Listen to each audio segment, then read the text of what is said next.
On the first day of summer vacation, I awakened the SSS-rank technology superpower system, starting off with complete lunar exploration equipment blueprints and divine-level knowledge infusion. But the system only provided drawings without money, being labeled as a fraud by the entire school and getting double-teamed by my parents. I had no choice but to brace myself and call the National Space Administration to apply for $5 million in funding, only to be dismissed as a brat. I couldn't take it anymore and directly tossed out 30 gigabytes of precision blueprints, instantly alerting the chief designer and director, who rushed to my door overnight. When they saw the half-completed lunar probe in my room, the whole room was stunned speechless. But just as the nation was preparing to fully support me, the system then displayed an even more outrageous task. Within 1 month, deploy swarm aerospace carriers to dominate global airspace. Chapter 1. Uncle, I'd like to apply for research funding. Excuse me, is this the Space Administration? I'd like to apply for some research funding. What's this naughty kid doing again? Not focusing on summer homework but making random calls instead. I just finished my homework and had nothing better to do, so I figured I'd apply for research funding from you guys.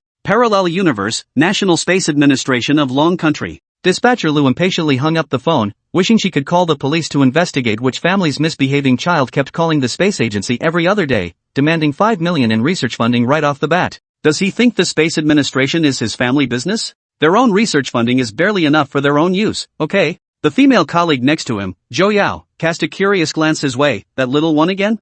I suspect he must have stolen money from his parents and is trying to bluff some from us to fill the gap. Or maybe he's got his eye on some expensive toy his parents won't buy for him, Xiaolu said indignantly. Zhou Yao couldn't help but smile. That kid kept stubbornly demanding money from the space agency. What if it was some mischievous child of a unit leader playing a prank? Just then, the phone in front of Xiaolu rang again. Zhou Yao offered, "Let me take over. You go ahead and rest." "Hello, this is the space agency. Auntie, I'd like to apply for research funding." Sure enough, it was that little rascal again. Zhou Yao straightened her face and corrected, "Call me big sister. Alright sis, please help me out. If $5 million is too much, even half would do. I really need the money." "Little one, what do you need so much money for? Buying toys or snacks?" Zhou Yao was very curious why this little kid was so persistently applying for research funding. Surely they couldn't actually be doing scientific research? From the voice, the other person sounded no older than 10, speaking with that adorable childish tone. Just thinking about it made her laugh. "Neither, I'm working on the Big Pineapple Moon Exploration Project, which is halfway to success, but there's still a huge funding gap to fill." Big Pineapple? Moon Exploration Project? Zhou Yao finally couldn't help but chuckle. The aerospace technology in this timeline is still confined to the Earth's atmosphere. Although the national level is eager to achieve the moon exploration program, there are simply too many challenges to overcome. For instance, the gravitational pull between the Earth and the moon, cosmic radiation, extreme temperature variations between day and night, and so on. The involved celestial mechanics, orbital dynamics, and technological innovations in rocket engines require countless scientists to devote their time and effort to calculations and research. How could it not be laughable when a primary school student claimed to have already succeeded halfway in solving aerospace challenges that even a nation's full efforts couldn't achieve in a short time? Then, the bare child's request came through the phone again. "Sister, just approve the research funding for me, and I promise to get the probe to the moon within a month." Zhou Yao suppressed her laughter and replied with a straight face, "Alright, I believe you, sister, but applying for research funding requires approval from the leadership. We're just the liaison department at most. We can report it for you. Whether it gets approved or not is beyond our guarantee. So from now on, don't call again, focus on your studies, and wait patiently for our supervisor's approval." At the same time, inside a residential building in the Shangyang community, an 8-year-old boy put down the phone gloomily and turned to look at the half-finished small lunar probe in the room, unsure how to proceed. On the first day of summer vacation, he unexpectedly obtained the Science and Technology Power Nation system, receiving not only a complete blueprint for a lunar probe but also acquiring the relevant knowledge and manufacturing skills from the system. As long as you manufacture the actual lunar probe according to the system's cutting-edge blueprint, you can receive various rewards, including but not limited to money, skills, items, and so on. However, while the system provided the blueprints, it didn't allocate any research funding. To make money, he used his homemade airplane models to nearly drain all his classmates' pocket money and New Year's cash gifts, and they were forced to sign hundreds of IOUs, totaling over 100,000. The parents of the classmates found out about this and angrily reported it to the principal. The principal was also greatly shocked, not only ordering him to return the money but also tearing up those IOUs right in front of him. Lin Xuan certainly wouldn't refund the money since it had already been spent, and those classmates had all received the models he made. By any reasonable standard, it was a fair transaction. So he proposed to the principal that if they wanted a refund, the airplane models must be returned to him. Most of those cheaply made models had been broken by the classmates, and in the end, the matter had to be dropped. Lin Xuan had even considered turning himself over to the state, but he was still too young. Before he could finish speaking, he was driven out by those adults. The inherent prejudice of adults left Lin Xuan deeply disheartened. If he couldn't complete the lunar probe, launch it, and successfully land it on the moon, he wouldn't be able to unlock the next black tech blueprint, completely stuck at this stage. That's why he kept calling the space agency, hoping to secure research funding. Zhou Yao's words just now were clearly perfunctory. They might fool other kids, but they wouldn't work on him. Sigh, looks like I'll have to pull out the big guns. Lin Xuan sighed and picked up the phone to call the space agency again. At that moment, in the space agency's call center, Zhou Yao looked at the familiar incoming call number, a bitter smile curling at the corners of her lips. Kid, why are you here again? Didn't we ask you to wait patiently for our supervisor's approval? Be good and listen to your sister. Go finish your summer homework now. Lin Xuan took a deep breath and confessed, Sis, I have the complete blueprints and all parameters for rocket launchers and lunar probes here. Please give me your email address, and I'll send them to you right away. I don't even need the funding, just forward it to your superiors for me. He originally didn't want anyone to know about the blueprints, but obtaining millions in funding within a short time was simply too difficult. At his current age, without seeking help from adults, he had no way to complete the project in his hands. Zhou Yao was momentarily stunned, wondering why this child spoke with such an oddly mature tone, completely unlike other kids. Moreover, what he had just mentioned seemed to be the complete set of blueprints and parameters for a rocket launcher and lunar probe. At this age, shouldn't kids be at home watching cartoons and eating snacks during summer vacation? She asked curiously, Little one, do you really understand aerospace technology? Nonsense, why else would I be calling you so many times? Lin Xuan retorted irritably. This little guy, how utterly rude, seems he's genuinely angry. Zhou Yao said with a mix of amusement and exasperation, alright then, how about this, I'll give you my email address later, and you can send the drawings you made. I'll forward them to the leadership for you. Does that sound okay? In her eyes, this little brat was most likely just bored during summer break, doodling cartoon rockets on scrap paper along with imagined lunar exploration devices. If she didn't humor him, he would probably keep bombarding her with nuisance calls. Before long, an overwhelmingly large email exceeding 30 gigabytes landed in Zhou Yao's inbox. She stared in surprise at the file size on the computer, wondering if the child had made a mistake and sent a compressed package of cartoons instead. After she extracted and opened it, she was instantly stunned speechless. This turned out to be a three-dimensional modeling drawing created with professional CAD software. Chapter 2, an 8-year-old drawing blueprints? What kind of international joke is this? Zhou Yao, what are you looking at? The phone's ringing. Xiaolu, her colleague, noticed her staring at the screen, not even hearing the phone ringing, and curiously glanced over. He was also stunned by the complex blueprint before him, his lips trembling as he asked, Zhou Yao, where did you get this spacecraft blueprint? You're not a spy for the US, are you? This kind of material was classified as top secret within their department, making it utterly impossible for individuals of their rank to access. Zhou Yao was startled by her colleague's question and quickly clarified, don't talk nonsense. It was sent by that kid who keeps making harassing calls, asking me to pass it on to our leader. Ha, no way, is he really doing aerospace research? Xiaolu stared at the screen in astonishment, unable to believe that an elementary school student could draw such complex blueprints using CAD software. As for its authenticity, he couldn't judge it for now and might need to ask the unit's technician for analysis. At that very moment, a middle-aged man in his 40s with a buzz cut and black-framed glasses, carrying a briefcase, passed by the switchboard center and called inside, Xiaolu, I'm going on a business trip to Beijing for a meeting. If anyone, what are you all looking at? This man was named Yan Shuping, the chief designer of the space agency. His throat was injured when he was young, leaving his voice hoarse. With a rigid and serious personality, he particularly disliked young employees slacking off during work hours, chatting idly, or browsing messy web pages on their computers. Because of this, many people in the unit privately called him the Living Llama. Hearing the distinctive hoarse and low voice of the Living Llama, Zhou Yao was instantly startled into a shiver. She hurriedly stood up and truthfully said, Chief Designer Yan, it's like this. There's a child who frequently calls to request R&D funding, claiming to be building a lunar probe. We thought he was playing a prank, but just now he sent me a blueprint, the one on the computer right now. Little kid? Yan Shuping frowned as he entered the wiring center. After glancing at the blueprint on the computer screen, his entire body trembled with shock. He practically flew to the computer in 2 quick strides and began examining it carefully. Brilliant! Who would have thought of using charged particle winds for dust removal? But what exactly is this PBR6 material? Can it truly withstand the moon's extreme diurnal temperature variations?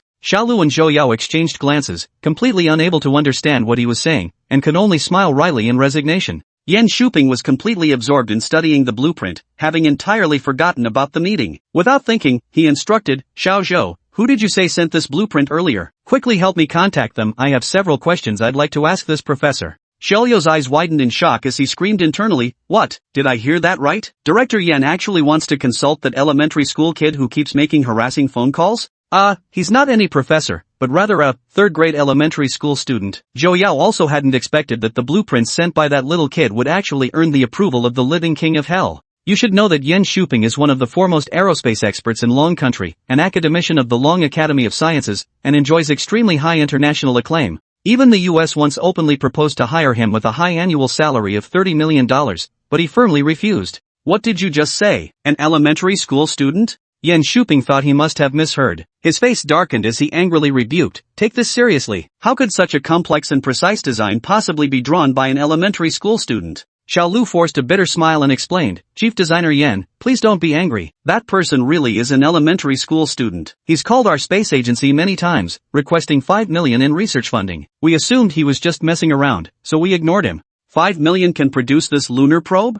Yan Shuping gasped in shock. The national investment in this lunar exploration project has reached a staggering 3 billion yuan, with thousands of experts and professors from relevant fields gathered together, yet the design remains unfinished. A primary school student actually managed to settle it with 5 million? Regardless of its veracity, he needed to verify it in person, especially those special materials annotated in the blueprint. The most challenging aspect of the entire lunar exploration program is the special materials. It must possess multiple advantages such as high temperature resistance, extreme cold resistance, corrosion resistance, and cosmic radiation resistance. The space agency has developed dozens of special materials, but all failed the testing phase due to various unsatisfactory flaws. Suddenly, Yan Shuping's phone rang in his pocket. Seeing it was the bureau chief calling, he turned and urged, "Hurry up and get him on the line for me. I need to step out to take this call." "Lao Yan, I've been waiting in the car forever. What's taking you so long?" The call was from Luan Xinghe, director of the Aerospace Bureau, pressing him to head to the capital for a meeting together. Yan Shuping said helplessly, "Director Luan, I might not be able to make it. The dispatch center just received a set of exquisite lunar probe blueprints that I need to study."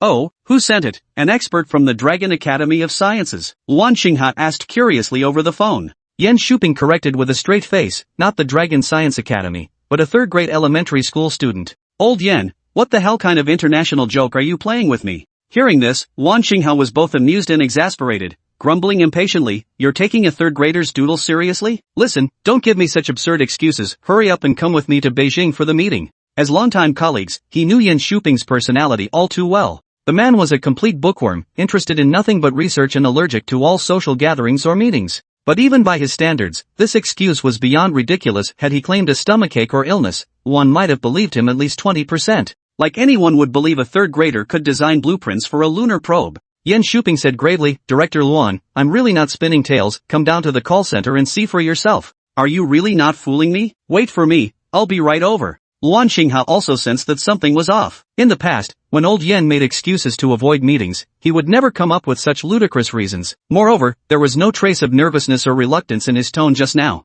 "Then, this matter is very likely to be true." A moment later, Luan Xinghe's rough, booming voice echoed from the corridor. "Old Yan, where are the blueprints you mentioned?" Xiao Lu and Zhou Yao tensed up again upon hearing this voice. Director Luan was personally appointed by higher authorities as the chief supervisor of the lunar exploration project and also holds the highest-ranking position at the Space Administration. Who would have thought that the schematic drawn by that kid would even attract Director Luan? This must be a serious matter indeed. "Director Luan, look at this blueprint. Not only is the design ingenious, but it has saved us at least 2 years of detours." Yan Shuping pointed at the computer screen, his face full of excitement and pride. Even winning a 5 million yuan lottery couldn't have made him this happy. In recent years, countries around the world have been intensively exploring space, especially the technologically leading United States. To hinder Dragon country's space technology, not only was a ban imposed on exporting rocket launchers, but any technical sharing in related fields was also blocked. Even students from Dragon country were prohibited from applying to relevant academic programs. The entire space agency was determined to break through the blockade imposed by the US and successfully launch their self-developed lunar probe to the moon. Chapter 3, The Space Agency Leadership Comes Calling. Wow! Yan, these blueprints are even more ingenious than what you, the chief designer, came up with. Could this really be drawn by an 8-year-old? Could it be his father or another relative in his family? Luan Xinghe still couldn't bring himself to believe that such high-caliber professional blueprints could come from a third-grade elementary school student. If it was real, what did that make the over 2,000 people at their space agency? A bunch of useless fools, not even as good as an 8-year-old? Yan Shuping scratched his head awkwardly. "I already had Xiao Lu call the kid, but for some reason, the line just won't connect. Keep trying. Joe, check the phone's location." "I don't think we need to go to Beijing for the meeting." Luan Xinghe glanced at Yan Shuping. Their eyes met, and both nodded slightly, as if reaching an unspoken understanding. No matter how much we talk about it, we still need to investigate on the ground. Whether it was drawn by the child or his family, this person must be recruited to the Aerospace Bureau immediately. Such extraordinary talent left hidden in the city streets was nothing short of a waste. Meanwhile, inside the residential building of Xiangyang Community, Lin Chuan was facing the wall in reflection. He had a 6-year-old sister named Lin Xiu. Earlier, while uploading the blueprints, his sister had insisted on playing a matching game on the computer, but he refused. So when their parents returned home, she tattled, claiming he'd spent the entire day avoiding homework, hiding in his room playing video games. His hot-tempered mother grabbed a clothes hanger and chased after him to beat him. His father yanked out the network cable, threatening to sell the computer to a scrapyard if he touched it again. Lin Chuan felt wrong too. He was clearly doing something important, so why were his parents so furious? The entire summer vacation was over 40 days long, and less than half of it had passed. He could just catch up on the remaining days, couldn't he? And that stingy little sister of his, what's so fun about those dumb matching games? He'd even shared all his treats and fun stuff with her. What a waste of affection. Just then, Lin Chuan's watch phone rang again. Mom's face turned ashen as she yelled, "Don't answer it. You're not going anywhere until your homework is done." She assumed it was one of the other kids calling Lin Chuan to go out and play. Lin Chuan sat at his desk, pouting and sighing. Suddenly, the ringtone of a cell phone echoed from the living room. His father, Lin Jipeng, walked over to answer it. After just a few words, his expression turned grim. "What? Director Hu, you must be mistaken. How could the Aerospace Bureau possibly contact my child? Did my son Lin Chuan post something sensitive online?" The director who he mentioned was the head of Xiangyang Community. The space agency had called to investigate an 8-year-old boy named Lin Chuan in the community. As for the reason, the caller claimed it involved classified regulations and could not be disclosed. Director Hu had no choice but to call Lin Jipeng, asking what Lin Chuan could have done to attract the attention of the space agency's leadership. "Director Hu, don't joke like that. My son Lin Chuan is only 8. Even if he did say something online, they wouldn't come arrest him, would they? If he messed up, I'd discipline him myself. He's just a child." Sun Xiaomei, who was cooking in the kitchen, heard her husband's words and immediately rushed into the living room with her spatula, asking, "Who's looking for our son? He's been home all day, hasn't he? Director Hu from the community just called. He said leaders from the space agency want to see our son. Do you think?" Lin Jipeng looked at his wife anxiously. They knew Lin Chuan had recently become fascinated with aerospace toys.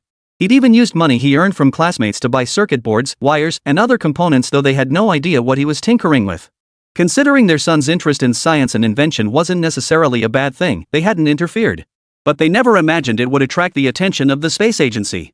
Sun Xiaomei declared firmly, "Impossible. Even if he did say something online, it couldn't possibly involve the space agency. It's all because you gave our son such a common name. Maybe it's someone else nearby with the same name." "True. There's a Lin Chuan at my workplace, but he's a middle-aged man in his 50s. The couple discussed it and dismissed the matter entirely. Their child was only 8 years old.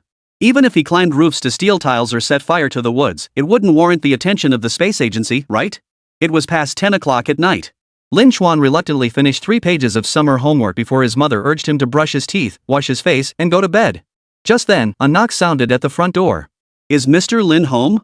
This is Hu Xiuqin from the community office. Could you please open the door?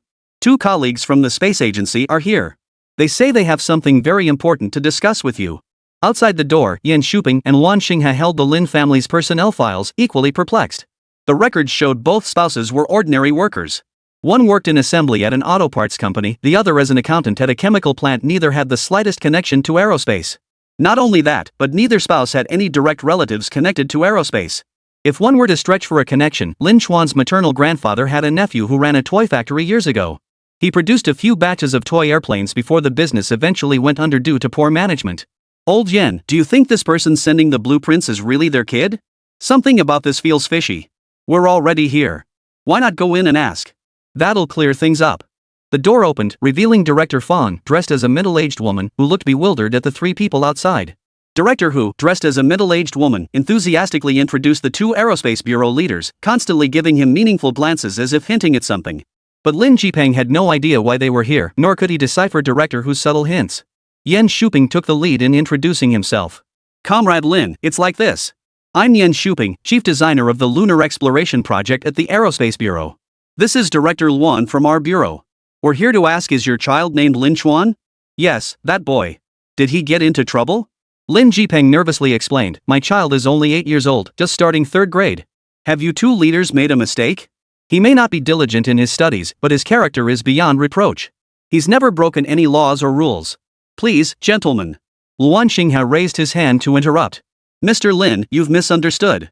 We're here to speak with your son about confirming some details. Is he at home? Yes, he is. Come in and talk. Lin Jipeng's mind went blank. He couldn't help but wonder, how could high-ranking officials from the space agency actually come looking for that brat? What on earth had he gotten up to today? Lin Chuan, hearing the commotion outside, had already emerged from the bathroom, still clutching his blue children's soft bristle toothbrush. He looked up at the two adults entering the living room and asked curiously, "Hello, grandpas. Are you really leaders from the space agency?" "Yes, we're from the space agency. Was it you who sent us those lunar probe blueprints this afternoon?" Yan Shuping bent down, smiling as he asked. "Well, I'd like to apply for 5 million yuan in research funding. But the lady who answered the phone said she needed to consult her superiors. I was wondering, do you think this funding will be approved?" Lin Chuan asked hopefully. The moment those words left his mouth, Lin Jipeng froze. A thought instantly flashed through his mind, that brat actually called the space agency to scam money. Earlier, when his son sold airplane models to classmates, he'd been summoned to the principal's office for a scolding. And now he was actually trying to scam the space agency. And he's asking for 5 million yuan right off the bat? Chapter 4, PVR6 Alloy. Lin Jipeng roared in fury, "You little brat! You're getting more and more out of hand. How dare you call them to scam money? Do you even know what the space agency is? Where's my belt?" Sun Xiaomei, eavesdropping by the bedroom door, felt her vision go black and nearly fainted. This brat, so young and already learning the wrong things, imitating telecom scammers and even pulling one off on the space agency. No wonder the authorities came knocking. She immediately turned back into the room, retrieved her husband's belt, handed it over, and instructed with a grim face, "Here. Give that brat a proper scolding." Seeing his parents getting serious, Lin Chuan turned pale with fear and quickly hid behind Yan Shuping. Yan Shuping sighed helplessly as he tried to calm them down. "Please don't get so angry. After discussing it among ourselves, we've decided to approve the 5 million yuan research funding for him." What? Lin Jipeng was stunned speechless. 5 million yuan in research funding. Even if they didn't eat or drink for 50 years, they might not be able to save that much. Sun Xiaomei, both shocked and delighted, asked, "Sir, can my son really get 5 million in funding?" "Yes, but the funds cannot be handed directly to you. They must be used for their designated purpose." Luan Xinghe added with a smile, "If you need any materials, just submit a request list. We'll arrange procurement and delivery. Alternatively, young Lin Chuan could visit our space agency headquarters to complete his design there. Provided his lunar lander successfully launches, retrieves lunar soil samples, and delivers relevant research data, the minimum reward will be guaranteed admission to Peking or Tsinghua University. Additionally, substantial bonuses are available. You may discuss this with your son. Tsinghua or Peking University. A generous cash prize. Happiness came too suddenly. Lin Jipeng and Sun Xiaomei exchanged delighted glances, unable to hide their excitement. "Honey, our son can get direct admission to Peking or Tsinghua University, and there's a cash prize too. Yeah, that little rascal has really brought honor to the Lin family. If my parents knew about this, they'd be over the moon. They might even rush over overnight to see their grandson." Lin Chuan showed no interest in the honors they were discussing. When he first entered 3rd grade, the teacher appointed him as the leader of the workgroup. Good things never came his way, yet everyone sought him out for chores, essentially making him the workhorse leading the cleaning crew. After receiving systematic knowledge and skill training, his intelligence and cognitive abilities had significantly improved. Naturally, he wouldn't fall for such tricks anymore. He looked up at Yan Shuping and asked, "Grandpa, I won't be joining your space agency. Working there means I'd have to do manual labor, but I can complete the designs right here at home." "You just need to send over the relevant materials and equipment." Yan Shuping asked curiously, "Young man, have you already started developing your lunar probe? Might I see it?" Lin Chuan considered for a moment before nodding. "Sure, but only the two of you can come into my room." Those treasures were bought with money he'd scraped together through deception and trickery. Some parts were even crafted with tools he'd purchased himself, and the assembly was already halfway complete. If his parents found out he wasn't doing homework and was tinkering with this at home every day, he'd probably get scolded again. Yan Shuping and Luan Xinghe exchanged a glance before turning to Lin Jipeng. "Comrade Lin, let's go inside first to assess the completion progress and technical standards." They didn't believe an 8-year-old could design and assemble a lunar probe all by himself. After all, this kind of high-tech was still under embargo by the United States and Russia, and China was only in the exploratory experimental phase. Even with the blueprints in hand, they had numerous unanswered questions and wanted to investigate further. Lin Jipeng's mind was filled with visions of his son gaining direct admission to prestigious universities like Tsinghua or Peking, along with the generous rewards. He smiled generously and said, "Please take your time, leaders. We won't be joining you inside. Only after the group entered Lin Xuan's room did the suppressed laughter and whispered murmurs of the couple echo behind them. Honey, pinch me, this feels like a dream. Who isn't? That brat was holed up in his room tinkering with circuit boards and wires. I thought it was just some school project for a little invention. Never imagined he was building a lunar probe. Where on earth did he learn all that stuff? Little Lin Xiu, standing nearby, tilted her head in confusion. Daddy, is that broken machine brother made really that amazing? Lin Jipeng beamed as he scooped up his daughter, brimming with pride. Of course. Even the space agency officials were impressed. It must be good. Honestly, it's all thanks to my excellent parenting. Oh, come on. Besides working to bring home the bacon, what household matter hasn't fallen on my shoulders? How many times have you helped with the kids' homework? How many parent-teacher conferences have you attended? Oh, come on. It's all thanks to the powerful Lin family genes. What you do is just supplementary. Otherwise, why haven't I seen you teach our son how to build a lunar probe? Are you trying to ruin our marriage? The couple who had just been embracing in joyful celebration had turned into bitter enemies in the blink of an eye. Stepping into Lin Xuan's room, Yan Shuping and Luan Xinghe were instantly stunned speechless. In the small, 10-square-meter bedroom stood a wooden bunk bed piled high with cardboard boxes. Each box was packed to the brim with an overwhelming array of electronic components. On the small desk, besides an old computer, sat numerous drafting tools. Yan Shuping leaned in for a closer look and realized the setup was more professional than the design and R&D department at his workplace. Pointing to the recurring PVR6 markings on the blueprints, he asked, Young Lin Xuan, what does this abbreviation mean? I see the symbol on your chassis and critical components. No way. Grandpa, you don't even know what PVR6 is? Lin Xuan blinked his eyes in surprise, asking curiously, are you really leaders from the Aerospace Bureau? Yan Shuping was rendered speechless, clearing his throat awkwardly to cover his embarrassment. At the critical moment, Luan Xinghe came to his rescue. Young man, this mark isn't internationally recognized, and we don't have such materials domestically either. What exactly is it? Lin Xuan nodded and explained like a little adult. The letter P stands for the 10 metallic elements in the P block of the periodic table used in this alloy. The letter V is short for Vickers plate hardness, indicating armor hardness. And the letter R represents the R value. Wait! Yan Shuping exclaimed in shock. Young man, did you just say this alloy requires all 10 metals from the P block? The P block metals are a classification in chemistry comprising 10 elements: aluminum, gallium, indium, thallium, germanium, tin, lead, antimony, bismuth, and polonium. Polonium isn't just radioactive, it costs over 300 billion yuan per gram. The others aren't cheap either, ranging from thousands to tens of thousands per ton, each with unique processing requirements. Using them for a lunar probe's hull? That's far beyond what this kid could handle. Lin Xuan chuckled mischievously, of course not all of it. The exact formula is confidential, which is why I marked it with the letter P. Luan Xinghe instantly grasped the crux of the matter, his voice urgent as he pressed, Kid, are you saying you developed this alloy? What are its thermal resistance values, Mohs hardness, and radiation resistance?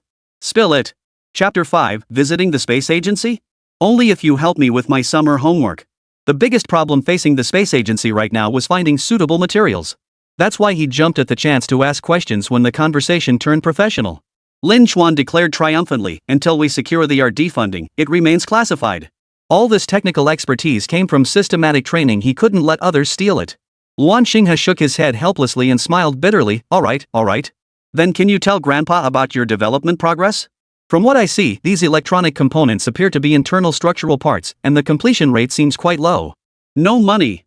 Lin Xuan explained, counting on his fingers. I've calculated it, just the PVR6 alloy needed for the outer shell alone costs over 5 million. Even if you approve the funding, it might not be enough. So I had to buy some electronic components first to build the internal modules. Even that cost me tens of thousands. The two space agency leaders were utterly stunned upon hearing this. By this kid's logic, if the funding were secured, he could independently complete a lunar probe? Had they not witnessed it firsthand, they would never have believed it. Moreover, both the professionalism in Lin Xuan's earlier responses and his unwavering dedication to scientific exploration deeply moved them. If this child didn't join the space agency, it would be a tremendous loss to the global aerospace field. Luan Xinghe smiled warmly and asked, Young Lin Xuan, our space agency has the most advanced experimental equipment in China's top research teams. Why don't you come spend a few days with us? Regardless, the priority was to persuade him to come along first, then gradually assess the feasibility of his design. Seeing his desire to nurture talent, Yan Shuping smiled and added, Young man, our space agency needs a genius like you to guide us. Wouldn't you like to see your lunar lander take flight and reach the moon with your own eyes? If you agree, we could even name the lunar probe after you. Then children across the nation would know how brilliant you are, and your teachers would surely look at you with newfound respect. This time, Lin Xuan was genuinely moved. to witness the Linchuan lunar probe ignite its engines and soar toward the moon. And have children across the nation look up to him? Good heavens, what an honor that would be. He tentatively asked, "Is this really possible? If you promise not to deceive me, I'll go to your space agency." Luan Xinghe replied with utmost sincerity, "Grandpa never lies, only puppies do that. If this young inventor's lunar probe truly succeeds in its mission, then the so-called technological blockades imposed by the pretty country and the bear nation would become a complete laughingstock. See? Your so-called classified technologies? Even an 8-year-old kid from our dragon nation can crack them. No, surpass. Then the people of the dragon nation will proudly declare to the world our lunar probe can successfully reach the moon, complete sampling missions, and even rewrite human spaceflight history." Just imagining this made Luan Xinghe tremble with excitement. He wanted to shout it to the world. Dragon Nation's aerospace professionals are no amateurs. China isn't just good at making firecrackers and fireworks. Yan Shuping pounded his chest and declared, "Grandpa Yan promises you the lunar probe you design must be named the Linchuan. No one else can change that. Your contribution to Dragon Nation's space program will be forever etched in history." 8-year-old Lin Xuan couldn't grasp the full weight of this honor yet. All he knew was that if he successfully built the lunar lander, he'd complete the system quest and be able to strut through the school gates with confidence. After pondering for a moment, he smiled and agreed, "All right, since you're being so sincere, I'll bring my lunar probe and go with you to the space agency." But Yan Shuping, fearing he might change his mind, quickly asked, "But what? I haven't finished my summer homework yet." "You guys have to help me finish it," Lin Xuan grinned mischievously. Since these two grandpas were leaders at the space agency, tackling third-grade homework should be a piece of cake. Taking advantage of the situation to offload this persistent headache meant the trip wasn't entirely wasted. Luan Xinghe burst out laughing upon hearing this. "Ha ha, you little rascal. You actually want the chief designer of the space agency to do your third-grade summer homework for you? No way. At the next meeting, I'll give special recognition to Comrade Yan Shuping for his tremendous sacrifice to our nation's aerospace program." Director Luan, you. Yan Shuping couldn't help but laugh too. If he really brought this up at the meeting, where would his dignity be? After finalizing the arrangements, the two informed Lin Jipeng that they would be taking Lin Xuan back to the space agency for a few days.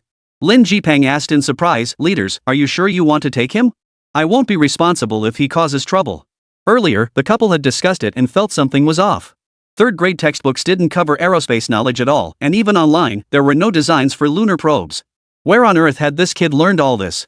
"Young Lin Xuan, since you're a minor, our space agency can't sign a formal employment contract with you. However, we still need you to sign a confidentiality agreement. Please write your name here." In the director's office, Luan Xinghe handed a document to Lin Xuan. He had intended to give Lin Xuan a tour of the space agency first, but Yan Shuping insisted on following protocol. After all, this kid's intelligence couldn't be treated like that of an ordinary child. Lin Xuan signed promptly and asked, "Grandpa Luan, can we go now?" Luan Xinghe glanced at the paper and laughed heartily. "All set. Come on, I'll take you to tour our RD center. If you see anything wrong, just speak up, no need to be shy." "All right." Lin Xuan had never understood the concept of politeness or subtlety.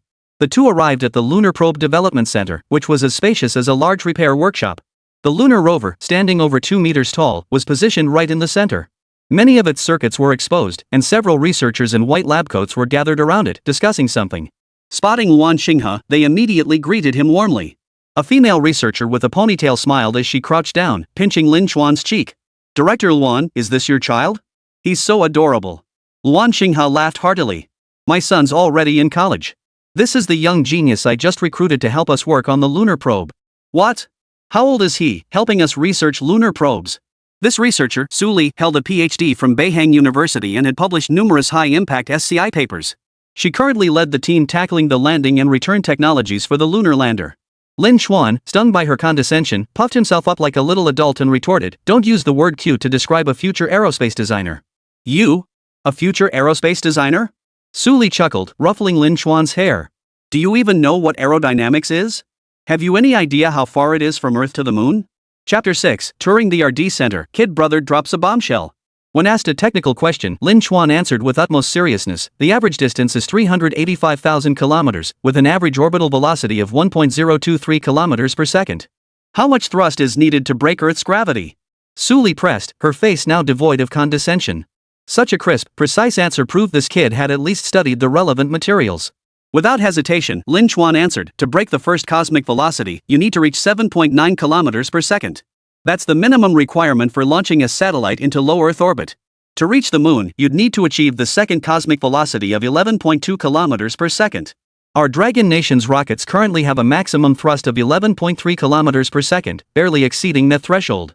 However, I have a brand new high-energy fuel formula here. Its combustion value reaches 1.910 per kilogram, roughly 1.5 times that of liquid hydrogen. If you need it, I can write it down and give it to you.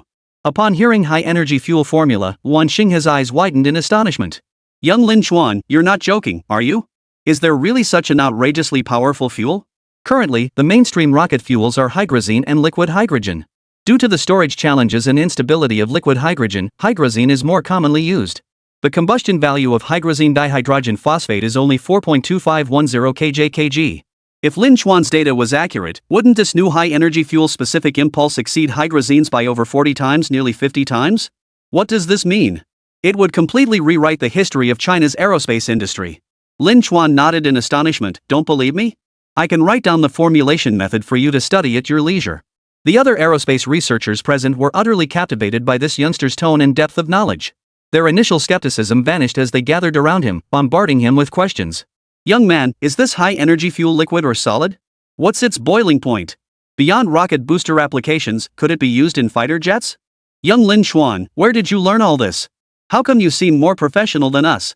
Seeing Lin Chuan overwhelmed by their barrage of questions, not knowing whom to answer first, Wan Xingha quickly intervened. Are you all just sitting around? Get back to work. Stop crowding him, look how scared you've made the kid. He then crouched down and asked gently, Lin Chuan, why don't you write down the formula for that high-energy fuel you mentioned? Let Grandpa take a look, okay? Sure. Lin Chuan pulled out paper and pen from his small backpack and began scribbling a long string of formulas. Su Li watched with her scalp tingling. Shocked, she asked, Kid, did you figure this out all by yourself? Do you have any experimental data to back it up? No data. I can't afford to buy all those ingredients. Lin Chuan replied honestly. Mixing rocket propellant isn't something you do with just a few pounds of fuel, it's measured by the ton. He couldn't even afford to build the shell for a lunar probe, let alone spare funds for fuel. Wan Xingha understood Su Li's concern and waved it off. That's irrelevant. As long as we have the formula, we can test it any time to determine its exact combustion value. This was the National Space Agency. Its resources and funding were among the most elite globally. Developing a single new aerospace material could burn through budgets beyond measure. This was a mere drop in the bucket. Shortly after, Lin Chuan carefully checked the formula twice to confirm its accuracy before handing the written preparation method to Wan Xingha. Wan Xingha clutched it like a treasure and immediately instructed Su Li, hand this over to the energy department. They must prototype a batch for testing at the fastest possible pace. Deliver the experimental data directly to my office. Su Li understood the urgency and promptly turned to leave. Wan Xingha turned back and saw Lin Chuan touching the lunar probe's outer shell. He asked with a smile, so, what do you think? Our lunar probe is many times larger than yours, right? What good is size? Your outer shell is nowhere near as good as my PBR6 alloy. Lin Chuan offered no quarter. And another thing, your lunar lander is too bulky. Returning to Blue Star will consume more fuel. It's not as refined as mine.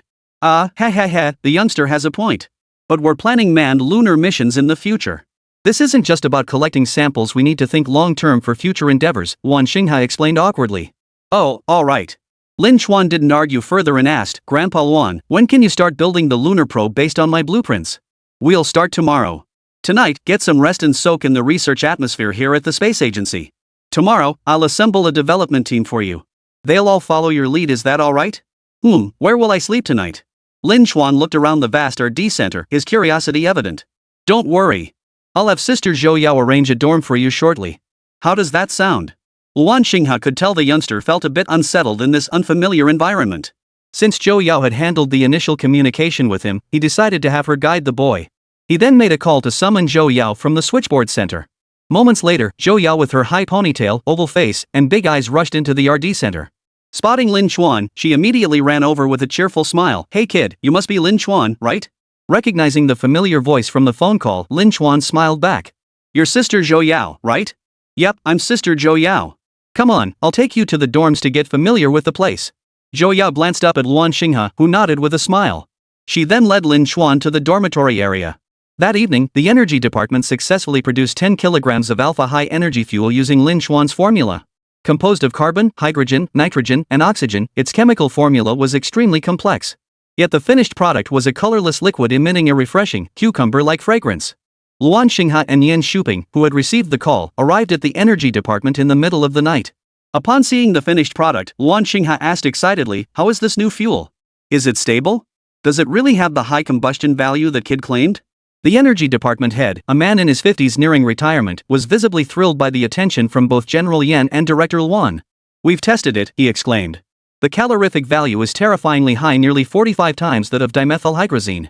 Not only that, but this alpha-high energy fuel is chemically extremely stable, non-toxic, non-volatile, with a boiling point over 300 degrees Celsius and a flash point at 76 degrees. It's far superior to aviation kerosene." Hearing Minister Lin's description, Yen Shuping and Luan Xinghe exchanged excited glances before bursting into laughter simultaneously. Low flash point, high boiling point, and a calorific value 45 times that of dimethylhydrazine. What did that mean? This isn't just the world's most advanced rocket propellant, it can also be used as fighter jet fuel. Chapter 7, New Fuel Shocks Shenyang Aircraft Corporation. With the 6th-generation fighter's development approval already secured, utilizing this new high-energy fuel would drastically boost its speed, leaving those foreigners speechless. "Ah, old Yen, we've really struck gold this time. Don't get too excited just yet. Rocket launches aren't child's play. The fuel must be absolutely safe. Otherwise, if it explodes in space, wouldn't that make us a laughingstock to the whole world?" As the chief designer of the lunar probe, Yen Shuping must consider every angle. Not a single misstep is permissible. This wasn't just the pinnacle of his personal career, it also carried the weight of Dragon Nation's reputation. Personal glory meant little, the nation's reputation could never be compromised. The Ministry of Energy burned the midnight oil, with Yen Shuping and Luan Xinghe nervously staying behind to await the first experimental data. By noon the next day, neither had rested. Excitement kept them awake. This new high-energy fuel, dubbed Alpha by Lin Chuan, not only passed testing flawlessly but also met fighter jet operational standards. They specifically consulted Professor Yang from Shenyang Aircraft Corporation. If equipped with this new fuel, 6th-generation fighters could easily surpass Mach 10 times the speed of sound. Consider that the most advanced 5th-generation stealth fighters from the United States and Russia currently max out at less than Mach 4. After lunch, Lin Chuan followed Zhou Yao to the RD center and asked anxiously, "Sister Zhou Yao, when can they start building my lunar probe?" Yesterday, Grandpa Luan had promised to assemble a dedicated RD team for him, with everyone under his command. But now lunch was over, and no one had come to find him yet. Zhou Yao replied awkwardly, "I work at the call center and don't know the situation at the RD center." "Shall I take you to ask Grandpa Yen?" "Sure," Lin Chuan agreed happily. In his simple understanding, since he'd already handed over the blueprints to these adults, surely they'd be able to build his lunar probe for him soon, right? But when Zhou Yao brought him to the lunar probe construction site, he found everything looked almost unchanged from yesterday. Confused, he asked, "Sister Zhou Yao, why isn't anyone here?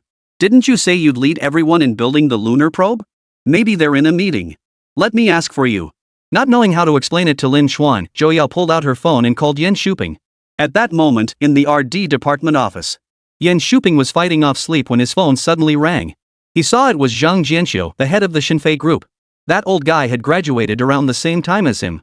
They'd known each other for over 20 years and understood each other's temperaments all too well. He must have heard about the new energy project from Professor Yang and was calling specifically to inquire. "Yen, I hear you guys developed a new fuel for fighter jets? Send me the data right now. Hurry up." Yen Shuping forced himself to stay awake and politely declined, "Old Zhang, could you wait until I wake up? I've been up for a day and night straight." "No way. If you don't send the data, I'm heading over to the Aerospace Bureau to demand it right now." Just then, Zhou Yao's call came through. Yen Shuping quickly lied that he had to take an important call and hurriedly hung up. He knew Zhou Yao was probably calling because something had happened to Lin Chuan.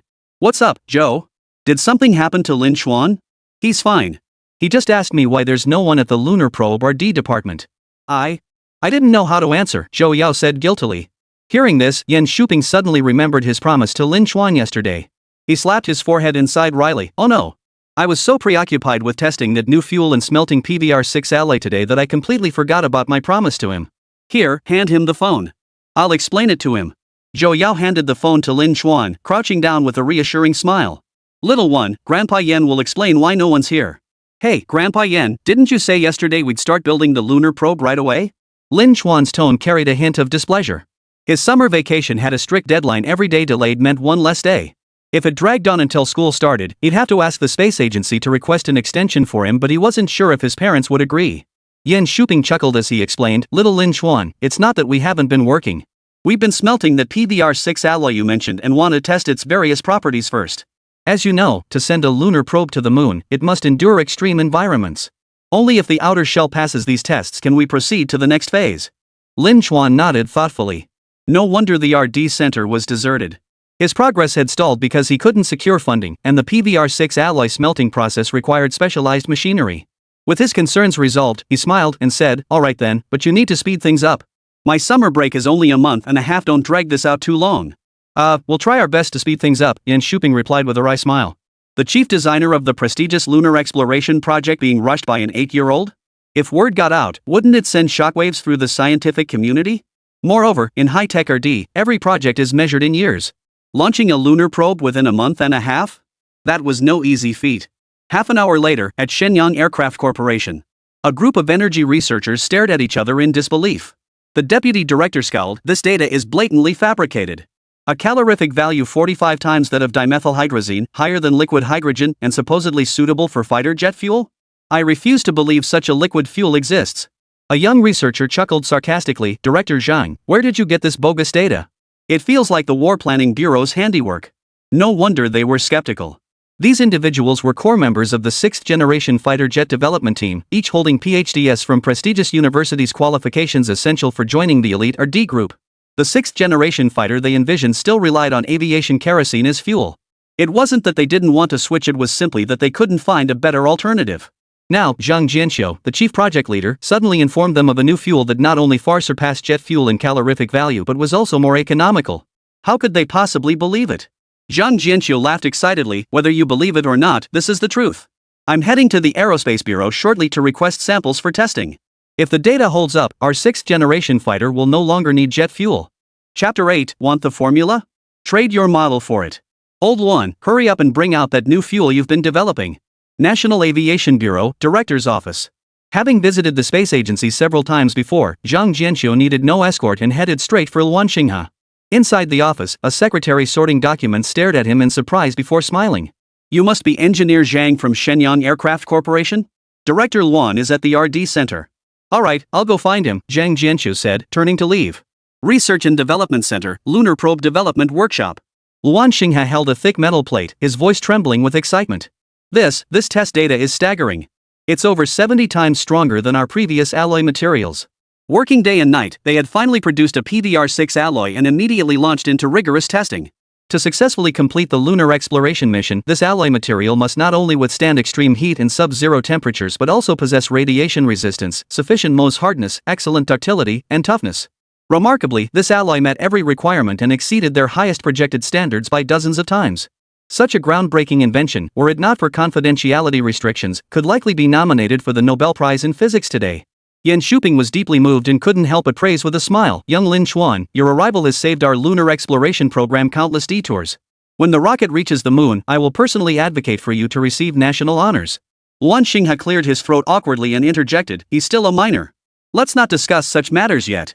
He must remain out of the public eye for at least 10 years. The international situation on Blue Star was far from ideal. Nations were desperately planting spies and informants within Dragon Nation. If word reached those circles, they might attempt to bribe or assassinate Lin Xuan. For Lin Xuan's safety alone, this matter must not be disclosed prematurely." Yan Shuping had gotten carried away in his excitement earlier, speaking too freely. After Luan Xinghe's reminder, he immediately realized that Lin Xuan's safety was paramount and wisely dropped the subject. Lin Xuan had only half understood what they'd said anyway and didn't place much importance on it. After all, earning honors was an adult's concern. Rather than applying for national honors on his behalf, it would be far more practical to petition the principal to exempt him from all future homework assignments. Just then, a booming voice echoed from the RD Center entrance. "Old Luan. Old Yen. You've kept me in the dark for so long. With such advanced new fuel technology, you didn't even notify us at Shenyang Aircraft Corporation." Zhang Jianxiu strode into the RD Center, his heart swelling with excitement as he surveyed the lunar probe, already half completed. Lin Xuan curiously studied the man and asked Yan Shuping beside him, "Grandpa Yan, who is this person? Why is he shouting like that? He's so rude." True to his name, Zhang Jianxiu had not only dark skin but also radiated an intensely sharp aura. His eyes, like those of a hawk or falcon, seemed to carry a commanding presence. "Youngster, who do you call impolite?" Zhang Jianxiu frowned, deliberately trying to intimidate him. Like the others in the RD Center, they were startled to see a child under 10 in such a highly classified facility and instinctively assumed he was the offspring of some high-ranking official. "What's wrong with you?" Lin Xuan placed his hands on his hips, tilting his head up as he lectured, "Haven't you seen the sign on the wall? This is a restricted research area. Unauthorized personnel are strictly prohibited."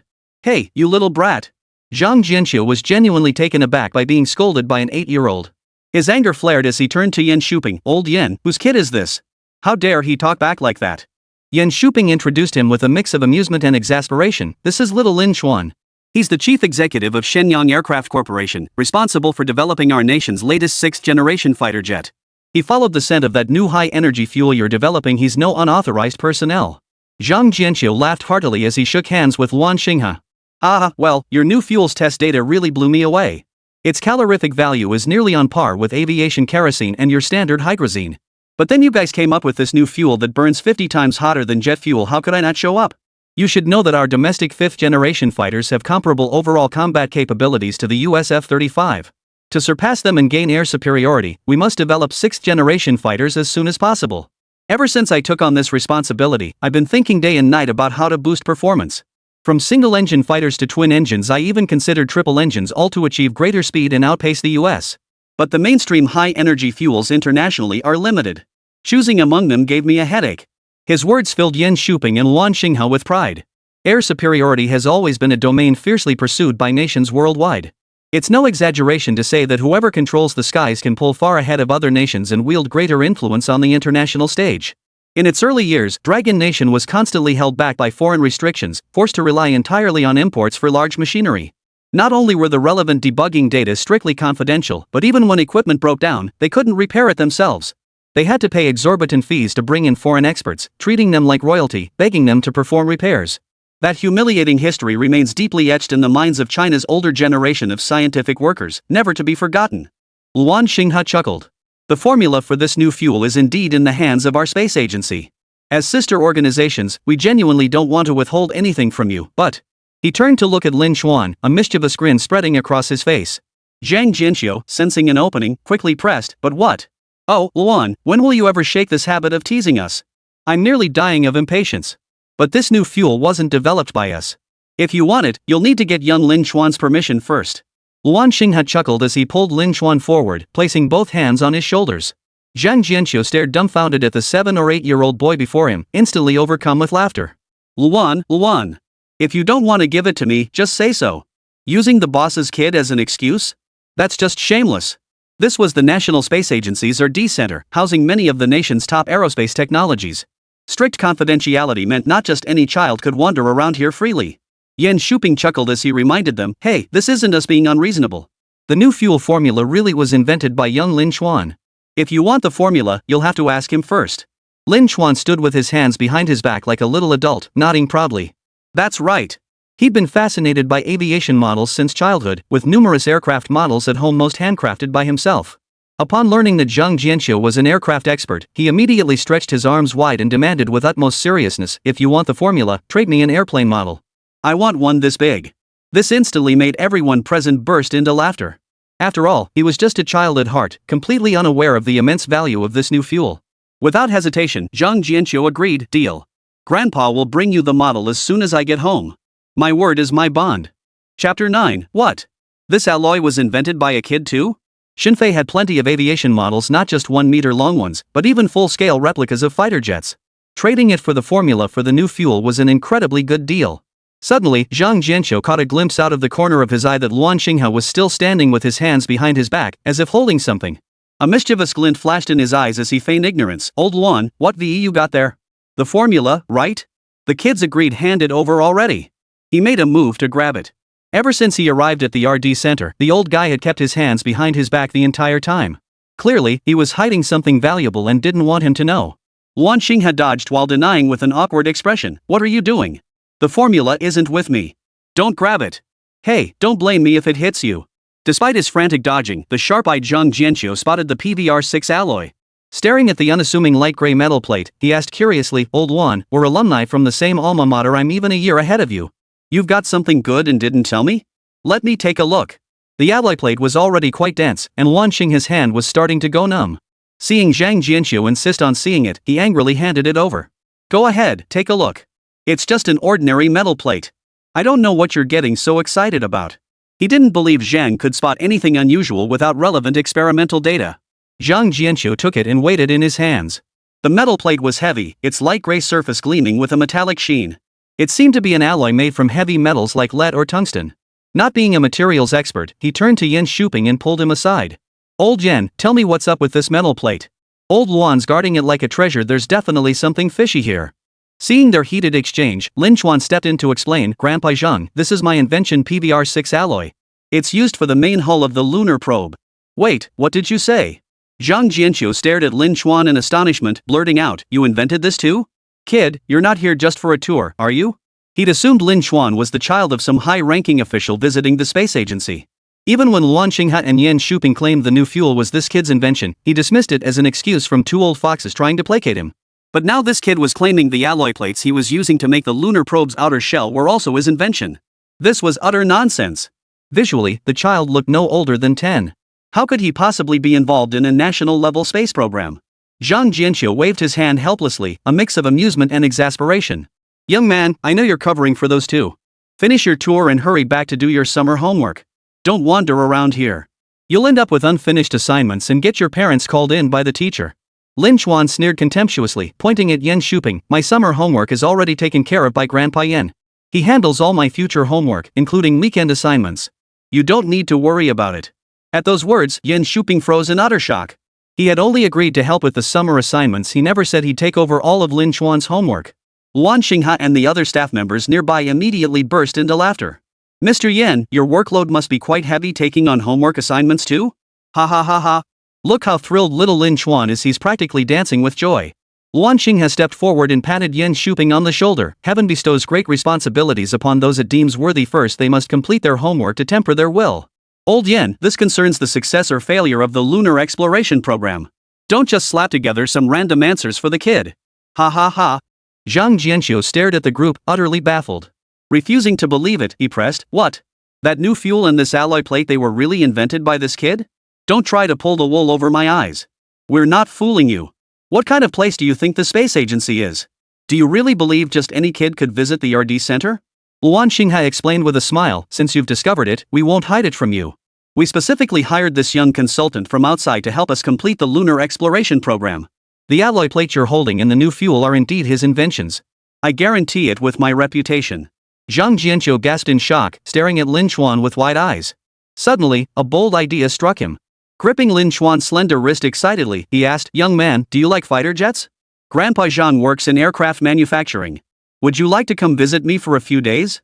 If this kid knows about aerospace and lunar exploration, he might just know about fighter jet development too. If he could persuade him to come along, this trip would be a huge success. Luan Xinghe and Yan Shuping immediately stepped forward to intervene. Old Zhang, what are you doing? This kid is already on our aerospace bureau's payroll, he's not part of your Shenyang Aircraft Corporation. This is the formula for the new fuel. Get out of here, now. Look at you, trying to poach talent right from our aerospace bureau. Let me tell you, no way. Zhang Jianqiu burst into laughter. Luan, Yan, what kind of joke is this? How old is he? Joined your aviation bureau? Fine, I won't argue with you. Let the kid speak for himself. All three eyes turned to Lin Chuan, who replied with a hint of longing, Grandpa Zhang, I'd love to go, but it's not possible right now. I need to finish the lunar probe first. How about after summer break? You come to my school and help me get permission? On one hand, he needed to complete his system task, launching the lunar probe to the moon. On the other hand, his summer break was already planned out. Staying here until school started meant someone would help with his homework. Why bother building an airplane? If he asked them to excuse him after school started, wouldn't that mean a few extra days of fun? Seeing the little rascal's cunning plan unfolding, everyone doubled over laughing. This kid's a real little rascal. Having Mr. Zhang take time off for him after summer break? Ha ha ha, that's hilarious. Truly a child prodigy, he knows how to do the math. Wow, wow, wow. The abacus beads are practically flying into my face. This kid has a bright future ahead. Zhang Jianqiu shook his head, both amused and exasperated. Alright, we'll do it your way. When school starts, I'll arrange your leave. He'd never encountered such an extraordinary child before. If this kid could genuinely contribute to the 6th-generation fighter jet development, securing admission to top universities like Peking or Tsinghua would be a breeze. Lin Chuan's face lit up instantly. He held out his right pinky finger. Grandpa Zhang, pinky swear. Zhang Jianqiu felt a surge of playfulness and hooked his pinky with the boy in front of everyone. Pinky swear, no backing out for 100 years. Whoever breaks it is a little SHT. Luan Xinghe, seeing the two actually seal their deal, quickly intervened. Hey! Old Zhang, our project can't possibly be finished in a month. You can't just swoop in and take it midway. Chapter 10, Rocket Launch. Lin Chuan heads for the moon. So what if I'm jumping in? Little Lin Chuan isn't a formal employee of your space agency. If he can help you research lunar probes, why can't he help us improve our 6th-generation fighter jets? Zhang Jianqiu glared at Yin Shuping and Luan Xinghe, his beard bristling with fury, desperate to snatch Lin Xuan away right then and there. Lin Xuan understood perfectly well what the 6th-generation fighter meant, but the problem was that the next round of blueprints might not be for that project. Feeling uneasy, he suggested, "Grandpa Zhang, how about this? I'll give you the formula for the new fuel and the PVR6 alloy. You guys can start researching it. Once I finish building the lunar lander, I'll come find you to play, okay?" "Great. It's settled then, ha ha ha." Zhang Jianqiu agreed immediately. Even if it only improved the 6th-generation fighter's external armor and flight speed, it was still tremendous news to him. But he didn't leave just yet. Instead, he stared intently at the lunar probe beside him and asked, "Young Lin Xuan, this lunar probe must be packed with cutting-edge tech, right? Could you walk me through the performance specs of its various modules?" Hearing this, Luan Xinghe immediately scowled and snapped, "Enough already, Zhang. We gave you the new fuel formula, and the kid agreed to share the alloy formula with you. Why are you still eyeing our lunar probe? Will you ever stop?" He had seen the lunar probe's blueprints and knew it contained numerous cutting-edge technologies. But if the other side drained their resources before development even began, wouldn't half their credit be stolen? Seeing them about to bicker again, Lin Xuan shouted in exasperation, "Hey, you two old men, cut it out. Can you just build my lunar probe first?" Zhang Jianqiu shot Lin Xuan a cold glance and snorted, "Fine, forget it. I'll go straight to the higher-ups. I don't believe you can hold out forever." With that, he stormed off in a huff. "Fine, go ahead. Wait until you get your application approved." Luan Xinghe laughed triumphantly. Once Zhang Jianqiu stormed off, he crouched down beside Lin Xuan and said, "Young Lin Xuan, I'll have the team start developing the lunar probe immediately. Everything will proceed exactly as you instructed, okay?" "Yes, I can't wait." Lin Xuan nodded excitedly. Luan Xinghe had Lin Xuan's lunar probe less than 1/5 complete disassembled, then optimized and reconfigured. Lin Xuan's understanding of the lunar probe's structure far surpassed that of everyone at the space agency. Like a little adult, he constantly issued commands, embedding various assembled modules into the titanium alloy frame. After over 20 days of relentless work, the internal structure of the lunar probe was finally complete. At his command, precision-cut and polished PVR6 alloy plates were secured one by one onto the titanium alloy frame, marking the completion of the main structure. During this period, word spread throughout the space agency's departments about the arrival of a child prodigy, prompting numerous inquiries at the R&D center. But Lin Xuan's identity was classified as top secret, and Yin Shuping sent all the gossipers away with a stern look. As summer vacation drew to a close, the lunar probe spearheaded by Lin Xuan underwent a series of rigorous tests before finally reaching its ultimate moment. Rocket launch countdown: 10, 9, 8, 3, 2, 1, ignition. Whoosh! The rocket's tail spewed a torrent of exhaust, shooting straight into the sky. Minutes later, Pentagon, United States. Reporting to General Charles, a Dragon Nation rocket exceeding Mach 6 is launching. Are you sure it's Mach 6? Yes, and it's still accelerating. Quick! Notify all air defense units to prepare for interception. Rogers, contact Dragon Nation immediately and inquire about their intentions for launching this rocket. The United States was thrown into chaos. Under international protocol, whether launching satellites or conducting missile tests, prior notification to other nations is mandatory to avoid unnecessary misunderstandings. Yet this time, Dragon Nation launched its rocket without prior notification to the United States and at a terrifyingly rapid pace. Bear Nation, Air Defense Command Center. Reporting, sir. Our radar detects a Dragon Nation rocket ascending at Mach 7.6 and still accelerating. Svolak. Why didn't they notify us beforehand? Activate satellite tracking immediately to determine its trajectory. Japan, Self-Defense Forces Headquarters. What? How can Dragon Nation's rocket reach Mach 10? What are they planning? Sir, we're closely monitoring the rocket's trajectory. It doesn't appear to be heading our way. Phew, that's a relief. Who are they targeting? Dragon Nation Ministry of Foreign Affairs. Phones rang incessantly. Since the space agency had launched the rocket without notifying other nations, countries that detected its flight path were now calling to inquire. The Ministry of Foreign Affairs explained that the satellite launch falls under the civilian sector and they neglected to notify all parties. Naturally, other nations found this hard to believe, especially the major space powers led by the United States and Russia. They were all stunned by the rocket's thrust and acceleration. According to their tracking data, the rocket ultimately reached a terrifying speed of 30 Mach. If this rocket were equipped with a warhead or even a nuclear bomb, the consequences would be unimaginable. Space Agency Command Center. Director Luan, the rocket has entered its planned orbit. Everything is proceeding smoothly. Based on our calculations, the lunar lander will enter near lunar orbit in 1 hour and 6 minutes, ready for landing at the appropriate moment. Upon hearing the staff report, Yin Shuping asked with concern, Director Luan, are we really going to land on the far side of the moon? Based on our estimates, the terrain there is extremely complex, and the risks are exponentially higher. I'm afraid. Lin Xuan smiled reassuringly. Grandpa Yen, no need to worry. We must have faith in Lin Chuan 1. If anyone at the space agency was overjoyed, it was undoubtedly Lin Chuan, the spacecraft's designer. Luan Xinghe had indeed kept his promise, naming the lunar probe after him. Within hours, his name would echo across the nation, making him a household name. Luan Xinghe glanced at Lin Chuan, his expression resolute. Leaning forward with both hands on the table, he declared with unwavering conviction, "We'll do exactly as young Lin Chuan suggested, land on the far side of the moon. I want to see for myself what lies there." Is it true, as rumors online claim, that aliens have developed it into a forward base for monitoring Blue Star? Lin Chuan had heard this rumor too, but he found it rather far-fetched. If aliens were truly interested in Blue Star, why not just send a spacecraft to visit directly? Why go to the trouble of building a base on the far side of the moon for surveillance? If an alien civilization far surpassed any nation on Blue Star, such a roundabout approach would be utterly unnecessary. It was like humans observing ants. There was no need to place surveillance cameras next to an anthill. Chapter 11. Everyone helps Lin Chuan with his assignment. As Lin Chuan 1 drew ever closer to the moon, every person in the space agency's command center held their breath. This marked humanity's first ever exploration of the moon's far side. No one dared guarantee its success. Even Lin Chuan's young face was etched with tension. On the large screen, a flickering red dot drew ever closer to the moon. As the signal of a successful landing came through, the command center erupted in a thunderous roar of cheers. "We did it! We succeeded! Wonderful! Now our dragon nation can finally hold our heads high." Luan Xinghe clenched his fist in excitement, tears streaming down his face as he embraced Yen Shuping beside him. "Old Yen, we did it! We've achieved humanity's first ever exploration of the far side of the moon. Ah, yes, yes. All thanks to young Lin Chuan, who shortened our development cycle by at least 3 years. He's a true hero of our space agency." Yet when everyone turned to look, they found Lin Chuan standing blankly before the large screen, seemingly lost in thought. No one knew that the moment the lunar lander touched down on the far side of the moon, his system alert had sounded. "Congratulations, host. The lunar lander Lin Chuan 1, developed by you, has successfully landed on the moon. The blueprints for Phase 2 have been released. Phase 2 blueprints, 6th generation Dragon Fighter. A 6th generation fighter jet?"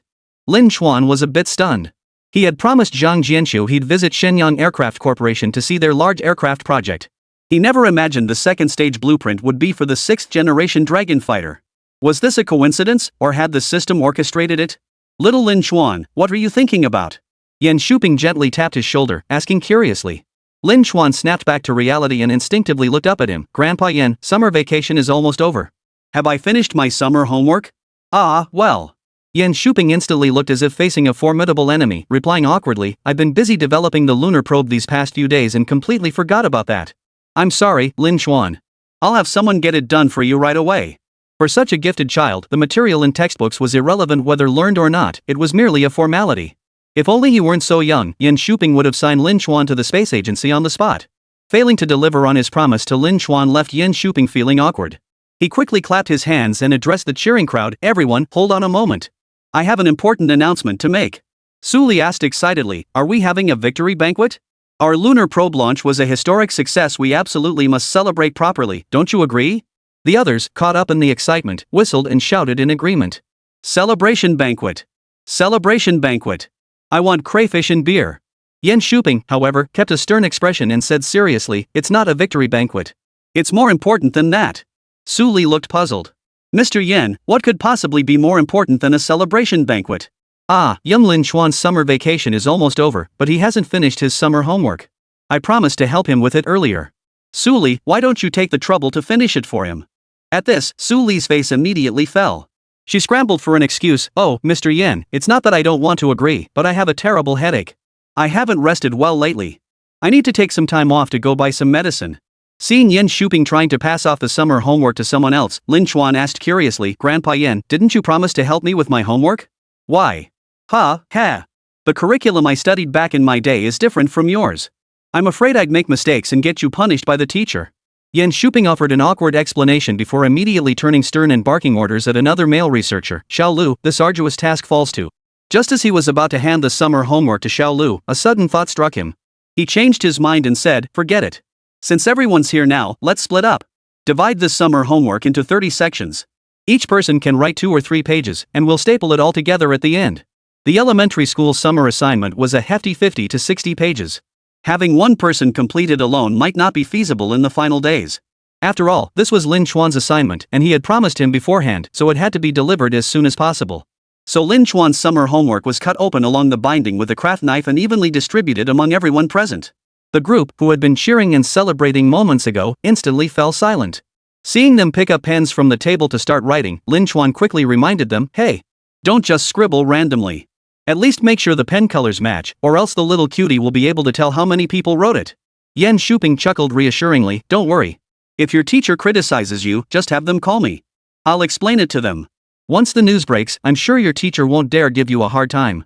The children in his class had helped the space agency develop the latest lunar probe, which had successfully landed on the far side of the moon. What an honor that was! Compared to that, having someone else do their summer homework was nothing. Hearing this, Lin Chuan breathed a sigh of relief and chuckled, "Grandpa Yan, you're not lying to me, are you?" "Grandpa Yan never lies." Yan Shuping roared with laughter. That evening, at Lin Chuan's home in Xiangyang Community, his mother, Sun Xiaomei, was stir-frying vegetables in the kitchen, while his father, Lin Jipeng, played with building blocks alongside their younger daughter, Lin Xiu. Suddenly, the 6-year-old little girl pointed at the TV and said, "Daddy, listen. They're saying my brother's name on TV." Lin Jipeng had heard it too. Turning around, he saw the news reporting that the lunar probe number 1 had successfully landed on the far side of the moon that afternoon. Staring in shock at the screen, he called out to the kitchen, "Honey, come quick. Our son is on TV." Sun Xiaomei immediately ran into the living room, looking puzzled at the TV. "Where? Is that really our Lin Chuan? There's no footage of our son, but his name is engraved on the lunar probe. They just showed a big close-up of it." Lin Jipeng gestured wildly with excitement, laughing maniacally, "Our son is going to be famous." "Ha ha ha ha." Sun Xiaomei's eyes lit up as she excitedly asked, "Old Lin, what if we opened a live stream channel in our son's name and sold products? Couldn't we make a fortune?" "Absolutely. Our son's spacecraft has landed on the moon. He'll soon be the hottest celebrity nationwide. We gotta seize this golden opportunity before the hype fades and we miss out on the profits." The couple discussed it and both agreed this was a golden opportunity to make a fortune. But their excitement lasted less than 3 minutes before a call came in from the space agency. They were ordered to keep Lin Chuan's identity strictly confidential, or face prosecution for leaking state secrets. Chapter 12, Who Says I Can't Join the Space Agency in This Lifetime? The 40-day summer vacation finally came to an end. Lin Chuan was returned to Xiangyang Community by the space agency. His parents hugged him, showering him with kisses and praise, and prepared a lavish feast. Unfortunately, the space agency had called to instruct them to maintain strict confidentiality. Otherwise, they would have invited all their relatives and friends over to show off. Lin Jipeng, after downing 2 bottles of beer, slurred with a strong alcohol breath, "Son, you need to hurry up and push the space agency to get your bonus paid out ASAP, got it?" Sun Xiaomei, already bursting with impatience, laughed excitedly, "Ha, I wonder how much our son's bonus will be? I'd guess at least a few million, right?" "Yeah, probably," Lin Chuan said casually. "I'm saving this money for research. You two aren't allowed to touch it." At this, both Lin Jipeng and Sun Xiaomei froze. Just last night, they discussed using the bonus to pay off their mortgage, then buying a car under 500,000 yuan to take the family on a road trip. Little did they expect this brat would try to keep it all for himself. Sun Xiaomei sternly lectured him, "Lin Chuan, your parents worked hard to raise you. What does a kid like you need all that money for? Didn't your lunar probe already launch to the moon?" "But I still want to keep inventing things," Lin Chuan replied earnestly. Lin Jipeng snorted coldly and scolded, "No way. Your top priority now is studying. If you don't get into a good university, what future prospects could you possibly have?" "But Grandpa Wan and Grandpa Yan from the space agency have already agreed to help me get early admission to Peking or Tsinghua University," Lin Chuan countered. Lin Chuan picked up a piece of meat, popped it into his mouth, and looked at his parents as if nothing had happened. Well, Lin Jipeng was instantly stumped. Seeing that force wasn't working, Sun Xiaomei plastered on a smile and coaxed, "Lin Chuan, Mom and Dad aren't stopping you from doing science inventions. But as part of this family, you have to think about us too. We still have over 300,000 yuan left on the mortgage." Just then, the little girl Lin Xiu chimed in with a grin, "Brother, you better hand over the money. Otherwise, Mom and Dad won't let you off the hook." Lin Chuan had long since realized the bonus was likely beyond his grasp. With a sigh that betrayed his age, he declared, "All right then, I'll give you half. The rest I'll keep for research funding." At that moment, news about the Lin Chuan 1 mission appeared on the television once more. According to the latest update from the space agency, Lin Chuan 1 has successfully collected 5 kilograms of lunar soil from the far side of the moon. The return mission is scheduled to commence on August 30th. At that time, our nation will become the first in the world to collect lunar soil from the far side of the moon and successfully return it to Blue Star. Lin Chuan found nothing unusual about the news, but his father suddenly slammed his fist on the table, pointing at the TV and shouting, "Our dragon nation can finally hold our heads high. My son designed that lunar probe, it's incredible." Sun Xiaomei rolled her eyes at him and muttered, "So what if they collected lunar soil? It doesn't belong to us anyway?" "Hey, Old Lin, I heard lunar soil has immense scientific value and is incredibly expensive, hundreds of thousands of dollars per gram. Imagine if our son. Before he could finish, Lin Chuan cut him off with a sigh. Mom, stop daydreaming. Launching a lunar probe to the far side of the moon requires thousands of people working together and investments in the hundreds of millions. Do you have the money to help me build a rocket? Ugh. Sun Xiaomei's pipe dream shattered once more. Her embarrassment turned to anger as she snapped, I was just using an analogy. Is imagining things a crime? You're just as clueless as your father. Lin Jipang, caught in the crossfire, stared blankly at his wife and muttered under his breath, what does this have to do with me? Can you stop blaming me for everything? September 1st, flags fluttered proudly at Xiangyang Elementary School. On the first day of school, homework checks were inevitable. Lin Chuan confidently handed his newly bound summer homework to the group leader when he heard his deskmate ask curiously, Lin Chuan, have you seen the news lately? The lunar probe we launched to the moon has the same name as yours. Well, it is my name, isn't it? Lin Chuan replied with a smug little snort. His chubby classmate Yang Shui rolled his eyes and scoffed, it's just a coincidence that it shares your name. What does the space agency launching a lunar probe have to do with you? How dare you take credit for it? But I developed that lunar probe. Lin Chuan had signed a confidentiality agreement, but hadn't read the clauses carefully. Besides, what agreement could possibly be more important than his own reputation? Yang Shui burst out laughing and announced to the surrounding classmates, hey, did you hear that? Lin Chuan claims the lunar probe we launched was developed by him. What a braggart! Who says I'm bragging? I did develop it.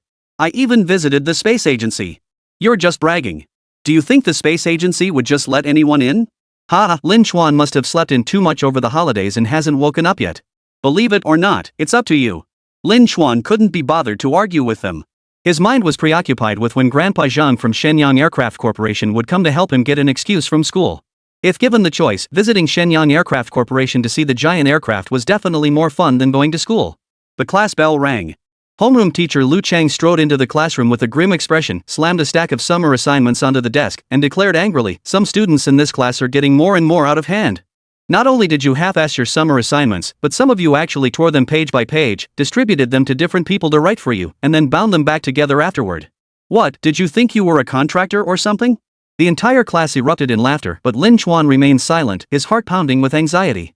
Could the homeroom teacher be talking about him? The next second, he shuddered at the sound of old Lu's furious roar. Lin Chuan! Stand up! The entire class turned to look.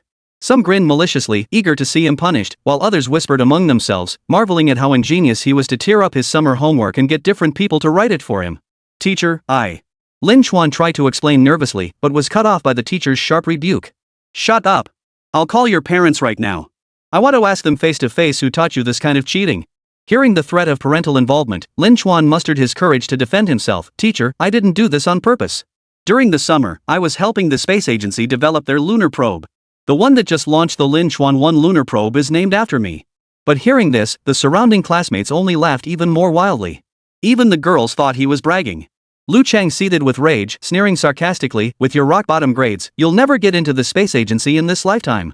Chapter 13, Two state-owned enterprises secure Lin Chuan's admission to Peking or Tsinghua. Lin Chuan's academic performance wasn't outstanding. He consistently hovered around the middle of the class rankings. His pride deeply wounded by the homeroom teacher's taunt, he retorted angrily, who says I can't? I spent my entire vacation at the space agency. Lu Chang glared coldly and snapped, you must be dreaming. Go get your parents here right now. Just then, the grade director burst into the classroom.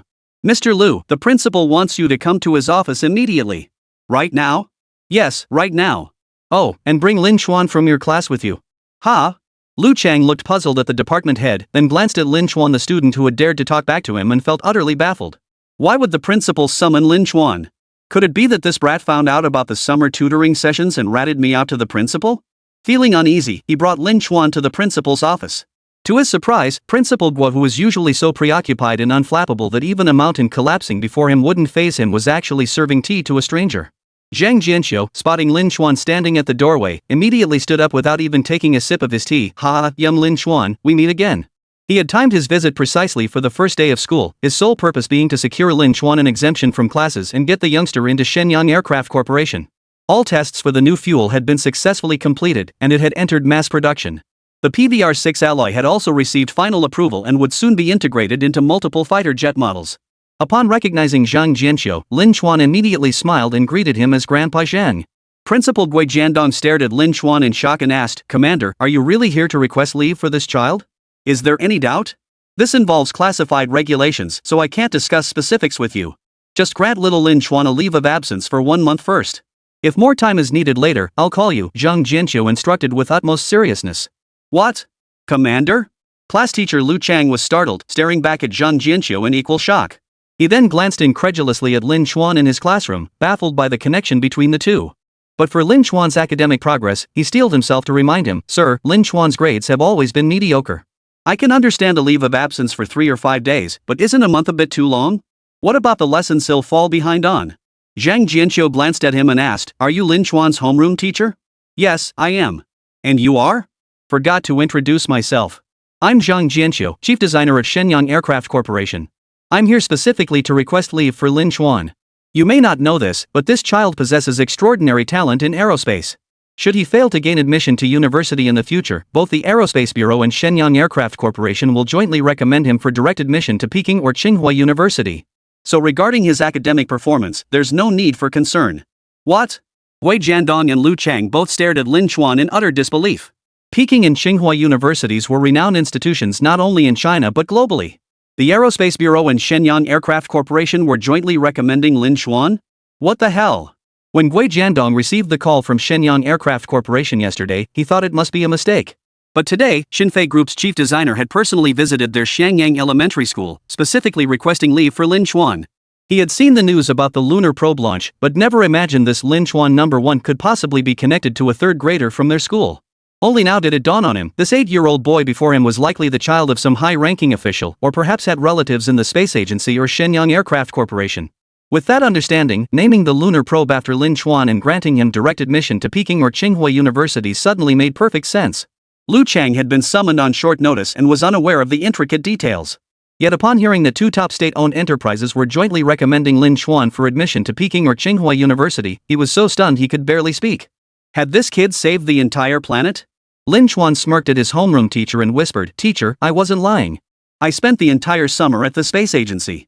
Ask Grandpa Zhang if you don't believe me. Zhang Jianqiu frowned and glared at him sternly, admonishing, Lin Chuan, mind your confidentiality. Yes, sir. Lin Chuan, eager to leave school, grinned and asked, Grandpa Zhang, can we go see the big plane now? We can, but first we need to stop by your house and explain everything so your parents won't worry, Zhang Jianqiu said with a smile. Just then, Wei Jiandong's desk phone suddenly rang. After answering it, he looked at Lin Chuan with a complicated expression. Lin Chuan, the Aerospace Bureau is calling for you. They want to arrange a leave of absence for you. What was going on? Both Shenyang Aircraft Corporation and the Aerospace Bureau were requesting leave for this kid? Could it be that he really had tinkered with that lunar probe? But how old could he be? At most, he was only 8 years old, just starting 3rd grade. How could he possibly be involved in lunar probe or aircraft development and manufacturing? Lin Chuan immediately ran over to answer. On the other end, Yan Shuping sounded troubled. Young Lin Chuan, could you come to the space agency? There's been a minor issue with the lunar probe's recovery process, and we'd like to discuss it with you. Oh, Grandpa Yan, Grandpa Zhang from Shenyang Aircraft Corporation wants to take me to see the big plane. I'm afraid my schedule won't allow it, Lin Chuan declined with a mischievous grin. The lunar lander had already touched down on the moon, and he received the new blueprints. It seemed unnecessary to visit the space agency now. Yan Shuping exploded in anger upon hearing this. What? That old bastard actually tried to steal the show? I'll call him right now. Almost immediately, Zhang Jianqiu's phone rang. Old Zhang, what do you think you're doing? Stealing our people from the space agency, huh? So what if we're poaching? Isn't your lunar exploration program already successfully completed? It's not over. We were too greedy, wanting to bring back 5 kilograms of lunar soil. Unexpectedly, it was overweight and the lunar landers program encountered a glitch. Only Lin Chuan can fix it. You don't want the whole world to laugh at us, do you? Since Lin Chuan had led most of the lunar landers design, especially the cutting-edge technology aspects, the space agency didn't fully grasp. It was impossible to explain everything over the phone. That's why he'd specifically called to request leave for Lin Chuan. Zhang Jianqiu fell silent for a moment before sighing. All right. I'm at Xiangyang Elementary right now. I'll drive Lin Chuan over to your place first. Once your issue is resolved, I'll pick him up and take him to Shenyang Aircraft Corporation. National pride, of course, takes precedence over all else.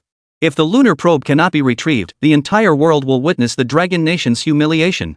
The United States and South Korea would gloat over our misfortune, using international media to disparage China's lunar exploration technology.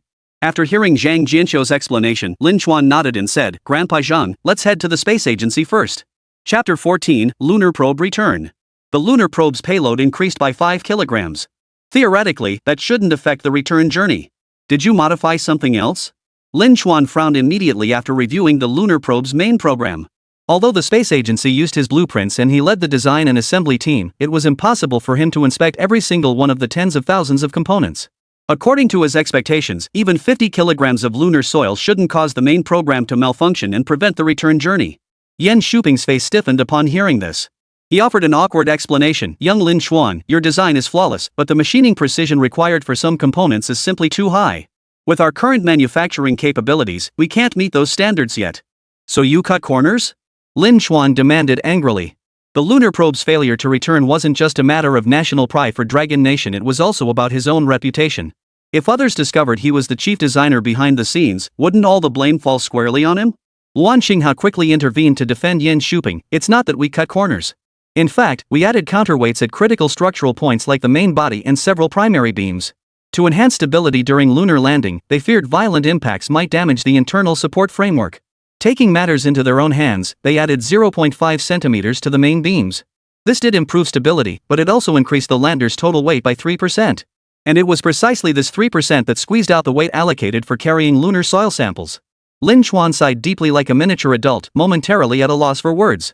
He had obtained the blueprints from the system, and the strength of the PVR6 alloy had already been tested.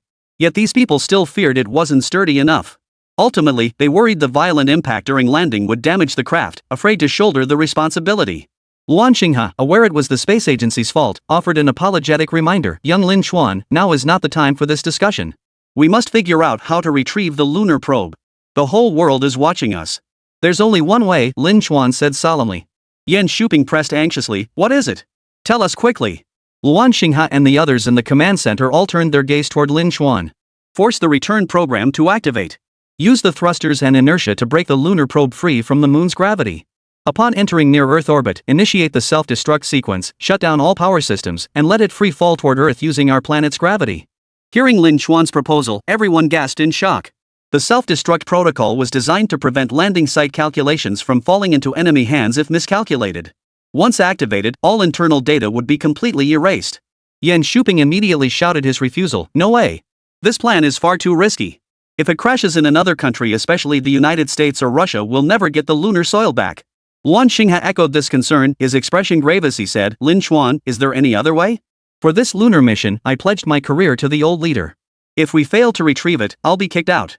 I'll calculate the return time and landing point to ensure it lands within our Dragon Nation's territory.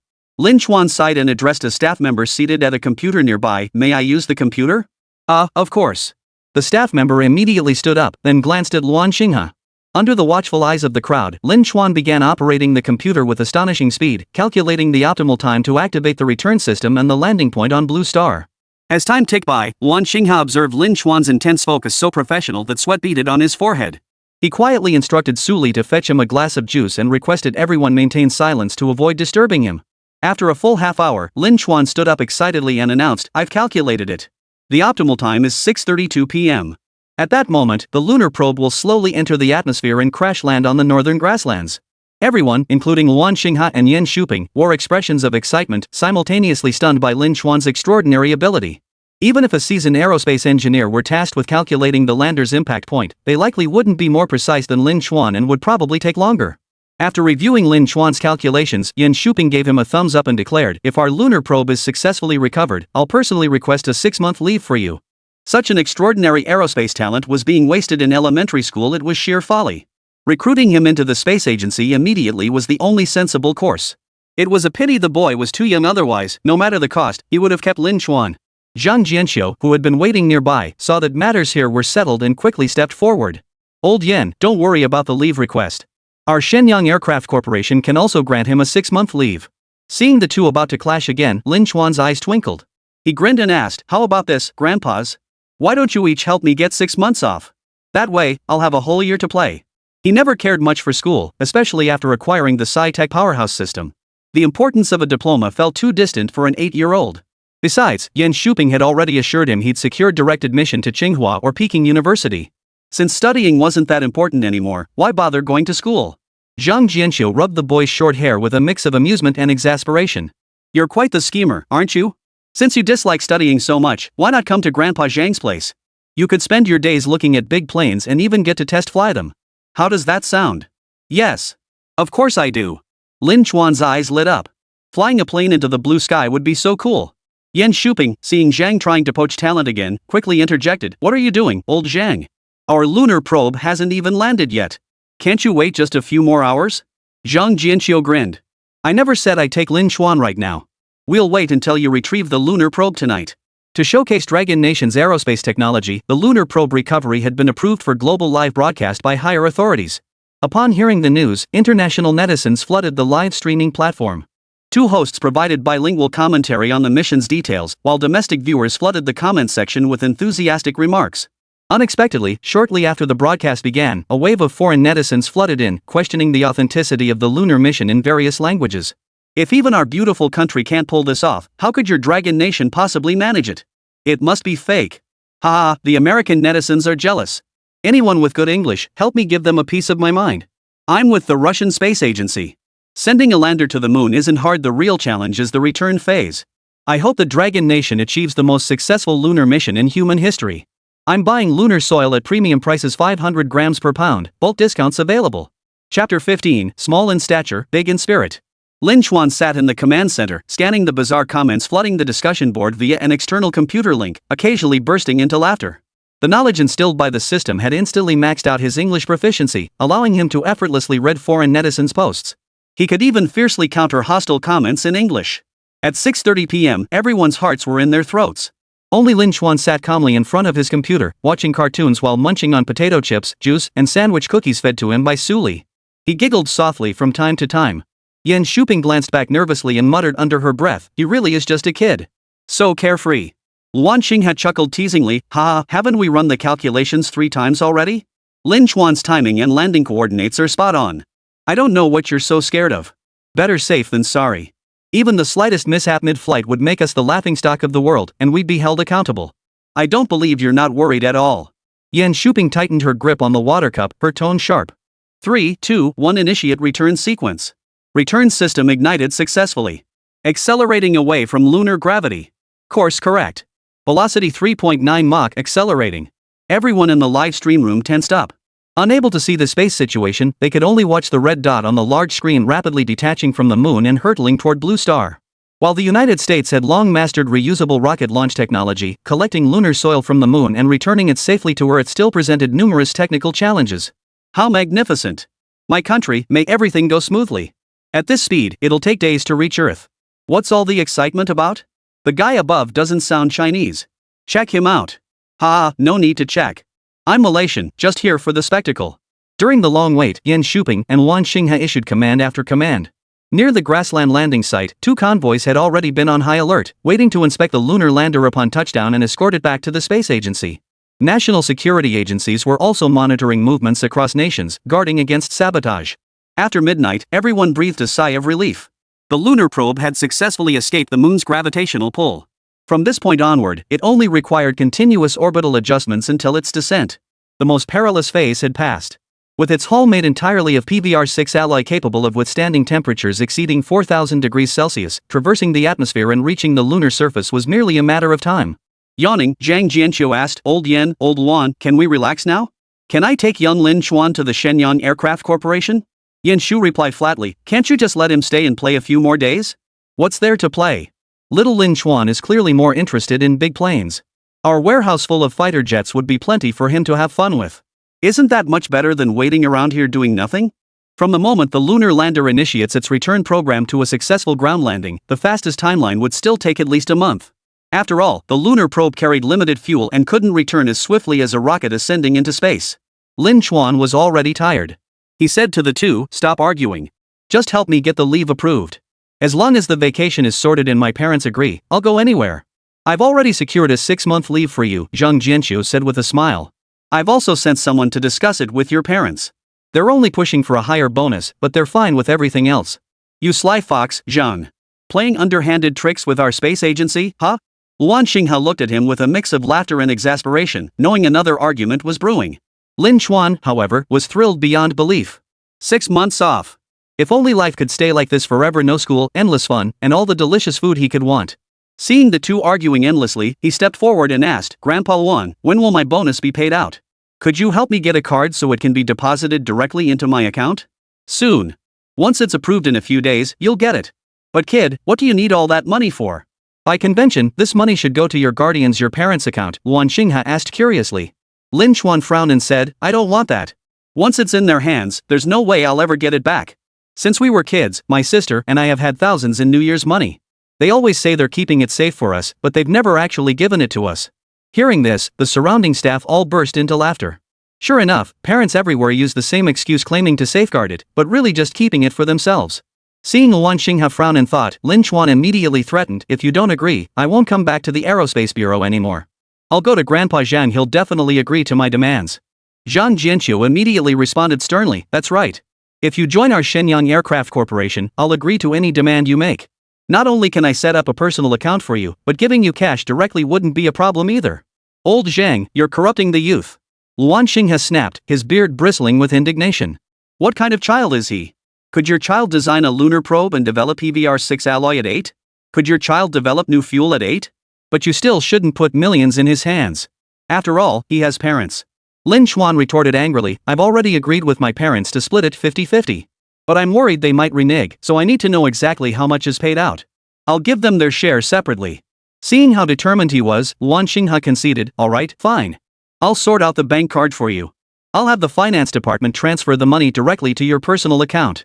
Is that acceptable? This kid was surprisingly sharp for his age, not someone you could easily fool. But Zhang Jianqiu had been right earlier, this youngster truly couldn't be compared to other kids his age. He promptly called the finance department to arrange the matter. 2 days later, Lin Chuan received the 3,700,000 yuan bonus he'd been hoping for. He now understood the magnitude of the sum and called his father. Dad, the bonus from the space agency has been disbursed, a total of 1.76 million yuan. I'll have Grandpa Yen transfer half to you shortly, and the rest is mine. What? Only a little over $1 million? Lin Jipeng clearly found it hard to believe such a large project would yield so little. Lin Chuan explained with a grin, it's not bad at all. I'm still a minor, and I'm working for a state-owned organization. You wouldn't want to fleece the government, would you? But that can't be all they gave you. You're lying, aren't you? No. I'm not lying. Ask Grandpa Yen if you don't believe me. He's right here beside me. Lin Chuan nervously handed his phone to Yen Shuping, frantically signaling him with his eyes. Chapter 16, the 6th-generation Conlon fighter takes flight. Yen Shuping took the phone and explained solemnly, Comrade Lin, it was indeed 1.76 million. Young Lin Chuan only provided the blueprints and some suggestions. The Aerospace Bureau handled everything from materials to manufacturing, so the reward wasn't substantial. He then smoothly proposed requesting a 6-month leave of absence for Lin Chuan from his school to facilitate further research. Young Lin Chuan is exceptionally talented. I believe the longer he stays at the space agency, the more impactful his contributions will become. By then, it won't just be about the money, Yen Shuping said with a cheerful smile. Lin Jipeng remained skeptical but couldn't press further. He instructed them to transfer the funds immediately, adding hurriedly, please look after my son. That kid's a handful, don't spoil him. After transferring the money to his parents, Lin Chuan sauntered out. Zhang Jianqiu, who had arrived last, steered him toward the Shenyang Aircraft Corporation, smoothly guiding him all the way to a private warehouse. The warehouse was filled with model aircraft, domestic fighter jets, helicopters, transport planes, countless models dazzling the eyes. Wow! So many airplane models. Lin Chuan's eyes sparkled as he scanned the room, wishing he could hug every single model to his chest. After getting his hands on the latest 5th-generation fighter jet model, Lin Chuan examined it curiously. He hadn't seen the new blueprints the system had provided yet, so he didn't know what the differences were. Zhang Jianqiu rubbed his hands together expectantly, grinning mischievously. So, young Lin Chuan, what are your thoughts on our country's 5th-generation fighter? He hesitated to voice his desire to improve the new fighter. 5th-generation fighters were renowned worldwide, but in recent years, nations had been racing to develop new aircraft. Especially the United States, constantly issuing provocations and threats while flaunting their own aircraft. This had dragon nations seething with frustration, pinning their hopes on developing something new, preferably something that could deliver a resounding blow to the big, beautiful face. Let me tell you about 5th-generation fighters. If you have any good ideas, be sure to share them. Uncle Zhang will definitely consider them. Zhang Jianqiu assured him. Lin Chuan blinked innocently, so how much money can you give me? Zhang Jianqiu stuttered, well, that depends on your contributions. If you offer valuable suggestions. What if I could provide you with the blueprints for a 6th-generation fighter jet? Could you give me 5 million? In Lin Chuan's mind, 5 million was already a fortune after all. His dad bought lottery tickets every day, constantly muttering that winning 5 million would make them rich. Earning another 5 million from Uncle Zhang? That would be doubling his fortune. While Lin Chuan was still daydreaming about wealth, Zhang Jianqiu sensed something unusual. He probed cautiously, "You have the blueprints?" Lin Chuan nodded. "I do have them, but you'll need to pay me so I can conduct my own research. Using my templates, you can build a scaled-down version of the 6th-generation Conlong fighter jet. Success is guaranteed. Is 5 million enough? I want to start researching the new fighter jet right now," Lin Chuan urged. His eyes itched at the sight of the aircraft model, desperate to dive into development immediately. Zhang Jianqiu recognized his eagerness and immediately led him to the group's fighter jet research division. Inside stood a massive aircraft model, though only half complete, appearing somewhat incomplete. "Mr. Zhang, the new fuel has replaced aviation fuel. The experiment is underway now. Would you like to take a look?" a researcher asked. Recalling the experiment he had arranged, Zhang Jianqiu pulled Lin Chuan along to the test site. The 5th-generation fighter jet participating in the test demonstrated exceptional performance. If it could be paired with the new fuel, the results might be astonishing. At the test site, the 5th-generation fighter circled at supersonic speed before returning its velocity visibly enhanced. The test engineer recorded the flight data, utterly stunned as the readings spiked off the charts. Soon after the test concluded, the test pilot exclaimed excitedly, "Mr. Zhang, this aircraft is incredible." He rambled excitedly, "It accelerates incredibly fast from the start, and the horsepower is more than enough. It feels like the energy is endless. We could fly forever." He had thought aviation fuel was already highly effective, but this new fuel completely won him over. The sensation it provided gave pilots immense confidence. Zhang Jianqiu burst into laughter upon hearing this, his dark face breaking into a wide grin. He slapped Lin Chuan on the shoulder and declared, "Young Lin Chuan, you've done us a tremendous service. The new fuel you provided can be used in all aircraft. From now on, our Dragon Nation will lead the world in aviation fuel technology." Lin Chuan gave a perfunctory oh, utterly disinterested in fuel technology. The test pilots and researchers beside him stared at him in bewilderment. The fuel he provided? A hero in his youth? This is way too early. The researchers stared in disbelief. Zhang Jianqiu nodded solemnly. That's correct. The new fuel was indeed provided by young Lin Chuan. His fuel is also used in the lunar probe. His contribution is largely responsible for its success. He couldn't fully disclose Lin Chuan's achievements, lest spies leak the information. For Lin Chuan's safety, this was all he could say. Even so, it was enough to astonish a group of PhDs from prestigious universities. They swarmed around Lin Chuan, asking how he had managed to develop the new fuel. Lin Chuan scratched his head sheepishly. "I just tinkered around with it, and it worked out.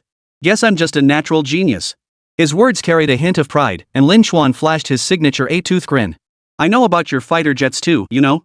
I can develop the latest generation of fighter jets and I'm better at it than all of you combined." The group exchanged glances and burst into laughter. "Young man, excessive confidence isn't always a good thing. Bro, I graduated from Peking University." "That's right, we're all top students from Peking and Tsinghua universities, and we've gotten perfect scores on every test since we were kids." A cute-looking female researcher teased him, asking deliberately, "If you're so smart, what score did you get on your last exam?" Lin Chuan, recalling his dismal scores, quickly changed the subject. "Scores don't mean anything. Genius can't be measured by numbers." To prove his brilliance, Lin Chuan immediately pulled out a notebook and began sketching the design for a 6th-generation fighter jet. No rough draft needed, he went straight to the final blueprint. At first, everyone burst into laughter. But after someone took a closer look, they all began studying it seriously. Finally, they were stunned to discover the design was entirely feasible. Zhang Jianqiu seized the moment. "Young Lin Chuan, is this the 6th-generation Dragon Ascendant fighter jet?" Lin Chuan nodded. "Yes. I guarantee the Dragon fighter will outperform any fighter jet in the world." 10 minutes later, he completed the entire blueprint and explained each annotated section to the group. They frantically jotted down every detail. Only then did it dawn on them the 6th-generation fighter jet might be about to become a reality. Chapter 17, he figured it out all by himself? That night, Xinfei Group was ablaze with lights as the core research team worked through the night studying Lin Chuan's blueprints. Zhang Jianqiu had Lin Chuan accommodated at the group's facilities, practically treating him like royalty. He suspected that the blueprints from Old Yan's side were likely provided by Lin Chuan. Lunar probe research had stalled for years. Despite massive investments by the space agency, no breakthroughs materialized. Years ago, they sought collaboration with the United States, only for the Americans to renege after receiving funds and then join other nations in imposing a technological blockade on China. Enraged, Dragon Nation withdrew from the project and declared it would pursue independent development. However, constrained by technological limitations and the scarcity of lunar soil, since only the United States possessed samples, even the proud Dragon Nation had to bow its head. Yet within just 2 months, the lunar probe successfully landed on the moon and brought back 5 kilograms of lunar soil. Now the entire nation stood tall and proud. A few days later, Lin Chuan grew restless and wanted to take advantage of the holiday to go out and have some fun. He sought out Zhang Jianqiu to discuss it. Zhang Jianqiu hesitated. That's true, but we can't do without you here, Lin Chuan. Why not stick it out a little longer? The accompanying researchers nodded frantically. Yeah, boss. We still have questions we need your help with. You absolutely can't leave. The researcher was practically on his knees. Working on the dragon fighter had left him with dark circles so deep they seemed ready to fall onto his nose. Lin Chuan shook his head. No way. I'm going out to have fun. If you guys run into anything you don't understand, just give me a call. Since he insisted on going out, Zhang Jianqiu had no choice but to find a newly hired college graduate to show him around. A few days later, Yan Shuping arrived at Shenyang Aircraft Corporation. He found Lin Chuan and greeted him with a smile. Little Lin Chuan, it's been a while. Grandpa has missed you. How are you doing here? Want to come back to our space agency? He winked and waited for Lin Chuan's agreement. Lin Chuan shook his head. It's okay. I plan to leave once the 6th generation fighter jet research is complete. Not yet. I still need to oversee the progress. Lin Chuan looked at Yan Shuping and asked curiously, Grandpa Yan, why did you come find me? At this mention, Yan Shuping's expression turned solemn. He produced a specially crafted medal and handed it to Lin Chuan, stating with gravity, this is a medal awarded to you by the State Department, the Meritorious Service Medal. Lin Chuan took the medal and examined it curiously. What is this? Historically, only those who made outstanding contributions to national heavy weapons research have received it, like the father of the atomic bomb. We've submitted the report. It was you who provided all the blueprints for the lunar probe. After organizational review, it was decided that all credit should go to you. In addition to financial rewards, you are also being awarded this Medal of Merit. Yan Shuping sighed, crouching down to meet his gaze as he spoke softly. Originally, we planned to honor you on television, letting the entire nation know about this achievement. But for your safety, and considering your age, we decided to wait until you reached adulthood before making it public. It's unfair to you, but there's no other way. A child capable of designing a lunar probe and participating in fighter jet research. If other nations learned of this, they might well declare war. So outstanding at 8 or 9 years old, his future is truly limitless. They feared the great beautiful country would stop at nothing to seize Lin Chuan, even if it meant waging war. Thus, they decided to award him secretly.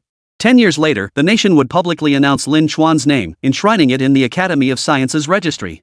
Let everyone know his name. At the thought of becoming famous, Lin Chuan felt a slight disappointment, but quickly perked up again. Could the school give me a certificate at the end of the semester? Or give me a youth league badge? Lin Chuan pouted. Without something tangible, my parents won't buy it. They'll still give me hell after the final exams. Even though he possessed extraordinary intelligence, that didn't mean he enjoyed studying. Final exams? Forget about it. Yan Shuping chuckled. Alright, Grandpa Yan will make sure it happens. He stepped forward and solemnly pinned the badge onto Lin Chuan's chest, his eyes filled with respect. The child didn't grasp the significance of this badge. Only researchers and the state understood what it represented, a promise and protection from the nation. Even if the world ended or global war broke out, this badge alone would ensure Lin Chuan's safety. His descendants and entire family would reap the benefits and enjoy prosperity. With detailed blueprints in hand, Xinfei Group swiftly developed the 6th generation Konglong fighter jet. Its outstanding aerodynamic design was truly awe-inspiring. When Zhang Jianqiu prepared to order testing, Lin Chuan intervened. Lin Chuan wore a stern expression, looking intimidating. I have questions for you. Are you certain every step followed the blueprints? No cutting corners or substituting materials? Zhang Jianqiu was puzzled. Most parts were built according to the blueprints. Is there a problem? He explained, our current technology has limitations. Many components in your blueprints are simply unfeasible to produce. With time constraints as well, we had to partially substitute materials.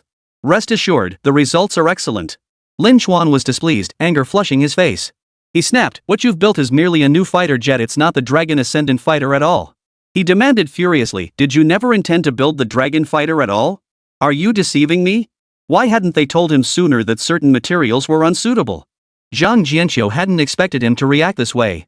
His brow furrowed as he replied sternly, Lin Chuan, we've done our utmost to follow your blueprints. This is the Dragon Ascendant. The new fighter was the culmination of everyone's overnight efforts, ready for its maiden flight. Lin Chuan couldn't say such things at this critical moment. Lin Chuan stared at him wide-eyed, utterly incredulous. You! Stomping his foot, Lin Chuan stormed off, shouting as he walked. You're a liar. You always insist on your own ideas. You don't care about a word I say. Even you're deceiving me. Back in his room, Lin Chuan threw his pillow on the floor and stomped on it furiously. Finally, he got up, determined to study the dragon fighter on his own.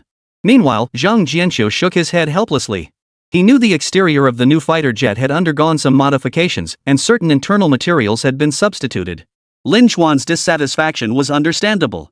Children often took things for granted, expecting their imagination to match reality, but actual operation was a different story altogether. Everyone prepare. Fighter inspection tomorrow. Official testing in 3 days.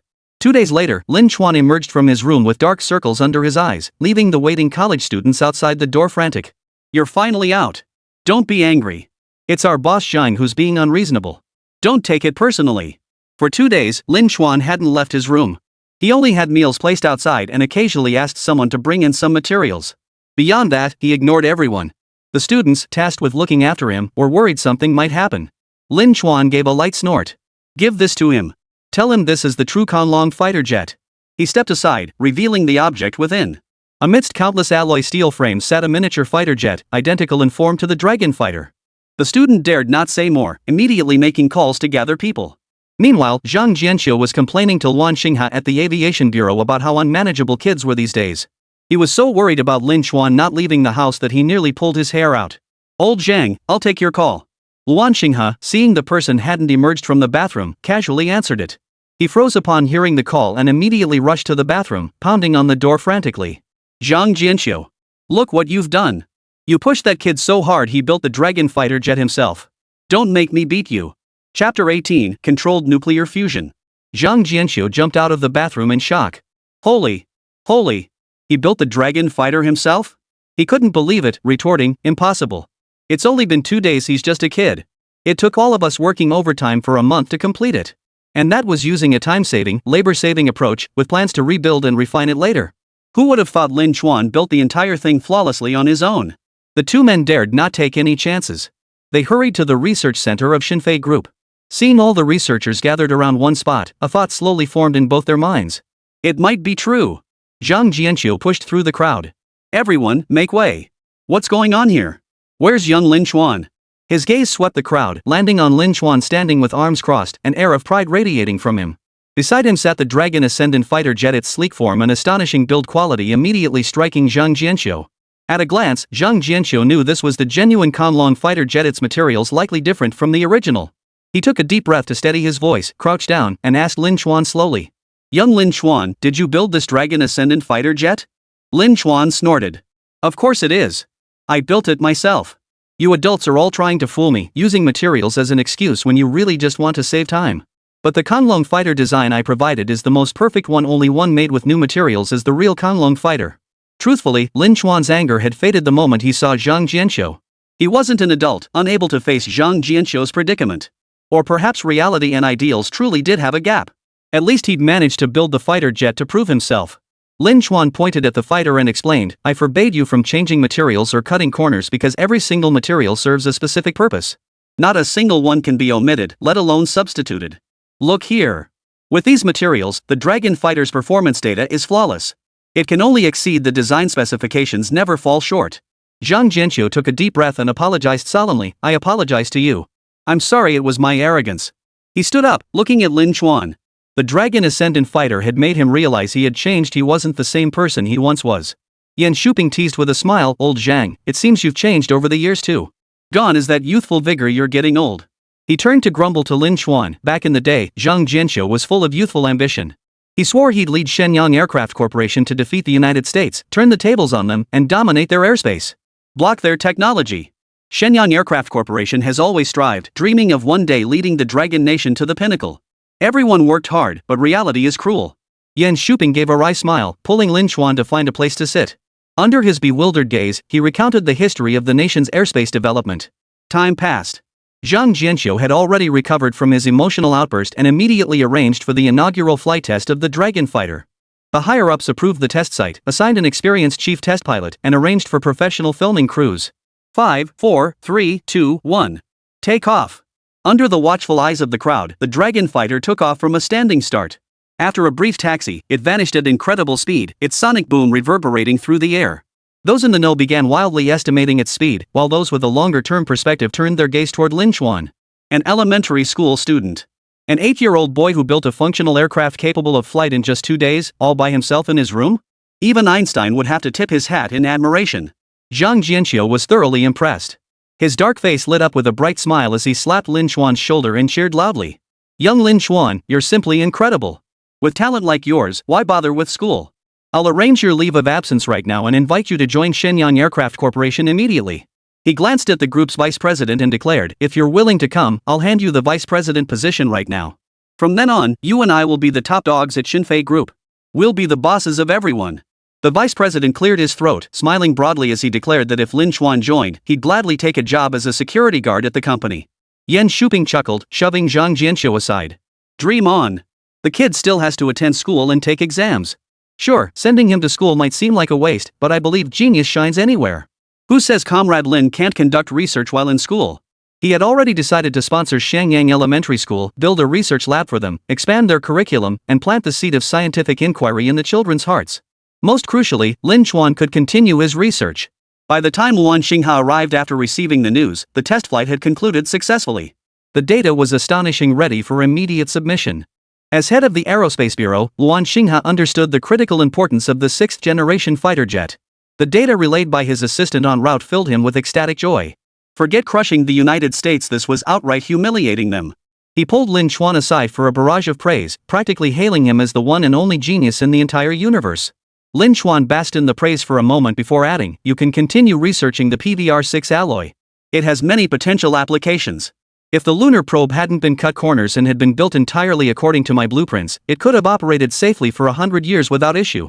The lunar probe could be further modified, but the Konglong fighter still needed attention. Luan Xingha assured him it was no problem, they would build several more lunar probes exactly as Lin Xuan requested, this time polishing them to perfection. As for Zhang Jianxiu, after the experiment succeeded, he took Lin Xuan out for a private meal. He then brought them to a snack shop and bought a huge pile of treats. Only then did Lin Xuan truly light up with joy, and they resumed discussing the construction process of the Dragon Fighter. Every aspect was incredibly professional, even the welding of the internal structure was completed entirely by him alone. Zhang Jianxiu couldn't help but marvel, truly extraordinary geniuses often achieve fame in their youth, but damn it, Lin Xuan had achieved fame in his childhood. After the Dragon Fighter experiment succeeded, the Black Tech system updated the blueprint again. This time, even Lin Xuan was stunned. Controlled nuclear fusion? What the hell is that? This was practically like asking him to build the sun in the sky. A week later, after comprehensive flight testing, the Dragon Fighter built entirely by Lin Xuan showed absolutely no issues, not even a hint of safety concerns. Superiors decided to release the news, and that evening's live broadcast featured Shenyang Aircraft Corporation. Netizens camped out in live chat rooms, while households across the nation tuned in to the broadcast, assuming it was just another ordinary technological innovation.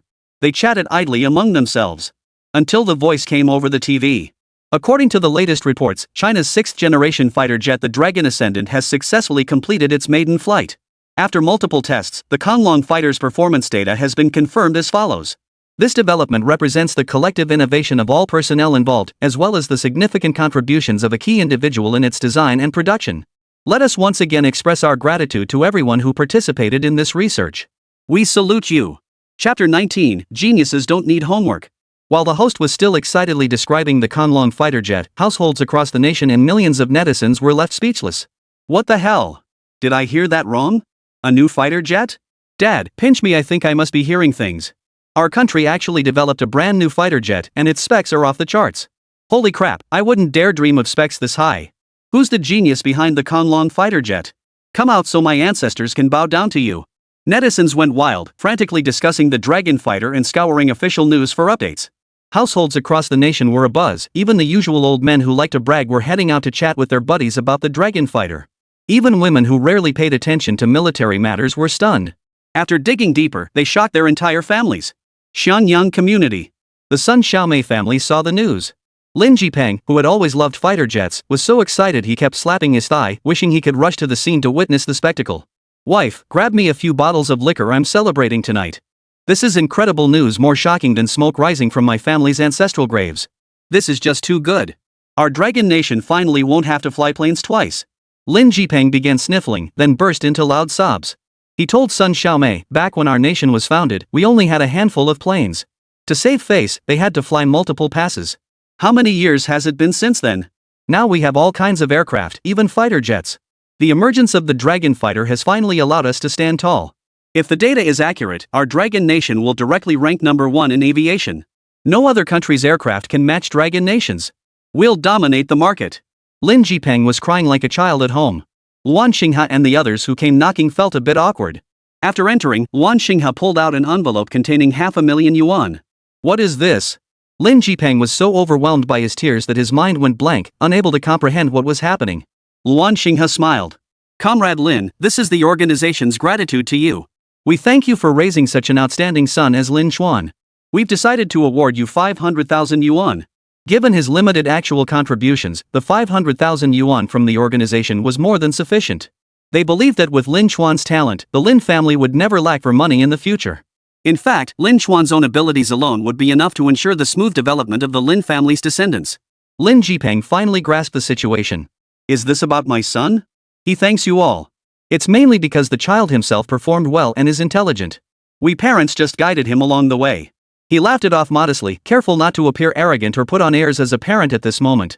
Everyone present understood clearly that it was Lin Xuan's own astonishing talent that had made this possible. Otherwise, the Lin family would have produced a prodigy long ago. Luan Xinghe offered his congratulations with a smile before departing. Lin Jipeng and son Xiaomei held the money, feeling briefly pleased, yet a lingering unease settled in their hearts. Their son had truly made something of himself. The fact that the organization had come specifically to reward them proved just how exceptional he was. Lin Jipeng grew serious and began discussing matters with son Xiaomei. From now on, aside from schooling, they would try not to interfere in their son's affairs. The Lin Xuan of today had already achieved more than they ever would in their entire lives. They would let him grow alongside the nation's progress. When he made his mark in history, their family would share in the glory. Tears welled in son Xiaomei's eyes as she smiled with satisfaction. I'm his real mother, not a stepmother. It's fine to brag about him occasionally, but if I were ever asked to do something that harmed him, I simply couldn't do it. From now on, I won't meddle in my son's affairs. Let him grow on his own terms. As long as he doesn't drop out of school, everything else is negotiable. Lin Jipeng cleared his throat awkwardly and reminded them, the results for the son's entrance exam are out. It seems he didn't pass again. The teacher said he just scribbled a few answers on the test paper and randomly drew on the answer sheet, so his scores were terrible.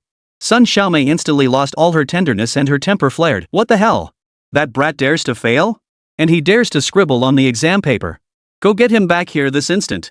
I'll beat the living daylights out of him. Seeing the test paper, Mrs. Sun gritted her teeth in fury. Unable to beat her son, she took it out on her husband instead. Those bright red scores nearly sent her into a rage. Fortunately, Luan Xinghe had warned him beforehand. Otherwise, Lin Xuan would have been summoned home by his own mother for a beating. Having narrowly escaped punishment, Lin Xuan learned his score from the homeroom teacher. Guilty, he deleted the record. No one could know he'd scored a measly 41. Yet Luan Xinghe, who kept a close watch on the school, still got the news. When he got Lin Xuan's report card, everyone fell silent. Luan Xinghe slapped his thigh and roared with laughter, wanting to shout it to the world. Look at this. Lin Xuan only scored 200 points total across all subjects. When I first got the results, I thought I'd misread them. But no, it really was just over 200 points. Ha ha ha, he didn't even score much higher than my grandson. Yan Shuping glanced at the scores with resignation. When he first began investigating Lin Xuan, he had obtained his report card and even gathered all of Lin Xuan's academic records from childhood onward. At first, he thought he had the wrong person.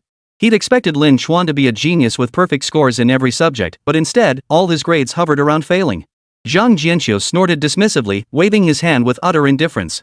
What do grades prove? Just regurgitating textbooks utterly useless. True geniuses aren't selected through screening, nor do they need to be sought out. They radiate such blinding brilliance that no one can ever obscure them. Yan Shuping rolled his eyes and cut straight to the point. Old Zhang, ever since you got that dragon fighter jet, you've become this kid's die-hard fan, haven't you? Zhang Jianxiu admitted it openly. Of course I am. He's an unparalleled genius, I'll always acknowledge him. You wouldn't dare say you don't recognize Lin Xuan? That you don't admire him? He shot a sidelong glance at his old friends, laying it out plainly. You guys just think Lin Xuan is too young, so you put on airs in front of him. If he were a bit older, you'd be on your knees calling him boss. No, big boss. They all shared a knowing smile. That was absolutely true. Forget kneeling to call Lin Xuan boss, they'd even be willing to be his lackeys, provided Lin Xuan could deliver more convincing proof. That evening, a celebratory banquet jointly hosted by the Aerospace Bureau and Shenyang Aircraft Corporation commenced. As the guest of honor, Lin Xuan arrived first, taking his seat amidst the bigwigs with a slightly conflicted expression. Zhou Yao had told him these were all big shots, each with perfect grades back in school. His own grades had always been mediocre, truly incapable back then, and after gaining the system, genuinely disinterested in writing assignments, looking down on such simple tasks. He wouldn't do them, and doing them was impossible. Geniuses simply didn't need homework. Yan Shuping noticed his distraction and whispered, Comrade Lin, what's wrong? Running out of food ideas? Xiao Zhou, send someone to buy some fried chicken and burgers. Make sure Comrade Lin is well taken care of. Chapter 20, I'll teach you controlled nuclear fusion. The United States, inside the Pentagon. The president's face darkened like the bottom of a pot as he asked grimly, "Are you certain it was developed by the Dragon Nation, not the Bear Nation?" The general replied with difficulty, "Yes, it's the Dragon Nation."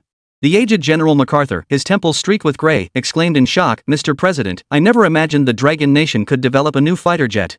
According to intelligence reports, this new aircraft could potentially dominate the entire world, including their own." After watching the intelligence video, the president felt his heart sink. Dragon Empire capital. In the chief's office, top-level figures gathered to discuss the lunar probe and the dragon fighter. A gentle smile graced the elder's face, and the other leaders couldn't hold back their laughter either, smiling with narrowed eyes. Luan Xinghe, who had come to report, was laughing so hard he was shaking. "Ha ha ha. Ha ha ha. The big beauty has come to us proactively to discuss aviation cooperation. They even declared they'll lift the international blockade against us and plan to refund all the money they scammed from us before, ha ha ha." Luan Xinghe grinned widely, baring his teeth. Now they want to talk about cooperation? What a joke. No cooperation, absolutely no cooperation. The other bigwigs chimed in immediately. Exactly. Absolutely no cooperation. Issue orders immediately. Not even remote-controlled aircraft models are to be sold. Anyone caught selling them is committing treason. Drones too, no sales allowed. Anything that flies, anything with wings, no exports. Total ban. As the bigwigs exchanged views, these rules spread like wildfire, becoming ironclad decrees. Netizens caught on and joined in the applause. Sanction the beautiful country, slap them hard in the face. They tricked the Dragon Nation into funding fighter jet development, then turned on us the moment they got the money, right? Now, the emergence of the Dragon fighter will make the US regret it bitterly. At the routine diplomatic meeting 1 month later, the Dragon Nation spokesperson announced the Konglong fighter jet and released all its specifications. After viewing the test footage, journalists from various nations raised questions. Spokesperson, can you confirm the authenticity of this video? China hasn't developed new fighter jets for years. Why suddenly unveil the Dragon fighter? Is the data fabricated? Is Longwo willing to collaborate with other nations on the Dragon Ascendant fighter jet? A journalist from a wealthy small nation stood out from the crowd, addressing the familiar Long Nation spokesperson. Is it for sale? How much? When can it be exported at the earliest? The moment he saw the video, he called his king, who uttered just one word, buy. The spokesperson smiled faintly, replying with confidence, not for sale. We refuse joint research with any nation. Longwei guarantees all data is authentic. I hereby announce the Dragon Ascendant fighter jet will enter mass production and participate in an international flight competition in 3 months. We hope you'll attend to witness its true form. The press conference concluded, and journalists rushed back to their countries to deliver the news. Days later, various nations submitted requests to visit Dragon Nation. Long Nation declined them all, yet privately initiated several video calls. While the Konglong fighter couldn't be sold publicly, other obsolete aircraft models were available for sale. With the Konglong fighter jet in the lineup, sales of other aircraft were guaranteed. Dragon Nation successfully secured numerous contracts. The Foreign Affairs Department was grinning from ear to ear, another huge influx of revenue. They were rolling in it. Meanwhile, higher-ups decided to reward the heroes once more. However, due to Lin Xuan's young age, they could only arrange an apartment for him in the capital city and provide housing for his parents locally. When the news reached him, Lin Xuan was lying in bed, engrossed in his phone. Zhou Yao knocked and entered, unable to resist asking, "Lin Xiaochuan, what are you playing with? Sis has something to tell you." Lin Xuan shook his head vigorously. "What is it?" "I'm busy." Zhou Yao peered over his shoulder and laughed in exasperation. "Do you really need that kind of hand speed for Star Pop? Are you trying to be an esports pro?" Lin Xuan chuckled, "I'm a genius. Geniuses are naturally good at gaming." Zhou Yao sighed, speechless. "You kid. Never mind. The higher-ups rewarded you with an apartment in the capital and arranged housing for your parents there too. Is there anything else you want?" Lin Xuan shot up instantly, his eyes lighting up. "You mean I can have anything I want? Sis, help me climb to the top of the server rankings. And while you're at it, buy me the full set of skins." Zhou Yao watched him helplessly for a moment before reporting the situation to Yan Shuping. When Yan Shuping arrived, he heard Lin Xuan playing games and arguing with the screen. "Don't get cocky. I'll definitely beat you. It's just 1v1. Who do you think you're looking down on?" Yan Shuping patiently waited for him to finish playing. After watching another match conclude and seeing Lin Xuan slumped dejectedly, she curiously asked, "What happened?" Lin Xuan wore a mournful expression. "I was playing a game, and this guy came in and beat me up with Damo right off the bat. He even tower dived me over a dozen times. Last game he beat me 5-11. I couldn't even leave the lane. Then he taunted me, calling me a noob and a kid, and challenged me to a duel. The result, he beat me up again. Lin Chuan was on the verge of tears. He'd finally climbed to Diamond, was on a 5-game winning streak, and then this stinky old Darius showed up and beat him so badly he wanted to cry for his mom. Yan Shuping sighed helplessly, losing is losing. It's okay. Some people are just really good at gaming. I heard you wanted to buy a game skin. Is this the one? Hearing this perked Lin Chuan up a bit, though he still felt pretty lousy. After a moment's thought, he decided to make a deal. Forget the skin. But you have to find a pro player to beat him for me.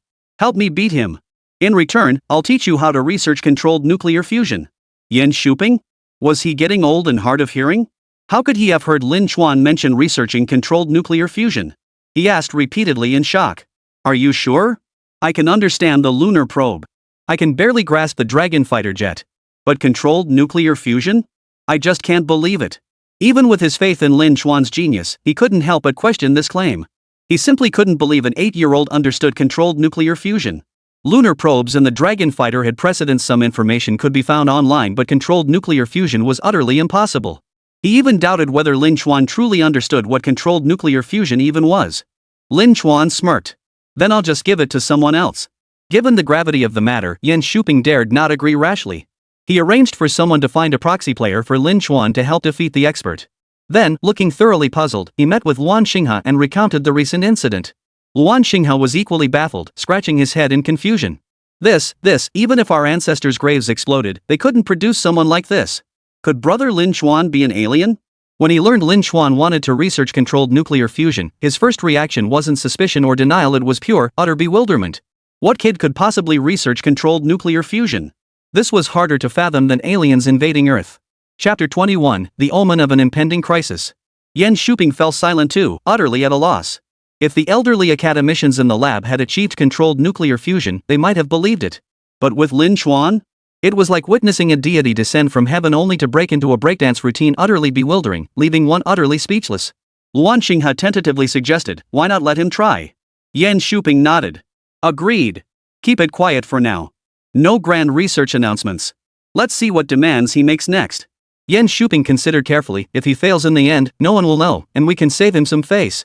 The two personally sought out Lin Chuan to explain the situation, proposing they conduct the research privately to protect his reputation, with their full support available. Lin Chuan looked puzzled. Don't you trust me? What if I actually succeed? Yan Shuping didn't want to argue or discourage him, so he simply said, if you can figure it out, I'll take your surname Lin. My whole family will follow suit. It was Lin Chuan's first time making a bet. After a moment's thought, he agreed. He pulled out a set of blueprints and handed them over. I've figured it out now, Grandpa Lin. Take a look and see what you think. Luan Xinghe nudged Yan Shuping with a chuckle. Quick, take it, Comrade Lin Shuping. This is the controllable nuclear fusion technology you've been dreaming of. Why aren't you looking at it? Yan Shuping rolled his eyes but still took the blueprints with pursed lips. His expression grew increasingly complex as he studied them. Finally, he declared flatly, Luan Xinghe, you should change your surname too. The entire Aerospace Bureau and Shenyang Aircraft Corporation can all adopt the Lin surname. He unfolded the diagrams inside and was so stunned he couldn't speak. All he could think about now was whether Lin Chuan was even human. Luan Xinghe looked at him with the same expression as if he were watching a cute little thing. He took the proposal, then let out a loud holy.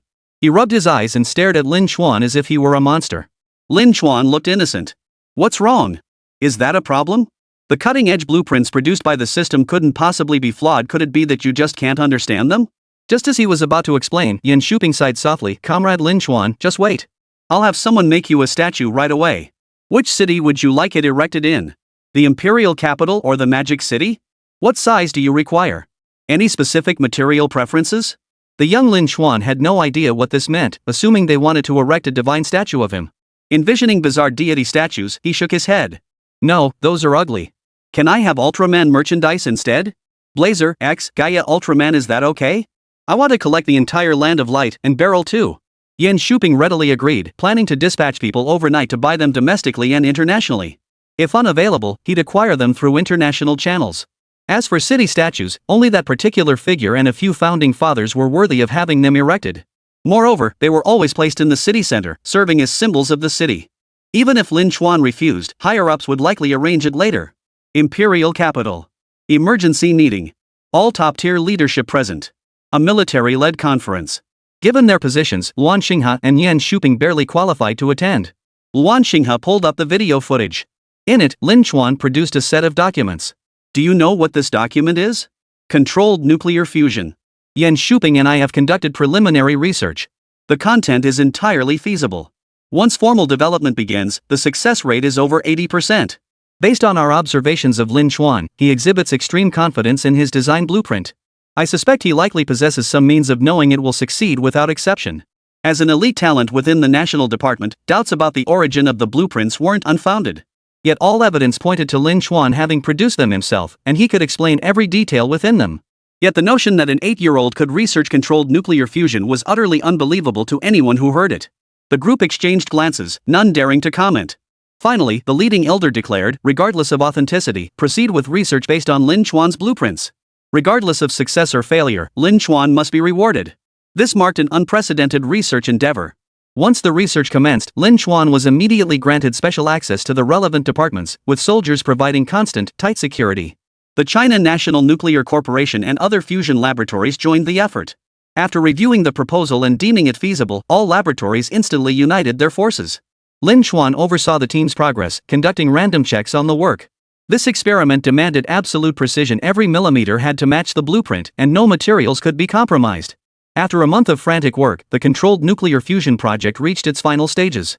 Everyone breathed a huge sigh of relief before plunging back into urgent tasks. Only Lin Chuan looked utterly exhausted.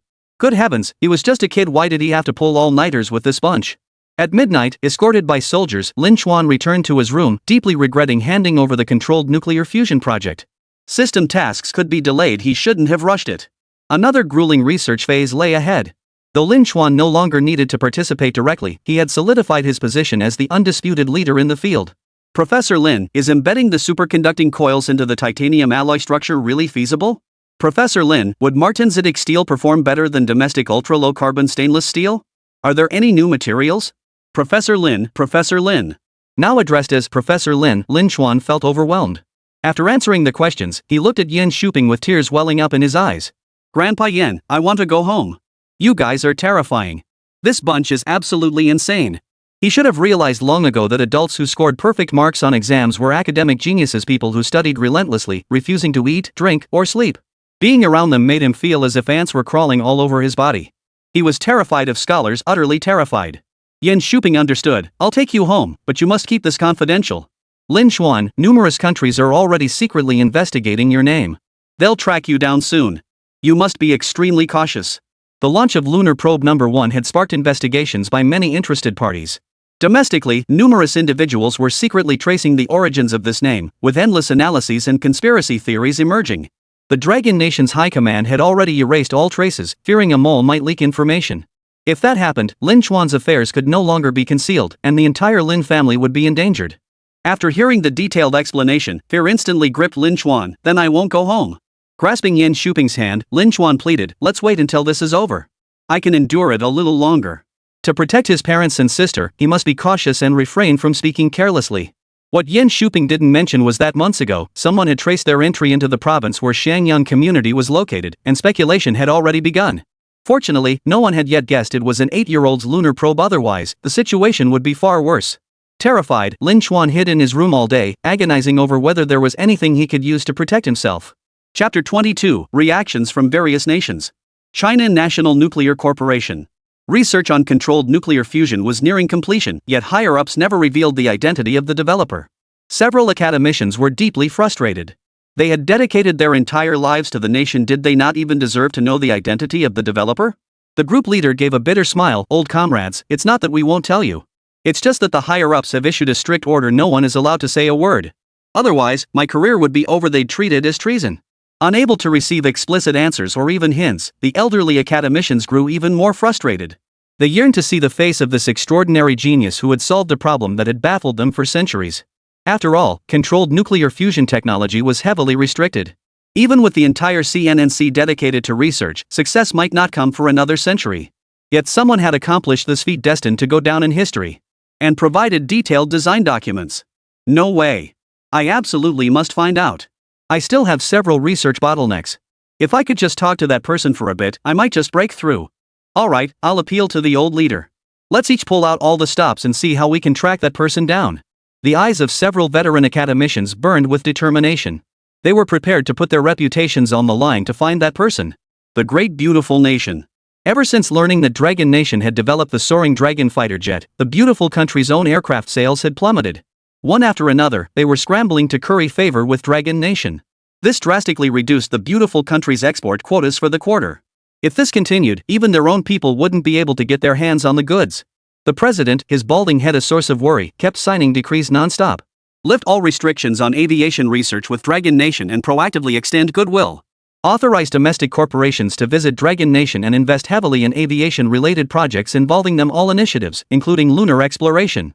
Agree to talks with the Bear Nation to jointly strategize against the Dragon Nation. Establish an airbase within a certain small nation.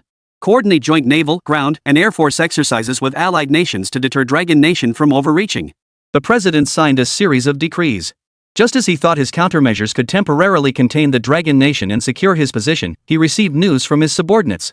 The president's eyes widened. After uttering a stunned "Oh my God," he slumped back in his chair, his mind blank. Bear Nation. The Bear Nation's president was observing troop drills on the frigid terrain when the Secretary General arrived bearing unexpected news. The president froze, then let out a bitter laugh after a moment of shock. Had their former junior partner and rival now surpassed them? He instructed the Secretary General, arrange an immediate meeting with the Dragon Nation's chief. I must see him at once. Dragon Nation has long coveted our heavy industrial technology.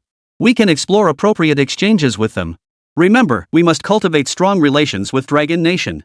It's time to return to the honeymoon phase. A simple all-weather partnership is no longer sufficient. Longwei has grown powerful. Japan. The Prime Minister was still indulging in pleasure when he received the news. Since taking office, he had adhered to the old strategy, maintaining superficial harmony with Dragon Nation while secretly undermining them behind the scenes, never missing an opportunity to provoke them. This time, however, the Prime Minister was stunned.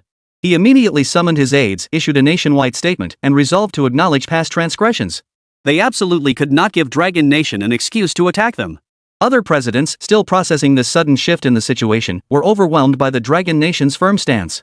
The Dragon Nation's chief, who had always honored agreements without fail, abruptly cancelled his trip to Japan.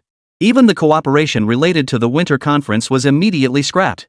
During a routine live broadcast, the Dragon Nation's leader announced several major developments with a smile. Given Japan's past crimes against our nation, its persistent refusal to repent, and its attempts to destroy evidence, the Dragon Nation hereby publicly designates it as an unwelcome nation.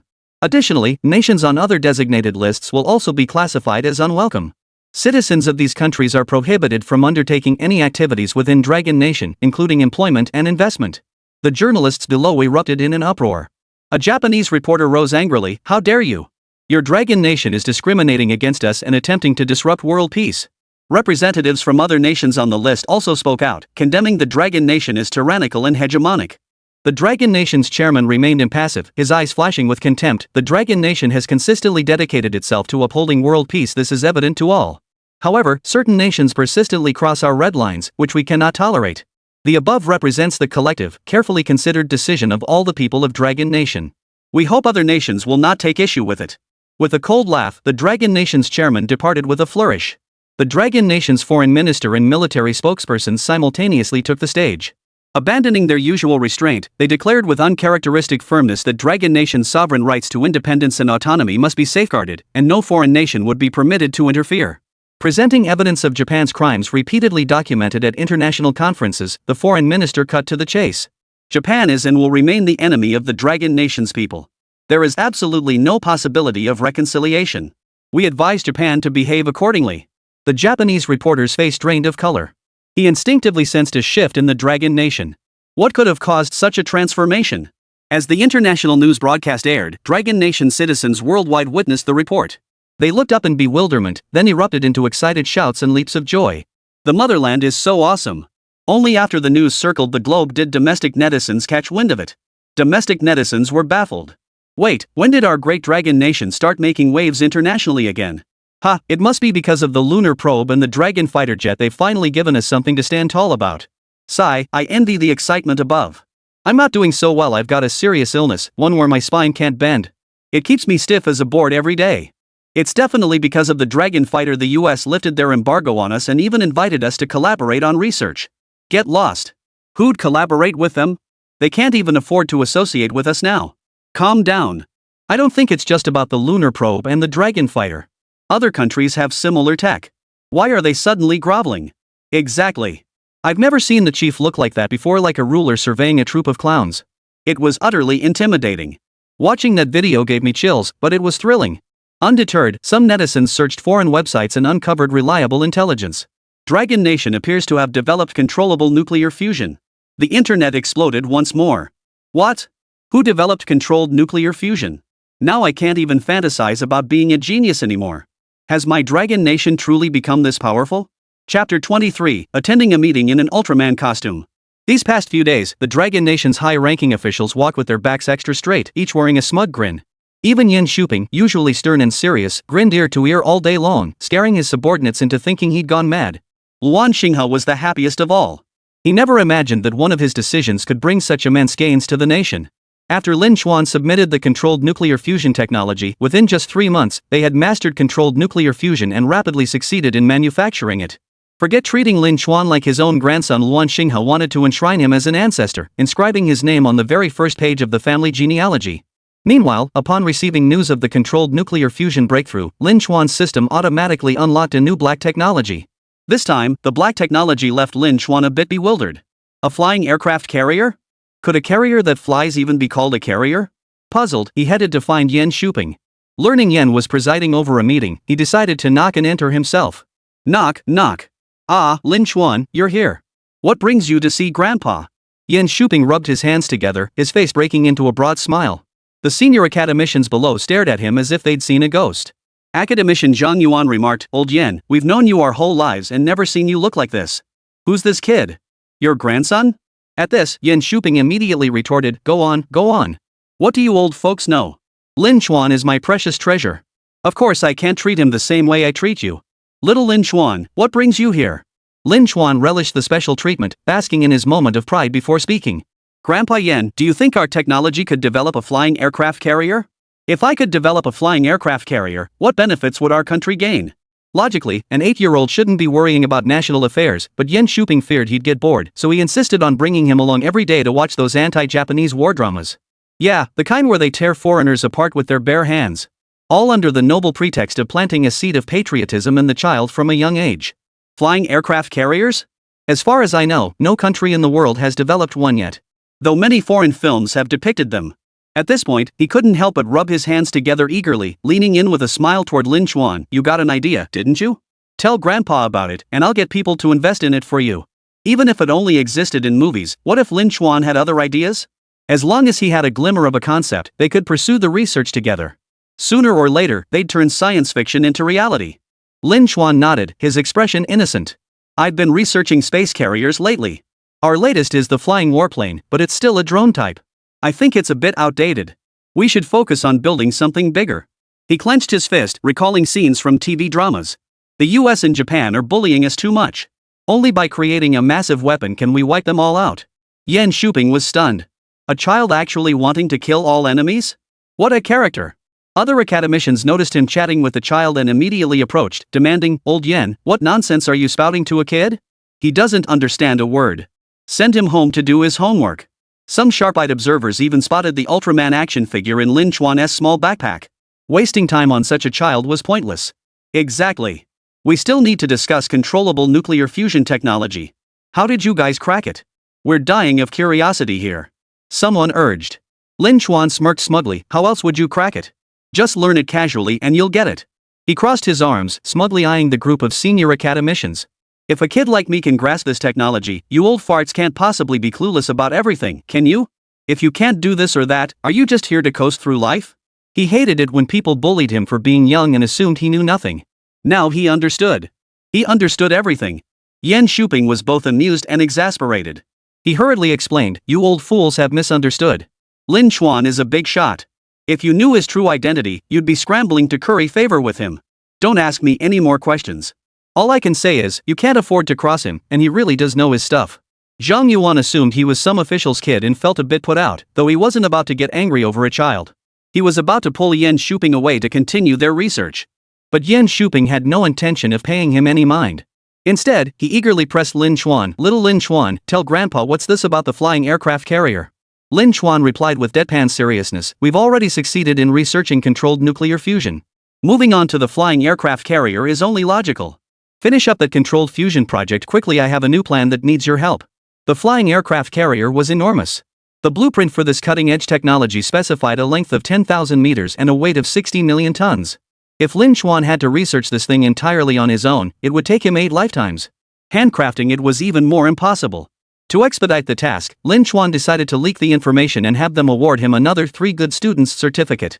That way, the certificates wouldn't vanish the moment they reached him. The teacher even said that good students' scores were being redistributed to the bad ones, and even then, he still couldn't pass. Getting a 3 good student award was utterly impossible. To earn his parents' approval during the new year and avoid a beating, Lin Chuan was determined to switch to the 3 good student certificate. Yan Shuping was aware of the status of China's flying combat aircraft. Currently, only one model existed, and it was drone-operated, capable of swarm combat, but it was far from sufficient. Alright, Comrade Lin Chuan, are you free today? How about Grandpa takes you to attend a meeting? Share your ideas with us, and we'll support your actions. Yan Shuping adopted a friendly tone, deciding to first explore Lin Chuan's proposals. Hearing this, Lin Chuan jumped for joy and immediately agreed. Yay! But you guys have to get me some nice clothes, okay? Otherwise, I'm afraid I'll embarrass myself. Yan Shuping had no objections and instructed his assistant to make the arrangements.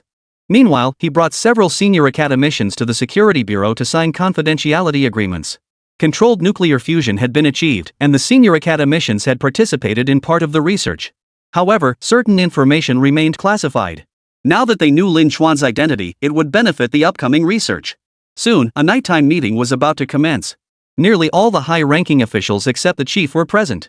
Only the absolute highest echelons could participate. Those without sufficient credentials were barred from entry.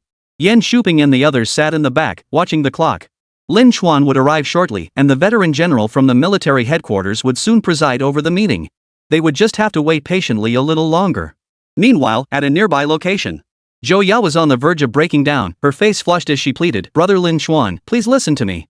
This meeting is extremely important. You absolutely cannot wear that outfit."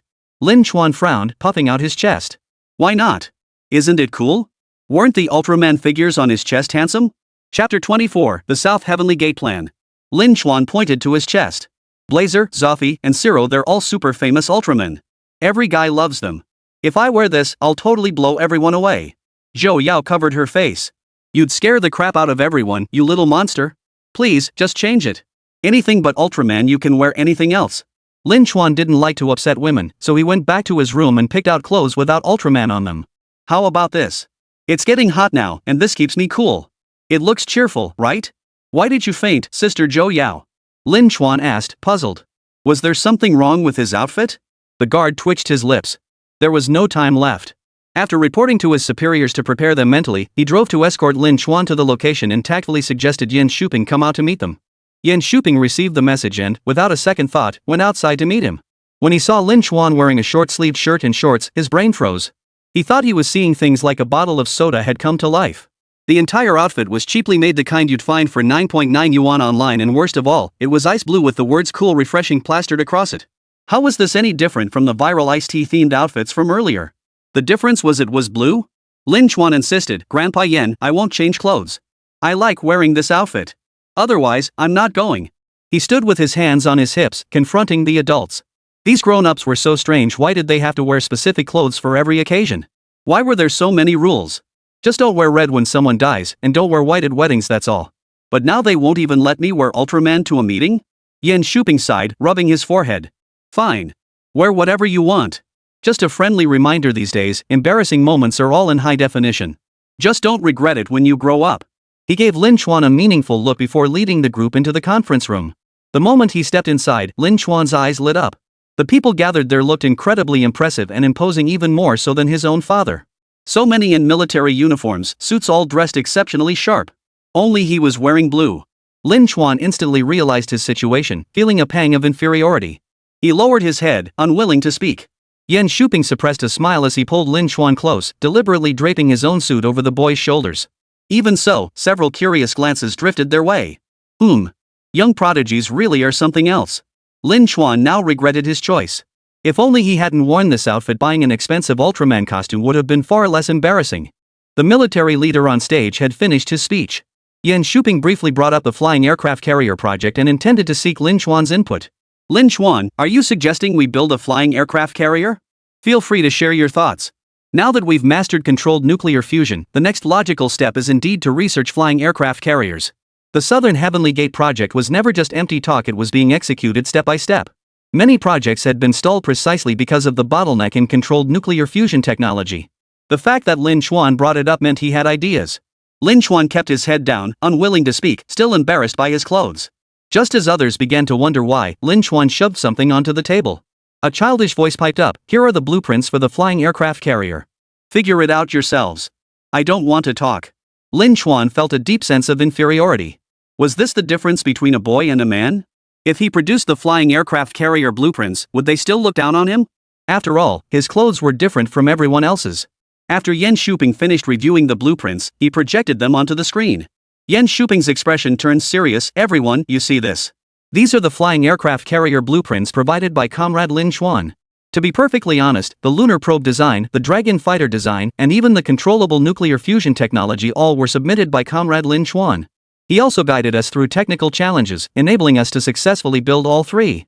Without his generous assistance, it would have taken Dragon Nation at least 30 years to develop the lunar probe, 50 years to create the new fighter jet, and perhaps even a century to achieve controlled nuclear fusion." The expressions of those present grew solemn. Now that Lin Chuan has provided us with the flying aircraft carrier blueprint, we can discuss the plan's feasibility. If viable, we should immediately restart the Southern Heavenly Gate project. No one dared utter another word. All eyes fixed on the blueprint. The data was staggering, yet no one dared question its authenticity. The military never lies. The gathering included Dragon Nation's top talents. If even they couldn't achieve what this person had repeatedly accomplished within half a year, there was undoubtedly one man behind it. And that person was Lin Chuan. After brief deliberation, the plan was approved. The blueprint carried such authority that it seemed any shipyard could handle its construction. However, the materials and technology specified required careful selection. They were far from easily replicable. Yan Shuping sighed softly. "Comrade Lin Chuan, I regret to say that even with the blueprint you provided, based on our current technology, it would take us at least 10 years to develop a flying aircraft carrier. We've always believed flying aircraft carriers existed only in science fiction. I still vividly remember the awe I felt the first time I saw one in a movie. The flying aircraft carrier is simply too massive and too difficult to manufacture. Could you give us some time? A 100,000-meter-long flying aircraft carrier, even mobilizing the entire nation, might not guarantee its successful construction, let alone relying solely on research personnel." Lin Chuan felt a pang of disappointment. Wouldn't that mean his mission would take an eternity to complete? He whispered, "Is there really no way to get it done before the new year? I really need that model student award. Otherwise, my mom will definitely beat me. If I don't go to school, she'll grab my ears and hit me." Lin Chuan's face fell. He wished he hadn't handed it in. This was too difficult. Yan Shuping froze. "You handed in the flying aircraft carrier design just for a model student certificate?" Seeing Lin Chuan nod, Yan Shuping took a deep breath. "Just wait. You'll get your certificate this year and the whole set of them. Xiao Zhou, contact every department immediately. See what awards can be given to Comrade Lin Chuan. Give him all of them. And arrange for any international awards as well." Luan Xinghe reminded him to contact Shenyang Elementary School first to secure the school-level certificates. With the confirmation secured, Lin Chuan shed his self-doubt and happily dashed off to play, finally free from worrying about certificates. After Lin Chuan left, the group resumed their discussions about the Feitian aircraft carrier, a project that transcended eras. They unanimously decided to immediately initiate research and commence manufacturing. If something could be accomplished once in the present and once in the future, why not achieve it now? Chapter 25, The Impact of Controlled Nuclear Fusion. After submitting the flying aircraft carrier design, Lin Chuan planned to slip away quietly. The leading military official waved him over. "Comrade Lin Chuan, I have something to ask you. Is that all right? What opportunity led you to master these cutting-edge technologies?" At this, everyone instantly perked up their ears. Academicians from the Chinese Academy of Sciences were equally curious. How could an 8 or 9-year-old child younger than their own grandchildren develop lunar probes, achieve controlled nuclear fusion, and even crack the code of a flying aircraft carrier? Where did such a prodigy come from? Lin Chuan scratched his head. "Well, maybe because my mom always hit me? She always says I'm useless and beats me for no reason. Plus, my dad keeps bragging about how amazing he is in front of me. That's why I started researching on my own." Speaking with uncertain conviction, Lin Chuan nodded emphatically, pumping his little fist. "That's right. My parents pushed me into it. If you're looking for someone to blame, go find my parents." Lin Chuan scrambled to his feet and dashed out of the conference room, his heart pounding. He couldn't exactly say he had some black tech, could he? What if they sent him to the lab for dissection? He didn't want to die. Lin Xuan sat in the car with a mournful expression, determined to guard the system's secret to the death. Little did he know that his offhand remarks had landed the kids in the red circle and political circles in so much trouble. Why can that guy get away with it, but not you? Others get beaten studying nuclear fusion, but you study games? Asking for it. Fine. Having a pig like you born into this family must mean our ancestors buried their ashes in the wrong spot. Of course, the high-ranking officials had their own thoughts. After thorough investigation, they discovered that Lin Xuan and his parents had never traveled abroad, and there wasn't a single foreigner in their social circle. There was no possibility of collaboration with the enemy, nor any chance of obtaining technology from abroad. If that pretty country had this tech, its tail would have been sticking out across the entire universe. This could only mean Lin Xuan had his own little secret or was a genius reincarnated. Otherwise, none of this could be explained. Research on the flying aircraft carrier progressed at breakneck speed, drawing together the nation's most advanced scientific and technological resources. Every person who laid eyes on the blueprints was utterly baffled. Wait, how could we fast forward into the sci-fi era in just a few short years? Yet the repercussions of controlled nuclear fusion were only just beginning to unfold. Japan publicly announced on the international stage, openly acknowledging the atrocities committed against Dragon Nation in the past, even releasing various pieces of evidence themselves. We deeply regret that, through thorough investigation, our ancestors indeed committed unjust acts against the Dragon Nation. We offer our profound apologies and earnestly hope that, in the spirit of global unity, the Dragon Nation will find it in its heart to forgive our mistakes. Japan's Prime Minister read from a script, addressing the live broadcast camera. The audience watching at home was stunned. Hadn't their leaders consistently denied these allegations? Could they truly be descendants of criminals? What sent shockwaves through the nation was that the leadership itself had released evidence that, coming from the perpetrators themselves, was all the more horrifying. We are sinners? Ah, this is fantastic. Japan has finally admitted their crimes. All that waiting was worth it. Dragon Nation citizens worldwide felt tears welling up, followed by immense relief. They knew it must be because the Dragon Nation had developed something groundbreaking, forcing the shameless Japanese to bow their heads. As soon as Japan's live broadcast ended, the Dragon Nation spokesperson solemnly announced, "The Dragon Nation has achieved preliminary mastery of controlled nuclear fusion technology, ushering in an era of limitless energy." Dragon Nation erupted in astonishment, and the entire world echoed in shock. The long-circulating rumors were confirmed, stunning everyone.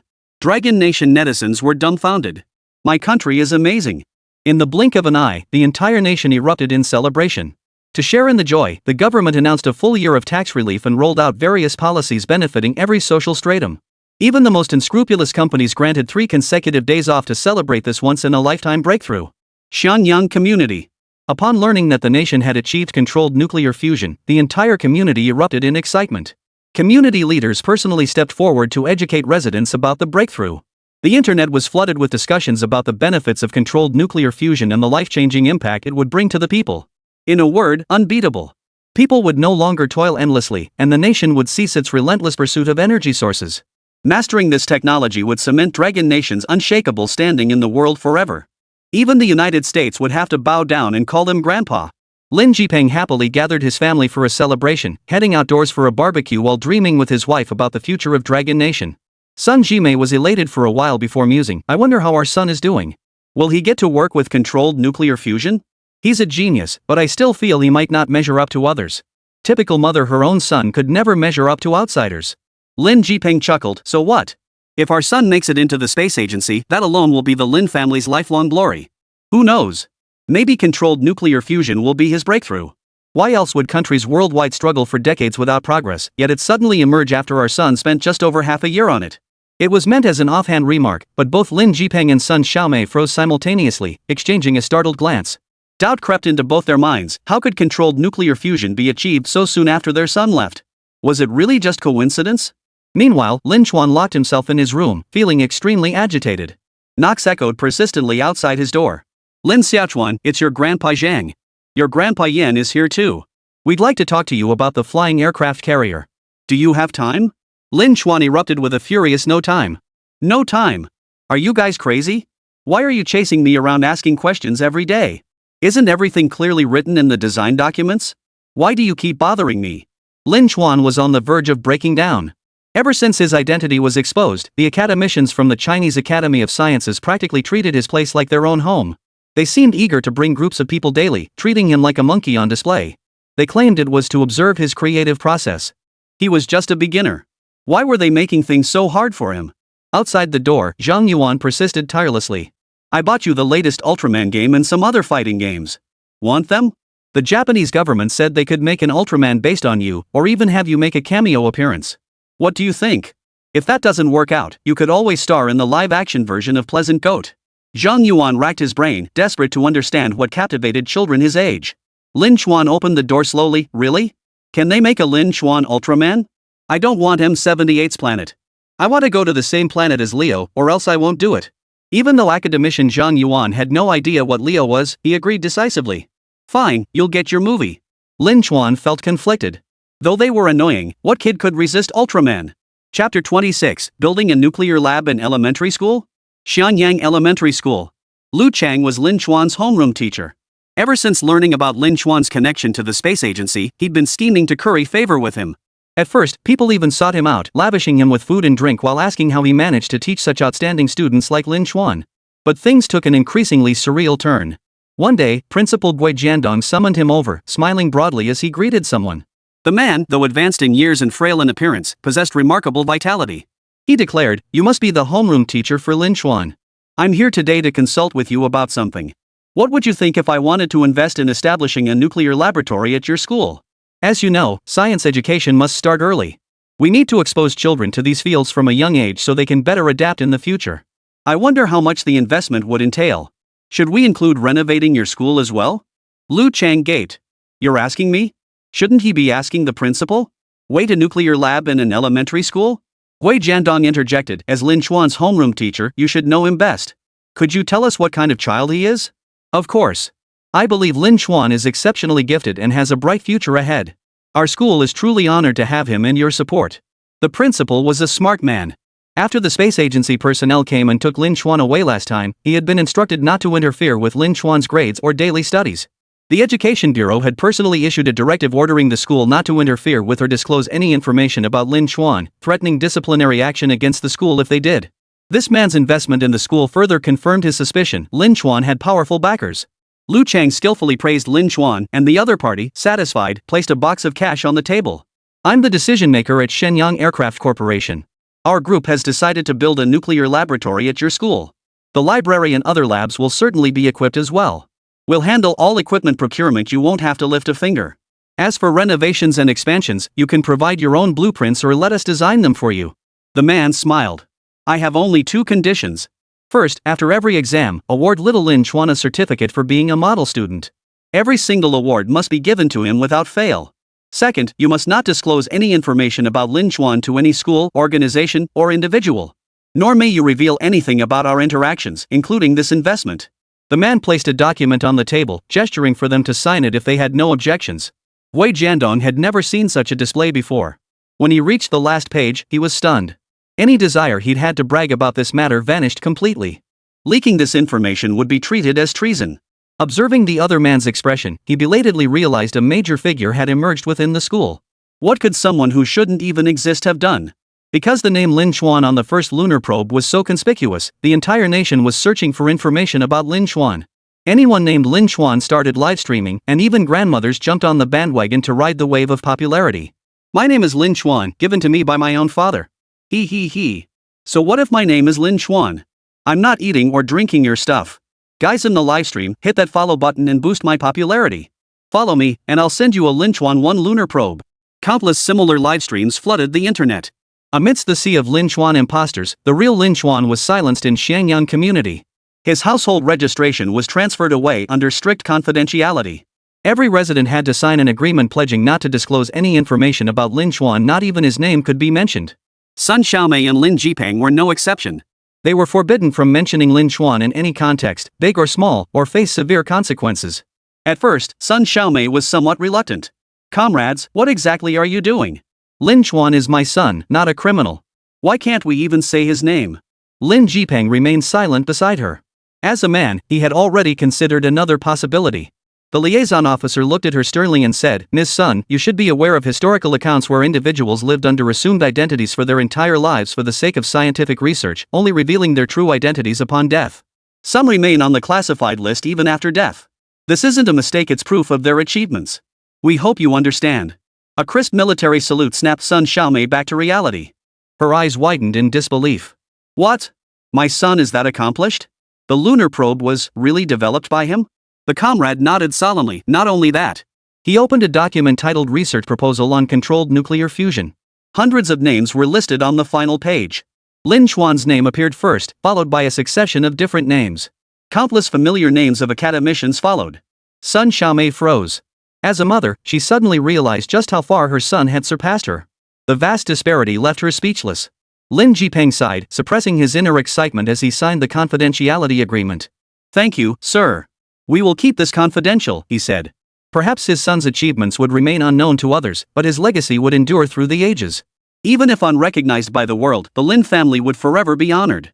A tear rolled down Lin Jipeng's cheek as he realized his son was truly an extraordinary person. After everyone had left, Sun Xiaomei leaned against her husband and wept. "My dear husband, our son is truly magnificent. He's brought us such honor." What so many others couldn't figure out, he managed to solve. Lin Jipeng nodded, acutely aware that seeing his son again would be exceedingly difficult. "Grandpa Yan, I have a question for you. With our current level of technology, is it really true that we won't be able to develop a space aircraft carrier until more than a decade from now?" After finishing his game, Lin Chuan asked Yan Shuping, who had come to visit him. He had asked this question many times over the past few days. Realizing that without developing the flying aircraft carrier, the system's advanced technology couldn't be unlocked, Lin Chuan felt deeply discouraged. If he couldn't develop new weapons, could he still call himself a genius? To maintain his reputation as a genius, Lin Chuan decided to push them to hurry up with the research. Yan Shuping pushed his glasses up and earnestly explained the nation's current situation. Even with large-scale material procurement, they would struggle to build the flying aircraft carrier. Lin Chuan fidgeted, tracing circles on the floor with his foot. "What if I could provide you with materials?" After examining the system, he realized he'd forgotten to claim his rewards. Among them was a skill called duplication. Essentially, he could replicate anything he desired could be produced, including living human beings. Sigh. He'd actually wanted to try resurrecting Ultraman, but alas, it was fake. Chapter 27, the top student of Shangyang Middle School. To expedite the flying aircraft carrier project, Lin Chuan resolved to assist everyone by securing the materials first. Yan Shuping gently ruffled his hair, his tone gentle. "Xiao Chuan, Grandpa knows you're eager to develop the flying aircraft carrier, but everything must be done step by step, right? You're just a kid, how could you possibly have the materials? Am I right?" He hadn't taken Lin Chuan's words seriously at all. Even though controlled nuclear fusion had been mastered, building a flying aircraft carrier wasn't that simple. The engine problem alone remained unsolved. Building an engine required massive amounts of new materials strong enough, hard enough, and capable of delivering the necessary power to propel the carrier. Even the world's top engines struggled to handle such demands, let alone underwater. The key to the flying aircraft carrier was getting it airborne. If it couldn't fly, the whole project was dead in the water. They'd have to start from scratch with every step. Without suitable materials, they could only begin by researching them. Lin Chuan shot him a displeased look. "What's that supposed to mean? Are you looking down on me? I said I have the materials, I really do. But you can't ask where they came from." Lin Chuan straightened his back, trying to take the matter seriously.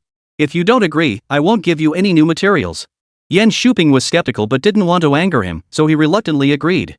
Lin Chuan chuckled smugly and sauntered over. "Then take me to a warehouse. I'll give you the new materials." Heh, this system is amazing. Not only did it grant him skills, but it also unlocked a system store. Buy one material, and you could replicate it endlessly. Lin Chuan couldn't help fantasizing. What if he could create Iron Man or Transformers in the future? He could just have the system replicate them, maybe the whole world would be full of Iron Men. Lin Chuan strutted along, lost in his fantasies. Ha, if aliens ever attacked Earth, they'd be utterly dumbfounded, right? Upon reaching the warehouse, Lin Chuan ordered all sentry soldiers to stand aside. He entered the warehouse alone and soon emerged at a jog. Yan Shuping looked puzzled. "Why are you out already?" Lin Chuan declared proudly, "It's done. Go check it out." Inspecting, he'd picked up that word from the adults. It sounded so impressive. He was about to impress Grandpa Yan so much that he'd never underestimate him again. Who said kids couldn't do it? Kids were the best. Yet, despite waiting outside triumphantly for over 10 minutes, Yan Shuping still hadn't emerged. Lin Chuan couldn't help but wonder, why hasn't he come out after so long? Peering in curiously, he gasped. Lin Chuan suddenly shouted, "Help!" Grandpa Yan suddenly died. The soldiers stationed nearby sprang into action as if facing a major emergency. Rushing to the scene, they discovered a large quantity of strange materials suddenly appearing in the warehouse. A few meters inside the entrance, they found Yan Shuping collapsed on the ground. "Yan Shuping? Quick, pinch his nose." After a flurry of emergency measures, Yan Shuping finally stirred awake. He stared shakily at Lin Chuan, who stood nearby looking guilty. "You brat." Lin Chuan awkwardly apologized, "Sorry, Grandpa Yan. I shouldn't have said you were dead. Yan Shuping gave a bitter laugh, wishing he could slap him a few times. Supported to his feet, he took a deep breath and said, "You little rascal, you gave me a frightful surprise. I never thought what you said would actually be true." Lin Chuan stubbornly insisted, "Of course it was. Kids never lie." Yan Shuping glared at him, ordered someone to take Lin Chuan back, and sealed off the scene, forbidding anyone from leaking the news. He publicly announced that he had purchased a large quantity of materials from abroad, spending a considerable amount of money. "Old Luan, whatever you're doing, get your ass to the military warehouse immediately. If you don't come, you'll regret it for the rest of your life." Yan Shuping hung up the phone, staring at the pile of unprecedented materials before him. Unless he went to the moon or Mars, there was absolutely no way these materials could have been obtained. Yet when Lin Chuan casually hauled them in a sack, it nearly gave him a stroke. Heaven knew how shocked he felt upon seeing these materials. For a split second, he even suspected Lin Chuan was an alien in disguise. Luan Xinghe arrived at the scene, puzzled. Seeing even more soldiers guarding the area than usual only deepened his confusion. "Old Yan, what are you up to now? Did your wife give birth?" Yan Shuping couldn't be bothered to banter. He pointed directly at the surrounding materials. "This is ammonia-3 from the moon, plus a huge amount of titanium iron ore. Get someone over here to handle this immediately. The space agency is useless now. Get the military guys over here fast. If they're late, someone will snatch all this stuff." Ammonia-3 was a precious resource. According to the data Lin Chuan had provided, it was an exceptional nuclear fusion fuel with extremely high energy release efficiency and no radioactive contamination. With sufficient reserves of ammonia-3, Dragon Nation would gain access to virtually limitless energy resources, including the potential for nuclear power generation. Titanium iron ore could be applied in aerospace and any high-tech field, serving as a base material for most industrial applications. Its potential benefits were unimaginable. Yet these resources were exceedingly scarce and difficult to obtain, even more precious than lunar soil. Luan Xinghe froze, then immediately called for military personnel to come. Shunfei Group. Zhang Jianqiu had just concluded a major meeting when he suddenly received Luan Xinghe's call. Shocked, he dropped his phone to the floor. Those around him looked at him with concern. Some even wondered if someone in his family had passed away. Moments later, Zhang Jianqiu burst into raucous laughter, tearing open his shirt like a monkey and rolling around the room in uncontrollable, maniacal mirth. The deputy director could only stammer, "Mr. Zhang, have you lost your mind? You can't expect me to check myself into a mental hospital just when we've finally achieved controlled nuclear fusion." Zhang Jianqiu glared at him. "What nonsense! I'm overjoyed. Do you know what our country has obtained? Ammonium-3. A full 100 tons of ammonium-3. The deputy director was about to ask what that was when he suddenly remembered its origin and joined in the astonishment. Could it be that the lunar probe had launched again? China National Nuclear Corporation. The moment the academicians received the call, they all demanded to resign and jump ship to the Aerospace Bureau. "Sir, it's not that I want to resign, it's that your corporation can't support me or give me what I want. I want ammonia-3. We're all joining the Aerospace Bureau. Let's part ways amicably and remain friends when we meet again. Cut the nonsense and sign the papers already." By the time the leadership received the internal reports, they too were contemplating whether to jump ship. Lin Chuan had no idea how much shockwaves his revelation had sent through the industry. All he cared about was accelerating the development of the space carrier. Otherwise, was he supposed to let the system stay frozen forever? He urged everyone to step up their game. Don't hold back this genius. He was the top student at Xiangyang Elementary. He absolutely couldn't let these people hold him back. Chapter 28, 30 billion left with 30 yuan? Grandpa Luan, could you lend me 500 million? I want to buy something, but I don't have enough money. Luan Xinghe raised an eyebrow at Lin Chuan's unsolicited call. This was the first time he'd ever received a call from Lin Chuan, and the first thing he asked for was a 5 billion yuan loan. After a moment's thought, he decided he couldn't spoil the kid. "Xiao Chuan," he said, 500 million isn't a small sum. Talk to Grandpa about what you want to buy. Money isn't the issue. Grandpa's worried you might be getting scammed. Grandpa Luan, what I need to buy is truly vital, it's about my life. I'm not lying. Just give me the money already." Lin Chuan's voice sounded urgent. Luan Xinghe realized the gravity of the situation and immediately agreed to the request, instructing someone to transfer 500 million yuan into Lin Chuan's account. He immediately called the State Security Bureau, instructing them to thoroughly investigate Lin Chuan's call records to determine if he had fallen victim to an overseas scam. Lin Chuan was an honest kid. The fact that he mentioned his life meant he was likely facing a life-threatening situation.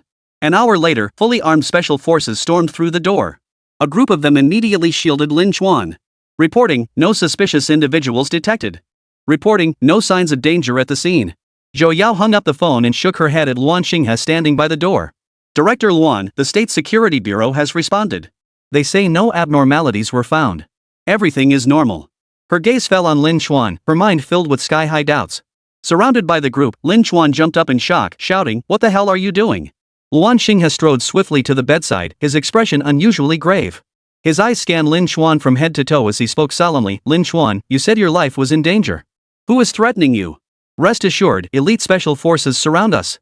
Even the military's elite soldiers are here to protect you. Don't be afraid. Now you should tell us what happened, right?" Within just 1 hour, everyone's minds were racing, speculating whether Lin Xuan faced threats from foreign forces, whether he'd been betrayed by a mole, and how to save him. Yet when he entered the room, Lin Xuan was watching a tokusatsu show showing no signs of danger whatsoever. Could the enemy be lurking in the shadows? Luan Xinghe began scanning the room for hidden cameras. "Lin Xuan, you guys are seriously messed up." Not wanting to snap at them but unable to simply shoo them away, Lin Xuan decided to lay everything out. "You guys said I was being targeted by bad guys, and I was really scared. So I decided to research weapons and protective shields on my own. I didn't have much money, so I had to ask you for it. Who knew you'd think I was dying? You're the one who's dead." At this, Lin Xuan puffed out his cheeks in anger, plopping down on the bed. He wanted nothing more than to burrow under the covers and hide from view. "I'm amazing. I can even study weapons. But I don't have any money, you know that. I have no money." The words "I have no money" rang deafeningly, wrenching at the heart and soul, drawing tears from countless impoverished souls. The last few million he had left were spent in the mall to exchange for materials. To unlock the remaining weapon blueprints, he'd need to spend a fortune to activate them. Unlike the must-refresh black tech, lower-tier weapons could be unlocked by grinding for money. Of course, if certain materials were missing, they could also be purchased from the mall. But official missions would have to wait until the flying aircraft carrier research succeeded before they could be refreshed. Lin Xuan was on the verge of tears. "I genuinely have no funds for research. You haven't provided any money, nor even assigned me a proper lab. What, you guys dragged me here just to lock me up, right? You're bullying me. I'm done playing with you guys." He buried his face in the pillow and burst into thunderous sobs. Lin Xuan felt utterly wronged from the bottom of his heart. What happened to the promised hero status? The statue? Instead, he was broke as a joke. Adults always think kids don't cost anything, a few bucks should be enough to send them on their way. But he was a hero now. Why couldn't he have lots and lots of money? Life just wasn't fair. Luan Xinghe was at his wits' end, staring blankly in disbelief. To pursue controllable nuclear fusion research, he'd reassigned all researchers elsewhere, leaving many facilities as empty shells with advanced equipment removed. As for the equipment Lin Xuan had originally brought, it was deemed too rudimentary and had been phased out by Lin Xuan himself after the lunar probe's success. They'd been so absorbed in their research that they'd forgotten Lin Xuan himself was part of the research team and required his own dedicated lab. Luan Xinghe bowed his head in apology. "I'm sorry, Comrade Lin Xuan. I apologize to you. This is our fault. I'll immediately request approval from higher-ups to allocate monthly funding for you and establish a dedicated lab. Please don't be angry anymore, okay?" He gazed anxiously at the small bump on the bed, filled with regret. Unconsciously, he still treated Lin Xuan like a child, or worse, nearly a blueprint provider, completely forgetting that Lin Xuan's hands-on skills were second to none. Wasn't the Conlong fighter jet the best proof of that? After 10 minutes, Lin Xuan emerged, snorting indignantly, his eyes red. "Give me money, or I won't talk to you. You're a big liar." Luan Xinghe apologized profusely, embarrassed, explaining he'd been busy negotiating a collaboration with Japan over the past 2 days. He'd been planning to have a Japanese director produce a tokusatsu series featuring Lin Xuan as Ultraman and had completely forgotten about this matter. Lin Xuan's eyes lit up instantly, his anger vanishing. "Really?" he exclaimed in surprise. He scrambled to his feet. "What did Director Tsuburaya say? Can I be the human form? Would the name Lin Xuan Ultraman sound a bit tacky?" Zhou burst into laughter beside him, her eyes crinkling as she said, "Of course not, little Lin Xuan. Most Ultraman names carry deep meaning and become widely recognized. And you've created so many great inventions they'll be known around the world someday. Maybe your name will come to mean radiance too." Lin Xuan's eyes widened. After asking repeatedly, he jumped for joy. Yay! He was light too. He would work hard on inventions to make his name known across the globe. After appeasing Lin Xuan, Luan Xinghe immediately arranged a dedicated lab, clearing out an entire building and assigning Lin Xuan a personal assistant and a full research team. An astonishing 30 billion yuan was urgently approved from above, all to keep Lin Xuan on board. They also wanted to see what else he could research. Could anything top controlled nuclear fusion and flying aircraft carriers? Lin Xuan stayed in his room for a few hours after receiving the funds, and in the blink of an eye, he had spent the entire 30 billion yuan. Back-end monitors watched helplessly as the funds vanished minute by minute, unable to trace the transactions. They had no choice but to report the incident online once more. This time, Luan Xinghe couldn't hold back any longer. He tracked down Lin Xuan and demanded, "Xuanzi, are you drinking money? How did 30 billion turn into 30 bucks? Ah. What kind of research could possibly cost that much? Are you trying to resurrect Qin Shi Huang or something? Chapter 29, Investigating Lin Chuan's Little Hobby. After blowing through 30 billion, Lin Chuan felt a twinge of guilt but quickly straightened his back and retorted with righteous indignation, "Once the money's in my hands, it's mine. I didn't waste a dime. Grandpa Yen, mind your tone with me. I'm a major contributor here." Lin Chuan basked in his triumph. For the past few days, the entire space agency had treated him like a hero, everyone looking at him with admiration. No one treated him like a child anymore.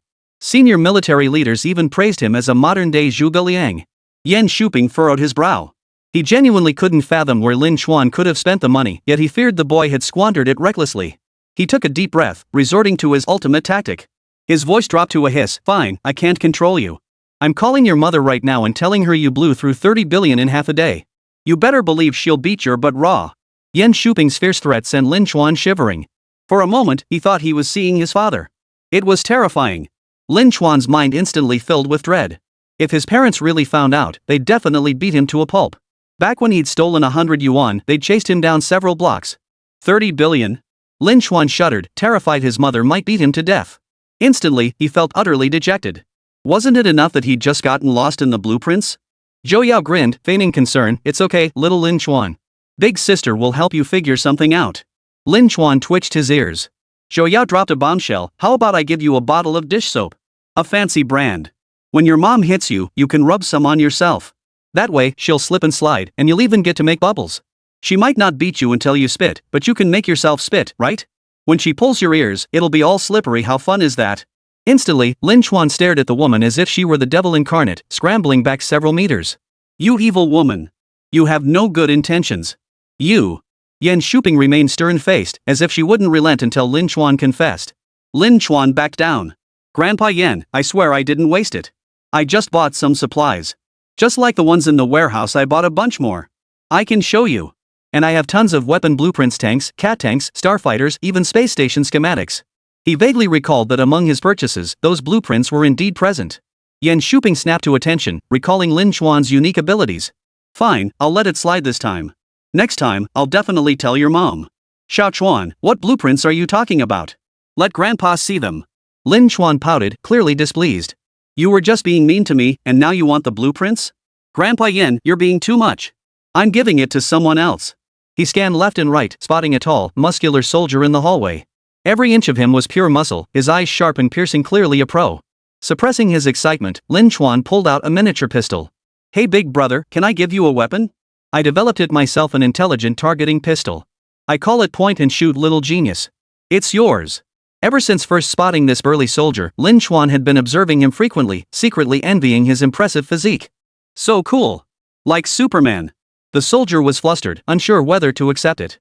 When Lin Chuan finally shoved it into his arms, he was still bewildered. "Yen Shi, this." Lin Chuan snorted, "This is my gift to you. You can't show it to anyone else.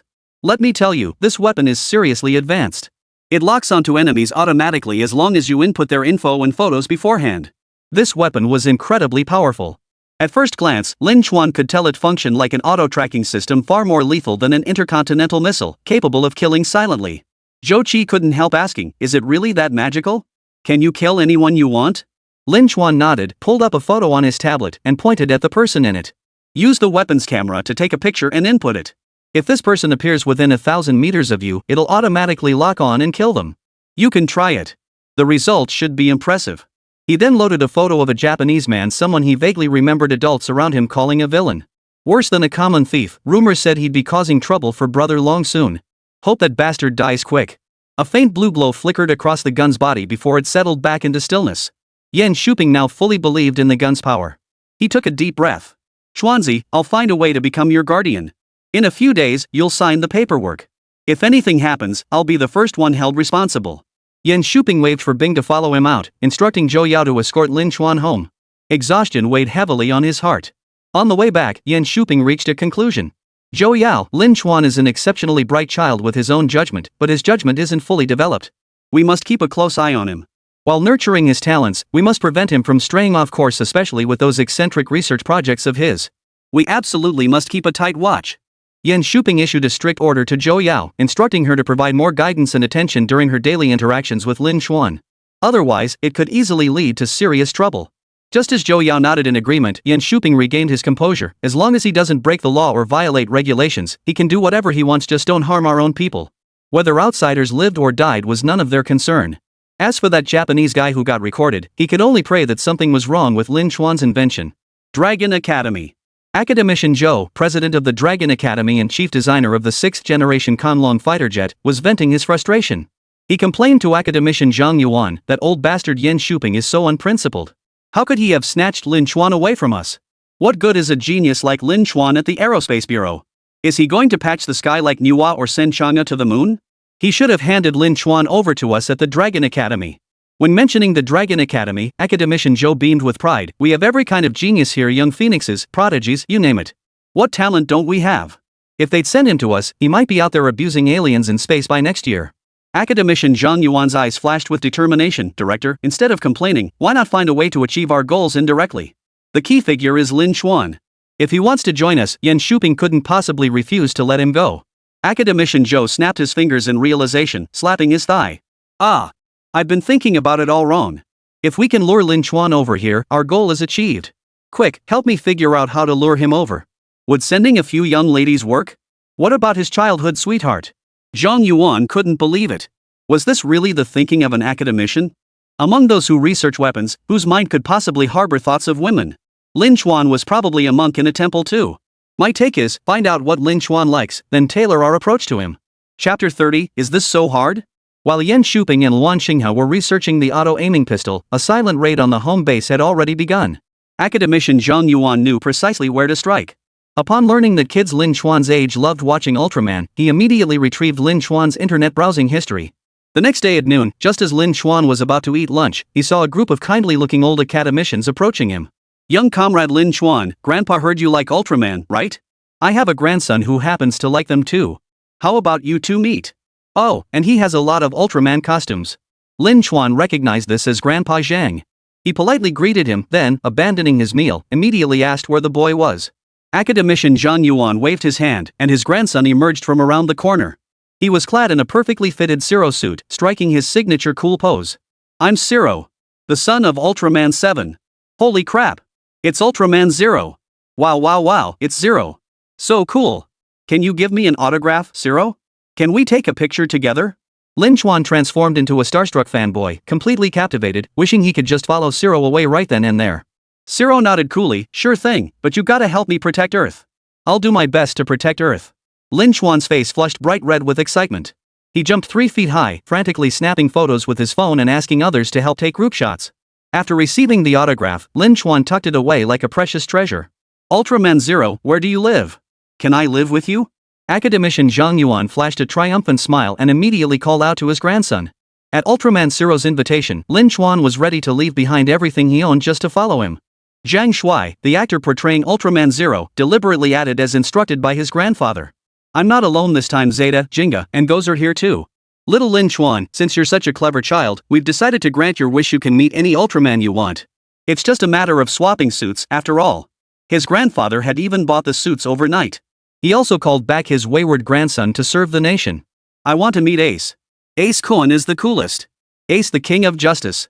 At Zero's request, Lin Chuan was lifted into his arms. In that instant, Lin Chuan felt as if the sky had brightened, the sun shone brilliantly, and the air was filled with the scent of happiness. Lin Chuan's eyes welled up with tears as he whimpered excitedly, my dream came true. My dream came true. I'm going to tell all the other kids I saw Ultraman. Woohoo! I saw Ultraman. When they arrived at the Dragon Science Institute, dozens of people dressed in Ultraman suits stood outside the entrance. Upon receiving the signal, they simultaneously struck their signature poses. Lin Chuan, still in the car, erupted into wild celebration from a distance. This was pure bliss.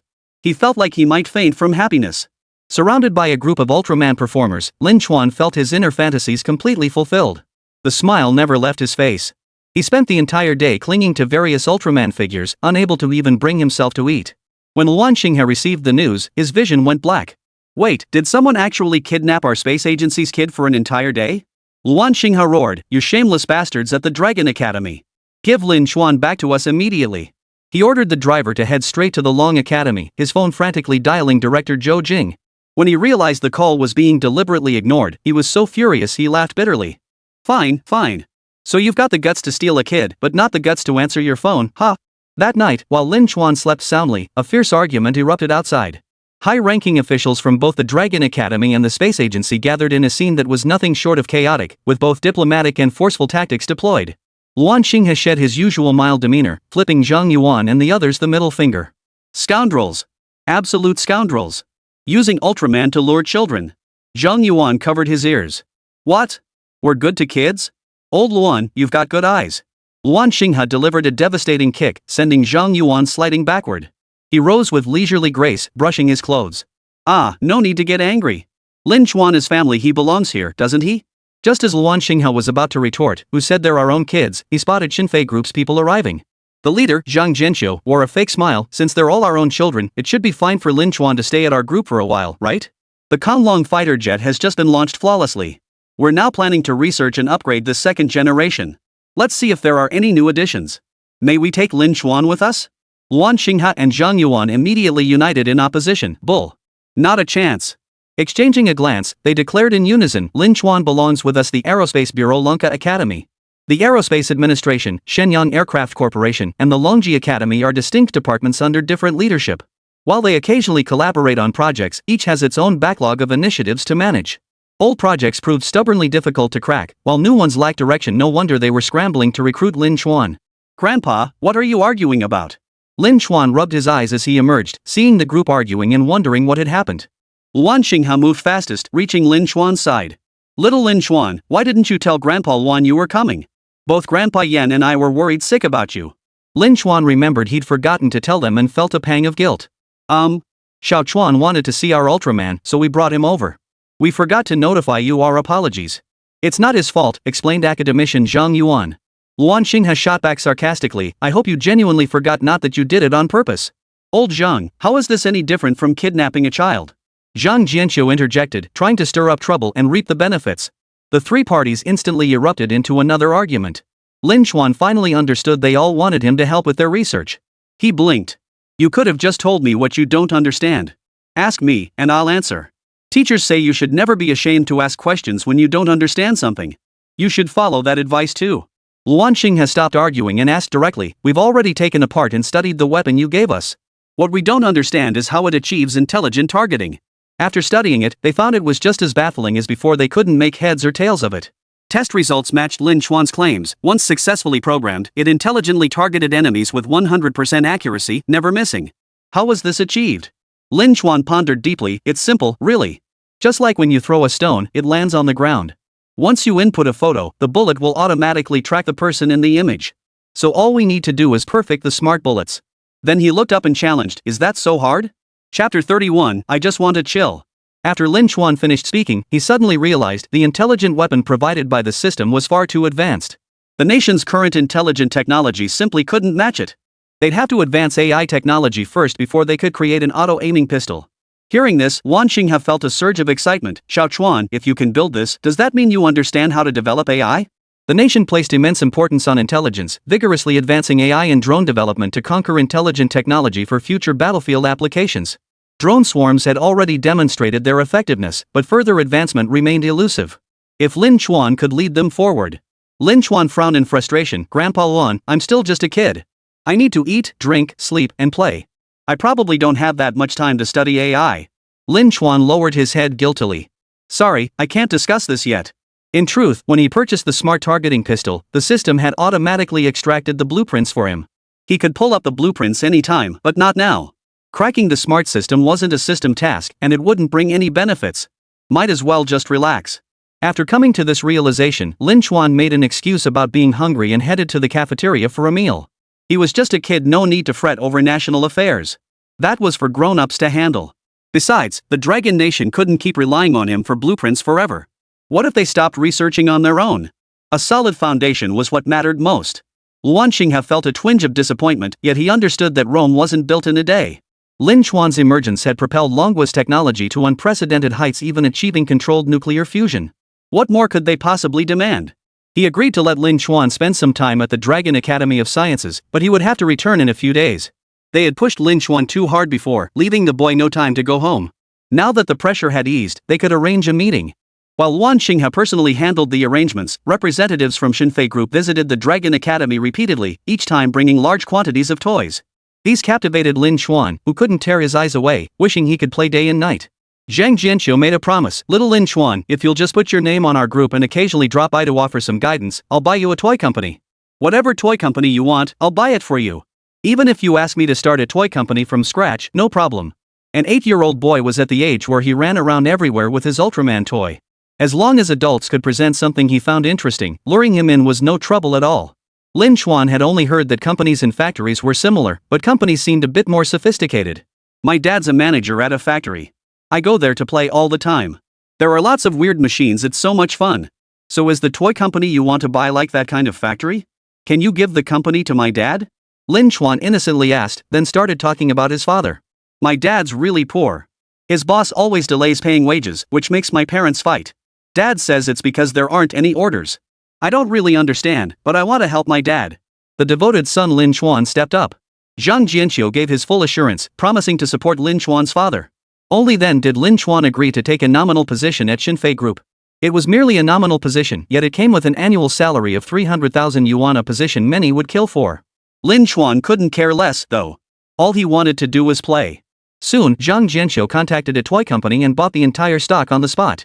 He also had the company send Lin Xuan a huge haul of limited edition dolls, including many cards long discontinued from the market. Overjoyed, Lin Xuan sprawled on the floor playing with his beloved cards, not forgetting to ask Zhang Jianqiu to send some toys to his younger sister, Lin Xiu. At the factory, Lin Jipeng, who had suddenly struck it rich overnight, didn't quit his job. Instead, he chose to slack off at his workstation. He just wasn't as focused as before. His supervisor noticed his attitude and gave him a stern lecture. Lin Jipeng, you're the workshop director here. You play a crucial role in leading by example. I remember you as a diligent and responsible person. How could you suddenly become like this? It pains me deeply. Lin Jipeng feigned helplessness and replied to his supervisor, Boss, I've been arguing with my wife lately. My mind's elsewhere. I can't help it. The implication was clear, I'm not doing this on purpose, so just bear with me a little longer. The supervisor's eyebrow twitched. With the factory's poor performance lately, Lin Jipeng dared to be the first to cause trouble. Better to fire him. Just as he was about to fire him, a call came in. Yes, it's me. The boss hung up, utterly bewildered, then turned to Lin Jipeng with a puzzled look. Jipeng, we've known each other for years. Spill it, do you know some big shot? Lin Jipeng shook his head. His son did, but he didn't.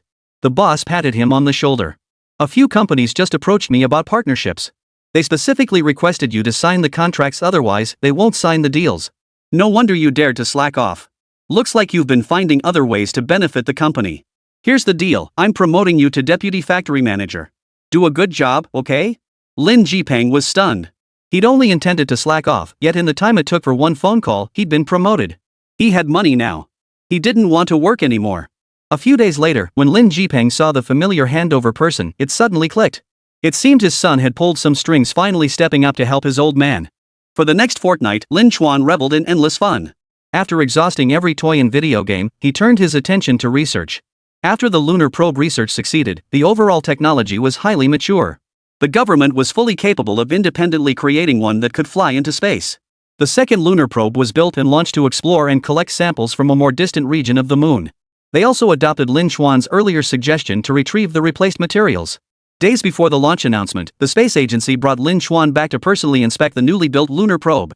Yan Shuping followed behind, providing detailed explanations, and finally hoped Lin Xuan would offer his feedback. All the researchers looked at Lin Xuan with anticipation. They acknowledged that this boy, not yet 10 years old, was an undeniable genius, a figure far beyond their own capabilities. Lin Xuan climbed inside to inspect it. The overly conventional design bored him to tears. Lin Xuan sighed, it's okay, but there's one thing that's not quite right. Could you guys install a speaker in there? I want to see if I can still hear songs on the moon. I love Pleasant Goat. Could we put a tablet up there to play Pleasant Goat? It'd be great if we could even stream it live. The lunar probe only had the most basic photo taking and sample collection functions, like an old-school feature phone. Lin Xuan hoped they could upgrade it to make it more interesting.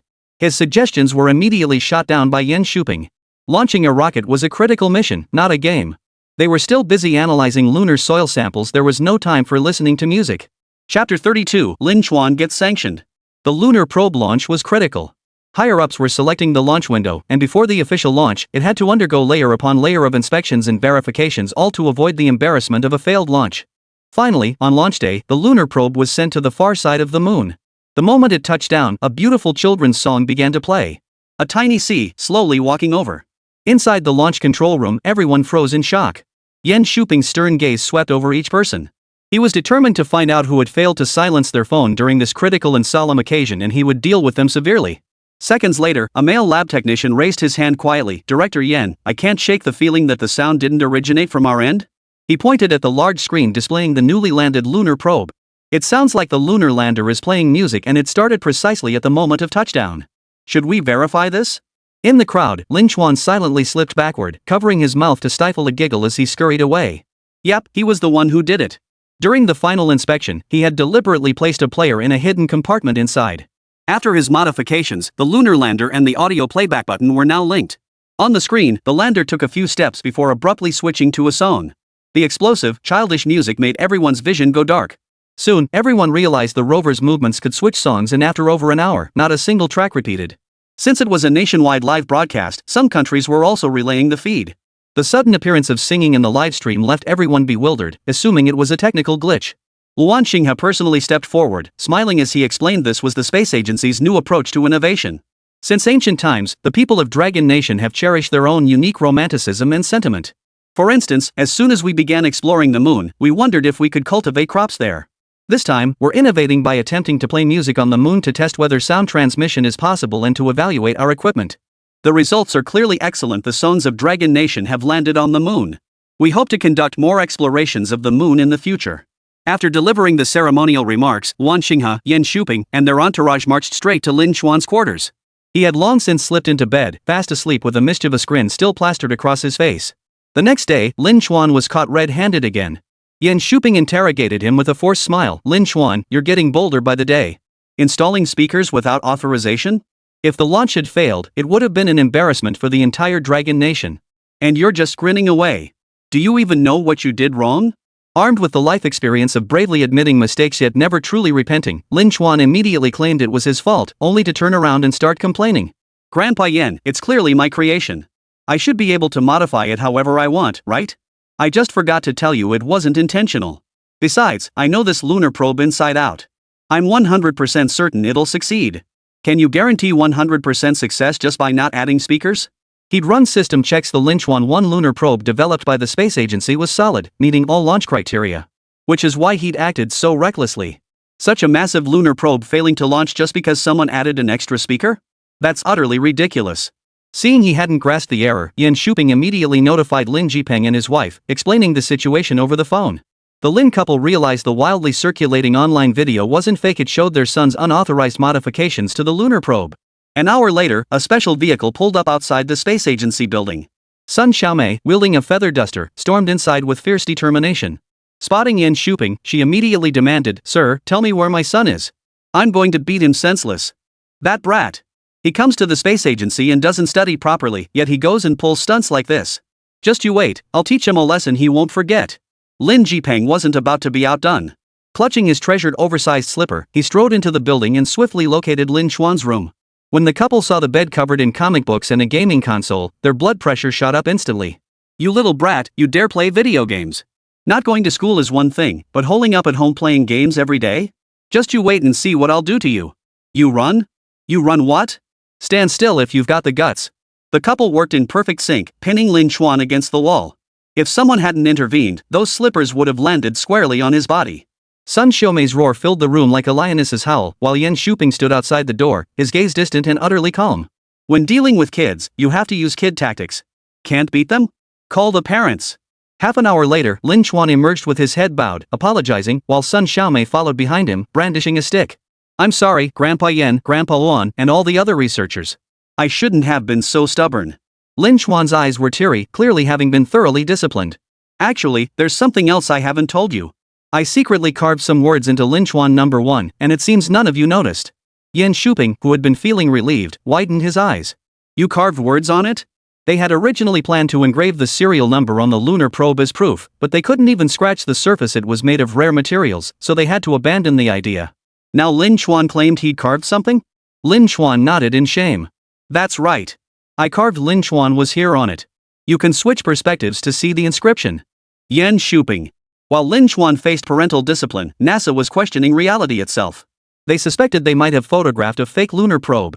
Otherwise, why would there be engravings on it? What space agency in their right mind would carve words into precious materials? They must be out of their minds. Space Agency Director, Mr. President, I can assure you this is absolutely the lunar probe just launched by Dragon Nation. We've been monitoring its trajectory the entire time. When the photos first came in, I couldn't believe it either. I thought it was fake. But the reality is, there really are inscriptions on it. They say Lin Chuan was here. In Dragon Nation culture, some people like to leave traces of their presence. I believe this is a deliberate mark left by Dragon Nation. The old general beside him nodded, voicing a chilling suspicion. This is a warning sign left by Dragon Nation to intimidate us. Simultaneously, it's their declaration to the world that they've arrived in space. They can roam freely now. Like tourists, coming and going as they please. Once the president grasped the implication, he sneered coldly, it's just a lunar probe. We have our own lunar probe too. We'll launch it in a few days. When that time comes, we must slap the Dragon Nation hard across the face and show them that the United States' reputation is no joke. The president signed an executive order, deciding to dust off the lunar probe that hadn't been deployed in years and immediately resume spaceflight research. The United States was the first to obtain lunar soil samples, and naturally the first to reach the moon. The resources there rightfully belonged to them. Dragon Nation wanted a piece of the pie? Not a chance. Chapter 33, demanding an exorbitant price. The United States released the photos with exaggerated claims, announcing to the world that the Dragon Nation's ambitions were carved onto an aircraft carrier. Upon first seeing the photos, the people of the Dragon Nation also doubted their authenticity, but soon laughed it off. Official confirmation meant it was undoubtedly true. Hey, American netizens, could this just be a slogan like I was here, with no deeper meaning? OP is still too green. Every move by the higher-ups carries deep meaning. This inscription is definitely no accident. Everyone's analyzing it now, but most still think it's our country marking territory after all. No one says you have to leave your mark behind when you visit, right? Guys, are you overthinking this? Even if it's a declaration of war, so what? We've already mastered controlled nuclear fusion. Why would we fear them? Advanced technology can boost national confidence, but excessive advancement breeds arrogance. Following certain analyses, most netizens now agree this carries profound meaning from the Dragon Nation. After all, the Dragon Nation approaches everything with extreme caution, never openly revealing its intentions. Who would have thought even its ambitions emerge subtly like this? It's easy to miss if you don't look closely. My country is truly formidable. The space agency and others attempted to steer public opinion, but seeing it was beyond control, they simply gave up. Luan Xinghe sighed deeply, looking up at the sky. He had thought bringing Lin Chuan back was like stumbling upon a mountain of gold and silver, only to discover now that the mountain was full of pits. These past few days, Sun Xiaomei and Lin Jipeng had been busy disciplining Lin Chuan, vowing to reform him. Lin Chuan made a pained face and promised, Mom and Dad, I was wrong. I'll never do it again. I just acted on impulse. I never imagined it would cause such a huge uproar. Besides, what do those random comments online have to do with me? He tried to wriggle out of it, but Sun Xiaomei shot him a death glare, and he instantly shrunk back like a scared little bird, falling silent. Lin Jipeng said, Son, I know you're talented. But have you considered what happens if the research fails? Your lunar probe would crash before everyone's eyes. Not only would the investment be wasted, but our country and people would be ridiculed. Do you want others laughing at us? As a man, he understood his son's different priorities. Lin Chuan couldn't bear the thought of ridicule. Sure enough, Lin Chuan stiffened his neck and declared, Dad, my research can't fail. If I say it will succeed, it will succeed. Lin Jipeng delivered the final blow, then produced the evidence. Convince everyone to trust you unconditionally. Only then will they let you scribble all over the place up there. Otherwise, you're just a fraud. He understood deeply that his son was too young, completely unaware of the weight of failure. He had to endure setbacks to grow. But he didn't want his son to suffer that blow. He only wished for him to grow up happily. Fine, I'll try. Grandpa won. I want to challenge you. Lin Chuan shouted defiantly at the top of his lungs, drawing everyone over. If I can build the lunar probe myself, then you can't say I'm just messing around. And... Lin Chuan hesitated for a few seconds before declaring firmly, anything you research, I can research just as successfully and with greater excellence and innovation. Lin Jipeng was stunned. His son actually dared to challenge the top brass of the space agency. He immediately covered Lin Chuan's mouth. Son, you can't just blurt things out like that. These are important figures. They've researched hundreds, if not thousands, of projects. Any single one of them is beyond your comprehension. This was the nation's premier research institute, responsible for most of the country's weapons development. Everything related to aircraft carriers and aerospace fell under the space agency's purview. Even future extraterrestrial base construction would be spearheaded by the space agency. How could their son dare offend the geniuses here? While the couple debated how to bluff their way out, Lin Chuan blinked insistently at Luan Xinghe and the others, signaling his determination. Under their watchful eyes, Lin Chuan spent a month proving himself. Any research project handed to him, he could dissect on the spot, explain its principles, and even innovate upon the original foundation. Many projects deemed conclusively finished found new avenues for research and innovation after receiving fresh insights from him. Their research findings were thoroughly understood by Lin Chuan, who could explain every principle clearly. For a researcher, grasping the underlying principles meant proving the ability to replicate the work. Lin Chuan wasn't lying. He didn't participate in research because he already knew everything. His boldness in making arbitrary modifications to the lunar probe stemmed from his complete mastery, a guarantee that nothing would go wrong. Now Lin Jipeng and his wife had nothing left to say. They couldn't bring themselves to scold their son anymore, instead feeling a quiet pride welling up inside. Their son had effortlessly grasped concepts these scientists had spent their entire careers studying. What a genius! The couple chatted amiably with Lin Chuan for a few days, enjoying a warm and pleasant time before returning to their neighborhood. However, the surprises were far from over. One day, Yan Shuping was heading to a meeting. He casually brought a fountain pen with him. No sooner had he sat down than someone announced that surveillance equipment had been detected on site, raising suspicions of a spy recording important information. During the device scan, only the area in front of Yan Shuping set off an alarm. Security personnel immediately escorted him away for a search, repeatedly questioning him about what he was carrying. Yan Shuping was stunned. He had been loyal to the Dragon Nation his entire life. There was no way he would carry surveillance equipment. Could someone be framing him? After investigation, the problem was traced to the fountain pen. During testing, unscrewing the cap automatically activated recording. Hidden within the impossibly tiny nib was a modified surveillance device. A tiny bead, no bigger than a pinhead, was actually a miniature camera. Yan Shuping recalled, Lin Chuan borrowed my pen to do his homework a few days ago. He kept it for several days straight and only returned it yesterday. He was certain his pen was only meant for writing. How could it suddenly become a surveillance device? Was it Lin Chuan?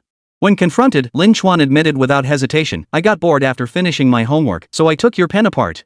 Then I just casually installed a surveillance device inside. Grandpa Yan, I forgot to tell you about this. Sorry. He absolutely refused to admit he disassembled it on purpose.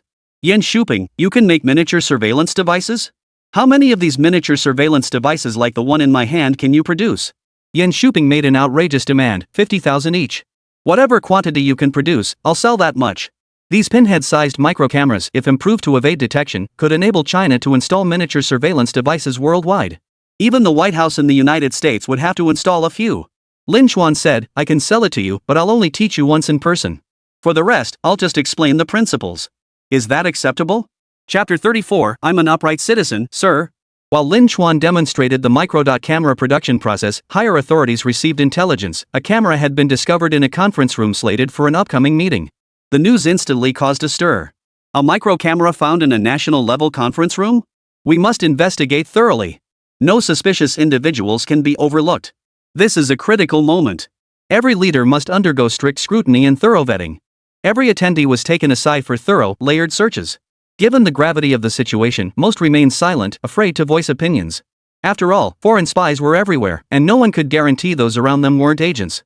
Yan Shuping, who had been identified during the search, immediately became a key target of scrutiny. A group of disciplinary inspectors arrived at the Aerospace Bureau and escorted Yan Shuping, who had come upon receiving the news, to a private room. The lead investigator was a master at finding fault and a man of uncompromising integrity, showing Yan Shuping no deference whatsoever. Chief Designer Yan, I'm Huang Ping from the Provincial Commission for Discipline Inspection. Here is my official ID for your verification. My question is this, was it your intention to carry a miniature surveillance camera into the meeting? Yan Shuping's eyelid twitched. This old fox was treating him like a suspect, trying to draw him out. He felt a bit speechless inside, yet he couldn't ignore it. Yan Shuping immediately adopted a stern expression and declared in a firm tone, Commissioner Huang, let me make this clear, I am loyal to the state and would never engage in activities harmful to the nation. Every spy says that, Huang Ping retorted. Patriotism is just a cloak they wrap themselves in. Others are irrelevant to me. I can guarantee this was an accident. I can provide evidence to prove it, or I can take you to see the real culprit. Huang Ping agreed. Yan Shuping named Lin Chuan, explaining that he was currently at the Science and Technology Bureau and could be brought in for questioning. Huang Ping had his men bring Lin Chuan over. The moment he saw a child, his brow instantly furrowed in disbelief. Are you kidding me? This is Lin Chuan? Chief Designer Yan, are you implying this child is your accomplice? Huang Ping scoffed coldly, his stern gaze sweeping over Lin Chuan. This innocent-looking, lively child didn't seem like someone in the know. There was only one possibility: Yan Shuping was lying and trying to use the child as a cover-up. Yan Shuping shrugged in resignation. Believe it or not, it's up to you. He's the one who rigged the cameras. If you don't believe me, that's on you. Anyway, the camera thing wasn't my idea. I'm not a spy. The real culprit is right beside you. Believe it or not, it's up to you. Seeing his refusal to cooperate, Wang Ping flared up. Yan Shuping, what's your attitude? You brought a camera to a crucial meeting, and now you're shifting blame onto a child. This is nothing but evasion. If you don't cooperate, I'll take you back to the Commission for Discipline Inspection for investigation and interrogation. Regardless, hiding a camera at the meeting proves you had ulterior motives. I can treat you as a spy. Lin Chuan, who had been watching the spectacle and assumed it had nothing to do with him, gaped in shock. Grandpa Yan, what are you talking about? Does putting a camera in mean I'm a spy? I'm not a spy. I just modified a pen casually. I never thought it would come to this. Sir, I'm an honest citizen. Lin Chuan's eyes widened with fear, worried that Grandpa Yan might be arrested because of him.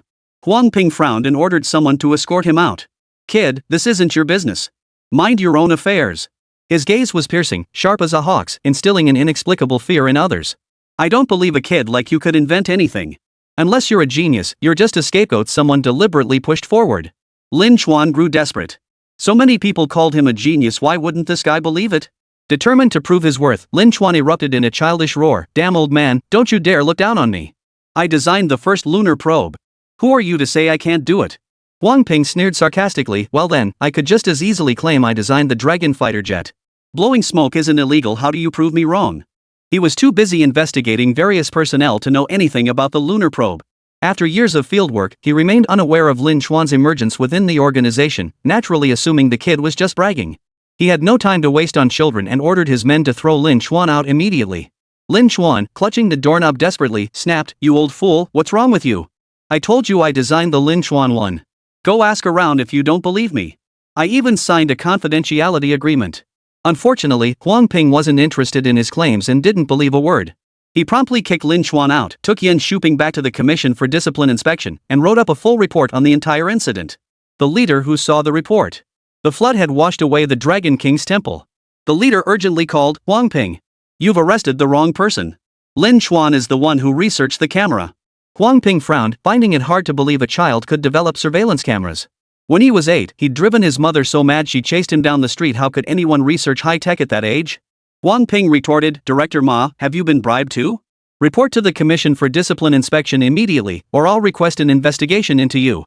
Director Ma. Ultimately, a flurry of phone calls confirmed Yan Shuping's innocence. The real culprit was a child named Lin Chuan, known internally as a prodigy and the darling of the research community.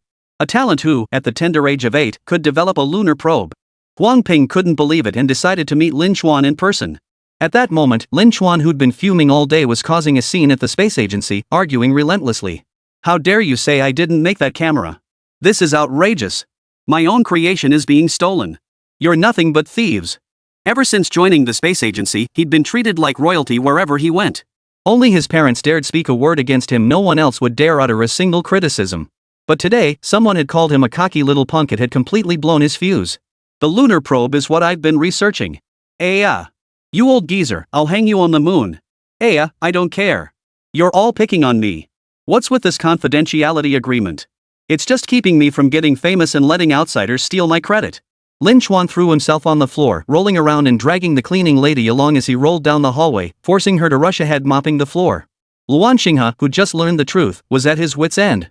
He unleashed a torrent of curses at Huang Ping over the phone. Old workhorse, if you don't smooth this over, don't ever think about setting foot in the space agency again. From now on, neither you nor your dog are allowed in the space agency. You choose. The genius child he'd fought tooth and nail to retain was now being questioned. This was absolutely intolerable. Chapter 35, The lie detector is more accurate than occult practices. Luan Xinghe rushed to the scene, apologetically coaxing Lin Chuan. Little Chuan, Grandpa knows you're furious. This truly isn't your fault, it's all old Yellowox's doing. Everyone in the organization dislikes him. Now that he's upset you, we dislike him even more. From now on, none of us will associate with him. Please calm down.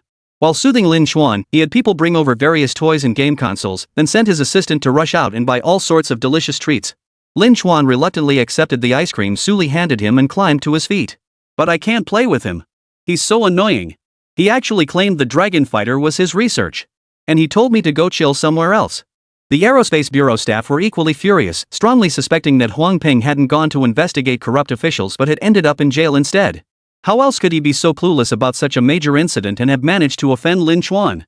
Exactly. Huang Ping went way too far. I demand he apologize to Xiao Chuan. Damn it. My teacher Lin Chuan suffered such injustice, there's definitely some shady dealings going on. The group buzzed with complaints, showering Lin Chuan with praise and flattery. Listening to their words, Lin Chuan felt a wave of comfort wash over him and his anger began to subside. Lin Chuan immediately declared, I want him to apologize to me. Otherwise, I won't let you guys conduct research anymore. He waited haughtily for the apology. Minutes later, Huang Ping arrived on the scene. Seeing the entire Aerospace Bureau's research elite gathered around a youngster, he finally believed the leadership's claims. He inwardly marveled at the hero emerging from youth and apologized to Lin Chuan. I'm sorry, I misunderstood you. It's not that I look down on you, but our country has produced so many geniuses. Someone as extraordinary as you, unprecedented and unmatched, is simply beyond belief. Seeing him concede, Lin Chuan instantly crossed his arms and gloated, of course. I guarantee that in the next 100 years, no, 500 years, there won't be another genius like me. No one will ever be as good as me. Unless they cheat too. After apologizing, Huang Ping explained the circumstances, emphasizing that his duty was to maintain skepticism. Only then could he root out corrupt officials who preyed on the people, all for the sake of the nation.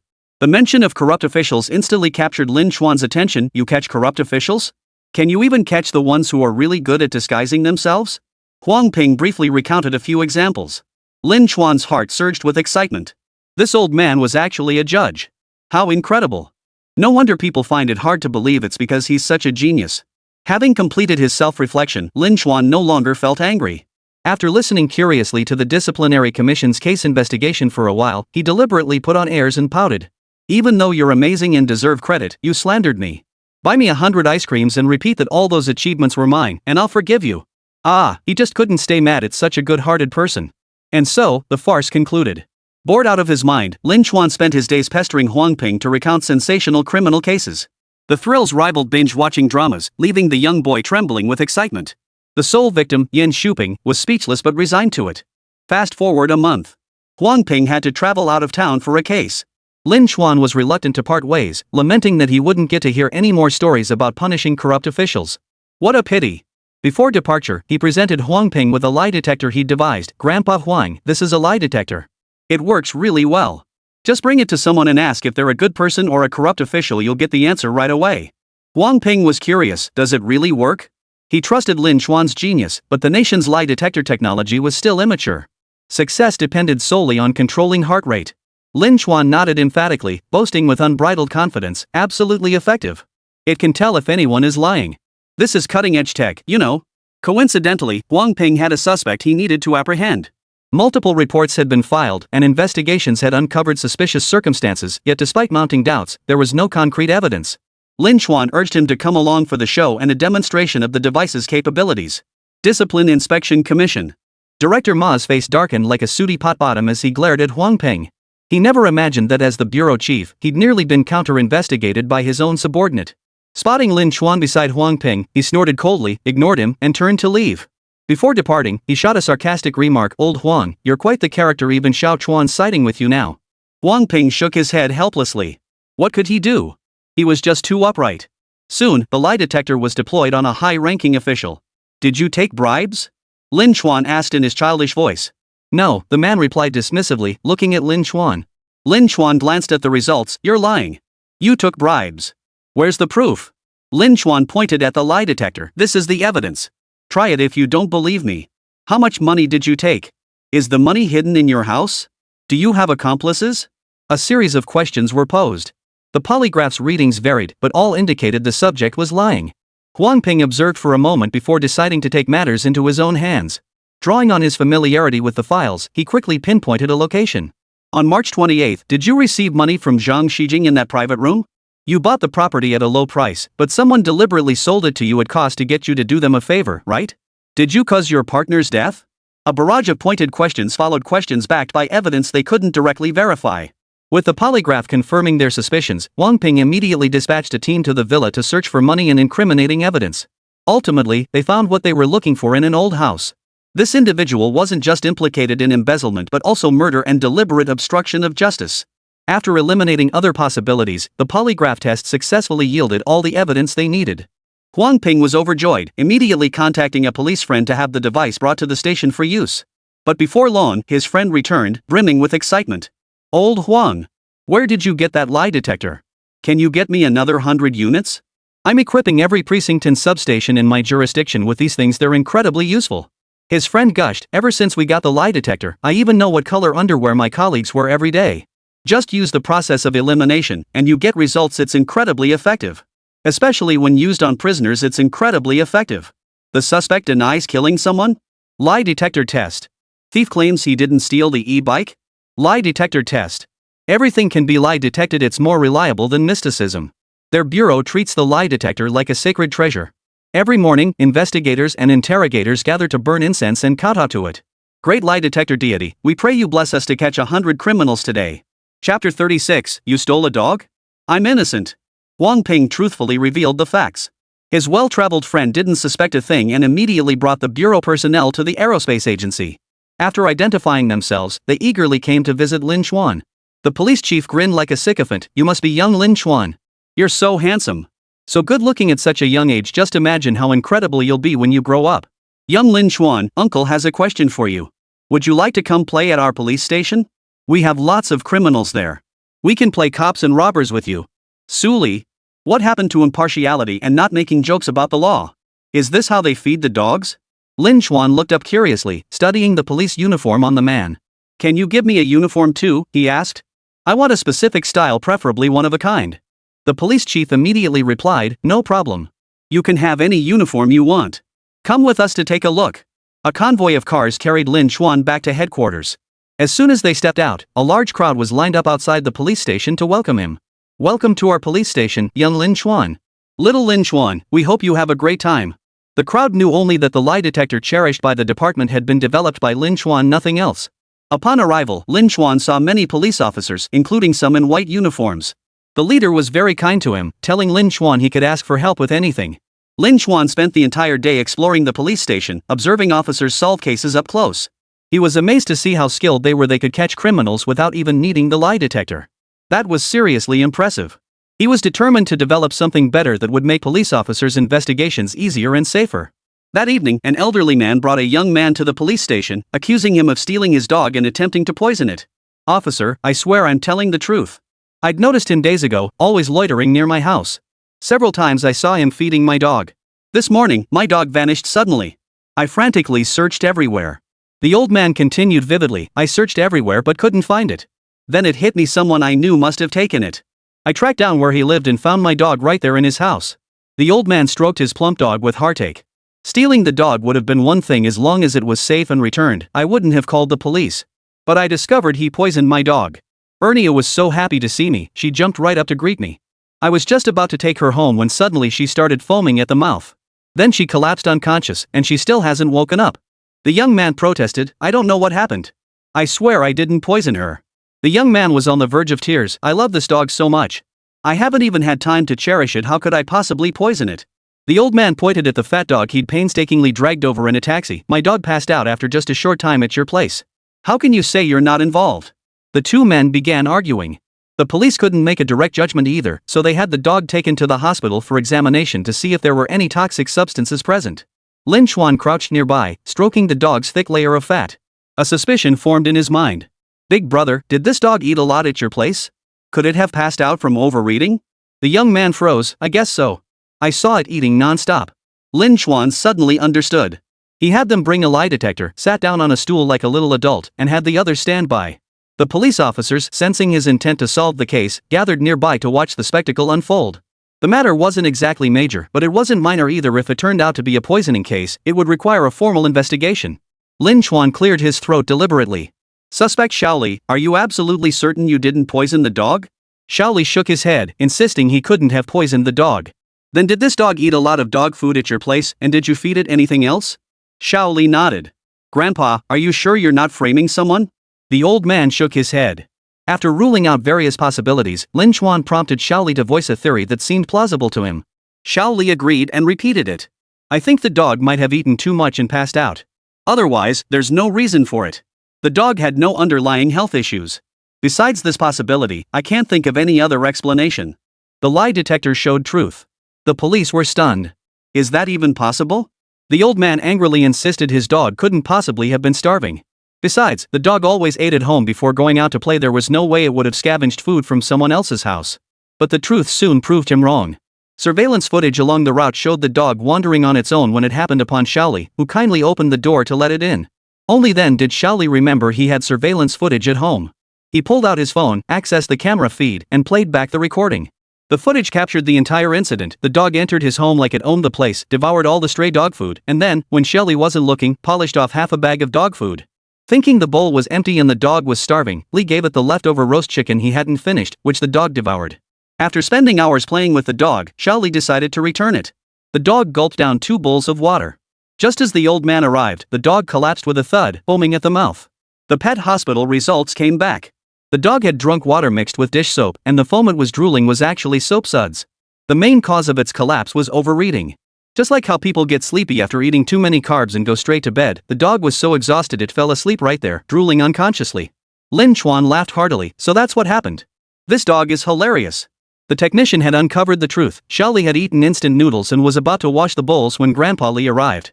The dog, taking advantage of the distraction, had tasted the water mixed with dish soap. Shaoli was completely innocent. Not only had the dog given him a hard time, but it had also framed him. Shaoli felt like crying. The old man apologized awkwardly, promising to compensate him. He then went to the hospital to pick up the sleeping, fat dog and left in embarrassment. The police station staff were doubled over laughing. No one had expected the truth to be like this. Even Lin Chuan was amazed. So that's how you conduct a leading interrogation. He pondered for a moment, then decided to stay overnight at the station to refine the lie detector. At the space agency, Luan Xinghe sighed heavily upon receiving the news. Children grow up and leave their parents' control.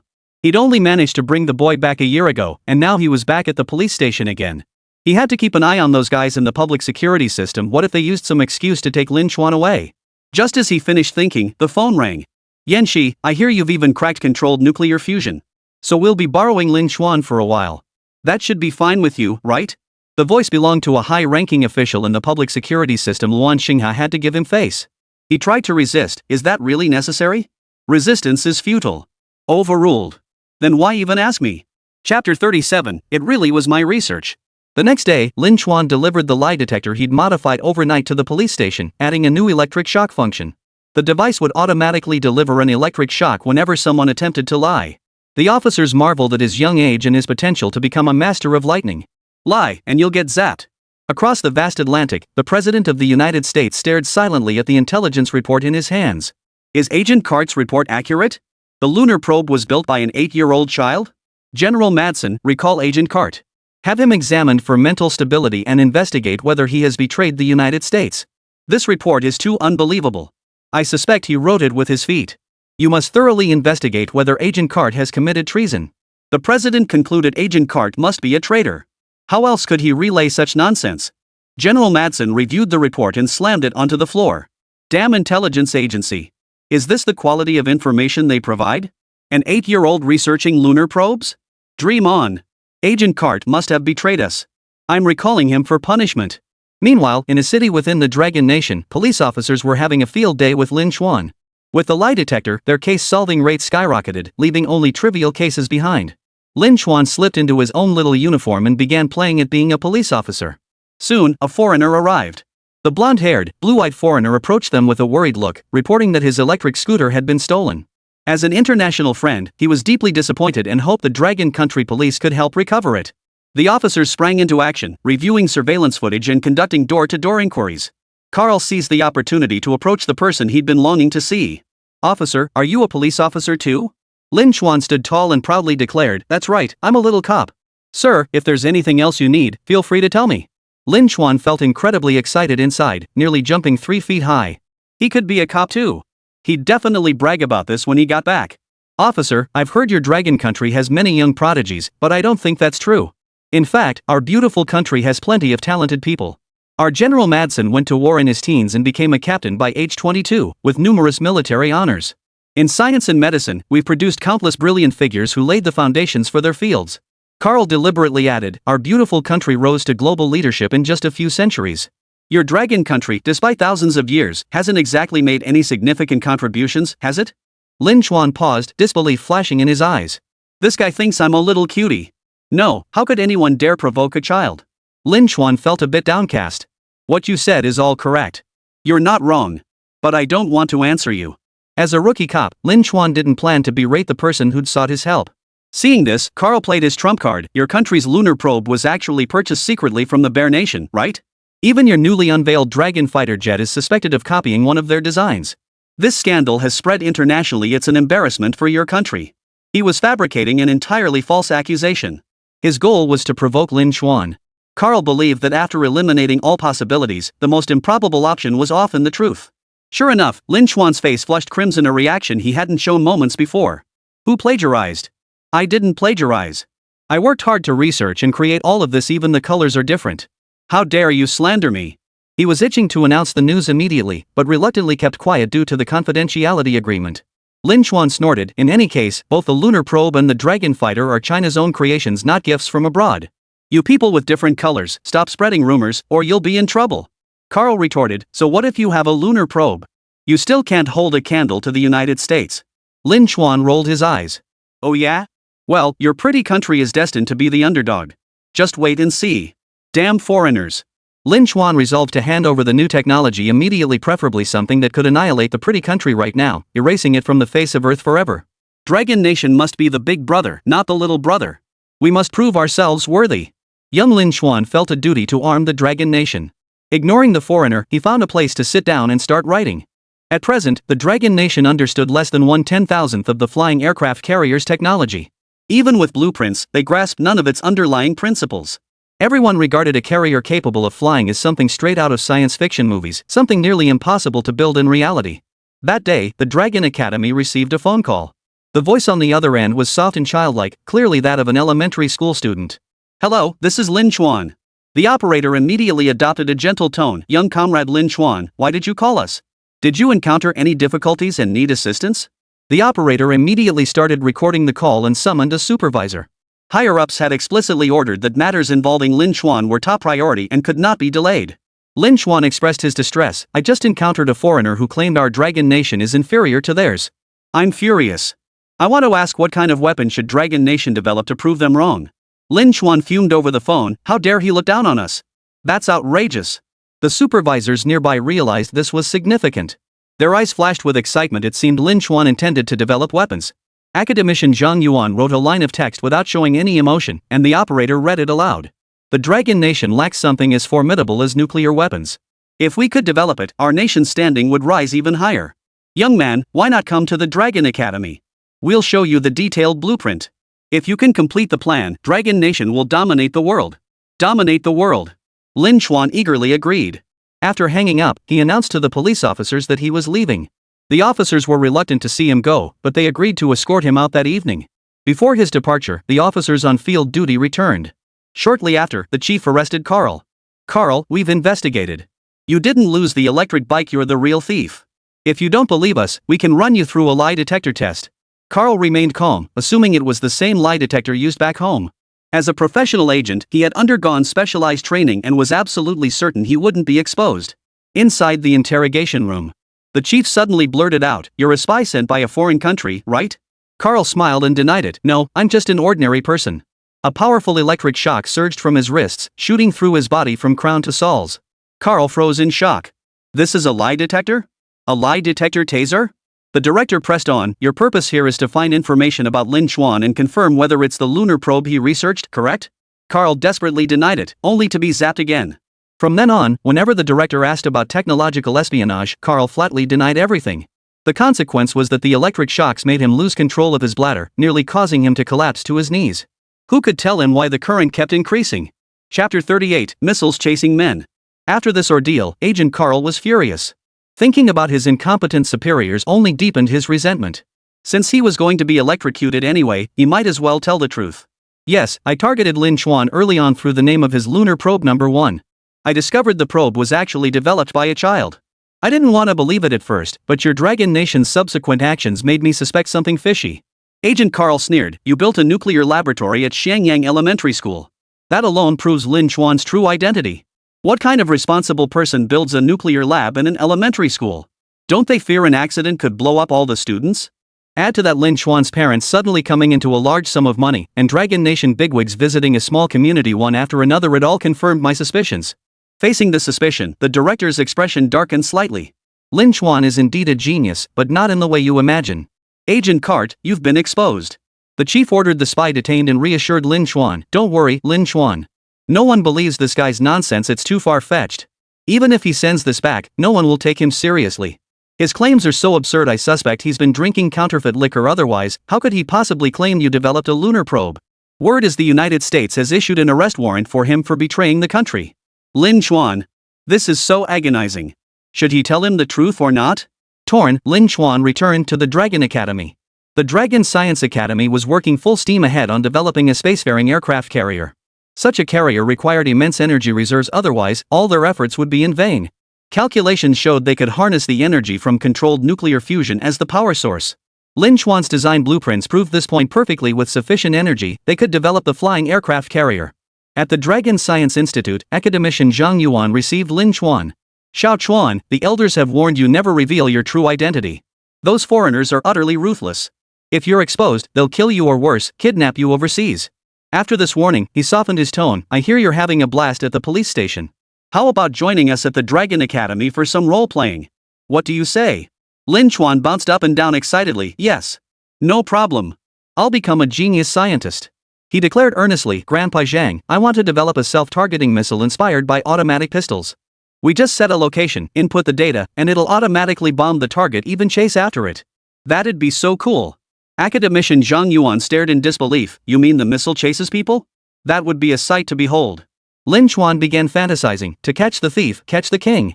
We can identify the leader, have the tracking missile automatically pursue them, pinpoint their location, and blow them to smithereens. Blow him to smithereens. Academician Zhang Yuan chuckled dryly in agreement. The unspoken truth was swallowed whole. If this thing were developed, it would be a deadly weapon against our own people too. If someone had a brain fart and input their own leader's data, it would be all over. Of course, once self-targeting missiles emerged, they'd spell disaster for the entire world. A new season was inevitable. Sitting comfortably at home, a missile would land right on the president's head. Blowing up all the world leaders in a single day. Only Lin Xuan could conceive of such a thing. In the lab, everyone stared speechless as Lin Xuan pulled out a thick stack of blueprints. They were all numb. Initial shock gave way to awe, then utter numbness. Who could have imagined that the mind of a mere child could harbor so many lethal weapons? Weapons comparable to the bloodiest of weapons. Once unleashed, they would inevitably spark a world war and plunge the entire world into chaos. One academician, however, remained unfazed. Old Zhang, he said, there's no need to be so shocked. This is Xiao Chuan's goodwill gesture. We should accept it without unnecessary resistance. Decapitation strikes are all the rage in modern warfare. With these weapons, we gain another trump card. No need for internal conflict. Zhang Yuan sighed softly. There's nothing to agonize over, but it's just too sinister. These are all tracking weapons. Once targeted, you'd likely face bullets, missile strikes, and every possible form of destruction, each capable of killing you. There's also an automatic flamethrower that can carbonize people instantly. Do you really think developing this stuff aligns with humanitarian principles? As a professional weapons researcher, Zhang Yuan found it too bloody. Not only would enemies flee in terror, but even our own troops would be terrified. Lin Xuan shrugged. War is about killing people, isn't it? His eyes flickered slightly, a hint of embarrassment visible. Actually, I also want to research area effect weapons, genetic weapons, nuclear radiation weapons. Academician Zhang Yuan gave him a lone, hard look, deciding he needed to keep a close eye on this kid. Either send him to school for proper reform and education, or assign someone to guide him lest he take the path of no return. Lin Xuan, the true purpose of creating weapons is not to kill, but to secure peace. Violence is merely an unavoidable means to achieve peace, academician Zhang Yuan explained. Lin Xuan scratched his head, puzzled. Then why not just wipe out all other nations and unify the world? Wouldn't that guarantee perpetual peace? Wouldn't that be the same as bombing anyone who disagrees? Qin Shi Huang unified the 6 states. We should dominate the entire world too. The others grimaced inwardly, thinking how astonishing today's youth were even comparing themselves to Qin Shi Huang. Ultimately, they let Lin Xuan pursue his research freely, even assigning him a dedicated experimental team. Within a week, a new, highly lethal weapon emerged every single day. But during this period, a major incident occurred. Without Dragon Nation's consent, the Japanese Prime Minister forcibly boarded a connecting flight to Dragon Nation. The moment he met his escort unit, he was suddenly injured in an accident. The gunshot came unexpectedly. Seeing his injuries were not severe, the Prime Minister immediately fled back to his country, not daring to linger. Amidst the crowd, Binggu scratched his head, a look of shock spreading across his face. He stared at his service pistol, the shock within him indescribable. That day, hadn't Lin Chuan recorded footage of this very prime minister? He decided to turn himself in and report it. That day, Lin Chuan gave me an auto-aiming weapon. He casually programmed it with a Japanese national I don't know exactly who. I never imagined the sidearm would automatically target the prime minister, causing such trouble for the organization. Superiors expressed understanding, stating it wasn't a major issue. They had known about this incident for some time. Moreover, based on on-site feedback and surveillance footage, the bullet appeared to have been fired from the sky. There was no sign of human involvement whatsoever. Even with surveillance footage, there was no evidence of any unusual behavior from Bing, not even a glimpse of the service weapon. No incriminating evidence, yet we managed to make that uninvited enemy nation's prime minister pay. What a thrill. Chapter 39, Unexpected Color Scheme. As expected, Japan was furious and demanded China take responsibility for the incident. China presented the full video footage showing the Japanese aircraft attempting to forcibly enter Chinese airspace before being forced to land at the border by Chinese fighter jets. Prior to this, Japan had requested a visit to Dragon Nation, only to be explicitly refused. Dragon Nation had declared Japan the most unwelcome nation and refused to accept the Prime Minister's visit. Japan, reasoning that since they had already arrived, the Dragon Nation couldn't possibly turn them away, especially since they were the Prime Minister of a major power, proceeded with the visit regardless.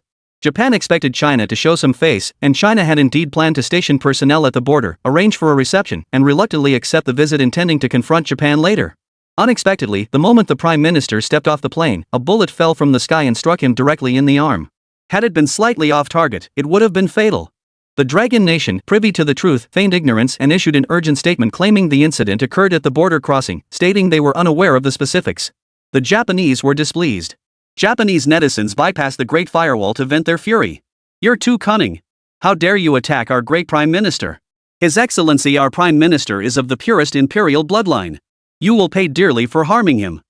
Dragon Nation just declared us an unwelcome nation, and now someone nearly died during our visit. Is this some kind of warning? Could it be the pretty country stirring trouble? After all, they have the world's most advanced technology. Only the pretty country could make bullets fall from the sky, right? You stupid pigs. It's definitely China's doing. With their top-tier tech, they must have planned this attack."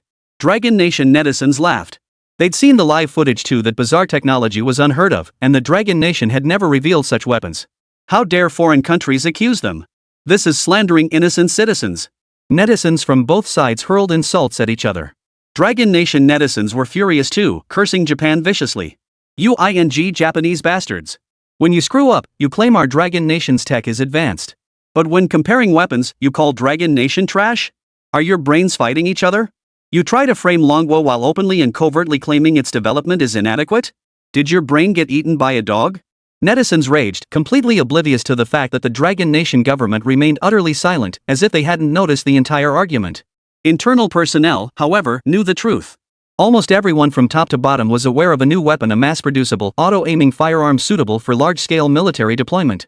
Upon learning the gun had injured someone, Lin Chuan excitedly began modifying and upgrading it, even changing its color to radiate the light of justice. "Grandpa Zhang, isn't the new color beautiful? This color will constantly remind everyone to keep their hearts bright. To become great people. I've decided this is the color we're using. Make sure to use it for mass production from now on." Zhang Yuan chuckled in agreement, then promptly handed the gun to his subordinate. He certainly didn't want a gun featuring Ultraman or Emperor Knight. A big shot from the Dragon Academy walking around with a sidearm emblazoned with Ultraman? As Lin Chuan put it, the front side represented his desire to reform Go's Ultraman, while the reverse side embodied his combat form Go's Ultraman, adept at delivering final judgments of destruction. It served as a constant reminder to switch modes at a moment's notice. In plain terms, first try diplomacy, then resort to force, and if diplomacy fails, beat the crap out of them. The sentiment was fine, but carrying it around was out of the question.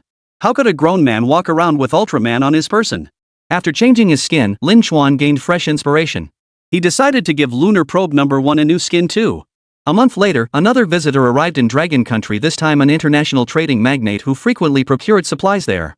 Their objective this time was to acquire a lunar probe, enabling their nation to possess its own lunar exploration technology. After finalizing the price, Wan Xinghe beamed as he led the delegation to the space agency, opening the laboratory doors. "Ladies and gentlemen, please take a look. Inside is our new Lin Chuan 1 lunar probe. It's the same model as the 2 lunar probes we launched earlier, absolutely identical. Are you satisfied with it? I'm confident you will be, as this is the crowning achievement of our Dragon Nation scientists." However, Wan Xinghe saw the complex and shocked expressions on their faces, as if they were looking at something strange. His assistant wore an expression that spoke volumes. Luan Xinghe turned to look and fell silent. He waved his hand to summon several guards. Go fetch Xiao Chuan's parents. Tell them we're giving the child a lesson. Also bring a few people over, we'll see if we need to change the lunar probe's color later. After the guards departed, Luan Xinghe composed himself and explained, since the lunar probe isn't a weapon of mass destruction, we decided to incorporate a popular animated series currently trending. Exploring the moon has always been a cherished dream for the people of Dragon Nation. We created stories like Chang'e, the Palace of Coldness, the Jade Rabbit, and Wu Gang to express our beautiful aspirations. Luan Xinghe forced out a flimsy justification. The lunar probe is beautiful, innocent, and embodies our hopes and aspirations. That's precisely why we carefully considered the color scheme. It should be acceptable. If you can't appreciate it, I can have the designers change the colors to whatever you want. Who the hell changed the lunar probe's color? Yesterday it was pure silver, but today it looks like a bear invasion. Heaven knows what he felt when he saw those two bears. But then he remembered the Ultraman and Armor Warrior themed gun skins for the new weapons, and Luan Xinghe felt he could reconcile himself to it. As long as Lin Chuan could keep researching. Even naming the space carrier baby bus wouldn't be a problem. They were out of options. After selling the lunar probe, Luan Xinghe tentatively suggested other weapons.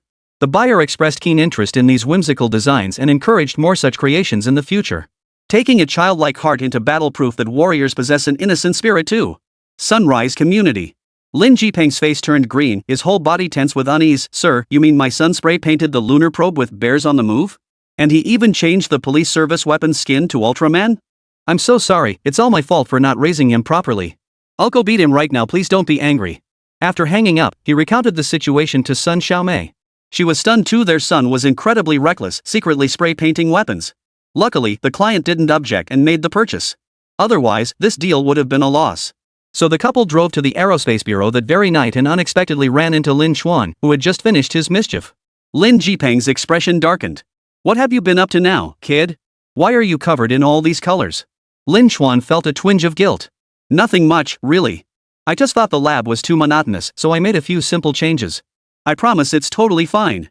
Lin Jipeng chuckled after inspecting the work, then raised his fist as big as a sandbag and began pummeling his son. Great!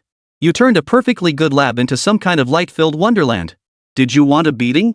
Chapter 40, if you don't leave now, you'll be too late. The next day, researchers arriving for work saw the lab transformed into the Kingdom of Light. Their expressions twisted, torn between laughter and restraint. The culprit stood in the corner, punished, showing no sign of remorse. Occasionally, someone would sneak a glance at Lin Chuan. To them, the once celebrated child prodigy now being punished by his parents was utterly hilarious. Zhang Jianxiu, who'd come to gawk, seized the chance to stir trouble. Lin Chuan, why don't you join Xinfei Group? I guarantee no one there will make you stand in the corner. Old Yen really is something, making you stand like that. Doesn't he value talent at all? Lin Chuan slowly lifted his head. Grandpa Zheng, it seems you can't help me either. When his mom got mad, she was a real mother dragon capable of destroying the world. He and his dad were often pinned down and beaten by her, and standing in the corner was a regular punishment, though that was actually the better outcome. Zhang Jianxiu stepped closer, feigning ignorance. Did your parents come and punish you? It's just spray painting the Kingdom of Light, no big deal. I'd gladly transform Xinfei Group into the Kingdom of Light to welcome your arrival. If I weren't so out of shape, I'd gladly have everyone suit up to act out the Science Bureau scenes with you. Ultraman's realm boasted a Science Bureau renowned throughout the cosmos. He'd specifically inquired many boys adored the Cosmic Science Bureau and dreamed of becoming scientists there. Really? Grandpa Zhang, take me there now. I can't wait. I want to be Hikari, the greatest scientist in the world. Lin Chuan jumped up instantly, his whole body buzzing with excitement. He shouted, let's go now. My mom will be back any minute. Who knows how she'll beat me? If we don't leave soon, we'll miss our chance. He figured his mom had gone out to find a place to scold his dad. After all, it was all old Lin's fault for having such a mischievous son. Lin Chuan was sick of hearing it. Soon, Zhang Jianxiu successfully whisked Lin Chuan away. He introduced the deputy director to Lin Chuan, handed over the basic details, and the two began their collaboration. Lin Chuan could transform the Xinfei Group into a technology bureau, provided he cooperated with the group's research, especially regarding everything related to the Conlong fighter jet. During subsequent development of the Conlong fighter, they discovered their assembled aircraft differed from Lin Chuan's assembly steps. Something felt off, but with so many identical parts, they couldn't pinpoint the error. Consequently, only the Conlong fighter personally assembled by Lin Chuan was currently complete, while the others remained under investigation. Once the components could be properly identified, assembly could be completed, paving the way for mass production. Upon hearing this, Lin Chuan gaped in astonishment. Wow, you guys can't even tell these apart? I seriously doubt how you became scientists. He swiftly retrieved the fighter's components, sifted through the pile of parts, and finally installed them in their correct positions. The result was smoother than before and looked even more dazzling. Zhang Jianqiu pondered, puzzled, defeated, conceding defeat. He finally understood why some people refused to become scientists because they couldn't tell north from south, or distinguish between parts and various data names. In Lin Chuan's eyes, he was that clueless little cutie. Zhang Jianqiu held back, then blurted out, "Little Lin Chuan, is there any chance these parts you pulled out are all identical?" He held up a part. The material, curvature, size, shape, even the mounting angle is identical. How do you tell which slot each one belongs in? It was like someone assembling a table and getting all four legs mixed up. It could be a misunderstanding, a mistake. But the problem was, when identical parts fit into identical sized slots, it just looked wrong no matter how you looked at it. He wondered if he should pay homage to the Konglong fighter jet, begging its spirit to reveal the truth. Lin Chuan, of course they're not identical. Every part has millimeter level variations, every edge is distinct, and they produce different effects. Lin Chuan frowned, muttering to himself that while they might look somewhat similar, they shouldn't be mistaken for each other. He completely overlooked the system's cheat code. For any blueprint or weapon he purchased, the system automatically imprinted all relevant knowledge into his mind.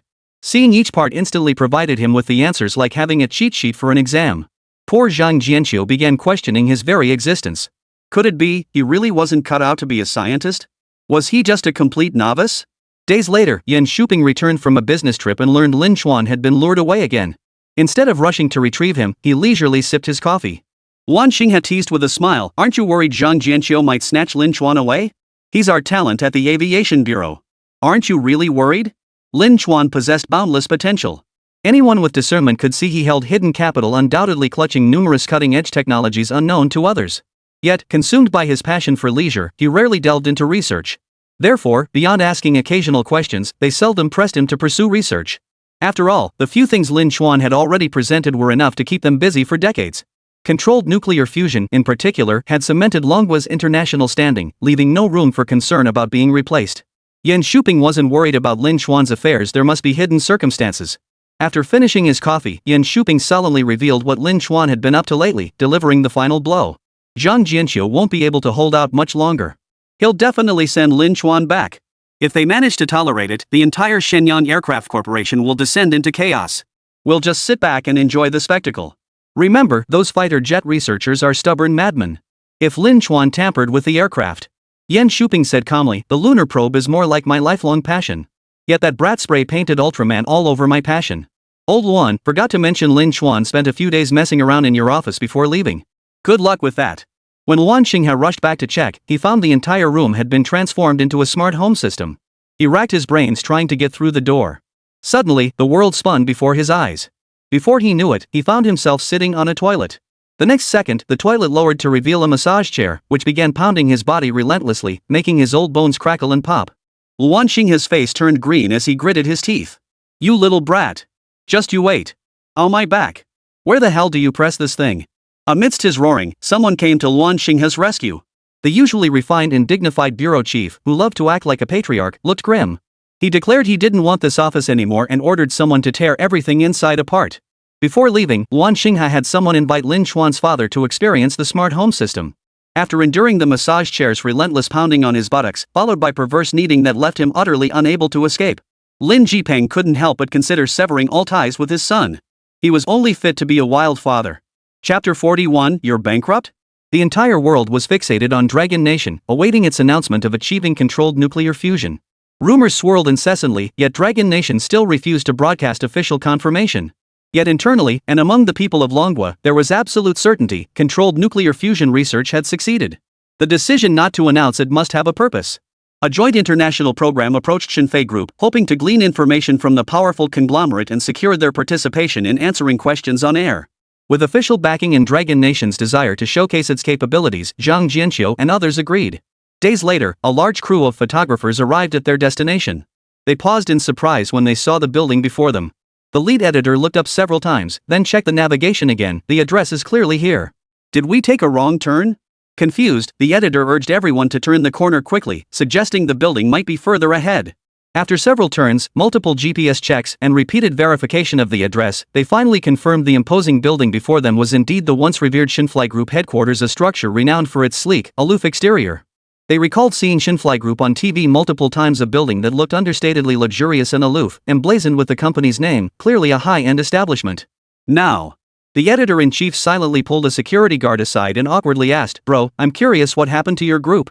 Did it go bankrupt?" The guard patted his shoulder and glanced up at the graffiti on the building's exterior.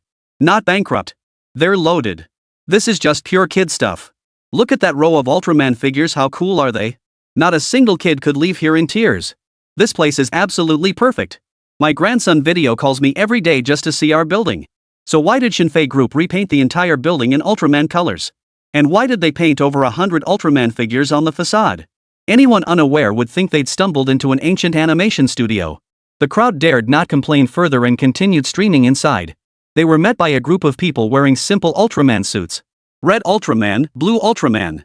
The editor pulled out his phone. "Hello, this is the editor-in-chief of Longhua Press. I need to confirm the address of Shinfei Group. We arrived at a very strange location based on the address you provided. I suspect we've stumbled onto some kind of anime filming set." "What? This is Shinfei Group?" The group was utterly stunned, only to learn that those in the suits were scientists and employees of Shinfei Group. Due to their special design, the suits weren't hot and maintained a constant room temperature. Some found it bothersome and simply wore clothes underneath, removing the headpiece and casually carrying Ultraman's head. A tall Ultraman approached. Rumor had it he was quite the hothead. "I'm Zhang Jianxiu, head of Shinfei Group. Welcome." Zhang Jianxiu pulled off his headpiece, smiling warmly. He led everyone back to the conference room to conduct a live interview. The editor-in-chief immediately asked, "We want to know why Shinfei Group has undergone such a significant transformation? Is it because you've developed controllable nuclear fusion, and now that the psychological pressure is gone, you're just letting loose?" Zhang Jianxiu smiled, because a certain child was being so demanding, insisting on a real-life kingdom of light. "I had no choice but to do this. I'm getting on in years, but I'm perfectly healthy. This is purely about spoiling a child. We're all doing this willingly. Even if it weren't voluntary, to coax Lin Xuan into continuing his research, it would have to be." Within a month, Lin Xuan was so engrossed in playing Hikari that he developed over a dozen new handgun prototypes within a month. The micro-flamethrower pistol, a light press, unleashed a fiery dragon whose extreme heat could melt a person in an instant, like a walking crematorium. The ice extinguisher, a click, and the targeted building instantly froze solid, its effect comparable to being transported to Antarctica. Because of these bizarre yet useful weapons, scientists are more than happy to play along with Lin Xuan's experiments, especially since the ice extinguisher has already been issued to firefighters. Plans are underway to develop and mass-produce it for firefighting purposes. The editor-in-chief frowned. "He's just a kid. Is all this fuss really necessary?" Zhang Jianxiu shot him a meaningful look. If the editor knew Lin Xuan had given him controlled nuclear fusion, he'd realize turning a building into Ultraman was nothing. Transforming an entire city into the Land of Light would be perfectly feasible. He then discussed the applications of controlled nuclear fusion with the editor-in-chief, stating that the nation's power sources would soon be replaced. By then, all domestic electricity would be self-sufficient and completely abundant, eliminating any fear of blackouts. He added that solar panels, wind turbines, and other power generation equipment across the country could be dismantled and scrapped, freeing up land for local development. In the past, certain regions had to delay economic development due to power generation constraints, as they simply couldn't support their populations. Controlled nuclear fusion had effectively changed this situation. Beyond that, Zhang Jianxiu unveiled the new Konglong fighter jet, inviting everyone to admire the third iteration. Each variant sported distinct colors, yet every model boasted outstanding performance. When Zhang Jianxiu pulled back the final curtain, everyone couldn't help but chuckle. The final Konglong fighter bore an abstract little black dragon painted on its body, along with a rainbow-colored wing. What had seemed like a 500 billion yuan fighter jet instantly felt like junk you could buy for 20,000, the kind about to be phased out. Zhang Jianxiu remained unfazed, continuing his introduction. "This fighter's original color scheme was superb. Unfortunately, our researchers felt it needed a touch of liveliness. They went a bit overboard, resulting in this effect." He smiled faintly, eyes narrowed, his tone unwavering. "The Research Institute works day and night on these fighters to strengthen Dragon Nation, so more citizens can live happy, pure lives, free from worry. This final fighter embodies our hopes and pledge to the people. We will strive tirelessly, solely for the joyful lives of all." The editor-in-chief was deeply moved. All the weapons and research were for the nation's strength, to let ordinary people and children live happily and maintain their joy. How moving. Shinfei Group altered the building design and reserved the final appearance for this special happiness fighter jet to give us a sense of assurance. Let us be joyfully carefree, even like children who never grow up, because our motherland and countless great souls are striving tirelessly. Salute to them. Everyone was moved. Lin Xuan, standing at the back, couldn't move. He'd just doodled it for fun, never expecting it to end up on TV. He slipped silently toward his bedroom, hoping Zhang Jianxiu and the others wouldn't call his parents. Chapter 42, Firefighter instantly transforms into an ice dragon? The live stream continued, but the chat was already flooded with comments. Online news and gossip spread like wildfire, with the top headline reading: Shocking! Shinfei Group's radical makeover of the Kingdom of Light. Clown Dragon Edition Korea Fighter Childlike Innocence. Wait, is that a firefighter? Amidst the trending topics, one headline stood out prominently, sparking deep confusion. What about firefighters? Aren't they heroes? Did something go wrong again? Curiosity drew me to click the video. It was footage from a fire a few days prior. A warehouse engulfed in flames. Before the raging inferno, the owner stood outside, frozen and numb. It's all over. I just invested $500,000 in new inventory. Everything's gone. This was a shoe mall, a renowned wholesale hub teeming with small retailers. Business had been steady for the owner, who'd stocked up on over $500,000 worth of goods hoping to cash in during a promotion. If he could sell it all in a few days, he'd make a killing. One cigarette butt, one raging fire, and his entire place was burned to the ground. The adjacent shoe warehouse was surely doomed too. With a fire this big, there's no way we can go in to salvage anything. Oldly, hold the boss back, don't let him go in. This is terrible. Right when the peak season hits, everything's gone up in smoke. How are people supposed to survive? People kept complaining. The flames were too fierce, entering meant certain death. They could only wait for the firefighters. Soon, the nearest firefighters arrived at the scene in their trucks. The crowd erupted in anger. This huge fire, and you only sent 2 trucks? Are you here to put out the fire or just watch the show? Damn it, I waited forever for you. The crowd grumbled and complained. The owner, feeling utterly defeated, vented his frustration at the firefighters before collapsing onto the ground, wailing and weeping. He felt the firefighters had come to play around, treating ordinary people with utter contempt. But the firefighters' actions were jaw-dropping. One team pulled out the fire hose and began extinguishing the flames. The other truck drove forward, also spraying water from its hose, but it was weak water. Just as someone was about to curse, they noticed the area sprayed a second time had frozen solid. Within minutes, the entire warehouse was drenched. Areas sprayed a second time froze rapidly, soon encasing the entire structure in ice. The owner was dumbfounded, too stunned to even cry. Water turning into ice? While he stood there dumbfounded, firefighters had already charged inside to eliminate the fire hazards. Cold ice spread throughout the interior too, causing temperatures inside and out to plummet suddenly, leaving everyone feeling inexplicably chilled. When people entered to inspect, much of the cargo remained intact, minimizing losses. Strangely, the warehouse walls were encased in ice that seemed unlikely to melt anytime soon. When the video surfaced online, viewers immediately flagged it as fake. Fake video. How dare they post this? Are you kidding me? When did firefighters learn magic? Did they sneak off to study at a wizard academy? Holy crap! My country. So awesome. They must have secretly developed something new up top. That's incredible.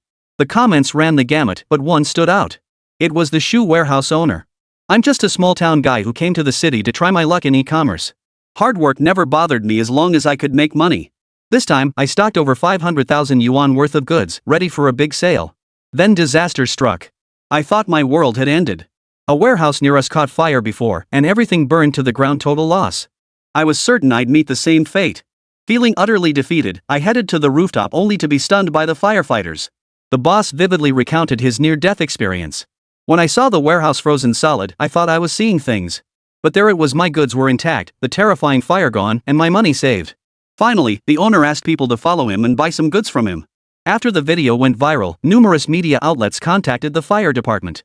The firefighters responded with a smile. The ice extinguishers were provided by Shenyang Aircraft Corporation. Please show your support for Shenyang Aircraft Corporation. Thank you. Shinfei Group again? Netizens in the front row glanced at Shenyang Aircraft Corporation's clownish dragon fighter jet and Ultraman building, sparking deep curiosity about this long-renowned corporation. When Zhang Jianxiu learned Shenyang Aircraft Corporation had become a viral hotspot, his old face turned beet red with embarrassment. He didn't dare speak loudly to Lin Chuan, instead offering a conciliatory suggestion. Lin Chuan, you see how our building has become this viral hotspot? Isn't that a bit problematic? We're here to do research, not run some kind of place. Maybe you should just stop messing around. Yes, it was a fuss. He feared Lin Chuan might get carried away, acting like a child, and actually turn it into a viral tourist attraction.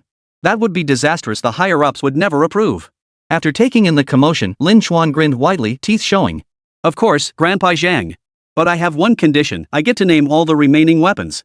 And I get to name the entire weapon series. Just as Zhang Jianxiu was about to agree, the deputy director shot him a look and whispered, "Did you forget about the Pipa shrimp?" Zhang Jianxiu hesitated. Which mattered more, the weapon's practicality or its name? Definitely the former. Seeing him soften, Lin Chuan pulled out the list he'd prepared in advance. Let's start by naming the Ascendant Dragon Fighter series. The Dragon Tyrant Fighter series. Any new fighters developed later will be called Overlord 1, Overlord 2, Overlord 3. Oh, and the weapon requested by the Forest Police, let's call it Protecting Forests, is everyone's responsibility. The name wasn't unbearable. As Lin Chuan continued reading through the list, a barrage of childish and unconventional names left Zhang Jianqiu feeling numb. Why don't you just keep messing around with these at the corporation? Something like Sweetie Fighter? I'm afraid the higher-ups would lose their minds if they heard that. Forget it. Zhang Jianqiu rolled his eyes, ready to leave Shenyang Aircraft Corporation to fate. Whatever happens, happens as long as it doesn't go bankrupt. Lin Chuan was also speechless. What was so hard about changing a name? Why not call it the Tyrannosaurus Fighter? Little Sweetie Fighter was great too. Or even the Big Pineapple Flying Aircraft Carrier. What a bunch of visionless adults. At the same time, Japan launched online attacks against China, while also condemning China internationally, demanding compensation. Their esteemed prime minister had been injured during a visit. As the leader of a nation, his injury was an insult to all of Japan. They demanded an explanation from Dragon Nation and the handover of the perpetrator. Half a month had passed since the incident, yet the controversy remained intense. The Dragon Nation released the on-site video footage. That bullet, seemingly falling from the heavens like divine retribution, was something their current technology could not possibly replicate. Did the Dragon Nation send snipers to shoot the Prime Minister from the sky? Therefore, Dragon Nation analyzed and explained from every angle, presenting a case that seemed so reasonable it raised doubts. Could it really not be them? Chapter 43, Is Your Life Worth Nuclear Fusion? Just as Japan was mounting a massive campaign demanding answers, the United States stepped in. The president held a press conference, adopting an impartial stance to uphold justice. I believe that since the Japanese Prime Minister was injured near the Dragon Nation border, Dragon Nation bears some responsibility. Moreover, the likelihood that Dragon Nation was the perpetrator this time is quite high. To uphold its image as a major power, the Dragon Nation should proactively offer compensation to Japan. We understand China has advanced knowledge in controlled nuclear fusion. Why not invite Japan and the United States to collaborate on this research, thereby resolving this farce? As a major power, Dragon Nation cannot truly turn a blind eye to the injury of another nation's leader. Even if it recognizes their attempts at extortion, it cannot openly refuse doing so would tarnish its reputation as a major power. The United States aims to escalate this matter to obtain Dragon Nation's research materials. Japan also made a reasonable proposal. If the Dragon Nation agreed to their participation in the research and allowed them to send personnel for training, the matter could be settled once and for all. This would rebuild the friendship among the three nations and maintain world peace. Why not agree? If the Dragon Nation refuses, it would be seen as unwilling to build friendly relations with Japan and the United States, looking down on them, and even seeking to undermine world peace. Xinfei Group, lunchtime. Lin Chuan picked up a chicken drumstick and casually poured a cup of yogurt over his rice. Across the table, Zhang Jianqiu and the deputy director twitched their eyes before silently averting their gaze. What's with these kids nowadays? Are they all this crazy? The cafeteria TV broadcasted the day's news. After airing statements from Japan and the United States, everyone snorted in derision. Zhang Jianqiu nearly rolled his eyes skyward. This bastard committed burglary.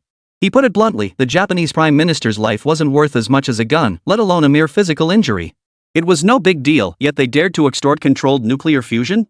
The deputy director shot back coldly, have these two countries suffered strokes? How dare they say such things? Do they still think we're saints? Peace and harmony were once maintained out of necessity, but now they held the power a fist as big as a sandbag along with justice and truth. The United States still dares to bully them? Dream on. Zhang Jianqiu sighed, yeah, we were too backward before. Now that we've risen, they've gotten the wrong idea that we'll back down. Lin Chuan, who had been stuffing his face, perked up. He understood and knew how crucial controlled nuclear fusion was. He whispered, shouldn't we share controlled nuclear fusion? Or even sell it? Zhang Jianqiu shook his head sternly, repeatedly dismissing the idea. Lin Chuan added, they must know we won't agree, so they might have other methods. Rather than letting the enemy outsmart us, let's turn the tables and outmaneuver them when the time comes. His dad was just like that, seemed easygoing on the surface, but had plenty of tricks up his sleeve. He'd flip-flop on promises at the last minute, leaving Lin feeling frustrated and angry. They all want to participate in the research. If we refuse, we'll just look petty. How about we agree? We can set up a training program or school and let each country send representatives to study. The clever ones had already caught Lin Chuan's meaning and began to smile. Lin Chuan continued, free sharing, but they'll still have to pay tuition, accommodation, and textbook fees, right? Research requires equipment too, everything costs a fortune. He counted on his fingers, calculating the potential profits. He felt like he'd struck gold, but if it were him, he'd never learn anything. Grandpa Zhang, I heard you say many places in our country still have outdated infrastructure, no roads even built. Why don't we trick them into coming to fix it? Lin Chuan thought naively. Bringing unscrupulous villains into the fold, keeping them under strict supervision, and tricking them into labor, it should work. Once we got what we wanted, we could just turn on them, find a suitable excuse, and kick them out. Zhang Jianxiu smiled faintly, patting Lin Chuan to encourage him to eat. Not a bad idea. But what if the enemy refuses to leave? Lin Chuan replied without batting an eye, kill them all. No witnesses.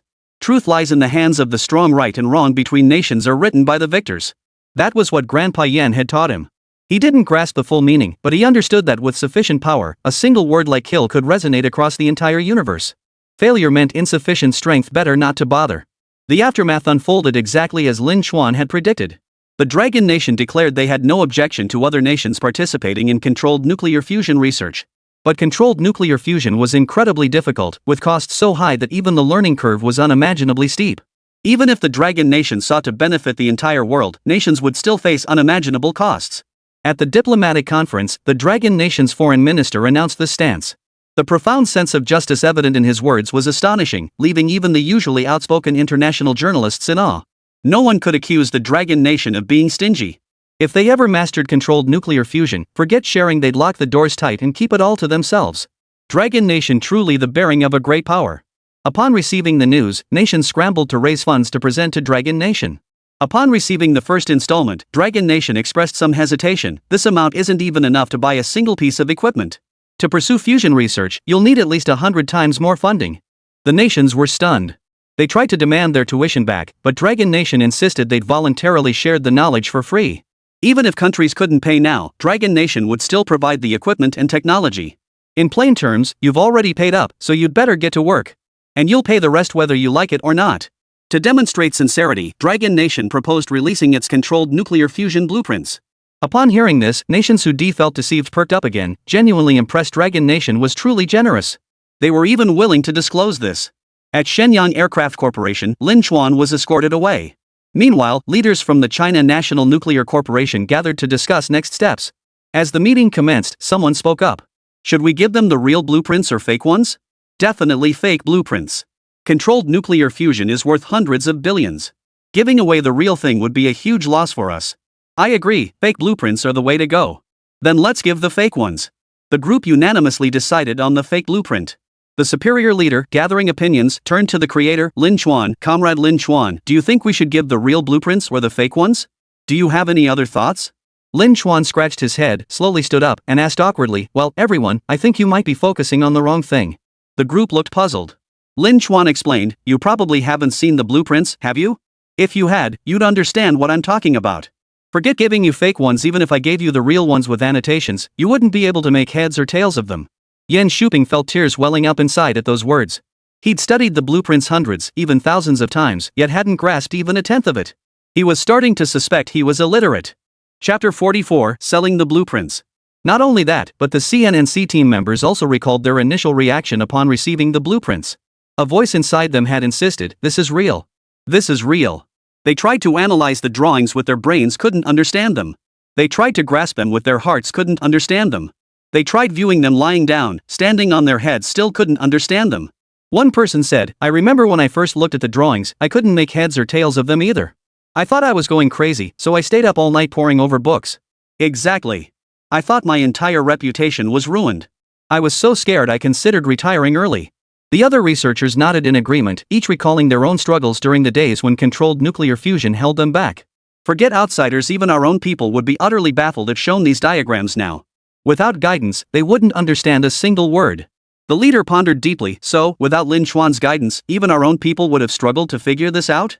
Forget about tackling it ourselves, it was pure fantasy. The leader turned to Lin Chuan, could you provide us with a design blueprint? And finally, give us one without annotations. Lin Chuan reached into his pocket and pulled out two controlled nuclear fusion design blueprints, one annotated, one unmarked. Both diagrams looked highly professional, no one could claim they were fake. The leader glanced at the blueprints. He silently passed them to someone else. The CNNC representative who received them glanced at them, pondered for a few seconds, and spoke honestly, I don't understand it. I feel like I'm illiterate. Another research bigwig chimed in, what the heck is this thing? Looks super professional, but I can't make heads or tails of it. When it came to Yan Shuping, he focused intently for a long time before offering his assessment. These drawings are absolutely genuine. But even if you explained them to me face to face, I wouldn't understand a word. Still, they're definitely real. Before Lin Chuan's emergence, nations had already been researching controlled nuclear fusion.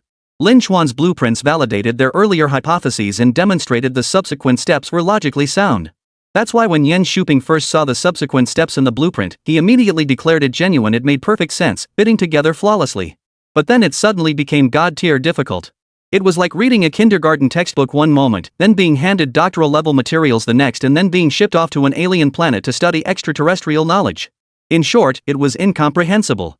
The leader was deeply puzzled. Then how did you figure it out in the first place? The team sheepishly admitted they'd simply followed Lin Chuan's instructions step by step.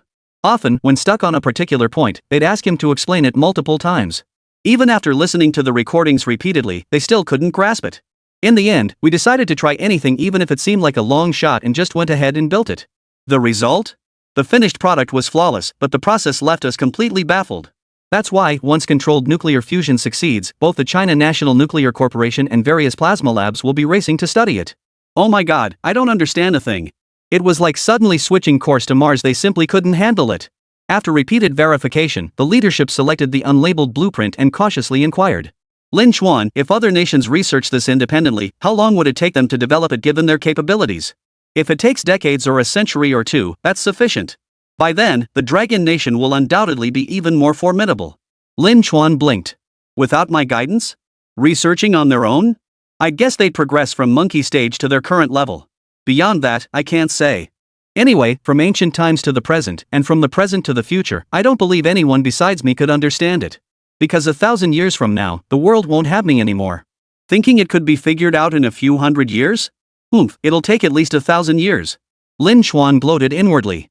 The others caught his meaning and thought he was exaggerating. What if they figured it out in just a few decades? The others stubbornly bent over the blueprints. But when their eyes grew dizzy, they reluctantly gave up. It was too difficult. Deciphering alien technology couldn't be any harder than this. Seeing their reactions, the top leader smiled with satisfaction. Now he could hand over the real thing. After all, what he was giving them was genuine. If other nations still couldn't figure it out, they'd be out of options. Soon, Dragon Nation publicly shared its controlled nuclear fusion blueprints worldwide. The night before the release, the United States, Japan, Russia, and others urgently contacted Dragon Nation. They all pleaded with Dragon Nation not to make it public. The wealth gap in the world served their interests, facilitating their control. If every nation could develop controlled nuclear fusion, their dominance would be threatened the moment another country succeeded. To preserve their dominance, they offered to purchase the controlled nuclear fusion blueprints at exorbitant prices, but demanded they not be shared publicly. Paying a high price themselves was preferable to exhausting efforts to suppress the entire world. The Dragon Nation's leadership had anticipated this, so they set a steep price, $100 trillion for the complete controlled nuclear fusion blueprints. This price was within reach for all nations, and they began paying up. When their scientists saw the blueprints, they were ecstatic. The blueprints provided by the Dragon Nation are genuine. My goodness. The blueprints are so ingeniously designed. Holy crap, God, this is absolutely divine workmanship. Meanwhile, the real god, Lin Chuan, was sitting cross-legged in his room playing video games. Scientists from all nations gave unanimous feedback. These were undoubtedly genuine blueprints. No way they could be fake.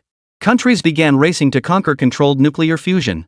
Some nations even brazenly claimed that with their technological prowess, they could fully master controlled nuclear fusion within a year. Scientists accepted TV invitations to make bold claims on stage, vowing they would conquer controlled nuclear fusion within a year to benefit the entire world. Dragon Nation smiled without comment. As for the netizens of the Dragon Kingdom, they were even less concerned. Could they not understand their own people's nature? If they don't have anything substantial in hand, they're not about to hand over the real deal.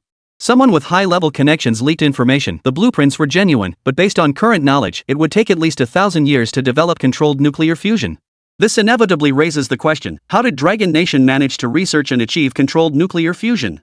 After conducting in-depth research, nations made the unbelievable yet inevitable decision to abandon the project. It was simply incomprehensible.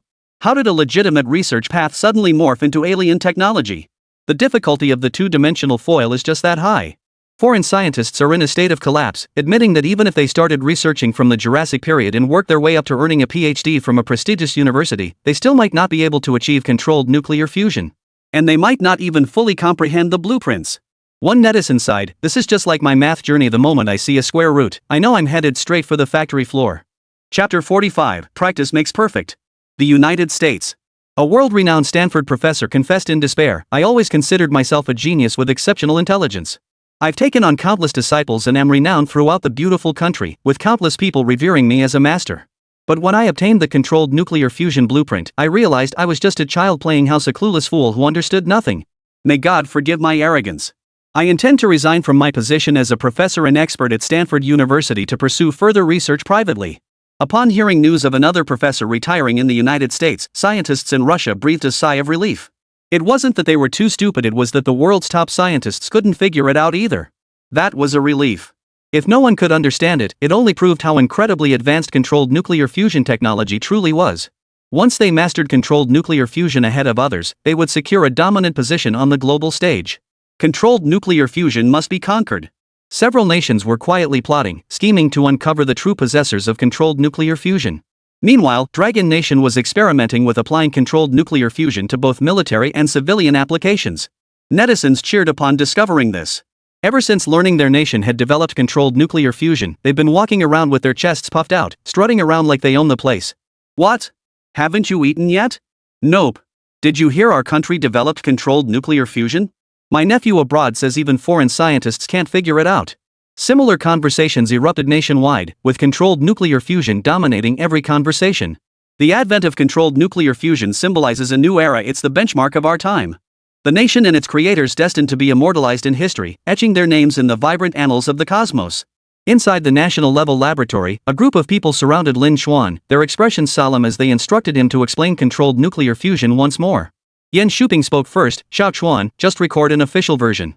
Foreign scientists can't grasp controlled nuclear fusion. They're begging us relentlessly for a tutorial. His face betrayed a hint of resignation. If they could have mastered it earlier, they would have. It wasn't about tutorials at all.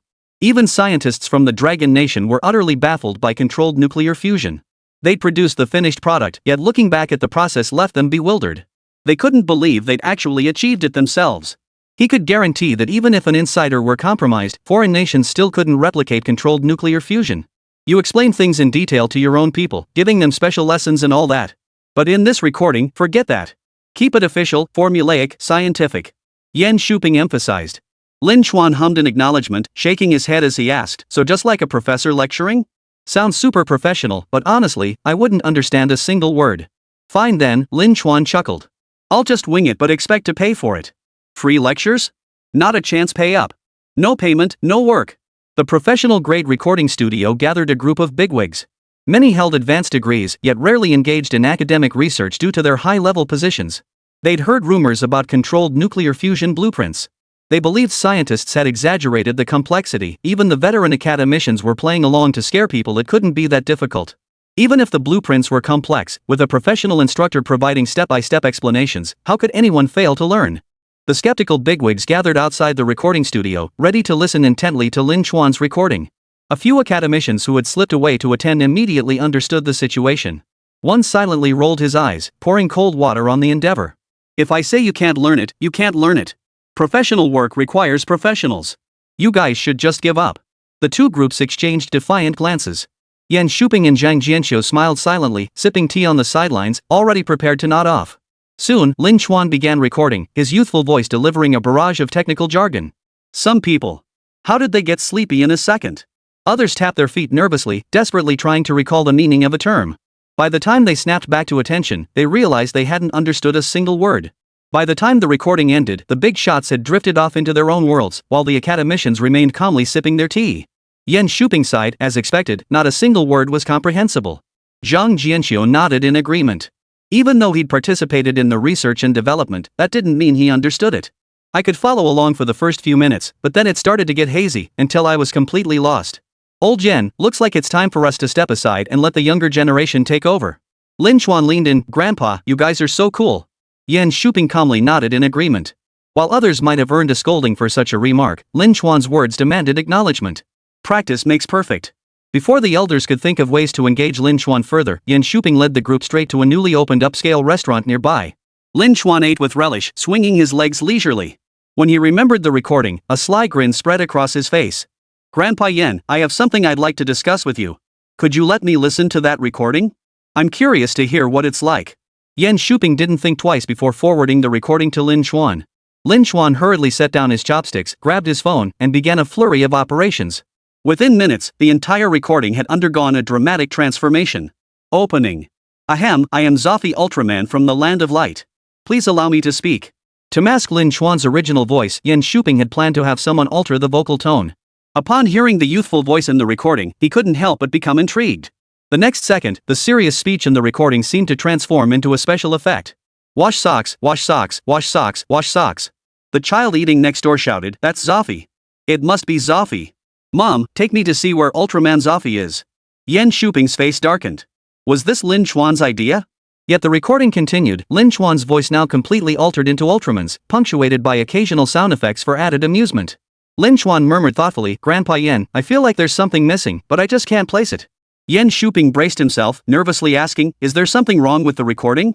If there's a problem with the recording, I'll send someone to fix it immediately. We're on standby 24/7. Lin Chuan shook his head. He couldn't care less about such matters. Just then, a voice from next door chimed in, The most brilliant scientist in the Land of Light should be Hikari, right? So you should use Hikari's voice to narrate? It was the kid next door, leaning over the partition with a serious expression, offering his suggestion. Lin Chuan immediately refused, No way. The most powerful in the Land of Light has to be Zoffy.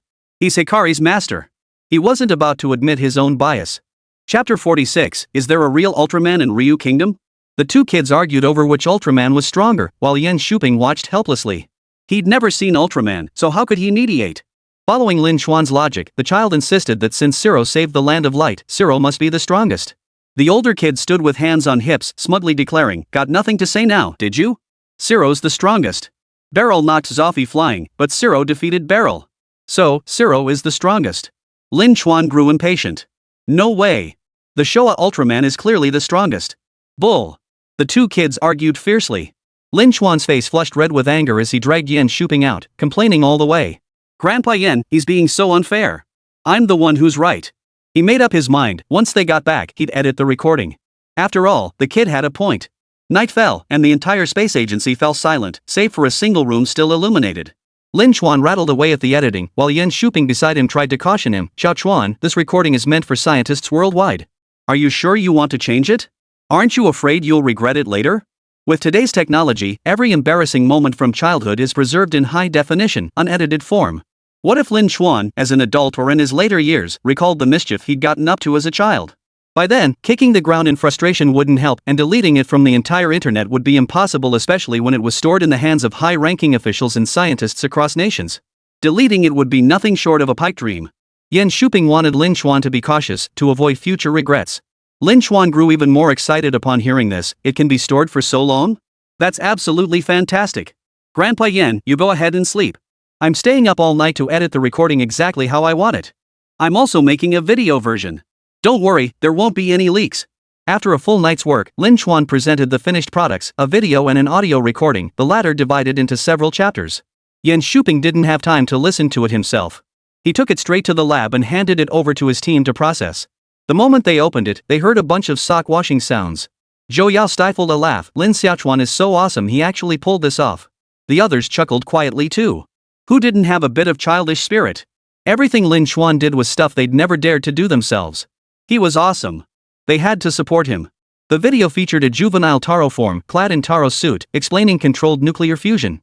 After covering one concept, it switched to another Ultraman delivering the lecture, leaving viewers utterly dumbfounded. Each character had a distinct voice, making it nearly impossible to tell if it was real or not. Yan Shuping pressed his forehead, instructing them to submit the video to higher-ups for verification before sharing it with scientists worldwide. 10 minutes later, Japan made the first call. Mr. Yan, does your dragon country really have Ultraman? Yan Shuping glanced at his phone in confusion. A prank call? Wrong number? Hello, this is Yan Shuping, chief designer of the Aerospace Bureau. Who is this? Please stop harassing us and return this number to Japanese officials. Yan Shuping suspected his account had been compromised.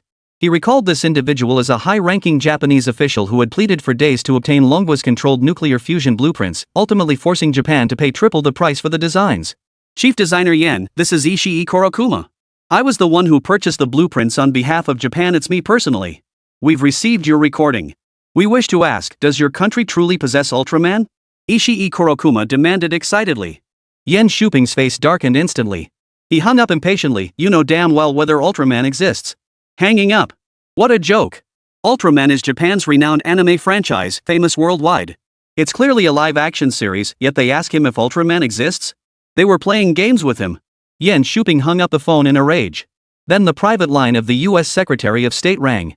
The caller beat around the bush before finally asking, in a roundabout way, if Longhua had any supernatural entities. Like Ultraman? Seriously, what's wrong with these two countries? Did they get drunk or something? Yan Shuping politely replied no, intending to figure out what was going on. Luan Xinghe burst in from outside, grabbed Yan Shuping's arm, and dragged him toward the conference room, rushing him along as he exclaimed, "Old Yan, something big has happened. Hurry up! We need to convene an emergency meeting immediately. The higher-ups ordered us to resolve this immediately, or we'll all be held accountable. The foreign ministry officials are waiting. Let's get in there." A group of people rushed into the office, completely disregarding their appearance, and began the meeting.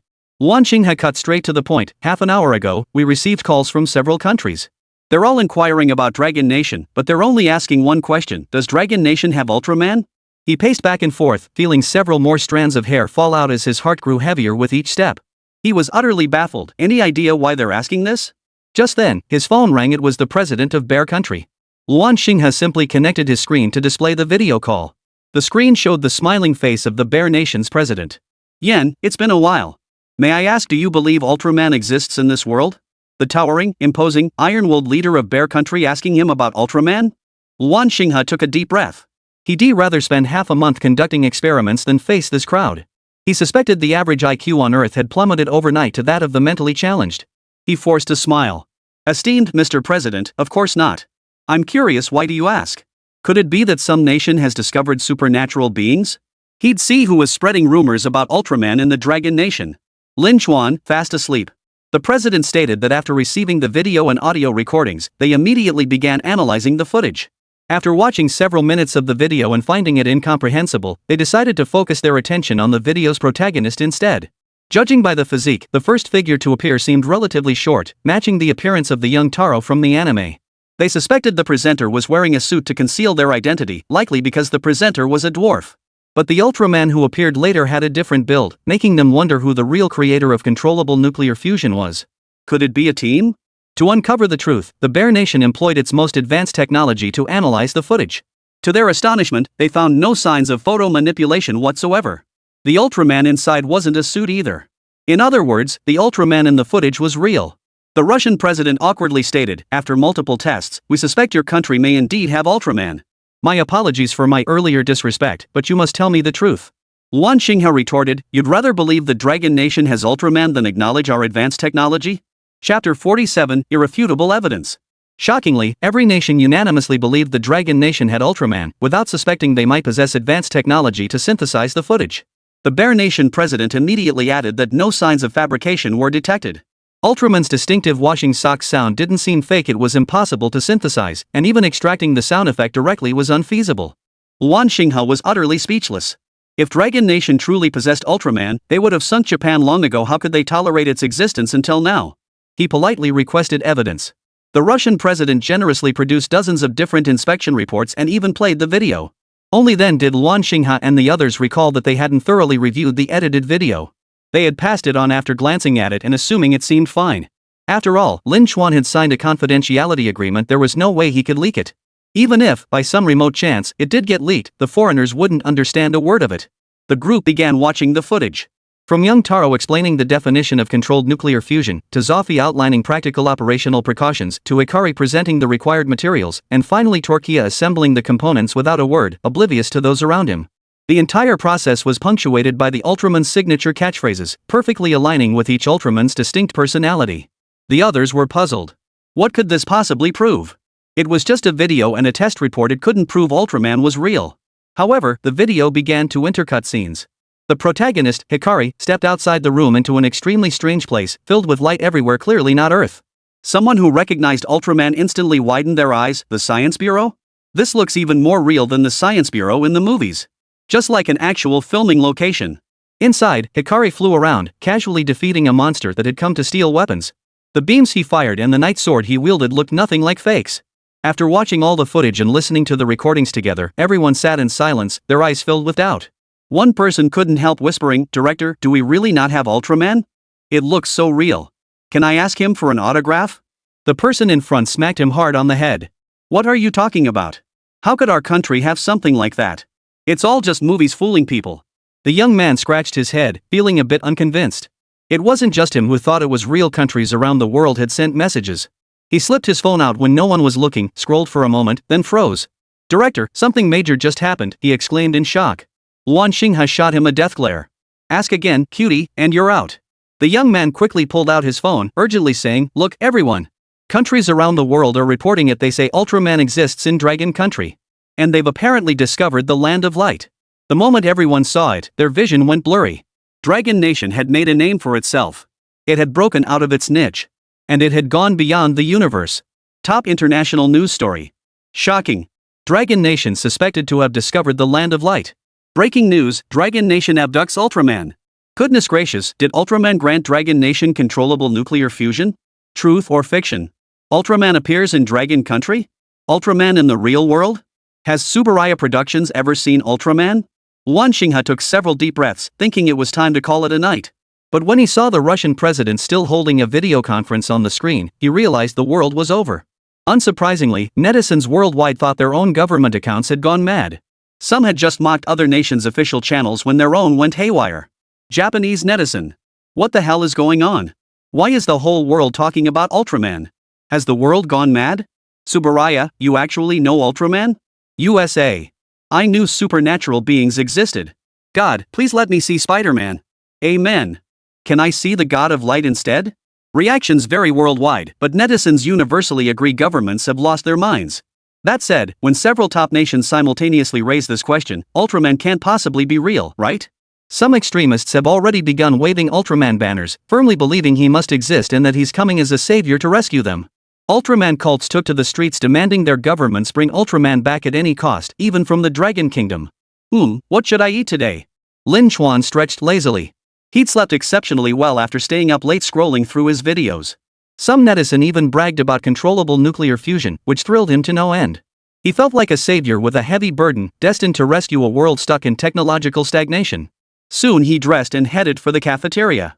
As he crossed the lobby, he sensed a gaze filled with resentment. Curious, Lin Chuan glanced over. Grandpa Yan's face was as dark as a pot bottom. "Grandpa Yan, did you stay up late last night? You look so dark," he casually remarked as he prepared to eat, when a young man slunk over and sat across from him. The guy looked around nervously, lowering his voice to a whisper. "Master Lin Chuan, do you know Ultraman? Did Ultraman teach you how to research controlled nuclear fusion?" Lin Chuan's jaw dropped. He realized the older guy across from him was actually a cute kid. To spare his feelings, he lied, "Yes, Hikari taught me controlled nuclear fusion. He also told me not to tell anyone." His eyes twinkled mischievously. "I've even been to the Land of Light. But you have to keep it a secret, don't tell anyone. If Grandpa Yan found out, it'd be trouble." The young man nodded excitedly, flashed an OK sign, and took off, his retreating figure as frantic as a giant monkey. Lin Chuan continued eating when an elderly African man approached, offering a friendly smile. "Young Lin Chuan, I have a question for you." "What is it? Do you know Ultraman? Have you seen Ultraman in Dragon Country? Tell me the truth, and I'll pay you $1 million. The African-American man held a position elsewhere within the space agency and knew nothing about internal secrets. He only assumed Lin Chuan was Yan Shuping's grandson. He was merely trying to extract information from Lin Chuan. Seeing the unfamiliar face, Lin Chuan started making things up. "Of course Ultraman exists. I tell everyone that, but they never believe me. One night when I went out to use the bathroom, I saw Grandpa Yan talking to a strange shadow. I peeked and it was Zoffy Ultraman." Lin Chuan sighed with regret. "Too bad Grandpa shooed me away before I could hear anything. I really want to see him again." Lao He grew excited. "Then let's team up. We'll find a way to track down Ultraman together." Lin Chuan nodded. After making an excuse to send everyone away, he couldn't help but breathe a sigh of relief. Lying was so damn hard. Little did he know the storm his words would unleash. As soon as Old Black stepped outside, he immediately sent out a message. Irrefutable proof. Dragon Nation truly has Ultraman, and has entered into a secret collaboration with the Ultraman clan. Suspected to be led by Zoffy. Chapter 48, Cut back on the internet, sweetie. Too much. As soon as he returned to the dorm, Lin Chuan excitedly flopped onto his bed, ready to continue gaming. No need to work hard, no studying, no homework. Pure bliss. He made up his mind, from now on, he'd just casually study a little each day and enjoy a lifetime of luxury and wealth. After glancing at his tablet for a moment, Lin Chuan gasped in shock. "Holy crap! Are these people out of their minds? They're even crazier than my dad." He scrolled through the comments in disbelief, muttering, "Their thought processes are even stranger than Lin Siyu's. What on earth are they thinking? Lin Chuan sat up immediately and studied the comments section carefully, scrolling through it from top to bottom. It was an international news report posted by an overseas netizen, featuring official statements from several major world powers, all confirming reports of Ultraman sightings in Dragon Nation. The final report came from an insider within Dragon Nation. An old black man interviewed a child, apparently the grandson of a high-ranking official in the Science and Technology Bureau, who let slip some information. The child confirmed Ultramen existed in Dragon Nation and claimed to have witnessed their transaction site. Not only that, but a deluge of supporting reports followed to prove the claims were genuine. Even more shockingly, it was revealed that the controlled nuclear fusion technology was described by Ultraman himself. Ultraman even appeared in official Dragon Nation documents and videos, further proving the point. Good heavens! Have you seen the news from the United States? Their report included a clip from the controlled nuclear fusion demonstration video, and Ultraman is clearly visible in it. Russia has confirmed it too. Scientists worldwide are speaking out, stating controlled nuclear fusion is beyond human capability. They'd rather believe in supernatural entities. Japan has issued a statement demanding China provide evidence of Ultraman's collaboration and promising to let them meet Ultraman, claiming Ultraman was their creation. Staff and writers from Tsuburaya Productions have submitted applications to China, intending to verify the authenticity of the claims. If just one or two countries were going crazy, you could call them delusional. But when a bunch of countries are saying the same thing, it can only mean something fishy is really going on. Regardless of what those countries say, I've studied Dragon Nation myself. In my view, Dragon Nation has always been strict and serious. If Ultraman didn't exist, they wouldn't have included Ultraman's logo and imagery in their videos. The only plausible explanation is that they used Ultraman's image out of respect for the original creator. Experts from all fields stepped forward, and netizens worldwide kept commenting. Even billionaires from Forbes' prestigious rankings were willing to pay to catch a glimpse. When Lin Chuan learned that major casinos abroad had even opened betting lines on whether Ultraman existed, he checked the news with a puzzled look. By the time he understood, he had already returned. Has the world gone mad? Or have I? I just used some black tech to impersonate Ultraman on a whim. The Light Nation videos were all. Lin Chuan shivered, feeling his IQ might be dragged down just by existing in this world. Forget it, better stay off the internet. Cute little things. Too many. Ministry of Foreign Affairs of the Dragon Nation. The foreign minister kept receiving private letters under various pretexts, all inquiring whether Ultraman existed in Dragon Country. The foreign minister was dumbfounded. Did the entire world's IQ plummet overnight? Could he even continue serving as foreign minister? At the routine press conference, journalists abandoned their usual skeptical demeanor. They addressed the foreign minister with pleasantries, their questions uniformly focused on one topic. May we ask the foreign minister of Dragon Nation to address international concerns? Does Dragon Nation possess Ultraman? We believe Ultraman is a supernatural entity belonging to all humanity. Dragon Nation has no right to conceal their existence. Does Longwa possess super advanced technology capable of materializing fictional characters? Does Dragon Nation intend to address the Ultraman footage circulating online? The foreign minister couldn't hold back a laugh, deflecting the questions by claiming ignorance and promising to investigate before responding.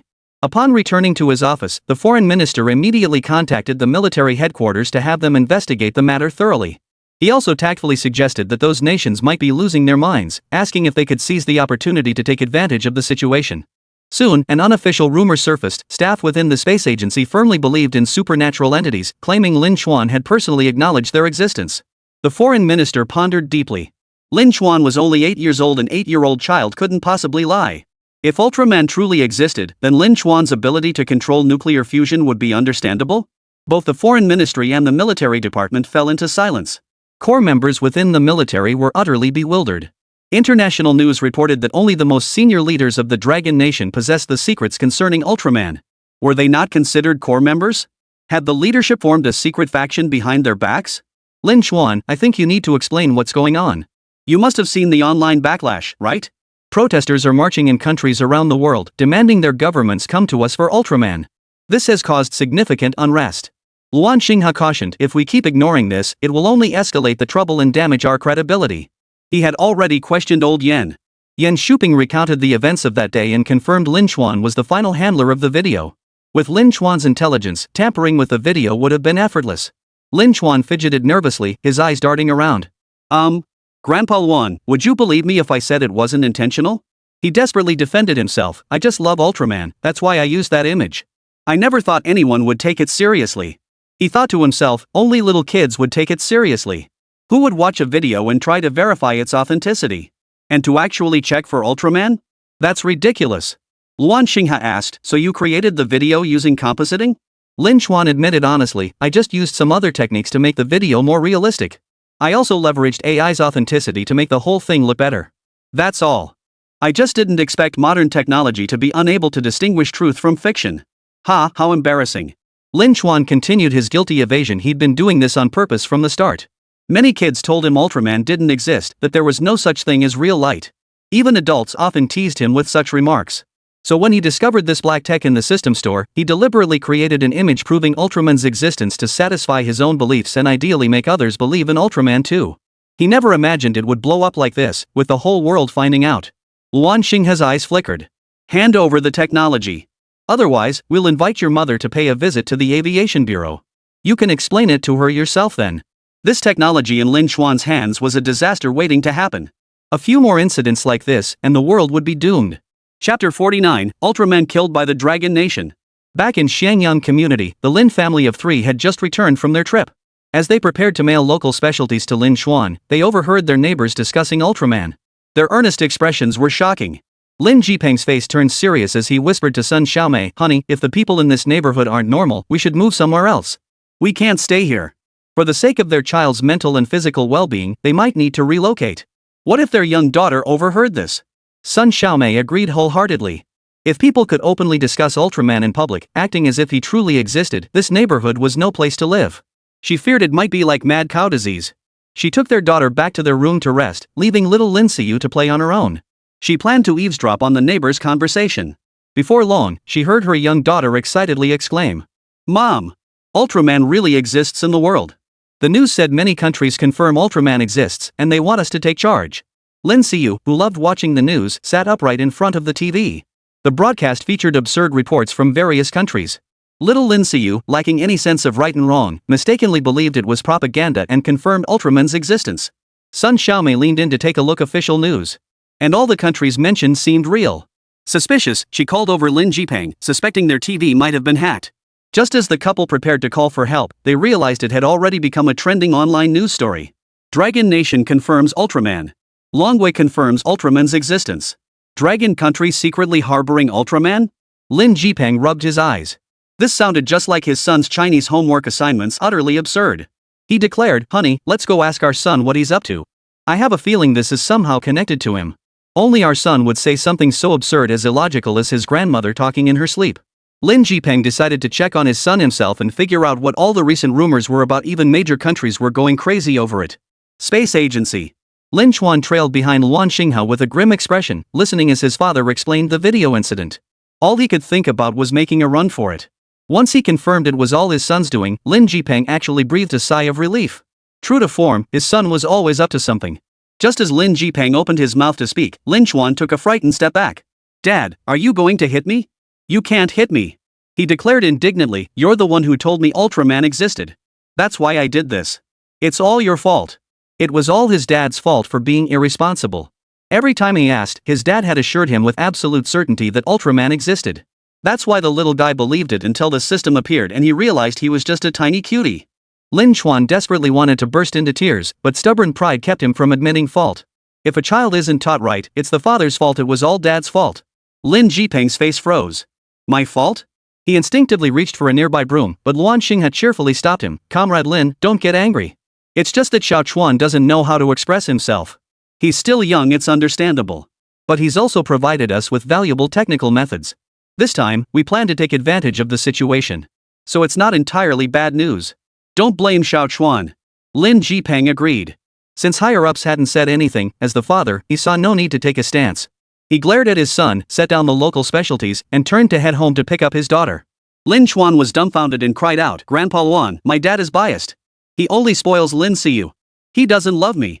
He cried and threw a tantrum, then stormed back to his room with red eyes. Ever since his parents had a little sister, he felt like he was nothing but mischief, always falling short of his sister in every way. His parents barely paid him any attention, and to top it off, they compared his grades to Lin Xiyu's. He'd thought about beating up his little sister, but sometimes she was so adorable, and other times she was so infuriating. And his parents sometimes seemed okay too. Lin Chuan wrestled with his thoughts for a moment. Unable to figure it out, he decided to just let it go. Maybe everyone just preferred the kid with good grades? What truly saddened him was that despite possessing advanced knowledge in his mind, he lacked the most fundamental basics. The black text system didn't even cover parallel lines. It really was alien technology, wasn't it? After stewing in resentment for a while, Lin Chuan decided to pull off something big. Since he was already exposed, and Grandpa Wan said it was fine, he might as well go all out. Ever since nations failed to achieve controlled nuclear fusion, they'd assumed the Dragon Nation had some kind of cheat code. After all, many of its books had become wildly popular abroad. It was highly likely the Dragon Nation had stumbled upon some opportunity too. Second, Dragon Nation definitely has Ultraman. Outside rumors ran wild, even suggesting Dragon Nation might relocate to the Land of Light and head to other star systems. Meanwhile, a certain curry-loving nation is dreaming up grand schemes. As Asia's foremost power, if the Dragon Nation were to vanish, this sleeping lion would awaken. The Kimchi Nation delivered this sarcastic jab before shifting to other claims. To this day, Dragon Nation has never directly addressed the Ultraman matter. This proves they're hiding something, that they're afraid. They refuse to let Ultraman contact us. Since ancient times, our Kimchi Nation has possessed profound historical culture and advanced technological prowess. Might we suspect Ultraman originally intended to seek out Korea, only to arrive at the wrong location? Dragons must return Ultraman. He belongs to Kimchi Nation. Controlled nuclear fusion technology is ours too. All glory rightfully belongs to us, and dragons must pay the price. The two troublemaking nations began spouting nonsense, and the United States refused to be outdone.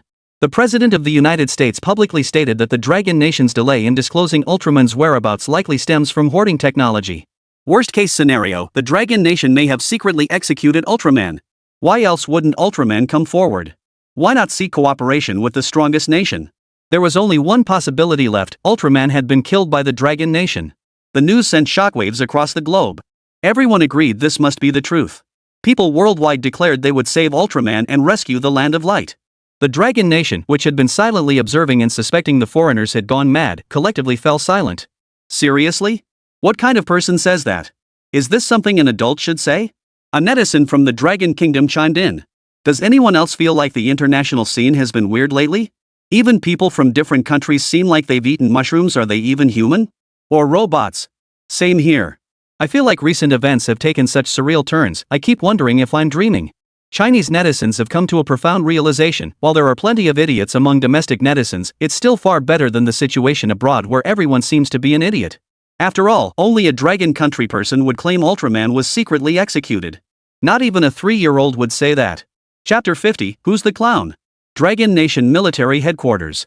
The septuagenarian lieutenant general finished reading the report, his aged eyes clouded with bewilderment. He couldn't believe the nation he'd fought for most of his life was run by a bunch of morons. His trembling hand formed the words, "Are you certain this is international news? From the United States? What's the Bear Nation's reaction?"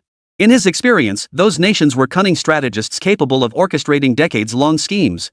How could they possibly believe in Ultraman so readily? The lead official replied, "The United States is spearheading the Ultraman publicity campaign. Our analysis suggests their true intentions may lie elsewhere. They likely aim to use the Ultraman incident to lure out the true creators of controllable nuclear fusion. After all, the beautiful country excels at feigning madness. We've seen it before." While Bear Nation appears to support the theory of Ultraman's existence, no similar statements have emerged domestically. This indicates Bear Nation is equally clear-headed, having discerned this as the pretty country's tactic. Now the entire world is watching the spectacle, eager to know whether Dragon Nation possesses Ultraman. All eyes are fixed on Dragon Nation. Some nations' citizens advocate for military intervention to subdue the Dragon Nation. The situation is highly unfavorable for the Dragon Nation. Nations worldwide are scrambling to uncover the creator of controllable nuclear fusion, with the sole Ultraman appearing in the footage being their only breakthrough. They believe experts worldwide are desperately trying to uncover the video's tricks.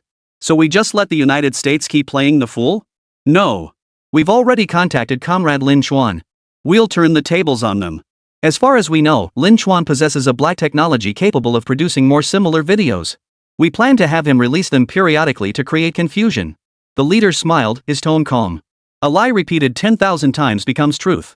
By then, the world's people might not support their own nations. They could very well gravitate toward these virtual characters instead. He had already confirmed Ultraman's origins with Lin Chuan, and knew Lin Chuan could sustain this charade indefinitely. Why not seize this opportunity to redirect the blame back? On the surface, the enemy might seem victorious, but in the long run, nations would lose. Spies exist in every era, and ball spies are no exception. Several days later, scientists worldwide were astonished to discover that the controlled nuclear fusion video had automatically updated, synchronized by some mysterious force. The footage showed Zoffy, dressed in formal attire and wearing a red cape, solemnly declaring that they had arrived on Earth the previous year and had partnered with the Dragon Nation for certain reasons. She revealed that they would now engage in comprehensive cooperation with the Dragon Nation, vigorously developing its weapons and equipment, and that they had already supplied the Dragon Nation with numerous weapons. Later in the video, a human figure appeared, a renowned Dragon Nation lieutenant general, shaking hands and conversing with Zofi. Scientists worldwide were stunned. They frantically verified the video's authenticity. It was real. Absolutely no signs of Photoshop.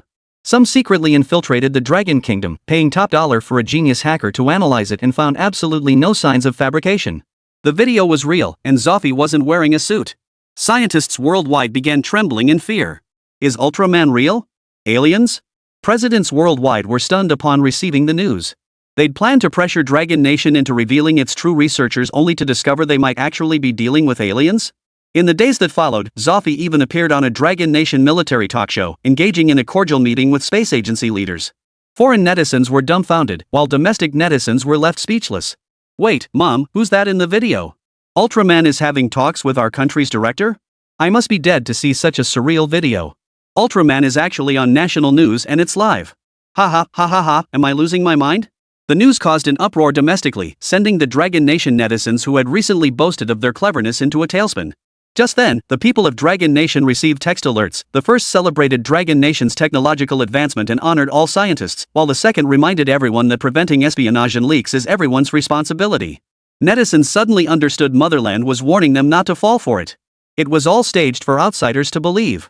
Meanwhile, at a certain nuclear test site, the entire facility had been retrofitted to ensure ample power and energy supply. Most crucially, it remained undetectable. Lin Chuan calmly activated the plasma shield and addressed Luan Xinghe, Grandpa Luan, this is the plasma shield. Once activated, it prevents any energy leakage, evades satellite detection, and even guards against environmental pollution. Luan Xinghe circled it in astonishment. Could such a small device really have such a massive effect? He immediately ordered tests from both inside and outside. The result? Absolute defense. Unless attacked by nuclear energy surpassing plasma levels, it was essentially invincible. During the operation, Lin Chuan caught sight of the colossal flying aircraft carrier larger than the legendary Noah's Ark. Lin Chuan gasped in awe, circling around to observe it. Luan Xinghe explained, it's all constructed from the new materials you provided. The ore samples you brought are exceptionally useful, especially those unique to the moon. Each one holds tremendous potential for us. Following your blueprints, we extracted a substance from lunar materials. This material not only supports the colossal weight of the airborne carrier but also ensures successful navigation without compromising its future flight capabilities. Lin Chuan nodded. Achieving this level of progress in just a few months satisfied him, though some areas still needed refinement. He personally boarded the aircraft carrier for inspection. Its hull was unimaginably vast. If such a carrier were to sail the oceans, every nation with satellites or a navy would detect it. It would be a sitting duck in the ocean. Even in the sky, it would be a sitting duck. Unless the flying carrier could become invisible, this problem would be nearly impossible to solve. What if an enemy spotted it and panicked? A few missiles flying over would be the least of their worries. What if nuclear warheads came their way? Lin Chuan crouched on the ground, his face grim. Grandpa Luan, I think I might have made a mistake. The flying aircraft carrier is simply too massive. Whether in the sky or at sea, we hold no advantage. It's a colossal sitting duck. Once anyone boards it, it's a death sentence. The more he thought about it, the more anxious he grew, wishing he could grab the system and yell at it. Hurry up, all it does is rush us. They wanted him to be a sitting duck before he'd even finished developing it. The moment it launched, wouldn't the United States just blow it to smithereens? He had to find a way to improve the flying aircraft carrier. This couldn't go on like this. No time to waste. Lin Chuan halted all teams and worked through the night revising the plans. To complete the flying aircraft carrier mission, he was going all out. Chapter 51, the flying aircraft carrier takes off. The next day, Lin Chuan emerged from his room with dark circles under his eyes, clutching the blueprints. He looked like he could collapse at any moment. He weakly extended his hand, hand these over to Grandpa Luan. These are the new blueprints. I've incorporated numerous enhancements, especially stealth capabilities. It can go invisible at any moment. Snore. Snore. The bodyguard watched helplessly as Lin Chuan fell asleep, carrying him back to his room before delivering the blueprints to Luan Xinghe. With the project temporarily suspended, Luan Xinghe had also stayed up all night, gathering the project team's senior members to discuss the flying aircraft carrier. They couldn't rely solely on Lin Chuan. As scientists and adults, they needed to exercise their own imagination. Otherwise, placing all the responsibility on a child would be too cruel. Their pride as scientists wouldn't allow them to slack off either. After a night of deliberation, they agreed to use new materials to increase weight, drastically reduce the number of buildings on the carrier, and even scrap the pre-planned cargo holds and warehouses. The newly researched flying aircraft carrier absolutely could not become a cargo carrier, it had to be combat ready. When Luan Xingha received Lin Xuan's new blueprints, his pupils dilated. A wave of defeat washed over him, and he couldn't help but sigh deeply. I'm getting old. Truly old. We thought a plan devised by a group of us would surely be better than what that kid Lin Xuan came up with, but his blueprints laid it all out clearly. Someone took the blueprints and was astonished to see that Lin Xuan had made only minor adjustments. He hadn't boosted the power output but instead reduced the overall load on the ship while adding numerous essential systems.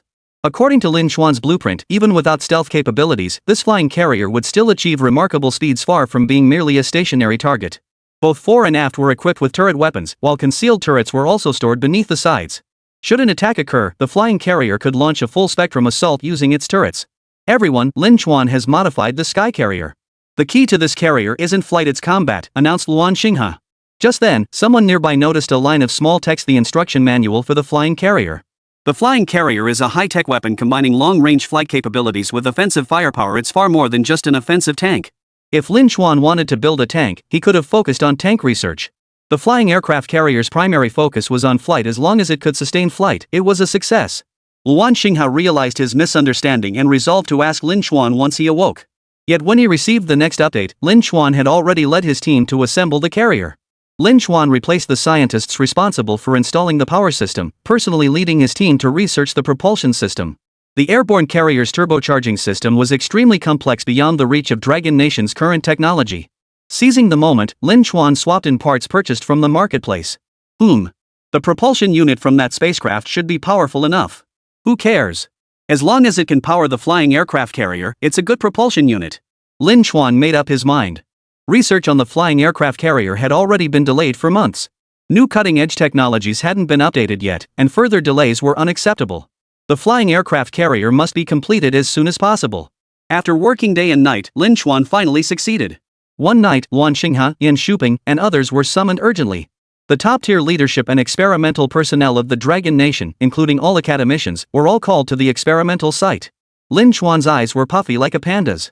He assured everyone, the flying aircraft carrier has been successfully developed. It's ready for takeoff now. Gazing at the hastily assembled flying aircraft carrier, a hint of doubt crept into everyone's minds. Lin Xuan had only been here a month and he'd assembled the carrier? They'd heard even the moving machinery was pre-existing research, with everything else rushed to completion. Could a carrier cobbled together like this really be qualified? Yan Shuping, having witnessed Lin Xuan build the dragon fighter in a single night, no longer doubted his capabilities. He said, Xiao Chuan, are you planning to conduct the test right now? I'll call in a few people. You should get some rest first. He gently stroked Lin Xuan's cheek, noticing how the young man kept blinking to stay awake. It only made him feel more helpless. He couldn't fathom what had changed Lin Xuan so drastically in the past month. The diligent work ethic was a stark contrast to his former lazy self. Worried that something might be troubling him, he planned to find someone to have a proper talk with him. Lin Xuan shook his head firmly, propping his eyelids open with his hands. No, Grandpa Yan. I won't sleep until I see this experiment succeed. I've realized it, the future of the world rests on our shoulders. We absolutely cannot lose to any other country. Lin Xuan declared solemnly, his eyes blazing with conviction. The truth was, a month ago he'd fallen in love with sci-fi movies, mistakenly believing that the United States and the Soviet Union depicted in films possessed advanced technology. In the movies, the United States had laser guns, robots, even super battleships, humanoid battlesuits, and a flying aircraft carrier that looked almost identical to the blueprints, all portrayed as incredibly powerful. Lin Xuan assumed all foreign countries possessed such advanced technology, making him feel his own genius was worthless. To salvage his pride, he resolved to immediately develop something even more formidable than a flying aircraft carrier. Like a brand new stealth fighter jet. Typical stealth fighters use special materials to refract light and conceal their presence.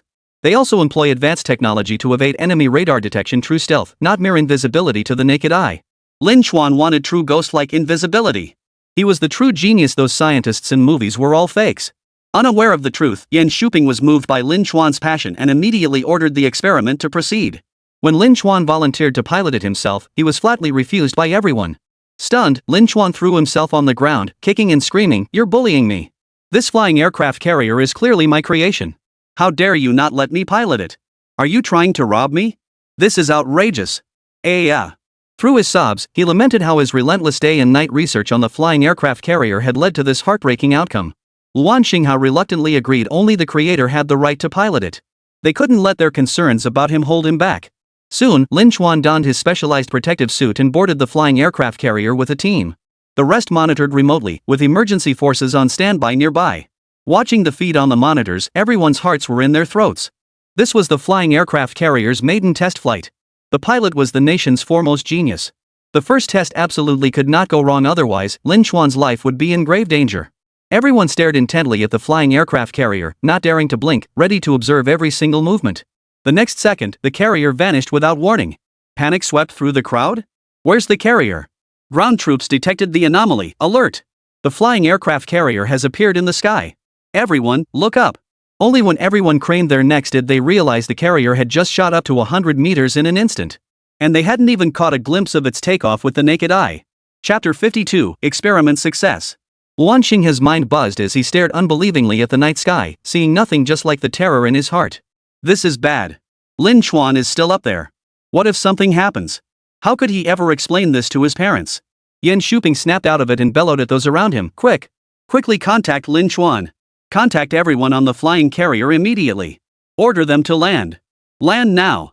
The ground emergency team was deployed to nearby locations, and satellite communications were initiated to activate monitoring of the flying carrier. They had to reach Lin Chuan. Lin Chuan's safety mattered more than the flying carrier. After all this time, Lin Chuan had become like their own child to them. They couldn't stand by and watch him get hurt. Luan Xinghe, who had just agreed to the request, hurriedly made all the necessary arrangements, wishing he could slap himself. Why had he been so impulsive in agreeing to Lin Chuan's request? He should never have let that kid go up there. Yet the next report sent chills down their spines. The satellite detected absolutely no trace of the flying carrier. The operator reported with trembling voice, "We only detected the carrier's trajectory 3 seconds after takeoff. By then it had already reached an altitude of 100 meters. Based on projections, with sufficient energy reserves, the carrier could have reached another country." Luan Xinghe staggered, nearly collapsing. That brat definitely won't just sit still. Everyone contact Lin Chuan immediately, along with every member of the carrier's escort team. Reach out to anyone you can get in touch with. Order them to return immediately. Lin Chuan wasn't just a precious genius scientist to the Dragon Nation, he was also the child of Lin Jipeng and his wife. They couldn't imagine how they would ever explain this to the child's parents. At 10,000 meters altitude, the signal was intermittent. The crew members listened to their phones ringing sporadically and pressed the answer button. Referencing the carrier's navigation map, they deduced they had reached the Dragon Nation border. The crew members were stunned. "We reached the border in just over 10 minutes? What's the big deal? Didn't we take off in less than half a second just now?" Lin Chuan shrugged it off, grinning as he sat down at the control console and set the destination for the United States. "I plan to take the carrier for a spin over pretty country, then return to our starting point. Tell Luan Xinghe and the others not to worry, it'll be fine." Lin Chuan patted his chest. "Don't rush me back, I'm here to ride the waves." To put it in internet slang, no oars needed, just riding the waves. He was going to ride them to the sky. The crew trembled, whispering pleas for him to return. Lin Chuan frowned, warning that anyone who tried to persuade him would be tossed overboard. A fall from that height, with nothing below to break it, would turn anyone into a pile of mush. No one dared to argue. After relaying the message back, they decided to follow Lin Chuan on this journey together. If any danger arose, they would shield Lin Chuan with their bodies. The United States. The president was holding a meeting with high-ranking officials, discussing how to deal with Dragon Nation next. Dragon Nation had grown too powerful. The emergence of controlled nuclear fusion had cemented its status as a world-leading superpower. If the United States didn't make changes promptly, it would inevitably be replaced by the Dragon Nation. Midway through the meeting, a man rushed in and whispered something to the president, who looked visibly stunned. "An unidentified object briefly entered our airspace? It appeared for only a few seconds before vanishing instantly? Oh dear, please don't joke about such things. No nation would dare violate American airspace unless they sought war," the president replied. The head of the U.S. Space Agency produced monitoring records clearly showing unusual fluctuations during that time frame. The report further revealed an extremely bizarre and massive shadow appearing over the nation's border. Its size resembled the legendary UFOs.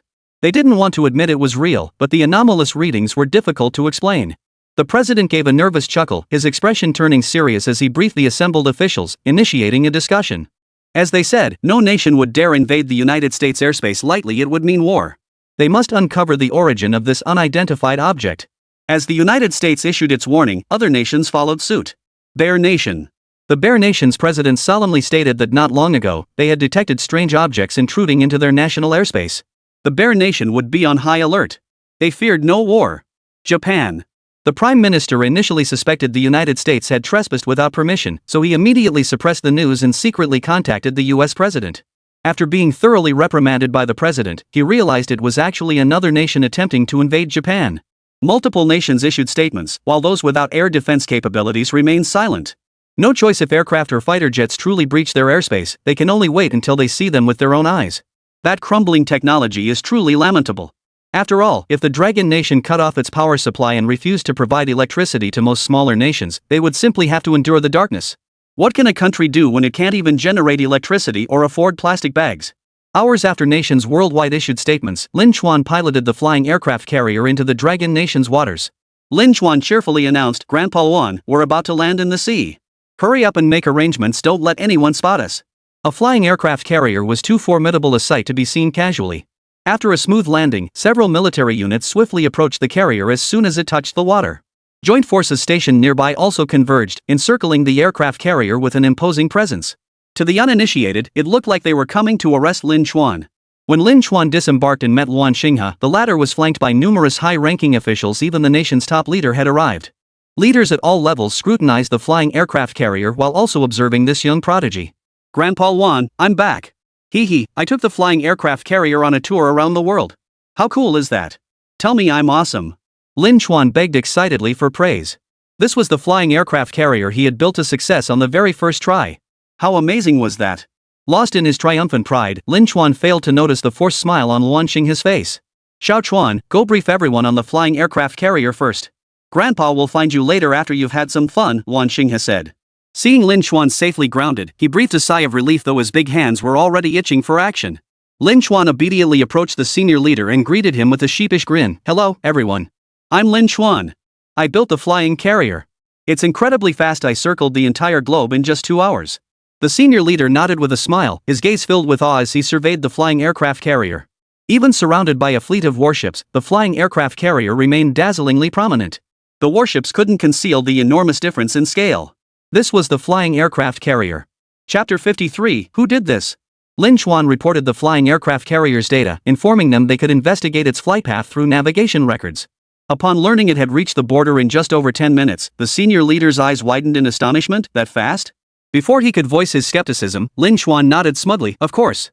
Everything I develop is top-notch. In all the heavens and earth, nothing beats speed. I'm building the most formidable weapon in the world, and that includes the carrier." He deliberately used the MAL's power units, installing turbochargers at all 4 corners of the flying aircraft carrier. Though it sounded like a single component, it was actually cutting-edge technology. Inside the carrier, he designed massive energy storage compartments capable of automatically absorbing energy. When necessary, they could even draw power from the ocean floor as a backup source. With sufficient power comes sufficient speed. After grasping this principle, the top leader led his entourage to inspect the carrier. It resembled other carriers in every way except one: its sheer, extreme scale. Upon reaching the deck, it felt like stepping into a different city altogether. While the others were inspecting the ship, Lin Chuan quietly slipped back to his quarters. Exhausted, he needed several days of solid sleep. Just as he lay down to sleep, someone knocked on the door. "Who is it?" "It's me, Grandpa Luan. I brought you some food." It was Luan Xinghe's voice. Lin Chuan opened the door to find Yan Shuping and Luan Xinghe standing outside, both empty-handed, no food in sight. "Where's the food?" Luan Xinghe chuckled, pushed the door open, and pulled out his pack of 7 Wolves cigarettes as he said, "Ever tried bamboo shoots stir-fried with pork? Let him eat his fill today. Old Yan, guard the door. Don't let this kid escape. Let him dare to be so insolent." By the time Lin Chuan realized something was wrong, he was already being pinned down and beaten by the 2 men. Near the sea area, numerous high-ranking officials gathered, gazing in astonishment at the flying aircraft carrier. This was the Dragon Nations and the world's only flying aircraft carrier. Unlike other carriers, this one could soar through the skies, capable of sustained aerial flight. Yet none could fathom how such a colossal vessel achieved aerial flight or what energy source sustained it.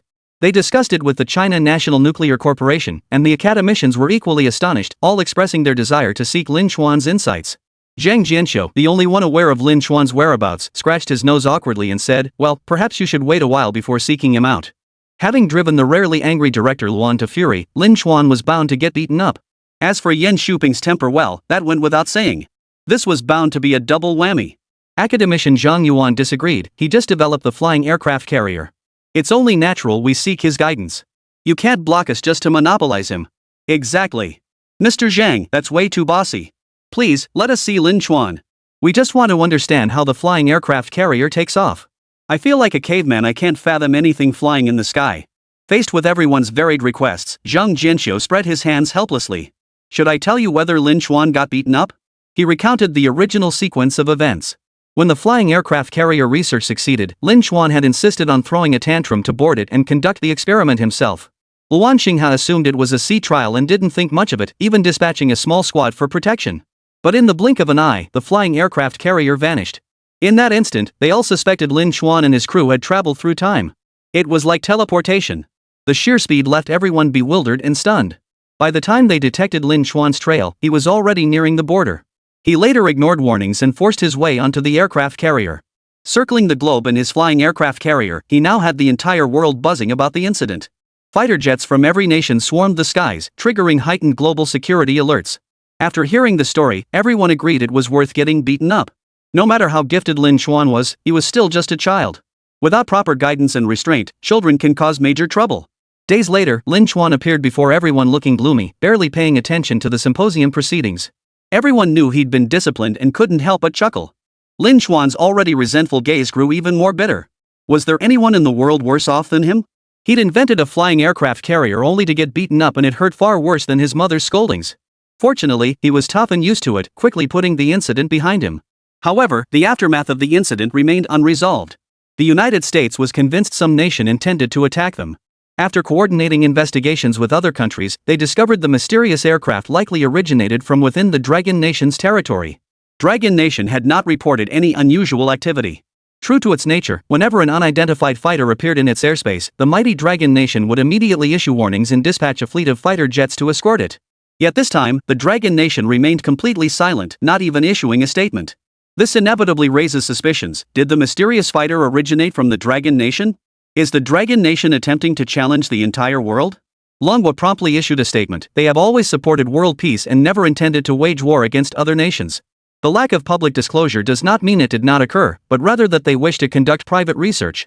Other nations found this plausible, given the Dragon Nation's reputation for deep-seated scheming and secrecy. It seemed likely they knew which country was responsible and were preparing for private negotiations. So they shifted their focus and bombarded the Sun Nation. The Sun Nation must be losing its mind again. Their Sun leader constantly sends planes to attack us. Exactly. They launch missiles every other day, bombing us without warning. It's definitely them. The Sun Nation hasn't issued any unusual warnings. This must be their doing. The Sun Nation must issue an immediate statement regarding this matter. Sun Country. The Sun leader of the Sun Nation dismissed the news reports, instructing his subordinates to maintain silence. He refused to believe any nation would dare defy them so brazenly. If any did, it would mean the world order was being reshuffled. The Sun Nation had also detected the anomalous aircraft, but chose not to disclose it for the sake of national prestige. Being mistaken by other nations for possessing such mysterious warplanes might even have its advantages. As the situation escalated, nations issued a joint statement demanding the Sun Nation respond. Ultimately, the Sun Nation declared they were unaware and had also detected the anomalous flight. This left nations bewildered, sparking widespread suspicion. Which country had secretly developed this new technology? Soon, fingers pointed toward the United States. Could this be another self-staged spectacle by the United States? After all, it wouldn't be their first time. The initial statement came from the United States too. Only the United States would dare violate multiple nations' airspace. I strongly suspect they're behind this. I stand with the United States. As the world's most powerful nation, only they could develop such mysterious weaponry. The position of global superpower rightfully belongs to them. Chapter 54, Is the Big Pineapple Project a hoax? While nations eagerly touted the United States, they all conveniently forgot to question the intrusion into their airspace. Even the tough-talking bear nation has been forced to keep quiet for now, fearing the United States might actually develop something formidable. Once surpassed, they would face a predicament. While nations schemed to praise the United States, proclaiming its technological superiority across the globe, silence reigned within the country itself. After General Madsen finished explaining the international situation, he was left speechless. Was he to announce to the world that the mysterious fighter jet wasn't American? Or admit that the United States was no longer the world's leading superpower? The president's hair had turned mostly white, and he was utterly depressed. After much deliberation, he declared with certainty, it must be the Dragon Nation's doing. China has always been our most formidable adversary, and only China excels at concealment. With thousands of years of history, the Dragon Nation possessed formidable cunning and countless tactics. The Bear Nation, long regarded as a formidable rival, had been thoroughly figured out by them. The Bear Nation of today was no longer the dominant power it once was. Most of its weapons were relics from the past. When it came to developmental potential and true strength, the Dragon Nation was the most formidable. Listening to the parliamentarian's rebuttal, the president lowered his gaze, his golden eyes reflecting profound apprehension. Gentlemen, you must understand that the Dragon Nation has achieved controllable nuclear fusion, a feat no other nation has accomplished. The Dragon Nation has surpassed all others, reaching the pinnacle of advancement. Therefore, this matter is highly likely connected to them. The president, who usually seemed unfocused, delivered a serious analysis, detailing Dragon Nation's achievements in recent years. Dragon Nation wasn't merely technologically advanced from military to agriculture, global trade to financial crises, it had demonstrated unique capabilities in every sphere. The strength of this established superpower was far beyond what they could ever hope to match. To bolster credibility, the president took a deep breath and revealed a startling secret. Ladies and gentlemen, you've likely heard rumors that the United States never actually landed astronauts on the moon? This matter was known only to a select few at the highest levels. In the last century, to maintain our standing, we were forced to resort to this desperate measure, weaving a colossal lie. The crowd exchanged stunned glances. The new officials looked up in shock. What? The big pineapple moon landing was fake? The president laid it all out, admitting the moon landing was fake, even the astronauts were fake, and all the photos were fabricated. In the past 2 years, an astronaut had exposed the truth, claiming they had been taken to a filming base to pose for the photos. They were only allowed to leave after signing non-disclosure agreements. It wasn't until the news broke that they realized they had been made into great heroes. The news sent shockwaves through the nation, though officials remained unconvinced. America's greatness is undeniable. How could the moon landing be fake? After hearing the president admit it was a deliberate disinformation campaign by officials, everyone's heads were buzzing. Their brains were reeling. Countless new officials saw their illusions shattered, instantly contemplating resignation. How could their nation deceive its own people? The president claimed the program was a series of unavoidable compromises, yet insiders knew it was impossible, nothing more than grandstanding lies to solidify power. After so much bragging, they began to believe their own lies, even convincing themselves they could reach the moon. Meanwhile, in the imperial capital of Dragon Nation, senior officials glanced at the freshly released international news and couldn't help but share a knowing smile. Moments later, Yuan Xinghai emerged from the conference room, shaking his head in disbelief. What was the pretty country thinking, just admitting it like that? Beside him, Yan Shuping stood impeccably dressed in a suit, his expression impassive yet tinged with a barely perceptible sneer.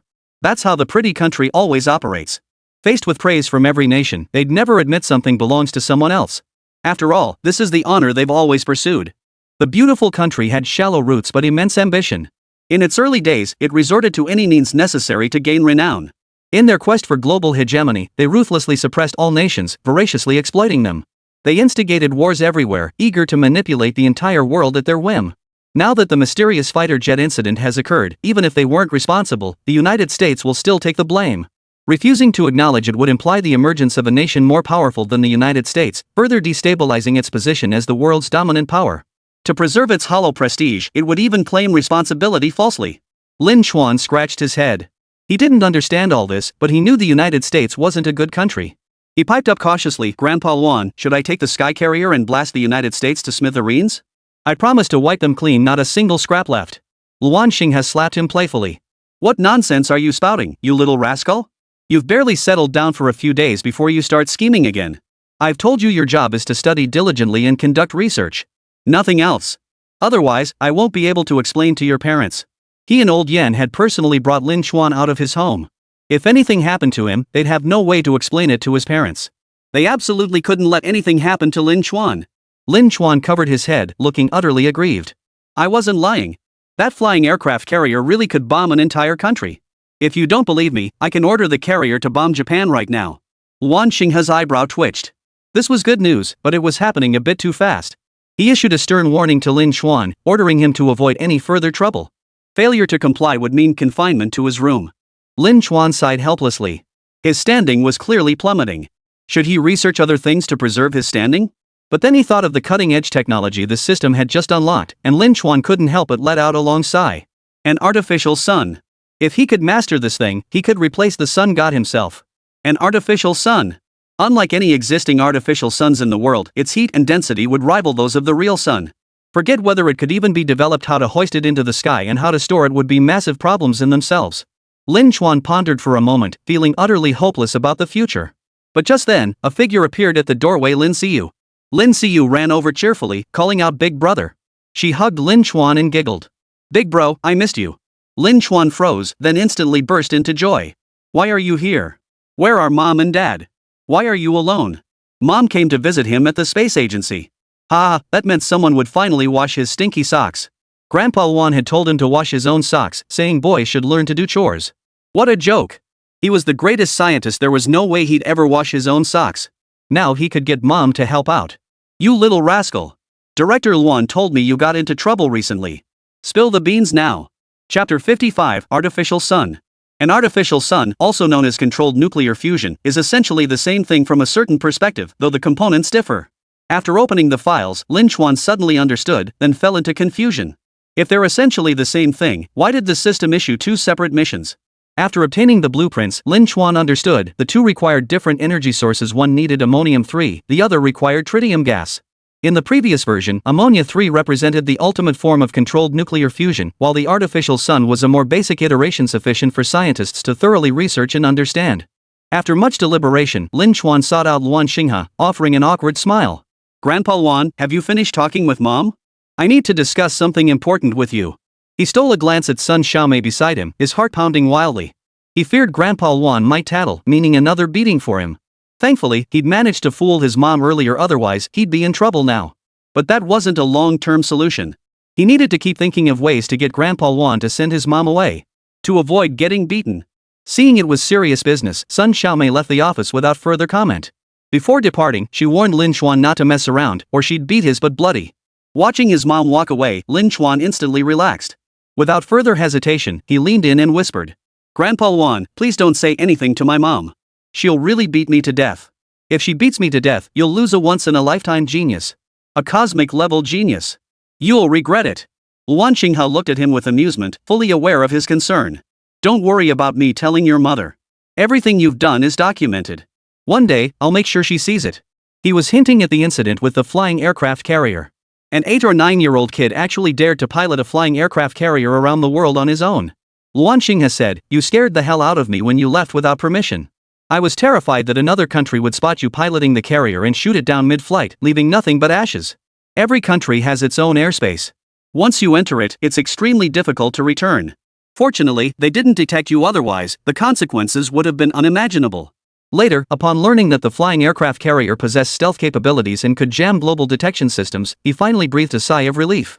At that moment, he had already braced himself for the worst, preparing to resign in disgrace if Lin Chuan met with disaster. But to his astonishment, the man returned, bouncing back as if nothing had happened. Both shocked and delighted, this incident caused his guard against Lin Chuan to go through the roof. Research was acceptable, but hands-on experimentation was out of the question. Lin Chuan scratched his head awkwardly, wondering if he could change the subject yet. He took the initiative. Grandpa, have you heard of artificial suns? I want to research a simpler version. Controlled nuclear fusion is too advanced right now. I'm the only one in the world who understands it. Even if I gave you the blueprints, you wouldn't comprehend them. Would it be okay if I developed a simplified version? Please forgive me? Luan Xinghe's eyes lit up. The nation was researching artificial suns, and if Lin Chuan could succeed, it would be a positive development. Scientists worldwide were pursuing controlled nuclear fusion, with some nations achieving breakthroughs in artificial sun technology, though true success remained elusive. The advent of controlled nuclear fusion signaled humanity's imminent entry into an era of infinite energy. It would also save the world countless electricity bills, a blessing for all humanity. After securing approval, Lin Chuan plunged into his research. Building upon the artificial sun currently under development in China, he utilized new materials to overcome technical hurdles. Before long, news of breakthroughs in the artificial sun project arrived. Scientists at the China National Nuclear Corporation were collectively stunned. Lin Chuan had not merely advanced existing progress, he had rapidly developed an artificial sun. It wasn't Lin Chuan's incomprehensible controlled nuclear fusion blueprints, nor the seemingly cryptic structures, it was a novel approach extending their existing thinking. It was the artificial sun. CNNC immediately began their own research and discovered that the problems that had previously troubled them were now easily solved. It was no longer a challenge that required the development of new materials to overcome. Following Lin Chuan's approach, the laboratory successfully created an artificial sun, an achievement no less groundbreaking than controlled nuclear fusion. Only those in the field truly grasp how incredibly difficult it is to create an artificial sun. Countless scientists had been driven to the brink, and now the conundrum that had stumped generations of senior academicians was suddenly solved. As Lin Chuan put it, it was still a slightly lower-tier controlled nuclear fusion. Regardless, both innovations would grant the Dragon Nation access to infinite energy. Imperial capital. The National Energy Department was tearing their hair out in frustration. Although controlled nuclear fusion research had been achieved, implementing it across all regions remained extremely difficult. What worried them even more was that the core technology of controlled nuclear fusion was still immature and not fully mastered by researchers. If an accident occurred, could they really rely solely on Lin Chuan? Just then, a group burst in excitedly to report, detailing the artificial sun project and announcing that the China National Nuclear Corporation could now independently create artificial suns. The Energy Department immediately breathed a sigh of relief. Lower electricity rates immediately. Nationwide rate reductions. Cut everything that can be cut. Immediately arrange nationwide indoor farming. Ignore the seasons, no longer reliant on the weather for sustenance. Immediately deploy all energy-powered vehicles and aircraft. Anything that can be converted must be handed over to infinite energy. Why worry at all? We're taking off. Advanced controlled nuclear fusion is out of reach, but artificial suns are theirs for the taking. What a relief. Government agencies first announced nationwide electricity rate reductions, capping annual household bills at just a few hundred yuan. A month later, they declared nationwide free electricity. Everyone could use electricity freely without paying a single penny. In bustling cities and rural streets alike, lights could be turned on without a second thought. No more worrying about wasting resources. Major cities that frequently experienced power rationing immediately turned on their lights. Several cities were eager to keep them on day and night without worrying about light pollution. Netizens were initially stunned, then quickly realized the benefits of free electricity nationwide. Renters no longer had to pay electricity bills and could use power freely, a blessing for migrant workers across the country, saving hundreds in monthly electricity costs. This is amazing. I was expecting to pay over 500 yuan for electricity this month and was already preparing to eat dirt, but now I don't have to pay at all. Exactly. I thought my landlord was joking, but it turns out it's a nationwide mandate. No one has to pay electricity bills. Have we become that powerful? Have we officially entered the era of infinite energy? You're behind the times. At a meeting just a few days ago, they announced a nationwide electricity exemption policy and plans to vigorously promote energy projects like indoor farming. From now on, ordinary people won't have to rely on the weather for their livelihoods. Beyond daily life, nearly every energy-dependent sector in our country is transforming. With energy no longer scarce, fighter jets, commercial aircraft, infinite energy can be applied anywhere. After netizens explained the science, even those who didn't understand before grasped it. The nation is undergoing a major transformation, one that benefits the country and its people in every way. The hardships faced by citizens will be resolved effortlessly, and feeding the entire nation will become a breeze. No one will have to endure poverty anymore. Many suspected controlled nuclear fusion had been deployed, but the official announcement proved even more astonishing. An artificial sun. Dragon Nation has created an artificial sun, ushering the entire nation into an era of infinite energy. The Dragon Nation can sustain its entire population solely through energy taxes, freeing everyone from the need to work. Chapter 56, Seeking Energy Sales. The moment Dragon Nation's announcement spread, the entire world erupted. Especially the people of the so-called free and democratic United States. Initially skeptical, they soon begged on their knees for immigration visas. After all, life abroad was far from secure. One could be riddled with bullets at any moment.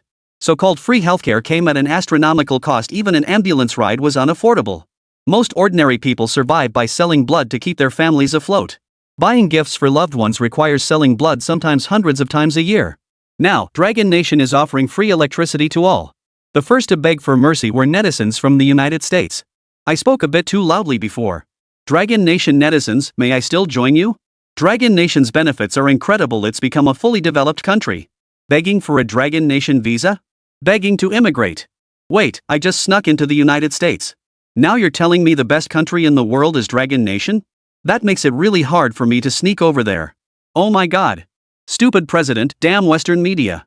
You've been hyping up how backward Dragon Country is. Now open your eyes and see who's truly backward. Yellow monkeys better than us?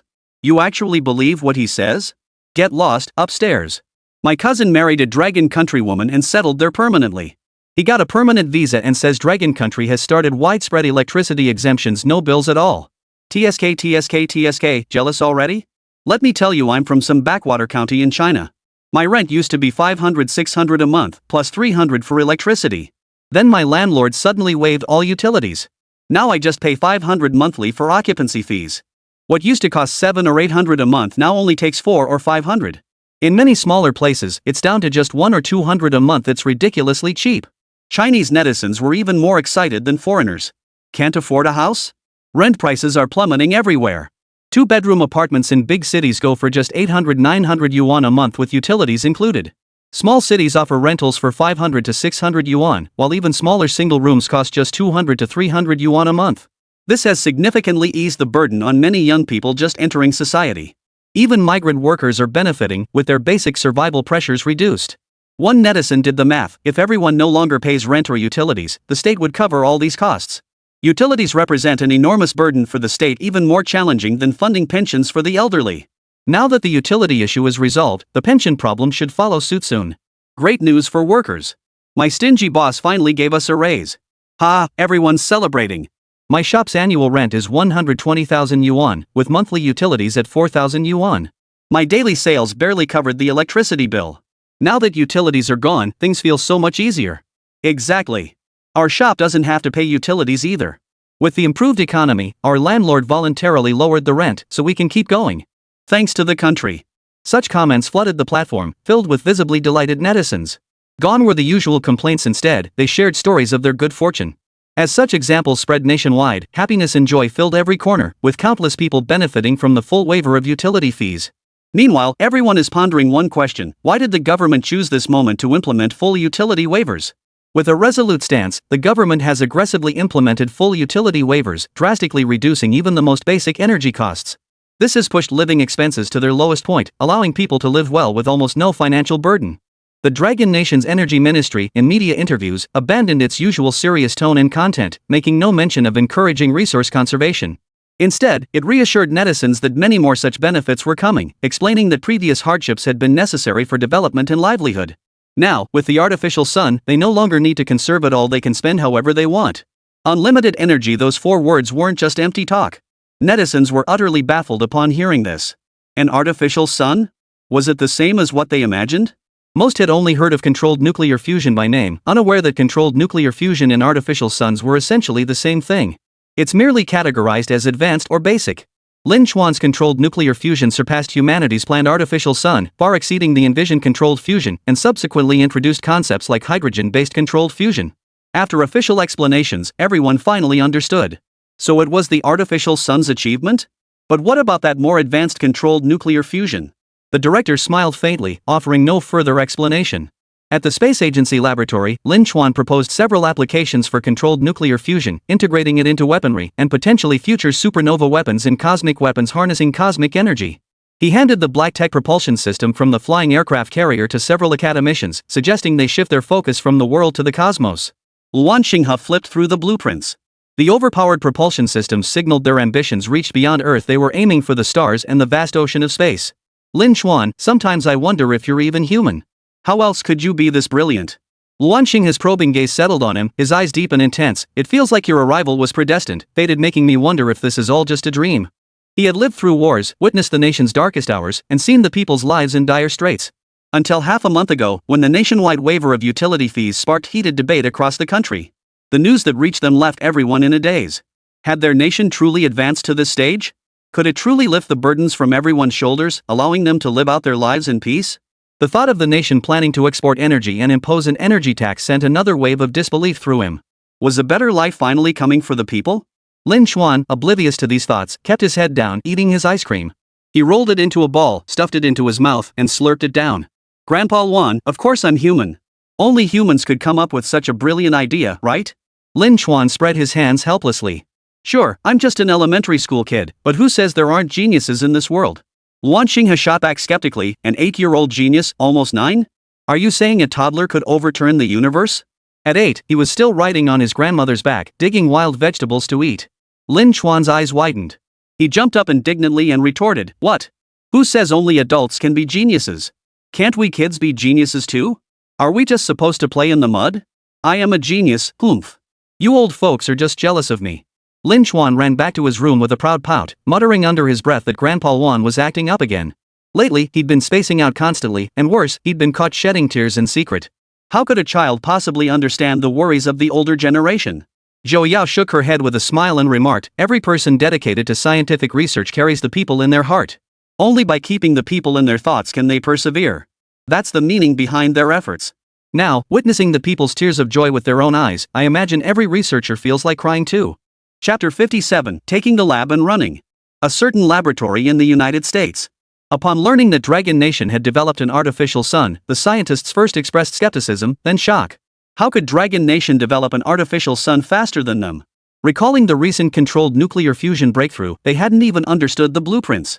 Even studying the video recordings left them utterly baffled. They began to question their own intelligence, wondering how anyone could fail to grasp such concepts. They clung to the hope that perhaps the Dragon Nation was just putting on a show. If it couldn't be mass-produced, it wouldn't be very useful. But the Dragon Nation's artificial sun proved them utterly wrong. After reviewing the online materials, Dr. John took a deep breath and smiled with resignation. Dragon Nation has developed an artificial sun. They're more powerful than us. Now they look down on us. As the old Chinese saying goes, fortune favors the bold and fortune has turned against us. We've become the backward nation.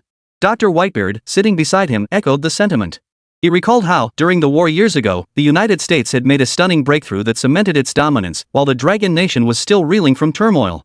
Dr. Whitebeard remarked, "They've developed at breakneck speed over decades and now surpass us. It makes me wonder if the Dragon Nation is a nation blessed by God. John, should we seek assistance from the Dragon Nation? The artificial sun, it was every scientist's lifelong pursuit." Dr. John smiled but offered no reply. After work that day, he urgently applied for leave and arranged for his wife and daughter to travel to another country. Using his green card visa, he boarded the earliest flight at dawn, carrying the laboratory secrets with him. In the lab, there were many like Dr. John. In first class, he spotted Whitebeard. The two unconsciously shifted to other topics, neither asking when the other planned to return. The next day, the lab director noticed the majority of scientists had taken leave, his eyes flickering slightly. She couldn't bring herself to betray her country, but neither could the country stop her from pursuing freedom. Dragon Country was currently the best option. "Abby, can marrying a Dragon Countryman get you a green card? I've already submitted my resignation. I'd rather start over in an unfamiliar place than live like this. At least I won't have to sell blood to buy gifts for my daughter." After submitting her resignation to her superiors, the supervisor walked home with a spring in her step, gathering her daughter to leave. Not long ago, she met a decent man from Dragon Country online. They shared a deep connection, but their long-distance relationship was agonizing, allowing them only one monthly meeting to ease their longing. His salary was lower than hers, making life difficult with a daughter to support. But now, with electricity free nationwide in Longwa and nearly all energy products provided at no cost, the country had become a place where survival required little effort. She could finally leave with her daughter to join him without worry. A few days later, the supervisor stepped onto Longwa soil and accepted an invitation to visit the man's newly rented apartment. The man had bought gifts for her daughter. He grinned foolishly and said, "Originally, I could only afford a studio apartment. Even the simplest two-bedroom apartment costs over 1,500 yuan. It's expensive. I have to work non-stop just to pay for it. But now renting is cheap. This 3-bedroom apartment only costs 800 yuan, with all utilities covered. Even if I had to scavenge for trash, I could scrape together 800. Now my daughter and I each have our own room. I don't have to worry about you two suffering with me anymore. Highway, I love you." The supervisor surveyed the exquisitely decorated room, indistinguishable from her home in the United States in many ways, even superior. Bright decor and dazzling lights, all accessible at a polar price. The supervisor said, "Darling, I brought enough money to cover several hundred years' worth of rent. Thank you. Thank you, Dragon Country. This will be my new home." At the same time, Dr. John and Big Beard, carrying a large amount of laboratory secrets, had contacted the Dragon Country Academy of Sciences in advance. The academy thought they'd misheard, but after multiple confirmations, they realized they'd struck gold. They rushed to send a team to retrieve them. This was Dr. John from the United States' premier laboratory. He had researched nearly half of Longwa's weaponry. Beard, meanwhile, was the head of a renowned biological research facility. His team controlled an entire biotech conglomerate, developing vaccines for nearly every global epidemic, truly a world-class laboratory. These two luminaries had voluntarily approached with sincerity, seeking to defect to Longwa. They hoped to live there with their families, enjoying the same rights as Longwa citizens. With a wave of the hand, the Dragon Nation's leadership approved. Shortly thereafter, the bearded one defected his entire biotech conglomerate and relocated his entire family to Dragon Nation. When the United States realized they hadn't returned from their vacation and couldn't be reached. When the United States confronted Dragon Nation's diplomatic personnel, Dragon Nation feigned ignorance, insisting it must be a misunderstanding. The United States erupted in fury. "Our agents photographed them in your country. How do you explain this?" The Dragon Nation representative scratched his head. "Maybe it's just a case of mistaken identity? After all, we're just a developing country. They wouldn't defect to us, would they? Not true. They've already been hired, just waiting for their ID cards." Similar incidents unfolded across nations, but the most bizarre case involved Korea. Kimchi Nation netizens racked their brains trying to figure out who developed the artificial sun. Why are the researchers still keeping such a monumental achievement hidden? Could it be someone from Korea? Netizens gasped in astonishment, instantly igniting an online firestorm. According to historical records, General Kim Si-in, of our Kimchi Nation, once captured Emperor Taizong of the Dragon Kingdom alive. He even made Taizong kneel and beg for mercy. He even defeated the Dragon Nation's renowned military strategist, Genghis Khan. Throughout Korea's 6,000-year history, countless outstanding leaders and great commanders have emerged, dozens like General Kim. Even Dragon Nation's son Wukong only gained his 72 transformations after visiting our Kimchi Nation to study under Patriarch Bodhi. Otherwise, he'd still be just a clumsy monkey. This proves why the Dragon Kingdom has never revealed the researcher behind the artificial sun. It's likely because he's from Kimchi Nation. The Dragon Nation is jealous of us and refuses to admit we're more powerful. They've even stolen our mooncakes, dragon boat races, and the 4 great inventions. That Dragon Country is a bunch of thieving jerks. Dragon Country. In the space agency cafeteria, Lin Chuan was eating slowly while pestering sister Zhou Yao to watch videos with him. Zhou Yao simply began reading the comments aloud beside him. After listening quietly for a moment, Lin Chuan's face went blank. Stunned, bewildered, and finally questioning the meaning of life. Others around them were already stifling their laughter. Lin Chuan's expression grew increasingly peculiar as he listened. He set down his chopsticks with a troubled look. Sis, have these Kimchi Country folks lost their minds? I remember Li Shimin was from the Tang dynasty, but Korea's only been around for a few decades, right? The homeroom teacher had discussed Li Shimin in class, even saying men should emulate his achievements. Lin Chuan had committed the name to memory then. Zhou Yao stifled a laugh. Yep, they're crazy. Chapter 58, Stealing Our Ancestors? My grandmother is over 80, yet Kimchi land isn't even as old as her. They were originally part of the same country as Korea, but later split off and became independent, forming Kimchi land. Kimchi Nation loves stealing other countries' famous figures, even their ancestors. They even swiped the legend of Shin Nong tasting 100 herbs. What a shameless bunch, what a shameless country.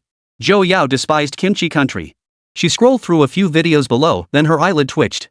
She hesitated, looking at Lin Chuan. There's news about you. Want to hear it? Lin Chuan thought his great identity had been exposed and immediately exclaimed excitedly, I want to hear it. Zhou Yao slowly recited, historical records confirm that centuries ago, one of our ancestors researched theories on artificial suns. Later, this ancestor fled to the Dragon Nation due to war. We believe it was this ancestor's descendants who inherited his unfulfilled dream. Combined with Korea's pure bloodline, they developed controllable nuclear fusion and artificial sun technology. From a cosmic perspective, only Kimchi Nation possesses the capability to achieve controlled nuclear fusion and create artificial suns. The Dragon Nation's refusal to disclose its identity stems from guilt and is utterly shameful. Kimchi Nation demands Dragon Nation return this heir to us, along with controlled nuclear fusion and the artificial sun. Otherwise, we will file a complaint against Dragon Nation at the United Nations. Zhou Yao read halfway through, doubting her own sanity. By the end, her soul had completely flown away. She found it hard to believe such a lengthy article could have been written by a human. Lin Chuan froze for a moment before snatching the tablet to examine it closely. Every bold headline screamed the same truth. He'd been stolen by another country. And they replaced the Lin family's ancestor with a fake. Tears welled up instantly in his eyes as he wailed, Kimchi Nation is way too much. How dare he insult us like this? My dad said our family has been born and raised in Dragon Nation for generations, and he actually called me a Kimchi Nation person. It's so insulting. Lin Chuan broke down in tears, flinging his rice bowl aside as he ran outside, wailing so heart-wrenchingly that the whole courtyard could hear him. When Luan Xingha and the others arrived upon hearing the news, they learned the entire story. Seeing the shameless remarks made by the Kimchi countrymen, their faces turned green with anger. Yen Shuping, his face stony, demanded the foreign ministry issue an immediate statement. Korea must apologize. Even the usually upright Yen was prepared to deploy the state-sponsored online troll army. Damn them! We must curse those bastards from Kimchi Nation to death. Then rally netizens to bypass the firewall and unleash their fury. With deliberate state coordination, vast numbers of netizens successfully bypassed the Great Firewall. Domestic marketing accounts launched a relentless campaign amplifying the Kimchi Nation's rhetoric. Chinese netizens, who thought they were living the good life, ugh. What the hell is this pile of crap? Please, how can we make Korea show some decency? You stole the 4 great inventions, you stole dragon boat racing and Yufei's legacy, and now you're stealing in plain sight? Guys, click the link, it'll take you straight to foreign sites. Let's go straight at the Kimchi country netizens. This concerns the dignity of our Dragon Nation. We absolutely cannot let Korea piggyback on our achievements. Holy crap, I just rented a new place and was planning to thank this dad who invented the artificial sun and now they've stolen it from my dad? Do you Koreans even have mothers? Dragon Nation netizens have long been frontline warriors, unmatched in verbal combat prowess. They swiftly took over major foreign platforms, trading barbs with every Korean user. Specialized red hackers even stepped in to breach Korea's firewalls. Chinese netizens invaded Korean platforms like they owned the place, unleashing a torrent of abuse. Korean netizens, stunned by the unprecedented vulgarity, were left dumbfounded. Overnight, tens of thousands were reduced to tears by the barrage of abuse. Major media outlets were also flooded with complaints, forced to issue apologies or face relentless pressure from Chinese netizens. Under domestic pressure and diplomatic pressure from the Dragon Nation, Korea had no choice but to step in and delete those comments. Yet the arrogant Kimchi Nation netizens still insisted. China's refusal to disclose the truth proves something fishy is going on. It must be the artificial sun developed by their own researchers. China had simply detained the people involved. Lin Chuan brooded for days, his head perpetually bowed in dejection, feeling utterly humiliated. Tears welled in his eyes for days on end. Now, wherever he went, he felt utterly humiliated. It was all the fault of those damn Koreans, who had the audacity to steal him away. He should have known better than to research the artificial sun. He should have bombed Korea first. Only with consolation from Luan Xinghe and others did Lin Chuan reluctantly pull himself together. He whispered, "Korea went too far, stealing me away like that. It's so embarrassing." He looked at Luan Xinghe hopefully. "Grandpa Luan, when can you reveal my identity? I don't want to be misunderstood anymore. This incident was disgusting enough happening just once."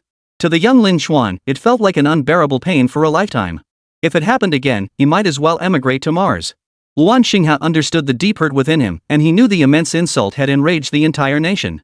They hadn't revealed the truth to protect Lin Chuan, but now it was causing him harm. Yet there was no alternative. A child prodigy, barely 8 years old, had independently developed countless breakthroughs over nearly a year, from lunar probes to space carriers, controlled nuclear fusion to simplified artificial suns. Any single achievement would have secured his place in history. Dedicating an entire book solely to Lin Chuan would be entirely justified. The global scientific community would likely exhaust countless pages chronicling his achievements. But the time wasn't right. Luan Xinghe suppressed his grief and said, "Lin Chuan, we know you feel wronged. Bear with it a little longer. Our nation and netizens have already fought for justice on your behalf. If Korea doesn't issue a public apology, we will deploy our forces. We will initiate war."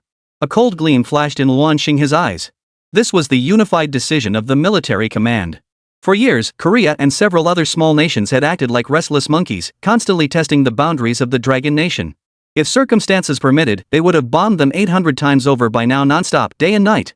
Lin Chuan's anger dissipated upon hearing this. He chuckled a few times, then excused himself to his room to study, though really, he was off to watch the online flame wars. The Dragon Nation's internet had been buzzing these past few days. Nearly everyone with access had climbed the Great Firewall to join the verbal brawl, men and women alike lining up to trade barbs. Forget the rest. Just the artificial sun alone having rent for all Dragon country citizens, waiving all water and electricity fees, even making cooking electricity, electric vehicles, and energy cars free. These few points alone were enough to turn them into Dragon country's most devoted supporters. Who says Longwa can't do it? They're killing it. Crucially, this is just the beginning. Immediately afterward, various Dragon Nation departments issued statements announcing that a series of goods and energy sources would be provided free or at half price. The food service industry got free electricity, fuel and gas so cheap you could stockpile it with eyes closed, and other sectors enjoyed even greater discounts. Even the heavy burden on people's hearts, real estate, began to drop in price. Capitalists shifted focus to researching infinite energy sources and marine resources, spawning countless lucrative industries. They no longer needed to control the housing market. Countless industries flourished thanks to free energy and electricity. The once struggling restaurant sector revived, with lower startup costs and reduced consumption expenses. With the major issue of housing rentals resolved, people felt secure enough to eat and drink freely, directly stimulating economic consumption. Just 1 month later, people across Dragon Nation were traveling and spending money. Chapter 59, Is Lin the First Lin Chuan? The war ignited by Kimchi Nation was far from over. The formidable combat prowess displayed by Dragon Nation netizens has left the world speechless. Netizens worldwide have witnessed what it means to have a mouth like a machine gun. A few words can obliterate someone. Commonly known as keyboard warriors. Dragon Nation is the unrivaled master of verbal warfare. Taking down an entire nation with words is no problem. While Korea was under relentless verbal assault, Russia quietly dispatched a delegation to China.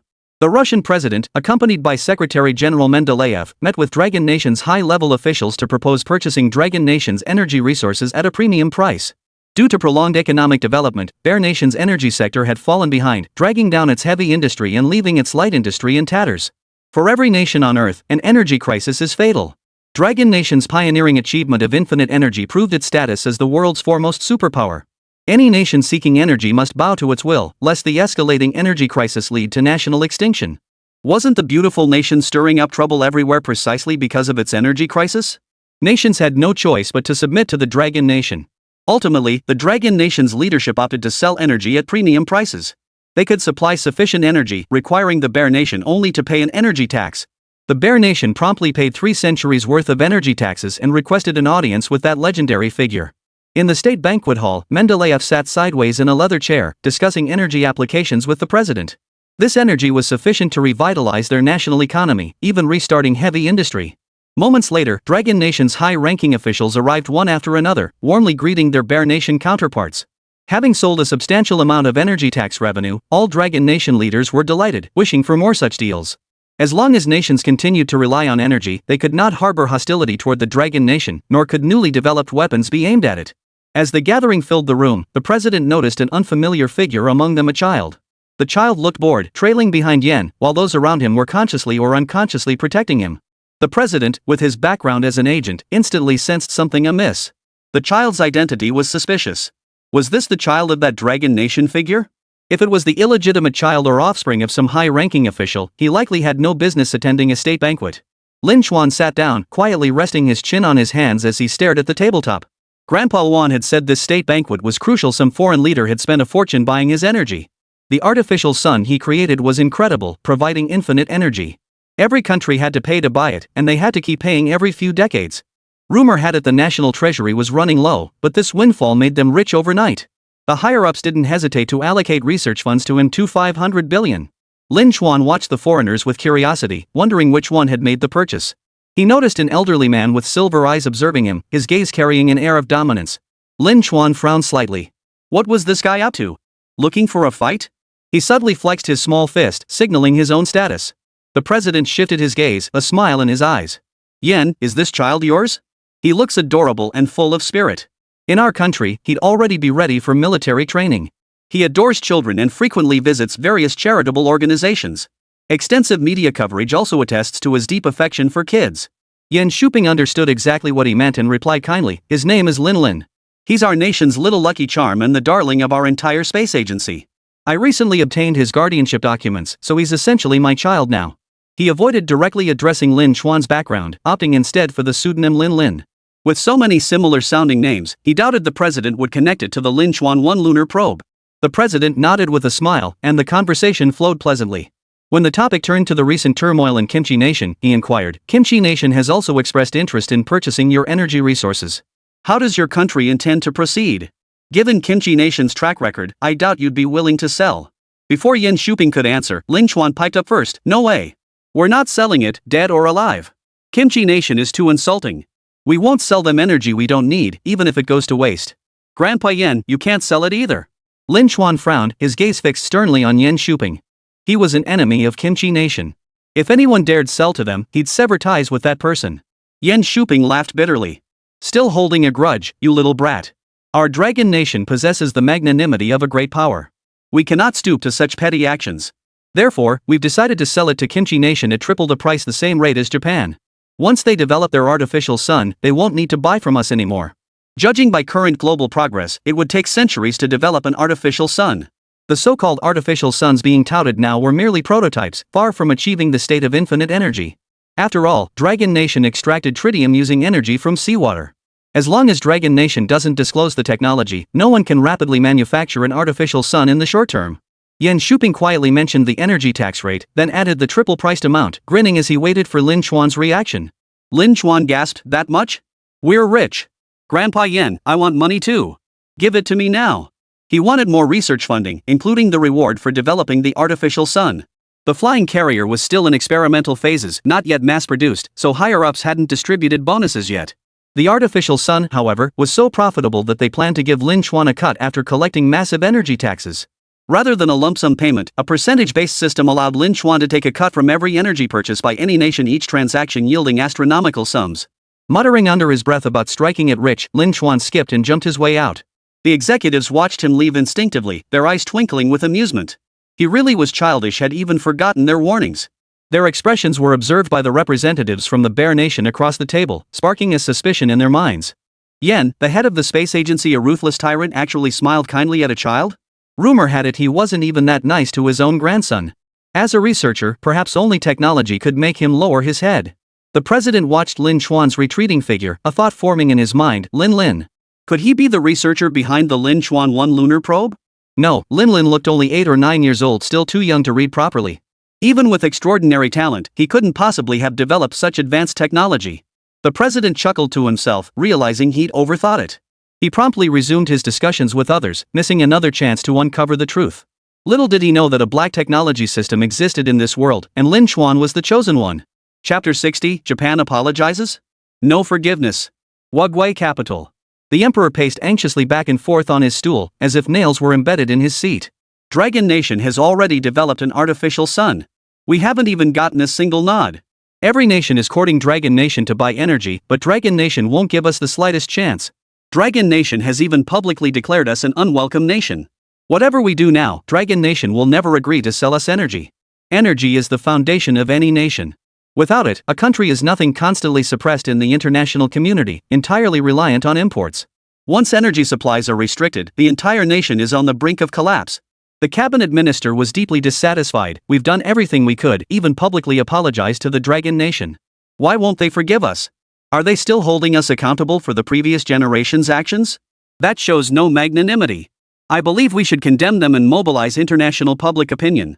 He refused to believe that under international pressure, the Dragon Kingdom could still hold out against selling to them. Just slap on a label of disrupting harmony and see what the Dragon Kingdom can do about it. The emperor sneered. He might not be the sharpest tool in the shed, but he wasn't that dense. Pointing at the cabinet minister, he ordered a newcomer to take his place. Under the stunned stares of those present, he declared, the entire world is demanding action from Dragon Nation. Who do you think cares about a little international pressure? When interests were at stake, black could be spun as white, especially when those interests belonged to Dragon Nation. Even if Longboy refused to sell them the weapons and instead sent troops to bomb them, the world would likely remain silent, perhaps even applaud Longboy's decisive action. The emperor resolved to continue appeasing the Dragon Nation. If all else failed, he'd simply pay more. Soon, the Japanese government issued an official statement, personally acknowledging their crimes of invading the Dragon Nation and announcing plans to dismantle the Shinto toilet, hoping for the Dragon Nation's forgiveness. The world was stunned. Japan, known for its stubborn denial, had actually admitted guilt? Seems the artificial sun was just too tempting. It turned devils into humans. Japan's apology was lightning fast. The sacred toilet was demolished by explosives that very night, its spirit tablets burned, and they even pledged to build a public restroom there to prove their sincerity. Additionally, all domestic textbooks were revised, distorted information restored to accuracy, and major media outlets issued corrections. Japan believed its sincerity was evident, unaware that the Dragon Nation's people were laughing coldly. Upon learning of Japan's actions, military leaders at all levels were stunned and inexplicably saddened. A profound sense of grief permeated the entire military headquarters. Some broke down in tears, their eyes streaming with old age's sorrow. So Japan knew everything all along? They were just deliberately bullying us? Because we weren't strong enough back then, they deliberately bullied us? Deliberately humiliated us? After Zhou Yao and Su Li met, the two women also found it hard to hold back. They were thrilled that the Dragon Nation had finally grown strong enough to make the guilty admit their crimes. Yet they were also deeply saddened. Those nations had known their wrongdoings all along, yet refused to admit them, deliberately tormenting and humiliating the people of the Dragon Nation. Zhou Yao wiped away tears. I thought I'd be filled with excitement, but instead I'm just overwhelmed with sadness. Sister Su Li, ever since I was a child, I've known how despicable and shameless Japan is. They distort history, worship criminals as heroes, and promote it nationwide. They conceal evidence of their crimes and rewrite history, making the next generation believe it's the truth. I used to be so sad and angry, wishing I could destroy Japan outright. I've waited countless times for Japan to apologize. But they're so shameless, terrifying like demons. I knew they'd never admit it. I even prepared myself to never see that day in my lifetime. I never imagined they would apologize. It was shock, it was silence, it was tears. The victimized nation finally grew strong enough to receive this long overdue apology. Yet along the way, the Dragon Nation endured countless hardships, a journey of suffering and resentment for countless souls. Bitter trials gave way to sweet reward, but it was too late, far too late. Su Li wiped away her tears and continued, now it's Japan begging us. For the next few hundred years, Japan will be begging us on their knees. If we're displeased, we can cut off their energy supply anytime. Now it's their turn to play the underdog. Contemplating the current international landscape, both men were instantly overcome with excitement. Only Bear Country managed to secure a 3-century energy contract, paying an astronomical energy tax for 3 full centuries. The United States, France, and Germany were all reaching out to China, expressing willingness to pay any price for access. Hundreds of nations worldwide had declared their intent to purchase, desperately contacting the Ministry of Foreign Affairs. The ministry was now overwhelmed, unable to handle the flood of calls. Su Li's boyfriend worked at the Ministry of Foreign Affairs. She mentioned that while he initially rushed to answer calls, he eventually lost all urgency, adopting a laid-back attitude. After all, whether they answered or not, other countries would still come to buy energy. At worst, they could just wait. The Ministry of Foreign Affairs has also begun leisurely sipping tea and coffee, selecting only a few major nations for cooperation arrangements. The rest can wait their turn. Under the directives of higher authorities, news of Japan's confession spread throughout the Dragon Nation. The people's reaction mirrored that of their leaders, a mix of sorrow and joy, weeping openly. Elderly people wept uncontrollably, their hearts finally free of regret. Middle-aged and younger generations stood stunned. They had grown accustomed to Japan's shamelessness, convinced they would never hear an apology in their lifetimes. They realized their greatest historical enemy had reached a pivotal moment. China's century of humiliation could finally be avenged. Forcing the enemy to submit, to kneel, and confess their wrongs willingly, that was true ascendance. Netizens erupted in celebration, and the entire Dragon Nation was swept up in immense joy, feeling more exhilarated than if they had struck it rich themselves. They debated how to handle Japan, speculating on the government's next move. Some suggested selling at a premium, others advocated refusing to sell. Half a month later, Dragon Nation firmly declared it would not sell any energy resources to Japan. Offering the design blueprints for controlled nuclear fusion was already a national-level act of mercy. Japan should conduct its own research. The Japanese, who had been anxious all along, felt as if the sky had fallen. Damn the emperor! It's all your fault for offending the Dragon Nation. Now we can't even buy energy. After buying energy from Russia, their entire nation prospered. Damn Japan, do you want to kill us? Can't you stand seeing us thrive? Apologies won't suffice. Compensation. Restitution. Kneel and beg forgiveness. I demand the emperor kneel and apologize to the victims of the Dragon Nation. Otherwise, they won't let us off the hook. If you're going to apologize, do it properly. Your Majesty, you'd better go apologize to the Dragon Nation. Otherwise, step down. I've had enough of you idiots. The Japanese emperor's face turned ashen. The entire nation was now demanding he go to Dragon Nation to pay respects and apologize. Otherwise, Brother Dragon would never forgive them. The problem was, even if he wanted to kneel and apologize, Dragon Nation wouldn't even let him enter their country. Chapter 61, Brother Dragon grants an opportunity. Faced with Long Nation's unyielding stance, the emperor resorted to indirect measures. First, he repatriated the remains of Long Nation citizens buried in Japan, offering substantial reparations, billions in compensation. He personally hosted a grand apology ceremony within Japan, publicly declaring the crimes of the previous emperor and cabinet, along with their deliberate cover-ups. He openly admitted that destroying evidence was done solely to preserve their reputations. While the domestic public was in disbelief, the emperor knelt before the Dragon Nation during a live broadcast, declaring himself a sinner and pleading for the Dragon Nation to accept his visit to pay respects. He vowed to personally apologize to the Dragon Nation and offer condolences to the victims of the past. His sincerity seemed genuine, but everyone knew it was all about energy. Yan Shuping delivered a sharp critique. They'll stoop to the lowest depths to be a lackey for profit, then flip the script and act like a lord once they get what they want, even stabbing you in the back. Shameless.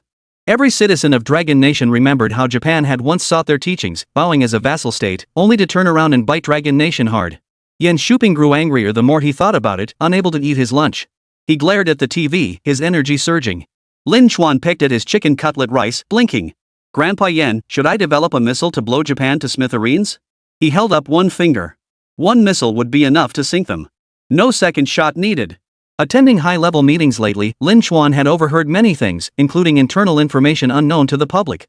The atrocities committed back then were too heinous to describe, too horrific to bear. Only a fraction could be made public. Only the high-ranking officials knew the full extent of the cruelty.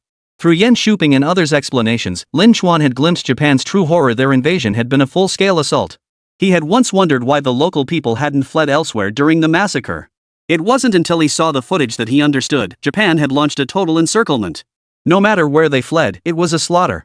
Only then did he grasp the scale of the crisis facing the Dragon Nation and the utter contemptibility of the Japanese enemy. They had never intended to spare a single soul. What I didn't mention is that the artificial sun isn't just for energy? Lin Chuan added. Everyone assumed the artificial sun was an endless energy source, but such an existence couldn't possibly lack any offensive capability. If they chose, they could easily concentrate its energy to obliterate any nation, its destructive power rivaling that of a nuclear bomb. Yan Shuping's stern expression softened as he spoke gently to Lin Chuan. Xiao Chuan, grandfather knows you're capable, but please leave these matters to us adults. Sinking Japan outright would be mercy.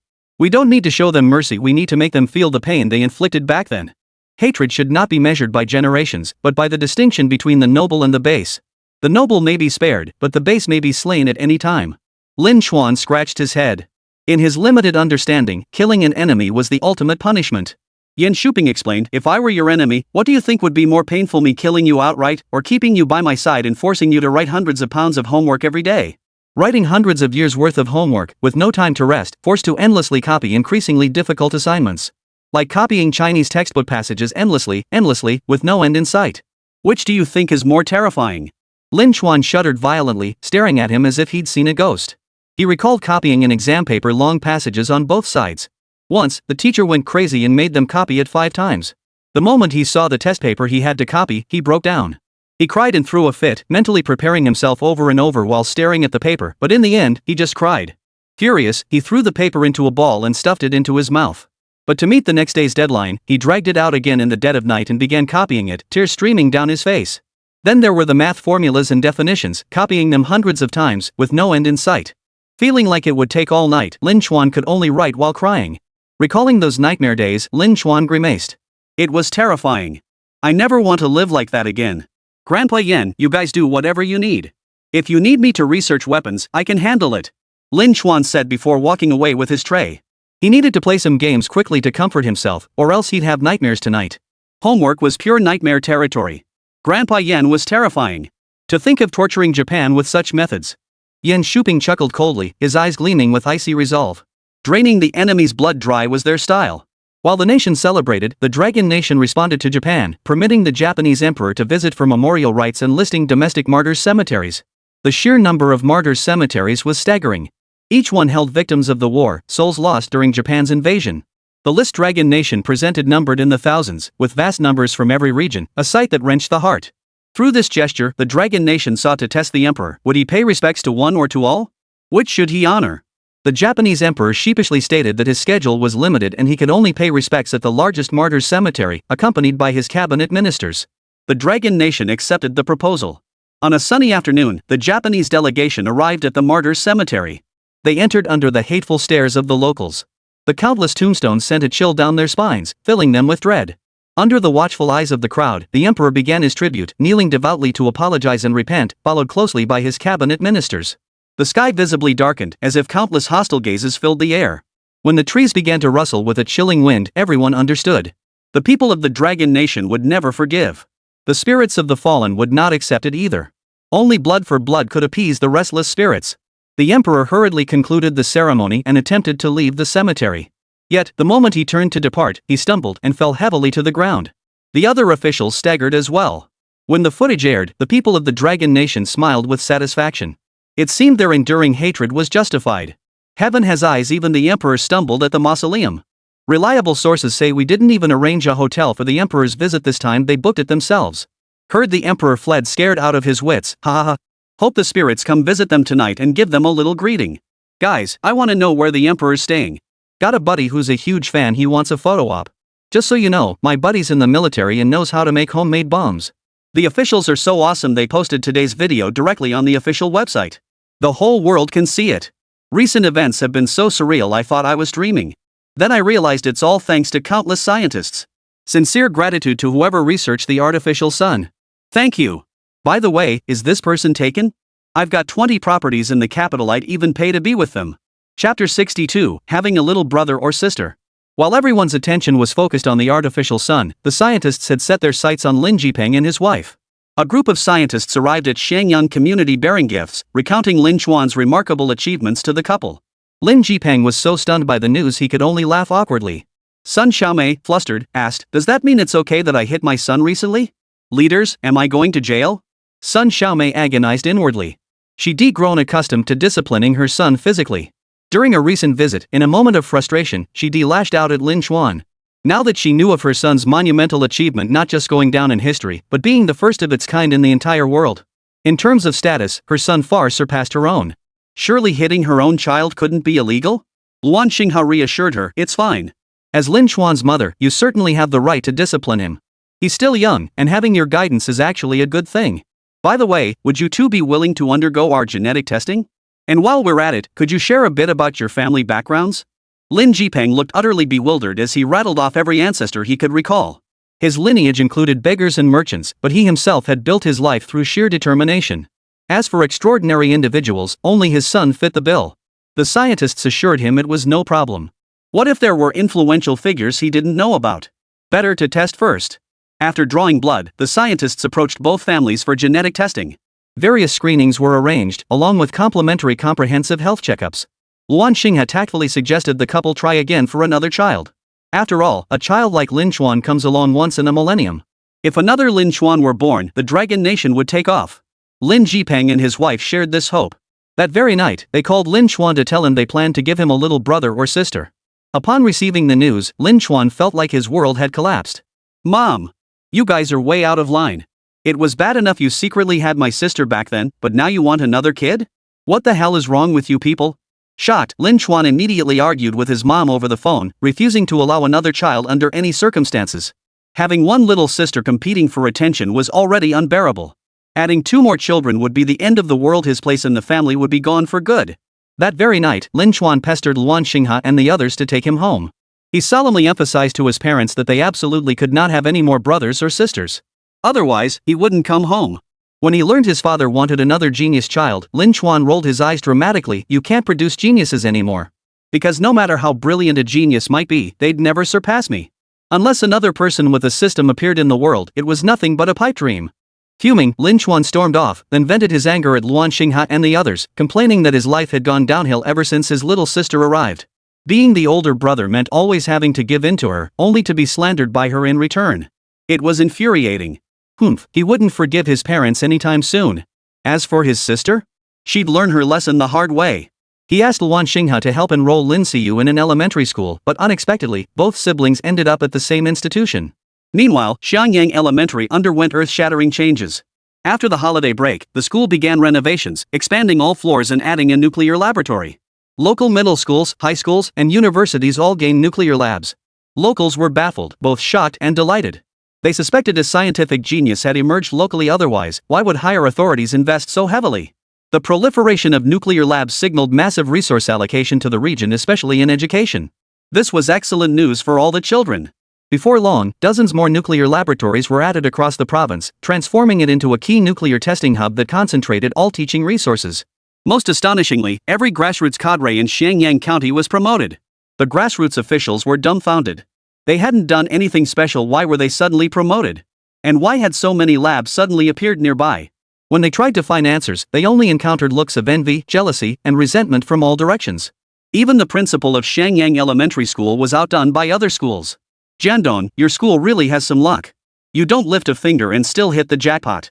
Now your school's been designated a national key elementary school. You know why? Heh, with your pig brain, you'd never figure it out in a million years. Jiandong, could you get my son into your school? Arrange it for me? I heard your school has a national-level nuclear lab and equipment. Even the provincial facilities aren't as well equipped as yours." The principal of Xiangyang Elementary gave an awkward smile. Even he could tell his school had produced a genius. It was this genius who had brought such immense benefits to the province and the local area. Otherwise, it would be impossible to explain. The principal sighed, unable to stop pondering.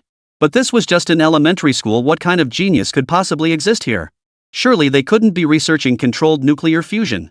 The principal remained completely unaware of the truth, searching the entire school grounds, convinced it must be some parent bringing benefits to a student. Even Lin Xuan himself believed the same, that he must be the child of some high-ranking official, which was why investors were flocking to him.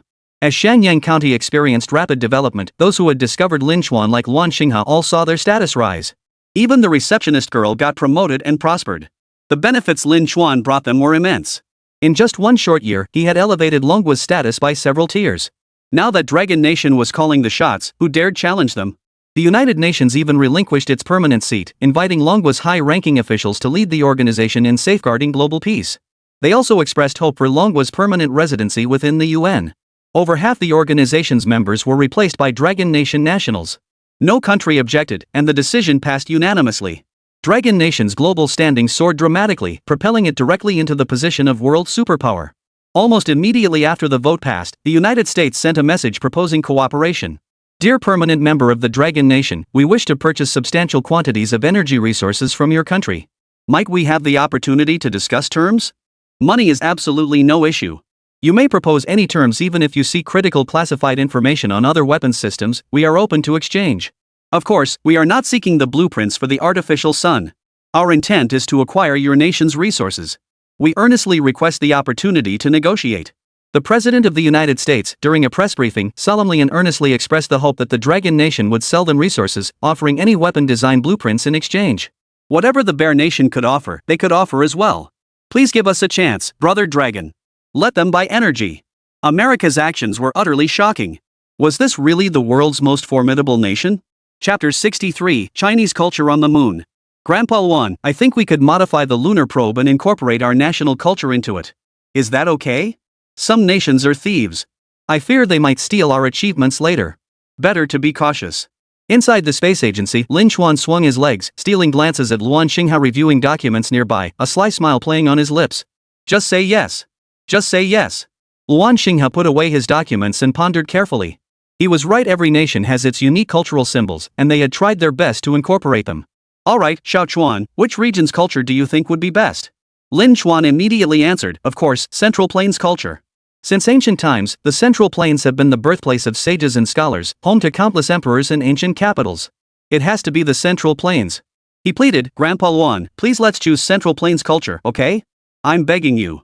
Luan Xingha didn't think it was a big deal and let him arrange it freely, as long as he didn't scribble all over the lunar probe again. Recalling how Xinfei Group had completely overhauled the Light Nation beyond recognition, Luan Xingha was speechless. Surely Lin Xuan wouldn't cause trouble with the cultural theme? Lin Xuan chuckled and took off. When the results appeared days later, Luan Xingha felt a wave of dizziness wash over him. The kid hadn't changed the color. He'd modified the lunar lander's wheels. With every step forward, the lunar rover left a long trail of characters on the ground. Zhong. Zhong. Zhong? Countless Zhong characters spread across the lunar surface, captured clearly on video. Even the livestream showed row upon row of them, making viewers doubt their own eyesight. Luan Xingha grabbed Lin Xuan, his knuckles cracking as he grinned and asked, well, Xuan, what do you make of these characters? His gaze threatened Lin Xuan, but deep down he knew there was no real punishment coming after all. If he actually hit the boy, the entire scientific community would never forgive him. Lin Xuan forced a nervous laugh. I saw netizens playing with memes and thought it was funny. Grandpa Luan, I was wrong. I won't do it again. Besides, I think this character makes perfect sense. He racked his brain trying to recall the netizens' explanations, whether it referred to the refined Central Plains accent or the doctrine of the mean, before finally resigning himself to admit that the Central Plains folks' words were just too amusing, making him unable to resist joining in on the meme. So you used the lunar probe for your experiment? It didn't cause any harm, did it? If we don't explain it, who'd know what it means? Let those silly foreigners figure it out. Seeing Luan Xingha wasn't going to act, Lin Xuan plopped down on the sofa and declared solemnly, science can be serious, but it can also be humorous. As a great nation, Dragon Country should have its own dignity and its own sense of humor. You can't beat him up just because of a few wheels. Luan Xingha was speechless, itching to smack the brat.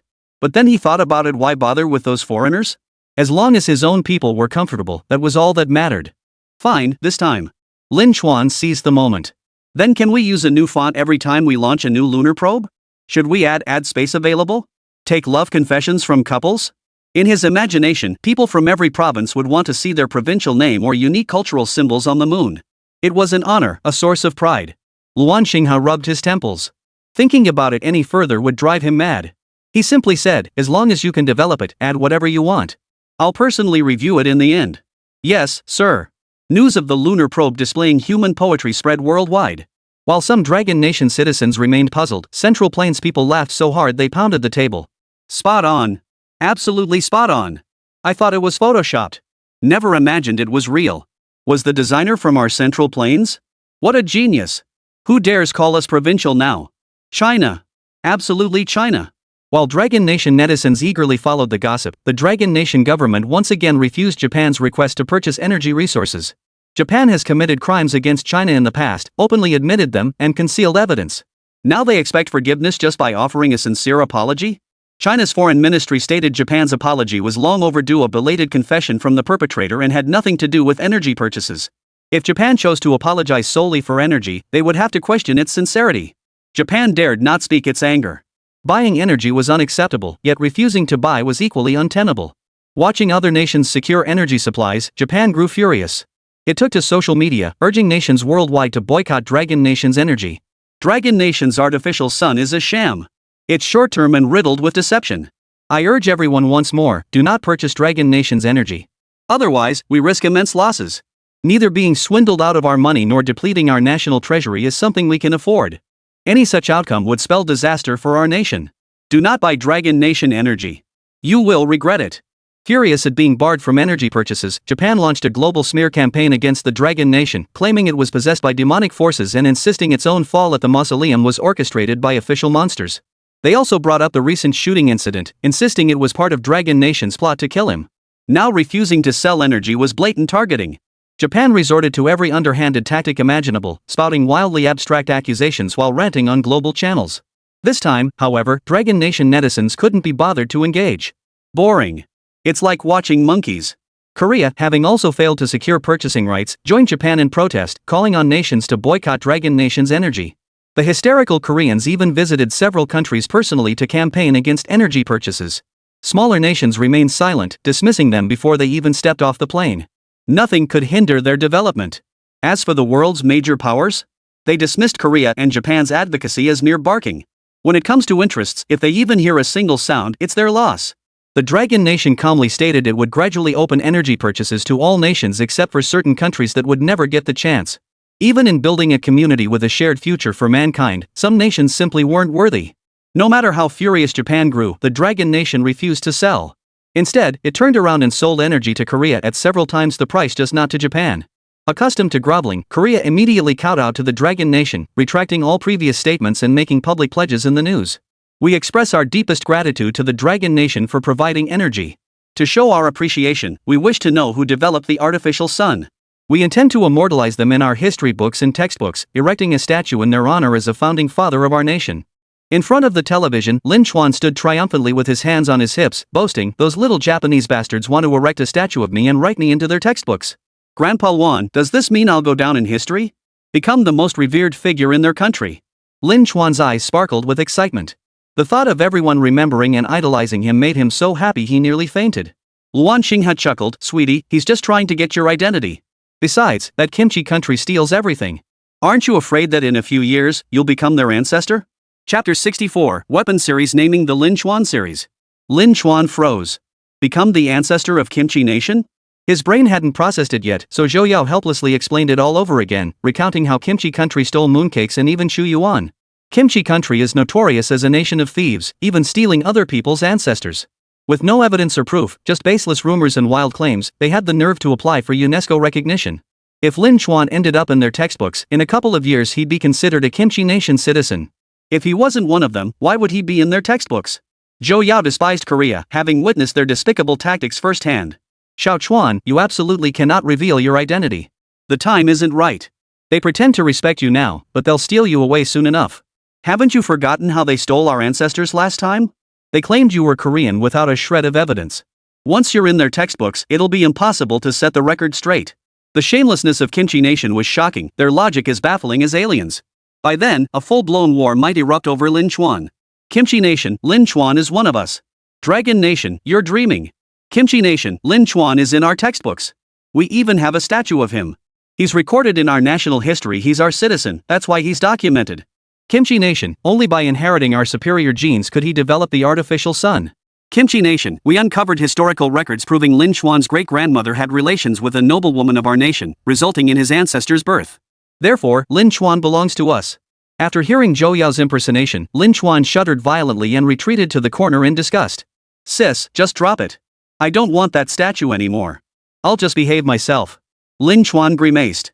He certainly didn't want to wake up one day to find his identity had been erased and replaced with that of another country. Getting tangled up with Korea was like stepping in a pile of utterly disgusting. The best approach was to avoid it altogether. Sighing, Lin Chuan returned to his small room, feeling conflicted. Despite all the weapons he'd researched, he remained completely unknown. Even his school didn't know about his great achievements, and he couldn't reveal them to the outside world. That took all the fun out of his research. After a period of low spirits, just as Lin Chuan was about to dive into other black technologies, his superiors delivered a stack of classified documents. Inside were details about the Lin Chuan Series 1 weapons. To be precise, anything Lin Chuan had developed was included, all uniformly prefixed with Lin Chuan. For instance, Lin Chuan controlled nuclear fusion, Lin Chuan artificial sun, Lin Chuan dragon fighter, and even the flying aircraft carrier was named the Lin Chuan carrier. Lin Chuan was thrilled to discover the weapons already had names and they bore his own. Yan Shuping, whom he hadn't seen in ages, approached with a gentle smile. "Xiao Chuan, we know keeping this secret has been hard on you.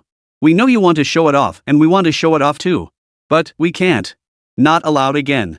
This time, however, Lin Chuan looked up in confusion, wanting to know why it couldn't be done. Was it truly only to protect him? Yan Shuping replied, at all times, national interests take precedence above all else. The loss of any genius would be a catastrophe for the Dragon Nation. Lin Chuan, decades ago, when Dragon Nation's technology was still in its infancy, dozens of our scientists perished in a plane crash. Every single one of them died, carrying their research materials with them. Their deaths were meticulously orchestrated by our enemies, and also a failure on our part. After they perished, the Dragon Nation nearly collapsed. Fortunately, others stepped up to fill the void. Yan Shuping's eyes glistened with tears Lin Chuan couldn't fathom, as if recalling a distant chapter of history. He composed himself, every talented individual is a treasure to Dragon Nation. At such a young age, you've already achieved more than many accomplish in a lifetime. In the future, you will bring Dragon Nation even greater benefits and surprises. This isn't just about giving your parents closure, it's for our nation. That's why you must remain within our protective shield until you're permitted to step into the open. An adult discussing national interests with an 8-year-old child. Lin Chuan felt they should talk about feelings instead. He grabbed Yan Shuping's hand and said, Grandpa Yan, honestly, I don't really care about fame. I just want to show off a little. What you're saying is hard to understand, but I feel I have affection for Longhua and for you all. For your sake, I'd gladly remain unknown my whole life. Dad said people who talk about feelings might be trying to eat you alive, while those who discuss interests are the ones truly seeking cooperation. Lin Chuan listened half-heartedly, yet sensed they wouldn't harm him. Without a powerful Dragon Nation, where would his parents and himself be? After a while of talking, Lin Chuan obediently signed the documents. From them, he sensed the sincerity of his superiors. Perhaps decades later, when this became public, people would learn his name. But that didn't matter because right now, he was the most important person in Dragon Country. After settling Lin Chuan's minor needs, Yan Shuping had staff purchase a mountain of toys and games. Finally, they even brought in a director from the mainland. Funded by the state, they would produce a domestic Ultraman series, even acquiring the foreign rights. Renowned writers collaborated on the storyline, creating a new young Ultraman centered around Lin Chuan. Costumes were crafted to match his physique. Filming commenced immediately, with teachers guiding the performances.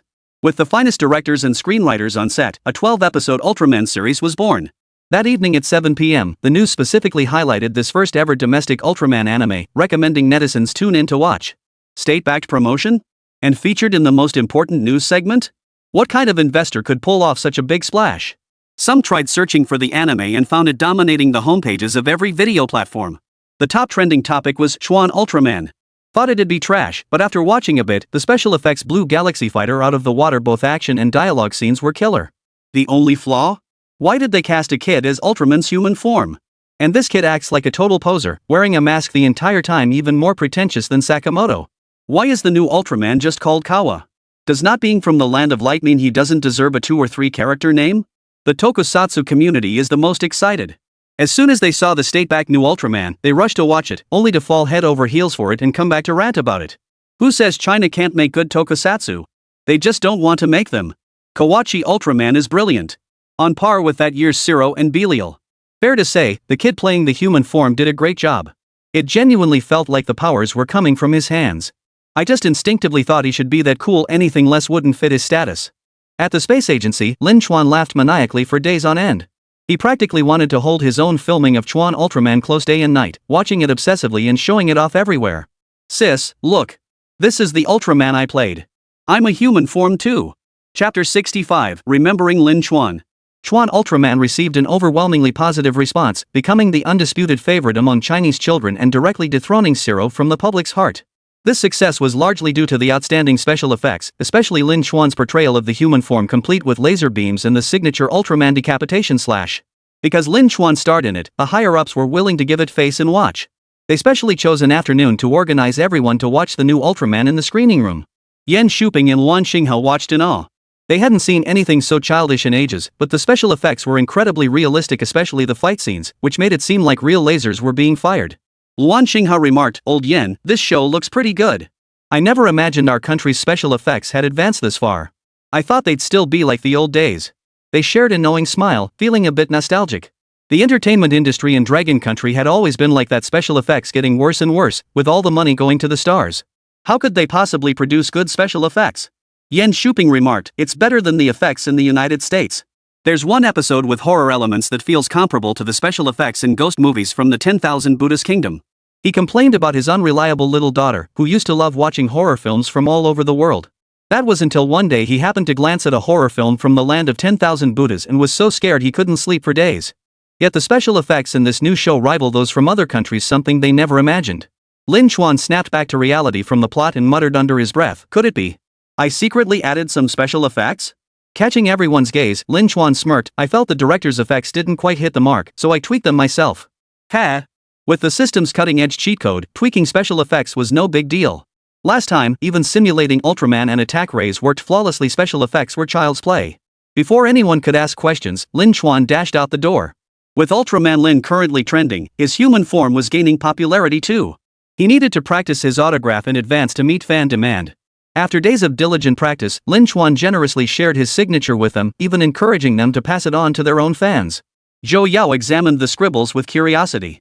Each character was crooked yet written with unusual earnestness, though the later ones clearly became more perfunctory.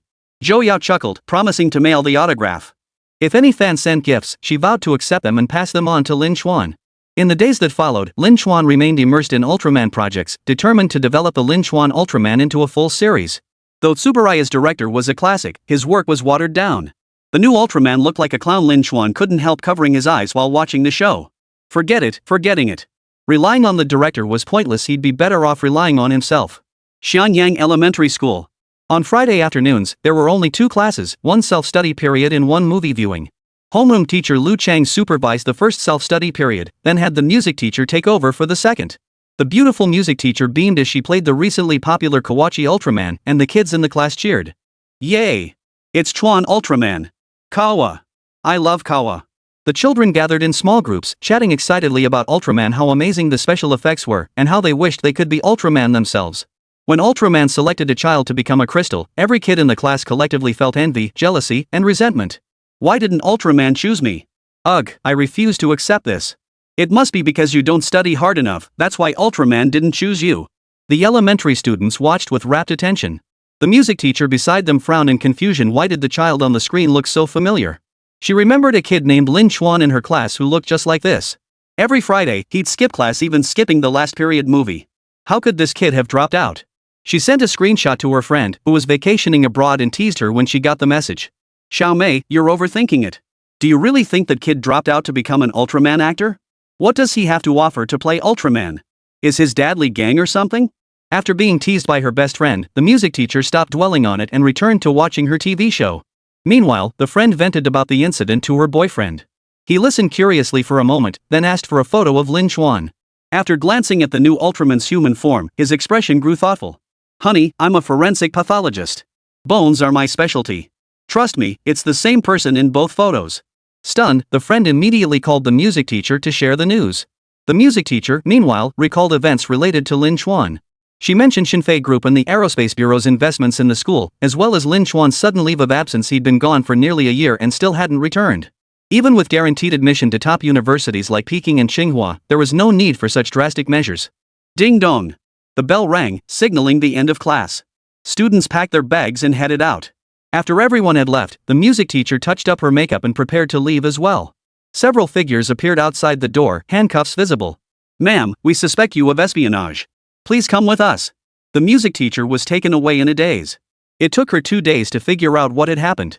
Her best friend's boyfriend was a foreigner from the United States who worked in a lab department specializing in bone identification. He could determine whether a bone fragment belonged to the same person and had a high success rate in solving cases. The music teacher had inadvertently mentioned Lin Chuan's name. The foreigner followed the lead, pieced together the timeline, and deduced that Lin Chuan was likely connected to the lunar probe number 1. After eliminating all impossible options, whatever remained, no matter how implausible, was the truth. Leveraging his forensic expertise and spy training, the foreigner concluded Lin Chuan was the mastermind behind the scenes, the very person Longwei was desperately trying to conceal. There was no other explanation for Lin Chuan's sudden disappearance. The only plausible reason a child could gain direct admission to a prestigious university was this: that he had developed something groundbreaking, warranting his exceptional admission. The music teacher's eyes were filled with confusion and helplessness. "But I didn't mean to. I didn't say anything. I just suddenly remembered my student." She froze, lifting her head in shock. Her mind finally processed the earlier words. Combining them with the identity of those who had apprehended her, she deduced something. Is it really Lin Chuan? But he's just a child. The interrogator, dispatched by the military, replied expressionlessly, "Whether it's him or not, you have no right to know. But you should be clear that you will bear the consequences. No answer was an answer in itself. Only Lin Xuan's development of technology exceeding national standards could warrant state protection. Only then would a few careless words draw the attention of spies. There was only one possibility. Lin Xuan was the figure driving provincial development. It was precisely because of Lin Xuan that higher-ups were willing to invest in their province. And I had inadvertently leaked that secret. Chapter 66, I graduated, so you're stress-free? Technology benefits humanity. Most people had once again come to realize this truth. After nations worldwide purchased vast quantities of energy resources, the energy tax collected by Dragon Nation had long reached astronomical figures. The Dragon Nation immediately announced it would slow its development pace to express gratitude to every citizen who built the nation. After implementing a series of welfare systems, the public belatedly realized China was rising. Science fiction was becoming reality. The Dragon Nation's welfare system began reconstruction from healthcare and education to daily living, even addressing its notoriously low birth rate. Not having children? Get paid. Can't afford to raise children? The state will support them. Serious illness? Comprehensive insurance covers all treatments, no risk of financial ruin from medical bills. Retirement? State-run nursing homes provide collective care. Education, the nation's top priority, undergoes reform. The push is on to reduce stress and academic burdens. Media campaigns emphasize a pressure-free approach, moving away from an education system solely defined by test scores. From major cities to smaller towns, all schools are now prohibited from engaging in academic competition. Students are encouraged to learn joyfully and pursue knowledge willingly. This shift is reflected daily in school schedules. I feel like I'm half dead. The school announcement made me think I'd left this world. Me too. I used to wake up at 5:30 every morning, run drills at 6, then eat breakfast. Now we just go to class at 8? Am I dreaming?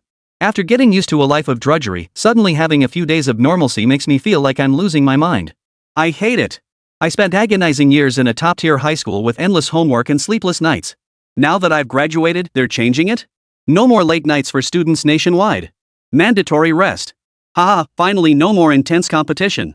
Just show up at class at 8 a.m.? This is way too kind to me. Students sighed with relief, wishing they could go to the Education Bureau and bow in gratitude. Even the sight of teachers and principals at school seemed more tolerable. Beyond schools, workers' conditions improved too. Companies couldn't force internal competition anymore. Policies were enforced at every level, mandatory weekends off, no more workaholics allowed. Anyone attempting to disrupt the market with lowball offers, whether employers or job seekers, will be taken away for a stern talking to. And all this stems from one thing: Dragon Nation is rich. Unbelievably rich. It can spoil its children now.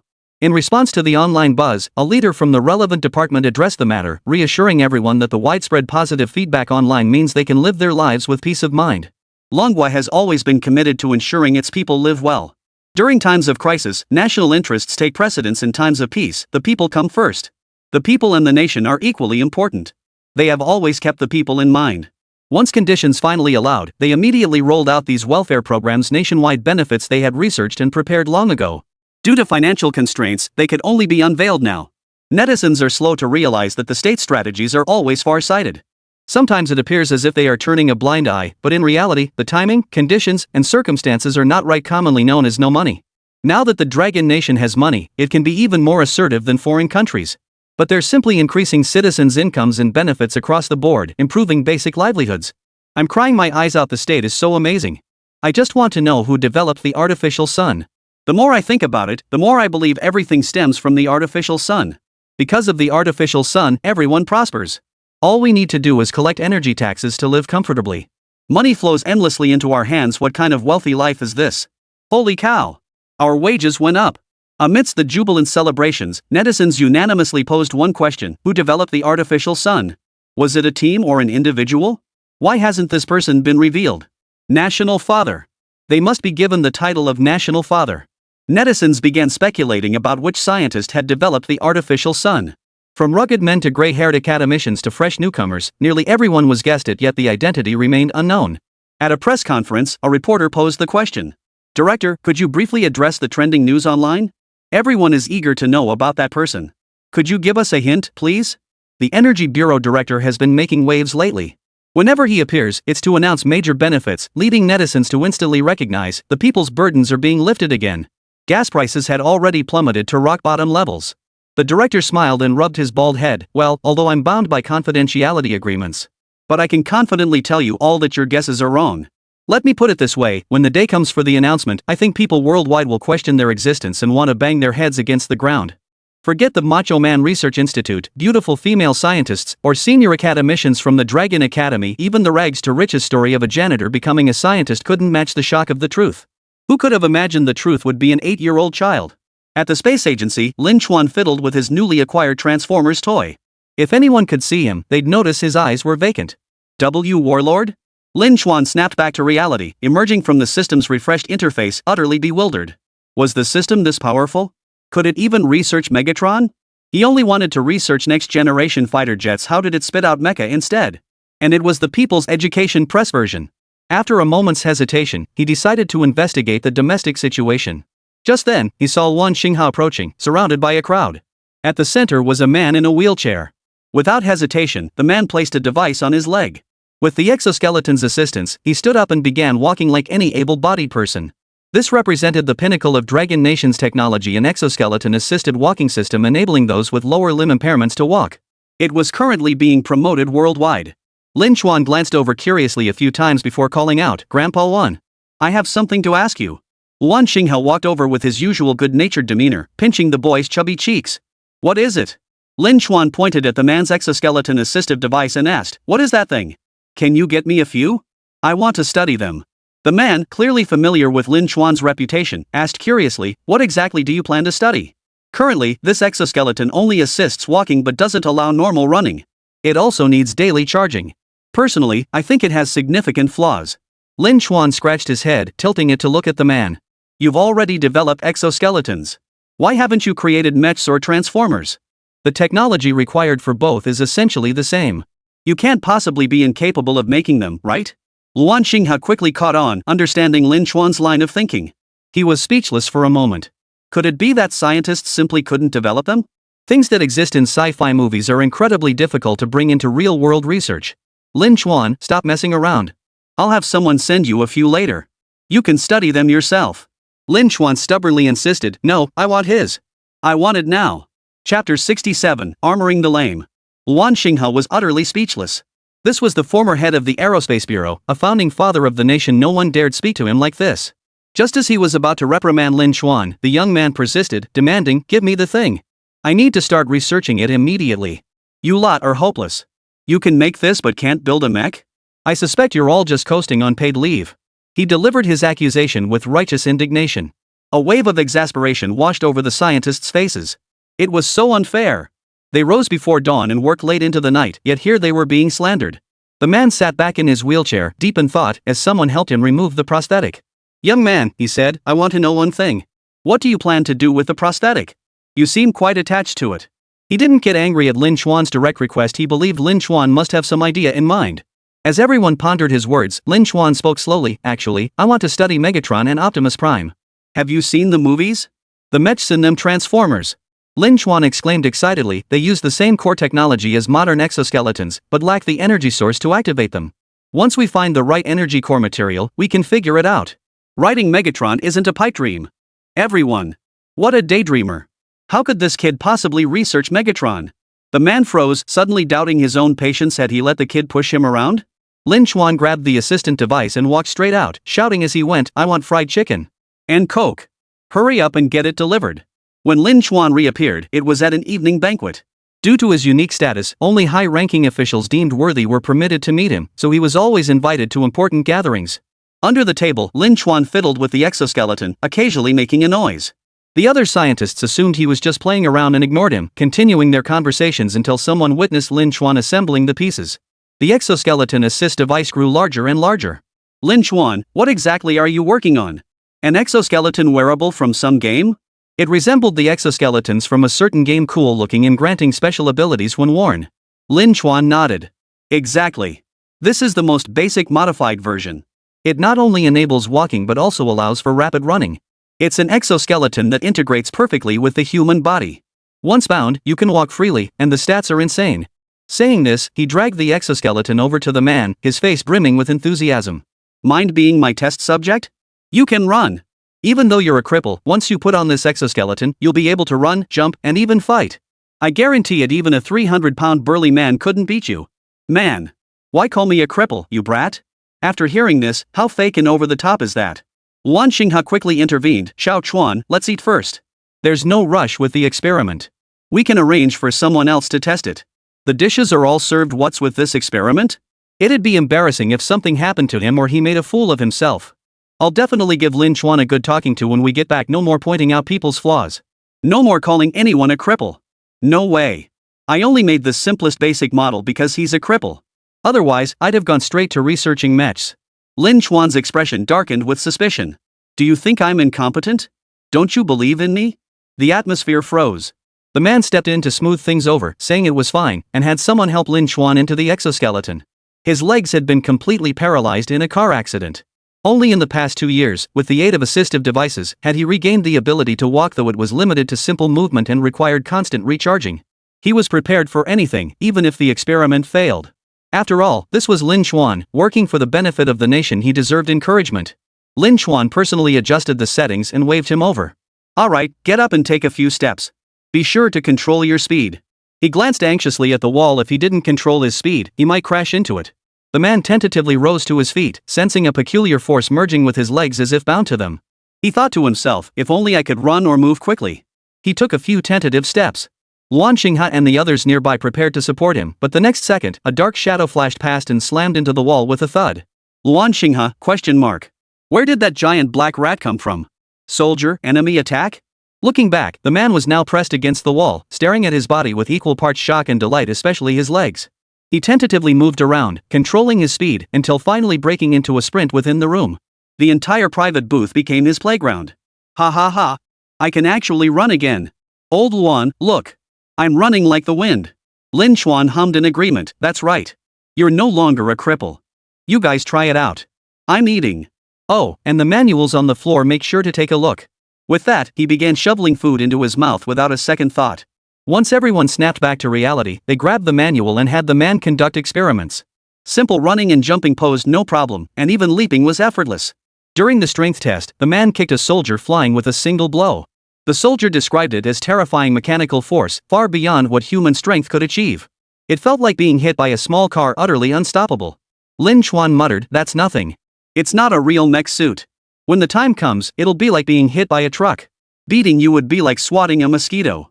The formidable soldier was thoroughly convinced, daring not to question a single word. The man's eyes burned with intensity.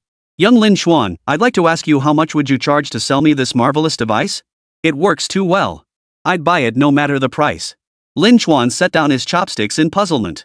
But isn't this already yours? I just tinkered with it a bit. Oh, and no more charging needed. Just feed it energy directly. With enough power, you could even take on an aircraft carrier solo. With unlimited energy, you can run and fight endlessly. I can pair it with an upper body exoskeleton. Just input the data through your arms, and you'll become a killing machine.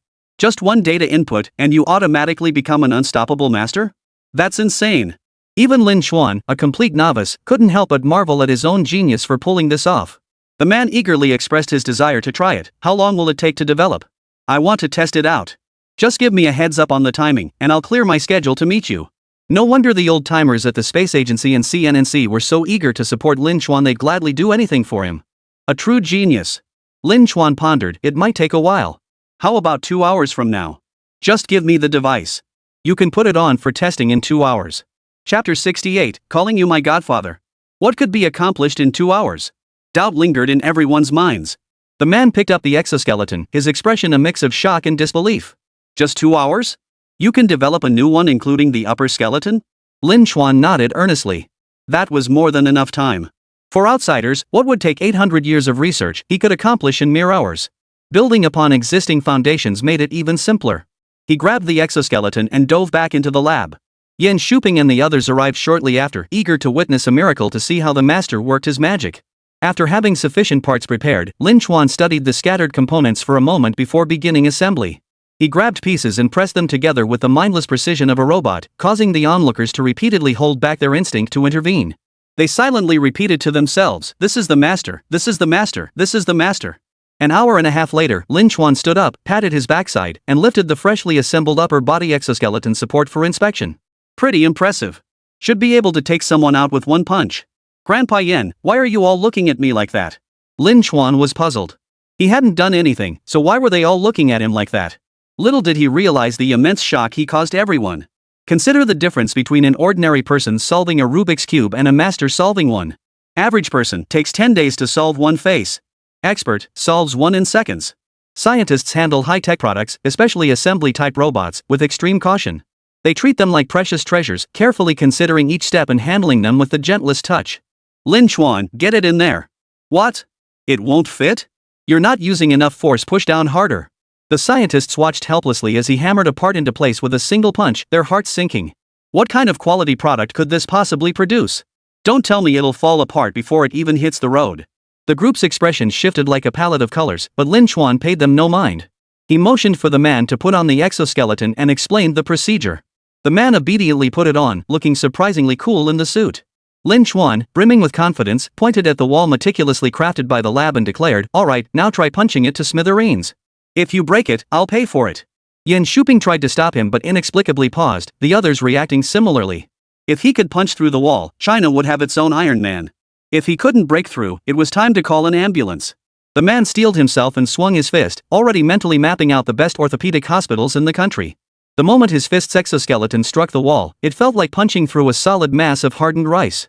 His right hand was wedged in the hole he punched through, surrounded by spiderweb-like cracks. Lin Chuan nodded with satisfaction. Heh, not bad. It's starting to feel like Ultraman Ace punching through monsters with his bare fists. Awesome. I made this hole? The man snapped back to reality in shock, punching again in disbelief. Another gaping hole appeared. He stared at his legs, then kicked the wall with all his might. Another gaping hole appeared, and the entire wall collapsed outward. Holy crap, what insane power! A paralyzed guy using an exoskeleton to become a modified Iron Man? A group of scientists dragged the man away for experiments. When they tried to find Lin Chuan to ask about the principles behind it, they discovered he'd already slipped away. After inquiring around, they learned he'd gone back to the VIP room to eat and drink to his heart's content. Lin Chuan stuffed his face with food and vegetables, feeling on top of the world. What a blast! Another unstoppable day. By the time they tracked him down, he was stuffed. After pondering for a moment, the man offered a staggering 300 million yuan to purchase the exoskeleton. Young Lin Chuan, your research has given me hope for a new life. I thought I didn't care about being paralyzed, but your work made me realize how competitive I am and how much I value my body.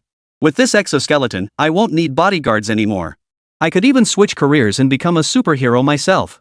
The man introduced himself as Jin Nuo, son of a high-ranking military official. He had served for many years before being struck by stray fire during a peacekeeping mission abroad, leaving him paralyzed. Disillusioned, he returned home and retired from the military. When he could walk again with assistive devices, he thought he was content just being able to walk was enough. Lin Chuan's modifications allowed him to unleash deadly kicks once more, doubling his punching power. Only then did he grasp the meaning of a benefactor. Jin Nuo's tears streamed down his face as he exclaimed with overwhelming emotion, "If it weren't inappropriate, I'd ask you to be my godfather. But I'm scared my dad would beat me to death." Lin Chuan leapt up from his chair. No. I don't want that. I'm afraid my dad would beat me to death too." After this bittersweet exchange, Jin Nuo paid and left, striding out with a spring in her step. At the entrance, she even exchanged a few moves with the guard. The moment he stepped outside the building, news of the fight had already spread. When Jin Sheng heard his son had gotten into a fight, he initially suspected it was a scam. Only after repeatedly confirming the message came from his veteran subordinate did he inquire about the situation. Learning it involved Lin Chuan, a peculiar feeling stirred within him. Yes, that one. Dragon Nation's highest state secret. Top secret information even higher than the Dragon Nation's supreme leader. He had already accepted the fact that his son had gotten into a fight. Upon learning of Lin Chuan's assurance, his heart surged with excitement. Lin Chuan's manual explained that individuals with physical impairments could operate exoskeleton suits. Prolonged use would cause the suits to assist in restoring the human skeleton to its normal state. Simply put, the exoskeleton suit possessed self-adjusting and restorative capabilities. Given enough time, even a paraplegic could rise and dance the thunder dance. Jin Sheng immediately donated a substantial sum to Lin Chuan in his family's name and arranged a visit. Unfortunately, Lin Chuan had been extremely busy lately. "Comrade Shaolin, I heard you developed an exoskeleton suit for disabled people. Could you see if it would work for my grandson? Lin Chuan, my youngest son was injured too. He's got some issues. I'd like to order an exoskeleton suit for him. Dr. Lin, I'd like to consult you about the secrets behind exoskeleton suits. What exactly enables the human body to stand upright?" Visitors streamed into the space agency non-stop, mostly relatives or family members of high-ranking officials, along with that group of obsessed scientists. Upon receiving the news, Zhang Jianqiu from Shenyang Aircraft Corporation immediately set up camp at the space agency overnight, practically clinging to Lin Chuan day and night. Lin Chuan simply handed over the exoskeleton armor blueprints to them and went off to study the armor himself. Zhang Jianqiu couldn't help but ask, "Xiao Chuan, you just handed over the blueprints like that? What are you going to do now?" "I'm off to study Iron Man and Transformers. This blueprint is a piece of cake. You guys can use it for practice while I tackle other projects," Lin Chuan replied, sipping his bubble tea. "Hold on, has our country's technology advanced that far? Can we even support you researching Iron Man?" Zhang Jianqiu looked utterly perplexed. He hadn't heard that Dragon Country could develop mechs. Wasn't that just something from the movies? Lin Chuan scoffed, clutching his bubble tea as he scampered out the door, not forgetting to give Zhang Jianqiu a thumbs down. "You're so clueless. I'm doing this research myself. And the materials are mine too." Chapter 69, Return Our Cultural Relics. Since the Iron Armor project was massive, Lin Chuan decided to invite the Dragon Academy of Sciences and Shenyang Aircraft Corporation to collaborate, while the Aerospace Bureau focused on exoskeleton research.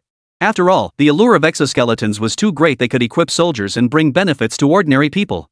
They were itching to start mass production immediately. Lin Chuan naturally headed to the Dragon Academy for research, interacting daily with various academicians. One evening, Jean Sheng brought his son Jean Nua to express gratitude. Jean Nua radiated sunshine, looking nothing like a middle-aged man as he grinned widely, teeth flashing. Lin Chuan watched him for a moment with a complex look in his eyes. He couldn't shake the feeling that the boy's smile resembled that of the little cutie in his class. But he dared not voice it. After thanking Lin Chuan, Jean Sheng revealed the purpose of his visit. Countries were eager to purchase the energy generated by the artificial sun, and several nations had already signed contracts. Given the significance of the matter, the Dragon Nation had decided to host a banquet. They would invite the energy purchasers to attend a meeting over dinner, and perhaps secure additional collaborations along the way. As the creator, Lin Chuan was expected to attend. "Lin Chuan, the higher-ups have approved your attendance, but you must conceal your identity and avoid exposure. Are you willing to go?" Jean Sheng asked gently. Boys his age craved the spotlight, and he also wanted to expose Lin Chuan to the wider world. He also hoped to gain insight into the benefits of the artificial sun and its impact on the international landscape. Lin Chuan shook his head. "No way. It's just eating. I can eat anywhere. I want fried chicken. I'm not going to eat those fancy dishes." State banquets were delicious, but he'd secretly eaten them many times privately and was already sick of them. Jean Sheng sighed helplessly and let it go, turning to chat with his son, Zhang Jianqiu, and others about the visiting nations. Their willingness to accept the invitation was advantageous for the Dragon Nation. To the outside world, it signaled they stood united on the same front. When Japan was mentioned, everyone's expressions darkened. Zhang Jianqiu cursed, "Those Japanese bastards. How dare they pull something like this? When they begged us, they admitted their crimes. Now they're backtracking online, refusing to acknowledge anything, claiming they never invaded the Dragon Nation at all." Lin Chuan paused mid-bite, his eyes widening in disbelief. Could a nation truly renege like this? Yet no one noticed his expression.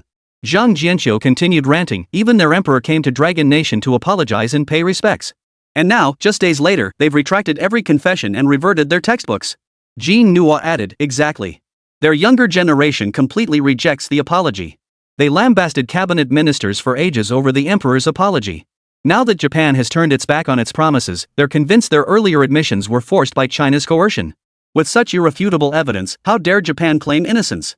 The most laughable part is that Japan itself produced compelling evidence proving its historical crimes. And now they turn around and claim it's fake?" Jean Sheng sighed.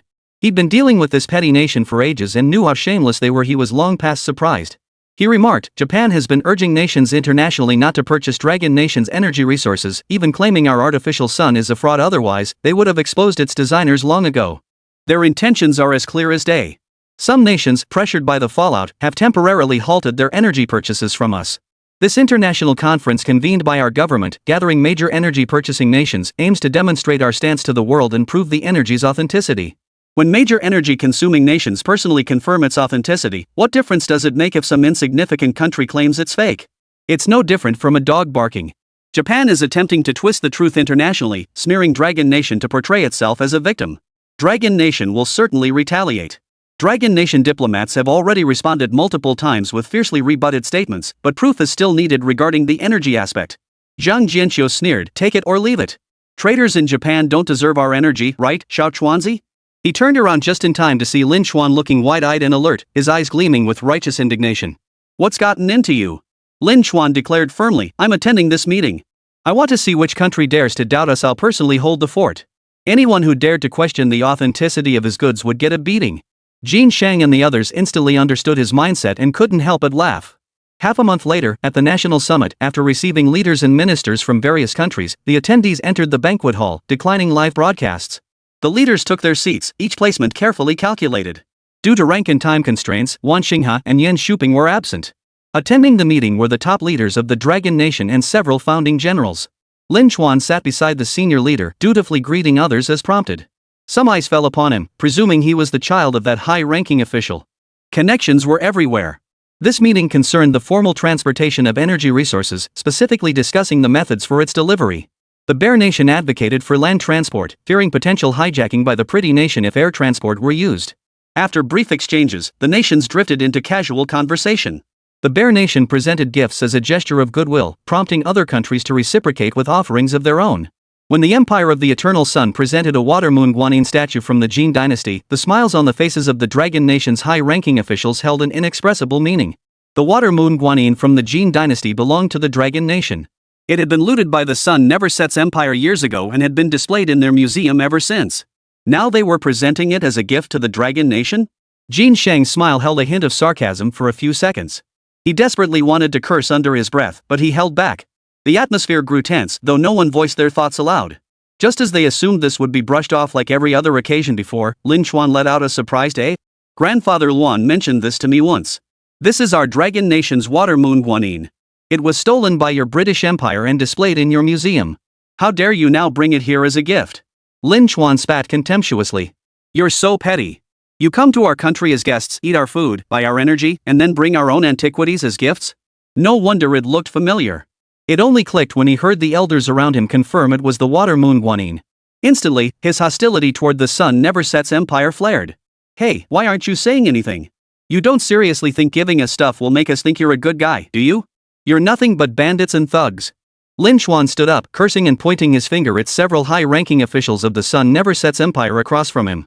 He solemnly presented his demands to the Dragon Nation's top leader. "Grandpa, either kick these guys out, don't let them eat our food, or make them give everything back. Otherwise, I'll blast them with cannons." Chapter 70, Shelling Ourselves. The leader froze. This was his first time encountering such a scene, and he was momentarily at a loss for words. Cannons? Jin Sheng frowned, giving Lin Chuan a thorough once-over but finding no cannon. He looked suspiciously at Lin Chuan's blue shorts, thinking he might be joking. Lin Chuan nodded. "Exactly. I hate these deceitful people the most. So I asked Grandpa Luan for a miniature cannon for self-defense. It can blow up a whole crowd." The cannon he was referring to was actually his own invention. He revealed the wrist-mounted miniature cannon on his wrist. It did indeed resemble a cannon barrel, but judging by its miniature design, it simply couldn't be lethal. The senior leader sighed helplessly. "You're just talking nonsense again, kid. Come on, sit down and eat." He turned to apologize to the other nations, explaining this was his young grandson who hadn't quite grown up yet, and hoped for their understanding. The Bear Nation's president's brow furrowed. His deep gray eyes fixed on Lin Chuan. His instincts as an operative told him this child wasn't lying. Yet it seemed utterly unrealistic. Lin Chuan snorted. Truth be told, if their country doesn't return everything, they won't get access to the artificial sun's energy. Whoever can supply the energy can also cut it off. Kim Sung's eyelid twitched. Did that mean even if the Dragon Nation supplied energy, Lin Chuan could find a way to reclaim it? Knowing his capabilities, the Dragon Nation dared not take him lightly. "Goodness, do you think he'd cut off the energy?" Jin Sheng asked. Lin Chuan stood tall and confident. "He will." He scanned the high-ranking officials of the Empire of the Sun Never Sets, then glanced at the leaders of the other nations, mentally piecing together the connections. "What country are you from again? But I recall you also looted our nation's cultural relics, didn't you? You said you'd cooperate with us in good faith, yet you only brought a little money to buy energy. Shouldn't the greatest sincerity be returning what belongs to our nation? If you refuse, it's no big deal. The Dragon Nation will become powerful enough soon enough. Then we can take yours." Lin Chuan's blunt honesty and youthful face made everyone uncomfortable, for they knew he was stating undeniable truths. An undeniable truth. The entire world knew they had plundered Dragon Nation's treasures, and the Dragon Nation people knew it too.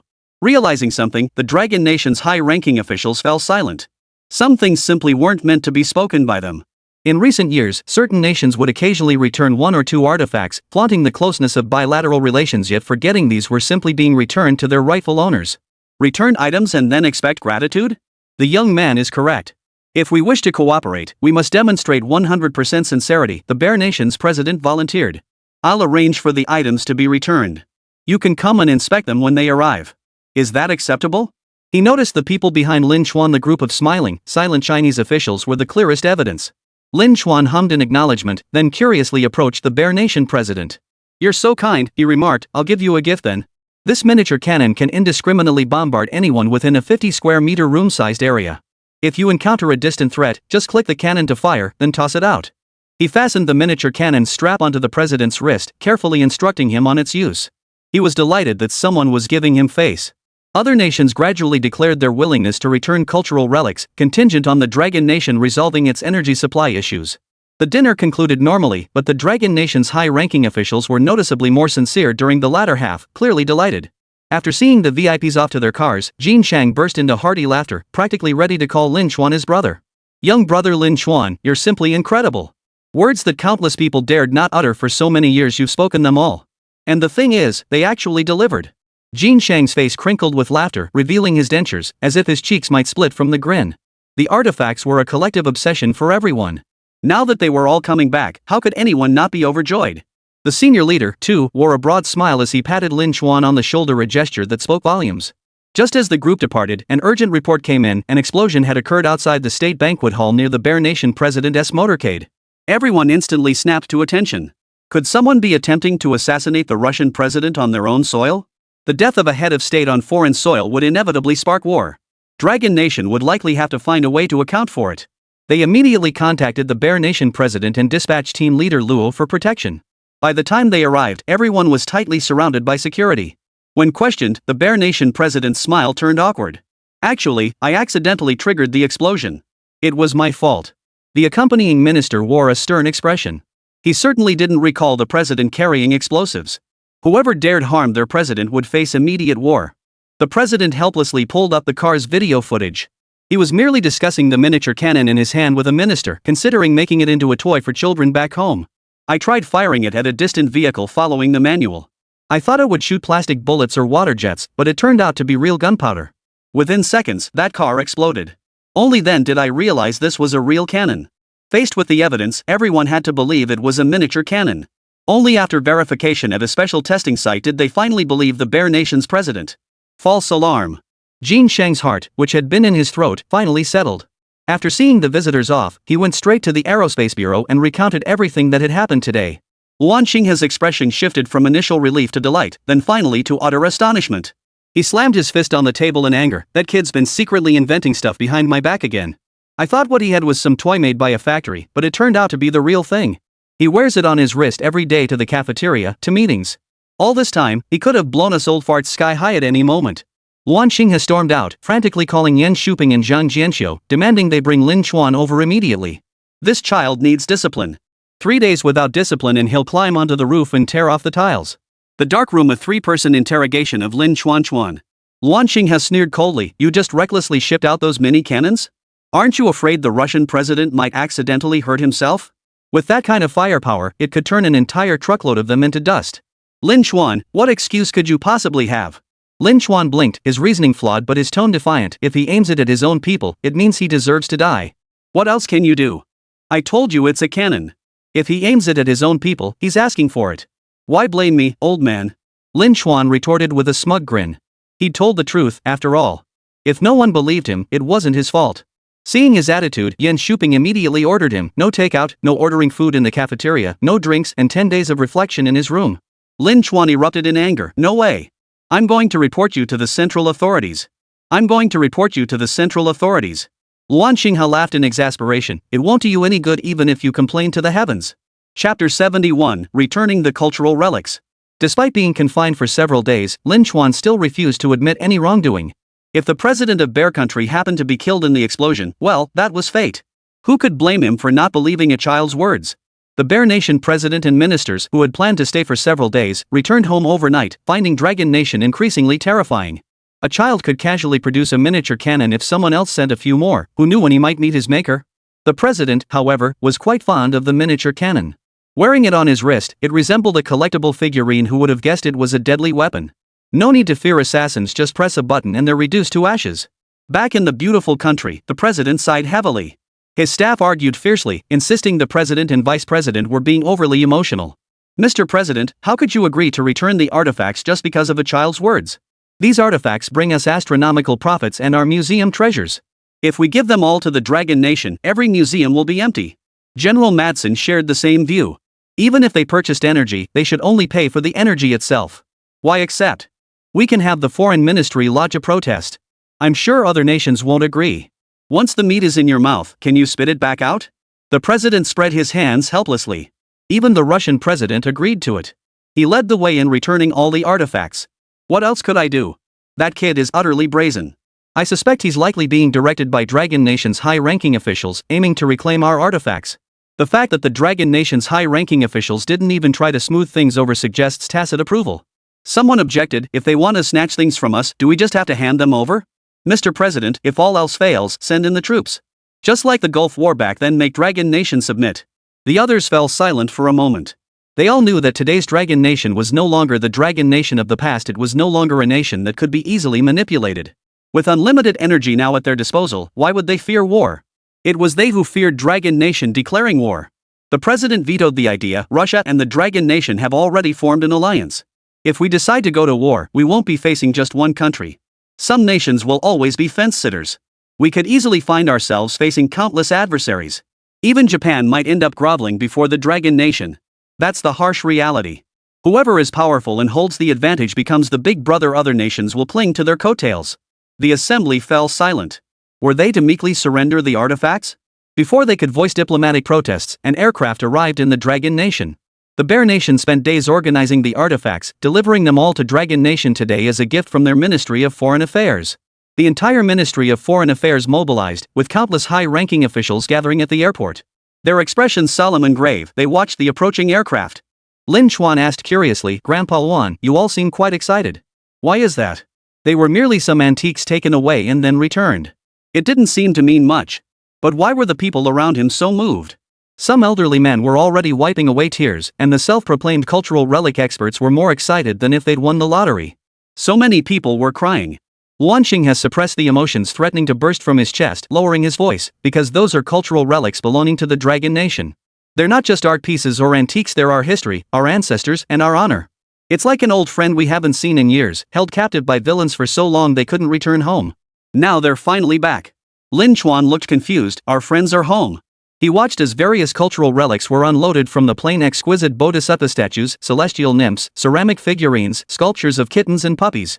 Among them was one resembling the mythical beast heads described in books, seemingly some kind of divine creature. Each piece was vividly lifelike, radiating an ethereal charm as if truly alive. Lin Chuan suddenly understood, is it because they all look so much like real animals that they're our friends? He completely ignored the ancient paintings and vases, finding them far less interesting than his excavator toy. Luan Xingha ruffled his hair. Yes, that's part of it. Grandpa will go see them first. You play on your own. Luan Xingha and Yan Shuping squeezed into the crowd, joining the experts in examining the artifacts.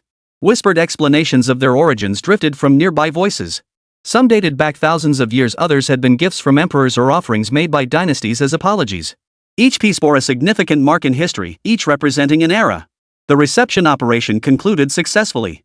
Museums across Longboy received word that they could collect the artifacts upon arriving in the imperial capital. Dragon Nation's artifacts could only be housed in their own museums, they must never appear in other countries. The very next day, the news broadcast this joyous announcement live. Households across the nation simultaneously looked up, their hearts stirred by profound emotion before being overcome by a wave of intense tears. The children who had been away from home for so long could finally return.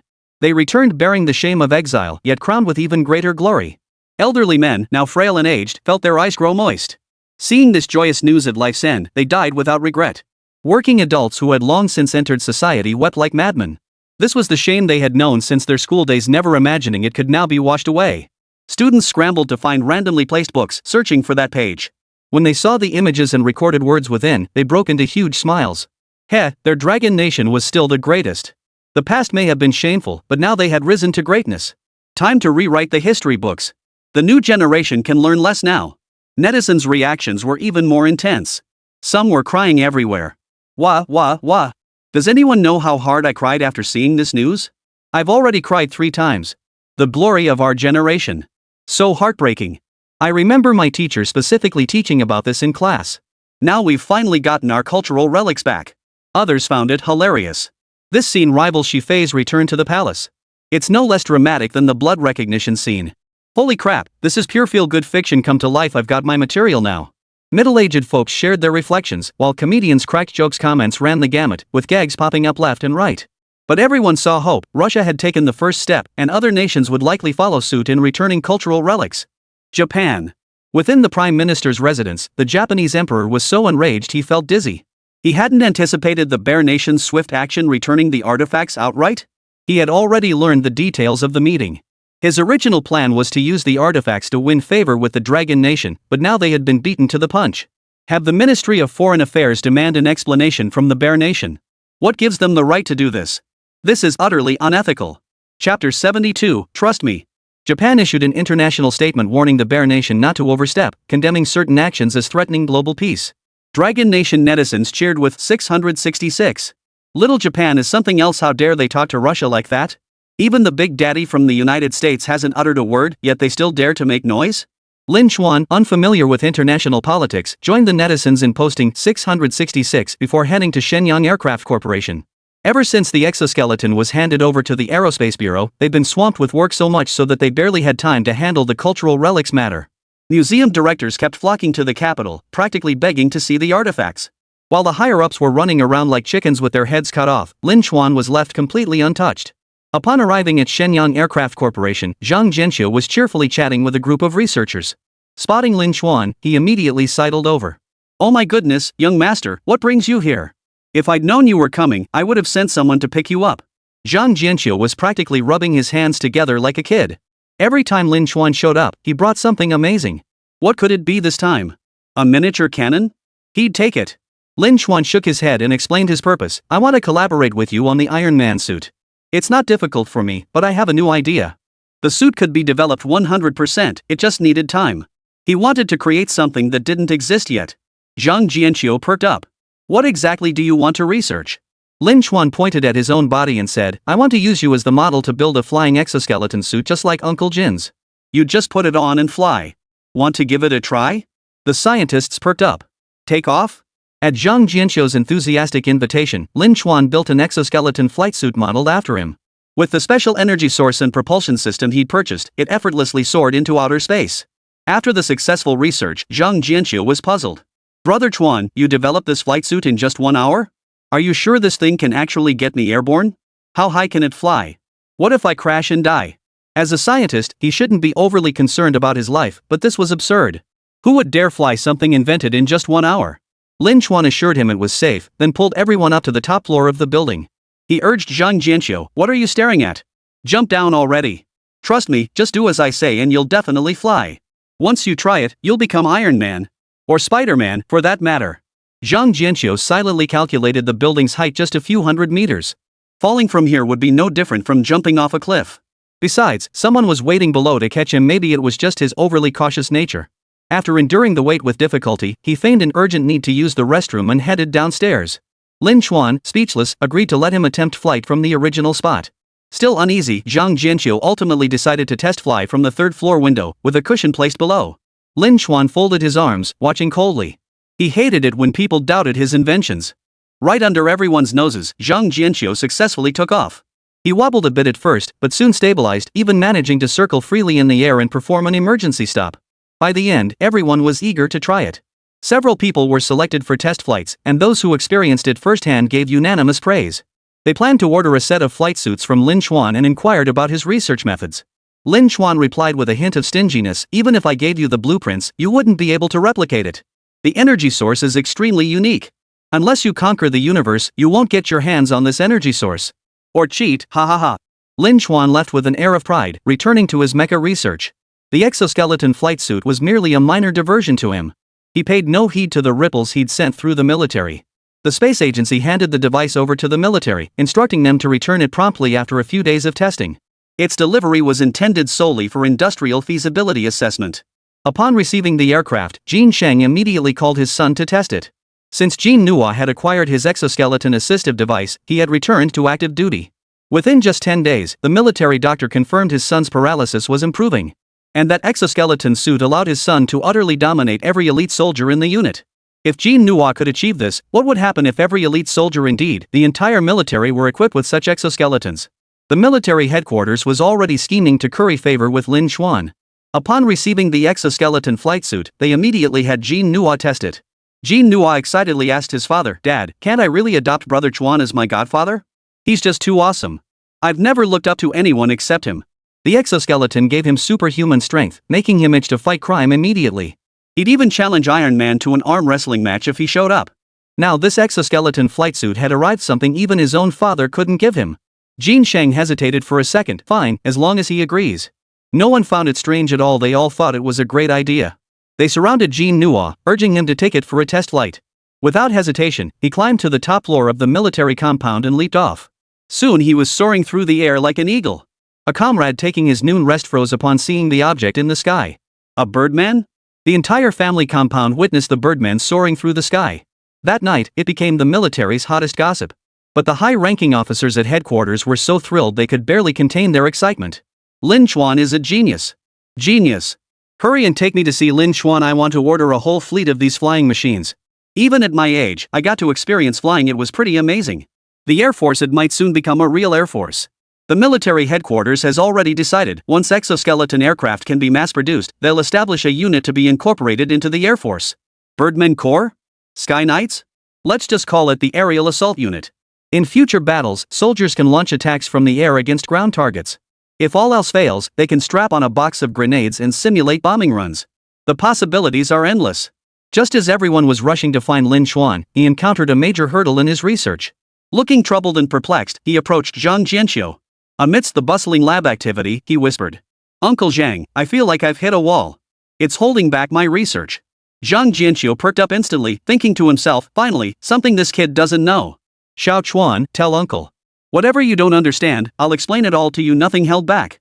Lin Xuan stammered, "If the materials I need for my future research can only be found in outer space, would you really go to other planets to look for them?"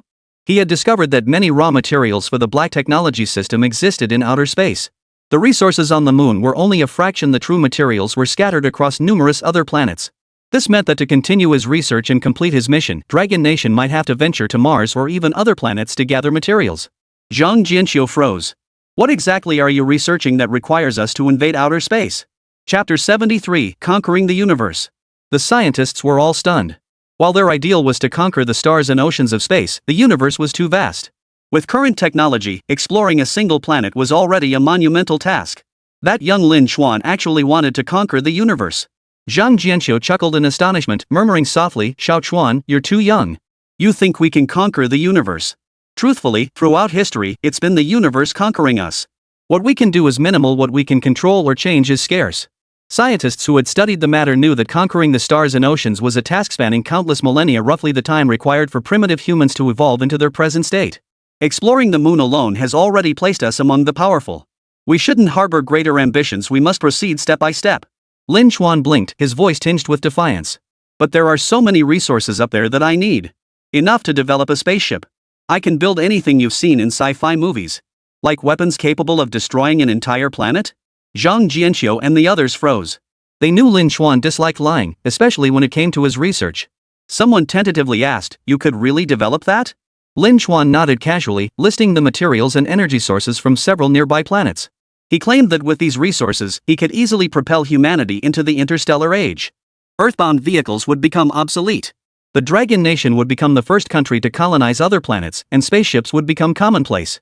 His words were fantastical, yet they unerringly struck the deepest fantasies of every scientist present. Influenced by foreign films, they too yearned to develop cutting-edge technologies. Who among them didn't harbor a secret dream of reaching the stars? Can we really do this? Lin Xuan, what gives you such confidence? When confronted with the question, Lin Xuan scratched his head. My confidence comes from the fact that I can research anything. Besides, what's so strange about conquering the universe?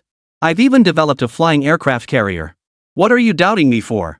As if you could achieve controlled nuclear fusion yourselves. He waved his hand dismissively.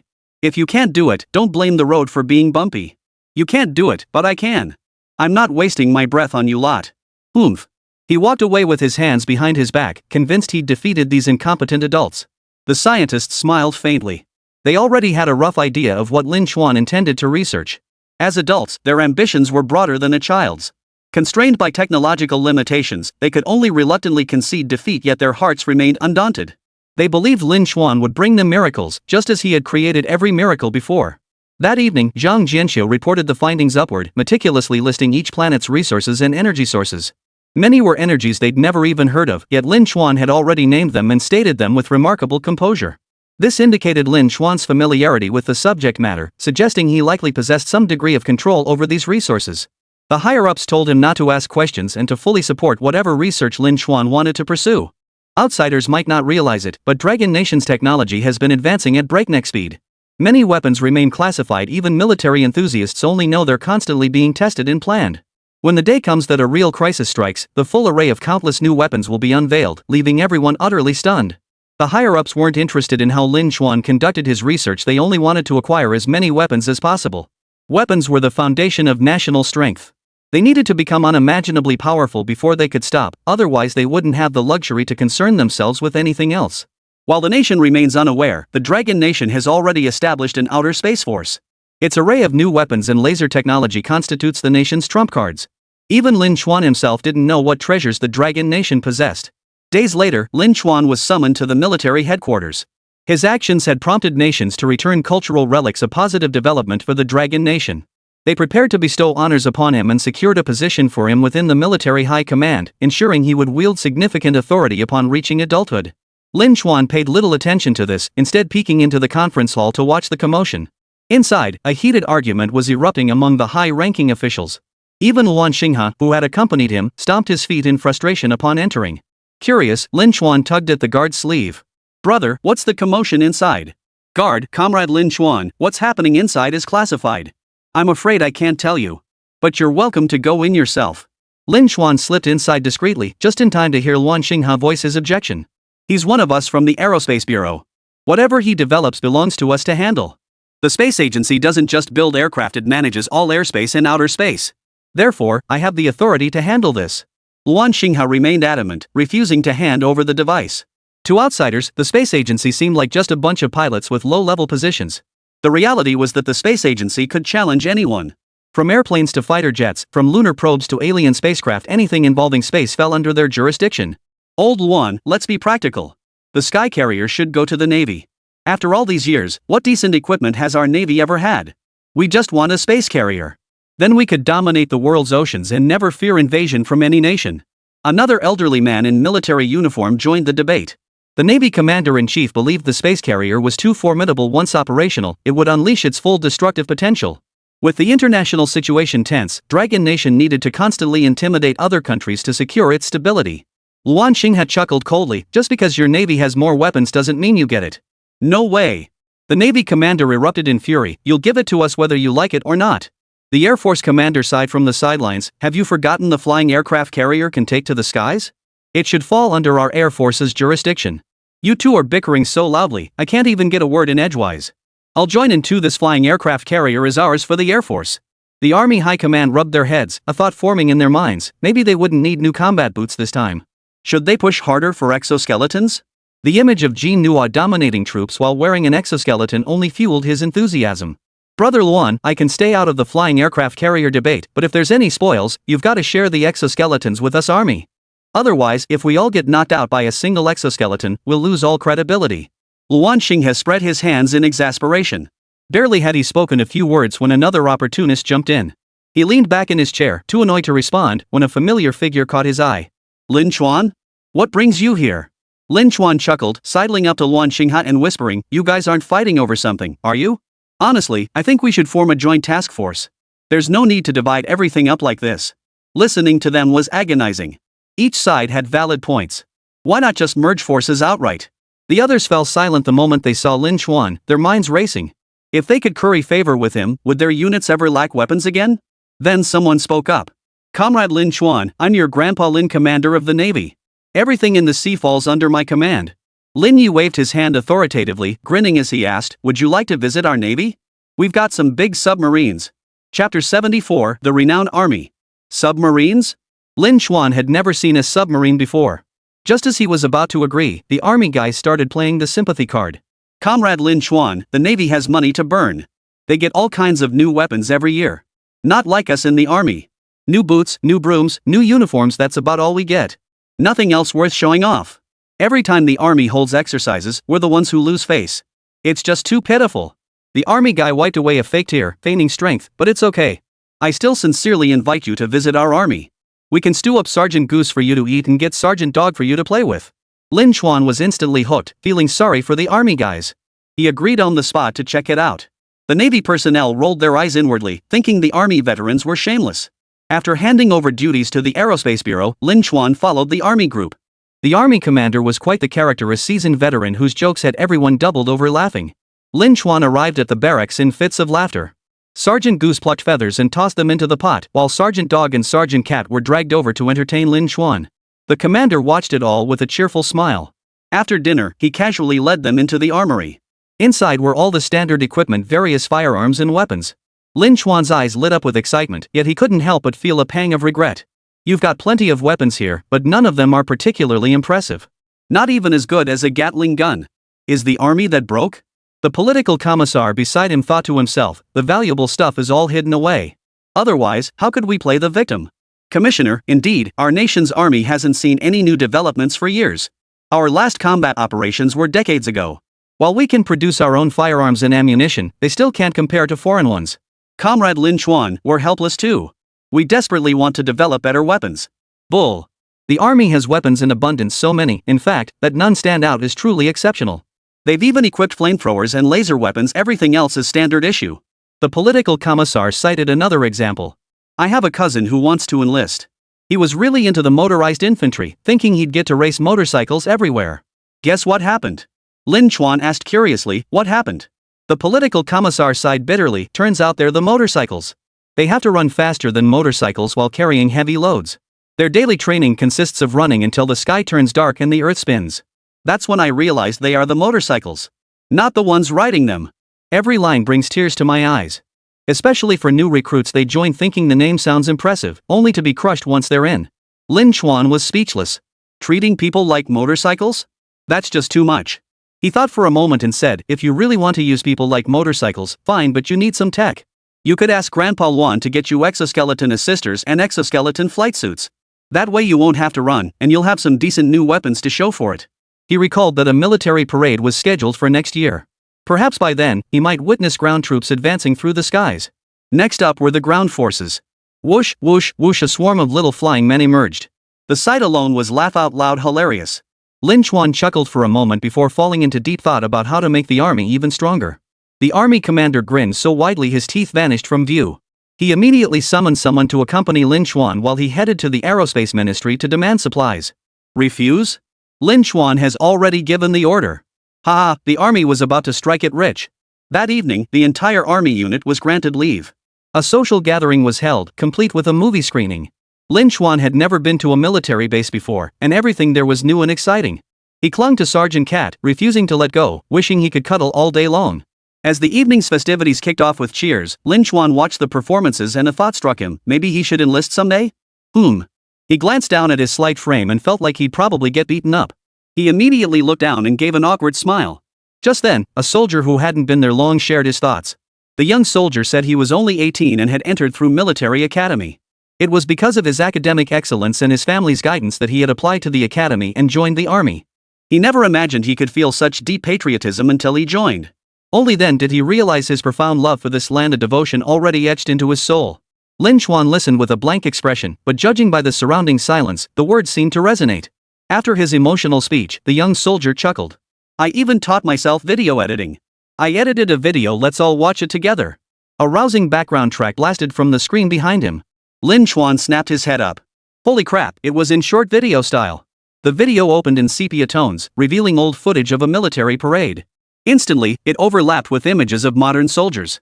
Though their uniforms and the video quality differed, their spirited resolve and sharpness remained unchanged. The juxtaposition lasted several seconds before giving way to a series of tearful video clips. Lin Chuan strained to recognize them. One showed a flag raiser standing tall with pride, tears streaming down his face. Though streaked with tears, his resolute expression remained unchanged. One was a video of a veteran weeping, the other a video of the renowned director of the War Propaganda Bureau shedding tears as he recounted the arduous journey. Lin Chuan suddenly understood. Combining his father's teachings with the footage, he grasped the video's meaning. When he saw the vast expanse of tombstones engraved with red stars, his eyes welled up. This guy's unethical, he just went straight for the big guns. The cheerful military commander, who had just returned and was enjoying the lively atmosphere, suddenly turned grim. "Get down here, you brat. You're going to make everyone cry at this friendly gathering." He ordered someone to pull the kid down immediately, then announced an extra 2 days of leave. He told everyone to enjoy themselves and spend time playing games with their little genius, Lin Chuan, to pass the time. The crowd responded with resounding enthusiasm, and Lin Chuan's sadness vanished instantly. Yet, he resolved inwardly to achieve even greater feats than his predecessors. That way, there would be no more tears in the future. While everyone else played, Lin Chuan quietly slipped into his room, pulled out his paper and pen, and began drawing. If you don't work hard, you fall behind. And falling behind means getting beaten up. He sure as hell didn't want that. When someone brought midnight snacks, Lin Chuan claimed he was too busy to join them. The division commander crouched outside, chuckled, and punched a soldier beside him. "Nice work. He's really fired up, that kid." The young soldier grinned foolishly too. That was the video he'd meticulously edited himself, even carefully selecting the background music. "Let the gods beneath my feet pave my path to heroism." This line echoed the video's opening, cleverly evoking both past and present soldiers while reminding viewers of the Dragon Nation's arduous journey through the dungeon. Even the national history outline was prepared. How profoundly tragic. The tears symbolized the Dragon Nation's blood and sorrow. After the stars fell from the sky, it was a tribute to the martyrs resting in the cemetery, a profound reverence and remembrance. Each element carried subtle allusions yet remained universally relatable, compelling every viewer to shed tears. With proper guidance, young Lin Chuan could surely awaken the patriotic power coursing through his veins. Chapter 75, Eyes Darkened, No Future in Sight. At 3 in the morning, Lin Chuan knocked on the military commander's door. "Uncle, I have something amazing to show you. Don't go back to sleep." Lin Chuan roused him forcefully. Once the military commander realized what was happening, he was so amused he nearly slapped his thigh, but he dared not show it too obviously. He could only stifle his laughter and follow along. Upon arriving at the location, he saw a robotic dog. The military commander remarked, "Xiao Chuan, our country already has robotic dogs. They're combat-ready, adaptable to any environment, and we even export them to other nations for military use." "You've been researching robotic dogs too?" Was there something different about Lin Chuan's research? After lifting the robotic dog and examining it several times, it seemed no different. Lin Chuan murmured, "It can beat you to a pulp." Lin Chuan pointed at the robotic dog, then glanced at the commander. "This dog could pin you to the ground and beat you to death. Within 5 seconds, it could shatter every bone in your body. Care to try?" The commander chuckled awkwardly, withdrew his hand, and declined. The contempt in his eyes vanished as he studied the machine dog. "Is it really that formidable? Shall we test it at the training ground?" He sounded the full military alert that very night. All soldiers assembled urgently at the training ground, and the commander selected 10 exceptionally outstanding soldiers from among them. Each was the elite fighter of their respective units.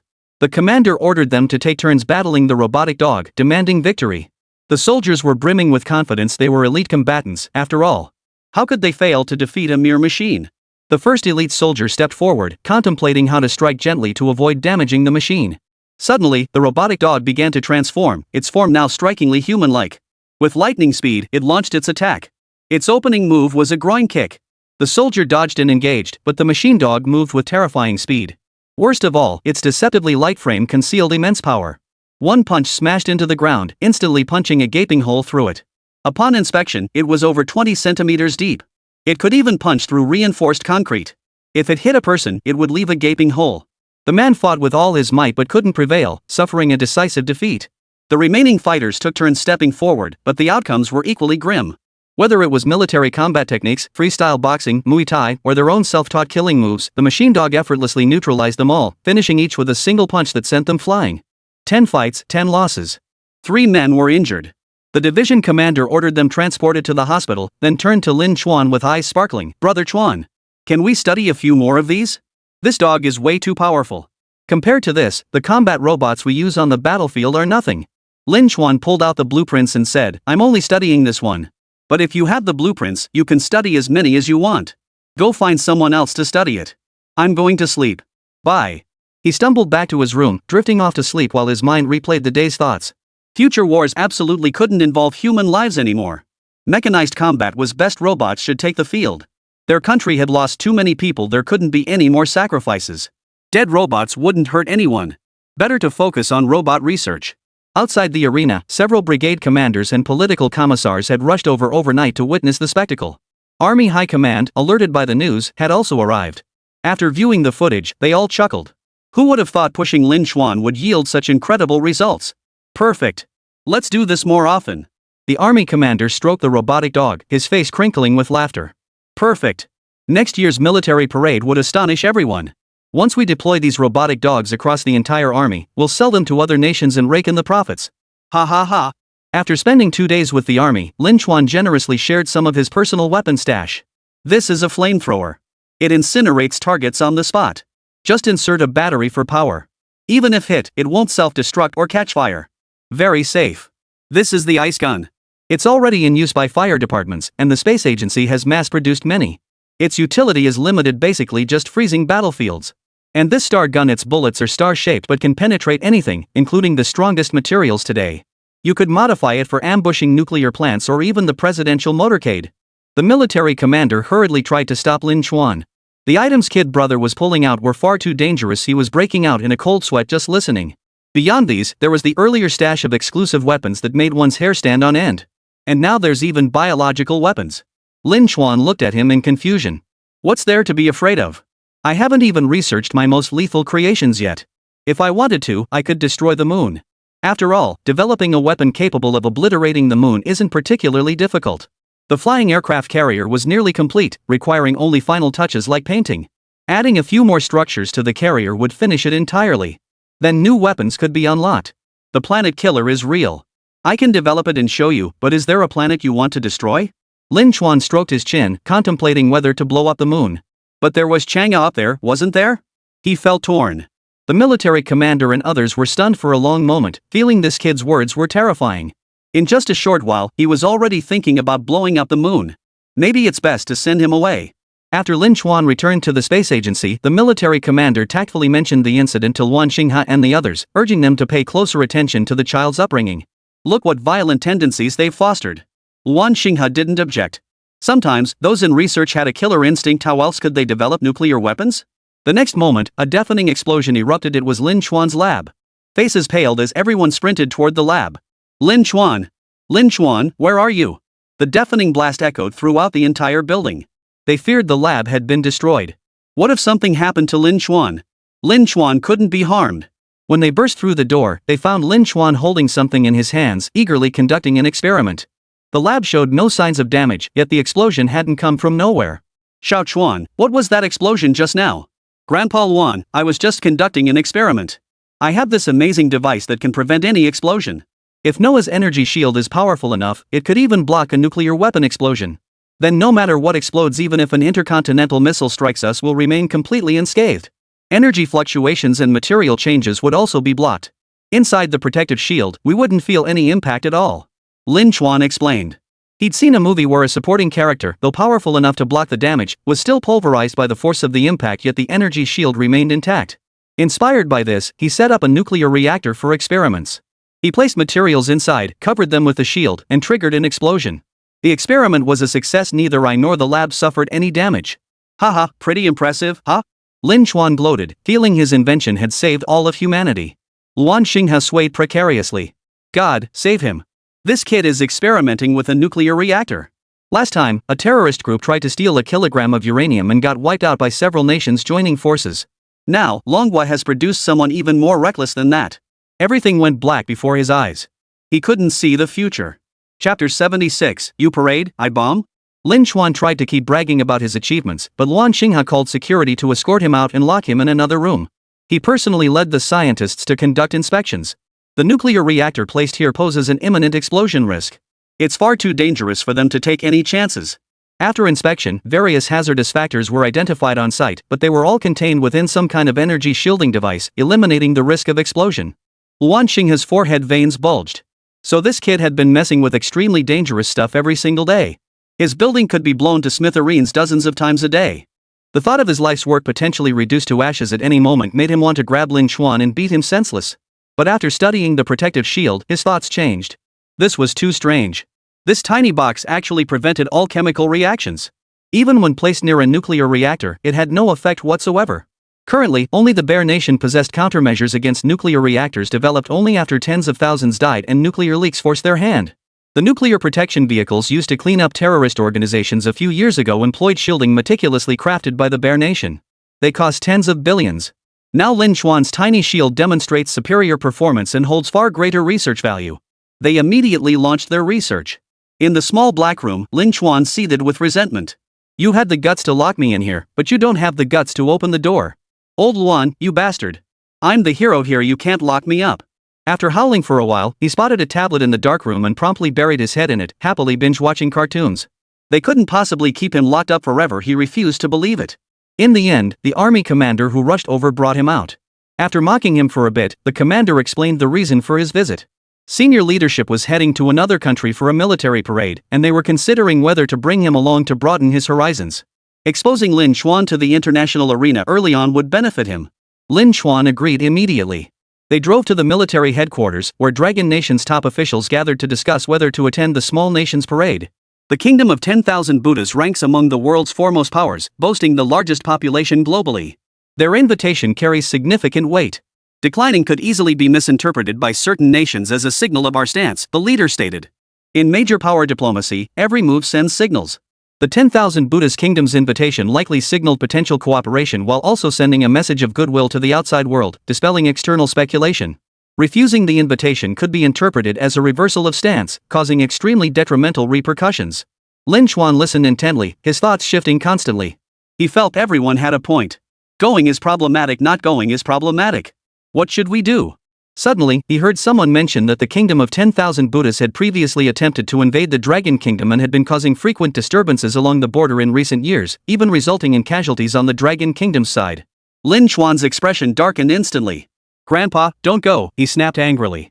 The 10,000 Buddhas Kingdom is nothing but trash. Everyone froze, turning to look at him. The senior leader smiled and asked him what was wrong. Lin Xuan scowled, fuming. I read about it in my textbook.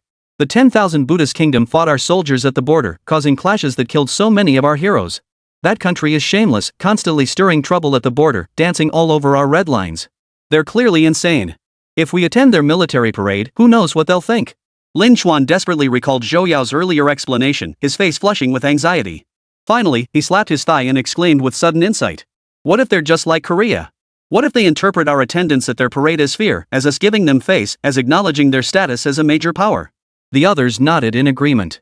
Given the Kingdom of 10,000 Buddha's style, they would undoubtedly seize on this and blow it out of proportion to an unacceptable degree.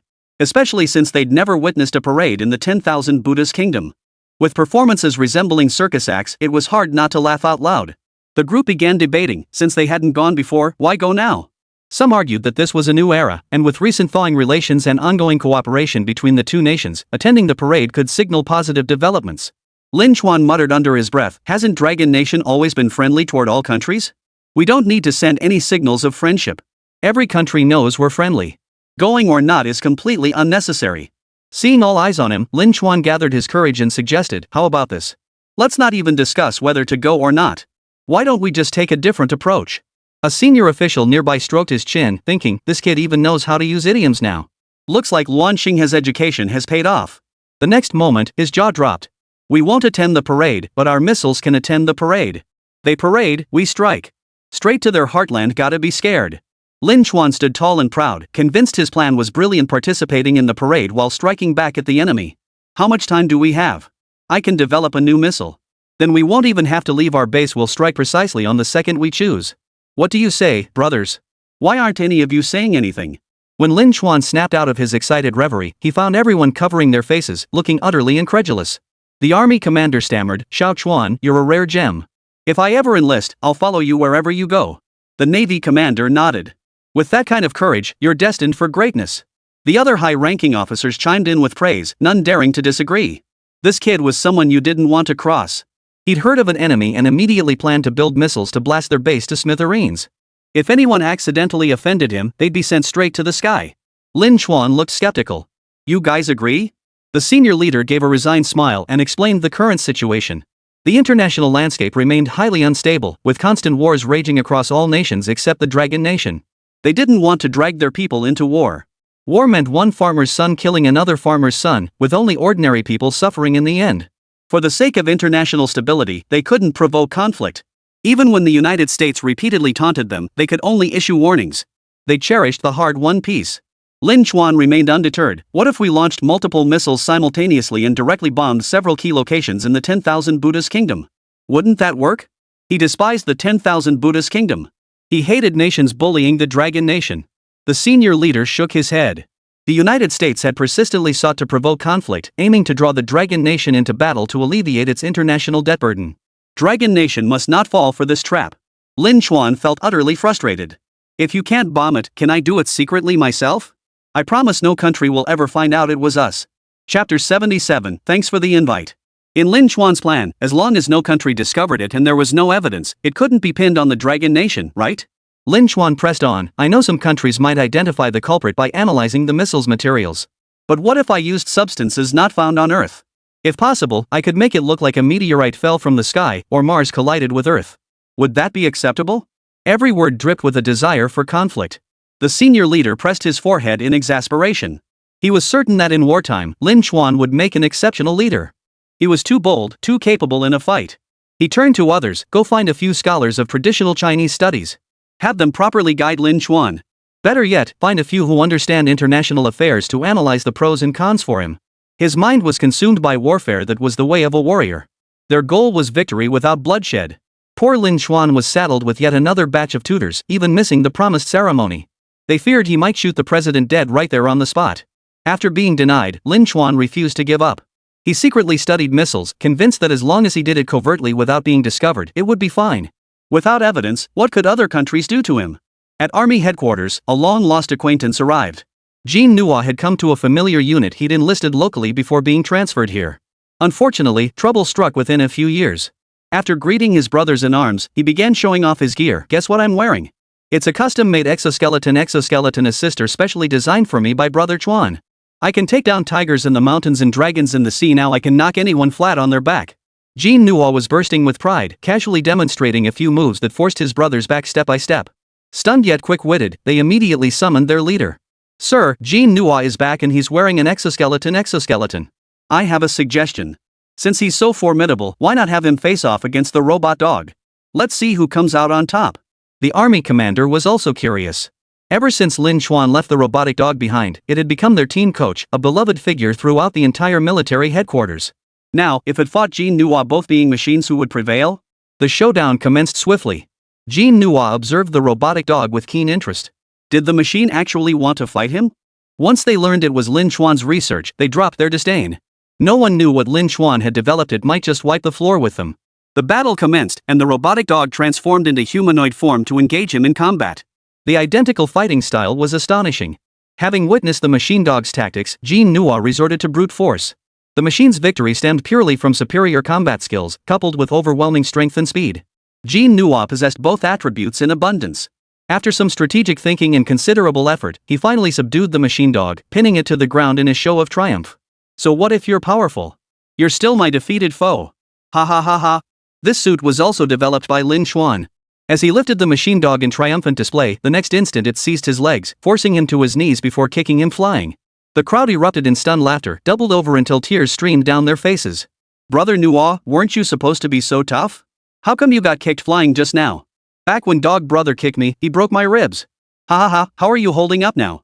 Few brothers showed mercy. They all roared with laughter before finally helping Jean Nua back to his feet. Jean Nua's head was spinning. He stared at the crowd dazedly. Why were there stars dancing before his eyes? That dog is brutal. That kick nearly took my life. What was Brother Chuan thinking? Why did he go and create this dog out of nowhere? Does he want to make sure we can't beat him? Jean Nua started complaining. He thought he was the strongest and came back to show off, only to get knocked down by a machine dog. He tried to strike the machine dog, but it deftly dodged, leaving him completely unable to land a hit. Just as Jean Nua was about to explode with rage, Zhang Liang spoke up. Don't get mad, Nwozi. Brother Chuan said these robotic dogs will be part of our army's equipment from now on. And that exoskeleton suit you're wearing? That belongs to the army now too. Just input the settings into the robot dog, and we'll be the masters. Then we'll wear our exoskeleton suits, lead the robot dogs into battle. How cool is that? Zhang Liang scratched his head, recalling the intel he'd gathered, and added, I heard the army commander plans to visit Shenyang Aircraft Corporation.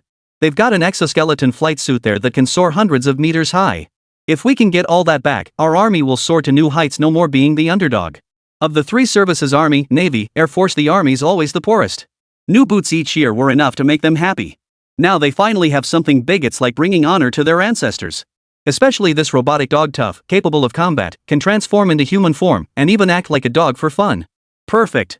Absolutely cost-effective. Jean Noir was shaken to his core. So that was it, he'd been short-sighted. Her gaze toward the robotic dog instantly grew fervent. She turned and sprinted out, shouting as she ran, "I'm heading to Shenyang Aircraft Corporation right now. I'll fight tooth and nail to get that aircraft back." Everyone watched him depart with hopeful eyes, praying he would bring back superior weaponry. Meanwhile, high-ranking army officers gathered at the top leader's residence. They pleaded with emotion and reason, demanding the exoskeleton aircraft. They insisted that the army must be fully equipped with the entire exoskeleton system. Some even resorted to tearful, sniveling accounts of the horrors they'd endured on the battlefield. The top leader. "You old codgers. You're not usually like this. Now you're playing the victim just for some weapons?" He was speechless, yet he understood. "Fine. I'll reach out to Shenyang Aircraft Corporation and have them mass-produce these for your army. By next year's military parade, you army must present yourselves in the finest fighting spirit." "Yes, sir." The group saluted. At Shenyang Aircraft Corporation, senior leaders swarmed the gates, leaving security guards with blank expressions. He was used to seeing high-ranking officials, but never in such numbers. It felt like leaders from all three branches of the military had descended upon them. Especially the Army's senior generals, they came in droves, as if every single one of them had turned up. The Navy and Air Force leaders, seemingly alerted by some news, now jostled to squeeze inside. The place was packed to the rafters. The scientists, equally unaccustomed to such a spectacle, gathered outside to observe the commotion. Standing there, they realized nearly every high-ranking official in the Dragon Nation seemed to have arrived. The Air Force spoke first. "The exoskeleton aircraft should be ours. We are the Air Force, we were born to fly. What kind of nonsense is it to give the aircraft to the Army? If they have it, we want it too." The Navy objected. "What's wrong with that? We're the Navy. We need to fly over the seas too.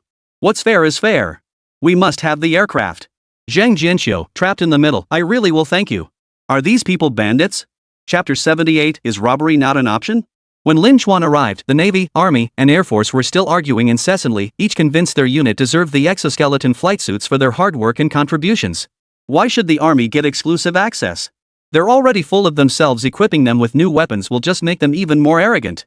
The Army, having secured their promise, stood smiling on the sidelines, refusing to join the squabble. The beneficiaries always stay silent, you know. The Air Force refused to back down. Why should Army soldiers fly while Air Force personnel remained grounded? That was unacceptable. They had to snatch the best gear for their troops. No gear, no going home.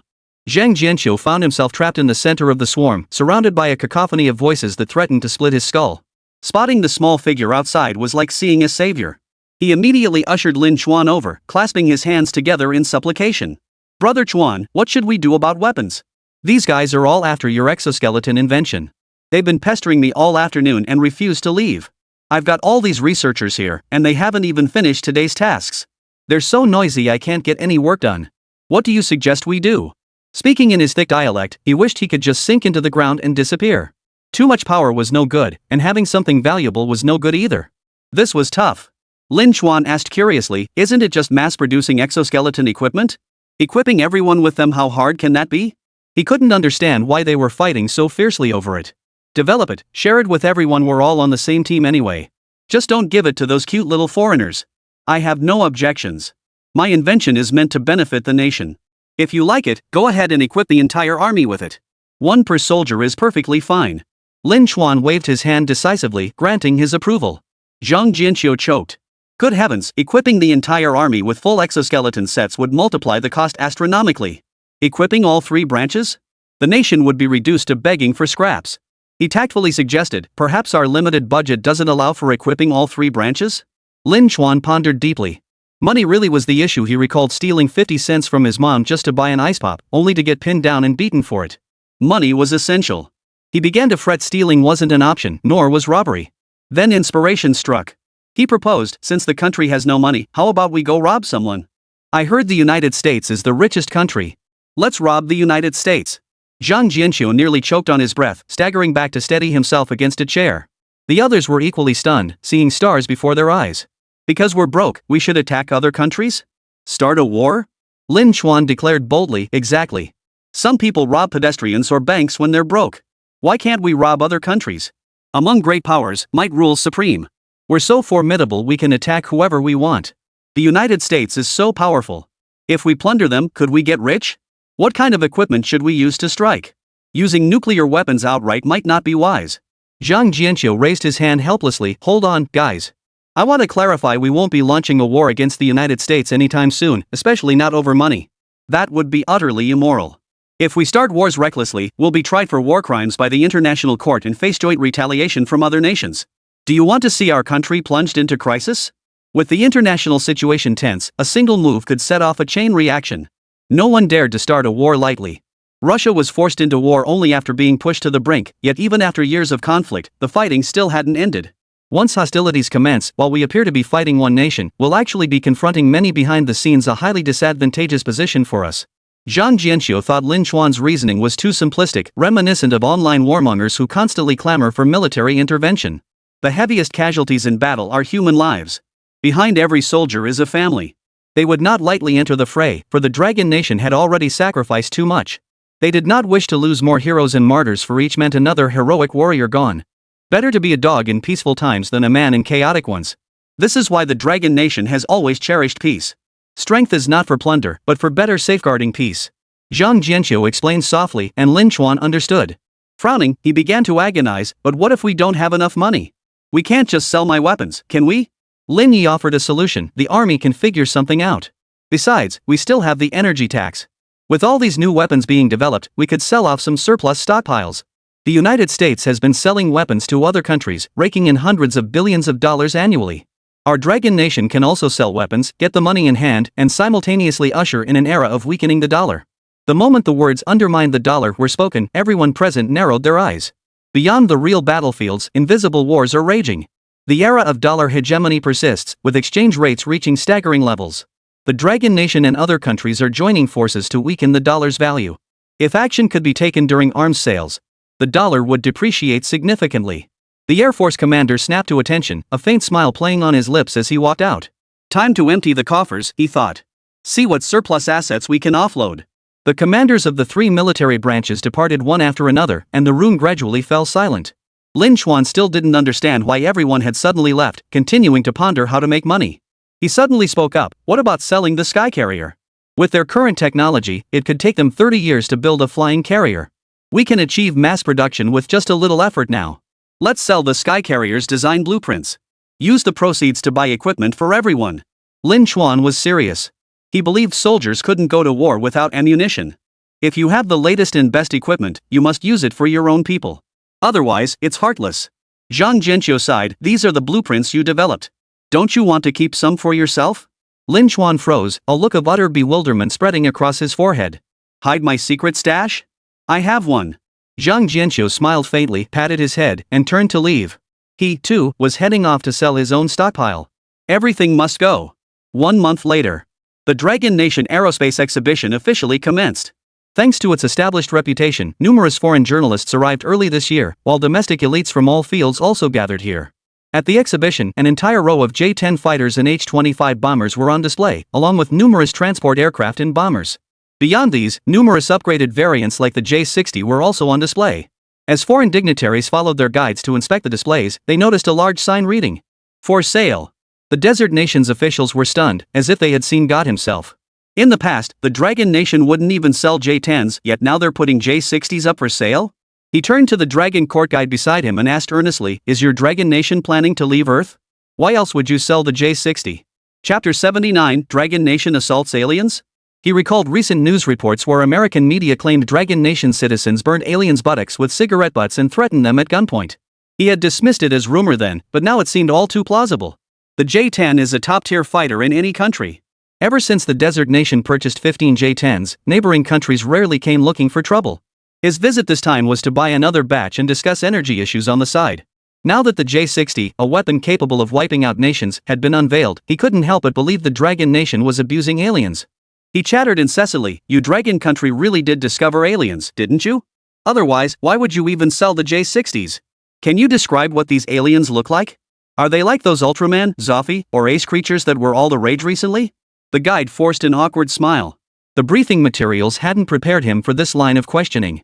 As a professional guide tasked with selling weapons to foreign clients, who could have imagined his own countrymen would be so desperate they'd even sell the J-60? This thing hadn't even appeared in a military parade yet, hadn't made its public debut, and now it was being put up for sale. The guide maintained his smile and cut straight to the chase. Would you like to place an order for the J60? Quantities are limited, first come, first served. The desert nation's high-ranking official made the decision with a decisive hammer. Buy. I'll take whatever quantity is available. After escorting the client to the designated signing location, they immediately inspected the J60. By the time they finished, the contract had already been delivered. The desert nation's high-ranking official's eyes lit up with excitement. With this kind of equipment, he'd dare to take on the United States. He'd even dare wage a blitzkrieg. When it came time to settle the bill, the Dragon Nation's high-ranking official cheerfully stated they wouldn't accept US dollars. Transactions in their own currency were acceptable, but US dollars were off the table. Dragon Nation currency was the best. The desert nation's leader paid without hesitation, his wallet emptied after purchasing the J60s. He continued wandering the exhibition. The more he saw, the more he wanted to buy. The more he saw, the harder it was to keep his wallet closed. What mattered more, his own wallet or his nation's combat strength? National dignity was paramount. Gritting his teeth, the desert nation official called home, sell oil immediately. Summon all the wealthy families, every last one must pay up. Princes and princesses be damned, no money, no deal. The aerospace exhibition hall turned into a flash sale scene, with every visiting nation swiftly signing contracts. No one warned us it would sell out so fast. The delegation returned home laden with bags and packages, grinning like fools for days. With these cutting-edge Dragon Nation technologies, their old rivals would never dare harass them again. Dragon Nation emptied its coffers, unaware that the J60 fighter was already obsolete. They'd long since developed newer models. Then there were the Dragon Ascendant and White Emperor fighters. Any one of them could dominate the skies. Just one taking a leisurely flight would have the entire world begging it to come back. Seeing the cash rolling in, the Dragon Nation's foreign ministry and logistics departments were grinning like fools, while the Army, Navy, and Air Force were laughing themselves silly. We've got the money. Let's get to work. Funds poured into research labs immediately, with vast resources flooding in. What wasn't enough was procured abroad at exorbitant prices. After the exhibition ended, netizens from Dragon Nation leaked photos from the event and posted in a daze. When did we get the J60? 10 years ago I heard the J35 was still in development. How did a J60 suddenly appear and get put up for sale? Am I really a military enthusiast? Accompanied by countless images, the sheer array of weapons was staggering. Weapons that amazed the public just a few years ago now seem outdated and underwhelming by comparison. The J10 looks like a mere afterthought, while others don't even qualify for entry. Yet above the J10 lie numerous formidable fighters, each capable of overwhelming hundreds. Military enthusiasts felt their hearts sink, wondering if they'd been disconnected from the internet. Could it be they're being labeled traitors? Netizens are stunned too. In their memory, the J10 was still the most formidable fighter. How did a J60 suddenly appear out of nowhere? There are supposed to be many generations of fighters in between. Never heard of it? Not a single hint leaked? Then suddenly it drops a bombshell at an exhibition? Holy crap, I've never even seen the J60 in person, let alone a picture, and you sold it to those clueless foreigners? Hard to imagine what secrets the government's been hiding, even selling the J60. Just got back from browsing foreign sites, they're blowing up. So many small countries are bragging about new weapons, and it turns out they're all our stuff. My country's treasure has become someone else's treasure? Some media outlets are already claiming Dragon Nation is preparing for full-scale human spaceflight. They say we've built a Noah's Ark and plan to migrate the entire population to the moon next year. Proof? The proof is that only Dragon Country tried to grow vegetables on the moon. Once they realized it was impossible, they lost interest. But we invented soil-free space gardening. Guess that makes sense. Guess I have to believe it now. Remember to invite me when you emigrate. Netizens erupted, flooding official accounts with complaints. Aren't we the nation's most cherished children? Why do foreigners know more than us? Just then, the Dragon Nation government announced an afternoon livestream where the nation's leader would reveal a crucial matter. All eyes were on the broadcast. As the afternoon arrived, the livestream commenced punctually. On screen, the leader stepped onto the stage with a resolute demeanor and steady stride. After delivering opening remarks, he revealed a stunning development. Longwa has successfully developed a flying aircraft carrier. Video footage and technical data were displayed. The footage showed a massive aircraft carrier sailing across the ocean. After several minutes of navigation, large wheels suddenly appeared at each corner of the carrier, resembling turbocharged engines igniting. As the engines gained immense power, whirlpools formed on the sea surface. The water around the carrier gradually receded, and finally, the massive, heavy vessel weighing hundreds of tons soared into the air. Everyone's eyes widened instantly. They held their breath, forgetting to breathe. The carrier hovered in mid-air before slowly gliding forward. It then executed a sharp, high-speed turn, soaring toward the sky like an airplane, vanishing into the clouds. Viewers glued to their TVs were utterly dumbfounded. Wait, when did they switch to the sci-fi movie channel? You little brat. How dare you switch channels behind my back? Turn it back to the news. A father slapped his son across the face, convinced the child had secretly changed the channel. The son cried out, "I didn't change the channel. This is the news channel." Countless similar incidents occurred simultaneously as everyone instinctively switched channels and then switched back. When they saw the flying aircraft carrier still airing, they unanimously concluded their TVs had been hacked and began calling local repairmen. Only after confirming the TV was working fine and the news switched to other stories did they realize it was personally verified by the nation's top leader. How could it be fake? Dragon Nation truly had a flying aircraft carrier. Chapter 80. This is definitely a declaration of war. The flying aircraft carrier has been developed, leaving netizens dumbfounded. It feels like the whole world changed overnight. What happened to the United States being the most powerful nation? How did our own country suddenly become the most formidable superpower? Netizens cautiously posted comments. Guys, I'm a total military noob. Just curious, do other countries have flying aircraft carriers? Does the US have one? Truth is, he's a die-hard fan of a military website, binge-watching every episode and obsessively scrolling through the latest weaponry unveiled on the National Defense Portal. But now, with this situation unfolding, he just couldn't make heads or tails of it. A netizen replied, "I can confirm the US doesn't have a flying aircraft carrier, because their people are also staring in shock at our news. By the way, I'm currently in the US. There's a dedicated TV channel broadcasting Dragon Nation news, and every American around me is completely dumbfounded. Yeah, I work in the US too. I've been working abroad my whole life, enduring discrimination. Even when the artificial sun appeared, my situation didn't improve. But when the leader announced the flying aircraft carrier on the news, I noticed everyone was stealing glances at me. They seemed to have started fearing me. Holy crap, my boss just gave me a raise. And apologized. Said he'd punish those who bullied me. I was so moved I cried. I'm in Russia. I thought I was the only one being bullied, ignored, and working for cheap wages abroad. But after the news aired, the whole town came to chat with me. Even the sheriff gave me candy. I cried. I'm in Korea. Korea is one of the countries that hates China the most globally. You can imagine my situation. Just now, the classmates who were about to beat me suddenly stopped and rushed away. My motherland saved me. Oh my god. Every Japanese person around me is in shock, some are even crying out of fear. They're convinced China will retaliate against them. Officials are panicking. Riots are breaking out in the streets. News kept pouring in from abroad, with unfamiliar addresses all saying the same thing. The blogger's eyes reddened. He never imagined so many compatriots were being bullied abroad. He thought of the flying aircraft carrier. It must be its appearance that made those bullying nations dare not oppress them. He typed out a line. To our compatriots worldwide, you've suffered injustice. I believe the flying aircraft carrier will change everyone's circumstances. Please protect yourselves. Military might. Military might. He wrote these two words solemnly and gravely, once again realizing with crystal clarity that for a nation to have a voice, it must possess sufficient military might. One sword in hand is not enough. We need 100 swords. 1,000 swords. 10,000 swords.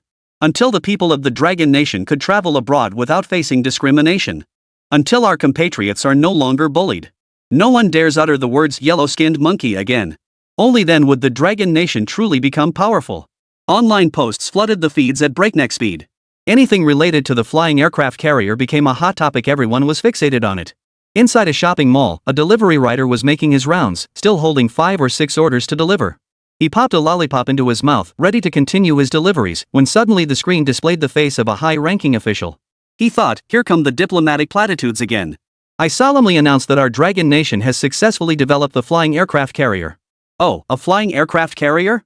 Why another aircraft carrier? He suddenly realized he'd never heard of this thing before.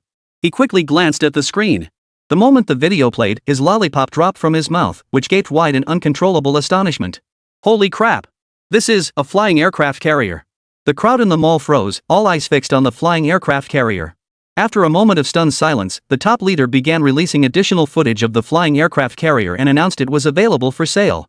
Before that, they would deploy the flying aircraft carrier in actual combat. A cold gleam flashed across the leader's otherwise gentle smile. Japan has bullied us for far too long. It's time we stood up. The news segment ended abruptly. Only then did the crowd realize belatedly war was imminent. That final sentence was an unmistakable declaration of war. All previous disputes. Crush them completely. Military and political officials. Dragon Nation had always maintained a strict separation between military and political power, with authority and military might kept distinct. This time, they gathered together in unprecedented unity. The top leader arrived dusty and weary from the journey, yet his face bore a deep, satisfied smile. Since taking office, he had never smiled so broadly. Others greeted him with smiles, some even doubled over laughing, clutching their sides as they entered the conference room. Every face bore a smile, radiating confidence and vigor. Finally, they stood tall. Decades ago, when they developed the atomic bomb, they stood up. Today, they stood tall. They were about to take flight. The top leader took his seat and spoke concisely. Should we strike Japan? Yes or no? Raise your hands to vote. The entire hall raised their hands, not a single dissenting voice. The soldiers guarding the door were so excited they nearly jumped for joy. So badass.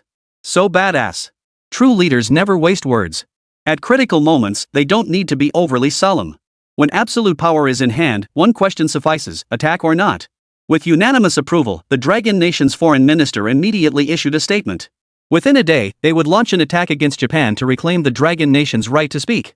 In the past, we suffered devastating losses from Japanese aggression, losing tens of millions of our compatriots.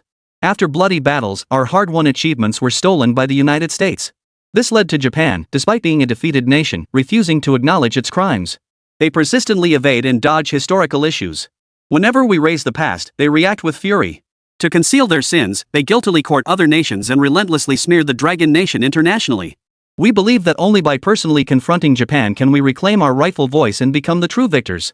The foreign minister spoke briefly before beginning a video presentation and producing a thick stack of documents.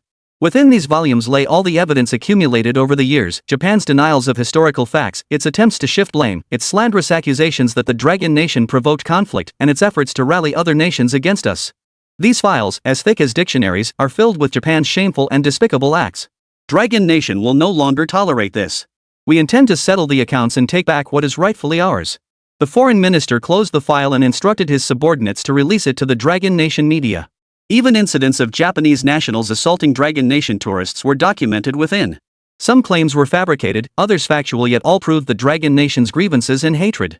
We request that other nations refrain from contacting the Dragon Nation regarding this matter. This is the Dragon Nation's grievance, a private affair, and absolutely none of other countries' business. Please take note. Chapter 81, Further Action. The statement stunned all journalists present. Japanese reporters attempted to approach for interviews. The foreign minister glanced at his ID badge. You're Japanese? Notify the military to arrest him. He will be dealt with after the war. A group of Dragon Nation soldiers immediately seized the Japanese reporter and dragged him out. The reporter screamed in shock about human rights, but the foreign minister merely sneered in contempt. Journalists from other nations, convinced of their own righteousness, attempted to intervene but were silenced by a single glare from the foreign minister. Those who object to my decision, please remain silent. You have no right to interfere in Dragon Nation's internal affairs. To the diplomatic personnel present from various nations, including ministers, I also request you refrain from making casual remarks. The protesting journalist was dragged away, and foreign officials who dared voice dissent were detained. Everyone fell silent. They had never witnessed such an unyielding Dragon Nation. Only the people of Dragon Nation knew the truth. Throughout history, Dragon Nation had never bowed to anyone. Yet in the previous generation, they had swallowed every insult they hadn't endured for millennia all at once. Its unbroken civilization nearly came to an end. An ancient civilization nearly conquered. Its people slaughtered, its culture plundered, its artifacts looted. This was an insult the warlike and formidable Dragon Nation could never swallow, a humiliation unforgettable for centuries. They believe that even thousands of years from now, their descendants will still remember this. Treat them exactly as Lulan was treated. The diplomatic conference was broadcast live on the news. Every citizen of the Dragon Nation witnessed it, from children to the elderly, all stunned. In a hospital ward, a veteran who had fought in the War of Resistance lay in bed. He had been bedridden for years, lacking even the strength to move. Connected to a ventilator, he listened as the nurse turned on the television, preparing to hear the news. He wondered, what news would today bring? He already knew about the flying aircraft carrier. His heart had raced that day. As the broadcast began, the female anchor read the declaration of war. Dragon Nation would launch an attack on Japan in one day, and surrender would not be accepted. The veteran shot upright, his gaze locked on the news alongside the stunned young nurse. Tears streamed down both their faces. We're going to fight Japan? That's wonderful, truly wonderful. If the country still needs an old man like me, I'd be willing to go. The nurse wiped her tears. Grandpa, we've grown strong now. You can rest easy. Let me stay with you and watch the news for a while. The evening news continuously broadcast reports about the impending attack on Japan.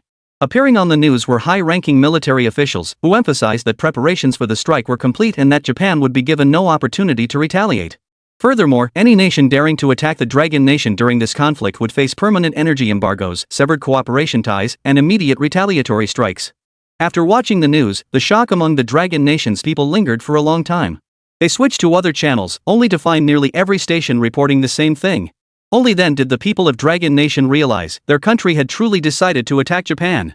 The last time such coverage occurred was for the military parade and the earthquake. Now it was a war of vengeance. Everyone must know. Every channel must broadcast it. In shopping malls, live streaming platforms, short videos, and television, every online channel was broadcasting the same message. Revenge. War. Blood debt must be repaid with blood. At the space agency, scientists who had watched the news wept uncontrollably, crying and laughing like madmen. Luan Xinghao waved his hand and granted everyone a 2-week leave. Today, we drink until we drop. Buy the liquor. The cafeteria chef was overjoyed, preparing a feast more lavish than New Year's Eve. Everyone gathered to eat, drink, and discuss the campaign against Japan. Everyone knew defeating Japan would be a piece of cake, no challenge at all. Japan was surely begging for mercy now, but they weren't worried. Over the years, Dragon Nation had forged a solid alliance with other nations. When they attacked Wa, the other member nations would join in vigilance. The Bear Nation would defend against sneak attacks on Dragon Nation by the Beautiful Nation and others. The Land of the Rising Sun, harboring the deepest hatred for Wa, applauded enthusiastically, declaring that if any nation dared to act, they would launch a missile immediately. Pakistan and nearly all friendly nations publicly declare that should any country attempt a surprise attack on the Dragon Nation, they will immediately join the fight. In return, the Dragon Nation pledged to provide free energy and military support during wartime. Wa, brother Luan, we've suffered so much, endured so much hardship, finally we've risen up. Wa! Zhang Jianxiu rushed over from the conglomerate. Seeing everyone drunk and wailing, he joined in the lamentations. Luan Xingha's eyes reddened. What's the big deal? It's just taking on a tiny island nation. Look at you all crying. Pfft, you're crying too. Besides, this is glory. It's a good thing. We're happy. In 24 hours, Dragon Nation would officially launch its strike. They would watch the entire operation unfold, and only when they saw Japan utterly destroyed would they feel truly satisfied. They wailed and howled, the entire aerospace bureau reeking of alcohol. Yet within the military headquarters, a grim, murderous atmosphere prevailed. The army commander patrolled the barracks with Lin Chuan in his arms. Every soldier was watching today's news, and cries could be heard everywhere they went. The commander said, Xiao Chuan, every man fit for military service has passed the nation's rigorous trials. Regardless of their character, they are loyal to the state. Every one of them carries that hatred in their hearts. You do too, right? Lin Chuan nodded. His father was a patriotic hothead who often watched the news at home, pontificating about world affairs. He had heard about the atrocities committed by the Japanese. He whispered, I know what Japan did. I also know you want to grow strong enough to defeat the countries that bully us. That's why I believe in you. Are you planning to use the flying aircraft carrier tomorrow? The flying aircraft carrier carries hydrogen bombs, and the others have them too. I think wiping out Japan is no problem, and taking on the United States is no issue either. He remembered how the pretty country often bullied the dragon country too. His dad would always curse at the pretty country on TV, occasionally throwing in a couple of insincere compliments. Lin Chuan tugged at the military commander's sleeve and said, the flying aircraft carrier is huge. It can carry nuclear bombs, launch missiles, and hold a lot of stuff. No matter how much it carries, it'll reach Japan in minutes. Let's make this quick and decisive, okay? He was a bit worried. Even though he'd handed over the manual and participated in training those people, he still feared something might go wrong. The commander shook his head. Don't worry.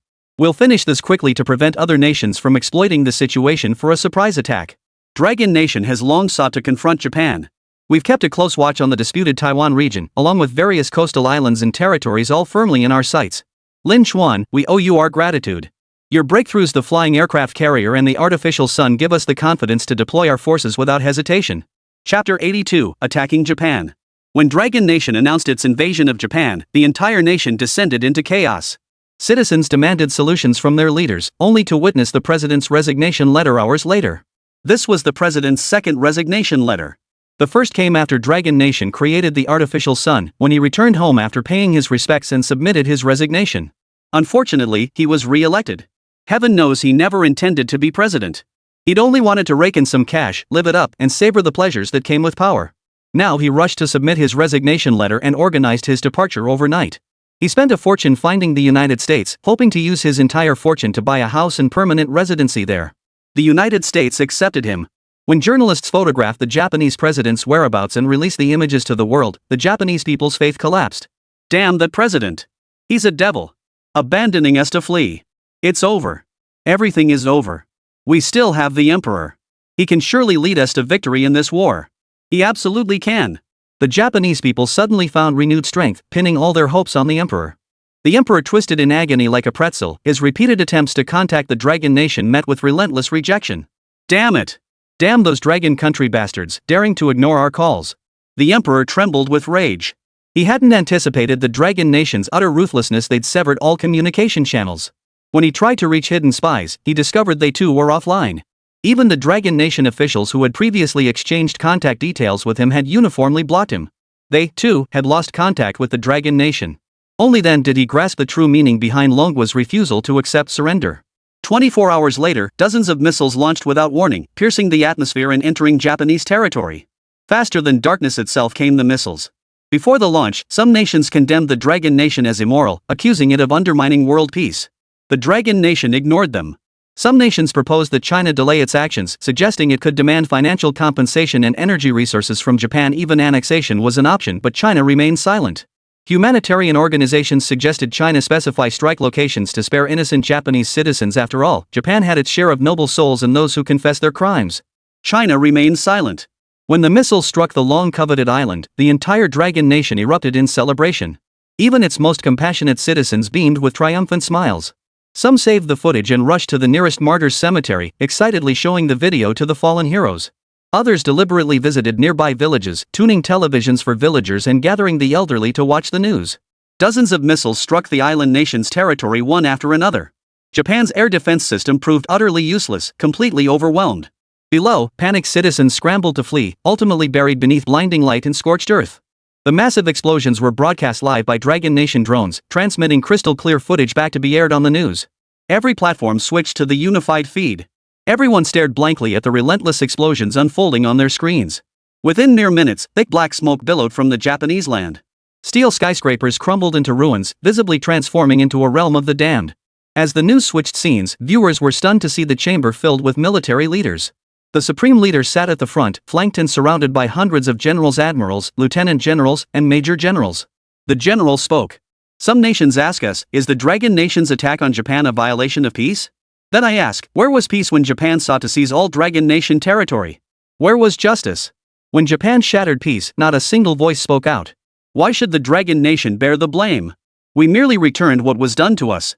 Others ask why we didn't accept Japan's proposed war reparations to delay action and secure more resources and funds. I ask, when Japan slaughtered Dragon Nation citizens, why didn't they heed those pleas? Why didn't they take the money and leave, choosing instead to massacre? Because our knees were too stiff, is that it? Some say the Dragon Nation strike was too ruthless, that we should have given advance warning to allow some Japanese to flee. But I say this, many Dragon Nation citizens fled across our own lands for over a decade, only to face slaughter. Countless others had no chance to escape at all, as Japan deployed troops from all directions to hunt them down, leaving no room to run. The admiral countered expressionlessly. Why don't you make the perpetrators reflect instead of demanding the victims cease retaliation? Why did Japan never cease slaughtering the people of the Dragon Nation? You should go to Japan and wait for their answer. Then I can answer you. I killed so many Japanese, the elderly, children, innocent women. I am proud and have no regrets, for this is how our enemy treated us. Our elders, children, and women were persecuted and slaughtered. I have no reason to spare them merely for the sake of so-called civilization. If blame is to be placed, blame those who showed us no mercy. All the Dragon Nation generals stared expressionless into the camera, their brows dark and eyes grim. A murderous aura hung heavy in the air, sending a bone-chilling cold through the bones, like being plunged into an ice cellar. Dragon Nation soldiers were never cowards, nor were they the type to merely clamor for peace. At this moment, they finally revealed their ruthless and unyielding side. The camera returned to the general, whose eyes held a chill. There's an old saying in Longwei, those who align with us thrive, those who oppose us perish. I offer this to all present here today. The news ended. The news segment, which usually ran for a long time, ended abruptly without even a closing sequence. The Dragon Nation citizens were startled at first, but soon grew excited. Holy crap! So cool! So cool! I'm gonna faint. When the camera cut, I thought I saw the Grim Reaper, then realized it was my husband and dad. I admit I was faking it before, turns out I'm into the domineering type. This got my blood pumping like a raging beast. I wanted to cheer them on. From now on, I'm their die-hard fan. This gives me such a sense of security. I feel like I could sleep naked with my door open tonight. It's safer than living with a nuclear bomb during Ghost Month. I feel completely safe and at ease. I used to be insecure, but after watching this news, I'm no longer insecure, I'm confident. With such a powerful country and military protecting me, my former timidity is utterly shameful. I'm going to be bold now. Every single comment from netizens was positive. Not a single person expressed fear, instead, they unanimously endorsed the news report. Before, some bleeding heart types would ask if we could avoid harming innocent people when attacking Japan. Now they just want to say Japan's egg yolk should be beaten to a pulp, and even Japanese grandmas walking by deserve a couple of kicks. Didn't Japan indiscriminately slaughter Chinese people back then? Now their descendants are tasting the same bitter fruit. The wives, husbands, children, and parents of the Japanese will all become souls lost in death, paying for the crimes of their ancestors until karmic retribution is fully settled. Chapter 83, Global Reshuffle. Japan has been annihilated. Less than 10 million people remained, with nothing but ruins in its wake. While Japan's remote regions escaped destruction, its major cities lay utterly devastated.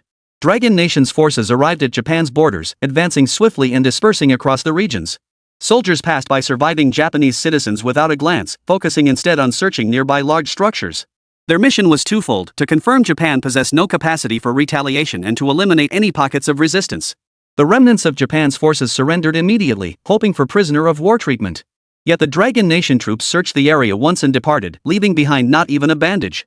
Whether you're good or bad, dead or alive, prisoners of war still need to be fed. Survivors certainly won't get anything from the Dragon Nation. Dragon Nation Military Headquarters.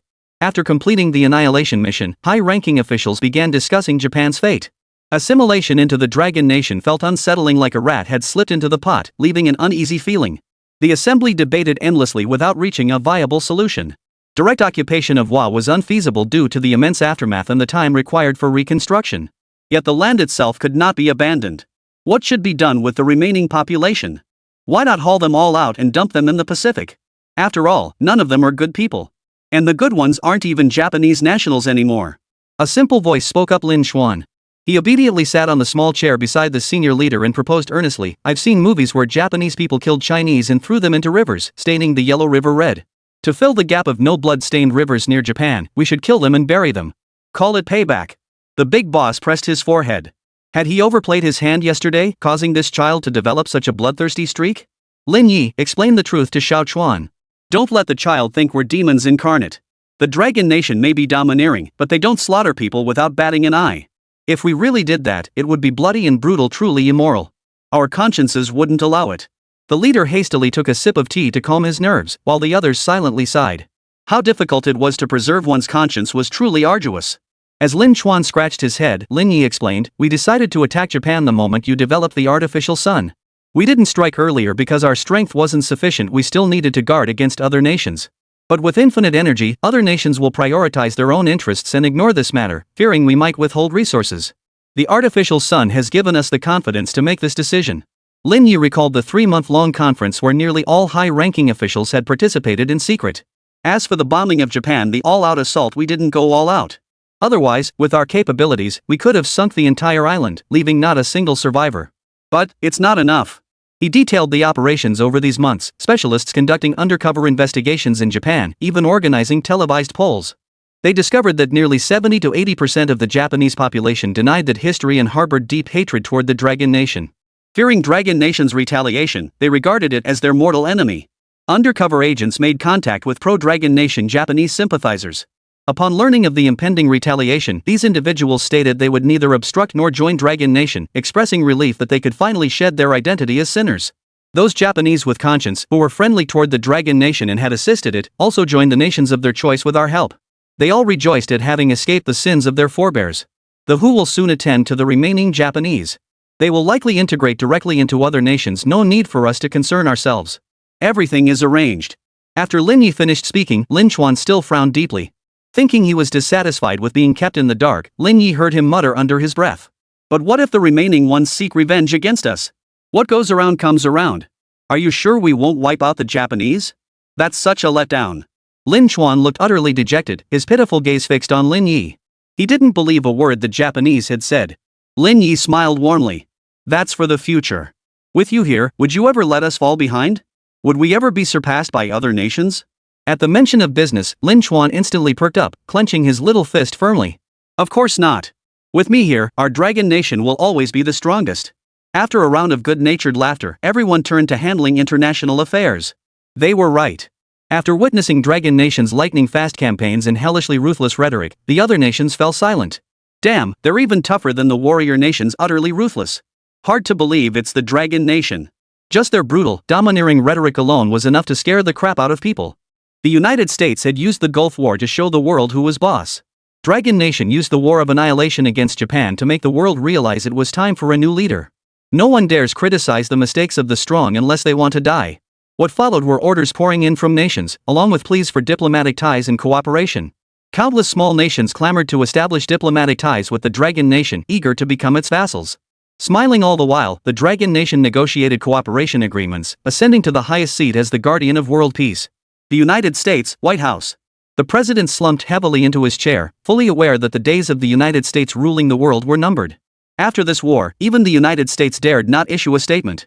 With its domestic welfare system on the verge of collapse and the dollar weakened, the nation had limited funds available and its weapons were not as formidable as imagined. Engaging in war with the Dragon Nation now would only expose their weaknesses. Should they fail, they might not even retain their second-place position, and the global order would shift once more. Their imperative was rapid advancement to prevent other nations from overtaking them. As crisis loomed over the United States, Lin Chuan received a call from his father. His father wanted to take him back to pay respects at the gravesite. Guards escorted Lin Chuan all the way back, accompanying Lin Jipeng and his wife to the countryside. "Son, we're here. Let me tell you, the person you're about to meet is truly remarkable." After stepping out of the car, Lin Jipeng began adjusting his clothes, wearing the same proud smile as son Xiaomei. "You'd never guess, but our family has a great man too, and he's your own maternal grandfather." Lin Chuan climbed onto the guard's shoulders, reaching out to grab a bright green leaf from the tree. Curious, he asked, "Who?" "I remember my grandpa isn't dead yet. Did you make my grandpa die of anger?" He eyed his dad suspiciously. After all, Dad had tricked and deceived Mom into leaving back then, and Grandpa was furious. Did he really die of anger? Lin Jipeng rolled his eyes. Go on, get over there. I'm talking about your biological grandfather, not your current one." Lin Chuan suddenly understood, "My step-grandfather, right? Then my mom is my stepmom now? Stepmom?" After receiving a fierce glare from Ms. Sun Xiaomei, Lin Chuan obediently shut up. Chapter 84, Biological Mother or Maternal Aunt? Sun Xiaomei's biological father had passed away long ago. Rumor had it he'd enlisted in the army, but by the time word came back, he was already gone. No body, no remains, just a symbolic grave. Sun Xiaomei's mother had no choice but to remarry a cousin from the same clan, spending her entire life tending to her husband's family. Recalling the past, Lin Jipeng soon led them to the symbolic grave, where an old photograph lay. "This is your maternal grandfather. He died during the War of Resistance. He was younger than your father is now when he passed away." After arranging fine tobacco and wine, Lin Jipeng paid his respects to the grave on his own. He then pulled out his phone to play a news report, recounting all the recent events. "Dad, our Dragon Nation has done us proud. We nearly wiped out every last Japanese. Japan no longer exists. I know you wanted to see the news, so I came specifically to share the good tidings. I've burned all the videos and newspaper photos over for you." After a brief tribute, Lin Jipeng pulled Lin Chuan's hand over. Just as Lin Chuan was about to kowtow, his father yanked him up. "Don't kowtow. You mustn't kowtow. You've brought honor to our family, developing all that cutting-edge technology. The fact that Dragon Nation dared to annihilate Japan outright is largely thanks to you.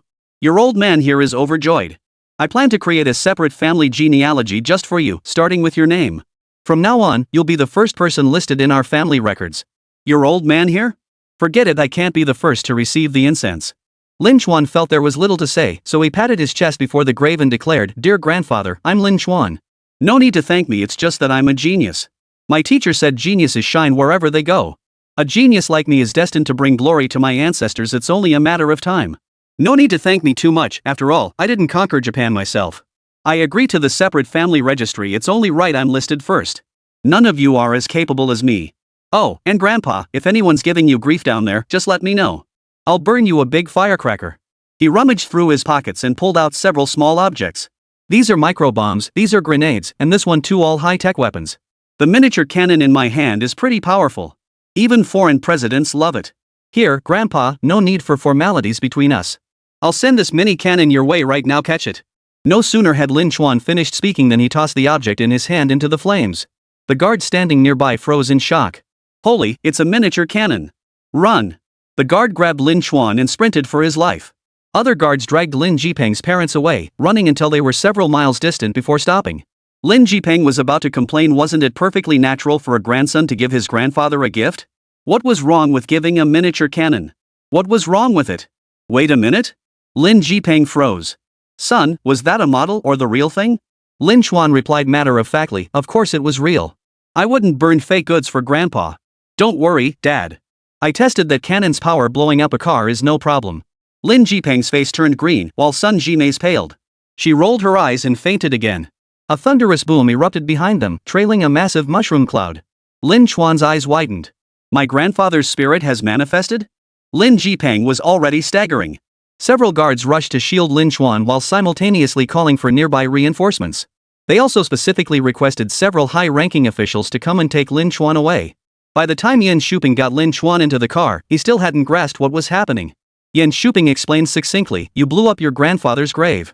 The guards feared your parents would beat you to death, so they sent me to take you to safety.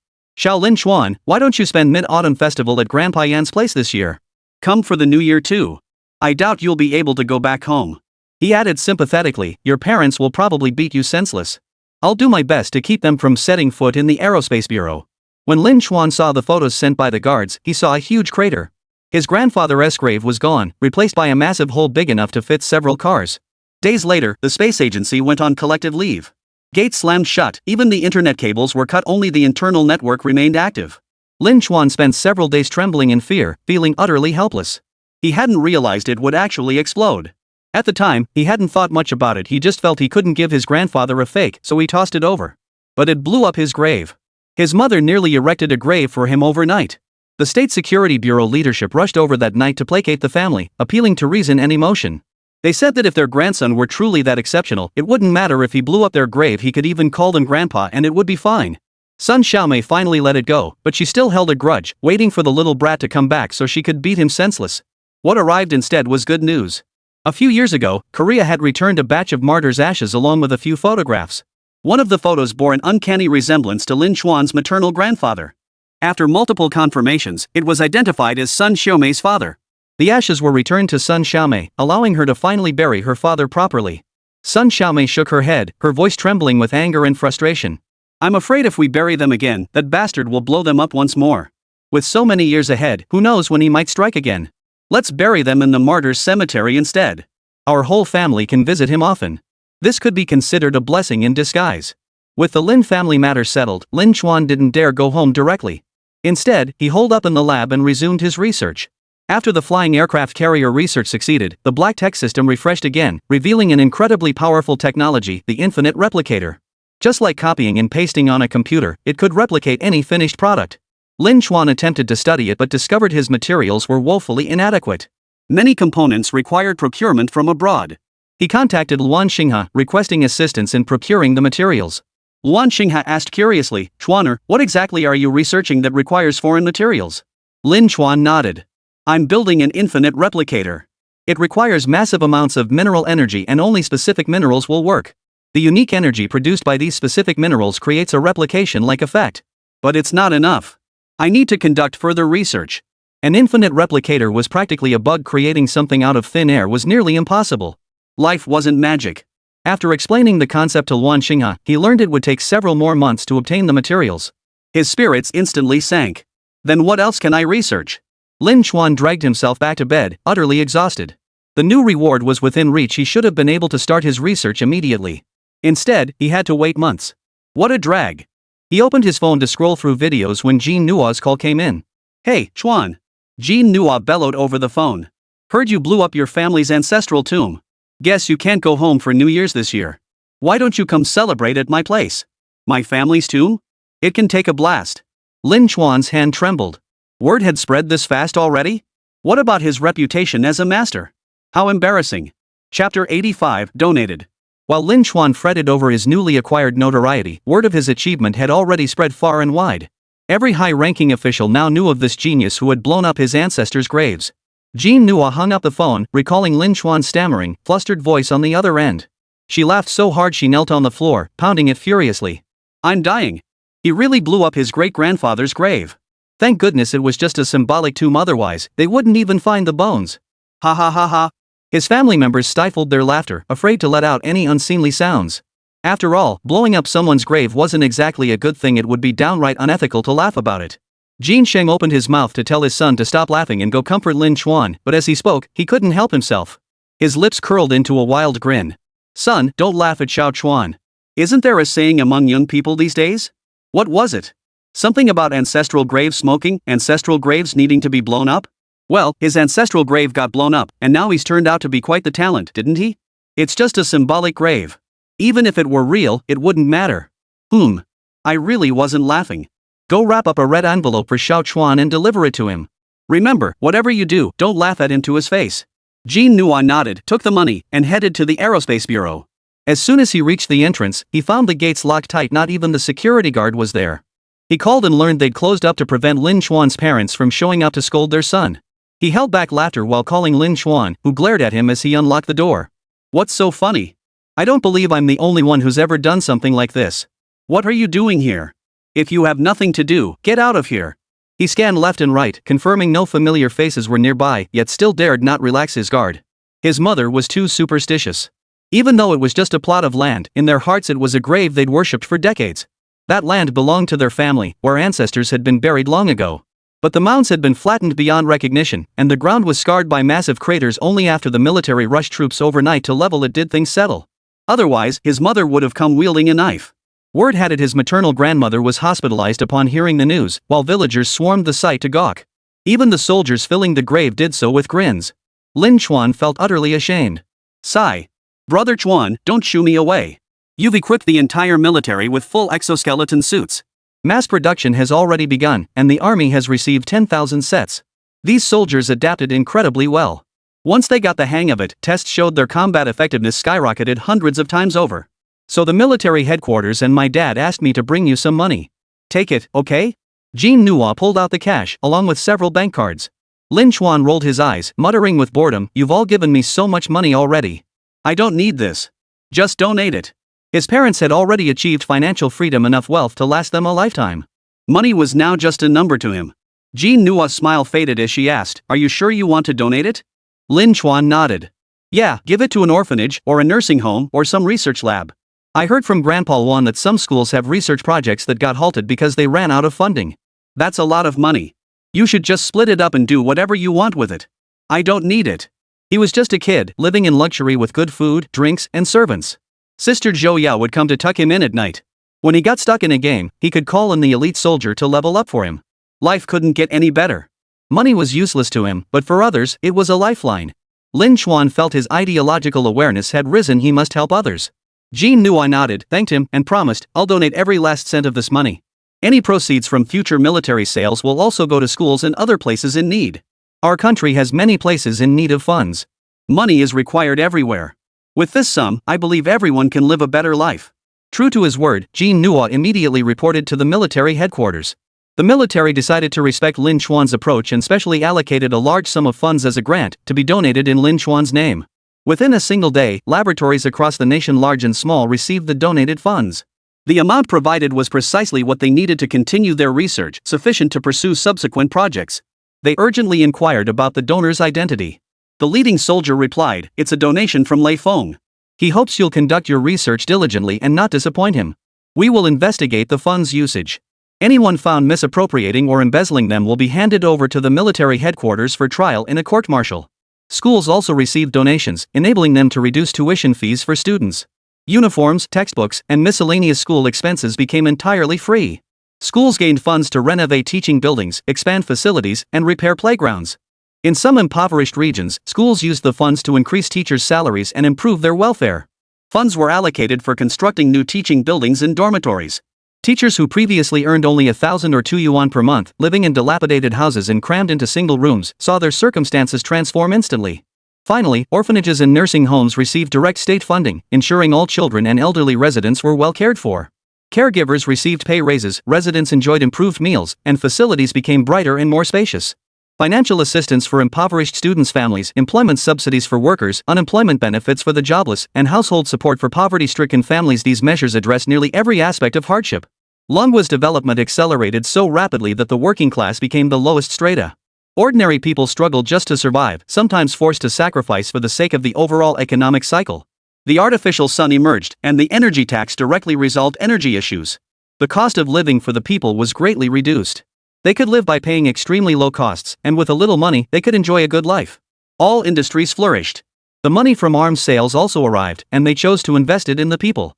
Those who had once entered society with grievances against the state were stunned. Without even making the news, an ordinary official account posted a response. The nation's development and strength are inseparable from the people's contributions. The people have sacrificed too much in the past. Now that we have grown strong, it is only right that the people should enjoy a good life. Shared prosperity is never an empty slogan, we are putting it into practice. People finally understood their past complaints were misguided. It wasn't that the wealthy were greedy or anything else, it was simply that the nation hadn't been strong or wealthy enough. The pie was too small, no one could guarantee there wouldn't be rats. But now the nation has the strength to make the pie exceptionally large, big enough for everyone to share, ensuring as many as possible get a slice. So vast that even if there are rats, there's still enough for everyone. Netizens' eyes welled up. My country has finally grown strong. Dragon Nation is no longer just a rising sun, we become the brightest light in the entire universe. Revive the Dragon Nation. Someone has truly made it happen. Chapter 86, Selling Aircraft Carriers. The Dragon Nation was transforming at breakneck speed. From announcement to implementation took only half a month, and netizens were going wild online. My hometown is a remote mountain village, but just the other day I saw they've started building a highway. I heard they're even planning to build a city here. Same here. My hometown is just a small county town, but developers have come to implement reforms as required by the state. They're already scouting sites to build new buildings, apparently for residents to move into later. Is this happening everywhere? I'm a civil engineer, and honestly, since some companies went bankrupt a couple years back, our industry's been dead. We've been sitting around doing nothing, lucky if we work 5 or 6 days a month. But today I got noticed to help build new rural communities. Me too. Apparently, everyone in the industry nationwide is swamped now. Even window sellers and cement suppliers are crazy busy, all scrambling to work on these new villages. I'm from the frontier, conditions are pretty rough. But the leadership just announced we're building big houses out here. They're providing everything, even assigning each person their own apartment. Oh, and I'm in the military. Holy crap, is our country really developing? Where are they getting all this money? Even the barracks are getting single rooms now. The Sichuan-Tibet Highway is nearing its final stretch. Funding for the Yarlung-Tsangpa hydropower station is fully secured. Workers nationwide are laboring hard, and all the experts are in place. I work in a lab. One project got shut down because funding ran out. It might have required huge investments later with no guarantee of results. But we did get some donations. Wow, my country. Did you guys rob aliens or something?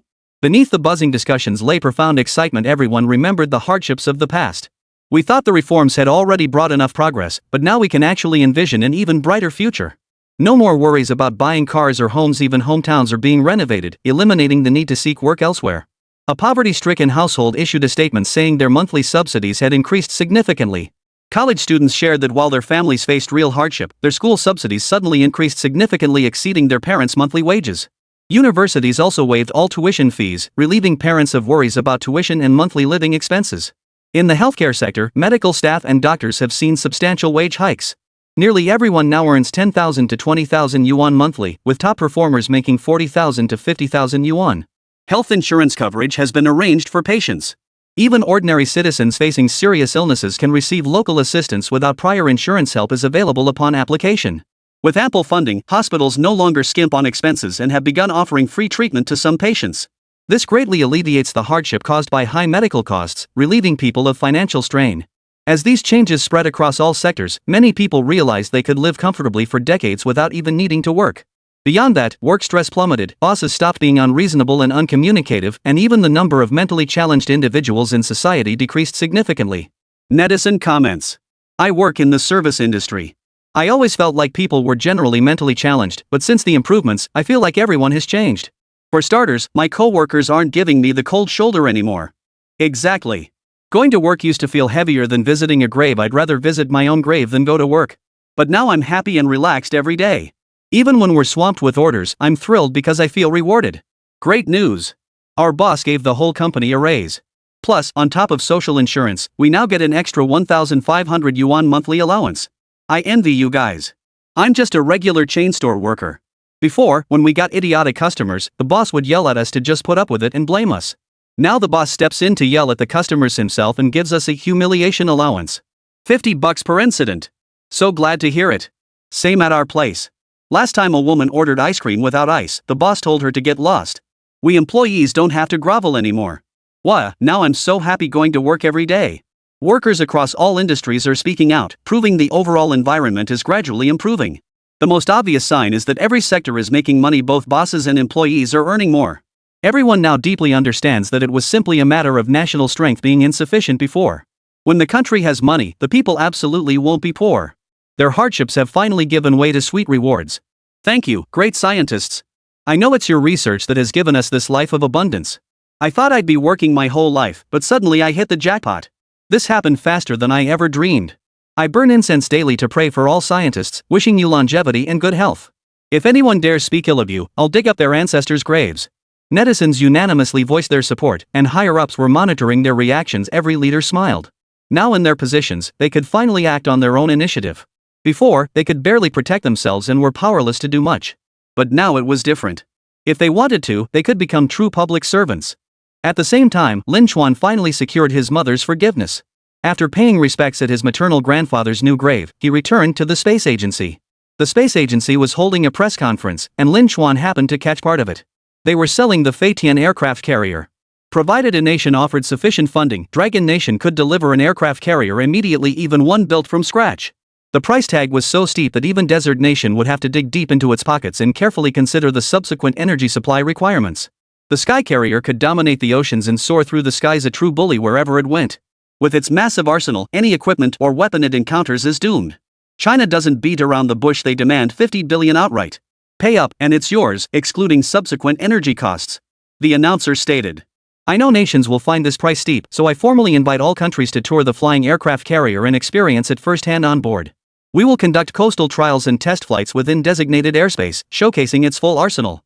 Interested nations may begin registering now. High-level officials from various nations were intrigued. For 50 billion, they could acquire the flying aircraft carrier, a technology they couldn't replicate even with a century of research. Why not take a look first? 1 month later, leaders from around the world gathered in Dragon Nation. Off the coast of a coastal city, the flying aircraft carrier sped toward them from the distant sea. Its immense speed churned waves taller than the carrier itself. Navigation was essential throughout the journey, otherwise, it would have crashed into land. Spray from the sea drenched everyone from afar. Wiping their faces, they gazed at the colossal flying aircraft carrier, utterly impressed. Chapter 87, Japan renamed as Island City. The flying aircraft carrier seen on television appeared massive, yet the War Propaganda Bureau's filming techniques made it look somewhat endearing rather than intimidating. Only upon seeing it in person did they grasp its true scale, a colossal entity, an entire city poised upon the ocean, its visible cutting-edge technology utterly breathtaking. As world leaders boarded one after another, their expressions changed completely after experiencing its swift navigation and flight capabilities. They must acquire the flying aircraft carrier at any cost. Forget 500 billion, they'd find a way to pay any price. Possessing this aircraft carrier represented a revolutionary leap in technology for any nation. Without it, they'd be forever stuck in the past. Numerous high-ranking officials signed contracts and returned to begin raising funds. In the United States, after the president and top officials personally experienced it, they too fell into deep silence. They realized that the Dragon Nation had truly risen. This flying aircraft carrier was simply beyond their capabilities to design. Even in movies, they had pioneered the design concept, yet in reality, they simply couldn't achieve it. Their technology would lag behind for another century. The once dominant world superpower was finally forced to step down, while the feared Dragon Nation lived up to expectations, successfully becoming the new strongest nation on Earth. After Japan's defeat, many nations grew restless. Even with unlimited energy to alleviate national crises, it paled in comparison to the gains from war and plunder. They craved more territory to maintain their dominance. Some nations attempted to stir conflict, directing their hostility toward the Dragon Nation. Yet the emergence of the flying aircraft carrier extinguished all such ambitions. They couldn't win. They simply couldn't win. Dragon Nation, Military Headquarters. The Aerospace Department had just submitted a document on the infinite replicator specifically requested by Lin Chuan for research. The terms infinite and replicator each stood out brilliantly on their own. After reviewing Lin Chuan's concept, the leaders couldn't help but discuss where the infinite replicator should be deployed. Seeing their excited discussion, Wan Xinghe sighed and spread his hands. Gentlemen, I have a reality check for you. While I too am eager for Lin Chuan to complete the research on the wireless replicator, the lab is currently at full capacity. We simply cannot spare the manpower. The military leaders immediately looked at each other in confusion. With the nation's top talent gathered here, how could there be no manpower? Someone pondered, put everything else on hold. Prioritize the infinite replicator. This was precisely Luan Xinghe's dilemma. He sighed helplessly. Since Xiao Chuan joined the Aerospace Department, he's provided us with numerous blueprints. Every single one is critically important. Here's the project proposal. Take a look, it's already packed with over a dozen research plans. The man took the file and scanned it. It was packed with military weaponry. Any single weapon listed would send shockwaves across the international stage, matching the influence of the Dragon fighter jet. After a few seconds of silence, the man said, "Then you handle it yourselves. There's no rush. With so many projects demanding attention, the sheer volume left them momentarily paralyzed, unsure where to begin. The Dragon Fighter's optimization was fully complete, the Lunar Probe 1 mission had concluded flawlessly, and artificial sun technology had been successfully mastered. Controlled nuclear fusion, that thing was beyond comprehension. A group of veteran scientists had studied it for months and still hadn't figured it out. To this day, only Lin Chuan had produced a working prototype. The follow-up blueprint outlined cutting-edge technological marvels across every field.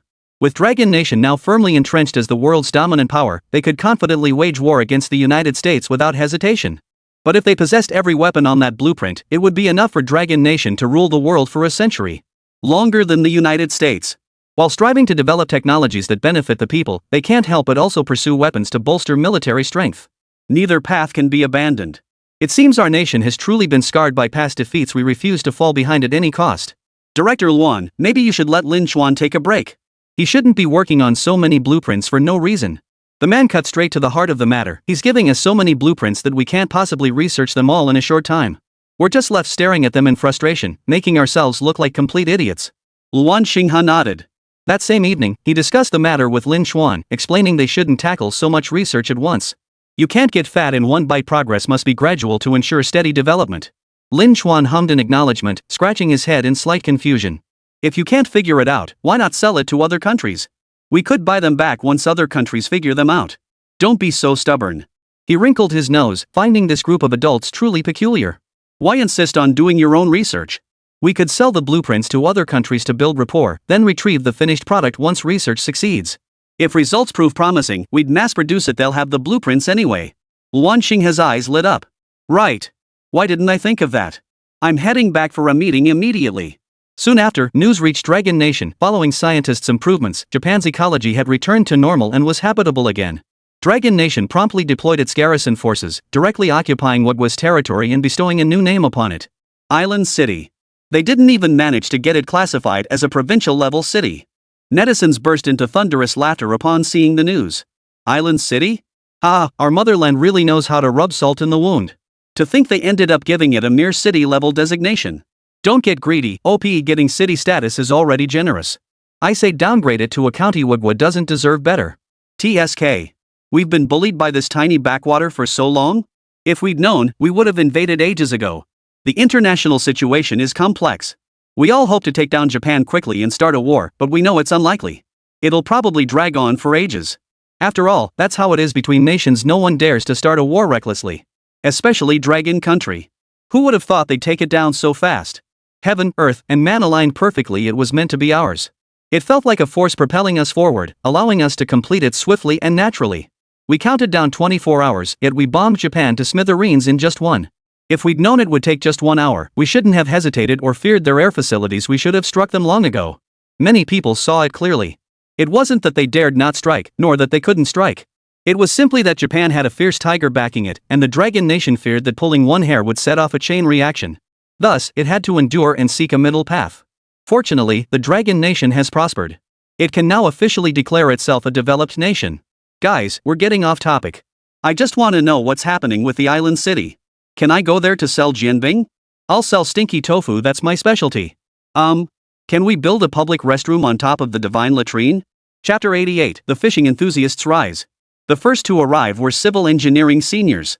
Construction workers and laborers nationwide were mobilized en masse and dispatched to Haidao City for cleanup and reconstruction.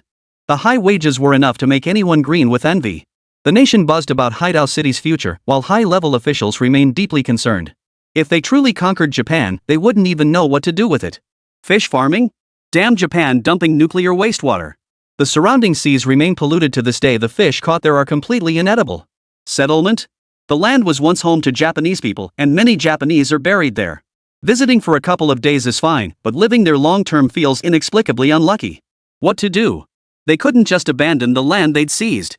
After much deliberation, the higher-ups finally decided, first, find a way to purify the ocean from nuclear waste, then transform the island city into a massive fishing metropolis. In short, they gave the anglers an island. When the news broke, anglers were stunned. What? They're being this generous? They set up an entire city just for us fishing enthusiasts? Specifically designated for us? Hey, everyone knows anglers are all armchair generals. Can't catch anything in rivers, so they think we'll suddenly strike gold in the ocean?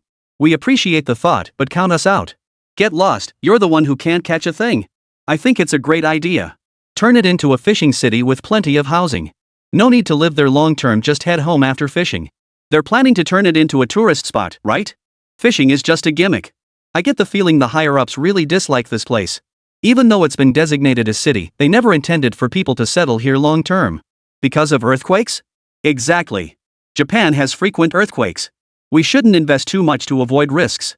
If we really don't want it, just blow it up and sink it. Netizens buzzed with discussion, and the Dragon Nation's populace shared a unified view on the island city. Occupy the territory, but don't settle there permanently, it's bad luck. Turning it into a tourist spot for occasional visits is acceptable.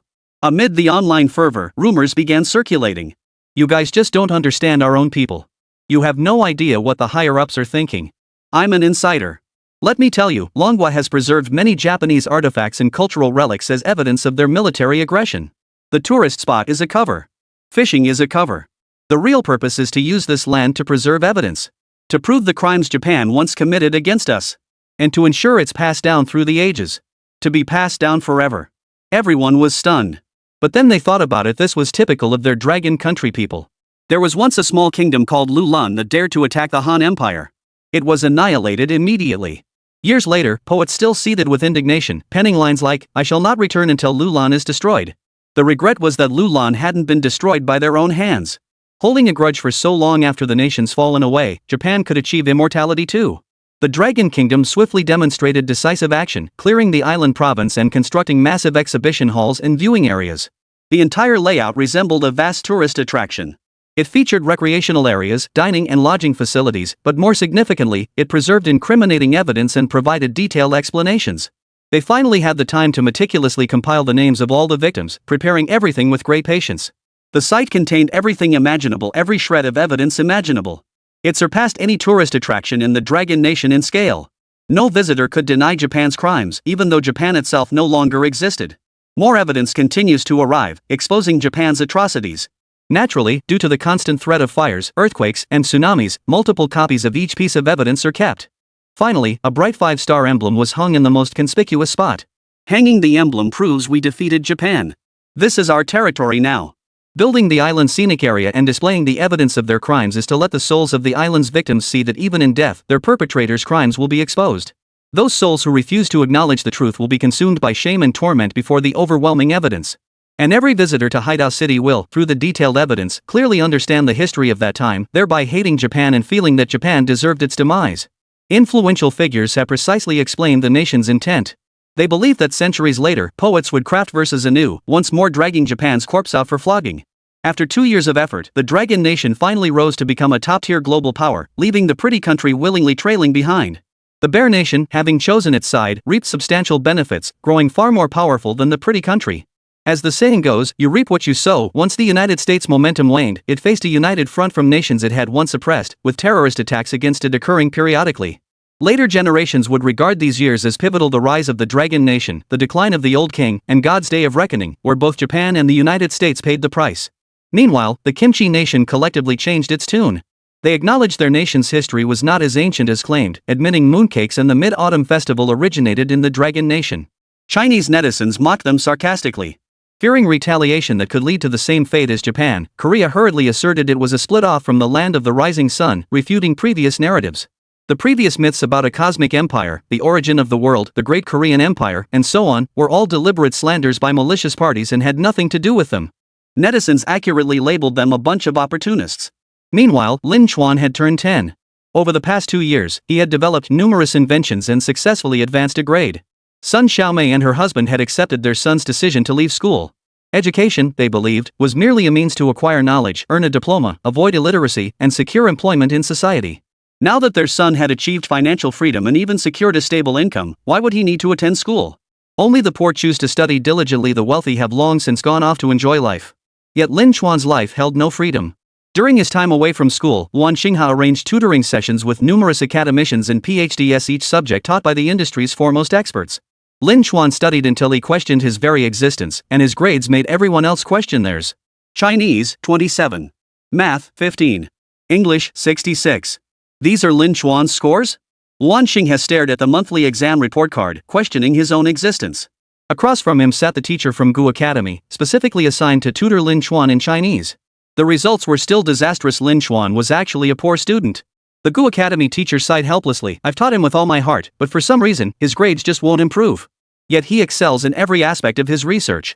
Chapter 89, Ocean Purification Sphere. Lin Chuan's grades were a headache, leading some to wonder if he had an IQ issue. How else could a 10-year-old score only 100 points combined across 3 subjects? Bureau Chief Luan immediately arranged for professionals to administer an IQ test to Lin Chuan. The results showed no issues. Grandpa Luan, give it up. I was fine before. Lin Chuan rolled his eyes at the crowd after figuring out the reason. He was smart. He just didn't like studying. Studying was boring and he had no interest in it. Just look at my test paper. I drew a bunch of turtles all over it and barely wrote a single word. I just randomly filled in the blanks and multiple choice answers. Lin Chuan declared confidently, everything I wrote was correct. The parts one skipped? I just didn't feel like doing them. A measly test paper? That was no challenge for him. After all, he'd undergone comprehensive system enhancement. His IQ was off the charts. How could he possibly fail a primary school exam? So, you just didn't feel like writing?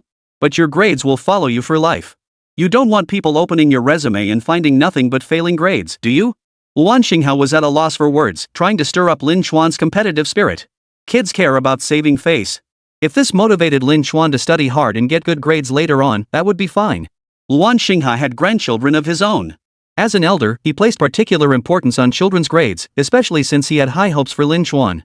He didn't want any negative marks on his grandson's record. Lin Chuan gave a faint "oh," blinking his eyes pitifully. But Grandpa Luan, I heard you can alter resumes. Could you change my grades?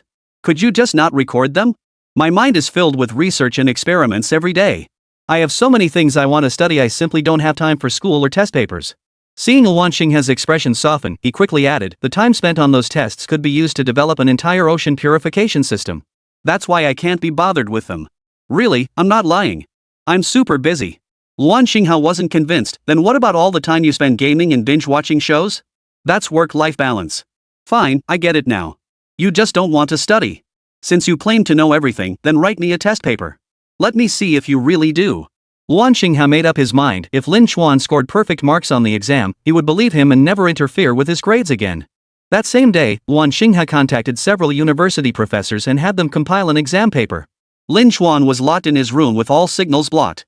Several professors sat beside him, ready for the test. Luan Xinghao sat at the head of the table, his expression stern. Lin Chuan, if you know it, prove it to us. If you score perfect marks, I'll agree to let you skip school for the rest of your life. No more exams. Whether you choose Peking University, Tsinghua University, the National Defense Science and Technology University, or the Rocket Engineering Institute, even if you want to go to New Oriental, I'll get you admitted without exams. But first, you have to prove it to me. Lin Chuan was speechless. After having them prepare milk tea and snacks for him, he picked up his pen and began writing on the exam paper at a leisurely pace, as if he were copying homework. 10 minutes later, one paper was finished. Another 15 minutes passed, and he finished the second one. In the final 10 minutes, Lin Chuan sipped his bubble tea while filling in the answers. Done. Handing in my papers. The teachers looked at him with strange expressions. They picked up the papers and stared at them for a moment, then fell silent. What the hell is there left to learn? Everything's correct. The headmaster of the ancient academy chuckled. Director Luan, since Xiao Chuan knows everything, I won't need to tutor him anymore. All his answers are correct. He's a genius. I once knew a genius student who never paid attention in class. But whenever he looked up, the teacher knew they'd made a mistake. I believe Xiao Chuan possesses that same kind of talent. Another math teacher agreed. Exactly. Someone capable of research must excel in physics and chemistry, otherwise, they wouldn't even grasp positive and negative poles.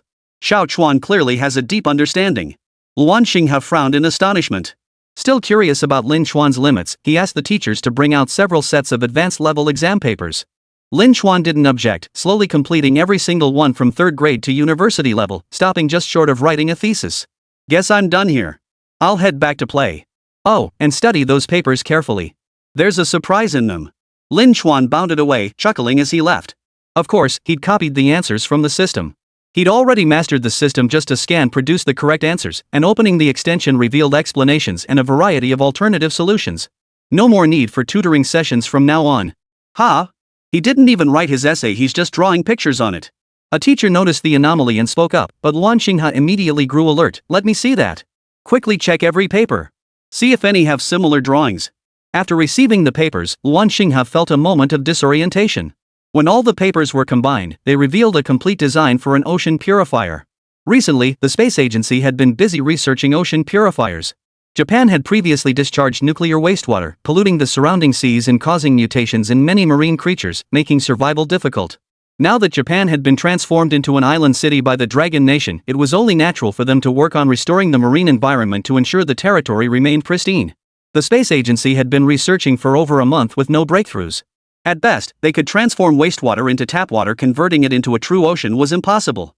However, Lin Chuan proposed a concept in his textbook, the Ocean Purification Sphere, complete with detailed design blueprints.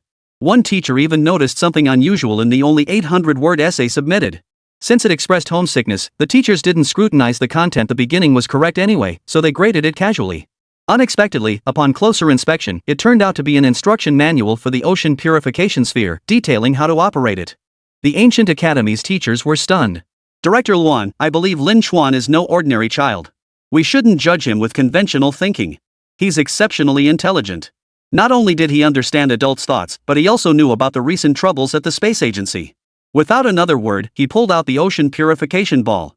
He then walked away with a light step, as if the ocean purification ball meant nothing to him. Such a talent, scoring 0 in every subject, is still a prodigiously gifted genius, an undeniable prodigy.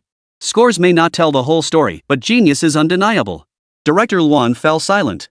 It seemed he too would have to change his perspective.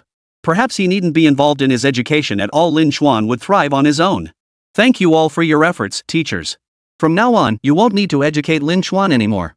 We'll be focusing all our efforts on developing his research achievements. He's given us far too much. Chapter 90, Delivering the Blueprints, a Grand Gesture. Lin Chuan provided an overwhelming number of blueprints, 13 in total. It would take scientists nationwide working day and night to decipher them. Once deciphered, the real challenge began, actual manufacturing. The process proved immensely difficult, requiring frequent consultations with Lin Chuan whenever uncertainties arose. 13 blueprints, coupled with the existence of this ocean purification sphere, provided enough material for 50 years of research. The scientists of Dragon Nation refused to take shortcuts. They wanted to proceed step by step with their research. However, pressured by the current situation, they had to prioritize building the device first and then delve deeper into the research later. Moving too quickly would not serve the Dragon Nation well. After slowing down their research, the Dragon Nation finally decided to distribute the other weapon blueprints. The first recipient was Bear Country. When Dragon Nation attacked Japan, Japan attempted to preemptively launch anti-aircraft missiles and initiate a military strike, stirring trouble along the border. Only through the joint defense efforts of Bear Nation and Dragon Nation was chaos averted. The Bear Nation had extended a helping hand when the Dragon Nation faced hardship, proving itself a reliable elder brother. The Dragon Nation was eager to repay this kindness. A month later, Dragon Nation's leadership proactively proposed a state visit to Bear Nation. At this critical juncture, the proactive visit had the entire world on high alert, eager to see what developments would unfold between the Dragon Nation and the Bear Nation. That the Dragon Nation, newly elevated to the top position after the war, would choose to visit the Bear Nation. Could they be preparing for a long-term alliance? This was hardly welcome news for other nations. Following a grand welcoming ceremony, the Dragon Nation's leaders and high-ranking officials entered the Kremlin to engage in discussions and casual conversation. Eventually, the Dragon Nation shifted the topic and stated their purpose. Our nation and Bear Nation have always been brotherly nations with strong bonds. Therefore, we plan to cooperate with Bear Nation. Here is the proposal. We would like to know your thoughts. The Bear Nation's president took the document and glanced over it. His expression suddenly changed. Even though he had been in office for over 2 decades and was a highly seasoned leader, such news was still astonishing, hard to believe. Your nation intends to jointly research weapons with us? Are you truly considering this? The president was utterly astonished. Weapons were the foundation of a nation, especially for a heavy industrial power like Bear Nation, which had built its prosperity on arms. They understood the critical importance of weaponry. And now Dragon Nation wanted to collaborate with them on weapons? Even at the height of their past friendship, such a thing had never occurred. The Dragon Nation's leader smiled and clarified the reality. It's not about joint research. We're handing over these blueprints to you. Once you've successfully developed them, we simply hope you'll provide us with a set of finished products. To be perfectly honest, Dragon Nation is currently experiencing a renaissance. Talents are emerging across all fields, including scientific research, where a true genius has risen. We are now preparing to slow down our research pace. These blueprints are our unconditional gift to you. We only ask for one finished product. In return, nothing else is required. The Bear Nation has extended aid to Dragon Nation on multiple occasions during times of crisis. We are equally willing to reciprocate. This was true. Dragon Nation had received technical support from Bear Nation and naturally owed them a debt of gratitude. For a heavy industrial nation, catering to its interests was the most effective approach. He was confident the Bear Nation would greatly appreciate this gift. Sure enough, the Bear Nation's president across the table was already beaming, his eyes crinkling with genuine delight. He rose to shake hands warmly with the leader, reluctant to let go, nearly slinging an arm around his shoulder in delight. Mr. President could guarantee this was the finest gift received in a century. The leader deepened his smile. Additionally, we're including an extra design blueprint for the sky carrier. We hope you'll develop it as soon as possible. The blueprint for a flying aircraft carrier, valued at 500 billion, was handed over to Bear Country as easily as if it were nothing. The Bear Nation's high-ranking officials were overjoyed. They had made up their minds, no matter what, they would cultivate friendly relations with the Dragon Nation from now on. Immediately after the visit concluded, Bear Nation announced the news to the entire world, including the free blueprints provided by Dragon Nation and the names of various weapons. Sounds incredibly powerful. The citizens of Bear Country were stunned. Dragon Nation was truly generous. Such a grand gesture. Not even a spouse would receive such generosity. The Dragon Nation had presented over a dozen weapon blueprints at once, including a free design for a flying aircraft carrier. The flying aircraft carrier has become the hottest commodity worldwide. Everyone knows that the Dragon Nation has developed this flying aircraft carrier, and videos of world leaders experiencing it have already been posted online.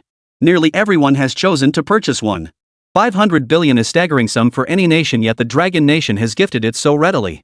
It's utterly astonishing. Russian netizens are left speechless. Is this still the Dragon Nation? This is Dragon Brother. So cool. Even at our nation's peak, we couldn't have been this generous. We merely assisted Dragon Nation, yet they're willing to give us such immense rewards. Truly astonishing. A country freely giving another nation weapon blueprints without charging a penny. Thank goodness this is between nations, not individuals. Otherwise, I'd be overthinking it. I'm a big fan of sushi. Can I still join the conversation now? Are you from Dragon Nation? Thank you so much, Dragon Nation. I swear, every Dragon Nation citizen is now my brother. Following the president's public statement, the media echoed the sentiment. Over the years, their relationship with Longwa had evolved, yet the connection had never been severed. Now that Longwa had reached its zenith and provided their most crucial funding, it was undoubtedly a timely lifeline. The United States had imposed multiple rounds of sanctions on Russia, but it was China providing the economic support. The reason nations hesitate to act against the Bear Nation, holding immense apprehension toward it, is precisely because the Bear Nation is a major weapons power and heavy industrial nation. No one knows what else it might be hiding. But the Dragon Nation's bold move has made it too risky to provoke the Bear Nation. Who knows how long it would take them to develop new weapons with those blueprints? Attacking the Bear Nation? That's suicide. The Russian populace has undergone a remarkable shift in sentiment. Everyone now holds China in high regard, expressing genuine gratitude toward the Dragon Nation. Back in the Dragon Nation, when the news reached home, netizens were stunned. Wait, seriously? You just went on a state visit and handed over a dozen weapon blueprints? And not for a single penny, just gave them away for free? Even the flagship aircraft carrier was given away. It's hard not to overthink this. If they were two people, I'd totally be shipping them. Get your head checked, man. Don't you know our people? We've got so many blueprints we can't even study them all, that's why we're giving some away. Truth teller here. The real deal is this: Dragon Nation produced a genius who comes up with multiple breakthroughs daily, driving all the scientists in the country crazy. Please, big shot, stop researching. Even our moms are giving people away now. Chapter 91, Military Hospital. The netizens' pleas made sense. The black tech system was intriguing. Besides the main quests where success unlocks the next stage, there was also the system store. Once unlocked, the shop allowed unrestricted purchases. Any item could be exchanged for sufficient funds. Weapons section, medicine section, and so on. Lin Chuan wasn't interested in those. He only exchanged some weapons, and whenever he had extra money, he'd use it to buy finished products or blueprints. That day, Lin Chuan entered the lab again, arms full of newly acquired blueprints. He tossed them aside and walked out silently, grabbing an ice cream bar from the fridge on his way out. Brother Chuan, more new blueprints? Yep, fresh ones. Feel free to study them, but don't bother me. Lin Chuan didn't even look up, licking his ice cream. These are all the most basic weapons. If you guys can't figure them out, you're kinda useless. Take them. I've got plenty more. The man choked, despair flashing in his eyes. He looked down at the name on the blueprint: research instrument for purifying nuclear contamination and converting it into energy substances. He recognized every character, yet the meaning eluded him when they were strung together. Silently, he carried the blueprints into the lab, where another stack lay in the same spot. Inside the lab, every researcher held a blueprint in their hands. Each one, if successfully developed, would send shockwaves through the scientific community. Yet at that moment, everyone felt numb inside. Is Lin Chuan even human? No, he can't be human. He must be an alien in disguise. How else could he have so many blueprints? Previously, a single blueprint every 10 days or so would keep them occupied for a year or two. Now, 10 blueprints arrived daily. What once felt like manna from heaven had turned into a speechless predicament. They were nearly choking on the abundance. For a full week, Lin Chuan kept delivering weapon blueprints of every kind. They stared at them with utter numbness. Why did their field always have such a workaholic and a 10-year-old one at that? Hey, there's a medical pod blueprint in here claiming it can cure any illness. Is that even real? Old Lou, pass it over. Medical pod. Sounds like something straight out of Star Trek. How bizarre. Medical. Let's study this first. Study this first. Dragon Nation ranked among the world's leaders in medical science, renowned globally, yet many diseases remained incurable. The country continuously advances medical research, frequently generating headlines like a $120,000 injection supposedly curing cancer or various diseases, though most remain unverified claims. The wealthy can afford the best drugs and treatments, paying for one-on-one care and round-the-clock attention, which naturally yields good results. Certain treatments are elevated to mythical status: the cancer cure, head transplant surgeries, the entertainment industry's collective rejuvenation rituals. Hyped by those below, they paint an illusion of divine power, making it seem as if the elite reside in heaven itself, where money can buy life. But no, money cannot defy life itself. Dragon Nation still has many heroes suffering from illness. At the military hospital, a military vehicle pulled in. A tall figure and a shorter one eventually stopped outside a ward. Wanxing, his lips stretched into a faint smile, though it seemed insincere. Xiao Chuan, you've been asking where Grandpa Yan went, haven't you? He's right here, taking care of his family. He had a relative who came back from the battlefield and later fell gravely ill. For years now, he's been barely hanging on to life. Recently, it seems he's not doing well. Your Grandpa Yan came to take care of him. Do you want to see him? Lin Chuan's expression turned sorrowful. He'd assumed Grandpa Yan was busy with lab work, never expecting him to be in the hospital. I want to see Grandpa Yan and his family. As the two walked in hand, Lin Chuan suddenly asked, are all the people staying here good people? Wanxing gave an affirmative answer. The entire military hospital housed meritorious veterans, most retired from the military headquarters, while others were individuals who had made exceptional contributions. After falling ill, they were transferred here for careful recuperation. Even so, it was difficult to delay the passing of some. A short while later, Yan Shuping received a call and came out voluntarily. He didn't let them enter the ward directly, saying he was afraid it might frighten Lin Chuan. His family member's illness had struck with devastating speed, progressing to the terminal stage within just 1 year. After only a few days in the hospital, they were advised to return home, where they had since been kept alive by life support at the military hospital. Yan Shuping said calmly, Old Luan, you shouldn't have brought the child here. It will leave a shadow. He's too young to confront illness and death head-on. Even as an adult, Yan Shuping found the hospital environment unbearably painful. Witnessing death daily, watching contributors to society pass away one by one, tormented his soul. But he didn't want Lin Chuan to see this, especially the people in the wards. The stark contrast between the young or elderly figures in books portrayed in robust health and the frail, weakened states of these patients was unbearable. Heroes in their twilight years were destined to bear a lifetime of wounds. Wanxing's eyes flickered as he murmured, Xiao Chuan gave me a design blueprint for a medical pod. I think he's interested in medicine, so I brought him to see it. He looked at Lin Chuan. Xiao Chuan, Grandpa won't take you to see those people. Are you still willing to help with the research? Lin Chuan nodded. Of course I'll help. Grandpa Yan has patients at home, I can't just ignore them. He took Wanxing's hand and led him outside, innocently declaring that the medical pod could cure all diseases, including genetic disorders. It's just a matter of proper screening and removing the bad genes and cells from the body. His childish words drew a soft sigh. No one had high hopes for the medical pod. Bringing Lin Chuan along was merely to let him study it firsthand. Perhaps it could actually be of some use? Back at the space agency, Lin Chuan discreetly sought out Su Li for information. She pulled him aside to a secluded spot and whispered, Xiao Chuan, don't beat yourself up over these patients' illnesses. Everyone has their own fate. The idea that the medical pod can cure all diseases is just a theory. In reality, it likely can't cure most illnesses or save lives. Su Li opened her mouth not because she doubted Lin Chuan. She had witnessed too many miracles through him. But she had seen even more patients, those clinging to life, their forms withered and dried, more terrifying than yellowing branches about to fall, destined to drop. Unless the goddess of spring arrived to breathe life into those branches, there was no hope. Chief designer Yan's family has contributed greatly to the nation. His uncle fell ill last year. Melanoma, an incurable cancer. It started from a single mole, and the disease carries a genetic risk. No one knows when it might flare up. Early stages are manageable, but by mid to late stages, it's a matter of sheer resilience. Ultimately, it's a matter of holding on for a few more years before passing. Xiao Chuan, I advise you not to get involved in this matter. It's too difficult. This was undoubtedly a challenge to modern medical technology. Chapter 92, Mutual Antagonism and Mutual Generation. Lin Chuan frowned, unconvinced. Sister Su Li, you're painting too grim a picture. How can there be incurable diseases? An incurable disease either means the technology isn't advanced enough or the treatment method is flawed. It's impossible for something to be truly incurable. Fuming at the harsh reality, he declared, I'm heading back to the medical pod right now to study. Distracted and agitated, he returned to the lab and began his research. An inexplicable sense of urgency gripped him, accelerating his work on the design blueprints. Su Li watched for a moment before sighing. Let the surrounding lab personnel assist with the research. Some were still too young to understand that fate had already sealed their time of death.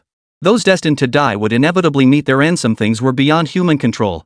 A week later, Lin Chuan had developed a preliminary prototype. The remaining materials were still being procured and would arrive within a month. Unable to wait, he secretly purchased some new materials from the mall. Just as he was about to rush into assembly, he heard that Grandpa Yan had returned to work. Xiao Chuan, you're still busy? Come eat. I got you a Mickey Mouse cake, I know you'll love it. Yan Shuping, who hadn't been back for a long time, waited outside with a cake in hand, visible exhaustion etched on his face. Soon, Lin Chuan emerged from the lab. Grandpa, give me the cake. I'll be done in a minute. As he took the cake and turned to leave, Yan Shuping added quietly, don't rush your research. The hospital has issued a critical condition notice. She's already unconscious and undergoing emergency treatment.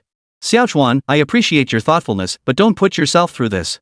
Yan Shuping felt a pang of concern upon learning Lin Chuan had personally taken charge of researching the medical pod, spending an entire week immersed in the lab. He knew how much Lin Chuan loved to play. Asking a child who was obsessed with watching cartoons every day to do research was too much to ask. Lin Chuan froze. So soon? Then I'll try to find another way. Yan Shuping nodded. All right. If there's no solution, then so be it. Life and death are predestined, wealth and honor are in the hands of heaven.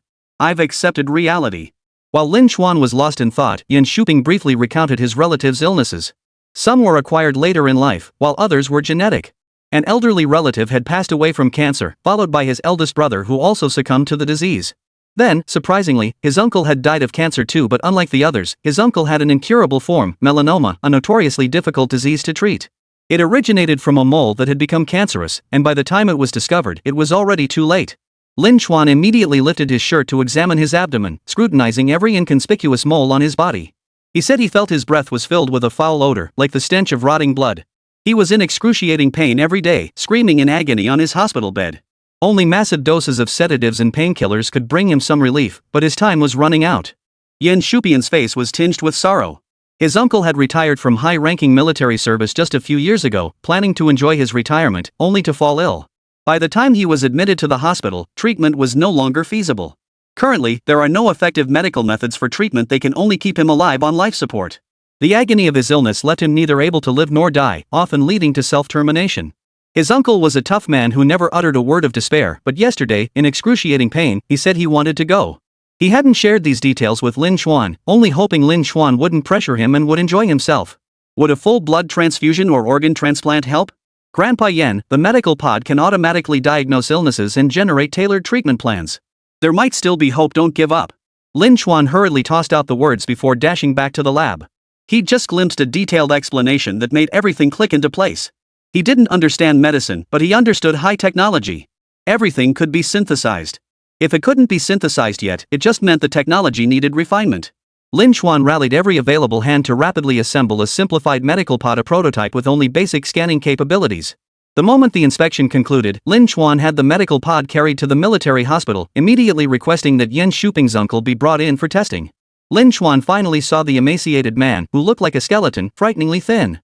He was unconscious upon arrival. A blue light scanned his entire body, automatically generating a set of data on the instrument. Lin Chuan couldn't make sense of it, so he pulled a doctor over. The doctor froze. The screen displayed the patient's complete medical history, more detailed than any modern medical examination. The prolonged bed rest had left his body extremely fragile. The slight bone fracture caused by the careless handling was something modern medicine couldn't detect. The report was incredibly detailed, like a series of mathematical problems laid out before them. Solving them meant saving lives. The doctors were ecstatic, but Lin Chuan grew impatient. What are you doing? Tell me how to treat him. What deficiencies does his body have? What's the best treatment? If your methods aren't up to par, let me handle it. He pressed the doctors relentlessly, forcing them to reveal the optimal treatment plan. First came a complete blood exchange to contain the cancer cells within the patient's body, ideally eliminating them entirely. The blood exchange was necessary because the blood had become useless. The internal organs were also overrun by cancer cells. After such prolonged spread, replacing all organs was impossible, certain death. Yet not replacing them would cause even greater complications. In short, current medical technology offered no cure unless more advanced methods were available. Lin Chuan listened with a dazed expression. After a moment of deep thought, he said, "Some say many things within the human body can be composed of elements, like how the 5 elements of metal, wood, water, fire, and earth correspond to organs and various other things. I want to try synthesizing them. Is that possible?" He certainly wasn't embracing superstition, but scientific research must incorporate certain theories. Since this involved studying the human body, utilizing other methods was unavoidable. I have some mineral crystals that might have effects on the human body. Grandpa Yen, can I give it a try? Yan Shupian looked troubled. While he had accepted the fact that his uncle would die, he didn't want Lin Chuan to stay here, fearing his uncle might cause harm or influence him. A child shouldn't bear or be exposed to this. It's up to you, as long as you don't regret it. Lin Chuan nodded and immediately pulled out a handful of colorful crystals from his bag, stuffing them into the medical pod. A flash of light appeared, and all the crystals vanished. The human body corresponds to various minerals, just as herbs can cure illnesses. Other substances could certainly work too. The data from the medical pod had been clear: the patient's body lacked certain elements and required others to kill the cancer cells. Everything existed in a cycle of mutual generation and mutual restraint. Fire could extinguish water, it all depended on how it was used. Soon, the medical pod began spraying fine powders. The entire chamber filled with white microparticles, rapidly penetrating the patient's respiratory tract. Minutes later, the figure on the bed sneezed violently and began bleeding profusely. Chapter 93, Keep Hiding the Truth?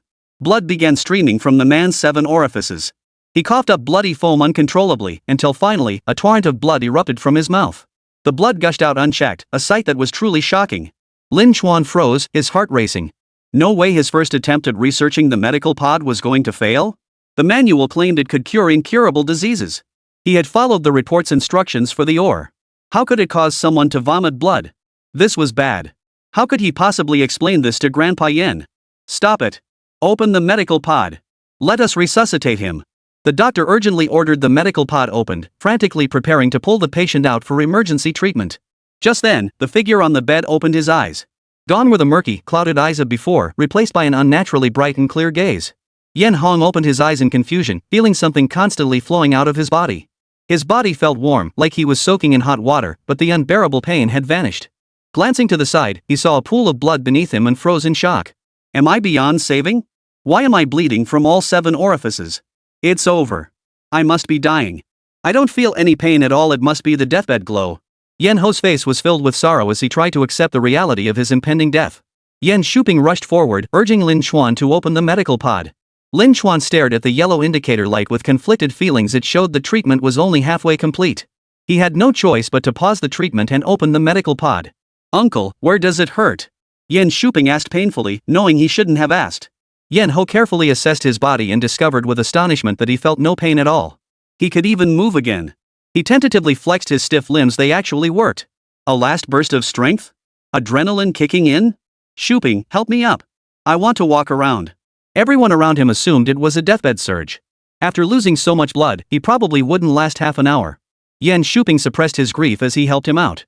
He recalled the day his grandmother passed away. She had wanted watermelon, eaten it, and then left. Those who are about to leave have a premonition.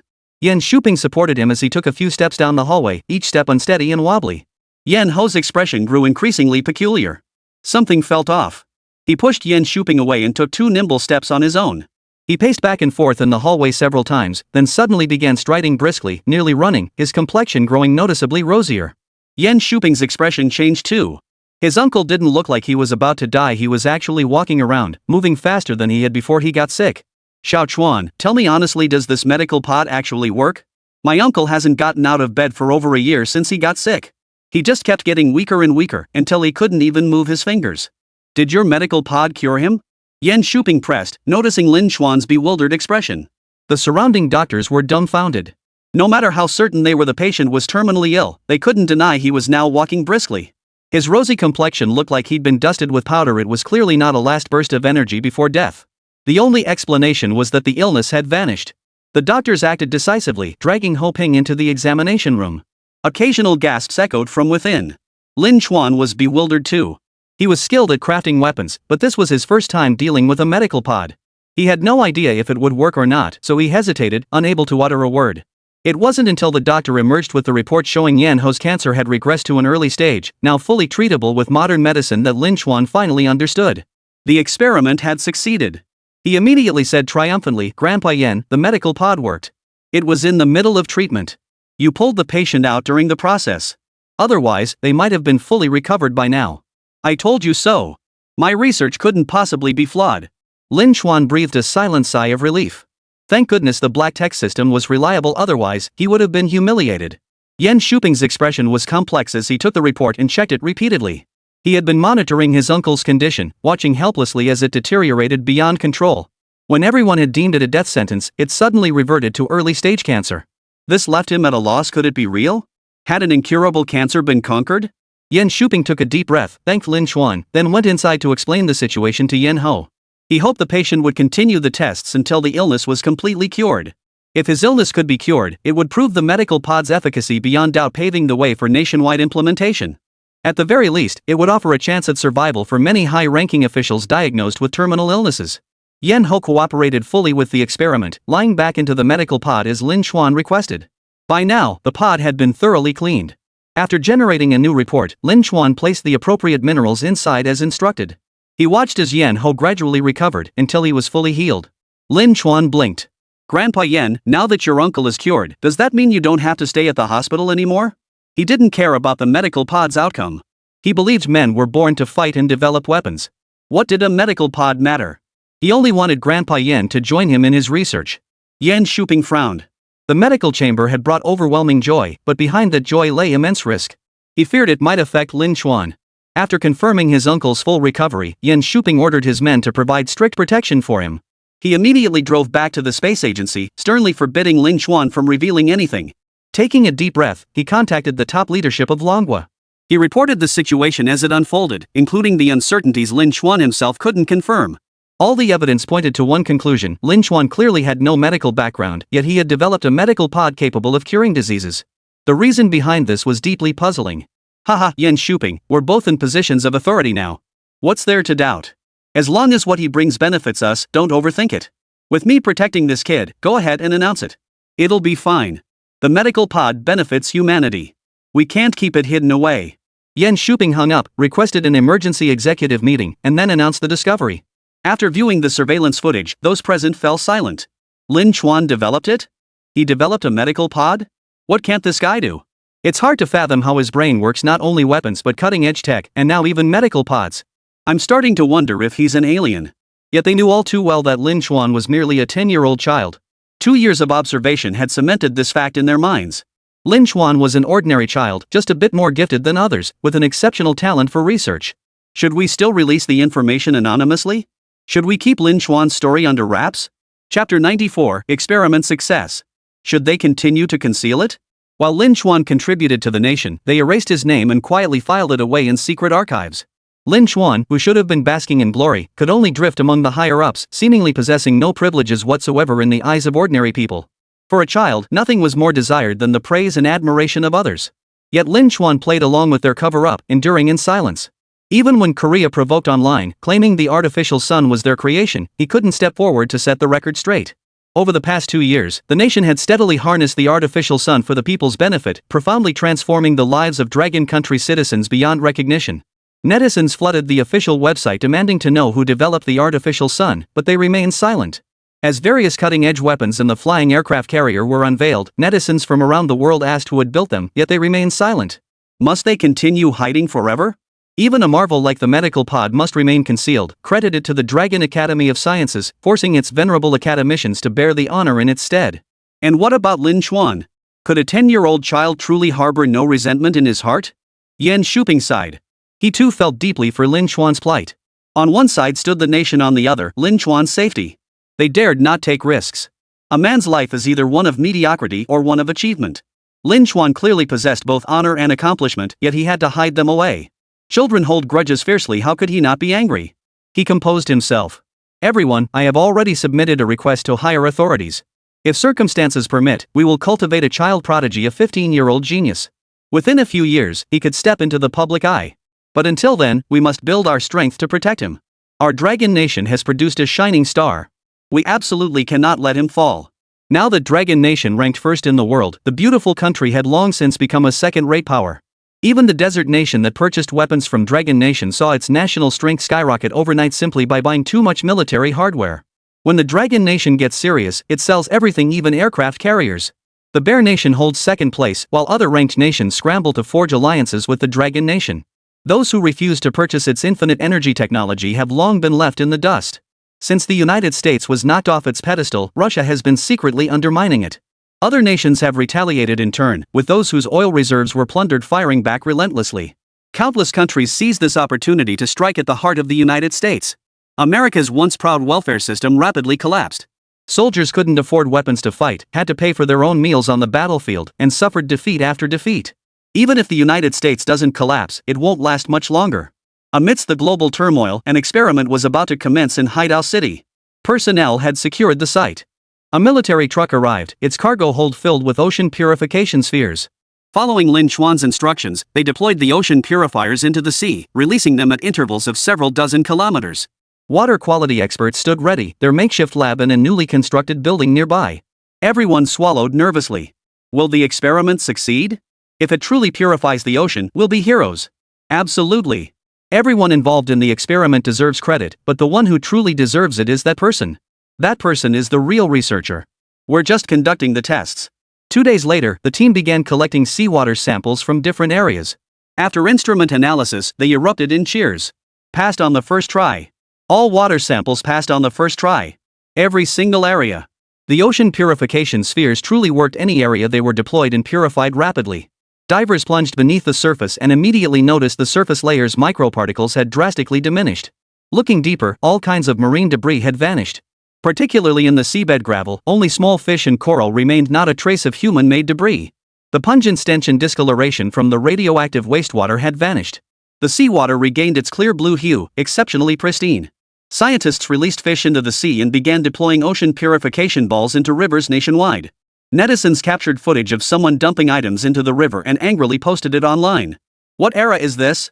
How can people still be so uncivilized? Throwing unknown objects into the river in plain sight. Shouldn't the authorities step in? Lately while fishing, I keep encountering strange people either tossing things into the river or lurking suspiciously along the banks, staring intently at the water. It made me think they were mentally unstable, and I almost called the police. I contacted the Fisheries Bureau. They said it's an experiment and results will be available soon. Wait, I suddenly noticed today that the river water is crystal clear. You can actually see the fish inside. Wow, I remember rivers this clean only when I was a kid. Crystal clear, sparkling bright, looked amazing.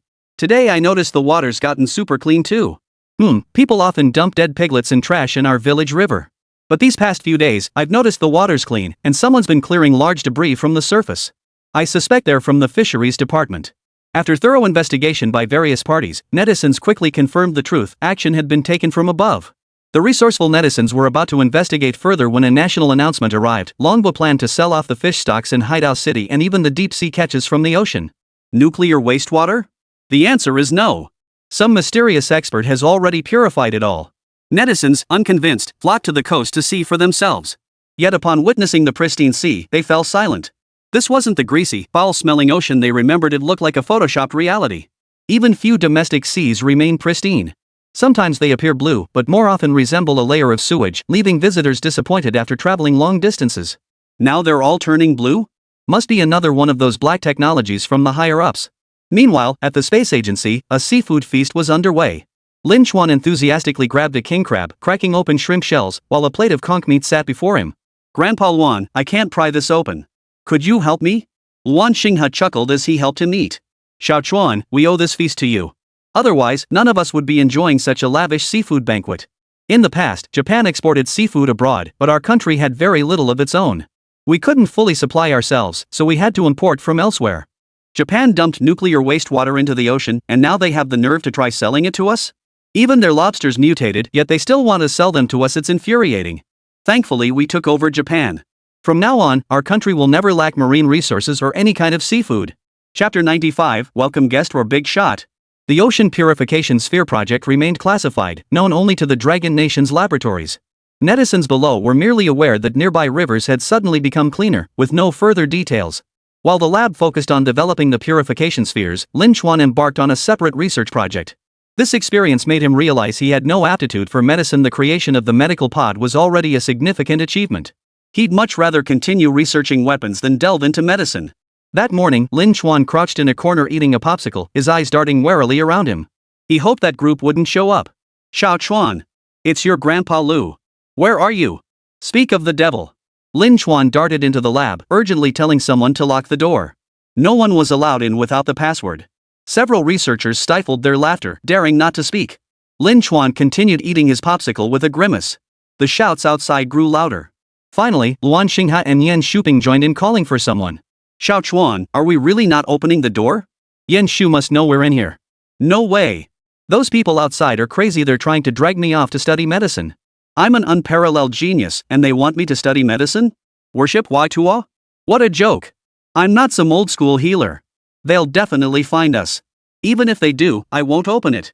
Whoever opens the door gets kicked off the research team. Lin Chuan threatened the lab members, forbidding anyone from opening the door. He waited inside for an hour, listening until the noise outside died down before cautiously peeking out. The moment he saw the figure crouched in the hallway, his vision went black and he burst into tears. Grandpa Lu, what are you doing? I told you, I won't study medicine. I don't want to be a doctor. Lu Qing stood up from the doorway, flashing a pained grin. I've heard all about your exploits. A talent like yours, if channeled into human medical research, might just extend human lifespans. Chuaner, listen to me. Researching weapons has no future. Only medical research can become the savior of all humanity. Lin Chuan rolled his eyes while wiping his nose. He desperately wanted to know what the old man was thinking. Why single him out, just a kid among countless college students and PhDs, all because he'd invented a medical pod? Grandpa Lu, I can become the savior of all humanity through weapons research too. Give up on me. I really don't want to study medicine. I faint at the sight of blood. I can't read. Lin Chuan lied desperately. Besides, forcing someone into medicine? That's asking for divine retribution.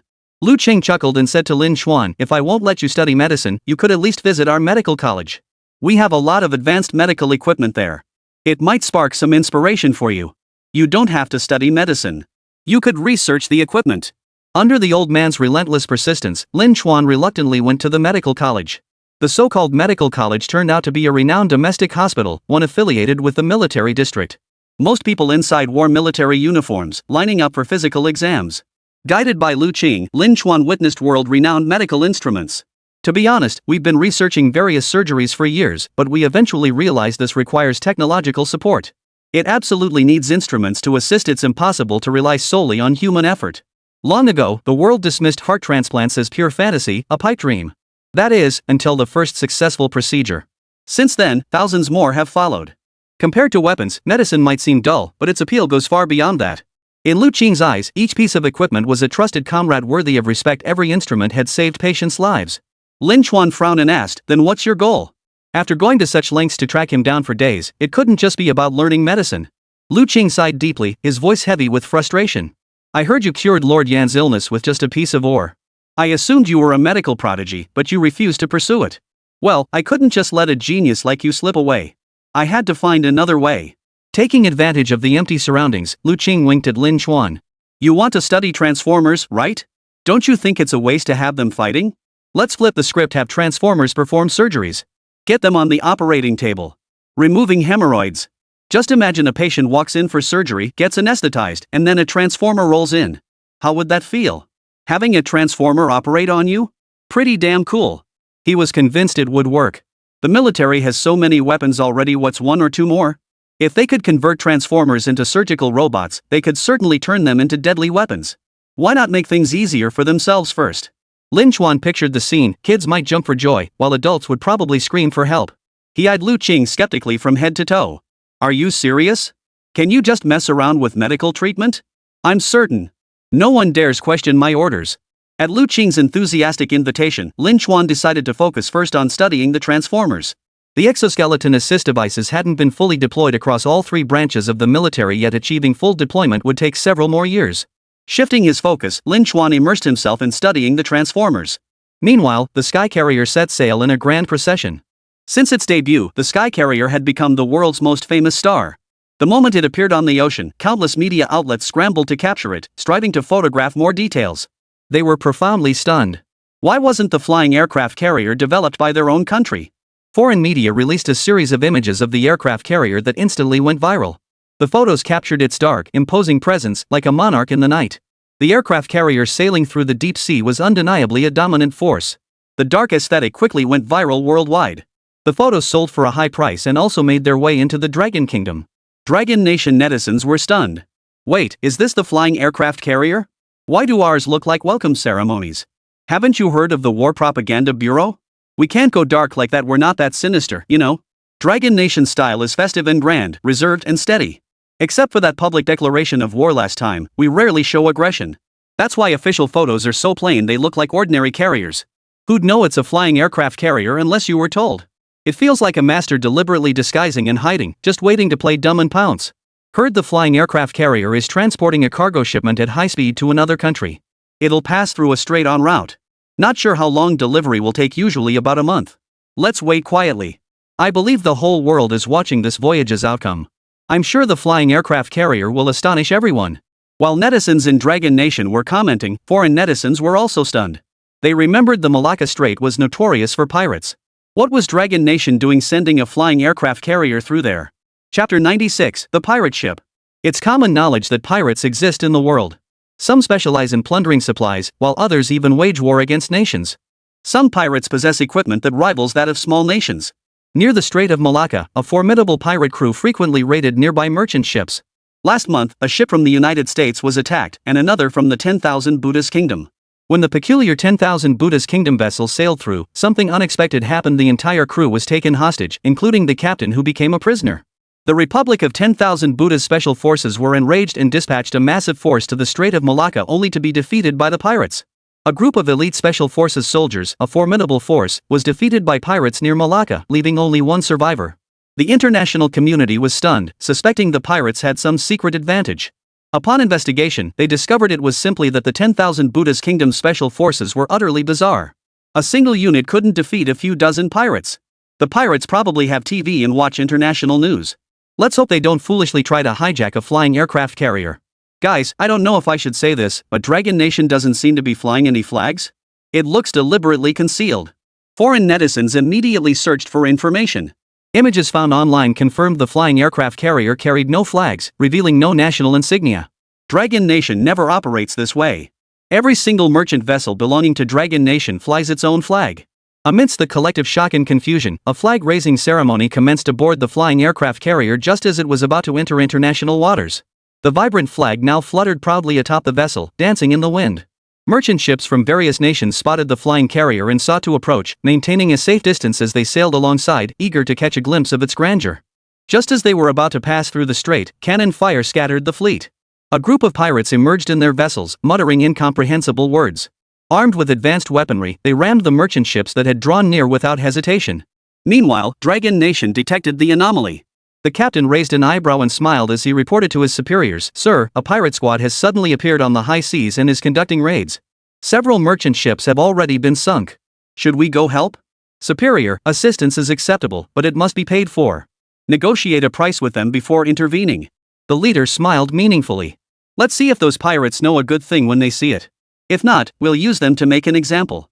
After all, the flying carrier hasn't officially demonstrated its capabilities yet. This patrol is precisely to showcase its strength to the world. What good are all those test reports? Nothing beats a real-world battle using actual firepower to beat the enemy to a pulp. That's how you truly demonstrate the flying carrier's might." The naval captain understood immediately and radioed the other ships. Some had already been sunk, and their crews were fighting for survival. "Hey, 5 million to get you guys up here. Deal? Deal. Pull me up now." The Navy immediately raised the stakes, shielding the merchant ships of several nations behind the aircraft carrier, preventing the pirates from getting close. At that moment, the pirates finally noticed the colossal vessel before them. Is that the US Navy's carrier? I recall their Queen Elizabeth wasn't this massive. The pirates had been embroiled in internal strife until recently, finally electing a new pirate king. Having drifted the seas for so long with unstable signals, they remained unaware of international affairs. They naturally assumed this ship belonged to the United States. Only the United States possessed such a vast fleet of carriers, and only the United States dared to act so brazenly. Other nations simply didn't have the guts. The pirates approached the flying aircraft carrier, circling the massive vessel until they fully grasped its colossal scale. "Hey, you Americans! Stop moving that thing, or we'll attack." Led by their leader, the pirates began shouting at the flying aircraft carrier, their eyes burning with envy as they stared at the vessel. A carrier this massive must hold unimaginable supplies. If they could control the crew, they could take all the supplies and sell the carrier for a hefty price. They were pirates. A vessel that large was useless to them. Most likely, they'd take the carrier itself, strip it of valuable components, and sell the rest on the black market. The pirate ship's mast was completely obscured by the carrier's bulk, and the pirates couldn't see the flag flying above. They continued shouting threats, demanding surrender. The naval crew grew impatient and abruptly accelerated. The pirates' vision blurred. Within seconds, the surrounding waters began churning violently, forming countless small whirlpools. With a whoosh, the aircraft carrier vanished before their eyes. Yes, it had vanished. The pirates stared in disbelief, utterly unprepared for such a spectacle to unfold before their eyes. The Navy crew smirched triumphantly, turning to look at the dumbfounded pirates, their laughter growing even more boisterous. These pirates thought we were some slow, heavy ship that'd take forever to break out of their encirclement. Surprised, huh? In just a few minutes, we've covered hundreds of kilometers. Ha ha ha. I swear our carrier grew legs. Bull. How could an aircraft carrier grow legs? Our flying carrier is the real deal, the envy of all three branches of the military. It was only returned after our minister begged and pleaded. The key to the sky carrier lies in its ability to fly. Its powerful propulsion system enables it to soar through the skies and cruise swiftly across the seas. Compared to ordinary warships, it's like pitting a bicycle against a sports car. The flying carrier vanished in a flash before the warship's engines could even warm up. Boss, those pirates seem to be chasing us. What's there to fear? Just fire a cannon at them. The Navy minister, brimming with confidence, ordered the guns fired. After sinking all the pirate ships, he declared triumphantly, "Those pirates are utterly heartless, constantly raiding supplies around here. Sinking them counts as a good deed." A subordinate timidly replied, "But the Strait of Malacca is the pirates' lair. This place is teeming with them." The Navy minister sneered coldly, "Then let them come. It'll give the flying carrier some combat experience, and will showcase its might to the world." Wiping out the pirates' lair is a perfect opportunity. The Navy loathed pirates most of all. These criminals committed every conceivable atrocity, routinely plundering at sea. Dragon Nation frequently saw its fishermen attacked by pirates within its territorial waters, suffering severe injuries. The pirates' shame lay in their disregard for maritime boundaries. They would sneak into other nations' waters to plunder merchant ships and kill indiscriminately. Numerous Dragon Nation fishermen have already fallen victim to their cruelty. Chapter 97, You've been duped. Countless cannonballs rained down from the sky. The pirates' maniacal laughter froze mid-air as they were blown to smithereens by the blazing fire before them. Fragmented hulls drifted on the sea surface, the pirates long vanished. Only when news of their disappearance reached their lair did the pirate leader realize that warship was actually Dragon Nation's newest flying aircraft carrier. A chill ran through him as he stared at his men in disbelief. A carrier that flies? We were attacking a Dragon Nation ship? His subordinate shivered. Yes, our men saw it fly away. We couldn't even chase it. The high seas are vast, hundreds of kilometers wide. That carrier vanished in the blink of an eye, faster than any aircraft. Only Dragon Nation's flying aircraft carrier could achieve that. The pirate leader felt his vision darken, wishing he could die right then and there. I warned you repeatedly, never attack Dragon Nation ships. Don't touch any vessel flying their flag. You are utterly. I'm dead. The leader's eyes rolled back as he collapsed unconscious on the deck, his mind reeling. They'd hit a brick wall. It felt like kicking a sizzling hot iron plate, one kick, one burn. They were truly finished. Who didn't know? The Dragon Nation folk might look all smiles and peace-loving, but when it came to a fight, they were ruthless. They went for the kill. Back when the Dragon Nation first ventured out to sea, pirates had tried to take advantage of them. The result? They got chased down and beaten to a pulp. Through trial and error, they'd come to understand the Dragon Nation's temperament, all smiles, but brutally ruthless when it came to fighting. When the Dragon Nation first joined a peacekeeping mission, they brought 5 armored divisions. The international community was stunned, realizing the Dragon Nation intended to beat both sides senseless, then lecture them into submission. Peace through force, right? In the end, Longway reluctantly agreed to send only 5 personnel, insisting they could deploy 5 armored companies if needed and add more if insufficient. The international community nearly thought it intended to usurp their authority. The pirates, all talk and no action, sometimes deliberately picked on the weakest targets. They thought the Dragon Nation was an easy target, only to get beaten so badly they were left in a heap. After just a few encounters like that, pirates avoided Longway's ships for decades afterward. If they spotted one, they'd turn tail and flee. In straight shipping, they take a cut from every nation's cargo, yet Dragon Nation's ships sailed unchallenged, their calmness as still as a lake. Who could blame them for being relentless? The poor pirate chieftain had barely regained consciousness when he received the devastating news. China's Ministry of Foreign Affairs had spoken. The foreign minister declared with righteous indignation that pirates had attempted to plunder Dragon Nation's cargo in the Strait of Malacca, goods worth billions. Dragon Nation would not let this go. We will remember this heavy day, and we will shoulder the responsibility befitting a great nation to uphold world peace. The Dragon Nation will personally hunt down these pirates and restore tranquility to the seas. After smoothly delivering his diplomatic statement, the foreign minister returned to the military headquarters with a satisfied smile. Sitting with his legs crossed, sipping coffee, a look of deep satisfaction in his eyes, he remarked, "Old Luan, I really do owe you one. You know how difficult it is in my position maintaining the dignity of a great nation while guarding against traps set by certain journalists. I couldn't afford to lose face. I felt like I needed 800 eyes." Luan Xinghao walked over, handed him a cigarette, and chuckled, "So you're free now?" The foreign minister nodded. "Exactly. Now I can run wild." Thinking of all those media reporters outside, listening to him spout nonsense with his eyes closed, not a single one daring to challenge him for fear of ruining the atmosphere, he finally understood how satisfying it had been back in the good old days. Spouting nonsense with eyes wide open, and other countries still had to kiss up to you. Refuse to play along, and you'd get beaten up. Those nations wouldn't dare question a thing, and the pirates wouldn't dare speak the truth either. They just kept begging us for peace. It was laughable. The pirate leader knew his men had offended the Dragon Nation. He immediately issued an international apology to them and desperately sought peace behind the scenes. Faced with the Dragon Nation's fabricated accusations, they dared not utter a single word in defense. The Dragon Nation claimed pirates sought to plunder valuable cargo and seize the flying carrier. Even if they had no such intent, they had to confess. Could he possibly tell them he thought it was the United States? They dared not even offer an explanation, fearing the Dragon Nation would interpret it as stubbornness. Seeing him so pleased, Luan Xing has shared a piece of news. Xiao Chuan has been researching mecha lately, transforming robots, artificial battlesuits, that sort of thing. I haven't been involved in the research, so I'm not sure exactly what kind he's focusing on. If I'm not mistaken, he'll likely be developing weapons. When that happens, you should go check it out. If the Dragon Nation developed transformers, they could dominate the world overnight. Any nation dares to defy? One slap. Got questions? One slap. Want to pick a fight? Sorry, talk to my Optimus Prime. The foreign minister froze, stunned for half a minute before snapping back to reality. He leapt to his feet, his voice trembling with excitement. Really? I absolutely must see it. I want to witness the entire process with my own eyes.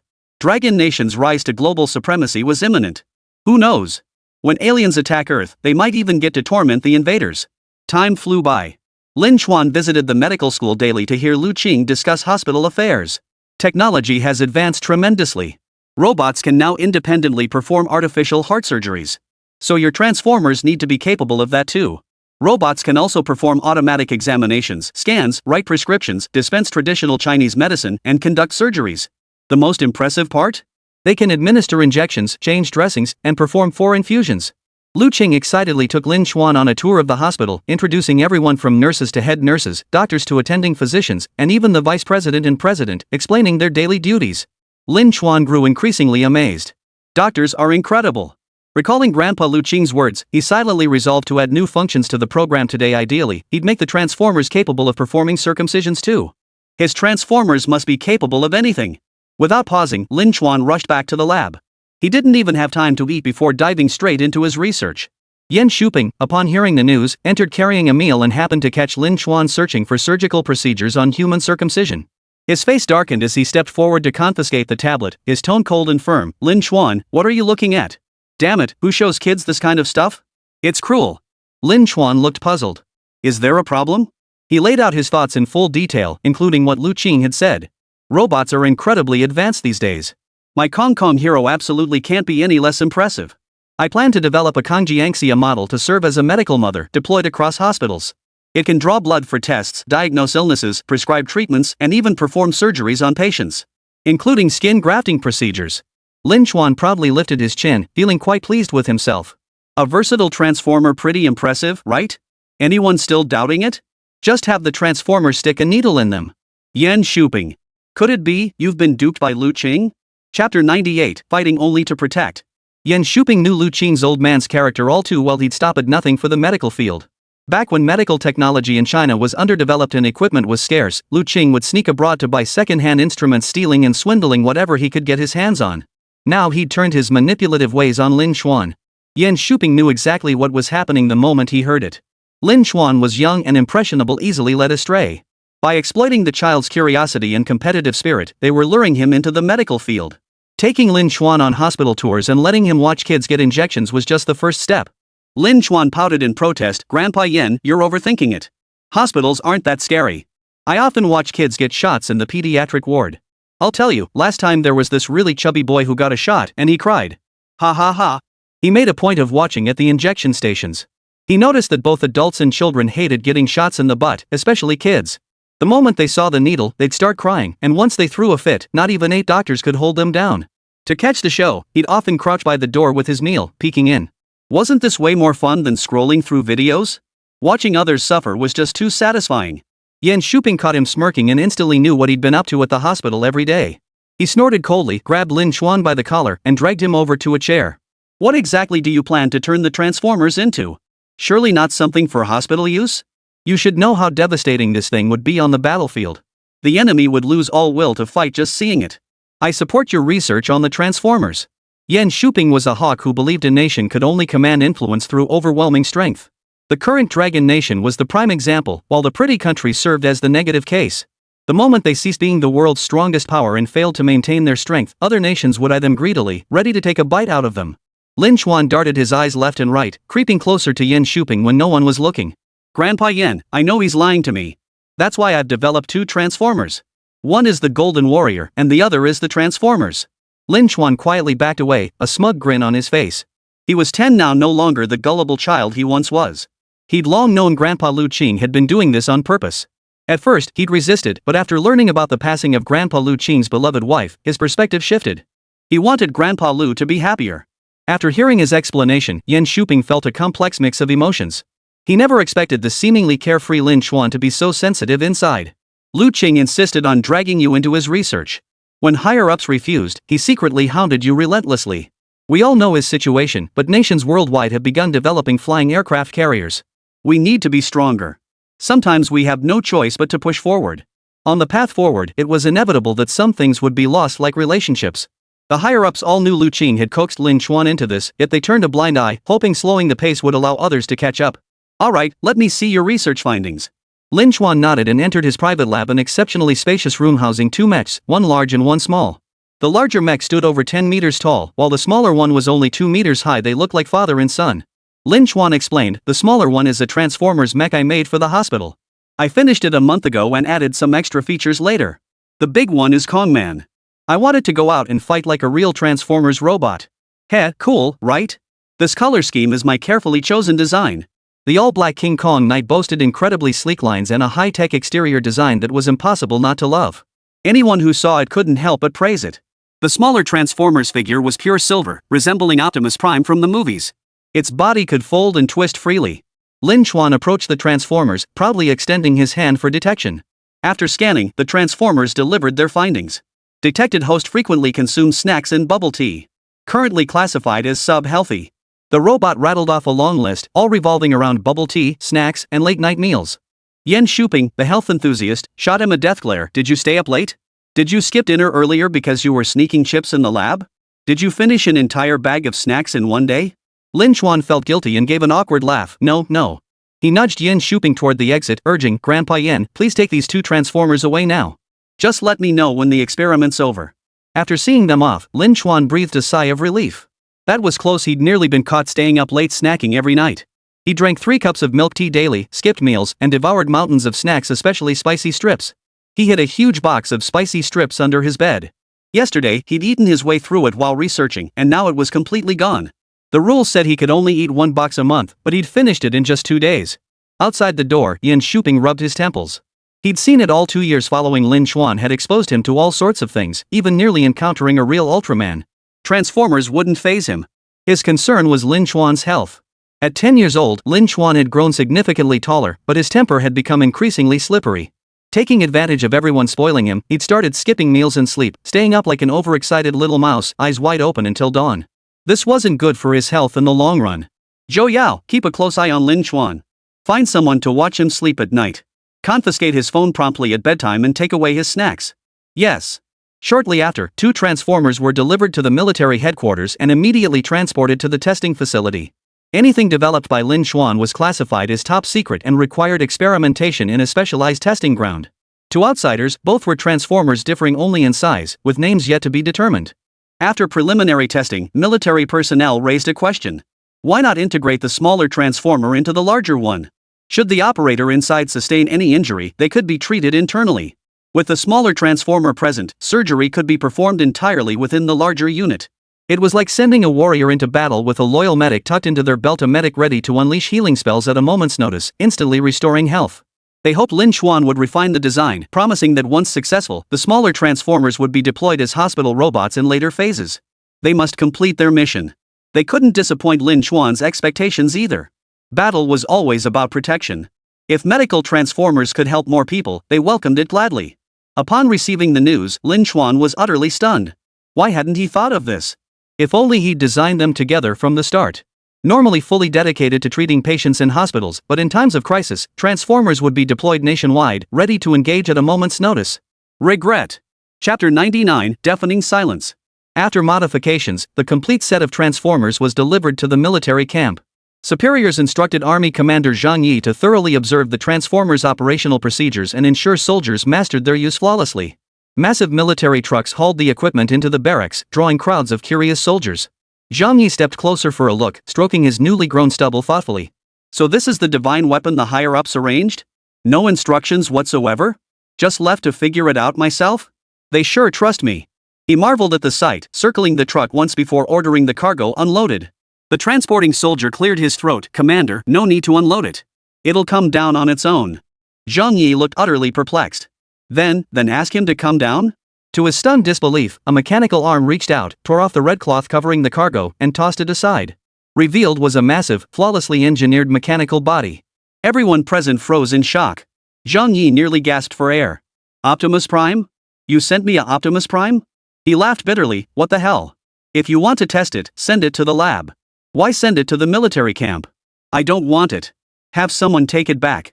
He knew the state of domestic robotics technology. Some robots walk slower than an old lady. Sending this thing to the barracks? Who knew if they'd use it as a cook or worship it like a deity? Accepting it would only bring trouble. Just as Zhang Yi was about to file a complaint, Optimus Prime on the truck stirred.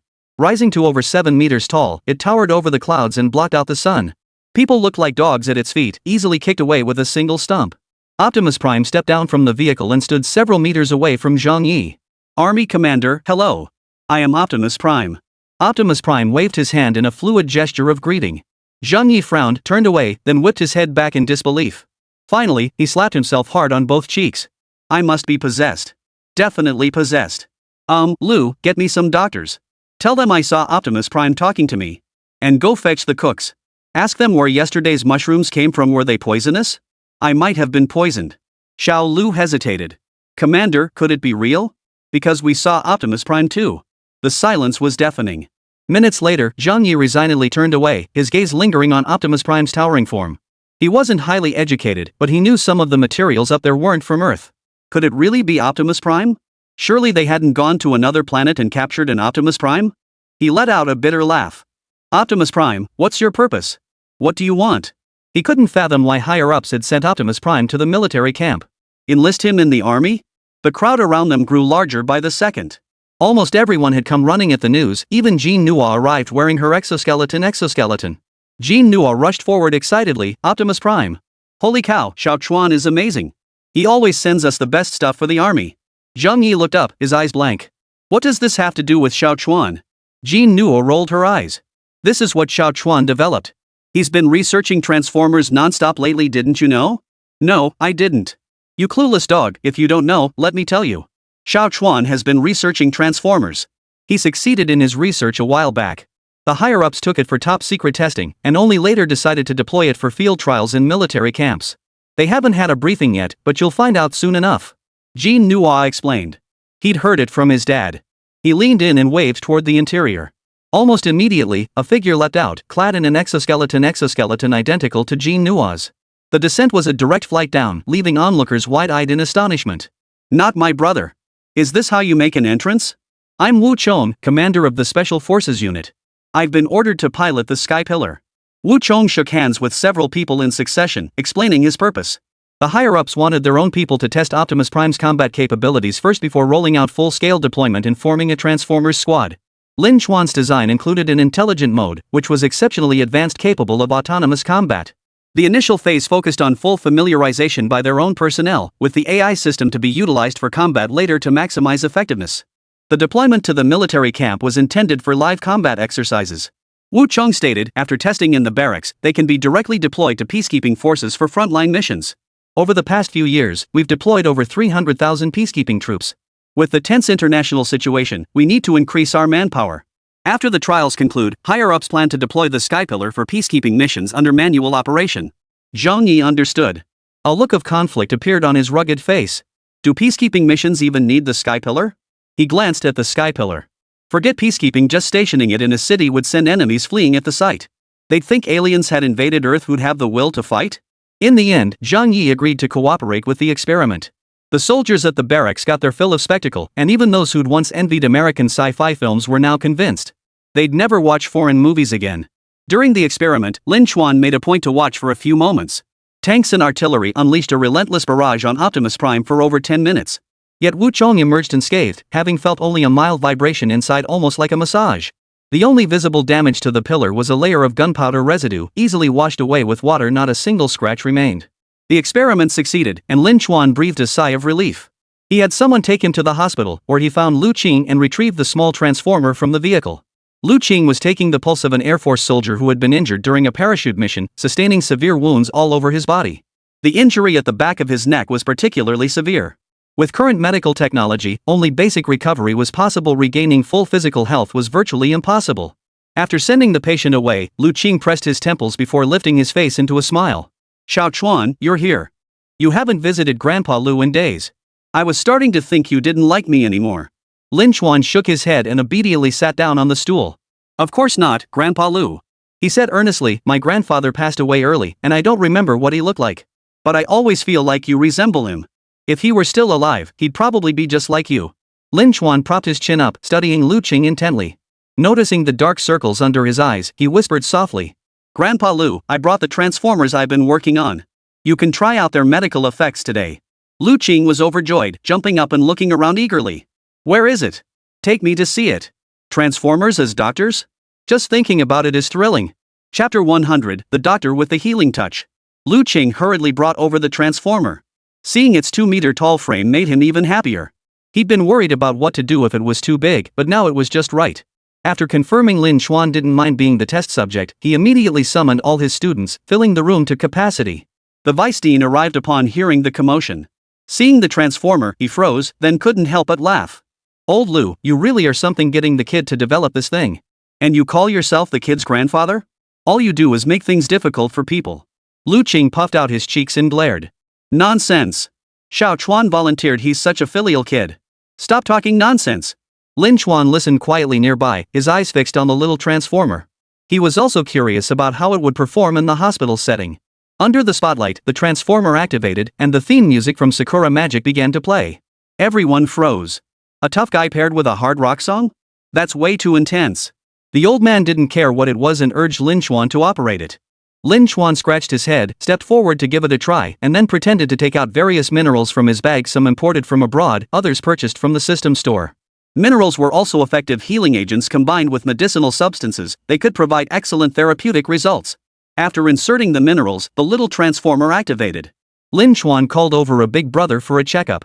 The little robot extended a mechanical hand, grasped the man's hand, and soon a blue protective shield enveloped his entire body. The medical report popped up automatically. Lin Chuan picked it up curiously. He stared puzzledly at the older boy with his thick head of hair. Hair loss? Balding? Kidney problems? Little robot, did you get the results wrong?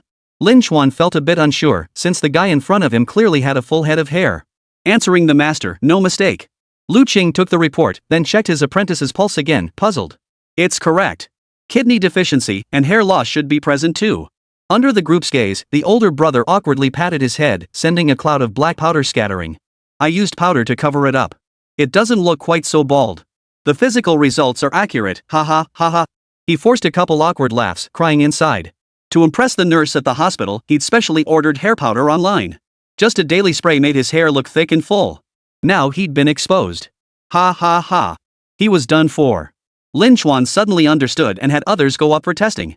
Doctors, constantly studying and preparing for exams, were perpetually busy, leading to long stretches of sleepless nights. Work anxiety and pressure, coupled with saving lives and constant on-call shifts, made baldness incredibly common. Even Lu Qing was no exception. His head was nearly bald, with only a thin ring of hair remaining. Lin Chuan blinked. Grandpa Lu, should we have little King Kong treat your hair loss? He can probably cure anything. Lu Qing pondered for a moment. If it were kidney deficiency, he wouldn't bother with treatment. But treating baldness, he couldn't resist. He walked over expectantly, watched Lin Chuan perform a series of procedures, and finally lay down in the medical pod Lin Chuan had brought earlier. A spray of mineral powder hit his scalp, followed by something oily. Then, something he couldn't identify was rubbed into his head like a rag. After 10 minutes, Lu Qing emerged, utterly bewildered. Why does my scalp feel itchy? He tried running his fingers through it and felt a layer of downy hair. It was growing faster and faster, sprouting in thick waves like scallions.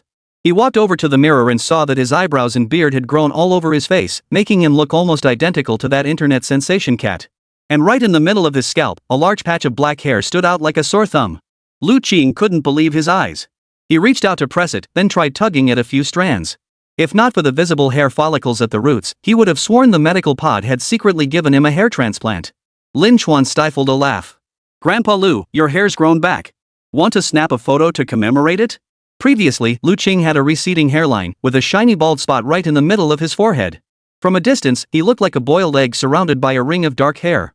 He often visited the hospital just to gawk at the spectacle. After all, that hairstyle was quite rare. Now, Lu Qing's hair was high on top and low in the back, resembling a giant mushroom cap, even more comical. Alright, you guys go ahead with the experiments. I'm off to get a haircut. Lu Qing stroked his hair contentedly as he walked out. After 50 years in medicine and over 40 years of baldness, his hair had finally grown back. He was thrilled. Soon, everyone took turns getting their physicals. The first issue they tackled was hair loss. Every 10 minutes or so, someone would dash out, grinning from ear to ear with a head of frizzy hair. Straight into their favorite barbershop. Boss, cut it exactly like this picture. If you mess it up, I'll mess you up too. By evening, the patients were astonished to discover that all the doctors and nurses had grown hair. Even the vice president now sported a thick mane of jet black locks. Jet black, thick enough to make one suspect they'd eaten a ton of black sesame seeds. Lu Qing returned, wrapping his arm around Lin Chuan. Little Chuan, he said solemnly, Grandpa's going to tell you this: life and death are predestined, fortune and misfortune are in the heavens. Sometimes fate can't be changed. Those who are meant to die will die. But you see, some people aren't afraid of death. They just care about saving face. So I plan to send the transformers to our hospital's baldness department first. How about letting them treat the patient's hair loss? Trust me, with results this impressive, within a month our hospital will be famous nationwide, even worldwide. Their hospital wasn't lacking in fame or renowned doctors. But while every hospital claims to treat hair loss, those that can truly restore hair, giving patients a full head of thick hair, are few and far between, almost non-existent. Some patients shave their heads for chemotherapy. I plan to help them grow their hair back so they can leave looking beautiful even if they pass away. What do you think? Lu Qing had come to understand. These days, kidney deficiency might go unnoticed, but baldness is truly a nightmare. Only those suffering from hair loss know how terrifying it is. Lin Chuan had no objections. He followed the man as they wheeled the transformer into the baldness department, then sat outside to watch the spectacle. After about 10 minutes, a burly bald man walked in. Moments later, he came running out, beaming with joy and shouting as he ran. I've grown hair. I've grown hair. Ha ha ha. Lin Chuan was utterly speechless. Were these hairless folks this crazy? The entire day, the hospital's baldness clinic was packed to capacity. Even the cancer ward saw a surge of patients joining the commotion. Those who came seeking baldness treatment instead received prescriptions from Little King Kong. If they could find the medications listed, they could cure their cancer. Patients were thrilled, and doctors were in an uproar. That evening, the hospital closed promptly at closing time. Doctors and nurses gathered solemnly behind the hospital director and deputy director. The director held 3 incense sticks in his hand, bowing 3 times with deep reverence toward the transformer. Dr. Kong, we beseech your divine intervention to protect our hospital. The doctors and nurses bowed their heads in unison. Chapter 101, Are you guys sick too? Overnight, the hospital gained fame. Countless hair loss patients flocked for treatment, and Lu Qing couldn't stop grinning from ear to ear. Bringing Xiao Chuan on board had been the best decision of his life. Saving hair loss, benefiting the world. Lu Qing entered the military headquarters sporting his thick, lustrous black hair, eager to show off to his old comrades. Envious eyes followed him. Old Lu, where did you get that hair transplant? It looks so natural, just like the real thing. The jet black locks looked more vibrant than a young girl's braids, even making Lu Qing's wrinkled face appear noticeably younger. Hey, hey, hey! Who said it was fake? This is the real deal. Lu Qing tugged at his hair, chin thrust out proudly. You lot, all big shots in the military headquarters, only know how to study weapons. Can't you research something useful for once? Oomph. I tricked Xiao Chuan into studying medicine and he came up with a real gem. He launched into a torrent of words, detailing Lin Chuan's masterpiece from start to finish, from the medical pod incident to yesterday's cancer patient. That cancer patient had been in our hospital for years. Just 19 years old, he'd wasted away from chemotherapy and even shaved his head. Yesterday, thinking his days were numbered, he wanted to quit treatment and try growing his hair back. But when he came out yesterday, his complexion was half as rosy as it used to be. And his hair had grown back. Recalling the scene, Lu Qing swallowed hard, a tinge of awe creeping into his heart. The young man had handed him a report stating that if the specific substances and medications listed could be procured, his illness could be cured, he wouldn't have to die. I had someone rush to prepare the medicine overnight yesterday. As soon as it arrives, we can administer it, saving another life. Lu Qing sighed deeply, then beckoned to his old friends. Aren't you guys coming with me to the hospital? You lot, with your shiny bald spots, if you don't get that hair loss treated soon, you'll be ready to serve as light bulbs. Cut the crap, old Lu. Don't bull us, is this for real? Of course it's real. You'll see once you try it. The group drove to the hospital in a convoy. They were all retired seniors, some veterans, others carrying lingering ailments from their youth, each with their own health issues. Even if they weren't seeking hair loss treatment, they came to join the excitement and try their luck. The hospital was packed. Lu Qing tried to enter through the main door but was completely blocked by the crowd. He had to call security to get in through a side entrance. All other hospital departments were deserted. Everyone had gathered outside the corridor, filling the entire lobby. Their eyes were fixed intently on the room ahead. Mom! My hair's growing back. Wah, oh my goodness, I never imagined in my life I could grow hair. Wah, oh my goodness, you're my savior. A girl wearing glasses walked out, tears streaming down her face mixed with laughter. She clutched her hair, eager to show it off to everyone. Envious looks spread among the crowd.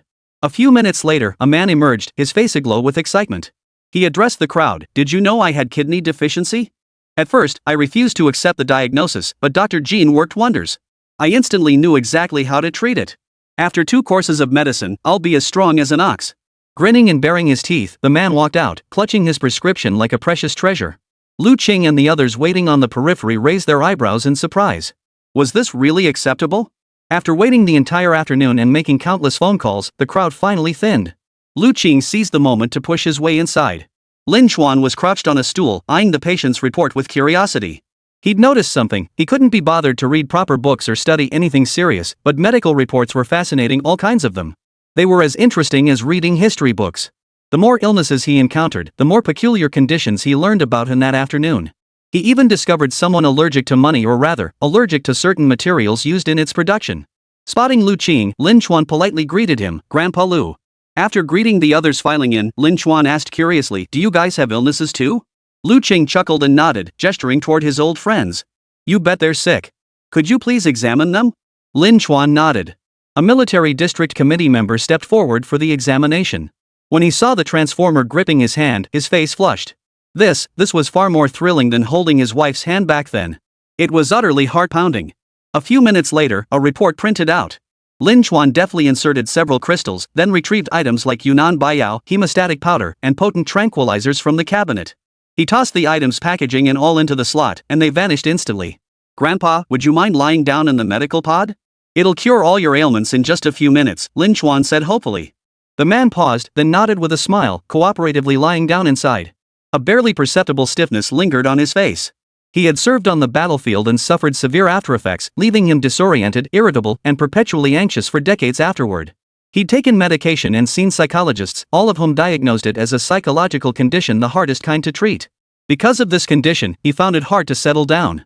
He was constantly draining his emotions, often arguing with people or keeping himself perpetually busy to avoid stillness. Whenever he tried to quiet his mind, discomfort would arise, leaving him feeling uneasy and restless. Only when the mind is still can the body truly heal. Constant tension, racing thoughts, and excessive worry prevent proper recovery. No amount of tonics can compensate. The moment he lay down in the medical pod, he caught a faint fragrance, which grew increasingly potent. Cypress fragrance? The pine scent swirled within the medical pod, its calming essence blending with other medicinal compounds and minerals as they flowed steadily into his body. He felt a wave of drowsiness wash over him, yawning as he suddenly realized he had grown calm without even noticing. I have calmed down? The committee member was taken aback. He carefully scanned his inner self, trying to stir up some turbulence, but no matter how he looked, the usual tension was gone. The fear deep within his soul seemed to vanish, leaving only boundless relaxation. Following that came a faint sense of happiness. He felt liberated. It was as if someone who had always pursued freedom suddenly gave up that pursuit. In that moment of surrender, an endless sense of liberation and freedom welled up within him, allowing him to finally catch his breath. He looked at Lin Chuan outside, his voice steady, devoid of the impatience that had plagued him for decades. Xiao Chuan, thank you for curing me. I will repay you. Decades later, he had finally obtained the antidote. Chapter 102, You're bald too.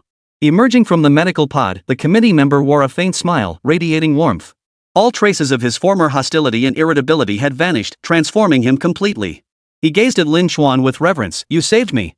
You gave me a second life. The old friends surrounding him continued to scrutinize him with strange expressions. Had they not witnessed him emerge from the pod themselves, they might have suspected a body double. After all, old Chow had been the most volatile among them. The hospital had declared him untreatable, and for decades he'd lived in constant tension, always exhausted, on the verge of collapse, his nerves stretched tighter and tighter. Now, it was as if a light had melted a glacier that had frozen for 10,000 years. His entire being radiated an aura of ease and comfort. Lu Qing remarked with emotion, Old Chow, you really are a different person now. Lin Chuan chuckled. Thanks, Grandpa. Just buy me some sweet soup. He hadn't had shaved ice in ages and craved that sweet, refreshing taste. He added, I want the family-sized one, with extra toppings. Commissioner Chow nodded, immediately calling his bodyguard to inquire. He stepped out to a nearby shop to buy a dessert set. After asking the shopgirl for recommendations, he had the staff select flavors popular with children. Finally, he insisted on a supersized container and personally scooped out osmanthus milk and various toppings. When Lin Chuan saw the enormous tub of dessert carried inside, he was stunned. He jumped up with a gasp. So cool. Woohoo, Grandpa Chow, I love you. Lin Chuan excitedly grabbed the sweet soup. This was enough to keep him drinking non-stop for a whole day. He usually only bought a few dozen yuan worth, carefully adding just a little topping each time. Now it was packed full of toppings and fruit. It was just too awesome. Commissioner Chow said it was fine and had others come in for checkups. Everyone had issues, but after the Transformers' examination and treatment, the results were all excellent. Even the person with bone cancer was cured. While the others were being treated, Lin Chuan took the opportunity to explain the principles. The human body is mostly composed of water. While other components are vital, substitutes can be found for all of them. Just as burn victims can receive pig skin grafts, humans and all things in nature are interdependent, mutually influencing and balancing each other. At a fundamental level, humans and animals share no inherent distinction. Humans are composed of molecules, just as animals and plants are built from molecules. Delving deeper involves atoms and neutrons. Regardless, it all exists on the material plane. Anything at the material level can repair each other. The reason human medicine has been slow to advance is precisely because we haven't found similar complementary components. Lin Chuan's simple explanation made it clear to everyone. It sounded somewhat like a religious concept, but it also made scientific sense. Science itself supports this view. Humans are composed of molecules. Wherever something breaks down or decays, it must be rebuilt with new components. Years ago, a small foreign nation was ravaged by disease. It was an expert from the Dragon Kingdom who discovered the corresponding herbal remedy. Most medicines are extracted from plants, trees, and animals, while many substances, like minerals, are derived from ores. Lin Chuan's transformers function by analyzing the human body, providing results with complete treatment plans that precisely identify what the body lacks. By administering the corresponding substances and medications, they could cure illnesses. In reality, proved the approach highly effective. Having witnessed the transformers' remarkable medical prowess firsthand, everyone wanted to bring their families over. Lu Qing pursed his lips, clearly displeased. You old fogies are being downright ungrateful. This is all the kid's hard work. Don't you owe him some appreciation? You're freeloading. Old Chow at least bought some snacks. What about the rest of you? The others rolled their eyes, telling him to get lost. One by one, they produced gifts they'd prepared in advance, toy models, gold cards, snacks and drinks, even tourmaline and jade bracelets. Lin Chuan accepted them all without hesitation. Grandpas, if there's ever another chance to make money like this, just let me know. I'm still young, gotta save up. Lately he'd come to realize, no one else's money matters as much as his own. If he ended up broke, he'd struggle to even find a girlfriend. Better to work hard and make money, preferably enough to smother the whole world with it. Lu Qing raised an eyebrow.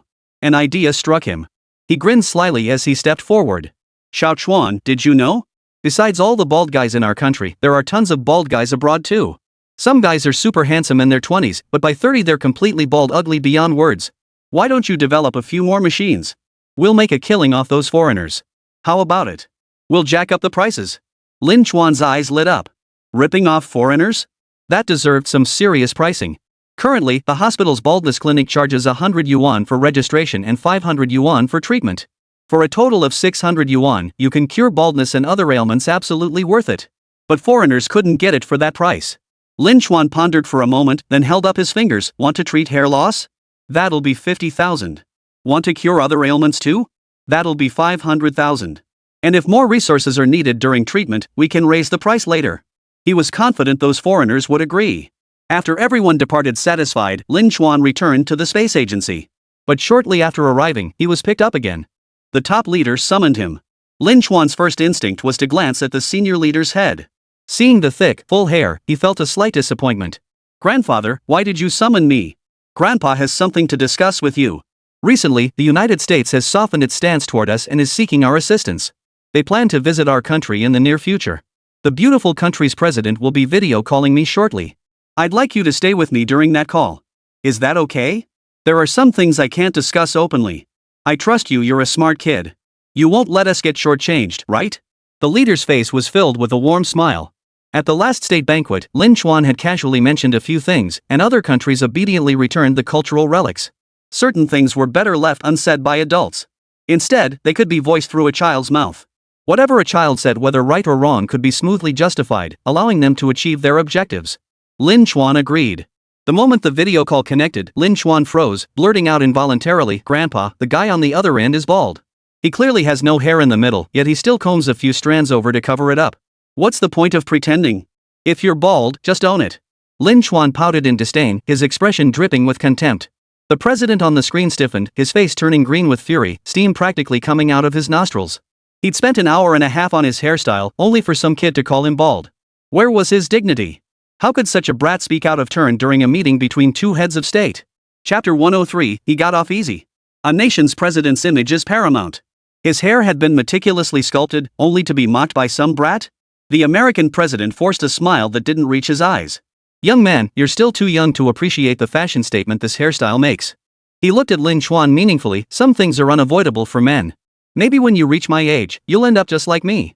The implication was clear. Lin Chuan lacked aesthetic taste and would likely go bald himself someday.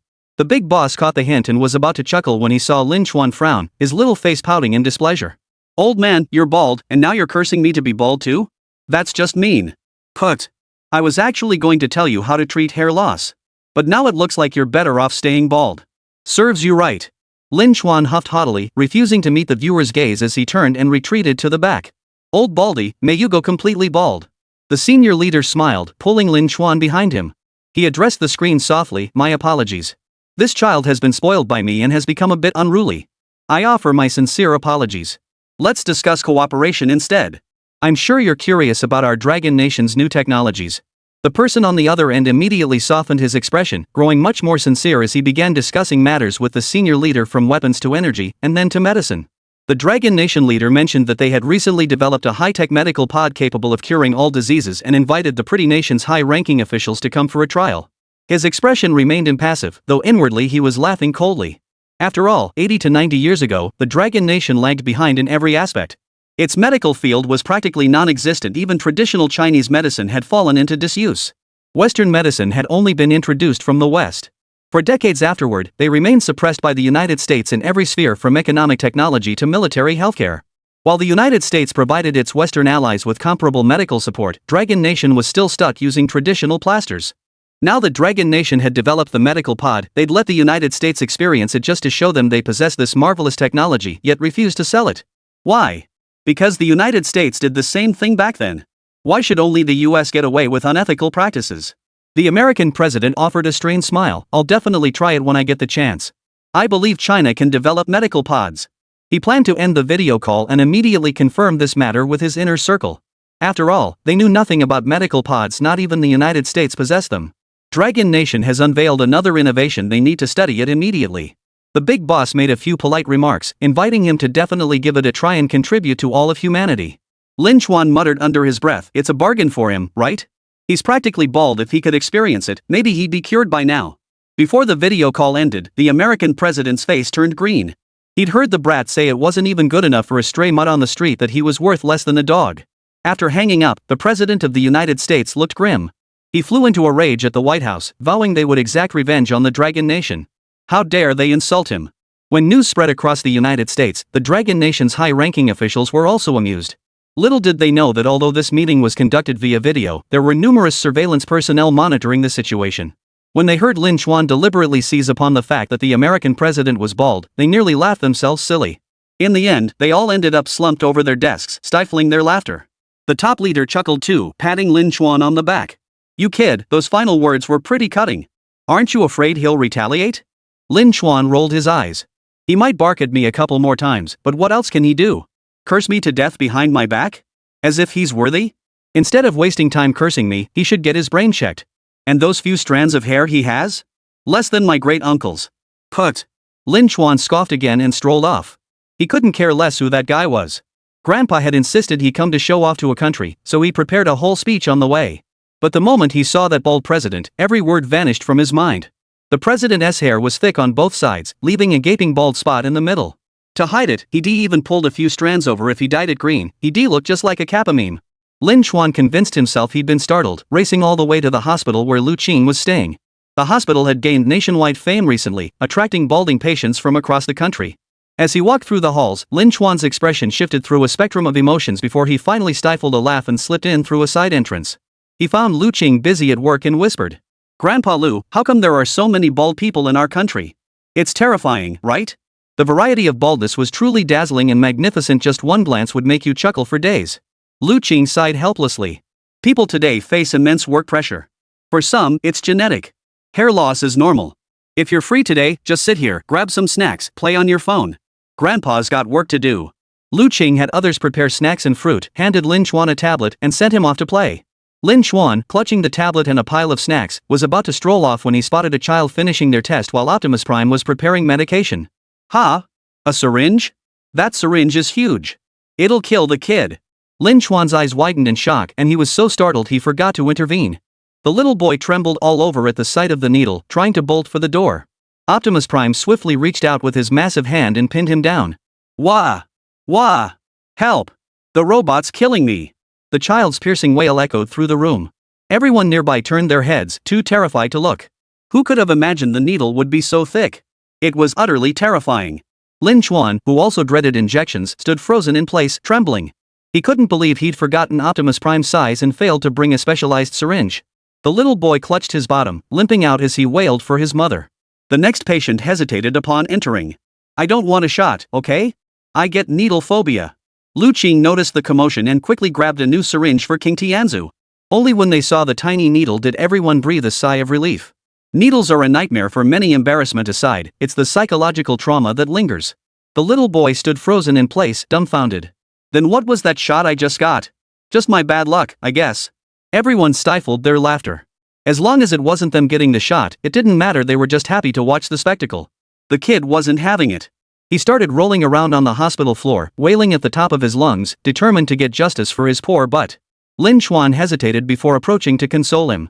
"Sure, you got the shot, but at least you got a really sore butt out of it." Chapter 104, A Trivial Little Gadget.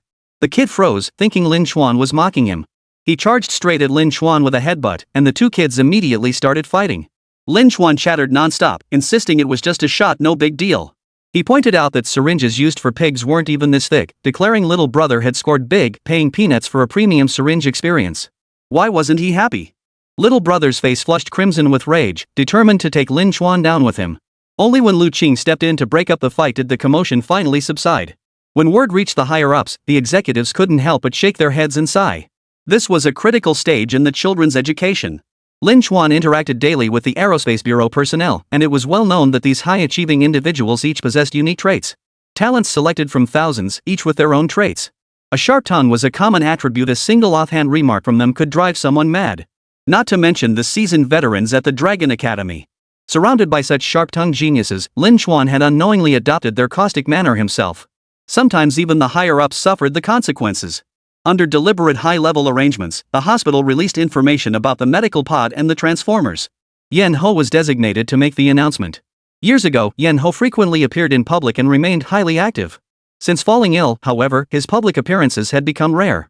Everyone knew about his illness, which was heartbreaking, but his prolonged absence led many to speculate he might have passed away. His reappearance sent netizens into a frenzy. Good heavens! It's Chairman Yen. I thought he was gone for good, but he looks perfectly healthy now. When Mr. Yen last appeared in public, he looked robust. His final appearance was in secretly taken hospital photos where he looked extremely frail. Has he recovered now? Yen Ho spoke with a confident smile, and what surprised everyone most was that his physique remained remarkably healthy and well-proportioned. Netizens were moved to tears. I thought he was long gone. Wah, he's actually still alive. Mr. Yen wasn't meant to die. I want to know how Mr. Yen survived. My uncle had the same illness and passed away within a year. The latter part of the video mentioned the medical pod. It's that hospital that's been trending lately. In the video, Yen Ho revealed he'd been receiving conservative treatment at the military hospital with limited options until the medical pod emerged. Unbeknownst to him, his nephew had enrolled him in the experimental program, and his condition rapidly improved. Yen Ho laughed as he recounted, "When I opened my eyes, I saw a glass chamber covered in blood splatters. I thought I was done for. As a soldier stricken with a severe illness, my final wish was to set foot on this land once more. So I tried to stand up, intending to take a few steps before departing peacefully. But unexpectedly, I found myself walking faster and faster, feeling more and more comfortable. Everyone thought it was a deathbed recovery until my medical report showed most of my cancer cells had been destroyed and I was gradually healing. Only then did I believe it was real." Yen Ho sighed, lowering his gaze to the earth beneath his feet. "Only when death truly came knocking did I realize how deeply I clung to life. Thank you to the researchers of the medical pod. I owe you my life." The video concluded with hospital surveillance footage of Yen Ho's treatment, documenting his recovery and mobility. Some noticed a persistent mosaic in the footage. They speculated it must be someone extremely important. The military hospital went viral, and by extension, the hospital where Lu Qing worked gained widespread attention as major media outlets covered the story. Yen Ho's status was extraordinary. He frequently appeared in public as a military figure, representing the nation's image to some extent. His recovery was welcome news. Amidst the jubilant celebrations across Dragon Nation, a presidential aircraft touched down at the airport. The President of the United States had arrived for a state visit. After brief discussions, high-ranking officials escorted the president to the hospital for a tour. The premises had been cleared well in advance. Over the past few days, Lu Qing and his team had seen countless bald patients. Upon spotting the American president, they instinctively glanced at his forehead. He certainly was. Upon seeing the medical pod, the American president remained unmoved. Such technology appeared far too often in their country's films. Even though they hadn't developed it themselves, it was nothing new to them. The president offered perfunctory praise and prepared to leave. The Dragon Nation officials suggested he undergo a physical examination, hinting at unexpected benefits. The president intended to continue his perfunctory approach, so he agreed to the checkup. He was in good health with no major illnesses. Even if the Dragon Nation obtained his medical data, it wouldn't matter. But when he saw a 2-meter-tall transformer emerge to take his temperature, he froze. Optimus Prime? Has Longwa's intelligent robotics advanced to this level already? The Dragon Nation officials smiled without comment. This was merely the beginning. The full exoskeleton suits and robotic dogs hadn't even made an appearance yet. Had a single transformer already left him speechless? When the transformer presented the medical report, the President of the United States fell silent. Never in his wildest dreams did he imagine Optimus Prime would one day conduct his physical. He couldn't help but wonder inwardly, just how far had Dragon Nation's technology advanced? The medical report was remarkably precise, matching the findings from the United States exactly, and even included more detailed data. The final conclusion analyzed the origins of his ailments, even pinpointing that his baldness was genetically predetermined. Are you sure this is a transformer and not just a guy in a mech suit? Mr. President, the diagnostic function is merely Optimus Prime's basic capability. His true excellence lies in healing. Would you like to try the healing function? Considering you're our honored guest, we can treat one of your ailments free of charge. Lu Qing said with a cheerful smile. Lin Xuan knew the president was coming for a visit, so he only kept a small amount of or enough to treat baldness at most. He didn't bother with anything else. After all, who asked that old man to mock him? The president laid down in the medical pod with a mix of skepticism and curiosity. When he emerged, his entire head and face were transformed beyond recognition. A cascade of long, golden hair now obscured his features. The president was utterly stunned. I have hair. In just a few minutes, my hair has actually grown back naturally? Yet beneath the excitement of new hair growth, fear and suspicion gripped the president's heart. He couldn't help but wonder, just how advanced was the technology of Dragon Nation? His hair loss stemmed from a genetic issue that scientists worldwide had failed to resolve despite every possible method. How could Dragon Nation possibly handle it? Did this mean Dragon Nation could solve genetic problems? If so, the United States would struggle to maintain its standing. What could they possibly use to compete with Dragon Nation? The Dragon Nation official replied nonchalantly, "Nothing to get excited about, sir. Just a minor technological advancement." The president laughed bitterly. Small technology, my ass. Chapter 105, Hairstyle Clash with a Dog. When it came to technology, the United States had to tread carefully. Turning to Lu Qing and the others, the president forced an awkward smile. I know the Dragon Nation is developing rapidly. Congratulations to you all. I want to understand how Longwa advanced its technology so dramatically in such a short time. It's truly astonishing. 3 years ago, the United States was the global superpower. Even if it had lost some control, no one dared confront it directly, for fear of triggering an all-out war between the two nations. 3 years later, the Dragon Nation had overtaken the United States. Countless possibilities lay hidden within this shift, and the president wanted to know where the difference lay. What sacrifices had Dragon Nation made to reach this point? Lu Qing smiled faintly, his eyes remaining unreadable. Of course, the Dragon Nation worked hard on its own. You reap what you sow. What else could it be? It was all forced upon us by you bastards. Decades ago, Longwa had to pay exorbitant prices for Western medicine and was perpetually held back in medical equipment. The president didn't ask further questions. Instead, he tried to buy the medical pod at any cost. It had cured his hair loss, and now he sported a full head of hair. Deep down, he believed the medical pod's capabilities extended far beyond treating hair loss. If he had other health issues, the pod would surely help cure them too. Yet for some reason, the medical pod hadn't cured him. 50 billion will grant you lifetime access to experience the medical pod in Longwa. Should you ever face a terminal illness, you may come for treatment. I assure you the results will not disappoint. Dealing with Dragon Nation's high-ranking officials and the president, they couldn't sell the actual device, but selling usage rights was feasible. The Dragon Nation's leadership hinted that if they could modify Transformers into this form, they could certainly adapt them for battlefield deployment. Meanwhile, the peacekeeping force gained a formidable new member. The peacekeepers stared blankly at the new recruit. You're taking Transformers on a peacekeeping mission? Are you sure you're not going to destroy the world? Even the squad leader was dumbfounded. They were all elite soldiers who had joined the peacekeeping mission without hesitation, driven by a desire to uphold world peace. Their mission was to protect people from all nations, rescue those suffering in dire straits, and strive for peace above all else. Not long ago, a battle erupted within the peacekeeping force. While negotiating with a local faction, talks broke down, and some had fallen in combat. Superiors promised to send new members to their squad. But no one said it would be 2 new recruits plus an Optimus Prime. The new recruits shrugged, so what? Who says Optimus Prime can't uphold world peace? Captain, cut the chatter. Get us on a mission now. Soon, the squad leader was leading the Transformers on peacekeeping missions everywhere, from initial reluctance to an unparalleled, uniquely thrilling experience. This was Optimus Prime. A Transformer. That dragon country actually possesses this kind of high tech. So cool. Anyone who dared cause trouble fell silent at the sight of Optimus Prime. Even the most ruthless individuals softened their tone. A rumor quickly spread across the peacekeeping battlefield: Dragon Nation had actually deployed Transformers for peacekeeping. Anyone who dared to defy them would be thoroughly beaten by the Transformers, their very lives at stake. When the news reached Dragon Nation, its netizens fell silent. They knew Dragon Nation wouldn't be so naive as to use Transformers solely for medical purposes. How quickly they'd been deployed to the battlefield. Fatherland was preparing for mass production. The Transformers sparked massive international controversy, with netizens worldwide raising doubts. With Dragon Nation developing Transformers, it's hard not to suspect their goal is world domination. Exactly. Deploying them on the battlefield proves they know how to use them. Dragon Nation planned this all along. I just want to know where Dragon Nation got such advanced tech. Even the pretty country couldn't pull it off, and Bear Nation doesn't have a clue. Why did Dragon Nation succeed and come up with so many amazing things? Did Dragon Nation really capture aliens? I demand Dragon Nation disclose the Transformers information. Make it public to the entire world. I'm starting to doubt myself. Does Dragon Nation really have Ultraman?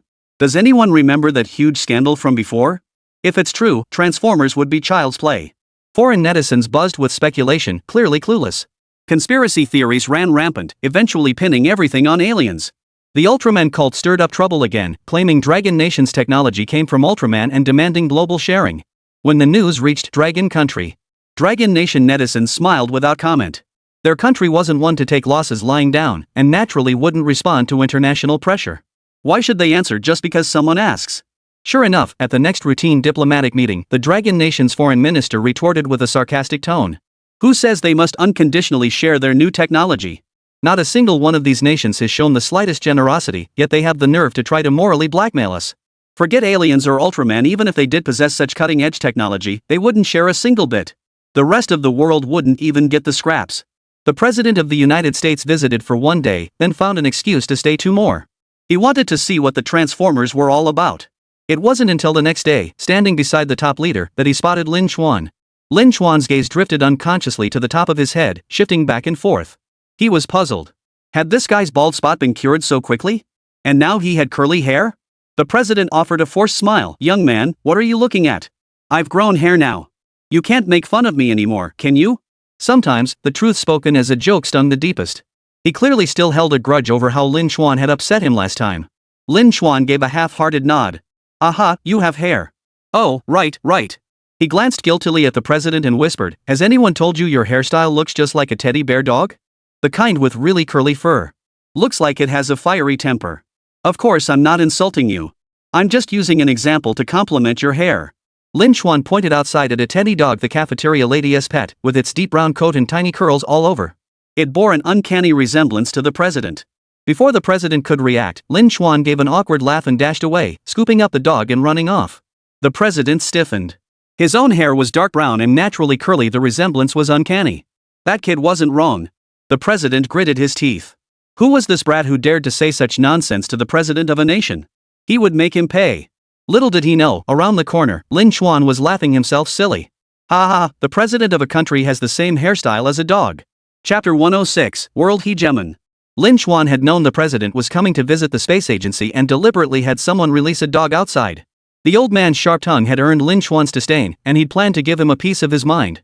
Little did he expect the man to walk in sporting a dog's fur all over his head. This left Lin Xuan struggling to stifle his laughter, terrified he might accidentally burst out laughing and embarrass the president right then and there. Sneaking into the cafeteria, Lin Xuan found Yan Shuping eating and whispered to him. Grandpa Yan, the president of the beautiful country's hairstyle looks just like a dog's. I was stunned when I saw it, ha ha ha. I was just saying he looks like a dog, and now he actually does. Lin Xuan waved his hand triumphantly, utterly delighted. I was wondering how to insult him for looking like a dog, but he took the bait himself and handed me the perfect opportunity. Absolutely brilliant. Yan Shuping couldn't help but laugh upon hearing the story. This foreign president, with his blonde hair and blue eyes, looked purebred and had been quite the heartthrob in his youth. In his middle age and beyond, he'd let himself go, often appearing disheveled before foreign nations. During their last video call, he'd bickered with Lin Xuan, hinting that Lin would go bald someday too, and that's how he'd made such an impression.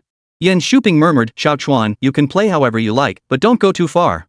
Remember, you absolutely must not reveal your identity. He paused before adding, the United States excels at assassination. Though their nation is relatively young, their fingerprints are on assassination attempts across the globe.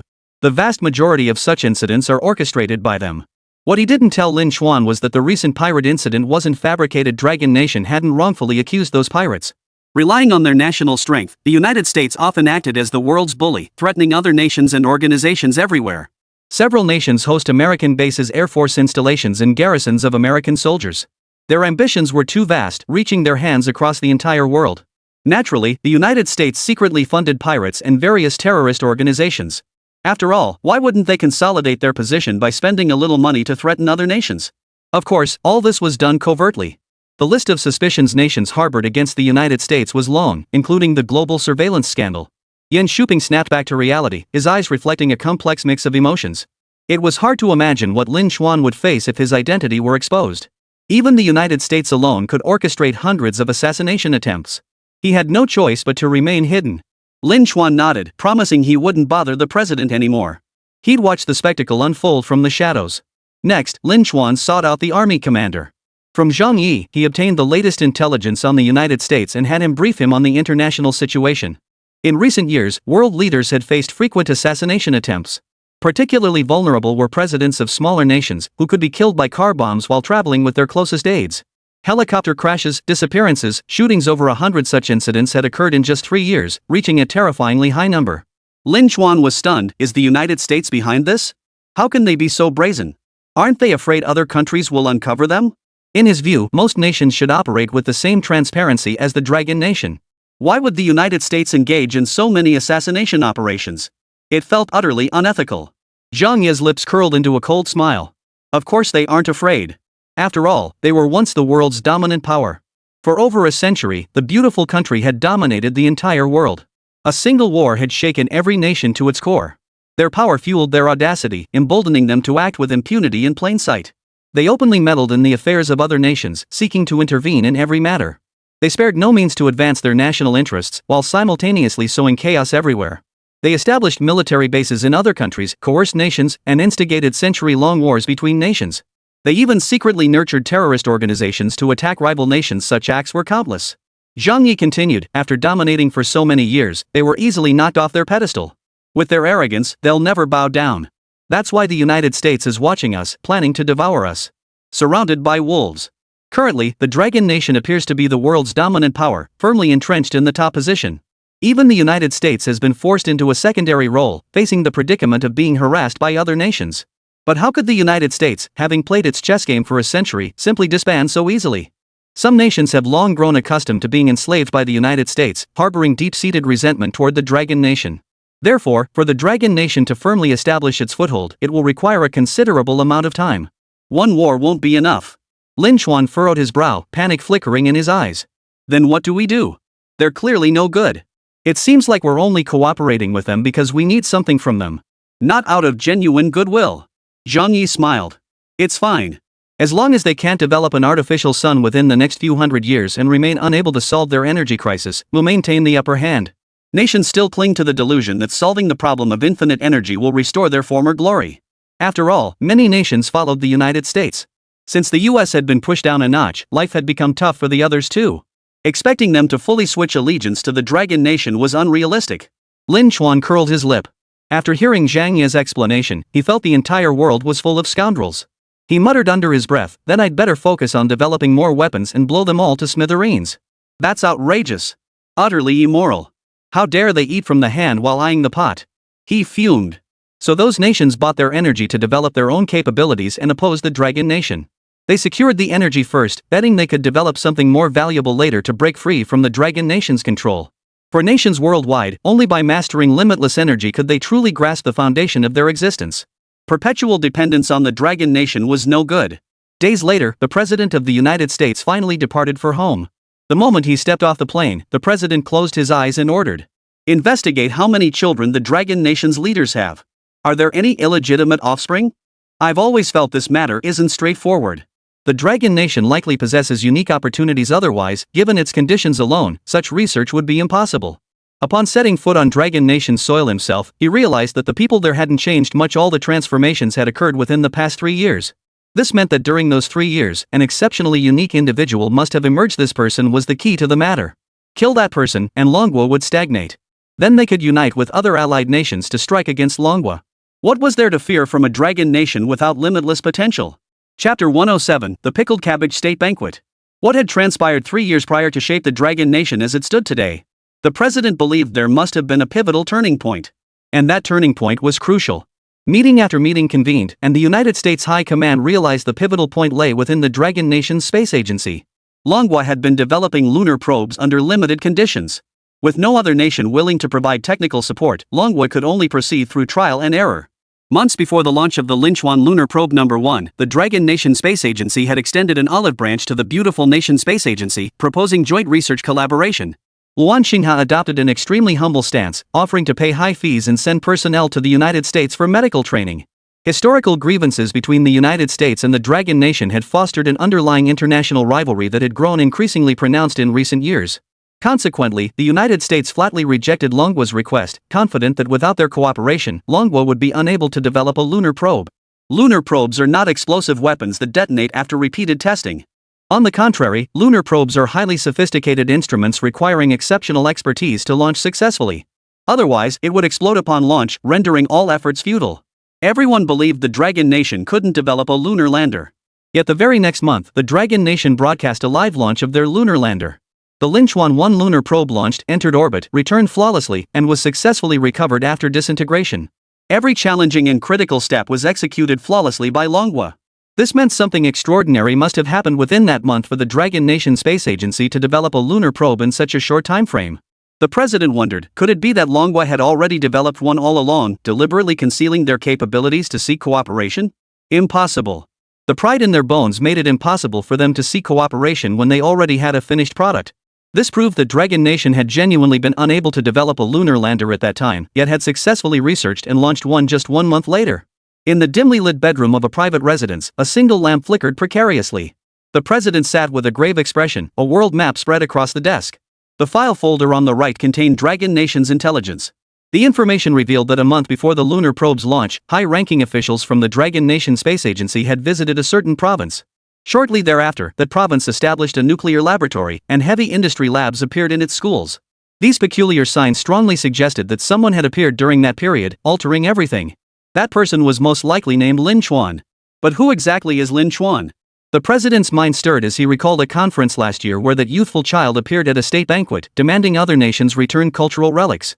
His gaze sharpened for a long moment. Could it be him? Not long after, the President of the United States requested another visit to the Dragon Nation, intending to return a batch of cultural relics, many of which were ancient paintings and calligraphy. Given the American president's sincerity, the Dragon Nation's leadership was pleased and hosted a state banquet to honor the distinguished guest. Lin Xuan also received the news. Lin Xuan pouted, squatting on the ground and drawing circles with a hint of complaint.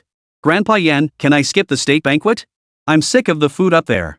Why not take me to the snack street instead? Can I skip this? State banquets can get overwhelming after a while. Sometimes he craved hot pot, but state banquets only served light dishes. No matter how delicious, they never hit the spot. I'd rather go eat stinky tofu than go to that banquet. Yan Shuping sighed, grabbed him by the collar, and straightened him up.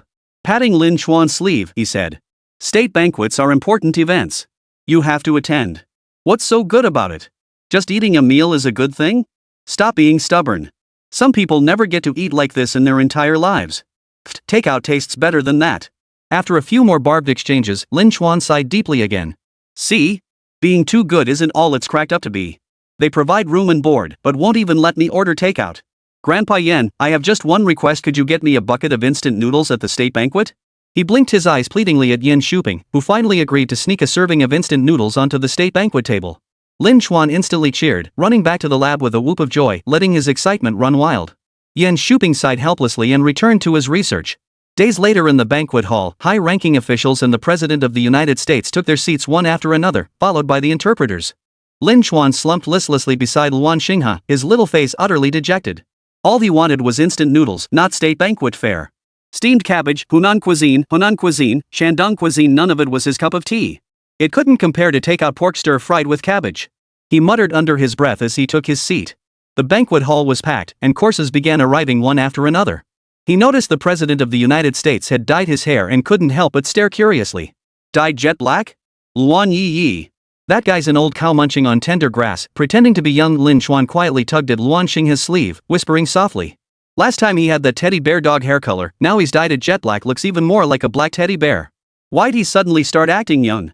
Is he trying to be an old man chasing younger women? Why else would he dye it black to look younger? Lin Xuan wondered. Luan Xinghe glanced over without showing any emotion, then quickly looked away. National leaders care about their image. He probably dyed it black on purpose. What he didn't tell Lin Xuan was that it wasn't impossible the president had dyed his hair overnight just to avoid matching a dog's color.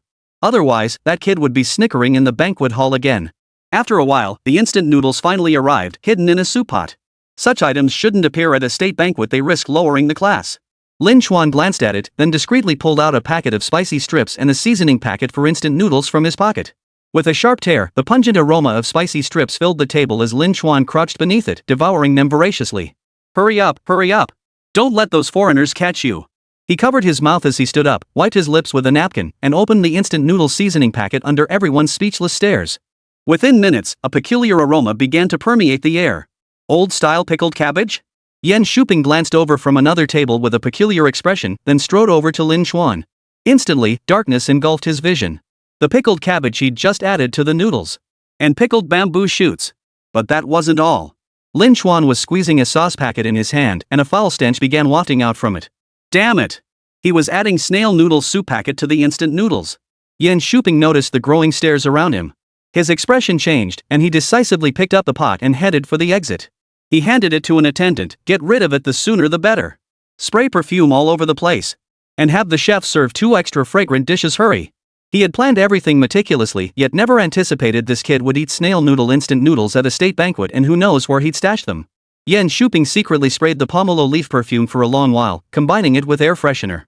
Finally, the strange odors from the nearby tables vanished. Chapter 108, He's immoral and unscrupulous. Luan Xinghe was speechless with frustration. While trying to engage with others, he shot Lin Xuan a few angry glares. Spicy strips were one thing, but snail noodles? Absolutely not. Lin Xuan wore a look of utter despair, as if he'd lost several beloved old hens. He kept sighing and groaning until everyone had finished eating and left. Then he started rolling around on the floor in the lobby. Give me back my special instant noodles. That was my carefully marinated instant noodles made with braised beef noodle sheets, pickled cabbage from old-style pickled cabbage noodles, and leftover snail noodle soup from my takeout a few days ago. I swear it would make that dog president stink for days. You just threw away my precious treasure. I don't care, you must give it back. With all the foreign guests gone, Lin Chuan howled unrestrainedly in the state banquet hall, wailing louder than if his own mother had beaten him. He rolled from left to right, wailing dryly, not a single tear glistening in his eyes. He couldn't care less about the onlookers. So what? These people would be begging him for favors sooner or later. They were just watching the spectacle. Throwing a tantrum was what mattered. After seeing the guests off, Luan Xinghe found Lin Chuan in this wretched state. Frustrated beyond belief, he grabbed the boy by the ear. Chuan, what on earth possessed you to eat that disgusting stuff at a state banquet? One guest thought the dish was spoiled, and I had to insist it was specially prepared. Do you have any idea how hard I worked to make up that story? Lin Chuan swatted his hand away, glaring defiantly. I don't care. I'm sick of it anyway. I told you I wanted instant noodles, but you served me flavorless chicken broth noodles. I refuse to eat that. You wouldn't even let me use the seasoning packet I secretly brought.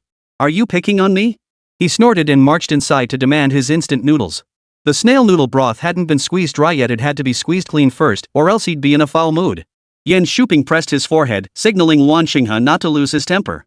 They had brought Lin Chuan to dine based on their duties.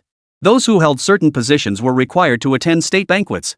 No one could bring guests unless they were interpreters. Don't get angry with that kid. Boys will be boys, we all understand. He remembered boys all went through that peculiar phase of enjoying disgusting things. After all, Yan Shuping himself had enjoyed tormenting earthworms and playing with mud as a child. Lin Chuan was still young, it was perfectly normal. Luan Xinghe sighed deeply, gazing helplessly into the kitchen. What worried him was that the kid held grudges. He hesitated, then spoke. The President of the United States said he'd go bald someday too. I heard that night. Xiao Chuan was so furious he didn't sleep a wink, just cursing people in his game all night long. He's so petty, he'll definitely find a way to get revenge. Indeed, Lin Chuan planned to either proactively show goodwill toward the President of the United States at the banquet or secretly have someone feed him specially prepared instant noodles. A president who looked so polished and refined would be utterly humiliated if he ended up smelling awful. The plan was ruined. Lin Chuan grimaced. The instant noodles had already been recycled into the trash bin, and the fermented snail noodle broth was useless now. Ugh, what should I do now? Why not just do it under the table? As long as I don't get caught. Lin Chuan muttered to himself, then suddenly brightened. As long as he wasn't caught, anything went. Close range wasn't working? Then he'd go long range. He immediately pulled out his portable mini cannon, his eyes shining brightly. Hee, Mr. President, here he comes. The news of the US president returning cultural relics caused a sensation. The Dragon Nation specially invited him to stay a few extra days so he could visit nearby museums. Every day, he toured museum artifacts with dedicated guides, a deliberate move to send a message to the American people. The artifacts you stole all belong to the Dragon Nation. You can take the objects away, but you can never steal the Dragon Nation's culture and spirit. On the final day, as the American president prepared to depart, he shook hands warmly with Dragon Nation's high-ranking officials. Lin Chuan appeared, his face filled with guilt and trepidation. He whispered, "President, I'm sorry. I've come to apologize." The American president gave a forced smile. "What are you apologizing for?" Lin Chuan replied earnestly, "My mistake was being too honest. Even though you were bald at the time, I shouldn't have pointed it out so bluntly and hurt your pride. Hurting you like that probably kept you up at night, tossing and turning, maybe even crying." Lin Chuan's face was etched with anguish and regret. "You're already an old geezer. If I upset you so much you couldn't sleep at night, that would be too much. What if it gave you a heart attack? Sure, you are bald, and your haircut really does resemble a dog's. But I think you should have more confidence. You shouldn't rush out to dye your hair overnight just because of what I said. That's not right." Lin Chuan babbled on in a childish voice, his tone thick with apology. The President of the United States couldn't understand everything and could only look at the interpreter. Dragon Nation interpreter. The interpreter bit the bullet and spun a lie to smooth things over.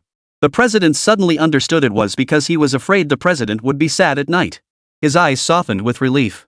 It seemed this child wasn't entirely a bad kid after all. God will forgive you. Lin Chuan rolled his eyes. What a load of crap. Not his cup of tea. He didn't believe in God anyway. Why would someone as unprincipled as him believe in God? He pretended to be obedient, shook hands with the president, and gave him a big hug. Finally, he watched the man depart.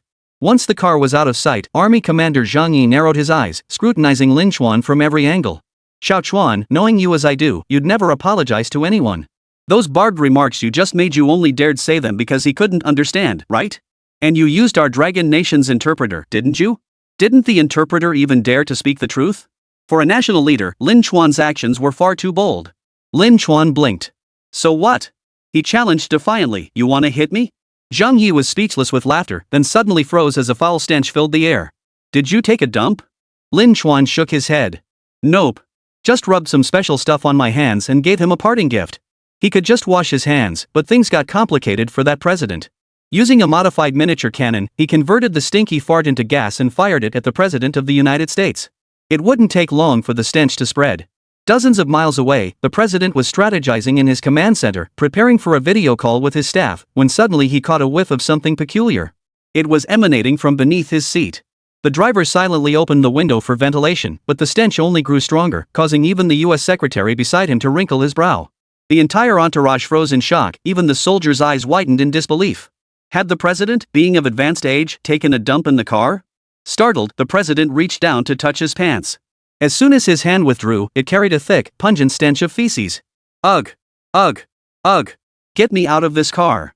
I need to get out. Chapter 109, Betrayed by His Own. The minister scrambled out of the car, terror in his eyes, while the others quickly followed to get some fresh air. The smell was overwhelming. If someone claimed they defecated inside, people would believe it, especially since the president's hands were emitting a strong, unidentifiable odor. The president's face turned from red to green. He was certain he hadn't lost control of his bowels, but why was this happening? I didn't defecate in the car. Come over here, everyone. The minister awkwardly backed away with a forced smile. Mr. President, shall we take you to change your clothes first? Going back was out of the question. If they saw anything, they wouldn't be able to eat for days. Just imagining it was enough to make their stomachs churn. The group hurried to a nearby building, watching as the president changed clothes. Yet the odor lingered, forcing them to pinch their noses as they left. The next day, the diplomat tactfully raised the matter with the Dragon Nation's foreign minister, insisting someone must take responsibility. The foreign minister feigned just the right amount of surprise. If your leader was feeling unwell, why didn't you inform us? How could this have happened? We could arrange the finest hospital for him immediately. The other party's expression darkened. Don't you think someone tampered with the food? The minister feigned ignorance. Our state banquet ingredients are top tier. To my knowledge, no one experienced discomfort. Perhaps His Excellency is simply advanced in years? The other party implied something else. Could someone have tampered with something else? Like poison gas? Their president immediately underwent testing in your country.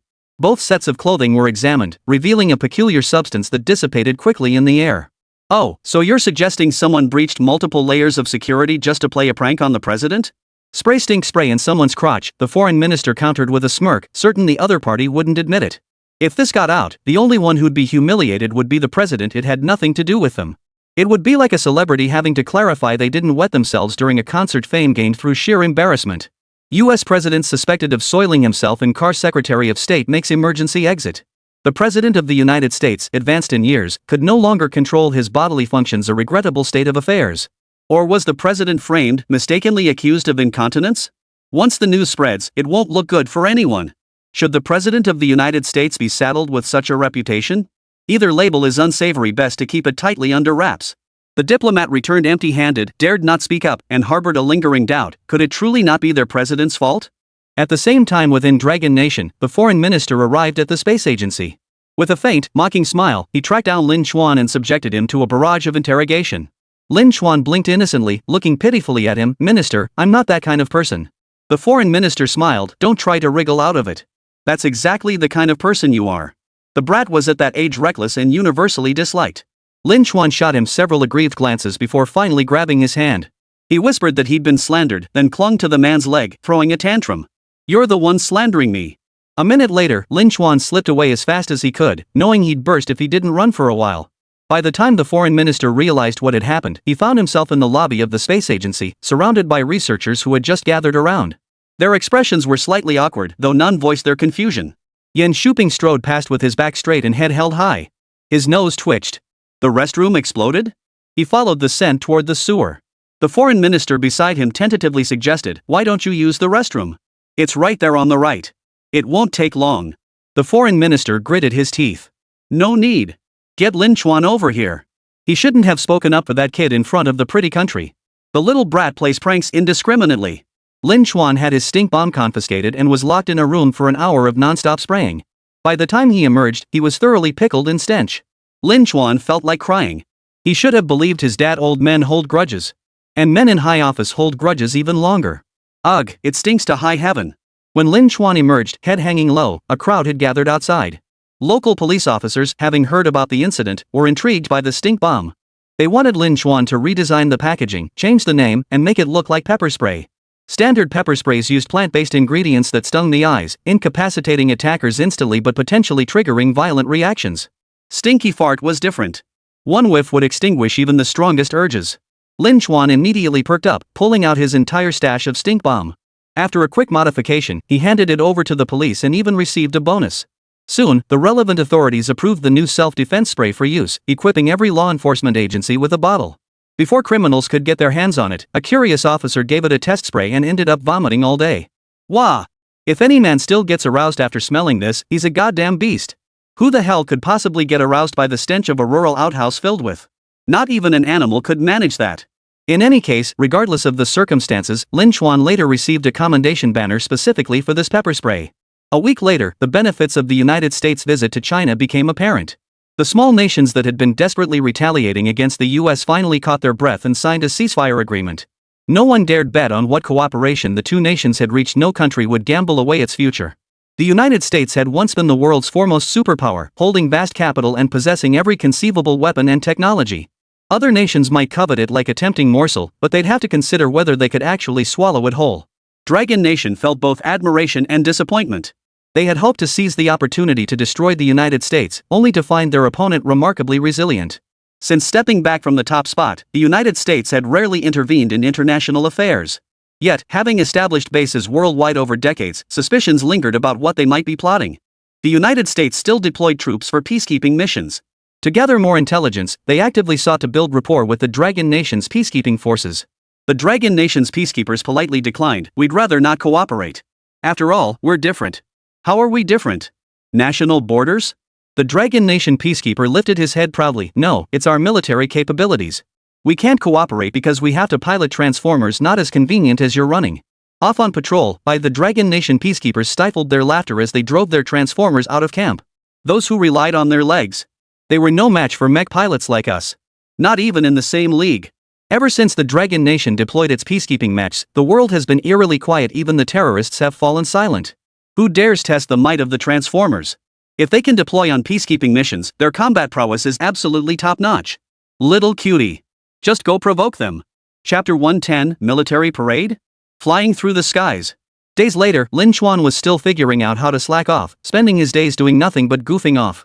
The space agency knew this kid was a force to be reckoned with, either completely inactive or causing trouble. Yet occasionally, he'd come up with something those veteran scientists just couldn't crack. This left them both loving and hating Lin Chuan, but what could they do? The guy was just too talented. The scientists had been stuck on a research project for years, poring over documents late into the night until their eyes grew weary. Lin Chuan would take the materials, silently study them for a few minutes, then ask, "You guys can't figure this out?" Amidst the murderous glares, he'd explain the research direction and solution. This left many scientists both fascinated and frustrated, forcing them to grit their teeth and study his work. They had to restrain themselves from punching the kid while patiently seeking his guidance. Finally, they were liberated. The Aerospace Bureau office received a top-secret message. Dragon Nation was preparing to hold a military parade. The 90th anniversary Grand Military Parade. The entire space agency erupted in excitement, with cheers filling every corner of the office. A military parade. Finally, another military parade. Oh my gosh, I absolutely love parades. Director Luan, what kind of equipment will be showcased this time? Those folks at the military headquarters must have stashed away a ton of weapons again. It's important to note that besides the Dragon Academy, the Space Agency, and the Shenyang Aircraft Corporation, Dragon Nation also operates numerous military factories and top-secret projects, some of which even insiders might not know about. The Aerospace Bureau only handles a portion of the weapons. The bulk still comes from the military's private stash. To this day, no one truly knows the full extent of what Long Nation possesses. Lin Chuan had never seen a military parade before. Curious, he leaned over the table to watch the tablet. When he saw footage from previous year's parades, his eyes lit up. Yan Shuping watched his every move and murmured, "Xiao Chuan, are you really interested in military parades?" He assumed Lin Chuan wanted to participate. Lin Chuan nodded. "I want to know if they sell popcorn at the parade. I plan to watch the parade live while buying popcorn to eat." "Besides popcorn, are there other snacks?" Yan Shuping's expression grew complex as he suppressed the urge to kick the kid to death. Taking a deep breath, he replied, "No. The entire city will be closed off, including nearby roads. No street vendors or businesses will be allowed to operate. Security will be at maximum alert that day." "But there's the state banquet." Lin Chuan immediately turned his head. "Then I'm not going. That's no fun. A state banquet? Not even a dog would eat that. What are you talking about? That's what so many people dream of. Lin Chuan got a slap on the head but remained stubborn. Exactly. Even dogs wouldn't eat it. I'm not going. My dad said state banquets were fancy. I thought they'd be something special, but this? We get fed like this every other day. I'm sick of it already. The first state banquet blew his mind. He wanted to eat like a pig. But by the second and third times, his enthusiasm waned. Eating the same thing over and over gets old, right? Lin Chuan insisted he was still just a kid and couldn't handle the pressure of a state banquet. He wanted out. Yan Shuping sighed in exasperation. This time you absolutely must attend. The military parade is a national event, representing the face of the country. Only those with sufficient standing and outstanding contributions are permitted to appear. You've contributed so much to our country. You absolutely must attend. They might even arrange for you to speak. Lin Chuan's eyes widened. Me? Give a speech? You want me to go up there and say, hello, uncles and aunts, I wish you good health? No way. Lin Chuan threw a tantrum, refusing to go no matter what. That kind of setting was too awkward. What difference was it from giving a speech in class? What if he didn't look his best that day and ended up with embarrassing footage? Yan Shuping laughed in exasperation. The grand military parade, seen as prestigious by countless people, how many families would pull every string they could just to get a glimpse of it? If caught on camera, it would be a family honor. Getting on stage to speak? That would be pure ancestral glory. Anyone who got the chance would be jumping for joy. But this kid refused, throwing a tantrum instead. Yan Shuping watched quietly for a moment before immediately pulling out his phone to call Sun Xiaomei. Miss Sun Xiaomei, correct? I have news for you. The state wishes to invite young Lin Chuan to participate in the military parade and speak on stage, but he seems rather reluctant. He deliberately put the phone on speaker and held it at arm's length, watching Lin Chuan with an expression that said he was enjoying the show. A few seconds of silence followed on the line, then a gentle, honeyed female voice spoke. Mr. Yan, would you mind handing the phone to Xiao Chuan? Lin Chuan's voice trembled. Mom? Sun Xiaomei roared instantly. Mom? You damn fool. How dare you call me mom? You will agree to the military parade now. Immediately. This very instant. Dare to refuse, and I'll have your father come beat you to death tonight. You little brat, do you think you're above the law? How dare you disobey me? Just wait, I'll buy a ticket and kill you myself. If I don't beat you to death, I'm not your mother. Are you out of your mind? How dare you refuse something like this? Do you even know what the military parade means? You little brat. How dare you not love your country and talk back? This is infuriating. Infuriating. Sun Xiaomei ranted and raved at Lin Chuan until she was blue in the face, then turned to Lin Jipeng, who was equally furious beside her. Honey, go buy tickets. We're going to find our son right now. Bring my feather duster. That brat needs a good beating. She yelled into the phone. You just wait. Don't you dare run away. On the other end, Lin Chuan was stunned. Furious, he glared at the culprit, flailing his arms as he lunged forward. What are you doing? You ruined me. You want my mom to beat me to death? Lin Chuan was truly at a loss for words, on the verge of tears. His mother was a violent maniac. When she said she'd beat a child, she meant it literally. Just like before, when she stormed into the Aerospace Bureau and beat him senseless. No one else was allowed and not a single person to help him. What happened to his supposedly high status? Sorry, but being a minor doesn't count. Guardians have every right to beat their kids, especially when the kid's a little brat. Yan Shuping smiled faintly. Don't blame me. Better think hard about how you're going to explain this to your mom. He strolled away leisurely, feeling utterly delighted. Lately, Lin Chuan had been up to no good. Ever since inventing the stinky fart egg, he developed a fascination with unsavory things like feces, urine, and flatulence, constantly concocting all sorts of bizarre contraptions. Every morning when he went to work, they thought he'd gone to the bathroom instead. The lingering stench had family members suspecting he'd been fired and now cleaned public restrooms. Lin Chuan, you deserve it. That evening, Ms. Sun Xiaomei and Lin Jipeng arrived at the Aerospace Bureau. Ignoring Yan Shuping and the others at the entrance, they barged inside, feather dusters in hand. Where's Lin Chuan? Where's my son? Tell that little brat to come out here. He's running wild. Lin Jipeng watched his wife scold their child with a smile, then politely extended his hand to Yan Shuping. Mr. Yan, it's been a while. May I ask about the military parade? He'd heard family members could attend the parade. Could he secure a front row seat too? Or maybe he could ride his son's coattails and get to stroll around up there. Chapter 111, as planned. In the office, Yan Shuping slowly explained the significance of the parade. Those without sufficient qualifications couldn't participate, and the troops marching were also handpicked from thousands. Without a doubt, every officer, soldier, and guest present was a major figure destined for greatness. That Lin Chuan, still so young, could participate in the parade and podium ceremony, and repeatedly attend state banquets, was ample proof of the nation's high regard for him. The atmosphere was heavy and solemn as Yan Shuping gave him ample time to consider. Lin Jipeng was seething inside. His father had never been to a state banquet, yet this brat was already sick of them. And he dared to cause trouble at one. Now he had to rely on his son just to attend a military parade.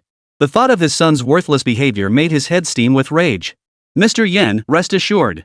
I will make sure my son attends the state banquet obediently, and he will absolutely attend the parade. If he dares skip it, I'll drag him to our family gravesite and beat him senseless for 3 days and nights. Lin Jipeng finished with a cold laugh. Hearing the sound of running back and forth in the hallway and his wife's furious shouts, he leaned out and said to the outside, "Honey, hit him hard. Hit him for me too. That son of ours is a real disgrace. He won't even go eat at the state banquet." Sun Xiaomei, who had always dreamed of attending a state banquet, felt her head buzzing. Grabbing the feather duster, she charged forward like a whirlwind, her legs moving like wheels of fire. She caught Lin Xuan, dragged him into the room, and unleashed a barrage of loving greetings. Listening to the wails from next door, Lin Jipeng felt satisfied.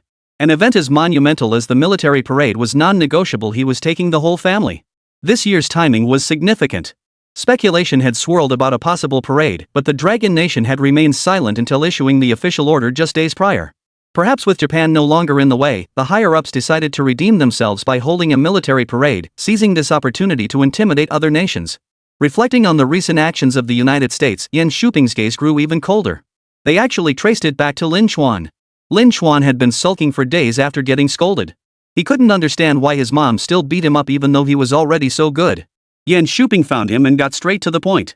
"Xiao Chuan, the American president has been investigating you. His reach is too long. I suspect they've already uncovered your identity. This time, appearing at the parade meant not only our people could see you, spies could see you too." Lin Xuan scratched his head, dismembering a toy in his hands as he tilted his head and asked, "What if they find out?" He'd heard about people investigating him so often that it no longer fazed him. "They've uncovered very little. At most, they know your name. Right now, they don't dare believe it because of your age, so they haven't acted. If you attend the parade and appear in public, the spies will report back immediately. That's when your identity will be confirmed." After speaking with Lin Xuan's father, Yen Shuping realized a major problem. Lin Xuan's noble status demanded his participation in the parade, his first in life. By all rights, he should be assigned guard duty. Hiding his identity for so long had already been a hardship. What if the parade caused him to harbor resentment? He'd rather take a gamble and sever all those shadowy hands behind the scenes. Lin Xuan scratched his ear, unconcerned. "So what if they confirm it? If anyone dares expose my identity, I'll make their satellites malfunction and their rockets fail to launch." He scoffed. "Grandpa Yen, let's strike back directly. What are we afraid of? This makes us look so wronged. So what if the US finds out? Do they dare send troops to attack us? Could they even win?" Lin Xuan muttered under his breath, his eyes darting toward Yen Shuping across from him. He thought to himself, this old fool was such a jerk he'd even brought his own parents over. He'd taken a brutal beating because of this old fool. The more he thought about it, the angrier he got. He stood up abruptly and turned to leave. "I'm done talking to you. I'm going back to rest. The parade can wait." Yen Shuping's mind was in turmoil, yet one thought grew increasingly clear. Grabbing his phone, he hurried out, instructing his driver to take him to the military headquarters. The entire military headquarters was present. Major generals and high-ranking officials, every prominent figure in the nation gathered together. Hundreds of generals were making arrangements for the parade. This was the nation's face. Absolutely no mistakes could be made. Yen Shuping's arrival was noticed. He stopped and declared directly, "I propose bringing Lin Xuan to the parade and simultaneously devising countermeasures against the United States." The United States of America was no longer the nation it once was. What was there to fear? Amidst the silence, the assembled officials tacitly accepted Lin Xuan's participation. They could arrange for him to stand alongside them during the inspection by the top leadership. "Everyone, put Lin Xuan aside for now. I have one question: what weapons will we showcase in this parade?" An old general posed this crucial question. A military parade wasn't merely about inspecting troops, it was also an opportunity to showcase weaponry and demonstrate the nation's formidable strength to the world. 10 years had passed since the last parade. With the world shifting dramatically over that decade, the Dragon Nation must reveal its trump cards, letting all nations witness its transformation. The army general rattled off a list of names, items that existed only as concepts and plans outside the military. The Army, Navy, and Air Force each presented their signature showpieces, all their top secret, cutting-edge technologies. The White Emperor fighter, the Aerospace fighter, and the Ascending Dragon fighter, all newly developed after the Ascending Dragon, are ready for public display. Beyond various missile carriers, we could deploy an aerospace carrier. Zhang Yi suggested. Jin Sheng pondered thoughtfully. We could also bring back the Transformers from the peacekeeping forces. We'll return them after the parade. This was a golden opportunity for global exposure, a worldwide broadcast. This time, they didn't need to hold back, they could pull out all the stops. Modesty would only lead enemies to underestimate their capabilities. After deliberation, it was decided that a space carrier must be deployed. This year's signature display by the three military branches, the full exoskeleton armor suit, would also be showcased. Historically, only fighter jets had flown in the skies above the parade, but this sky was destined to witness even greater power. Both the flying aircraft carrier and exoskeleton aircraft were capable of takeoff. The higher-ups planned to show off their skills, abandoning their usual modest approach, and were plotting to organize a special unit. By then, fighter jets would soar overhead while human pilots flew through the sky below. He was confident this spectacle would leave nations in awe. Only insiders knew about the exoskeleton suits. Their appearance had stirred up waves across the three military branches. Even after obtaining them, many still felt like they were dreaming. Who wouldn't want to fly? Every human being desires flight. The Dragon Nation was finally ready to take flight and soar freely under the global spotlight. Senior officials were excitedly drafting proposals when someone knocked and entered, head bowed in awkwardness as he reported. Director Yen, Comrade Lin Xuan, caused quite a scene at the space agency. He demands you return to restore justice. Yen Shuping's first thought was that Lin Xuan had been bullied at the space agency. But upon reflection, that seemed impossible. He had greeted everyone there, and no one would dare cross him. Chapter 112, Global Surveillance. Inside the space agency, as Yen Shuping strode in upon receiving the news, Lin Xuan was reviewing documents in his hands. His expression unchanged, he said. Grandpa Yen, I have an idea I'd like to share with you. Is that okay? He made no mention of being bullied. Yen Shuping, a shrewd man, immediately sensed something was amiss but still gestured for Lin Xuan to continue. Lin Xuan said, Can we strike first? The more I think about it, the angrier I get. We shouldn't be reactively defending, we should be proactively striking. We should make the enemy live in fear, not burden our own people with worry. Yen Shuping raised an eyebrow. The words made sense, but how exactly should they act? Lin Xuan then laid out his plan: attack the United States networks, ideally by sneaking in himself to alter data. The hacking was merely a diversion. He planned to utilize the advanced technology provided by the system to personally confront the United States high-ranking officials. Yen Shuping neither denied nor refused the proposal. After listening quietly for a moment, he stated they needed to hold a meeting to approve it before hurrying away again. Lin Xuan grinned. This was a notification, not a request. He just needed to be discreet and avoid detection. The Dragon Nation officially announced an upcoming military parade scheduled for 3 months hence. Netizens were stunned, and insiders were equally shocked. Typically, only the elite of the military could participate in a parade. They had to undergo rigorous selection and then a year of specialized training before being deployed to the main battlefield. Only 3 months meant their training period was just 3 months. Netizens were dumbfounded. What exactly is the government up to? Did they have this plan all along? But why haven't we heard a single word about it? The 90th anniversary military parade, I'm absolutely thrilled. Wonder what weapons we'll see this year. I'm a huge military enthusiast. The guy above is jumping the gun. No one dares call themselves a military enthusiast anymore after getting embarrassed by the aerospace exhibition. Netizens joked around, but deep down, they all shared the same question: just how deep are the Dragon Nation's pockets these days?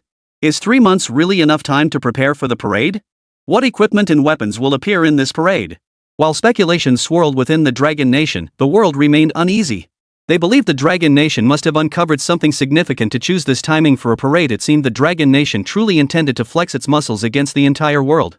In the United States, the president sat with a furrowed brow. Based on recent events and speculation, he had specifically consulted a psychologist. The counselor had said that after eliminating all possibilities, what remained was the correct answer. His gut instinct told him Lin Xuan was different. After reviewing the report, he took a deep breath. The contents were too unbelievable, even assassinating him felt like a waste. An 8-year-old child had developed a lunar probe. Over the next 2 years, he had successively developed a space carrier, a navigation system, and various weapons. This news was too absurd for anyone to believe. Yet the conclusion was stark. Based on Lin Xuan's frequent appearances among Dragon Nation's high-ranking officials, he wasn't merely someone else's body, he likely possessed a special status. After discarding the age factor, the president easily discovered a fact: Lin Xuan perfectly matched his assumptions. Dragon Nation. It seemed the Dragon Nation had delayed disclosure precisely because of this. The news was simply too unbelievable. Could an 8-year-old child really develop a lunar probe and all those weapons as claimed? If so, then the United States would know exactly how to retaliate. They're exceptionally adept at such underhanded tactics. While the entire nation of Dragon Country was swept up in the excitement of the military parade, news arrived from abroad. The United States publicly confronted Dragon Nation, claiming they had obtained top-secret documents belonging to Dragon Nation. These documents were linked to a certain researcher. The Dragon Nation's military immediately mobilized, taking the opportunity to place Lin Xuan under protection. The United States likely had ulterior motives. They absolutely couldn't afford to let their guard down. Lin Chuan was suddenly placed under round-the-clock personal protection, which left him speechless. Such an elaborate display would reveal his identity to anyone who saw it. Zhou Yao cautioned, "Comrade Lin Chuan, we cannot reduce our personnel at this time. This is the absolute minimum staffing level. We suspect the United States has obtained your information, though the specifics remain unclear. We're still investigating. 3 years have passed. Who knows what the United States has uncovered by now? Don't be fooled by its current second-tier status. Before this, it was the undisputed global superpower. A nation capable of meddling worldwide couldn't possibly lack other means." Lin Chuan deeply agreed, feeling a sense of dread toward the United States. Seizing an opportunity when no one was watching, he secretly used the system to hack into the United States and was astonished to discover an overwhelming amount of secrets hidden within. On the surface, the United States appeared indifferent, cultivating friendly relations with the Dragon Nation. In reality, it sought to be gifted weapons, just like the Bear Nation had been. The US was convinced that the Bear Nation must have gained some special advantage, leading to its dramatic rise in power. Global surveillance, the base relocation program. Lin Chuan watched these revelations with his mouth agape, his heart pounding wildly. The United States is a villain. They deliberately sowed discord among nations to provoke wars. He hurriedly scanned the screen, clicked copy, then rushed into Luan Xinghe's room. Luan Xinghe waved him over the moment he entered. "Xiao Chuan, you're just in time. Take a look at what equipment the space agency is preparing for the military parade." The space agency possessed an extensive arsenal and substantial resources. They were debating whether certain weapons should be unveiled at all. Rapid advancement wasn't necessarily beneficial for the entire world. Lin Chuan said, "Grandpa, I have something else I need to tell you. Have you heard about the pretty country's global surveillance plan?" His voice carried excitement, but more so disgust. How could a nation be so despicable, actually wanting to control the entire world? No wonder the world couldn't find peace when the pretty country ruled. Luan Xinghe looked surprised. "You know about this? Xiao Chuan, tell me, did you uncover something? Tell me everything, every detail." Lin Chuan obediently recounted his actions and read aloud everything he'd seen on the pretty country's official website, including the file names. The file names radiated palpable malice, proof enough that the US had come prepared. Luan Xinghe frowned. Several years ago, the global surveillance scandal had indeed erupted. Since then, they had been doing everything possible to avoid being monitored, even using domestically developed systems for their phones to prevent leaks. If the US could still eavesdrop, what would they use? Surely not Wi-Fi. Luan Xinghe lifted his head as the thought crossed his mind, his expression darkening as he recalled satellite navigation. He recalled that the United States satellites could pinpoint locations worldwide and capture delayed imagery. Earth rovers roamed freely, taking photos everywhere, and people often found images from over a decade ago. That was surveillance too. Chapter 113, Global Surveillance, High-Level Official Sweat. Lin Chuan stroked his chin, a subtle rebellious thought stirring within him. If the United States could monitor other nations, did that mean he had to meekly accept being eavesdropped on? No way. Absolutely not. Lin Chuan flashed a tooth-bearing grin, his expression innocent. "Grandpa Luan, the United States eavesdropping globally, it hasn't caused us any harm, has it?" Luan Xinghe didn't notice his unusual tone. Recalling the past, he sighed. "Back then, we weren't as advanced. They didn't steal anything useful from us. It's unfortunate that some countries had their military secrets stolen, and even a lot of private communications were intercepted." Lin Chuan blinked, rubbing his hands together unconsciously. "Did they steal a lot of useful stuff? If I said I could eavesdrop and monitor the whole world too, would you hit me?" He tried to play cute to brush it off, hoping Luan Xinghe would agree. After all, this was a bit too much for a kid. Learning to secretly monitor things after only a few days of school seemed a bit off. Luan Xinghe gasped. "You want to eavesdrop on the entire world?" He stared at Lin Chuan in alarm, frantically patting him down from head to toe. Then, his eyes darting around his office in suspicion, he frowned. "You didn't install surveillance in my office, did you?" "Lin Chuan, I'm warning you, my office is a confidential area. You can't install surveillance here. How long has it been since last time? Aren't you afraid of being labeled a spy?" Installing a miniature camera in the executive conference room would have been a major offense, except that Lin Chuan was researching cutting-edge technology at the time and had achieved results. Otherwise, the higher-ups would have arrested him for investigation long ago. Even children can be spies. Once, a Dragon Nation citizen showed kindness to a child, leading to negligence. That child then detonated a bomb, nearly causing a major catastrophe. When the micro cameras were discovered, Lin Chuan's family records were thoroughly investigated. His communications and network activity were constantly monitored, and any anomaly meant immediate detention in a holding cell. Lin Chuan remained completely unaware of all this. Lin Chuan protested innocently, "I didn't do anything. I just wanted to emulate the United States. Don't you all want surveillance and wiretapping?" Luan Xinghe. He sat down, clutching his head in frustration. He desperately wanted to ask this kid what he was thinking. Dragon Nation was indeed sending spies to other countries. It was all about fostering friendly relations, right? Nations couldn't afford complacency. A molar spy could sway a country's entire trajectory. Claiming no desire to eavesdrop on and monitor other nations would be a lie if capable. They certainly would. It wasn't about morality or humanity, it was purely about safeguarding their own nation. I considered it, but Lin Chuan, have you thought about how advanced global technology is now? Anything sent abroad will be detected. Even a fly would be inspected. How exactly would you eavesdrop? Luan Xinghe asked calmly.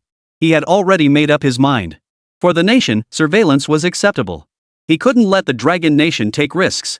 As long as other nations remained unaware, it counted as no surveillance. Lin Chuan excitedly pulled the blueprints from his pocket, his eyes gleaming. What if a higher dimensional world monitored a lower dimensional one? Could the lower dimension detect it? Like God's eye watching the entire world, humans completely unaware they're being seen through. Grandpa Luan, help me secure some funding. I want to research eavesdropping devices. I guarantee no country will be able to detect them. He made the promise, the system's cutting-edge technology granting him immense confidence. Luan Xinghe agreed on his own authority, took the blueprints, and headed to the Dragon Science Institute. He didn't plan to have Lin Chuan design it himself. The current Dragon Science Institute team was already highly mature and capable of conducting independent research without Lin Chuan. After submitting the blueprints, Luan Xinghe proceeded alone to the military headquarters. Military headquarters. A group of men sat in the office, some sipping tea, others playing cards. When Luan Xinghe mentioned eavesdropping devices, one grinned. What's the big deal? It's just eavesdropping. If it worked, I'd want to plant one under someone's bed. After all, those old farts from the States can't keep their mouths shut. They're the easiest to get to spill secrets to women. Another nodded in agreement. None present saw anything wrong with global surveillance. The ability to monitor the entire world proved their competence. Those who possessed such power yet chose not to wield it were mere amateurs. The strong aren't just domineering, they're relentless, leaving no room for hidden threats. For the Dragon Nation to secure its position as the top dog, covert surveillance was essential. Only when everything was under control could they rest easy. Luan Xinghe lit a cigarette with a troubled expression. As smoke curled around him, he sighed, I know surveillance is necessary, but I can't shake the feeling we're spoiling that kid Lin Chuan. He seems obsessed with eavesdropping. I fear he might do something he shouldn't. Lin Chuan possessed advanced technology, some of which defied explanation or replication as if from another world. Sometimes I worry he might lose control, but seeing how carefree he is, it just doesn't seem possible. The lieutenant general played his trump card and happily collected the money. Those without guts aren't cut out for research. His ambition is a good thing, it benefits us too. We just need to support him and be his backing. For now, all we can do is protect him and acquire the technological weapons he's willing to give, not to completely control him. The Dragon Nation's leadership understood this clearly. Lin Chuan's talent was too extraordinary. Whether it stemmed from innate brilliance or possessing rare treasures, it wasn't something they should probe into. Their role was to support Lin Chuan and leverage the opportunity to advance the Dragon Nation. When the day came for Lin Chuan to depart, they would possess formidable strength to defend themselves. Besides, wasn't controlling a child a cruel thing to do? To exploit him? Lin Chuan would probably curse them out. Realizing this, Luan Xinghe exhaled in relief. He pulled out his wallet, tossed it onto the table, and began demanding a seat. Move it, I'm here to play cards. 1 yuan per hand anymore and I'm out. The office atmosphere grew increasingly heated as everyone present immersed themselves in the fervor of card playing. Those gathered were all shrewd individuals. They simply needed to leverage Lin Chuan's connections, offering sufficient rewards and support. Relying on their own status to pressure Lin Chuan would only drive him away. Lin Chuan's global eavesdropping plan was swiftly approved. Luan Xinghe retrieved a fully detailed blueprint, with key points highlighted, specifying the desired effects and coverage of the listening devices. Lin Chuan glanced at it, dismissing it as trivial work. He headed straight to the Dragon Academy that night, relentlessly urging the senior academicians there. Get up and start researching. The sun's already high in the sky. With the blueprints in hand and this brilliant genius guiding you, I'm confident you can develop the listening devices overnight. The veteran academicians at the Dragon Academy woke up with grim faces, itching to grab him and give him a good thrashing. After reviewing the design document Lin Chuan provided, question marks formed above their heads. Could we really develop a bugging device overnight? Then should we start developing it immediately? Dragon Nation's High Command, we hope Lin Chuan has some boundaries, spy on other countries, but leave our own nation some dignity. Chapter 114, the military parade begins, and something flies over. While the Dragon Academy raced to develop the eavesdropping device, the Dragon Nation military was bustling with activity, selecting elite soldiers for training and choosing suitable weapons for display. The military parade served two purposes, showcasing the soldiers' prowess and inspecting the arsenal, a display of muscle to deter external threats. As the date drew nearer, Dragon Nation simmered with anticipation. Even its netizens felt inexplicably stirred. The parade is finally almost here. This year's parade is bound to be spectacular. Netizens howled with excitement, while military personnel remained expressionless, standing at the ready. Lin Chuan followed the group into the military camp, noticing everyone's solemn expressions and feeling a bit curious. Grandpa Zhang, participating in the parade is a great honor. Why does everyone seem so unhappy? If I were a soldier getting to participate in the parade, my parents would treat me like a king. Xiao Chuan, you're thinking too simplistically. Every holiday for civilians, especially major ones like the New Year, is a test for soldiers. Zhang Yi shook his head, a hint of worry flickering in his eyes. He led his men to a private room and pulled up historical records and troop deployment maps. During the New Year period, the entire Dragon Nation is celebrating. Everyone is joyful and lets their guard down.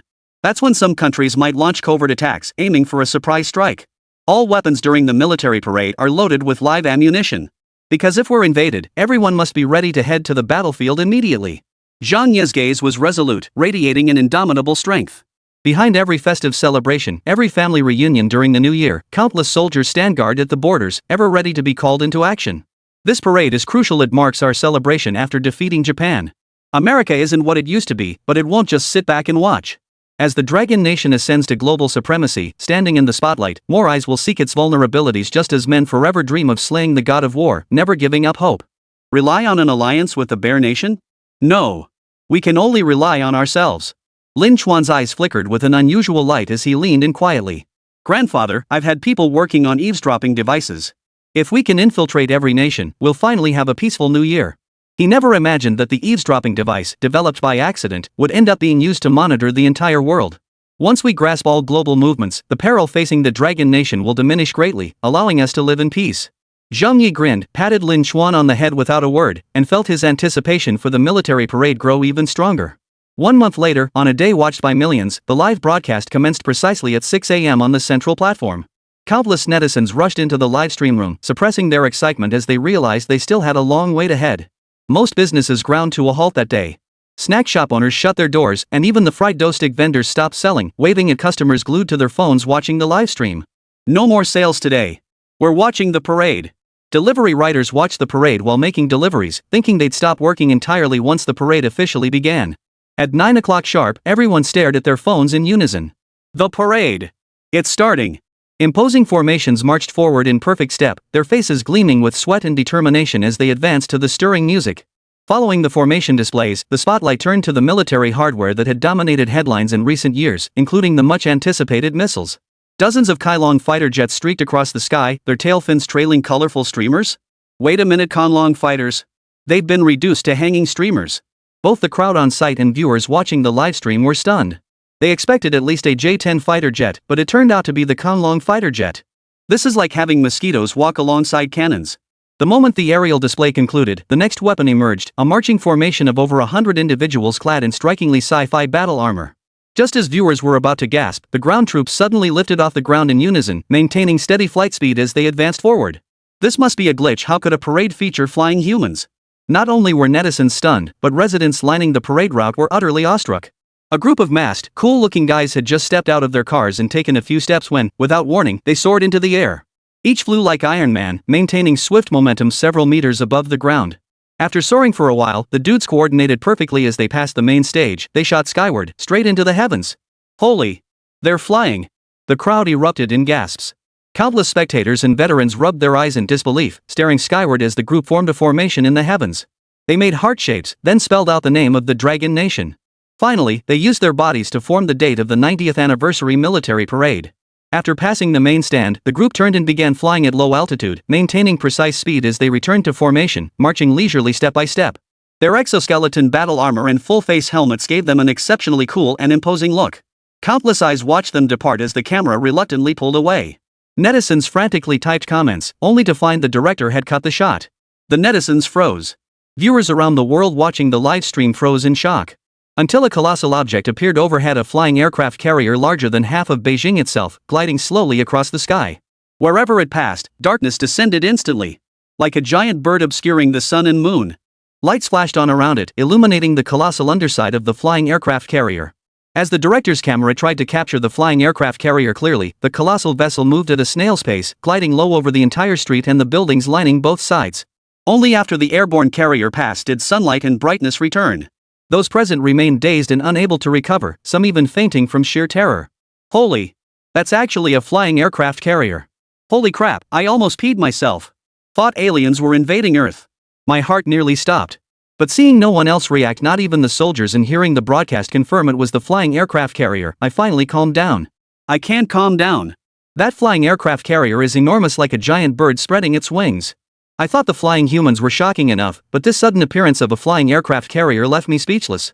I'll never forget this in my lifetime. The crowd at the scene went wild. Viewers watching the livestream fell silent too, but seconds later, the chat exploded with frantic posts. Flying aircraft carrier. Flying aircraft carrier. Aha, I actually saw the flying aircraft carrier. It really flies. This is absolutely the most breathtaking parade ever held by any nation. After the parade concluded, the soldiers, who had been resting, boarded their vehicles to return home, discussing the day's events. They exchanged glances, each admitting they'd been startled by the flying aircraft carrier. When it appeared, they'd thought it was an enemy attack or even visitors from outer space. Only by clinging to the strongest rationality that it was friendly did they grit their teeth and complete the entire march. Damn it, no one said they'd be showing off a flying aircraft carrier. It wasn't part of the exercise. What the hell was that about? Chapter 115, The Bear Nation's Lunar Probe Launches. This military parade stunned not only netizens but also the highest echelons of the military command. After withdrawing, they rushed to inspect the flying aircraft carrier and gazed at the exoskeleton mech units like they were precious treasures. Gazing at the sleek, futuristic exoskeleton suits, the veteran officers practically drooled. Holy moly, what is this thing? Never seen anything like it. That thing just lifted people into the air earlier, right? I thought I was seeing things. It took me a while to process it. Our country has truly advanced, even developing marvels like this. The group grinned ear to ear, their joy palpable. The high-ranking officials spent ages inspecting the weaponry, their hearts brimming with pride. With such technology, would Dragon Nation finally be safe from bullying? The parade received an overwhelmingly enthusiastic response. Nations around the world offered congratulations, while those harboring grievances could only quietly suppress their discontent. They simply couldn't defeat Dragon Nation now.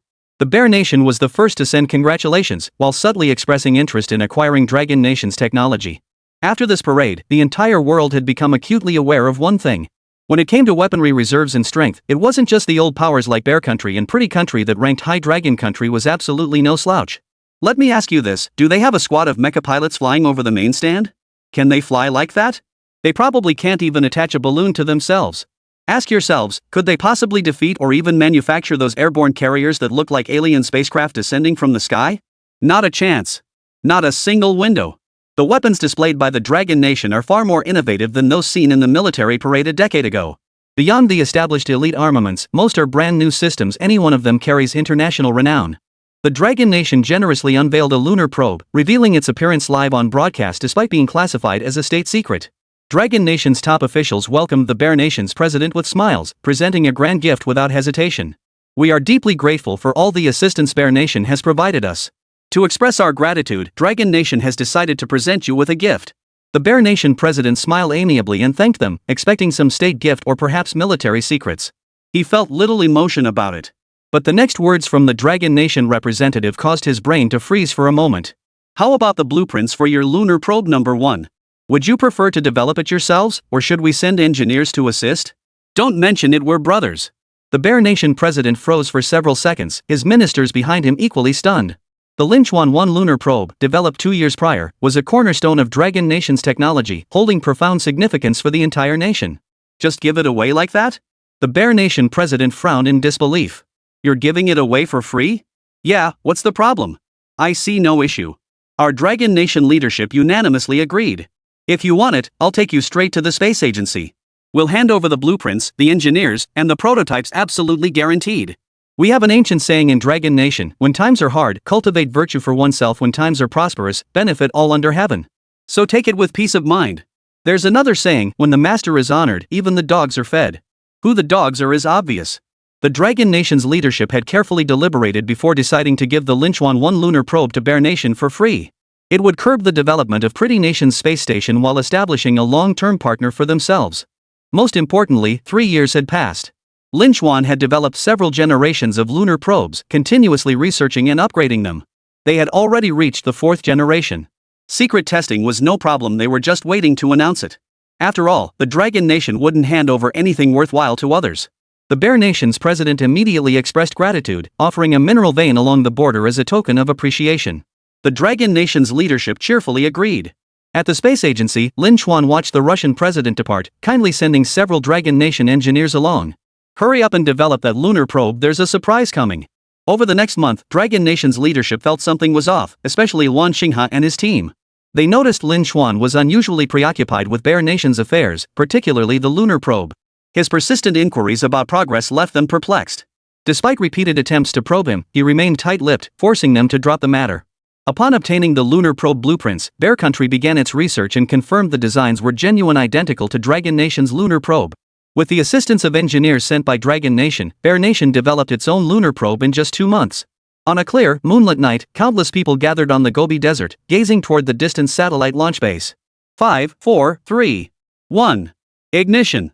The lunar probe, fully energized, began its slow ascent, soaring toward the horizon. The instant it lifted off, the entire Gobi Desert lit up, a blinding white light as if the sun itself had ignited. Back in Bear Country, the monitoring team couldn't help but smile at the sight of the lunar probe taking flight, erupting into excited cheers. Every face wore a smile. On live television broadcasts in thousands of homes, the lunar probe's ascent was being streamed. As it reached its designated position, someone gasped in awe, "Success!" Mad Bear Nation erupted in ecstasy. After 2 months, their lunar probe had succeeded. The Bear Nation's president was present in person, a smile lighting up his face. He must personally thank the Dragon Nation. One mineral vein was too little, they should have given more. Suddenly, a voice cut through the broadcast, startling everyone with its abruptness. The Bear Nation president's eyes widened. What is this? Who's playing music? He scanned the room, his gaze settling on the main monitor displaying the lunar probe. A voice persisted, emanating relentlessly from within. The sound seemed to come from the cosmos itself, possessing a magical power that made one's eyes go blank. The sound is coming from the lunar probe. What is this sound? It feels so familiar.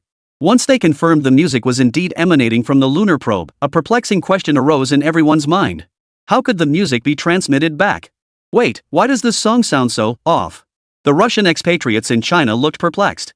They all thought they must have misheard it, so they remained silent. In truth, they understood it perfectly. It was a Dragon Nation hit song. Pure-hearted cockroach, hot and spicy tonight I'll come to your home. The entire song looped dozens of times before abruptly cutting off. The universe fell silent once more, as if nothing had ever happened. The children glanced at the livestream, confirming it was their own people behind the prank. Dragon Nation. At the space agency, Luan Xinghe spit out the water he'd just swallowed, his expression utterly shocked. Is this real? The Russian lunar probe started playing music automatically after launch? Why didn't we get any? Yan Shuping rubbed his temples, thinking it was a relief they hadn't, or else the entire Dragon Nation would have been humiliated. He showed Luan Xinghe the live footage, and Luan Xinghe's eyes went wide with disbelief. Chapter 116, Who dares commit such an unscrupulous act? Luan Xinghe couldn't fathom how a lunar probe could possibly be associated with cockroaches. Once this song hit the airwaves, the moon explorer from Bear Country would forever be known as the cockroach. Every nation hearing about the Bear Nation's lunar probe would chuckle to themselves, oh, the cockroach probe? A lunar probe that even cockroaches can board, quite impressive quality indeed. Yan Shuping slumped back into his chair, utterly drained as if his bones had turned to jelly, his energy sapped in an instant. Who knows how it happened, but I suspect Lin Chuan is involved. He's been so obsessed with Dragon Nation's lunar probe that he was the first person I thought of when this happened. Lin Chuan knew the lunar lander inside out, and he was the only one who could sabotage things without batting an eye. Yan Shuping had Lin Chuan summoned and showed him the footage. Lin Chuan pressed his lips together. When that eerie, slightly lifeless song began playing again, he burst into laughter so hard he shook. Ha ha ha, this is killing me. Pure-hearted cockroach, burning hot. Whoa. Yan Shuping's mouth twitched, and he smacked Lin Chuan on the head. What's so funny? Lin Chuan stifled his laughter. Isn't this hilarious? Ha ha ha, it's a classic. I hand-picked it. When he learned the higher-ups planned to send lunar probe technology inside, he secretly tampered with the sample. Later, when engineers remotely consulted him, he lied again. Through a mix of persuasion and deception, he got them to install a music player that would automatically play songs once it reached its destination, specifically, Lin Chuan's favorite viral hits. During this period, Lin Chuan became obsessed with watching videos, endlessly scrolling through them every day.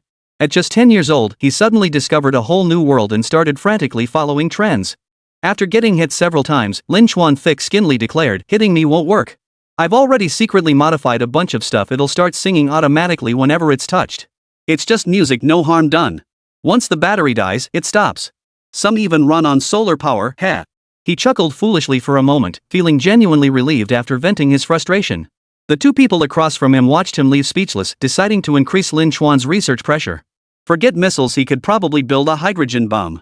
Over the next fortnight, people kept getting startled by strange occurrences. One soldier, during takeoff training with an exoskeleton suit, suddenly blasted deafening music from his body. A rendition of Blue Lotus froze him in place, unable to take off or stay grounded. Jean Nua went to the space agency to find Lin Chuan, hoping he could help fix a part for her. Learning Lin Chuan wasn't available, she headed out. When she found him at the hospital, the entire place was filled with lively music. Confused, he approached to see Transformers acting up performing physical exams on patients while blasting comedic music, punctuated by stand-up comedy bits that made everyone burst into laughter. Patients were laughing themselves silly when the robot spat out a report. It showed the patient's heart rate was dangerously high and irregular. Jean Nua was speechless. They were practically laughing themselves into madness. If their heart rate wasn't high, they'd be dead. He grabbed Lin Chuan and dragged him up to the rooftop, speaking earnestly. Bro, what exactly are you trying to do? How many weapons did you tamper with? Can we get to the point? I'm begging you. Lin Chuan blinked innocently. I swear I didn't do it. I promise I didn't touch a thing. Not you? Then it must be the dog. Don't play dumb. The evidence is clear. Surveillance shows you took those weapons. Who else but you would have modified them? Under Jean Nua's relentless questioning, upon learning that numerous weapons had been modified by Lin Chuan, he stumbled back several steps. No wonder the military never rushed Lin Chuan's research. They practically begged him to take breaks. This guy is pure trouble. Trouble. Better to pamper him with fine food and drink than let him get any bright ideas. Either he stays out of trouble or he makes a huge splash on the international stage. That's Lin Chuan. Seeing the strong reaction to his teasing, Lin Chuan grew mischievous. He leaned in close and whispered to the person. You wanna bet I can make that exoskeleton suit make you breakdance? Or make you jump into the river? Want to give it a try? Lin Chuan winked at the man, chuckling to himself. After he'd developed all the high-tech weapons the Dragon Nation desired, the higher-ups specifically instructed him not to advance too quickly, lest the nation's rapid development cause problems. So he had to slow down and find other ways to amuse himself. Manipulation was his new amusement. Intelligent machines controlling ordinary people's actions, rendering them helpless. That was where the fun lay. Lin Chuan pulled out a chip, snapped it into Jean Nua's arm-mounted exoskeleton armor without a word, then tapped away at his phone. Breakdance! Breakdance! Dance now! Lin Chuan, what the hell are you doing? You don't seriously think some crappy card can control me? Jean Nua rolled his eyes in disdain. The moment the words left his mouth, his limbs went haywire, forcing him into a dance on the floor. He tried to stop, but his limbs felt as if they didn't belong to him. There was no sign of stopping. Hey, hey, hey! Stop this! What the hell is this? Jean Nua stared in disbelief. It felt like the exoskeleton armor had suddenly come alive, moving his body at will. Not only could it make him dance, but it could even slap him across the face if it wanted to. Lin Chuan remarked, the exoskeleton combat armor has already made its debut at the military parade. Its performance was astonishing. I'm sure many countries are eager to purchase and study it. What if one day the battlefield is swarming with these flying drones? I don't want my own research to harm my own people, so I secretly developed a control chip. That way, even if other nations bought the exoskeleton suits in bulk, they could only use them for normal activities. If they tried to attack Dragon Nation soldiers on the battlefield, Lin Chuan wouldn't mind if they all ended up doing the thunder dance. The weapons he developed absolutely couldn't become daggers turned against his own people. Jean Nua stopped, panting heavily, his mind racing. He hadn't expected a child to think so deeply, and couldn't help but exclaim in astonishment. You sure think a lot. Lin Chuan kicked him, leaving a black imprint on his shoe. Of course. Don't underestimate me. Lin Chuan intended to find Grandpa Wan to discuss this matter. Upon hearing that ministers from other countries had already arrived to negotiate cooperation, his expression froze for a moment. After a moment's hesitation, he pressed his ear against the door, determined to eavesdrop. Jean Nu chuckled softly before calling out aloud, "Clear report." Someone ushered them inside, where they found none other than the foreign minister of Bear Country. The minister asked with puzzlement, "We'd like to know, was it the same when Dragon Nation launched its lunar probe? Was there music then too?" Through translation, we confirmed it was music from the Dragon Nation. We're wondering if this is a special symbol or a tradition. That way, we can honor the tradition and respect the creators by preserving this music for every future launch. Chapter 117, The Awe-Inspiring Song. Luan Xinghe's mouth twitched.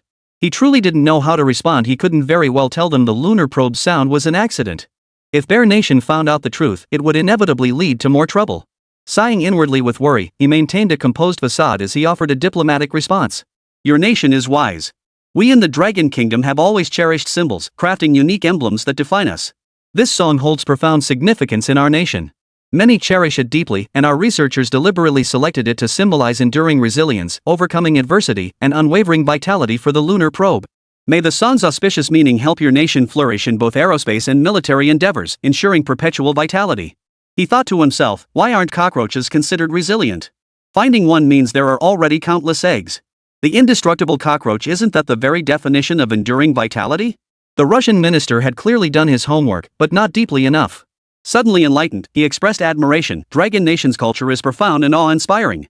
I'll convey this to them. All future lunar probes shall carry this song, symbolizing our nation's friendship and the Dragon Nation's immense contributions to our aviation sector.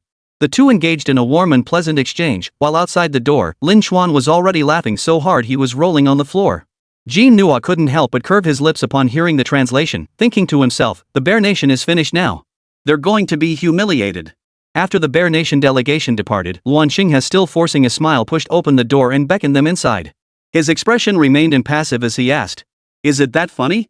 Lin Xuan, if I hadn't worked hard to cover it up today, everyone would have known about Dragon Nation's underhanded tactics. It could have damaged relations between our two countries. He didn't believe the Bear Nation was unaware of the cockroaches. Perhaps the spies and translators hadn't been entirely truthful either? Lin Xuan plopped down on the sofa, crossing his legs with a flourish. Grandpa Luan, you can't say that. I was just trying to help. As far as I know, the entertainment industry in Bear Country is extremely underdeveloped, and their light industry is a complete mess. What I did was just to help them have a little more fun. Just like us Dragon Country folks always smiling. Luan Xinghe shot him a look. In Bear Country, people think smiling at someone you dislike means you're mentally unstable. Smiling a lot? That's a sign of being a little cutie. Do you think they'd even want to smile? A nation steeped in tragic grandeur, where even its literature carries a tragic hue, possesses little room for smiles. What scarce humor and emotion remain are reserved for their own people. A nation that has endured suffering doesn't want to laugh unless it achieves complete redemption. Just like after the Dragon Nation defeated the Wa Nation, every Dragon Nation citizen breathed a sigh of relief. They turned to studying history, intending to compile a list of nations that had ever bullied the Dragon Nation, meticulously selecting targets to eliminate. The weight lifted from the Dragon Nation's leadership, and a wave of relief swept through the entire nation, top to bottom. What followed was a systematic cycle of retribution. Lin Xuan curled his lips, too lazy to dwell on the issue of forced smiles. He adopted a serious tone. Grandpa Luan, I came here to ask, have you ever used the Transformers unmanned mode? Luan Xinghe replied, no, we've always used human operators. Why? He eyed Lin Xuan suspiciously. He knew Transformers had an unmanned mode, but had only seen it used by small hospital units for scanning and treatment. After a scan, they could generate a pathological report, a detailed diagnosis listing what was missing and how to treat it. If the necessary components could be found, survival was possible. The unmanned mode was highly effective, and they were considering adopting it for their Transformers too. Yet they feared accidents could lead to their destruction. What if something went wrong? Transformers have consistently served on peacekeeping battlefields. Since their introduction, nations have grown far more stable, and conflicts have diminished. That brutal tribe initially resisted fiercely. But after our pilot flew the Transformers over, they surrendered that very night and withdrew from their territory. Hearing this, Lin Xuan's eyes lit up. That's incredible. Then let's switch to drone mode right away. We can operate it remotely from behind. After careful consideration, Luan Xinghe agreed. Persuaded by Lin Xuan's persistence, he planned to take the team abroad. When higher-ups learned of this, they were utterly flabbergasted. They collectively objected, adamantly refusing to allow Lin Xuan to leave the country. It's far too dangerous. You absolutely cannot let him leave the country. I refuse to approve it. Half the generals in the room voiced opposition, arguing that Lin Xuan's unique status meant taking him abroad could easily lead to trouble. If others learn Lin Xuan's true identity, do you have any idea what problems could arise? Bombings, manhunts, mass killings. It could even be a hydrogen bomb. Throughout millennia, the Dragon Nation has produced countless talents, but one like him is unique. We absolutely cannot risk him. The generals' expressions were grim, their voices stern and sharp. They vehemently opposed Lin Xuan leaving the country, not even to watch Transformers. Luan Xinghe pressed his forehead, inwardly speechless. He knew they'd object, but hadn't they considered that many were already investigating Lin Xuan? Keeping him tightly wrapped up and even barring him from leaving the country would only fuel more suspicion. He felt himself sighing more and more frequently lately. Lin Xuan intends to travel abroad to see the Transformers and broaden his horizons. Everyone, our role isn't to monitor him constantly or control his freedom, it's to protect him. You can't restrict a child's freedom any more than you can control their heart. What we assume is good for him might not actually be good. Perhaps he yearns for the world beyond our borders? He'd investigated Lin Xuan's video likes almost all featured foreign destinations, famous landmarks, and unique landscapes. They couldn't contain a genius, especially one who was growing up. The way to protect someone isn't to lock them in your arms, but to grant them freedom. As he grows independently and learns self-protection, they should stand behind him, offering support and assistance. That was their true role. Otherwise, without state protection, Lin Xuan would foolishly remain a hidden, adored little darling. For a lifetime? Luan Xinghe patiently explained his perspective. They all underestimated Lin Xuan, treating him like a helpless chick under a mother hen's wing. In reality, Lin Xuan only took advantage of others without suffering any losses himself. Kids who are both resilient and asking for a beating can't be kept locked up. They'd be better off considering who Lin Xuan might screw over next. A group of generals steeped in traditional values fell silent. Letting go is the best way to let children grow. Were they truly wrong? Wasn't their cage of protection laced with their own selfish desires? Luan Xinghe closed his eyes in agony, feeling as though his entire being was shattering. I've already discussed going abroad with him. He's preparing for solo RPG and plans to play live-action CS abroad. He even asked me which country we're going to take down this time. Chapter 118, Taking Missiles Abroad. The Dragon Nation's high command fell silent. They'd never heard of a kid taking a single-player rocket launcher abroad. Ultimately, they agreed to Luan Xinghe's proposal but stipulated that rear deployments and teleportation arrangements must be made, and that reliable high-ranking officials must accompany him. Jean Nua was the most suitable candidate. He had served in the military, but after one mission, he was left paralyzed from the waist down, confined to a wheelchair. For years, even walking with crutches proved difficult. Lin Xuan's arrival changed everything. With the first prototype exoskeleton combat armor, Jean Nua stood upright again. That very day, he regained his former elite soldier prowess and once more dominated the military ranks. Perhaps due to his severe injuries, the exoskeleton armor's auto-repair function synergized perfectly with Jean Nua, becoming almost one with him. This not only restored his physical condition but also propelled his abilities to soar in an entirely new direction. Without a doubt, Jean Nua was the one most eager to repay Lin Xuan. A single-man RPG launcher. A full set of exoskeleton combat armor equipped with a battlefield-dominating machine dog. Even a company-sized force might not be able to scratch them. High-level officials had made other arrangements behind the scenes, and by now Lin Xuan was already aware of the overseas deployment. After a night of excitement, he brought out many of his hidden weapons. And one weapon comparable to a star destroyer. His voice rose with fervor. I guarantee it, this weapon in my hands could obliterate the entire moon. Jean Nua shot him a weary glance and replied, I'd advise against blowing up the moon. Many of our scientists are still conducting research there. If you blow it up, we'd have a lot of explaining to do. Lin Xuan scoffed, then I'll blow them up too. Excitedly, he switched to other weapons most obtained from the system store. In comparison, Jean Nua felt his own exoskeleton battle armor was already outdated. He seriously suspected Lin Xuan had been abducted by aliens without his knowledge. How else could he have acquired so many weapons? Before departure, Luan Xinghe and others came to see them off. Upon seeing the arsenal aboard the private jet, they all fell silent. Even the old general, who had consistently voiced opposition, lowered his head. Xuan, we have no demands, just hope you're going for a stroll, not to annihilate any country. If you see something you don't like, come back and tell Grandpa. We'll help you sanction that country. But you absolutely must not act impulsively and start bombing them, understand? A 10-year-old boy bombing a country, causing its utter destruction. If word got out, it would be impossible to explain. People might actually believe Ultraman had appeared. Lin Xuan nodded absently, then boarded the plane with a smile.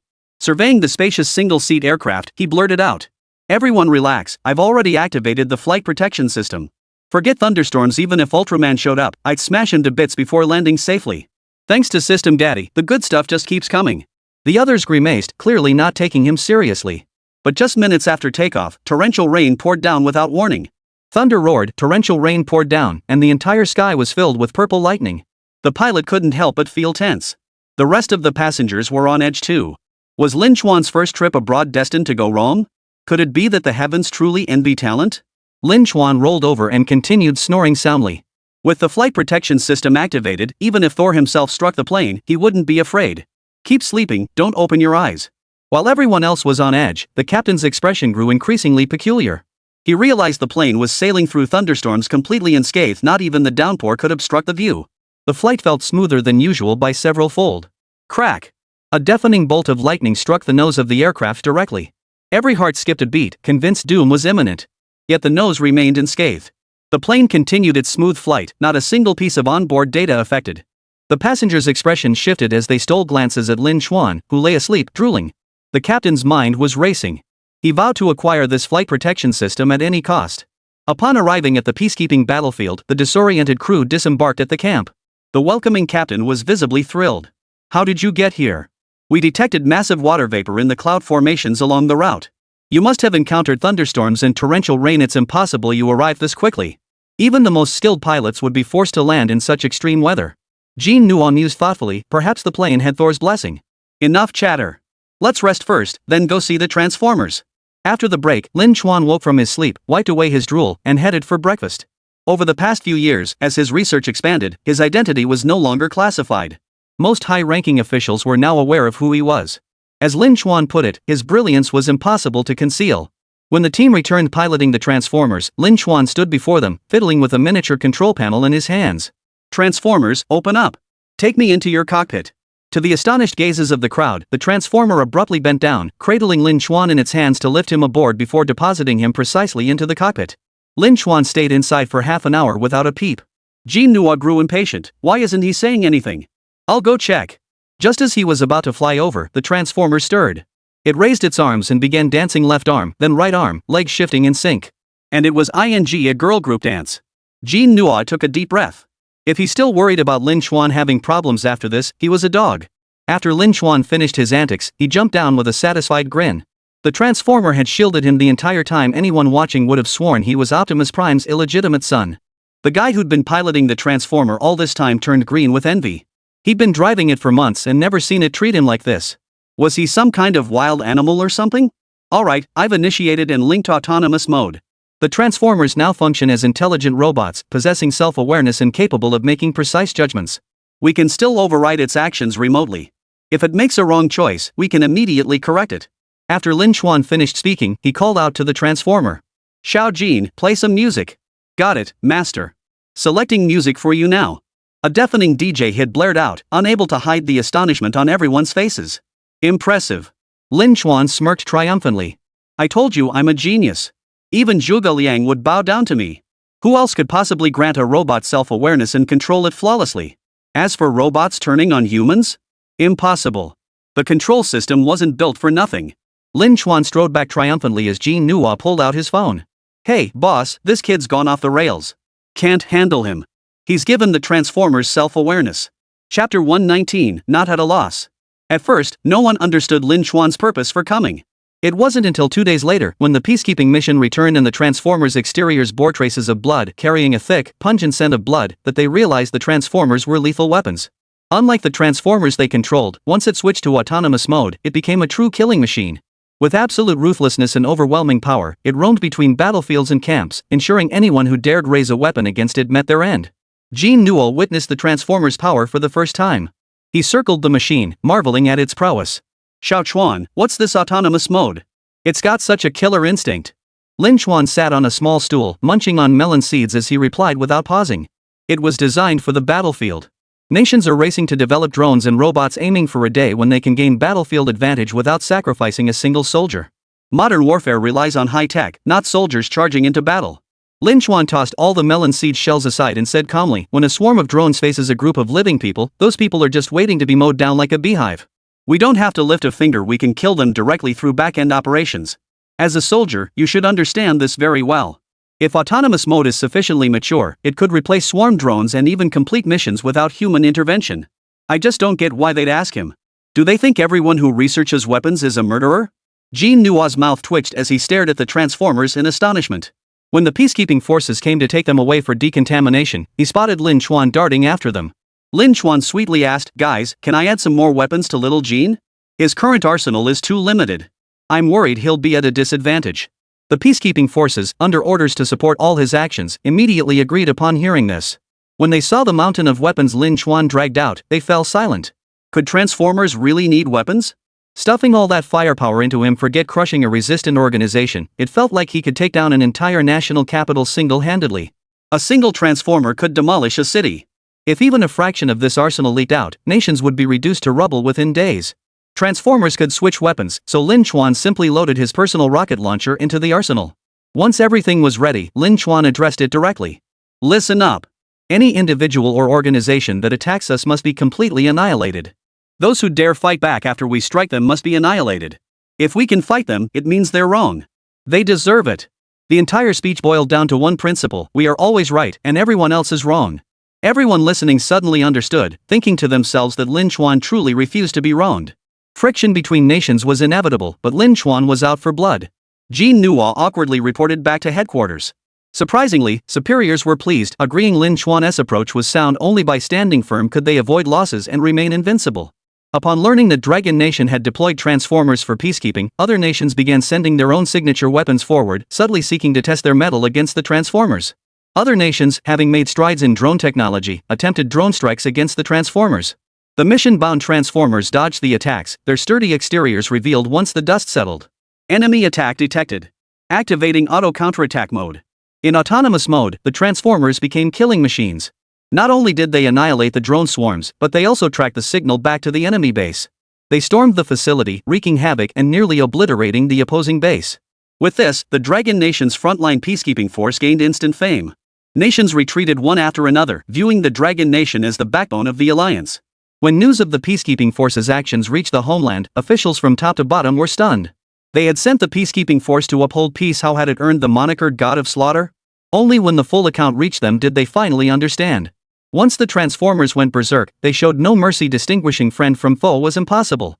Except for their own soldiers who had been scanned, anything else was a potential target. Even friendly forces could face indiscriminate attacks. Within a month, every gang and organization within hundreds of kilometers had fled the area. They feared that if a drone happened to pass by the transformers and was mistaken for surveillance, they might be tracked down and killed. Even those bent on destroying world peace fell silent. They thought, what the hell is this? All their painstaking schemes to seize more territory were thwarted by a single transformer. Unwilling to accept defeat, they turned to the single-shot RPG in their hands. One afternoon, Jin Nuo came looking for Lin Chuan to snack. The treats shipped from China had arrived, and as soon as he got them, he dragged Lin Chuan over to eat.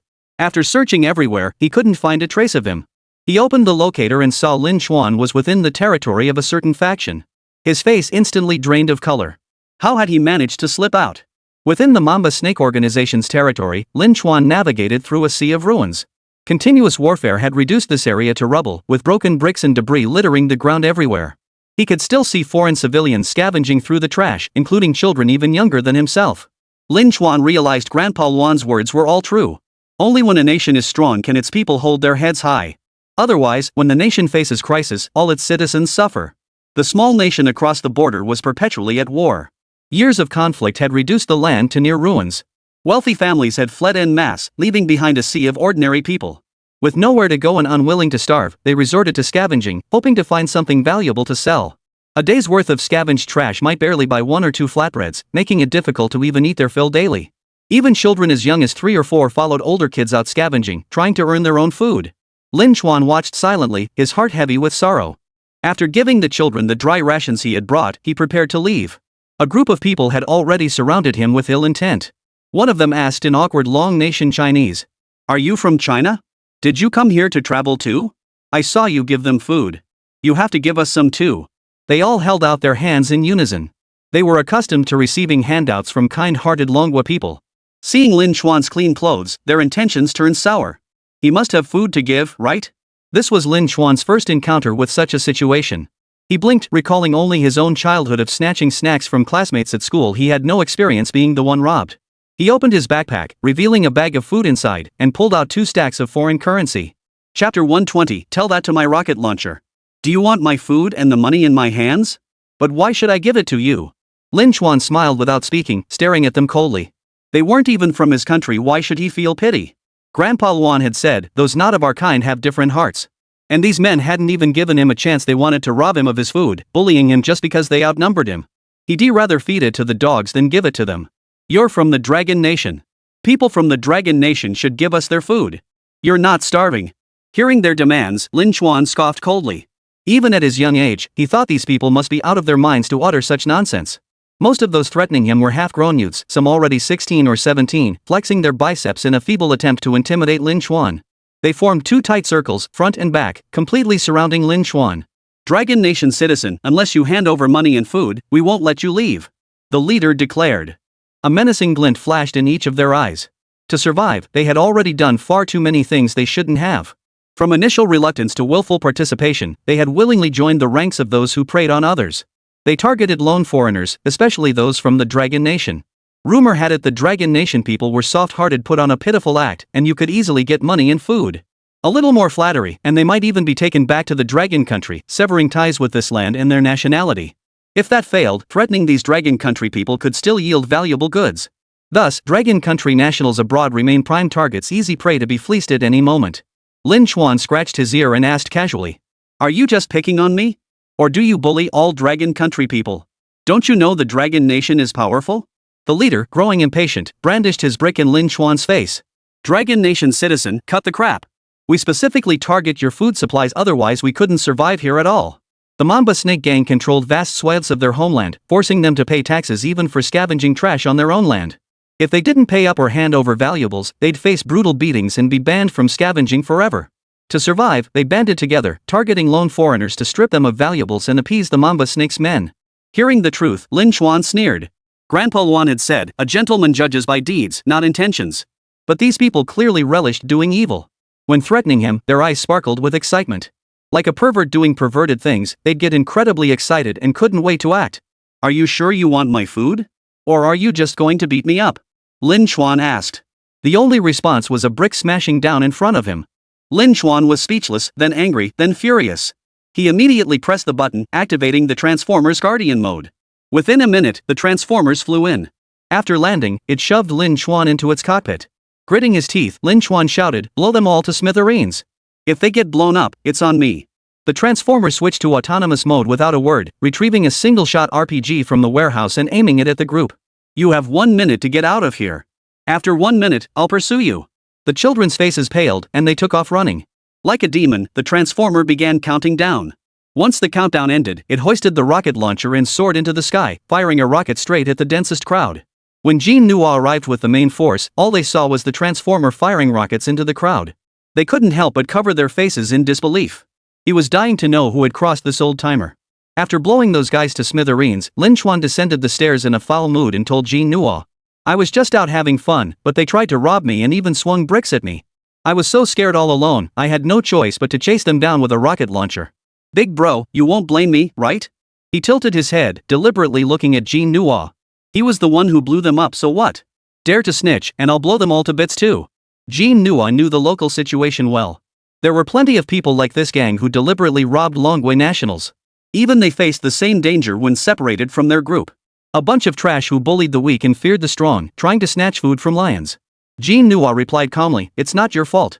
It's just tiring chasing people down with a rocket launcher by yourself. Next time, remember to bring me along. I'll help you take them out." He ordered the remaining men to be dealt with, then led Lin Chuan away while commanding the Transformers to sweep the area they just left. Wherever crowds gathered, men, women, children, a rocket blast was their welcome. Damn it! Are you all out of your minds? They deliberately banded together to rob Longwa citizens, didn't they? The valuable rocket launchers had arrived. Whether they could survive depended entirely on their luck. Jean Nua's face darkened as he issued his orders. In Lin Chuan's presence, no life held value, especially not those of the wicked. Once they were alone, he suggested Lin Chuan stay close and avoid going out alone. Most foreigners viewed Dragon Country people as saviors. Many who travel abroad, especially to places like Africa, receive warm welcomes from locals because to them, he represents a ticket out. A ticket to escape their country and reach Longwa, where poverty could be left behind. However, many harbored ulterior motives and were ready to strike. Acting alone, Lin Chuan was vulnerable to trouble. Lin Chuan listened quietly to the stories from abroad, realizing the tranquility of the Dragon Nation. His expression turned peculiar. Our Dragon Nation seems to be the best country in the world? Because we have no wars. Jean Nu hummed in agreement. "We still have the sweet versus salty wars, but other than that, things aren't too bad." Lin Chuan, would you like to send some food to the other children? There are many kids your age in there too. He assumed Lin Chuan would soften upon seeing today's scenes. Children, after all, were easily moved, seeing no evil in the world, and such things would soon fade from memory. He knew those people had both good and bad elements, and he was also forced by circumstances. He was considering how to handle it should he offer humanitarian help? Lin Chuan scoffed. No way. Absolutely not. We earned everything we have today through our own hard work. They didn't make money in their own country, they can't blame others. Lin Chuan glanced at the footage transmitted by the Transformers. He knew some things weren't as they appeared, so he didn't want to pity people lightly. It was like his mother hitting him, it made no sense. He felt no obligation to help these people either, after all, who had helped Longwa when it was in the same situation. Longwa would stand on its own 2 feet. These people resorting to robbing foreigners in the same predicament? That was clearly immoral. Chapter 121, East Wind Express. Pitying others only leads to your own demise. Lin Chuan embraced cold indifference to the end. Let the saviors handle the rescuing. Dragon Nation had weathered its own storms and was willing to offer shelter to certain nations. But it couldn't force them to accept it. Otherwise, they'd all be beaten to death, all of them. Dragon Nation's international actions swiftly drew the United Nations' attention, prompting immediate warnings and investigations. The UN headquarters issued a statement. We request the Dragon Nation explain why its frontline forces attacked the Kashgar region. Statistics indicate over 100 casualties in this engagement, many of them civilians. The Dragon Nation must assume responsibility and provide a clear explanation. Failure to do so demonstrates a lack of responsibility befitting a major power. The Kashgar region has endured prolonged conflict, leaving its people in dire straits. The United Nations has been actively seeking ways to provide assistance. Dragon Nation's sudden actions are deeply alarming. Will the Dragon Nation follow in the footsteps of the former beautiful nation? The UN statement serves as a metaphorical warning to nations. Will Longwa become a power-hungry autocracy like the former United States, arbitrarily disrupting law and order? Do they truly want to allow such a nation to rise? That's the front line, the peacekeeping forces, the place closest to the real battlefield. Dragon Nation's prominent role has made certain nations deeply uncomfortable. With its global energy sales making it immensely wealthy, what more does Dragon Nation want? Does it intend to cause as much trouble as the United States did? Certain long-suffering nations were enraged, demanding explanations from the Dragon Nation. Otherwise, they vowed to seek justice for the people of the Kashgar region. Frontline troops began acting strangely. In their eyes, the Dragon Nation forces had lost their original purpose. They were no longer here for peacekeeping, but to slaughter people from other nations supporting on the surface while committing massacres behind the scenes. They've started avoiding Dragon Nation troops on their own, even cutting back on basic interactions. The Dragon Nation forces quickly detected the issue. After investigating, they couldn't help but chuckle. What's wrong with these countries? Haven't they studied the 36 stratagems? Countries debated whether the Dragon Nation was massacring civilians on the peacekeeping frontlines, and most believed it. Dragon Nation netizens just laughed. Any country could indiscriminately slaughter innocents, but not Dragon Nation. Those killed deserved it. Some netizens even applauded, declaring that Dragon Nation had finally risen and shed its role as a gentlemanly nation. They likened it to a fierce beast voluntarily wearing a collar to avoid harming others, leading some to believe they were easy to provoke. When the matter reached the military headquarters, all the high-ranking officials sneered coldly. They clearly saw deeper into the situation, knowing other nations were behind it. When Dragon Nation made baseless claims at the press conference, nations cowered like quails, not uttering a single word of rebuttal. This gave them a taste of the hegemonic treatment reserved for the United States. Now that someone was stirring trouble, with nations voicing condemnation, it seems certain countries were testing their resolve. Foreigners really do court disaster. The Dragon Nation's leadership deliberately stalled for time. As more nations joined the chorus of condemnation, their minds cleared. These nations all had deep ties with the United States in the past, most hosting American military bases. They once depended on the United States for survival. After we replaced the United States, they began to struggle. Those who tried to align with us were threatened by the United States. This incident is the United States seizing on an excuse, rallying other nations to pressure the Dragon Nation into explanations and apologies. It benefits us in no way. The old general saw it all with crystal clarity. Before the Dragon Nation could even establish a firm foothold, other nations were already seeking to provoke it, attempting to seize a share of the spoils from the young Lion King's hands. Jin Shang remained expressionless, sipping his tea calmly. What more is there to discuss? Action precedes words. Let's settle this decisively. What they in the United States can do, we disdain to do. But when it comes to fighting, we can take the initiative too. The greatest difference between the Dragon Nation now and in the past was that they could act with unrestrained dominance, deploying troops at will, rather than enduring repeated insults in the name of peace. Why should we give face to others when we are the masters of our own destiny? The old general nodded. Indeed. We must make our stance clear. Then deploy the Dongfeng missiles to the front lines. If anyone gets on our nerves, just fire one at them. We're not short on fuel. The others agreed. With energy no longer scarce, there was no need to hold back. Blow one to bits, and if they run fast enough, they're lucky to survive. As for the UN? Explanations? Go explain it to my Dongfeng missiles. As the world watched, expecting the Dragon Nation to patiently explain as it had before giving them room to push their advantage, the Dragon Nation directly deployed Dongfeng missiles into the peacekeeping zone. The missiles advanced in a massive formation, forming a transparent line, heading straight for the peacekeeping forces. As the Dongfeng missiles arrived, the Dragon Nation's leadership issued a statement. The Dragon Nation has always cherished peace. To ensure the safety of our peacekeeping personnel, we have decided to deploy substantial forces and heavy weaponry to establish a strong presence. This demonstrates our commitment to peacekeeping and our resolve to protect our soldiers. We hope certain nations will not blatantly lie. These are clearly displaced persons from the Kashgar region attempting to rob our scientists. Our retaliation was a response to their provocation. Longwa issued this statement with a casual tone, sending a chill through the international community. Is this what Longwa has become? Without even an explanation, they're deploying even more powerful weapons to take control? To Kashgar's perspective, they weren't even using rocket launchers anymore, it was Dongfeng missiles. The entire nation trembled in fear. The Mamba Snake Gang disbanded on the spot, and even the displaced people dared not roam freely. They wanted to survive and gain some advantage, but with Dongfeng missiles now in play, daring to deceive Dragon Country citizens as before would likely earn them a direct hit. The Kashgar region proactively investigated and discovered that the displaced people had initiated attacks against the Dragon Nation citizens. Their attempts to swindle and even kill had drawn the Dragon Nation's peacekeeping forces. They immediately groveled for forgiveness, claiming they had been deceived by local organizations without proper investigation. They outright abandoned the nation that had backed them. The nations were stunned. Hadn't they just needlessly antagonized the Dragon Nation? Could the Dragon Nation make them pay? Some nations attempted to negotiate cooperation with the Dragon Nation. While the Dragon Nation agreed, it left behind cryptic and unsettling remarks. Some of your actions have made things difficult for us. I'm genuinely concerned about our future energy cooperation. The Dragon Nation official smiled and said no more. Dare to take Dragon Nation's energy while secretly undermining it behind its back, plotting with other nations to attack en masse? Then consider the infinite energy supply once cooperation ends. Don't forget, Dragon Nation could cut off energy supplies to any nation at any moment. As for compensation for breach of contract? Who dares bring that up? They were in the wrong from the start. Dragon Nation's actions were understandable. The nations fell silent. After issuing apologies, they remained quiet, cursing the Kashgar region in their hearts. Some countries withdrew from the peacekeeping mission outright. Serves them right. That region deserves it. Only Lin Xuan, who had witnessed the Dongfeng missiles, was overjoyed. Chapter 122, Opportunity and Risk. Before Lin Xuan's emergence, the Dongfeng Express had been one of Dragon Nation's most formidable weapons, a deterrence so absolute that its mere mention struck fear into hearts. The only fear was accidentally receiving its delivery. Literally signing for it with your life. After admiring the Dongfeng missiles, Lin Xuan brought over a small folding stool that night. Under the puzzled stares of the guarding soldiers, he pulled out a paint bucket. He approached the deep green surface and painted a large turtle. The guarding soldiers stared in shock. What are you doing? Lin Xuan didn't even look up, his movements uninterrupted. Can't you see? I'm painting it.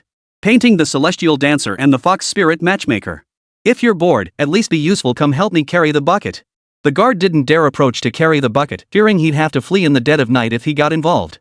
After secretly contacting Jean Nua and the guarding captain, the sentry resumed his post, keeping his eyes fixed straight ahead. When Jean Nu finally scrambled over, he spotted a massive pink turtle perched atop it from a distance. And it was solid. He sucked in a sharp breath, puzzled. Why did you draw this? You brat, don't your parents beat you at home? Lin Xuan replied calmly, haven't you heard of turtles live long? Drawing a turtle represents my best wishes. Besides, I can't draw anything else. My mom does beat me a lot. I think she's just too violent, a real tiger mom. She beats me for no reason. It's not my fault. Jean Nua looked utterly horrified. Anyone else would have been thrown out before even approaching the Dongfeng missile. Daring to scribble on it would have landed them in a military court.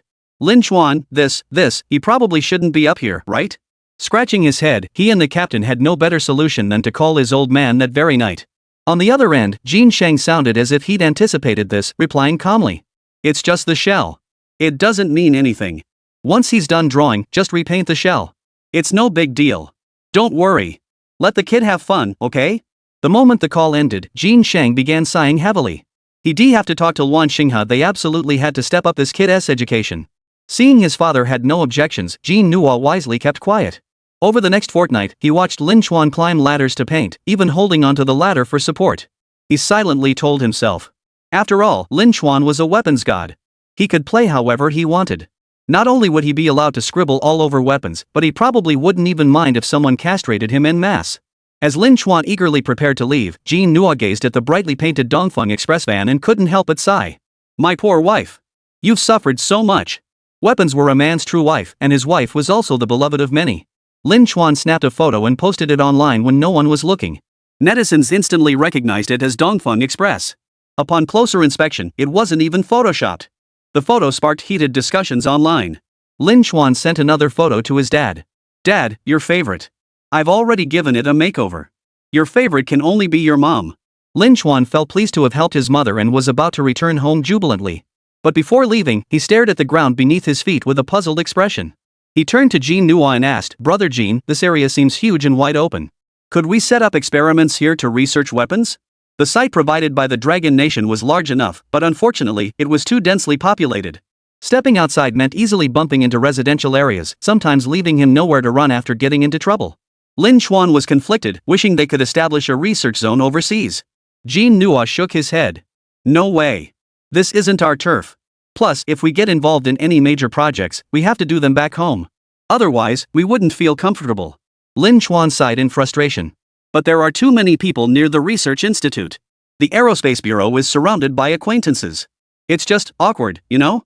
Every time he got into trouble and took a beating, a crowd would gather outside, gossiping like a bunch of nosy neighbors. It felt like there was a village gossip post right outside the space agency, forcing him to walk by with his head down every single time. Jin Nua shook his head again, smiling as he asked. Do you think there are too many people outside the space agency? Actually, this is a deliberate arrangement by the higher-ups. Have you seen our country's nuclear power plants? Have you seen our coal mining industry or geological survey teams?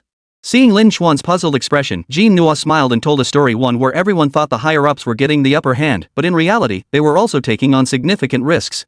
Many assume that state-owned enterprises in key positions offer preferential treatment to employees' families, guaranteed job placements and housing near work sites. That's true, but only partially. Only the top brass themselves know that comes with liability extending to their entire extended family. When our country built its first nuclear power plant, they constructed a residential compound right next to it. All core personnel had to live there and so did their families. Because only this way could we ensure everyone took the project's quality seriously. The closer you are to the core, the farther you are from the danger. The farther you are from the core, the closer you are to the danger. Put simply, it's a strict selection of the entire clan. Everyone's descendants, relatives, and fellow clan members lived here. If the nuclear plant had any issues, they'd all meet their end. Do you think any high-level officials would dare cut corners? Mining operations, every company leader must personally participate in mining 4 to 8 times a month. Failure to do so results in disciplinary action. You're probably wondering, what if they refuse to live there? Well, do you think they'd be reassigned to non-core areas? For any major research or operation, the families of all key personnel are protected, both safeguarded and constrained. Want to cause trouble? Think about whether your family will go to hell first. Want to get promoted?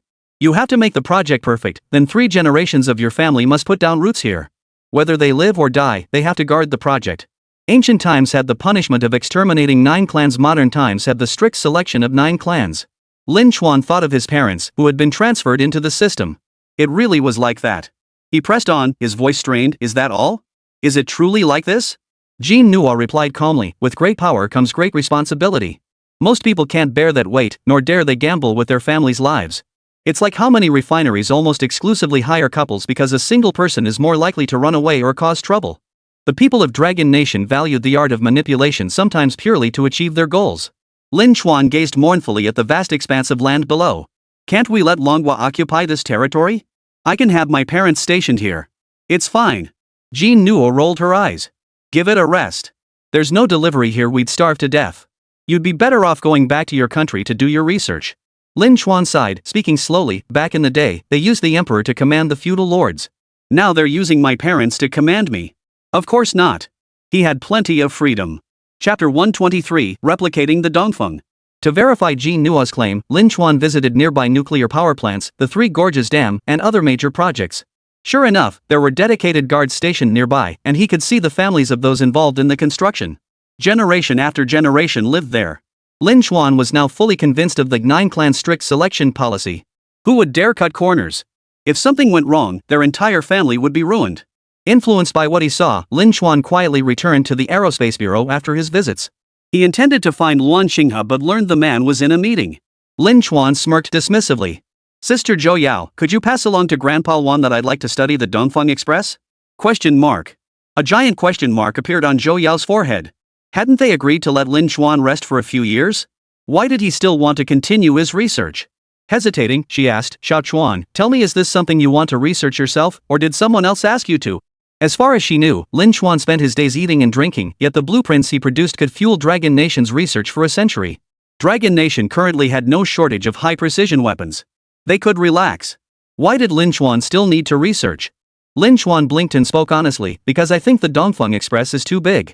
With missiles and such, size and destructive power are proportional. But I believe we can shrink them by half and achieve the same or even greater effects. Smaller size means infinite ballistic possibilities. We can develop new trajectory patterns. The current Dongfeng Express is too bulky for individual transport. Ideally, it should be modified so 1 or 2 people can carry it, achieving the optimal combat configuration. Lin Chuan stroked his chin, convinced his reasoning was sound. His tone was combative. Ideally, every soldier should have a Dongfeng Express. If that wasn't feasible, at least 1 per county would suffice. Zhou Yao saw this true intent reflected in his expression and couldn't help but twitch her lips. Those were national-level strategic missiles. The nation's most vital weapons. If everyone really had one like Lin Chuan suggested, wouldn't the earth be blown to smithereens? Where would the peace cherished by the Dragon Nation be then? Peace achieved through destruction? Just as she was scheming to dissuade Lin Chuan, Luan Xinghe and the others emerged from the conference room, accompanied by Shen Jianqiu from Shenfei Group. Despite the lengthy meeting, everyone still looked energetic and alert. Shen Jianqiu grinned as he pulled Lin Chuan over, asking in a buddy-buddy tone, "Xiao Chuan, what are you doing waiting here? Need something from us?" Luan Xinghe and the others glanced over too, exchanging bewildered looks. Could this kid be stirring trouble right after returning? They'd seen the Eastern Express delivery van painted like a spotted cat. Lin Chuan replied obediently, "Grandpa Shen, it's nothing. I just wanted to ask, can I study the Dongfeng Express? And you call that nothing?" Shen Jianqiu gave a helpless smile, turning to Luan Xinghe. "Give him the materials and let him study it himself. Maybe he'll settle down for a while?" The kid was just too restless, always up to no good, either stealing or causing trouble. Give him a research project and maybe he'd settle down. Otherwise, the daily chaos would wear anyone down. Luan Xinghe pondered for a few seconds. This matter was too significant. Giving the materials to a child could easily lead to problems, and besides, no one could guarantee there weren't spies lurking. Lin Chuan's emergence had altered Longgua's position, prompting nations to meticulously plant spies. What if there were spies among their own ranks, even within the highest echelons? To be safe, Luan Xinghe stated directly, "I can give you the materials, but they won't be complete." Is that acceptable? He often discussed espionage with Lin Chuan and believed the young man would grasp the implication. Lin Chuan pondered thoughtfully before suddenly realizing, "Oh, you're afraid I'll leak secrets? Grandpa Luan, you're trying to set me up." Luan Xinghe's face turned green. Before he could speak, Lin Chuan was already gone, saying, "Then remember to give me the information. I'm off. Bye." Luan Xinghe was so flabbergasted he laughed. Turning to the others, he said, "This is Lin Chuan? I'm worried spies will steal our secrets, and he's blaming me for it." Shen Jianqiu stifled a laugh and gestured for him to calm down. "You'll get used to it. You'll get used to it. Boys will be boys. Understand?" The United States. Following a series of external shifts, the United States found itself in a far less favorable position than before. The president had exerted tremendous effort just to secure his seat. Recently, he had his team investigate the turning point in Dragon Nation's development and discovered that the lunar probe and the Dragon fighter jet were unveiled around the same time. The lunar probe required at least 2 to 3 years to progress from planning and design through exploration to final completion. The Dragon fighter was an entirely new aircraft model, skipping several generations to emerge directly. Normally, it would take a country 5 years to successfully develop such a fighter. Dragon Nation clearly lacked both the time and the classified resources for such a lengthy process. Otherwise, they wouldn't have sought cooperation with them in previous years. Both the Dragon fighter and the lunar probe seemed to materialize out of thin air, achieving rapid success in a remarkably short timeframe, a feat that left others helplessly in the dust. Based on this, the president ordered an investigation. To everyone's surprise, it was discovered that both the lunar lander and the Dragon fighter seemed to be the work of a single designer, exceptionally well-crafted products. Each weapon bore a distinct personal signature. This designer was clearly bold, with innovative choices from color schemes to fluid aerodynamics. Beyond the personal flair, the technical specifications provided by the aerospace department were authentic. The Dragon fighter and the lunar probe were entirely of the same origin, crafted by the same individual. The United States promptly examined all of China's weaponry and equipment developed in recent years. Upon close inspection, they found numerous similarities, like paintings bearing the unmistakable signature of their creator. Subsequent designs were clearly collaborative projects, showing traces of other designers' influences, yet this only further proved the original concept's validity. Dragon Nation has a remarkable figure who rapidly developed numerous weapons. If they could turn this person, they would gain access to the blueprints for those weapons. By cross-referencing the database, they pinpointed a suspect named Lin Chuan, a name derived from the lunar probe number 1. Longhua often commemorates its achievements with symbolic names, and the lunar probe was likely his first masterpiece, perfect for naming. They matched countless individuals named Lin Chuan, even flagging a foreigner of African descent. Their subordinate departments investigated each lead, attempting to uncover the real Lin Chuan beneath layers of protection. Among the adults, there were also several young boys and girls named Lin Chuan. The real Lin Chuan made a peace sign with his fingers, his face beaming with excitement as he looked into the camera. Everyone's gaze skimmed over Lin Chuan. Deep down, they couldn't believe a child could achieve such research success. It was precisely this arrogance that delayed the exposure of Lin Chuan's true identity for years. Sometimes people are like that, rejecting obvious outcomes and insisting on taking the long way around. Lin Chuan could only say, serves them right. Chapter 124, Borrowing Flowers to Offer to Buddha. The United States, utterly clueless, gritted its teeth and dispatched hackers to attack the Dragon Nation's space agency systems. They had run out of time.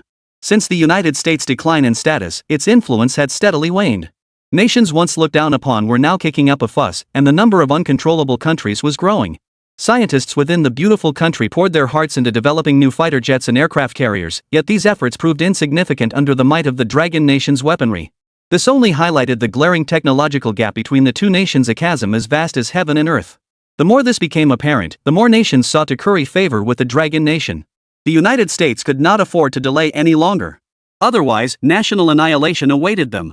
Hackers gathered together the moment to decide the nation's fate had arrived. Dragon Nation, Shenyang Aircraft Corporation Headquarters. Lin Chuan idled in the lab while others went to retrieve the Dongfeng Express documents for him. He learned from others that crucial documents were always kept in hard copy, never stored digitally. After all, certain nations shamelessly steal other countries' secrets. The Dragon Nation had learned its lesson the hard way. Lin Chuan's interest was piqued. He'd heard about hackers and red hackers online, and of the legendary hacker wars from years past, stories his father often bragged about. Suli, I need to examine the space agency's firewall and security layers. Remember not to interrupt me, Lin Chuan stated before directly hacking into the system. Almost instantly, the space agency received an alert. Following the trail, they traced it back to Lin Chuan.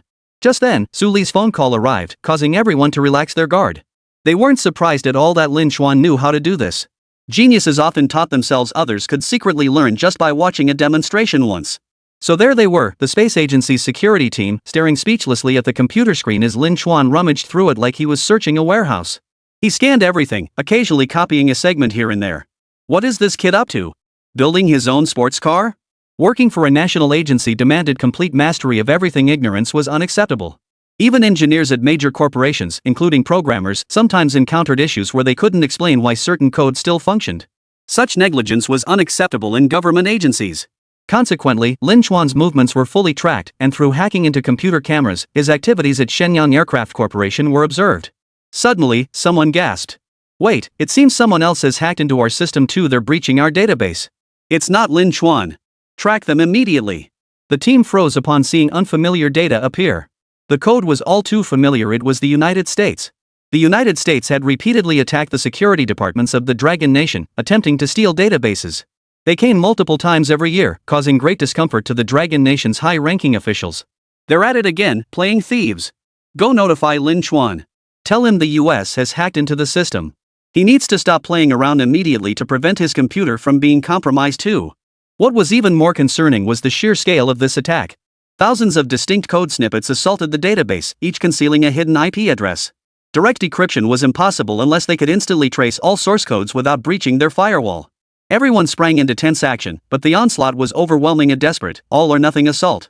A full-scale cyber war erupted within minutes, quickly escalating into a fierce battle.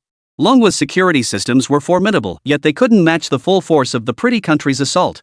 Everyone watched with wide eyes, refusing to give up as they tried alternative methods. Just then, the computer screen suddenly turned green again. Every computer instantly displayed normal operation. What just happened? Everyone rushed to look, stunned to find the thousands of source codes attacking them moments ago had vanished. System notifications announced a new system had been installed. The head of the security bureau froze in shock, and the others from the aerospace bureau were equally dumbfounded. Just moments ago, they were locked in a fierce battle, and now suddenly everything was peaceful? What was the difference between this and a one-click uninstall? At that moment, a line of large text abruptly appeared on the screen. I am Lin Chuan. I'm here to deal with them. As if remotely controlled, countless lines of code materialized out of thin air, forming a flawless defense system that installed itself into the database. Simultaneously, it analyzed the recent data, dismantling layer after layer of code and filtering out false information until it pinpointed the true IP address. It belonged to the U.S. Aerospace Agency. The security bureau chief clenched his teeth and slammed the table. Damn it! When will these bastards from the United States ever stop? They attack us daily, and now they've brought this whole crew. They're dead set on stealing our data. Indeed, anyone could see this was the United States' last-ditch effort. They'd assembled nearly all their top experts, swiftly breaching Dragon Nation's firewall and shattering layer upon layer of defenses in a short time. If Lin Chuan hadn't been tinkering with their database at that exact moment, their data would likely have been stolen. Lin Chuan tapped away at his keyboard, excitement flickering in his eyes. He'd been playing with code blocks in the system, looking for a real-world test case, and then the pretty country invaded. Using an entire nation as a practice target? Absolutely exhilarating. He swiftly set up countermeasures and began tracing the attack back to its source. When he tracked the IP address, he couldn't help but smile. So this is the US Space Agency building? Looks pretty impressive. Rumor has it they store vital American data here, including the latest F-35 fighter jet specifications. Heh, your stuff is great. In the next second, it'll be mine. I'm hacking. Lin Chuan began breaching the security defenses of the pretty country's aerospace headquarters. Within mere seconds, the defenses were infected with a Trojan virus. Lin Chuan moved through the system like a ghost, frantically rummaging through the database, specifically targeting valuable information. He didn't forget to deploy a small crawler to extract the data. Once he found something of interest, he left an international gesture of friendship on the screen. Message. Still need practice. A wave of uproarious laughter erupted among the Dragon Nation's high-ranking officials. The head of the security bureau bellowed like a pig, while others laughed until tears streamed down their faces. Within minutes of Lin Chuan's involvement, the situation rapidly shifted from victims to aggressors. The United States realized they were under attack and scrambled to defend themselves, but it was useless. They were breached as if strolling down a street, with every piece of data inside being thoroughly examined. The hacker mercilessly took screenshots and extracted data. The director couldn't help but applaud. That move was ruthless. The pretty country shot itself in the foot. I guarantee you, if they hadn't initiated the intrusion, Lin Chuan wouldn't have done this. Meanwhile, Lin Chuan leisurely copied the data he needed and promptly sent a copy to Luan Xinghe.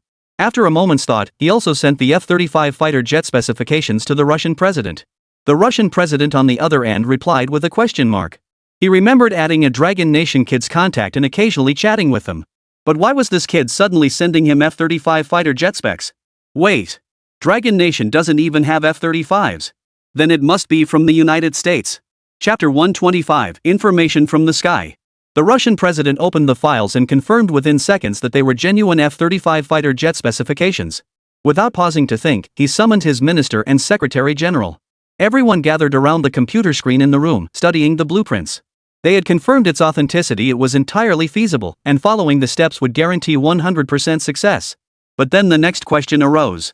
The Secretary General looked curiously at the president, who was deep in thought, and asked, "Mr. President, what are you thinking? Did you buy this data?" The president shook his head, joking, "This data fell from the sky." He exited the interface and pulled up his chat history with Lin Chuan. Most of it consisted of emojis sent by the other party, ending with a file containing the F-35 fighter jet data. The Secretary General hesitated for a few seconds.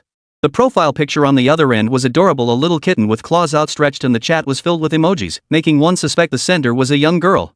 After a moment's consideration, he asked, "Mr. President, you wouldn't happen to be in an online romance, would you? Did your online love interest send you this file? Get lost." The president slapped him without hesitation, then began explaining about Lin Chuan, a young friend he'd met in Longhua. In his view, the F-35 fighter jet documents were most likely sent by Longhua. He didn't believe a child would understand such matters. Even the miniature cannon might have been arranged by Longhua to be delivered by a child. Secretary General Zhang gaped in disbelief as he reviewed the entire record. Glancing at the social feed, his eyelids twitched after watching several videos. Pure-hearted cockroach, burning hot. This song sounds vaguely familiar. The Secretary General recalled the iconic song from their own lunar probe and realized the Dragon Nation hadn't lied. This tune enjoyed immense popularity there, comparable to their own Katyusha. He quietly believed in the Dragon Nation's sincerity. This information was likely the surprise they had prepared for them. The Secretary General proposed, "We'll be holding our own military parade soon. We should place the Dragon Nation at the highest position to demonstrate our sincerity to the world." During the recent Dragon Nation military parade, their Bear Nation was ranked first instead of the usual alphabetical order, signifying Dragon Nation's high regard for them. The camera angles also symbolized the friendship between the two nations. Dragon Nation had consistently highlighted Bear Nation's strengths, emphasizing their deep bond and mutual support. The proposal was unanimously approved, and preparations commenced immediately. While the Bear Nation felt like they'd caught a lucky break, the beautiful nation was struck by a bolt from the blue, utterly stunned. Who could have imagined it? They mobilized their nation's elite hackers renowned worldwide as originating from their country. Without hesitation, they declared their hackers the undisputed best. No other nation dared claim second place. Just moments ago, all their attacks were crushed in an instant. Not only did their computers start smoking, but a friendly gesture appeared on the screens, followed by the most unbearable music. The wailing and howling only made their already terrible mood worse. One hacker stared at his computer in utter despair. This machine, bought with the hard-earned money from his hacking work, was home to countless little crawlers and custom-made viruses. He'd been counting on it to make a living and support his retirement, but now it was ruined. His trembling hands tried to restore the system. The screen flickered, revealing a video of a white, ugly cat eating corn. With each bite, it made a new meme face. After finishing, it stood up like a human and started doing the horse dance. My computer. I'm dead. Countless disheartened and incredulous hackers fell into deep contemplation. Were they all defeated at the same moment? Their prideful attacks dissolved in an instant, like Sun Wukong being instantly smashed under Buddha's five-finger mountain. The outcome sealed the moment it appeared. I quit. Me too. The hackers fled en masse, planning to change careers. They were devastated. They had believed themselves to be industry elites, top-tier geniuses, only to discover they were clowns. The jokers in a deck of cards. The American High Command fell silent. They now had to figure out how to explain this to the Dragon Nation. They were certain they could breach the Dragon Nation's space agency database. Once they got the data, they figured they could handle whatever pressure the Dragon Nation threw at them. Weapons meant everything. Now they'd lost both the battle and the war. They'd gained nothing and still had to figure out how to explain this to the Dragon Nation, or else they'd be finished. The high-ranking officials took a deep breath, preparing to order the construction of a new firewall, only to see the thoroughly ransacked database copied in its entirety. A small crawler dragged all the data files outward. The executives felt a wave of dizziness wash over them. Their database was gone too. It contained not only new weapons but also classified information from the United States and compromising material on high-ranking officials. Each congressman had a separate investigative file detailing their life story and vulnerabilities, even laying bare every unscrupulous deed they'd ever committed. They had planned to use these personal files to blackmail lawmakers at critical moments. Now they were in the hands of the Dragon Nation. They wanted to confront the Dragon Nation for answers but feared interrogation. Instead, they worked through the night to repair the firewall, desperate to prevent other nations from detecting the breach. Meanwhile, Lin Chuan received greetings from the Russian president. Lin Chuan chuckled, "You're welcome. I wanted to give you the files anyway. Grandpa Luan and the others have already agreed." Luan Xinghao rolled his eyes beside him, sitting stiffly on the sofa. He'd only learned of this when the Bear Nation called to express gratitude, forcing him to play along with the pretense. That damn kid. Doesn't he know to share valuable intel with his own people first? The other side sent a hefty red envelope, making Lin Chuan even happier. He promptly sent over a string of classified documents from the United States. All the gossip about those senators. Grandpa Luan, do you think I did the right thing? Lin Chuan began seeking praise. Luan Xinghe's mouth twitched. He knew this kid had gone off the rails at such a young age, already scheming. That's the downside of the internet. If he grew up any further, he'd become even more cunning. The United States and Russia had always been at odds, with the US imposing hundreds of rounds of sanctions on Russia in an attempt to economically destroy it. The Bear Nation had done its utmost to deflect the beautiful country's black hand and was constantly seeking opportunities for retaliation. The congressional dossier Lin Chuan provided would prove invaluable. Those lawmakers will either be blackmailed into betraying their country or face their own scandals being exposed. As expected, Russia soon exposed a US congressman's dirty laundry, a corrupt official with a chaotic private life who had seized public assets and profited massively from the welfare system, depriving others of benefits. The United States was seething with anger, nostalgic for the good old days. Suddenly, this figure emerged as the perfect scapegoat, becoming the target of public outrage. He was lambasted relentlessly until he was forced to resign and ended up behind bars once more. Lin Chuan kept his role in this affair deeply hidden. Chapter 126, Turning the Tables. Within half a month, Bear Country was like a powder keg ignited. Every few days, another high-ranking official from the United States was exposed. Under the righteous banner of cleansing the world of evils, their immoral deeds and plundering of public wealth were laid bare. Even details like how many mistresses someone slept with at night and how many cuckolded husbands they had were laid bare. The United States was thrown into a state of panic, with everyone fearing exposure. Yet they were acutely aware that there was nothing they could do to stop the Bear Nation. No one knew what kind of information they possessed. What if it was them? Some secretly contacted the Bear Nation, offering money to buy their silence. The Bear Nation grinned, pocketed the cash, and exposed others instead. Thus, most of the beautiful country's high-ranking officials chose to pay for their own silence. Just when they thought they could rest easy, the Bear Nation turned around and exposed the bribery itself. They played a double-edged card, making it seem like those leaders had committed treason. The American public erupted in fury, hurling abuse at their leaders. They took to the streets in protest, storming the homes of officials to cause disturbances, and even ganging up on isolated high-ranking figures. For months, the world watched daily spectacles of the beautiful country, its scandals dominating global news channels. The American president grew utterly disheartened, joining the chorus of lamentations. It's over. They're truly finished. His family is finished too. The First Lady of the United States is also entangled with high-ranking officials. Now he's facing the collapse of his family and the ruin of his household, becoming an international laughingstock. But the real heartbreak was yet to come. Bear Nation publicly announced they'd developed a new fighter jet. The ailing American president jolted upright in his deathbed, cursing himself. How could this happen in just a few short months? While they were mired in chaos, their rivals had already developed a new fighter jet? The enemy has no sense of military ethics. After watching the Bear Nation's press conference, the president was dumbfounded. His trembling finger pointed at the fighter jet on the screen. This damn thing just changed colors. It's our F-35 fighter jet. Wait a minute, Russia's new fighter jet is identical to ours? He stared intently at the new fighter, confirming it was identical before his eyes rolled back and he passed out cold. Other high-ranking officials turned green upon receiving the news. The atmosphere in the entire leadership was gloomy. What was most infuriating was that some ordinary citizens were actually cheering for the Bear Nation. Citizens of the United States, having lost trust in their leaders, began emigrating to rival nations. To make matters worse, the Bear Nation shamelessly offered incentives, promising citizenship to anyone willing to join their country at this critical moment. Now they'd lost core data and suffered a major embarrassment. In the blink of an eye, a wave of unreliable wealthy entrepreneurs fled the country. The United States suffered another devastating blow. Across the Bear Nation, the entire country basks in joy. Those who think laughing at nothing is cute. The Bear Nation people wear huge grins, practically wanting to laugh up at the sky.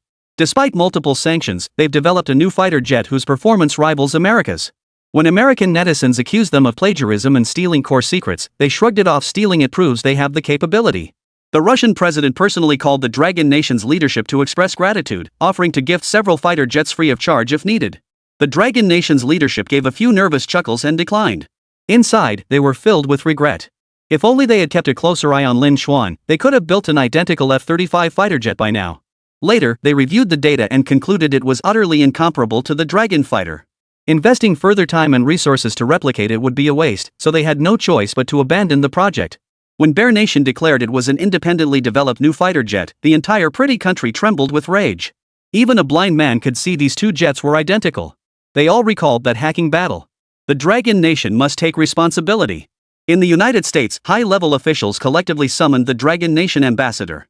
The Dragon Nation ambassador smiled without comment, stating he was unavailable and explaining that it was currently the holiday period. This time was a very special occasion in Dragon Nation, requiring everyone to take leave. The officials had no choice but to wait. As soon as the holiday ended, they eagerly summoned the Dragon Nation embassy. Recently, your country stole our security agency's database. In the blink of an eye, Bear Nation developed fighter jets identical to ours. Shouldn't you be held accountable? The Dragon Nation ambassador looked utterly surprised. What on earth are you talking about? He feigned complete ignorance, his expression solemn. When did this hacking incident occur? I haven't heard any reports. Could it be that you suffered a cyber attack? I've heard the United States has the highest level firewalls and professional hacker teams. What country could possibly steal your data? Surely it couldn't be Longwa. He took a leisurely sip of tea, sighed, and his eyes held a barely perceptible sadness. In our country, compulsory education hasn't been fully implemented yet. Many people remain illiterate. Children don't see a cell phone until they're 12 or 13, and they don't encounter a computer until they're 15 or 16. The first place they see a computer is usually an internet cafe. With conditions this poor, who knows when we'll ever assemble a professional hacker team? Compared to you, we're hopeless. U.S. high-level official. Never seen such a thick-skinned act. They relish flattery, but definitely not right now. Dragon Nation was finding every way to deny this, trying to distance themselves from it. The high-ranking official gritted his teeth. It was our mistake. We accidentally attacked Dragon Nation's defense system, triggering their counterattack. But Dragon Nation has a master hacker who quickly neutralized our assault and then stole all our classified information in one fell swoop. They reluctantly conceded Dragon Nation's superiority, though the truth gnawed painfully at their hearts. The Dragon Nation ambassador grew even more astonished. You actually attacked our defense system? Shouldn't you compensate us? His voice carried a hint of fury as he warned, the Dragon Nation values peace, but we won't tolerate being pushed around. If you dare attack our networks, be prepared for retaliation. Any Dragon Nation classified material appearing online henceforth will be thoroughly investigated. Should we uncover your theft and disclosure, Dragon Nation will not let you off. The Dragon Nation ambassador stormed off, only to return to the embassy and cheerfully resume sipping tea. These old fools still tried to play mind games and extract information from him, utterly futile. The best way to prove your innocence is to make others prove theirs. The best defense is relentless offense. Keep your opponents too busy attacking you to attack anyone else. Now we'll just wait for the United States to explain its cyber attack. Otherwise, the Dragon Nation won't mind seizing the opportunity to make an issue of it. By the time the United States realized what had happened, they found themselves not only empty-handed but having shot themselves in the foot. Internationally, the Dragon Nation harshly condemned the pretty country's cyber sneak attack, accusing them of attempting to steal Dragon Nation secrets. Chapter 127, Elite Forces Gone? Faced with the Dragon Nation's accusations, the United States was left speechless. They had initiated the attack on the Dragon Nation's networks, so it was only natural they'd be caught red-handed. They remained silent, hoping to gloss over the incident. But the chaos they'd caused across nations just days prior meant the gossip was still swirling.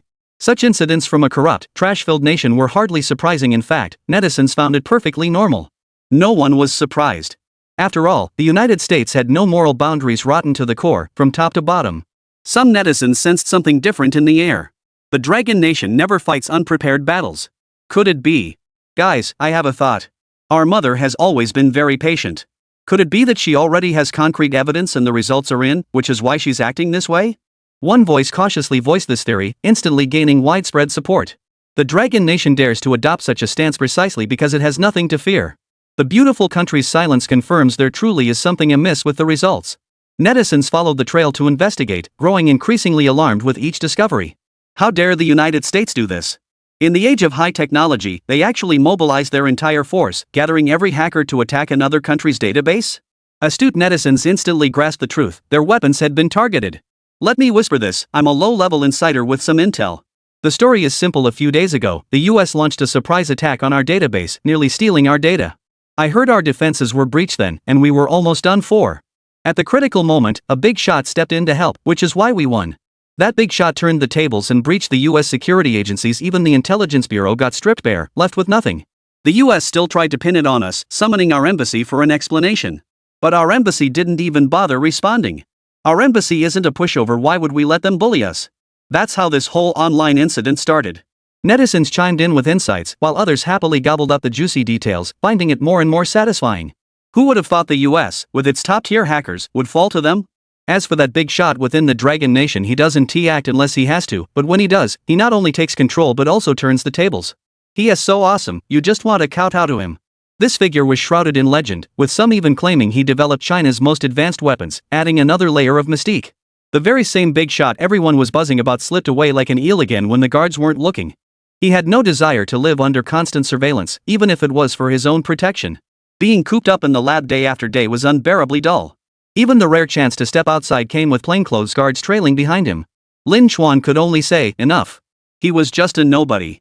Before his identity was revealed, who could possibly know who he was? He argued passionately that the more they protected him, the more conspicuous he became. If foreign powers learned he was under protection, it would inevitably expose his true identity. The more ordinary and inconspicuous he appeared, the less likely he was to be detected. While higher-ups were still deliberating, word spread that Lin Chuan had snuck out again. After reviewing surveillance footage, they discovered he slipped away during mealtime, tailing equipment installers out of the building. Luan Xinghe's mouth twitched. He thought, spare the rod and spoil the child. It was time for a lesson. Just days after earning major credit, the boy was already causing trouble again. He summoned Su Li and calmly instructed, Lin Chuan is out. Activate the tracker and pinpoint his location. They knew Lin Chuan's temperament, he wouldn't have left unprepared.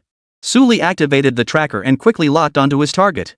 Local surveillance feeds nearby also came online, revealing Lin Chuan buying toys at a stall. Su Li chuckled. He really does have a childlike spirit. Chief Luan, sometimes I just can't figure him out. How can someone like him develop such advanced technology one moment, then rush off to buy Ultraman toys the next? The contrast was staggering. A genius who sails through lab work, developing cutting-edge technology, is actually a kid who loves playing with Ultraman toys? On the screen, Lin Chuan frowned, torn between Ultraman and another toy, a metal figure resembling a war god. Luan Xinghe chuckled, turning away to sip his tea calmly. Geniuses have always been elusive. They're never as simple as they appear. Like those reclusive sages who've returned to simplicity, I suspect he's reached a certain state of being. He can't possibly be just an ordinary child. Luan Xinghe gripped his teacup tightly, instructing Su Li and the others to go pick him up immediately. He was an old man now, having lived half a lifetime in high positions. He'd seen through many people, yet Lin Chuan remained the one exception. He seemed willful yet deeply patriotic. He disliked studying intensely, yet possessed extraordinary talent in research. Even he couldn't fathom where Lin Chuan's extraordinary ideas came from. Scientists had already examined Lin Chuan's entire life and genetic makeup. No genetic mutations. In daily life, Lin Chuan was just an ordinary child, yet he could produce high-tech marvels like lunar probes. Everything was too extraordinary. He felt Lin Chuan might be the savior God had sent them, a figure destined to lift the Dragon Nation to its feet. Lin Xuan's emergence drastically reduced the likelihood of humiliation for the Dragon Nation. Previously, developing a lunar probe had been nearly impossible for the Dragon Nation. Even mobilizing the entire nation's resources had yielded only minimal progress. A nation still in its developmental infancy striving to accelerate its progress was destined to endure even greater hardships. To pursue industrial advancement, it had no choice but to seek assistance from other countries. Longhua had endured humiliation and been toyed with. Fortunately, Lin Xuan soon emerged. Lin Xuan! You brat! How many times have I told you to tell someone before you go out? You just slip out without a word. Do you have any idea how worried we get? Suli stormed onto the scene with her entourage, explaining to the owner that this was her nephew visiting relatives but sneaking off to play.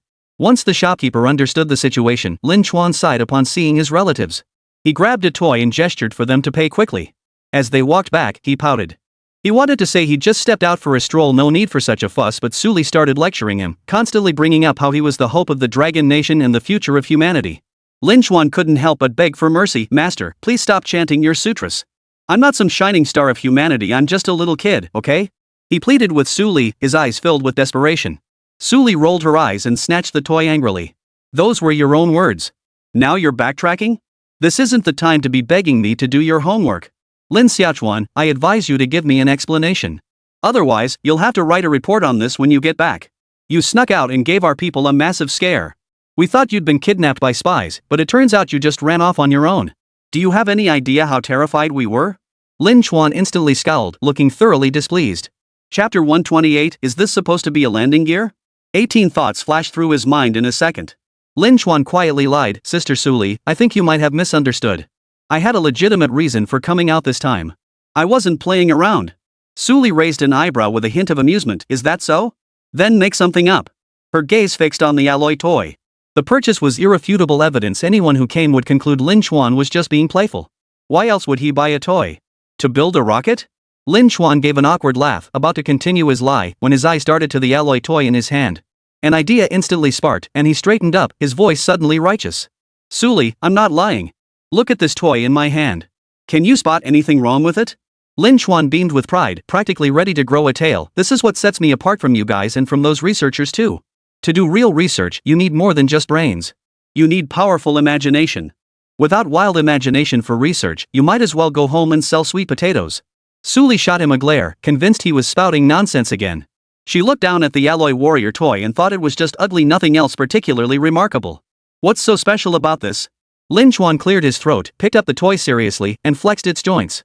See this flexible structure? Doesn't it make you think? A design that's both agile and incredibly stable, it could easily serve as a fighter jet's landing gear. Many toys on the market are ingenious, hiding the clever ideas of manufacturers and designers. Their small innovations might just be applied to our research. He spoke with conviction, recalling the recent industrial inventory drive. Even the now decommissioned Cat car, wasn't that a product of the people's ingenuity? Online, you often see all kinds of bloggers, those who inevitably fail at inventions, those proposing new weapon concepts, and those reselling small toys. Ordinary people possess their own unique wisdom. Applied effectively, they can adapt these ideas for military use. Sometimes research doesn't require grand schemes, just meticulous attention to detail. Suli watched Lin Xuan dismantle the structure with a complex expression as it gradually took shape into a landing gear. Was this genius? Before she could even grasp its inner workings, Lin Xuan was already deftly taking it apart and reassembling it with practiced ease, as if he'd handled it countless times before. It was astonishing. The landing gear, constructed from toy joints, was remarkably sturdy, exceptionally stable for use on a fighter jet. After a moment of silence, Suli asked, "Did you know all along that this could be used as a landing gear?" Lin Xuan nodded, avoiding eye contact. He just made it up on the spot, having instantly grasped its inner workings. A few days prior, he'd overheard discussions about fighter jet landing gear. He'd listened in without intervening. He couldn't possibly be expected to research everything himself. By the time Suli returned to the space agency with her team, Wan Xinghe had reviewed the entire incident. Even he couldn't help but wonder, could Lin Xuan have planned this? Was it all for the fighter jet landing gear, not just a toy? Thinking he'd gotten away with it, Lin Xuan immediately dashed back to his room to celebrate wildly. Knowledge was a powerful thing. He could spout nonsense with his eyes wide open. After Suli reported the incident, Wan Xinghe rubbed his temples. He had to concede that Lin Xuan had been premeditated. Otherwise, it would be nearly impossible for someone to come up with the idea of using an aircraft landing gear as an excuse in such a short time. Unless Lin Xuan possessed exceptional mechanical expertise, the kind that allowed him to instantly grasp internal structures at a glance, such a fabrication would be impossible. He had someone buy an identical alloy war god toy and assemble it following Lin Xuan's logic. Soon, they had a matching landing gear. The group exchanged stunned glances. Could it really work? With Lin Xuan's guidance, they added springs to the landing gear. Aircraft landings were notoriously bumpy, and a single misstep could easily lead to catastrophic crashes. The springs stabilized it completely. At Lin Xuan's suggestion, the entire lab instantly bustled into activity, with even Luan Xingha rolling up his sleeves to join in. The new landing gear was first deployed on the Conlong fighter jet. Having made its comprehensive debut, the Conlong had become the hottest darling of the past 2 years, with no other weapon systems unveiling capable of overshadowing it. The Conlong fighter jet also left a deep impression on military enthusiasts. With the landing gear added, the next step was testing. Just as everyone was fretting, internationally, the United States, enraged, directly dispatched an aircraft carrier group to patrol, aiming to intimidate the world. The U.S. carrier was once the most powerful and outstanding carrier, but after the appearance of the Dragon Nation's flying aircraft carrier, it could only settle for second place. Yet second place was still far beyond the reach of other nations. The moment the carrier appeared, international voices instantly quieted, and even the gossip about American officials vanished from discussion. Lin Xuan, bored with his toy, tossed it aside and waved his hand as he proposed, "Let's send the Dragon fighter jets to patrol the area around the American carrier. We'll conduct the experiment right here. I've upgraded the Dragonfly fighters with stealth technology. All you need is an extra layer of cloaking material, and you'll be free to roam the skies." Lin Xuan chuckled confidently. "I guarantee you can fly right over their heads. The American carrier will sense something's off, but they won't be able to pinpoint you." The others accepted his suggestion. The United States is far too arrogant, thinking its carrier fleets can threaten the entire world? Do they think this will restore their international standing? Dream on. But Dragon Nation hadn't agreed to that. The Dragon Nation immediately dispatched its Dragon Killer fighters for test flights without any prior notice, deliberately positioning them within the carrier group's patrol zone. Thus, the American carrier suddenly malfunctioned. After thorough inspections and repairs, no abnormalities were found. Even the radar displayed nothing. The equipment was fine, but the radar was dead? Officers aboard the American carrier couldn't help but wonder, was something wrong? When the second failure occurred, he personally inspected the system's equipment. Still normal. Radar still normal. After more than a dozen failures, everyone grew numb, their eyes betraying hidden terror. Could they have encountered a ghost ship? Otherwise, why would it malfunction? As the crew desperately prayed to God, their encrypted channel was intercepted. When NASA personnel overheard their distress calls to higher-ups suspected ghost ship encounters, they couldn't help but laugh. These arrogant fools would rather believe in supernatural phenomena than acknowledge the existence of more advanced technology. Wasn't radar failure perfectly normal in the face of advanced technology? What's so hard to accept about that? On the aircraft carrier deck, an official felt a powerful gust of wind sweep past, lifting his wig off his head. By the time he looked up, the force had vanished. Gazing at the clouds, a terrifying thought took root in his mind. It must be aliens. Chapter 129, God bless you. Sir, I swear I'm not lying, we've encountered a ghost ship. Countless ships have sunk in these waters, claiming countless lives. Those vessels have become ghost ships. Sir, send reinforcements immediately. Otherwise, we might meet the same fate. Captain Helens finished his radio transmission and turned his stern gaze toward the deck. Moments ago, it had been empty save for the crew, but suddenly, a gust of wind swept through. After his low-voiced report, he added, "I suspect that was the ghost ship's warning to us. May God have mercy on us." High-ranking officials in the United States stared skeptically at the communicator. Ghost ships? They might as well have said it was a Dragon Nation vessel. He ordered Captain Helens to scan the waters beneath the carrier for any submarines that might be jamming the radar. Moments later, Captain Helens' solemn voice reported none found. Submarines were impossible. He took a deep breath and voiced another theory. If there's no submarine and no ghost ship, then it must be aliens. Sir, grant me authorization. I must capture these aliens alive. Captain Helen discussed the matter with his superiors and cross-checked the circumstances with other crew members. The more everyone thought about it, the more alarmed they became. Radar failure, magnetic field anomalies. It had to be either ghosts or spirits. Some were so terrified they trembled too much to return to their quarters, while others looked up excitedly, convinced aliens were involved. On the monitoring channel, Lin Xuan fell silent, and the entire command center fell silent with him. Lin Xuan murmured, "They're praying to God? I'll pray for them too." Closing his eyes, he began to pray, "Amen. Ah Qian, a vine. Amen, protect these little darlings." Luan Xingha covered his face, struggling to stifle laughter. His face twisted as he asked, "How did this bunch even make it into the Navy?" The alien incident deliberately released by the media actually fooled a few little cuties. Ordinary people, fine. But the Navy? Joining the military and still believing this nonsense? How the hell does the United States keep going? He began to wonder if the Dragon Nation's people were just unlucky and not the sharpest tools in the shed. How else could they be held down by this bunch of idiots for so long? The crowd's expressions varied wildly. Ghost ships, aliens, they really had some imagination. This proves one thing. The United States has occupied the top spot for so long they've forgotten China has already surpassed them in strength. If someone more capable were here, they'd surely detect advanced weaponry. It was precisely because the Dragon Nation wasn't strong enough that the pretty country resorted to blaming aliens. Lin Chuan shared their thoughts, and his little face instantly clouded over again. Grandpa Wan, we need to step up our research. We must become so powerful that when thunder roars in the sky, they'll think we're deploying weather weapons. How infuriating they didn't even detect the Dragon Fighter. The Navy never imagined fighter jets could appear overhead. If the Dragon Rider fighters had dropped a few bombs, would the US Navy have thought God was displeased with them and sent bombs out of nowhere? Lin Chuan grew angrier the more he thought about it, so he simply walked away, no longer caring about the Dragon Fighter's fate. Luan Xinghe and the others felt a strange mix of emotions. The experiment had succeeded, flying over the enemy carrier undetected by radar and visual surveillance. Yet why did it leave such a sour taste in their mouths? Back at headquarters, when Luan Xinghe relayed the news to the old guard, they laughed so hard their teeth nearly fell out. They remarked that those Americans sure were clever. Someday, if Lin Chuan could project God onto American soil, those little darlings would all have to kneel. Is imperial power formidable? Under divine authority, it's nothing but a little brother. What a waste, we shouldn't have let Lin Chuan create Ultraman in the first place. If only we'd gone with Jesus. Unintentional words sparked intent. That very night, Lin Chuan secretly worked overtime in the lab, purchasing discounted projection equipment from the system. Too realistic? No way, it'd look fake. While everyone slept, Lin Chuan timed it with the time difference and projected a god onto the streets of the United States. On a misty morning street in the United States, as the sun broke through the clouds, a colossal shadow appeared high in the sky. Someone glanced up casually, saw the incredibly clear and familiar figure, and instantly dropped to their knees, fingers clasped over their chest in prayer.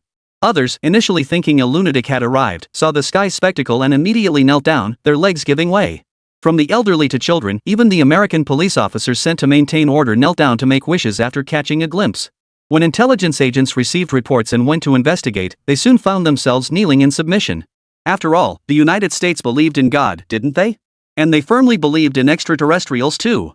Soon, news spread across the entire United States. Media outlets declared it a divine revelation, insisting God was urging them not to give up, that they could defeat the Dragon Nation. When the news reached the Dragon Nation, netizens chuckled to themselves, thinking, the pretty country folks sure know how to play taking a mere projection so seriously? If he hung a Buddha statue on his kite during the festival, wouldn't the entire village be on their knees? But just as they finished mocking the pretty country, their own backyard blew up. Netizens captured footage of Ultraman Dyna's shadow appearing near the Capitol. At first, they thought it was AI, but more netizens later shared on-site photos. Why, I caught Ultraman Dyna. He's real. Who knows? I was teasing my little brother, saying there's no such thing as light in this world. He turned around and kicked me, pointing at the sky and saying there's Ultraman Dyna up there. I thought about sending him back to his grandmother's house, but then I actually saw Ultraman Dyna. Is this scientific? Is this scientific? Is this scientific? Netizens in the Dragon Kingdom turned around to find their own neighborhoods had exploded. 2 DGA in the capital, Guanyin in the Central Plains. If it were just videos and photos, people might be skeptical. But the key is they saw it themselves the moment they stepped outside. How could their own eyes lie? So photos flooded the internet. Netizens started hunting for Ultraman sightings, with many flocking to checkpoints. When they discovered Ultraman at the Shenyang Aircraft Corporation headquarters, it all clicked. Shenyang Aircraft Corporation had long been famous online, a heavy industry conglomerate whose building was entirely shaped like Ultraman, resembling the entire Land of Light. Now with Ultraman Diaga appearing here, people started wondering if he was real all along, just hiding at Shenyang Aircraft Corporation without showing himself. Maybe he'd just returned after defeating monsters and was accidentally spotted. Buddhist faith has always been prevalent in the Central Plains region. The appearance of Guanyin in the sky was an undeniable fact. Even an 80-year-old man could see her clearly, and she looked exactly like the statue he worshipped at home. Netizens in Dragon Nation went wild. Superstitious or not, they all knelt to make wishes. Their mouths opened wide to make wishes worth billions, even wishing to be the son of the richest man in their next life. The Dragon Nation's high-ranking officials were initially stunned. Some quietly knelt down, while others rose stealthily. Later, upon learning Lin Chuan was behind it, they were so furious they laughed. They'd been trying to eradicate superstition and stop people from doing this kind of thing, but Lin Chuan had undone all their efforts in a single night. Countless police officers were dumbfounded. Should they keep promoting this? Should they keep promoting it? What about the anti-feudalism campaign? Chapter 130, A Powerful Nation. After much deliberation, the high-ranking officials decided they couldn't let Lin Chuan off lightly. They ordered him to accompany police officers to distribute propaganda leaflets, with the Ministry of National Defense and snipers secretly tailing him. Surrounded by plainclothes officers, Lin Chuan awkwardly handed a leaflet to an elderly woman. Grandma, believe in science, oppose superstition. The old lady rolled her eyes dramatically. What are you talking about, dear? I'm old enough to have seen it all, I'm not superstitious. Lin Xiaochuan's eyes lit up. Grandma, you don't believe in gods and spirits? Finally, he'd found someone who admitted they didn't believe. The old lady nodded. Yes, I used to believe. But after all these years without getting rich, I knew it was fake. Trusting others is no better than trusting yourself. Trusting yourself isn't as good as trusting your own people. Look, my grandson believes in Ultraman, so I follow him in believing too. I hope the Ultraman clan will bless us. When I die, I hope they'll take me to the M78 Nebula to enjoy eternal bliss. Lin Chuan covered his face and ran off, only then realizing he truly made a huge mistake. He returned with a mournful expression to apologize to the police officers, having ruined their hard work. Ultraman and Guanyin projections had only appeared for a few days, yet worshippers and disciple seekers emerged everywhere. Fueled by internet celebrities' stunts, the phenomenon exploded in popularity, spreading nationwide. Thus, the Ultraman cult rapidly emerged, complete with its own sacred scriptures. Miyuki Ice. No, Great Lord Ultraman Dyna, Master of Exorcism and Subduing Demons. Left Guardian Father Seru, Right Guardian Instructor Taro, Heavenly Inspector. While netizens engaged in parody, high-ranking officials in the United States were left with a headache. How on earth were they supposed to explain to the Helen's fleet that there were no aliens at all? That the alien reports were fake? The photos were staged, that mermaid carcass they claimed to have found earlier? Just leftover fish bones arranged for effect. Only a fool would believe that.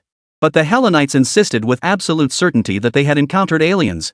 Since their fleet sent divers to investigate and found no sunken ship below, they could only conclude it must have been aliens. Helens, I should tell you the truth, what you encountered that day was likely a fighter jet that just happened to be flying overhead. Helen instinctively frowned, realizing his superior was right. He stubbornly retorted, but none of us saw a fighter jet. We didn't even hear a sound. A plane flying overhead would make some noise. It's impossible for there to be none at all. The naval commander took a deep breath. He knew Helen was an excellent subordinate. Many people had been present at the time, and not a single one had heard the sound of an aircraft. That was why they had all concluded it was a ghost ship, eventually attributing it to extraterrestrials. After all, aircraft from any nation produce sound. Flying low creates wind turbulence and noise. The complete absence of any sound at the scene was deeply unsettling.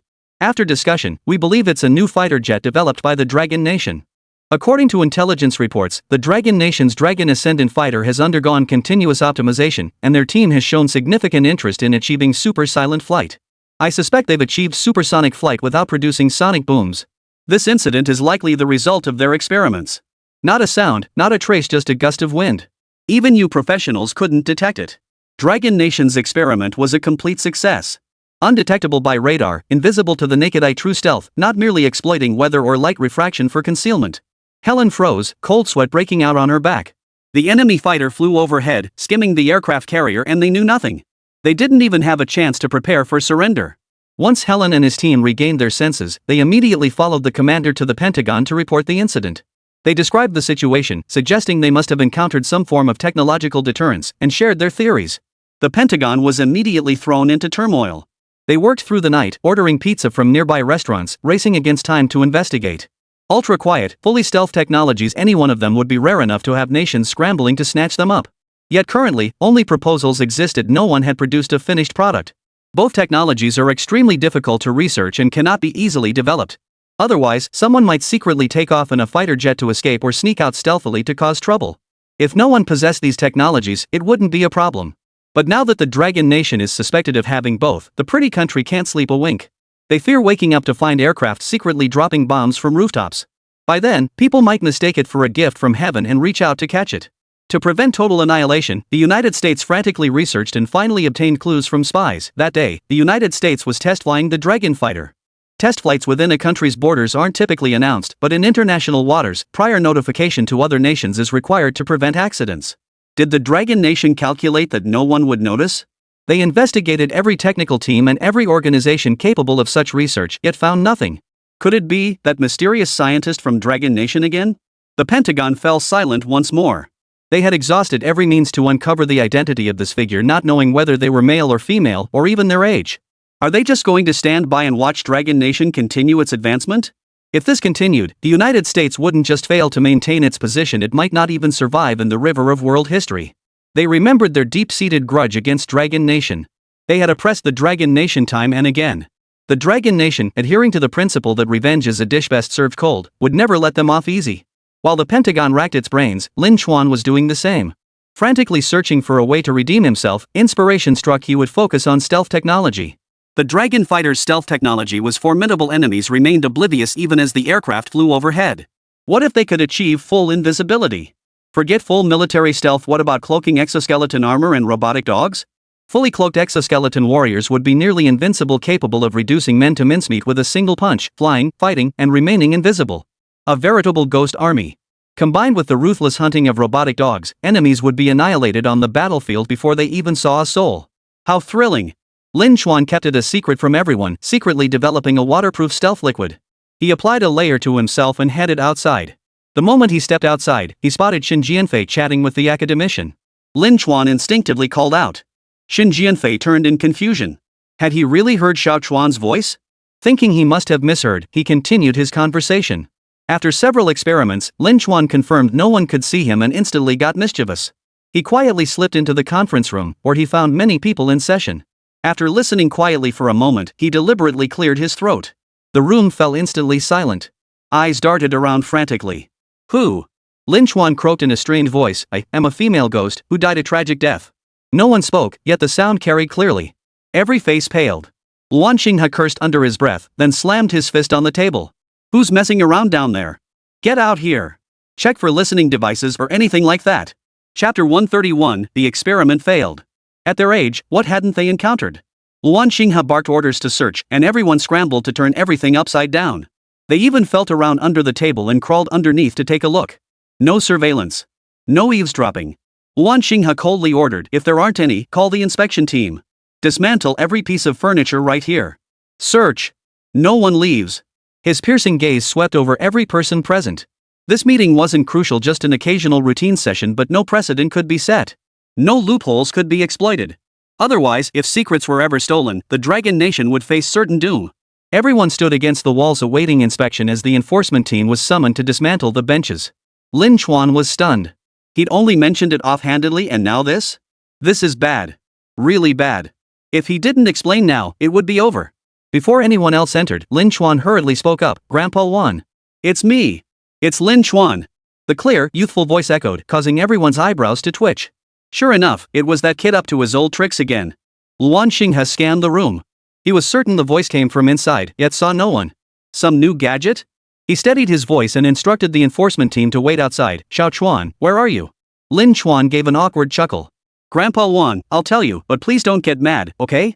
I really didn't mean to. He'd just been trying to be funny, but ended up scaring a bunch of old guys into standing at attention. He should have known better than to mess around. Upon receiving Luan Xinghe's response, Lin Chuan deactivated his invisibility and materialized on the table. Dozens of eyes instinctively turned toward him, then froze in shock. A human vanishing act? Jin Shang was stunned too, trembling as he pointed at the table. Lin Chuan? Did you teleport? 1,000 thoughts flashed through everyone's minds in an instant, even speculating about spatial displacement. Lin Chuan awkwardly explained, nothing much, just invisibility. He explained his research to Luan Xinghe, weapons could become invisible, armies could become invisible. That's why he'd deliberately used himself as a test subject, never expecting the effect to be this good. Luan Xinghe nodded in understanding. So that was it. He exhaled in relief as long as they weren't being bugged. He pulled Lin Chuan down to sit beside him, examining the paste in his hand. Xiao Chuan, does the invisibility liquid have to be liquid to work? Could it be made into something like tape? Liquid has broad applicability, but tape isn't bad either. Each has its own merits. Lin Chuan scratched his head. It should be possible, but I haven't tested it yet. You could have someone try it first. He secretly hoped everyone had forgotten what just happened, otherwise, it would be too embarrassing. Fortunately, no one seemed inclined to dwell on it. All eyes were fixed on the invisibility liquid. A reliable person was chosen. Right before everyone's eyes, they applied the invisibility liquid. Within seconds, the person vanished along with their clothes, blending seamlessly into the surrounding air. Luan Xinghe's heart skipped a beat. Looking past the person's body, he could see the TV behind them. It was a transparency that defied all scientific laws. Like a ghost. The invisibility technology on TV was advanced, but it couldn't possibly ignore all spatial and temporal factors, making true invisibility difficult. But Lin Chuan's method achieved absolute invisibility. Had no one spoken up or revealed the secret beforehand, they could have watched television here for hours without realizing an invisible person stood right in front of the screen. Taking a deep breath, Wan Xinghe said solemnly, Shaoxuan, I demand you hand over this technology without compensation and cooperate with our research. Of course, we will provide you with sufficient monetary compensation. You won't be shortchanged. We will apply the invisibility technology to military and scientific fields, utilizing it wherever appropriate. We hope you'll agree.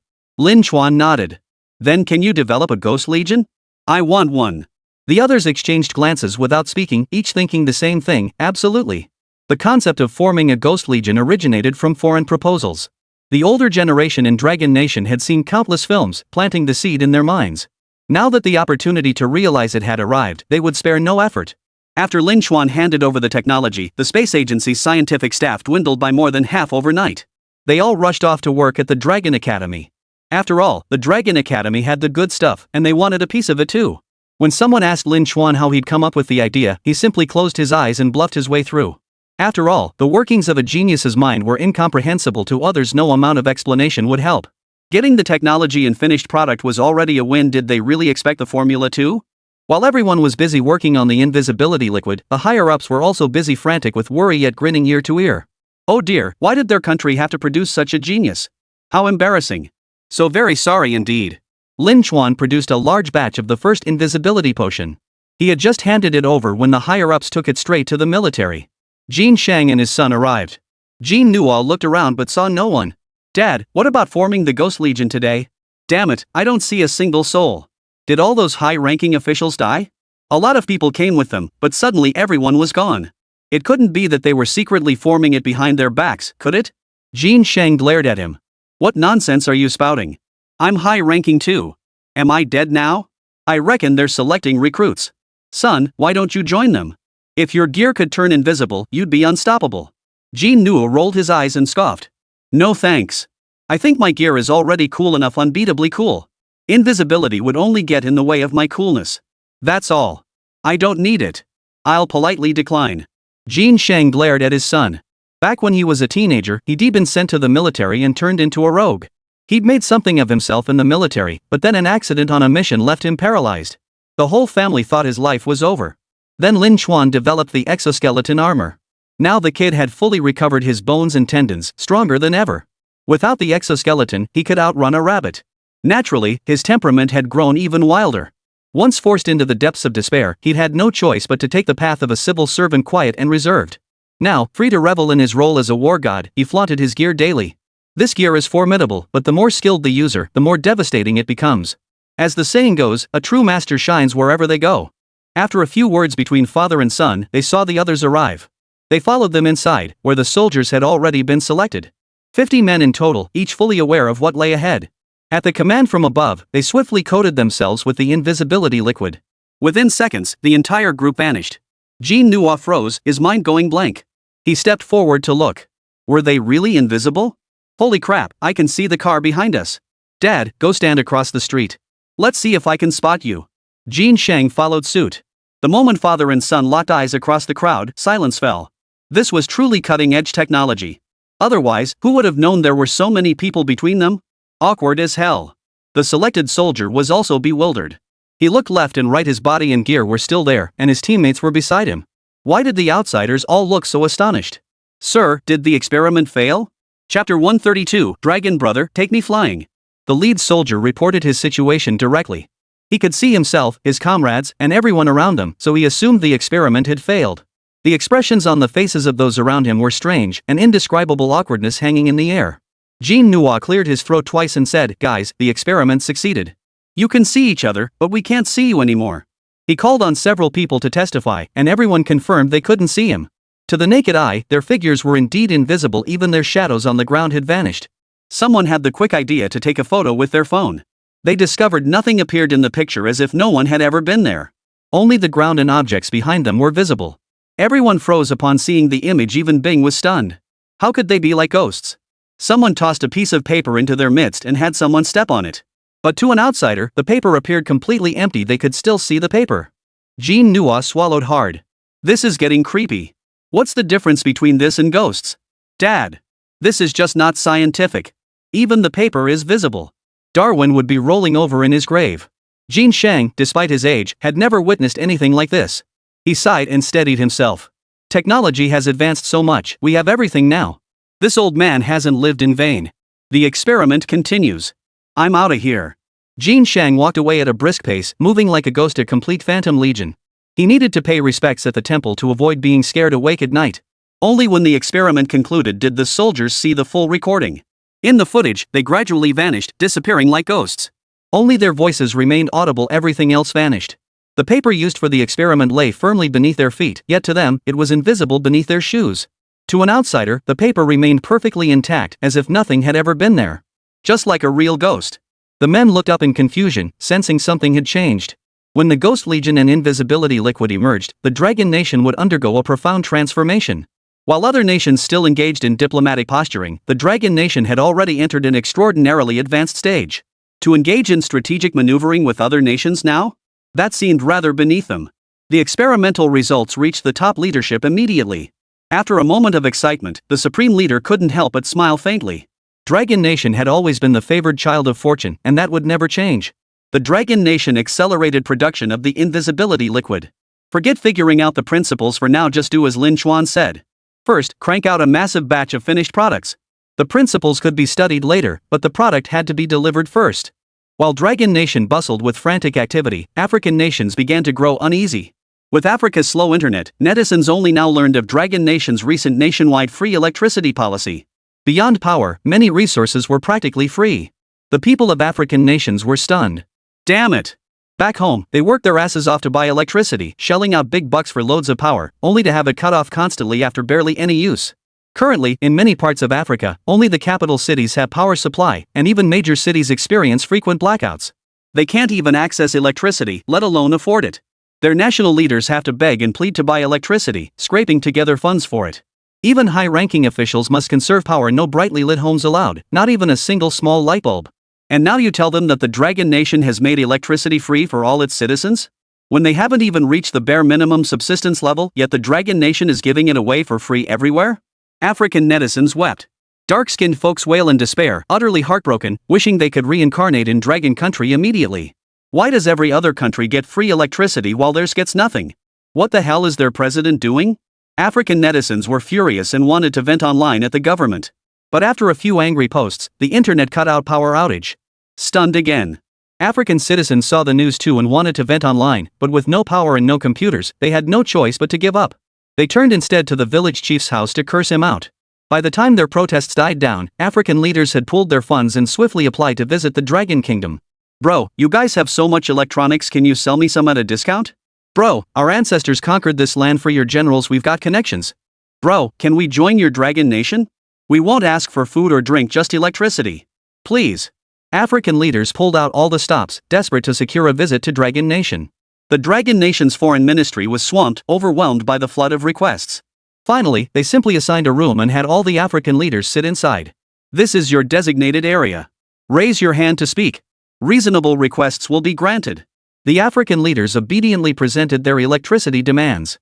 Those shameless enough to try freeloading were promptly kicked out. As they were being escorted out, they were cursed at, damn shameless bastards. How long has the Dragon Nation even been prosperous? And these people want to come over and freeload. What the hell? You want the same treatment as them?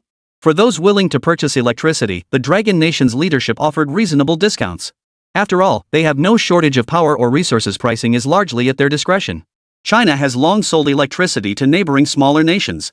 Whenever conflicts arose between countries, they'd silently cut off the power supply. Dare to whine at us and still want electricity? Go ahead and grope around in the dark. We don't care. Tell the sun god to come generate power for you. After several days of negotiations, African leaders departed cheerfully. Some shameless ones tried to cling on, but long was sent them packing too.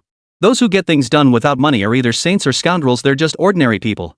Upon securing contracts with the Dragon Nation, African nations immediately terminated their power purchase agreements with the United States. The United States was shameless. Knowing these nations lacked sufficient power sources yet had no choice but to buy electricity, they deliberately inflated prices.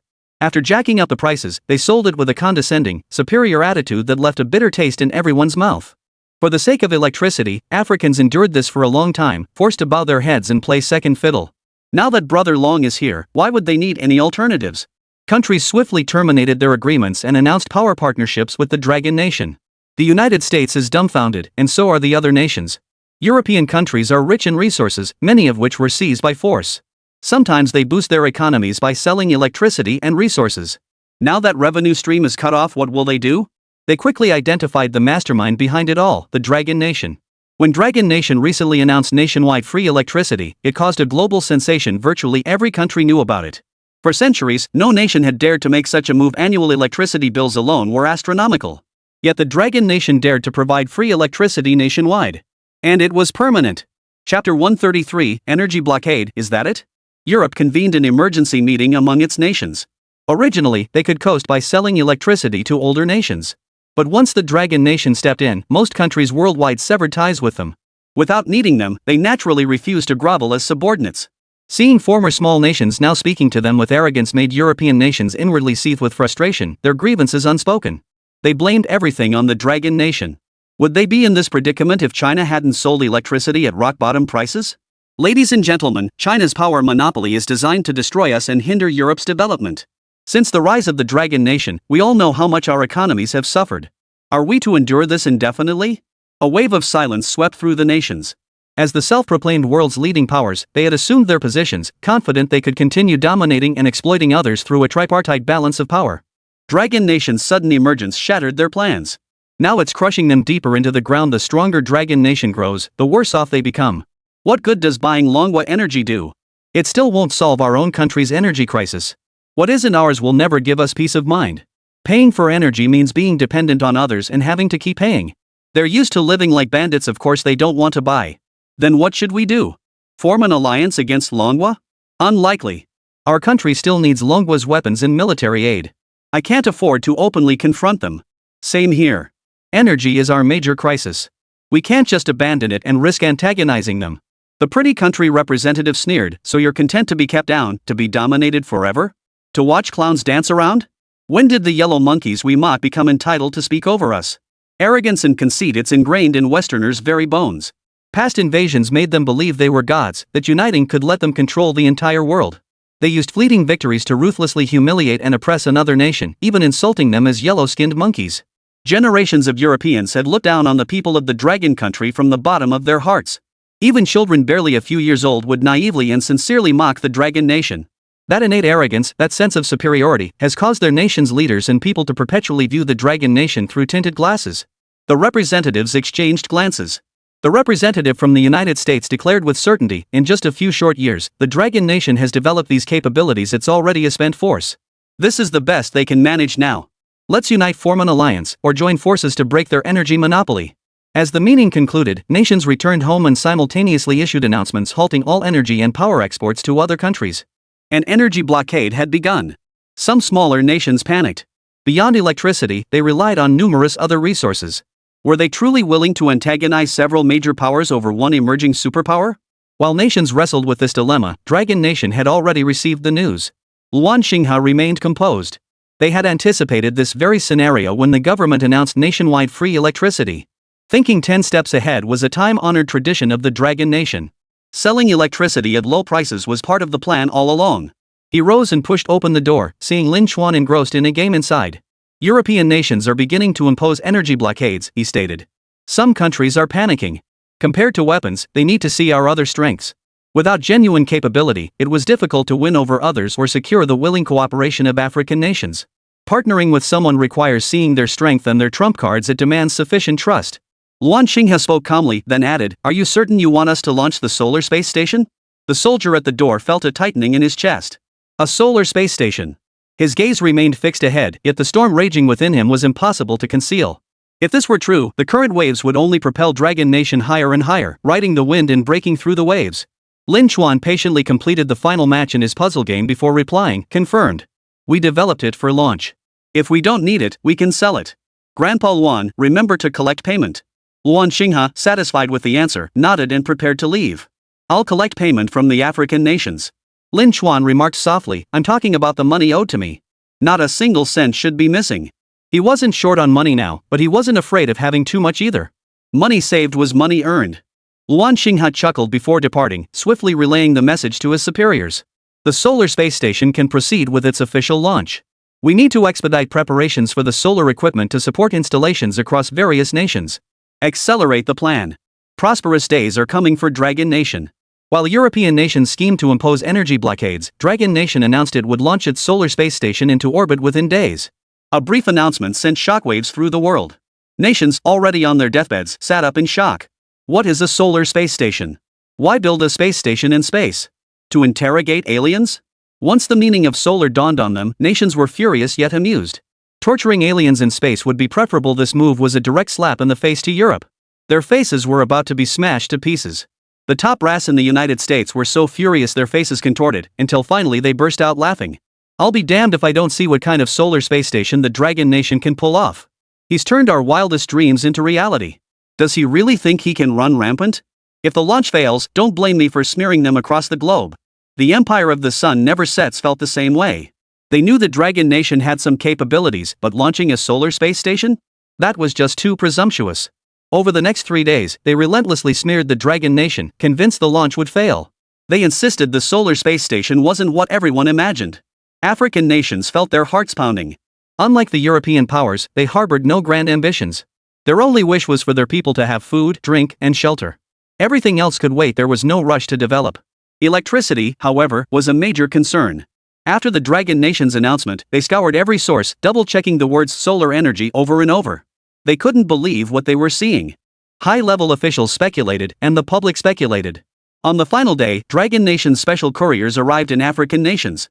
It contained solar equipment. Technicians from the Dragon Nation were to install solar systems across Africa, with the promise of payment after use. African nations swallowed hard, feeling as if a huge pie had been thrust before their faces. They just needed to confirm how big this pie truly was. Under the watchful eyes of the world, the solar space station launched during a live broadcast, charging boldly into space. As Lin Chuan reached for his phone to resume gaming, he uttered a surprised "Huh? Why did the power go out?" Chapter 134, Desert Air Conditioning. Seconds later, the power restored. As a critical research facility, the space agency's backup systems could sustain operations for extended periods, rendering blackouts negligible. Simultaneously, solar panels installed across African nations began generating power almost immediately, restoring electricity to various regions. How did the power come back on? We have power? The civilians stared at the glowing light bulbs in bewilderment and disbelief, thinking they were dreaming. Yet, long after, the lights remained on. The glowing bulbs seemed like fragile dreams, this time under particularly watchful care.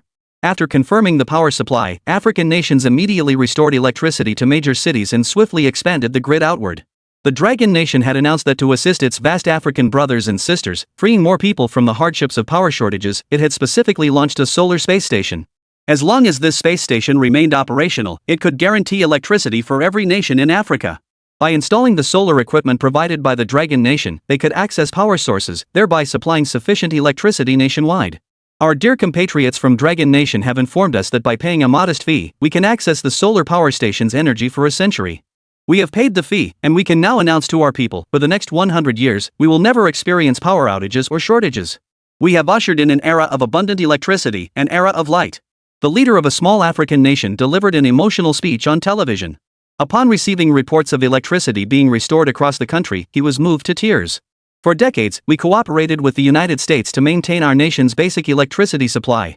Yet throughout those decades, we constantly faced various threats, always at risk of power cuts. Now, at last, we are free from such worries.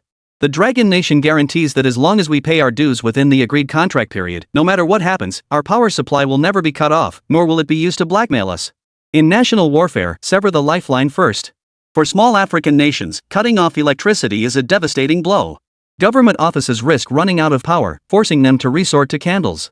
Given their industrial base, it's extremely difficult for them to produce small commodities like candles. Even plastic bags are hard to manufacture. Africa's poverty defies imagination. Without electricity, they cannot build any industrial foundation. Even if they have ambitions, without power, it remains a dream. Countless aspirations can only be empty fantasies. After experiencing sufficient electricity, these African nations immediately began seeking ways to develop. They must industrialize as quickly as possible. Countries accelerated their development efforts. Some astute nations chose to seek assistance from the Dragon country, recognizing that following the lead of a successful predecessor would be advantageous. The nation that first sent soldiers and officers to China for training was among the first to seek China's assistance. They established relevant cooperation, and before dawn, personnel and equipment had already arrived in Africa. Mass-producing industrial lines? Any Dragon Nation expert could handle it. These were golden days for African nations, celebrated nationwide, while Europe faced a bitter chill. African nations swiftly abandoned the majority of their existing partnerships, replacing them with the Dragon Nation. Whether it's power generation, infrastructure, industrial equipment, or virtually any field they could handle, the Dragon Nation has secured the contracts. Renowned for its infrastructure prowess, the Dragon Nation had already secured numerous bridge construction contracts worldwide. Now, with the Solar Space Station project, nations witnessed its capabilities firsthand and embraced the Dragon Nation without hesitation.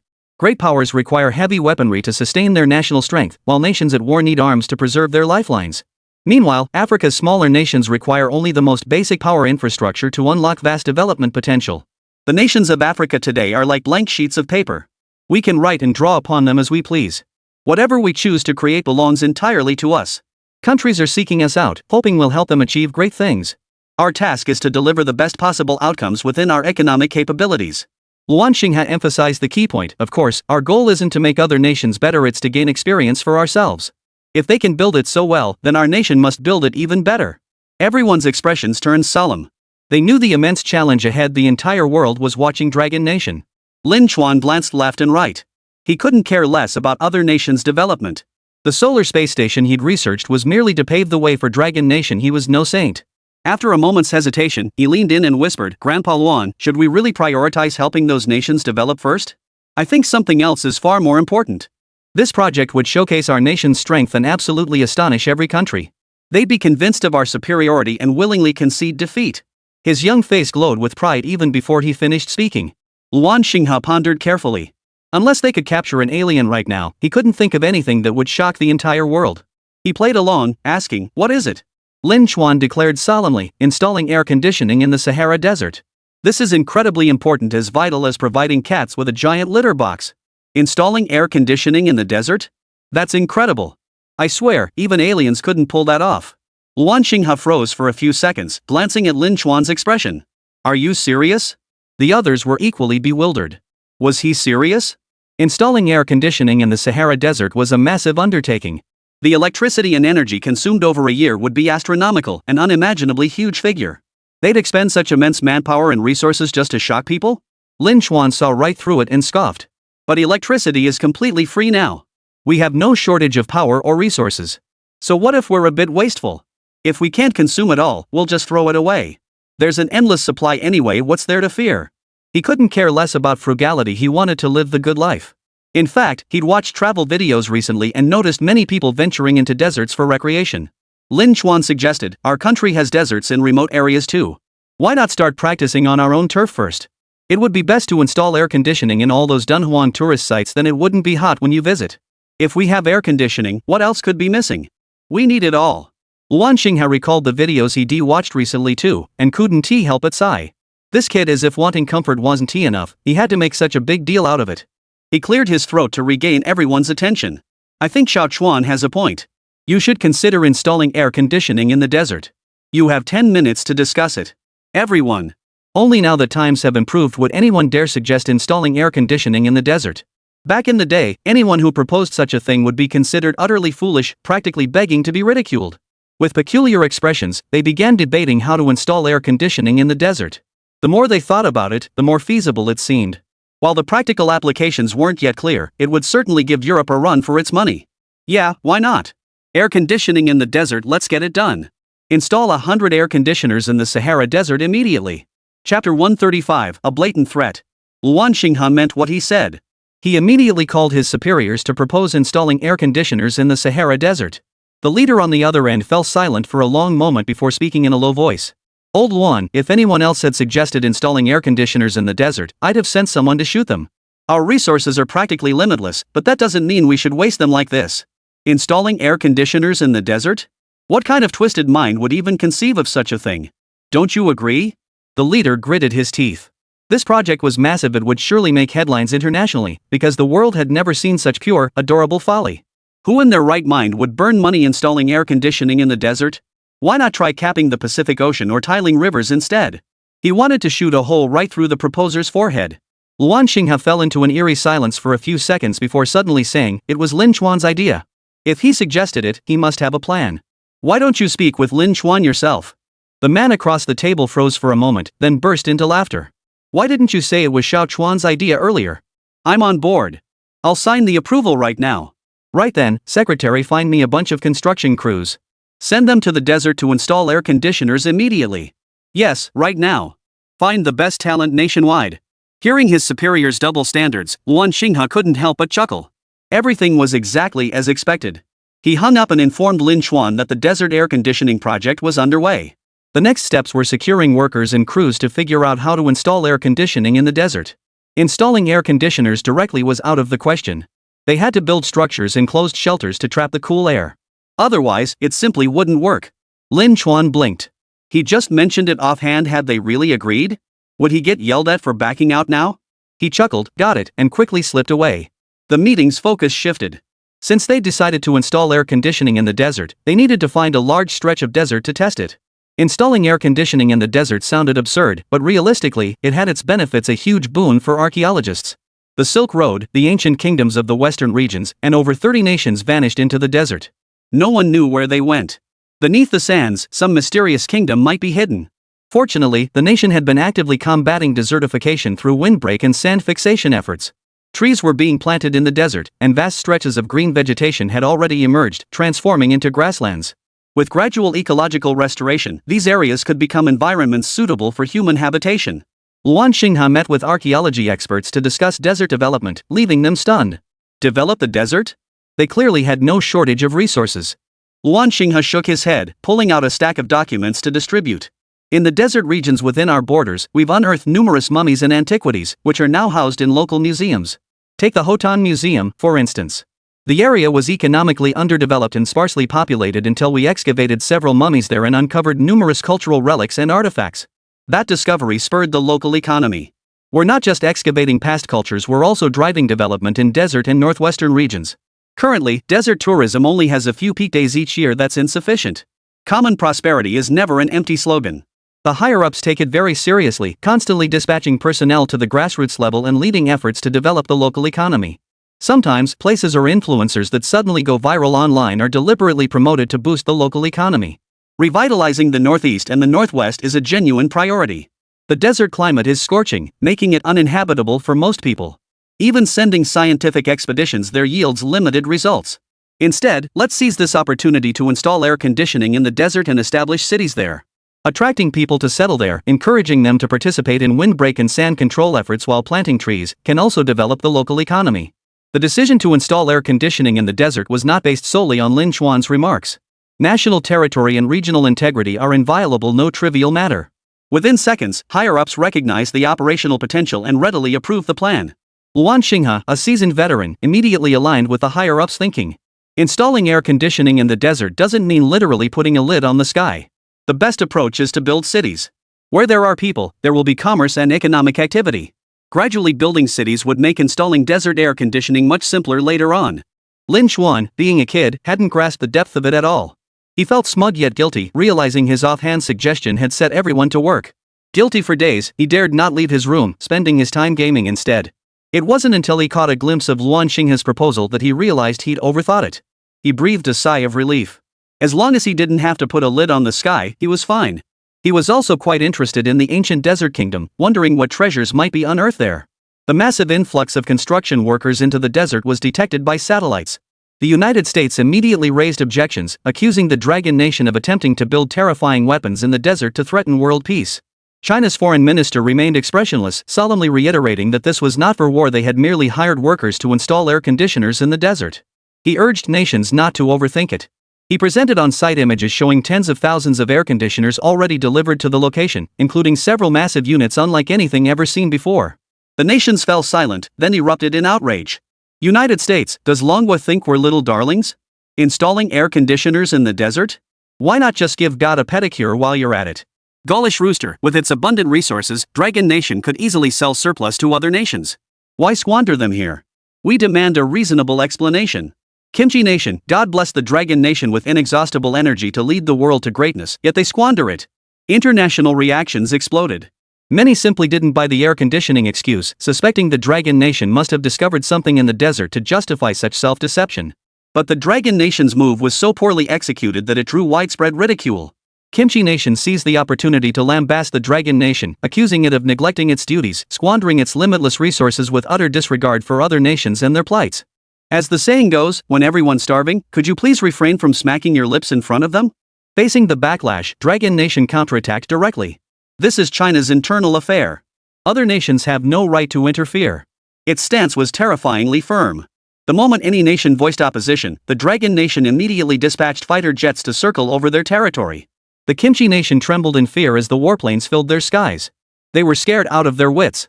Wasn't Dragon Nation usually so easygoing?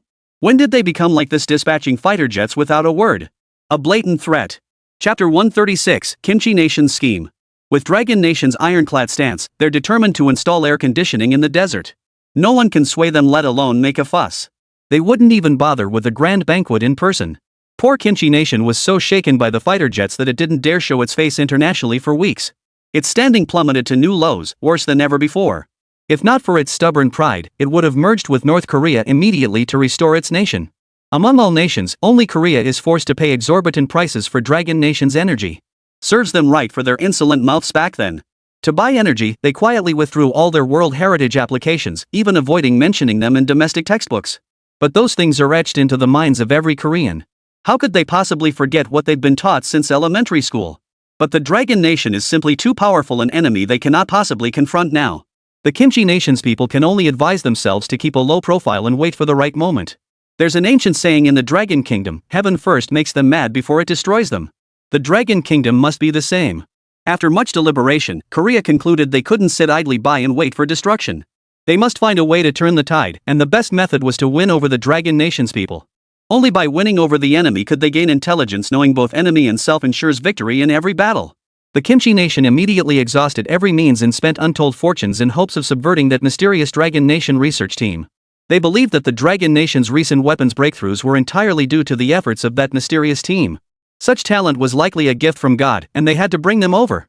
After wasting untold amounts of time, the Kimchi Nation's high command finally made contact with one member of the team. The person's profile picture was simple, a golden character for wealth.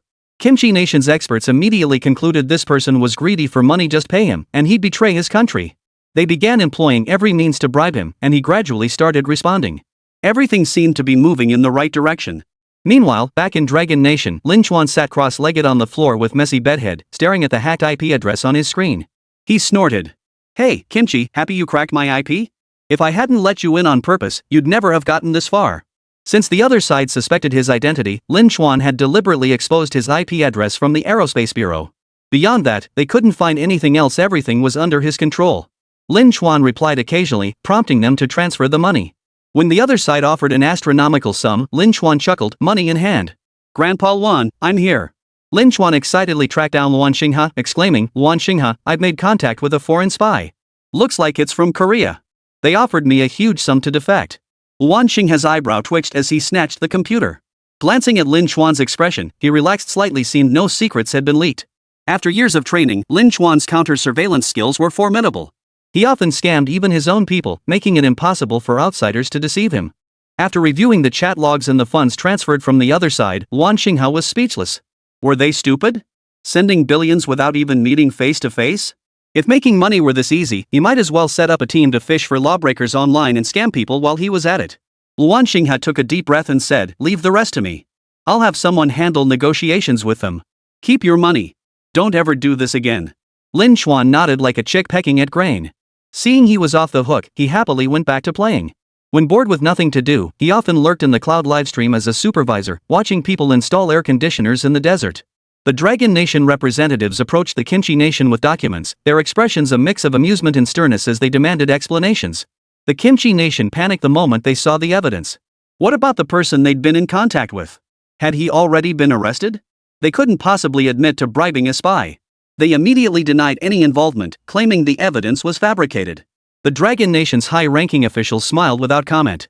Another silently revealed the spy's fate. The one who'd contacted Kimchi Nation had been locked up and confessed everything. With irrefutable evidence, Korea had no grounds to deny it. They could only offer a sincere apology. There was no other option. After suffering a major setback in Korea, the Dragon Nation's high-ranking officials deemed this an excellent method both for sting operations and generating revenue. Rather than letting others hunt for them, they'd make the bait themselves. So they assembled a team posing as members of the mysterious group. Since all personnel were scientists or assistants from the Dragon Nation, even the support staff possessed considerable knowledge. They could communicate flawlessly with spies from other countries. Through repeated exchanges, they swindled substantial sums. The scientists found the whole scheme quite amusing, but seeing the exorbitant sums offered, they couldn't help but marvel. No wonder so many people are willing to become spies. The money offered is simply too tempting. Even I find myself tempted. Another chuckled in agreement. Sell out your country, and you gain wealth, glory, and countless beauties. But you'll never gain dignity. Such people, even if they reach another country, will never be respected. They'll face endless ridicule. Gaining everything yet losing dignity, is it truly worth it? They couldn't fathom why some would betray their homeland for money, abandoning even their closest loved ones. Is money truly that important? Taking advantage of this operation, Dragon Nation launched a rigorous internal investigation. Using some undercover tactics, they even managed to uncover quite a few spies hiding within their own ranks. Not a single scientist betrayed the cause. Instead, it was some newly hired employees, some guarding soldiers. In a short period, dozens were apprehended, a heartbreaking sight. Jean Nua, upon receiving the report, wore a grim expression. He had already investigated. Those soldiers who betrayed had shown signs of instability beforehand. Some had secretly spent all their money and had no savings left, while others came from impoverished regions and were driven to betrayal by sheer fear of poverty. This reminded him of a scene from a movie. A righteous cop, upon discovering the villain's hideout, froze the moment he opened the vault. No one knew what he saw inside, but afterward, he was turned by the villain. Reality was often far crueler. It didn't take hardship or danger, nor excessive temptation. A hefty sum was enough to make many sell their lives, risk everything, and betray their own country. Jean Nua had the polygraph machine Lin Xuan had previously researched transferred from the police station. He planned to implement pre-deployment lie detector tests and regular screenings for all sentry soldiers. Otherwise, the risk remained ever present. Operation Casting the Net was still underway. Fish from various nations had taken the bait. Faced with overwhelming evidence, they believed this individual belonged to the Dragon Nation's team. If they could turn this man, they would uncover the Dragon Nation's most powerful secrets. Chapter 137, The Master Gamer. If you want to turn me, you'd be better off figuring out how to hang yourself. Find a rope, loop it around your neck, push the stool out, and you're gone. Why are you always targeting me? If I ever dared to rebel, my mom would beat my butt with her Buddha palm until it was higher than a mountain, and my dad's 7 wolves would make the other half even higher. Lin Xuan finished his exaggerated gesture and shoved the computer away, looking as if he couldn't escape fast enough. Yan Shuping's mouth twitched. Who had corrupted this kid? Spouting such nonsense at the drop of a hat, he definitely needed a talking to. He glanced at the chat log.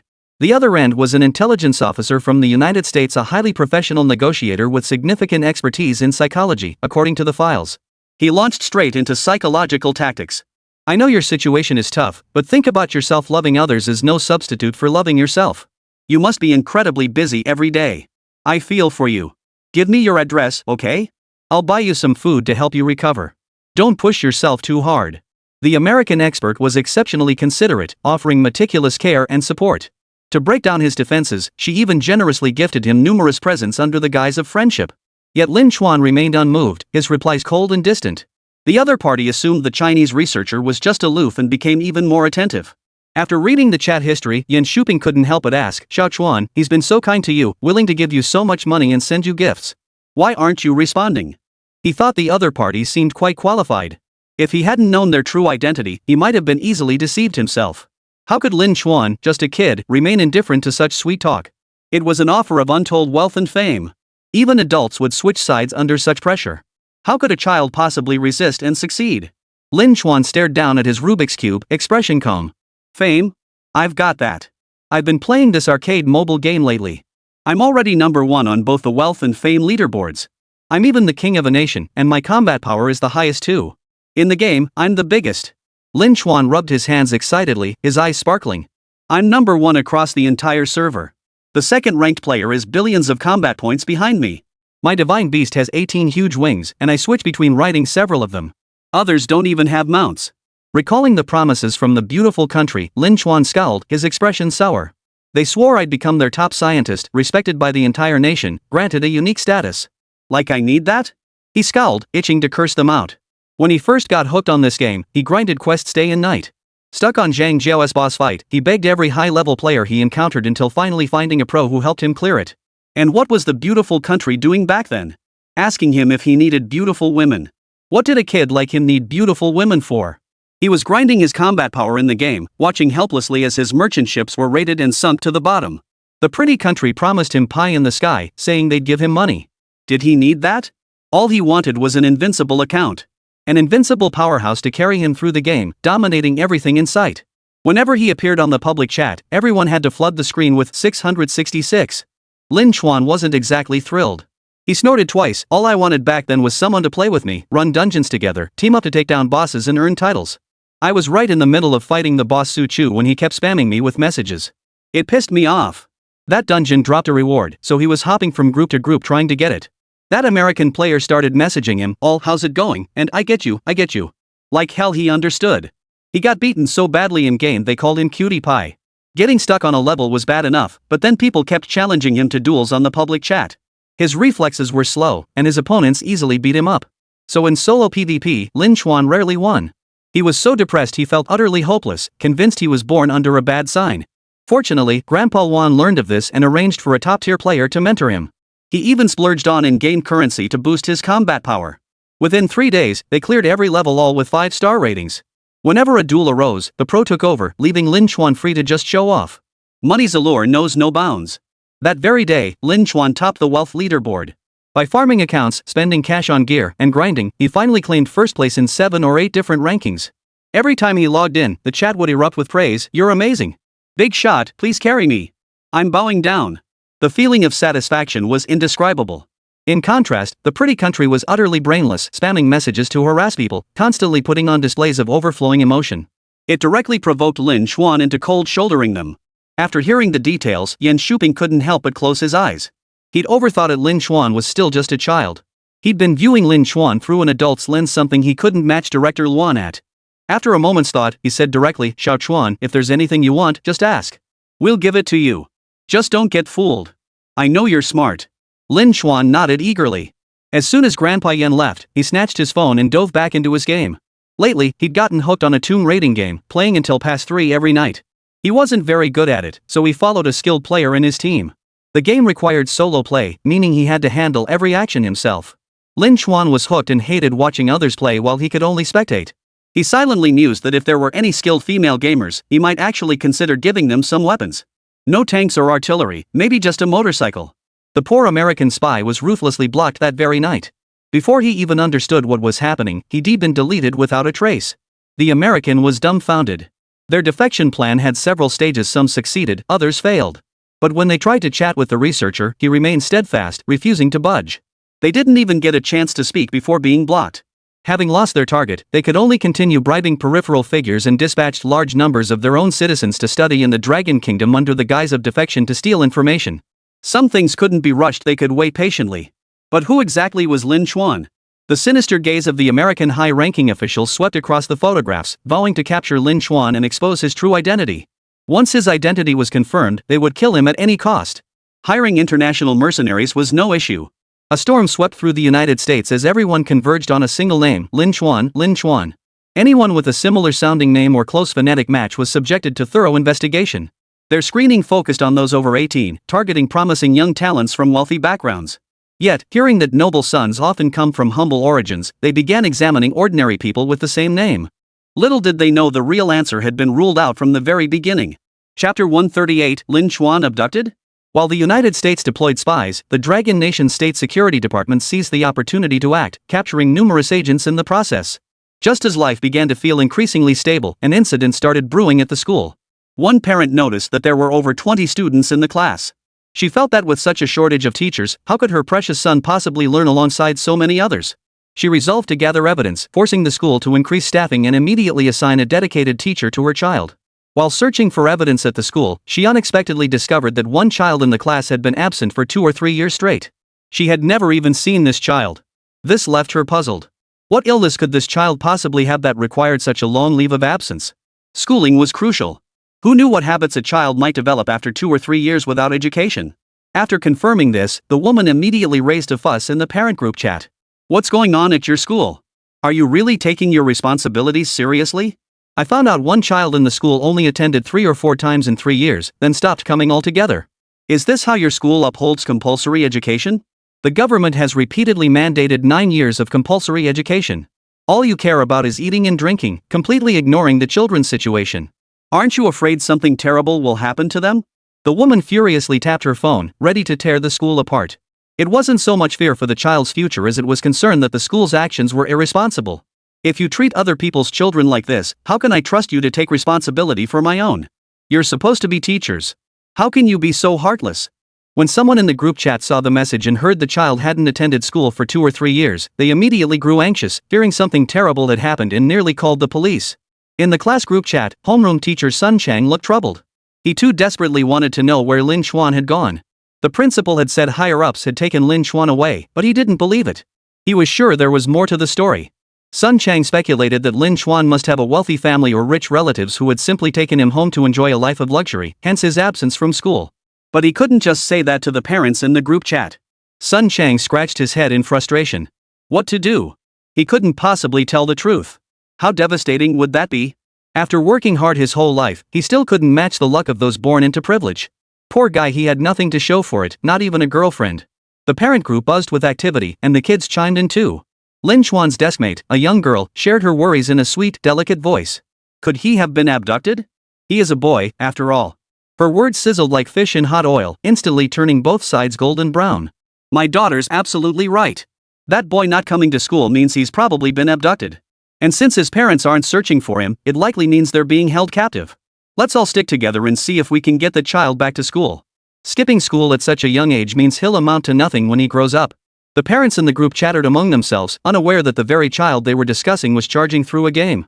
Meanwhile, Sun Xiaomei also saw the group messages. Someone claimed her son had been abducted. How could she not know? One child in the group mentioned seeing Lin Xuan taken away by the police, and he hadn't been seen since. Others' hearts skipped a beat. Could it be? Had someone impersonated a police officer and abducted the child in broad daylight? As parents themselves, they couldn't bear the thought of a child going missing. They immediately began discussing how to rescue him and bring him back. Just as the group chat was heating up, it was suddenly dissolved. The group owner was baffled. He hadn't set up any administrators and hadn't done anything. Why was the group dissolved out of the blue? Wasn't anyone allowed to stand up for justice anymore?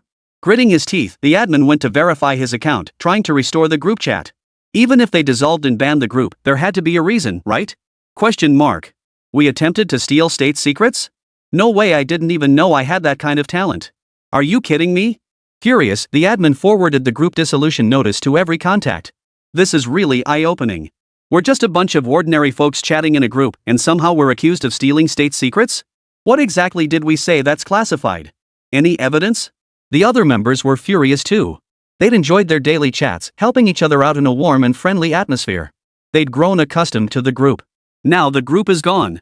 And they're being accused of such a serious crime? No one would accept that.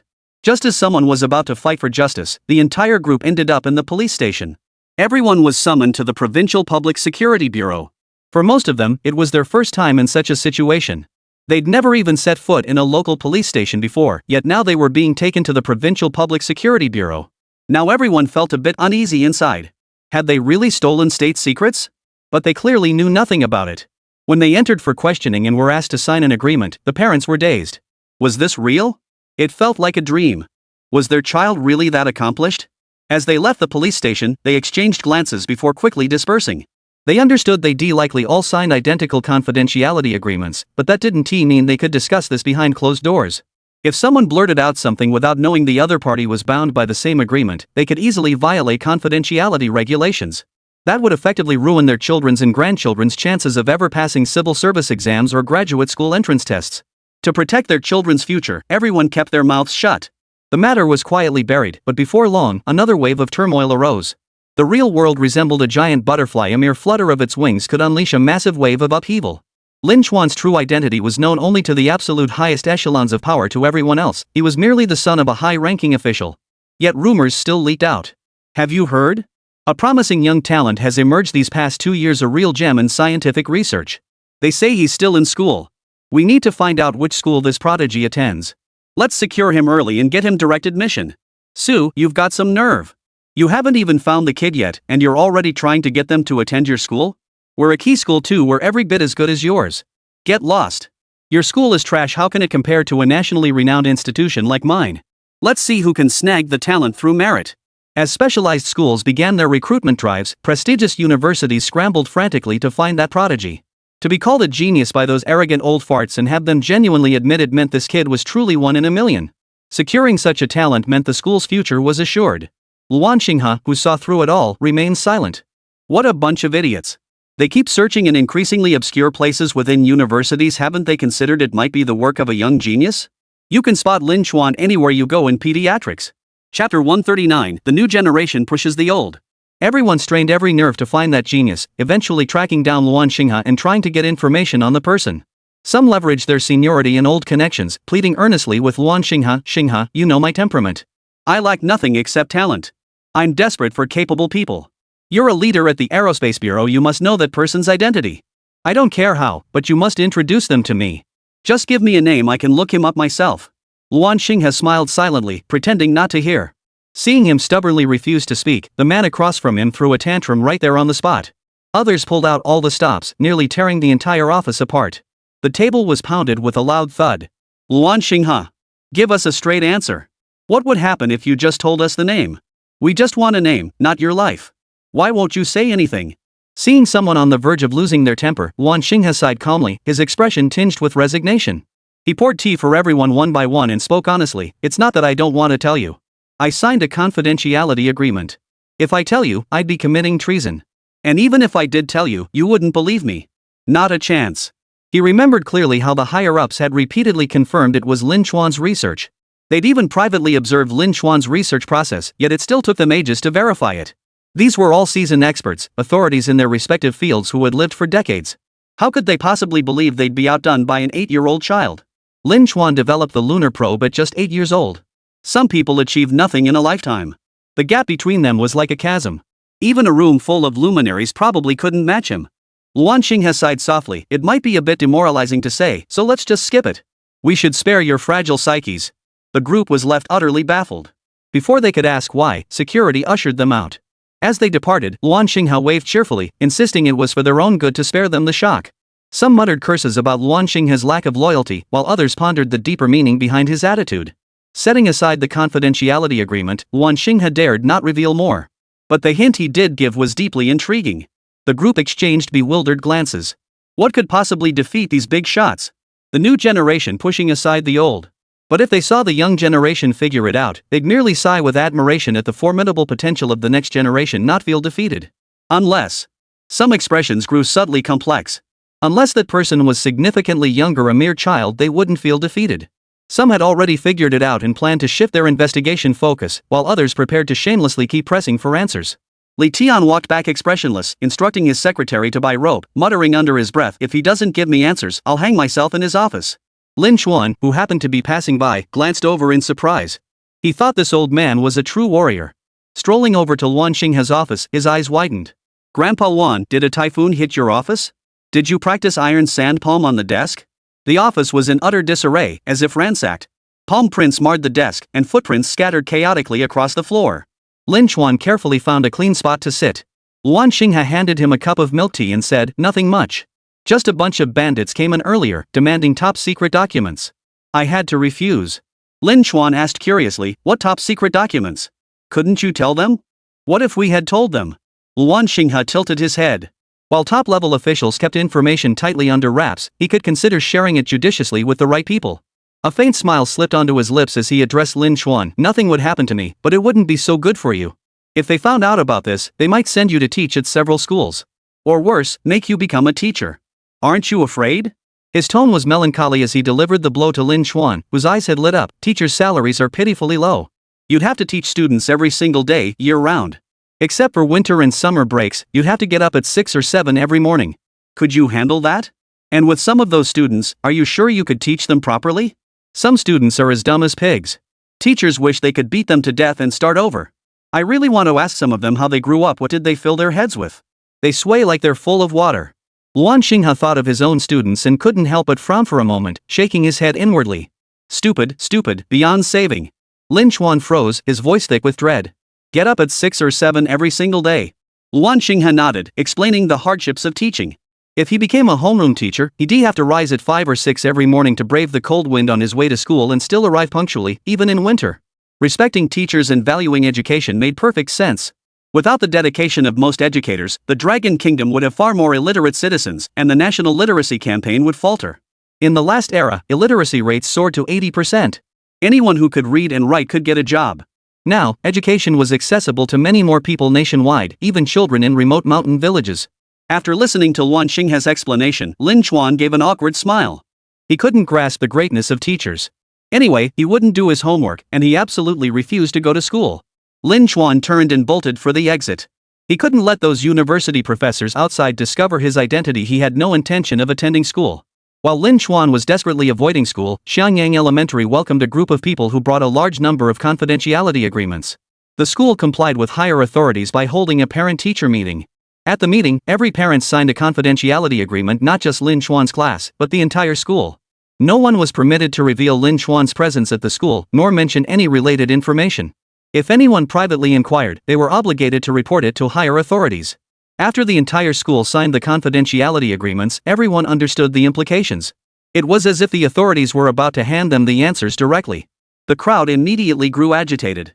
That someone like Lin Chuan could emerge from their Shangyang community. It proved the school's teaching was top-notch. This land is truly blessed. They rushed home to supervise their children's studies. Perhaps their own child could be the next Lin Chuan. After all, the land nurtures its people. Many parents discreetly reached out to Lin Jipeng and his wife, offering hefty sums to learn how they raised such a child and what their parenting methods were. They're all parents' children, so why is Lin Chuan so accomplished at such a young age, while their own kids only know how to get into fights and cause trouble, spending their days whining for their mothers? Without comparison, things were manageable. But now that Lin Chuan was the benchmark, their own children seemed utterly disappointing. Why was Lin Chuan so exceptional? Countless parents roared in frustration, vowing to transform their own children. Chapter 140, Comparison Kills. Lin Chuan observed the group daily, horrified to discover they were all school principals. Their mission was to find him. They wanted him to attend their schools. What grudge could they possibly hold? Finally free from school, yet they hunted him down to enroll him. Lin Chuan grimaced, wishing they'd never find him. One early morning, as a big shot pretended to hang himself at the office entrance, Luan Xingha finally relented. With a faint smile, he said, "You old fools, you're too early. That kid isn't even old enough for school yet. He can't go to university." Regardless of the others' reactions, Luan Xingha sat back down to review documents. The university presidents froze, convinced he was lying. But it didn't seem like it. Someone tentatively asked, "Xingha, are you sure that person can't go to university? If it's an academic qualification issue, we can fix it. Even a vocational school diploma could be magically upgraded to a third-year graduate degree." Luan Xingha remained silent. The others continued speculating. Surely it couldn't be a 2 or 3-year-old child who hadn't even finished preschool. If such a child really developed a lunar probe, they might as well hang themselves with a noodle. How could they be worse than a little baby? What a bunch of useless fools. Guesses spanned every age imaginable. After listening for a while and seeing the approval document from higher-ups, Luan Xingha curved his lips and said, "Everyone, you're getting very close. He developed the lunar probe at the age of 8. Every new innovation in Dragon Nation over the past few years has been his work. Including our return gift to Bear Nation and over a dozen weapon blueprints, all his masterpieces. I didn't tell you earlier to spare your pride, lest you be too devastated. How do you feel now that you know?" The group's expressions shifted in disbelief. "Luan Xingha, you're not pulling our leg, are you? An 8-year-old developing all this? Don't tell me his parents paved the way for him." Some people exploit their power and position to credit their children on published papers, using them to gain fame. One research institute did exactly that. A mother's research achievements were all credited to her daughter. Eventually, it was uncovered that the papers were fabricated, and the research had actually been conducted by the mother all along. The mother had sacrificed her own research to pave the way for her child. Such cases aren't rare, but a lunar probe? That's just absurd. An 8-year-old child couldn't possibly have researched that. Luan Xingha spread his hands helplessly. "If you don't believe me, why ask me in the first place? I've already given you the answer. Believe it or not, it's up to you to investigate." Had his superiors not relented, he would never have disclosed this information. But they had also instructed him to avoid naming names to prevent potential spies. He had already given these people ample face. After the principals left in a daze, Lin Chuan couldn't help but breathe a sigh of relief. That was terrifying. Finally, they were gone. He'd been convinced someone was about to betray him, nearly begging on his knees to be excused from school. Thank goodness. He resumed his carefree life of leisure. After the pretty country folks couldn't reach him, someone from Kimchi country deliberately tried to cozy up to Lin Chuan, saying they really wanted to find a scientist boyfriend and that Dragon country guys made perfect boyfriends. Lin Chuan had just finished gaming when he saw the message. He immediately replied, "Don't sugarcoat it, lots of scientists are bald. If you two end up together, your kids will probably inherit the baldness gene too. Then your whole family will be bald." As for Chinese people being great as friends? Well, China has all kinds of people. Whether you meet good ones depends entirely on how smart you are. Thinking Lin Xuan was trying to discourage him, the other person quickly confessed that becoming a scientist had been his lifelong dream since childhood. But due to his family's poor circumstances, he'd had to go out and work instead. The kimchi-eating spy launched into a whiny, pitiful act, hoping for sympathy to bridge the gap between them. Lin Xuan frowned. He was just loading the next game, why wouldn't the guy across from him shut up? Expecting him to offer comfort? Might as well hope a dog brings him 2 steamed buns. Lin Xuan tossed his computer aside and resumed playing on his phone. When he finally remembered to reply, 2 weeks had passed. The kimchi guy, trying to curry favor, promised to send him a gift. "Since you offered, I want wasabi-flavored cookies and kimchi mooncakes. If they're not tasty, I'll be furious. Hope you keep your word. I'm waiting for your package." After returning the computer, Lin Xuan felt great. Finally, he could ignore those little cuties. He didn't believe that Bunch could even get mustard-flavored cookies. He'd eaten a hamburger once with his parents when he was a kid. That first bite had blown his mind, and he'd never forgotten it. Later, when he added mustard sauce to a burger, he couldn't quite place the taste. He only remembered it being incredibly unique and perhaps even a little bit delicious. Upon seeing the news, the higher-ups in kimchi land nearly jumped for joy. "He's willing to accept our gift," they exclaimed excitedly. "This means we're one step closer to becoming friends. Our previous approach worked." Among a sea of silent recipients, finding someone who occasionally engaged in conversation was nothing short of a surprise. "Quickly gather people to prepare these items. Once everything is ready, I'll arrange for the shipment." As they read the words above, their eyes widened in disbelief. He actually wants wasabi-flavored cookies. And he even described the specific taste he wants. "We can make wasabi-flavored crackers, but what if they taste awful? No one in our country has tried this before. And kimchi mooncakes? I know what mooncakes are, but why put kimchi in them?" Some recalled the spicy kimchi they ate daily, their minds blank. Could something like that really taste good sandwiched inside a mooncake? Ultimately, they decided to commission a company for development. This was their only chance to gain favor. If successful, they might secure classified information from the other party. Enduring humiliation for secrets, it was too hard. Meanwhile, across the ocean, Lin Xuan was furiously playing a game, cursing under his breath as he played, clearly furious. When Yan Shuping arrived with the new materials, he saw Lin Xuan cursing at his phone while furiously typing. He leaned in to see it was a PvP mode in a game. Whatever had happened had Lin Xuan boiling over with rage. The moment he grabbed his phone, he unleashed skill after skill on his opponent, as if determined to beat them to a pulp. After watching the duel, Yan Shuping couldn't help but ask, "Who are you playing against? Why are you cursing like that?" Lin Xuan scowled, still seething inside. "That jerk pretended to be a foreigner in the game and made a bet with me if I lost, I give him my account for free. So I just beat him up." Chapter 141, Taste and Die. Korea delivered on its promise, urgently gathering numerous culinary chefs overnight. They exhausted every idea to create decent wasabi-flavored cookies and kimchi mooncakes. To prevent detection by China, they deliberately disguised the shipment and sent it by sea. By the time the goods reached Lin Xuan, they had passed multiple inspections, confirmed as ordinary mooncakes, and were finally presented to him. Lin Xuan grabbed a handful of wasabi cookies, stared at them with a peculiar expression for a moment, then handed them to Yan Shuping. "Grandpa Yan, why don't you try one first? I just have this feeling they're poisoned. Who would dare eat such bright green cookies?"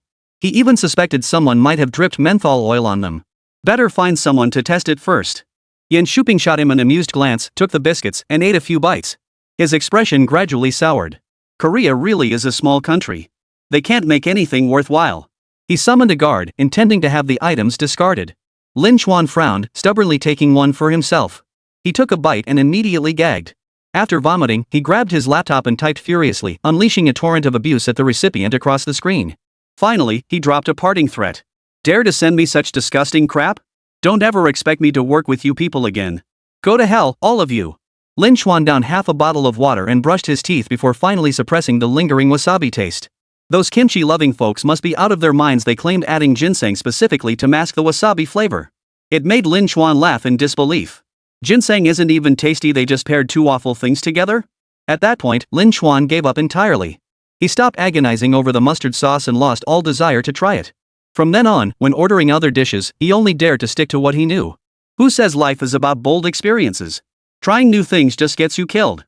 It wasn't until Lin Xuan scrolled through videos on his phone that he learned people in Kimchi Land couldn't even afford fruit. Athletes at the Dragon Country Games were caught stealing fruit, stuffing their faces while claiming Dragon Country cuisine was inedible. And is that kimchi country's fodder any tastier? It must be their national dietary heritage. How else could they raise a bunch of? They must have forgotten to include humans during evolution, or perhaps humans were ostracized fit only to eat animal feed. Kimchi country does produce other delicacies, like instant noodles in every flavor imaginable. Lin Chuan used to enjoy them too. But ever since the wasabi-flavored cracker incident, he's steered clear of all Korean food. Unlike those grass-eating bastards, he chose to be human. The kimchi-flavored mooncakes were beyond words. They never even reached Lin Chuan's hands. The inspectors took 2 bites and tossed them aside. If dogs wouldn't eat it, how could they feed it to their genius scientist? Kimchi mooncakes were nothing more than plain kimchi wrapped in dough, salty as hell, unbearable for anyone. Lin Chuan finally gave up on the idea of undercover operations. This job wasn't for humans. Gaming suited him better. After gaming for a while, Lin Chuan heard news about the aerospace carrier. They wanted to remodel it, using the space to create a better rest environment for the soldiers. Yan Shuping sought Lin Chuan out to discuss the matter and specifically entrusted him with other tasks. Compared to the spacious airspace carrier, the submariners had it far worse. Confined within the limited space of a submarine, they could only remain at the bottom of the ocean, either on missions or resting, with no spare time whatsoever. Even their beds were rock hard, making sleep unbearably uncomfortable. During missions, they could only eat the rations brought down with them, sometimes for months at a time. The confined, enclosed space easily bred boredom, eventually leading to breakdowns and severe psychological issues. After watching the documentary about submariners, Lin Chuan felt a pang of sympathy, tears welling in his eyes. Grandpa Yan, they work so hard. Let's think of ways to improve things. Can't we really make submarines any bigger? Yan Shuping shook his head. Submarines were meticulously engineered with no extra space. Even the toilet was a separate compartment, and every bunk was custom fitted. He sighed helplessly. Xiao Chuan, enlarging them isn't feasible. You must understand, submarines are specially engineered. Unless we develop an entirely new submarine model with guaranteed stealth capabilities, ensuring we maintain a strategic advantage. Otherwise, the plight of submariners will never change. Except when missions end, they can never leave the depths of the sea. Military service was both a soldier's honor and their shackle. Submariners are highly valued among all branches of the military. They've never been shortchanged in terms of supplies. Even the mess crew treats them like revered ancestors. Yet enduring the extreme hardships of the deep remains unalterable. Beyond self-regulation, no one can share that burden. The depths are eerily silent, punctuated only by equipment hums and occasional dangers. When gliding through the pitch-black, lifeless ocean, cut off from all communication, it feels as though the entire world has been severed. If you don't develop psychological issues, you're a Gatling gun hero. Lin Chuan wrestled with this for a long time. He hadn't considered submarines before, but now he was determined to find a way to see the new submarine models.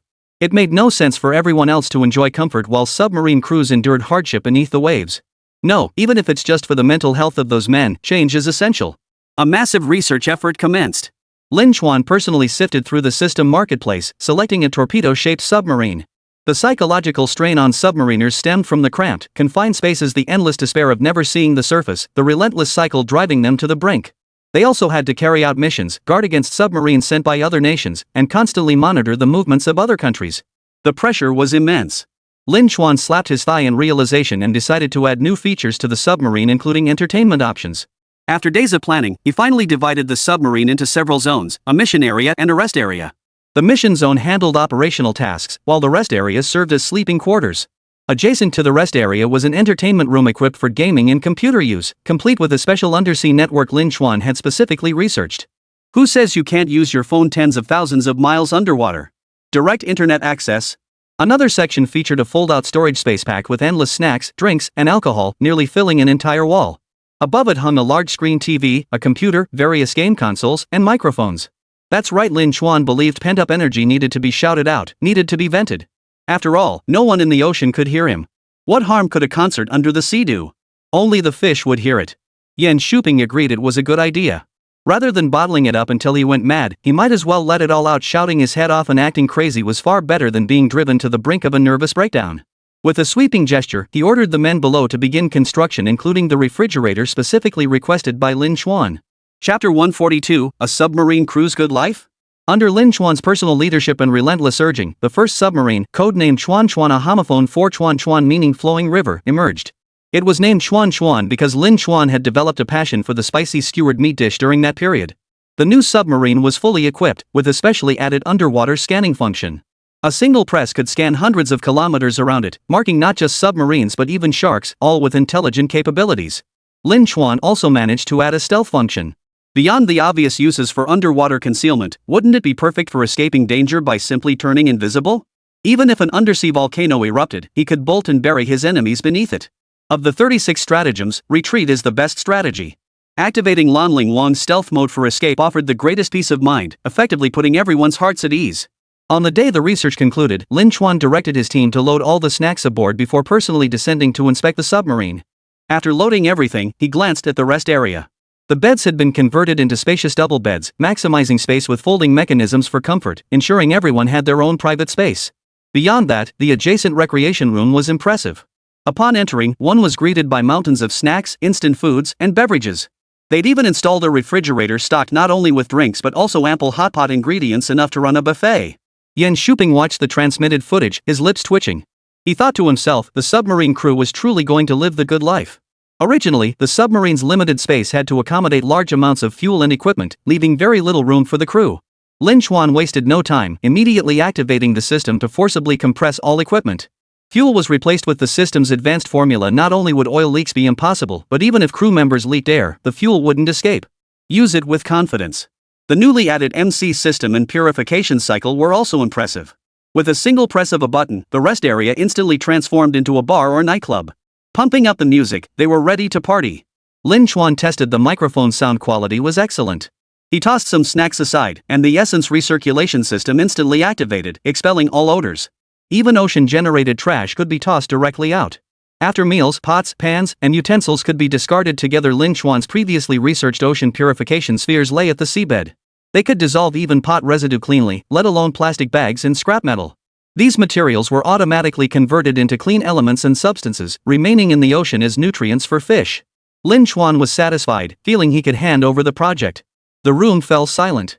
Yan Shuping pressed his hand to his forehead, glancing at the bewildered expression of the naval commander beside him, unsure whether to speak up. Well, if you're not comfortable with this, we can still use the previous submarines.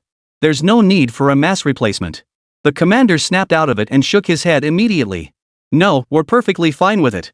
Anything that improves the living conditions for our submariners is welcome. Only those who'd experienced it firsthand understood the despair of the deep sea. That deafening silence pounded directly into one's soul, driving people mad with stillness and panic. Having more entertainment equipment would at least give the men below the surface a chance to relax. Lin Chuan pushed open the door and found a group of senior officers discussing the new submarine. They thought the refrigerator was a bit wasteful and suggested replacing it with something else. Lin Chuan rolled his eyes and sat down, clearly annoyed. You guys have no clue what people really want. He muttered under his breath, they're all bottling up their frustrations. If they could drink whatever they crave and feast on a big meal right now, it would ease all their anger. He'd deliberately stockpiled massive supplies below deck, allowing crews to periodically surface for resupply. For this, he'd even proposed the Navy establish a new department dedicated to maritime logistics. After all, with invisibility, even if they surfaced briefly, they wouldn't be discovered. That way, they could resupply after meals and continue their journey. No matter how much resentment they harbored, the sight of food, drink, and entertainment would melt it away. After all, people can't stay angry while indulging in pleasures, right? What was the point of working so hard? To stay angry? The crew decided to respect Lin Chuan's vision. As long as the submarine maintained its previous capabilities, they didn't mind what changes were made below deck. The first submarine began its descent into the water, the entire process recorded on video. The soldiers participating in the mission were tense. This was a new submarine, and this trial run would determine their future and that of the entire branch of the military. They hoped the new sub would be larger, more versatile, less claustrophobic, and ideally capable of neutralizing enemies upon detection. After conducting initial scanning operations, the submariners were astonished to discover the scanning range was enormous. Even skeletal remains on the seabed were detectable. The range was several times greater than before, allowing them to thoroughly investigate the left flank before the enemy could even detect their presence. The stealth capability proved an unexpected boon, significantly increasing their chances of escaping danger unscathed. This was especially true since Lin Chuan had equipped the submarine with torpedoes carrying specially modified hydrogen bombs. No need for a direct confrontation on the seabed. A single torpedo would send their opponents straight to meet their maker. The submariners trembled as they stared at the radar scan system. Their submarine was completely invisible. No nation in the world could detect their presence unless they were seen face to face. Even if spotted face to face, the enemy's radar wouldn't register a thing. The recreation room had undergone a dramatic transformation. Everyone who entered stared wide-eyed. They hadn't expected it to even have a door.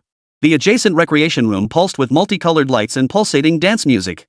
A TV played a drama series nearby. Checking their phones, they discovered they were online. Snacks, fresh ingredients, a large refrigerator, beverages, even several adorable kittens lay in a cat bed, meowing softly at them. After learning everything about the submarine, the crew's minds were in turmoil. The days of the submariners were about to get a whole lot better. Absolutely. The new submarine officially commenced its mission, diving into the oceanic zone and continuously transmitting footage back. The Helen Department headquarters could monitor the live feed at any moment. The naval brass couldn't help but sigh. Lin Chuan is just amazing. If only we'd played the sympathy card with him earlier, our situation could have changed long ago. No wonder that shameless Lu Zhe played the victim. He must have known Lin Chuan had something special up his sleeve all along. The exoskeleton battlesuits, transformers, and mechanical dogs were the best proof. Now the submarine crew's conditions had improved too. They could finally breathe a sigh of relief. Thanks to the equipment Lin Chuan provided, they could stay connected hundreds of miles away. The live stream was smooth as silk, letting them monitor the undersea situation anytime. As night deepened, a cheerful submariner took over the shift, addressing his predecessor. We've got tablets now. Go watch some videos. The network's smooth as butter. Go get some rest. Humming a tune, he began adjusting the equipment while the other sailor headed for the rest area. The moment he stepped inside, his mood shifted. The decor was top-notch, fully equipped. No one could deny this place resembled a bar. Relieving stress. What else could you do besides play? For a submariner, sudden wealth wouldn't matter anyway. Chapter 143, How to Lose. After confirming the capabilities of its new submarine, Dragon Nation immediately released the footage. Nations around the world watched the video and their expressions turned grim. The President of the United States plopped down on the floor, staring wide-eyed at the footage. Was that a nuclear submarine? Are you sure it's not a bar? He replayed the footage repeatedly. Reality forced him to accept it was genuine and Dragon Nation intended to sell these new nuclear submarines later. The American president's face turned green as he gritted his teeth. Was Longwood even letting anyone else compete? Everyone else was working hard, so what was he up to? The reactions of other nations were entirely consistent. Every country except the United States fell into deep contemplation. Was such a nation truly worth opposing? Why provoke them instead of seeking their favor? Utterly foolish. European nations extended olive branches to Dragon Nation, expressing willingness to join cooperative alliances. Some even declared they would never go to war against Dragon Nation. While nations scrambled to forge ties, sweeping reforms were underway within Dragon Nation. Submarine crews saw their living conditions transformed. First, all vessels were being gradually replaced with new models, granting sailors vastly improved environments. The testers couldn't help but marvel. Submariners used to top the list for psychological issues. Now I'd bet it's the Air Force, or maybe the Army? Definitely not the Navy. In recent years, the Navy has undergone continuous transformation. Aerospace carriers belong to the Naval Air Force, spending most of their time on the sea surface. The emergence of these new submarines signals the nation's commitment to naval reform, ensuring all long-range personnel enjoy a good life even in the vast ocean. They can live as comfortably as on land. The Air Force keeps rolling out 6th and 7th generation fighters. You barely get to enjoy one before the next model arrives. They're never short on new tech. The Army's robotic dogs haven't even had time to settle in before the entire military begins training them. The goal is for every soldier to have a robotic dog companion, enabling fully mechanized combat on the battlefield. Exoskeleton battlesuits will dominate the skies and dominate the ground, jumping off buildings? No problem. One punch from one of these suits packs the same punch as Iron Man demolishing a skyscraper. Who dares mess with that? Dragon Nation's high command grins ear to ear, speaking with even greater authority at the UN. When they slam the table, everyone smiles along. No one dares utter a peep. After much deliberation, the Dragon Nation's leadership decided, show off. On a significant day, an official account released a video. August 15th, Mid-Autumn Festival, a day that stabs at the hearts of nations worldwide. The Dragon Nations unveiled footage of its land, sea, and air forces left the world speechless, sleepless through the night. The opening sequence delivered a knockout punch. An aerospace carrier, resembling a colossal alien mothership, soared through the cityscape before plunging toward the ocean at breakneck speed. Hundreds of Konglong fighter jets followed in its wake, matching its velocity flawlessly. After adorable music came heart-stopping scenes, Army soldiers in mysterious exoskeletons soaring through the sky, diving from skyscrapers and landing safely. Flying freely. Moving through space at will. With that miraculous gear, they traversed the city without restraint, scaling mountains and crossing valleys effortlessly. Humans soared through the skies while dogs chased them on the ground. On the ground, mechanical dogs sprinted at breakneck speeds, ready to deploy bombs from their bodies to surprise enemies at any moment. They could even shift forms to crush foes to death. Whether in the air or on the ground, they attack anyone in sight. Nothing stands in their way. They charge like mantises crossing a path, heedless of life or death. Even in drills, their reckless, fearless momentum is undeniable. Finally, an army soldier leisurely lands on the enemy's rooftop, tossing a firebomb to incinerate their tents. He retreats at a leisurely pace, like walking a dog, now close, now far, leaving one breathless. Now to the Navy, currently riding high on their recent success. Switching to their scene, only one sailor was monitoring operations up front, while the rest were already playing mahjong. All nations. Let them perish. Comparisons kill. Especially the United States, they're practically seething with rage. They've been so advanced, dominating the world for decades, yet never enjoyed such a good life. Why should the Dragon Nation get to? Before they could finish complaining, the soldiers from the United States saw the video and all decided they couldn't win, might as well surrender. What kind of fighter jets do they have to fight in the sky? Even if they could defeat the Konlong fighter jets, could they possibly take on an aircraft carrier? If they dare to strike, they'll be waiting for missiles at their doorstep within minutes. The Navy? Nuclear submarines are already deployed, and their weapons are only getting more formidable. They're not to be messed with either. The Army? The American soldiers refuse to give up, launching challenges only to be single-handedly taken down by robotic dogs. Every robotic soldier that dared to challenge was mercilessly eliminated. The American soldiers saw this and thought, what's the point of fighting? They went straight back to apply for discharge. After leaving the military, they even sneak back to China to see if they can get hired. Doesn't defending any country mean hard work? Can a nation with a history of 2 or 3 centuries compare to one with 5,000 years of civilization? The choice is obvious. Dimensional strike, those 4 words echoed in every viewer's mind. As nations trembled in fear, the Dragon Nation's people finished watching the video too. Chinese netizens took a deep breath. They actually started feeling sorry for other nations. How could they possibly fight back? They racked their brains from head to toe, from stars to moon, yet couldn't fathom how they could possibly lose.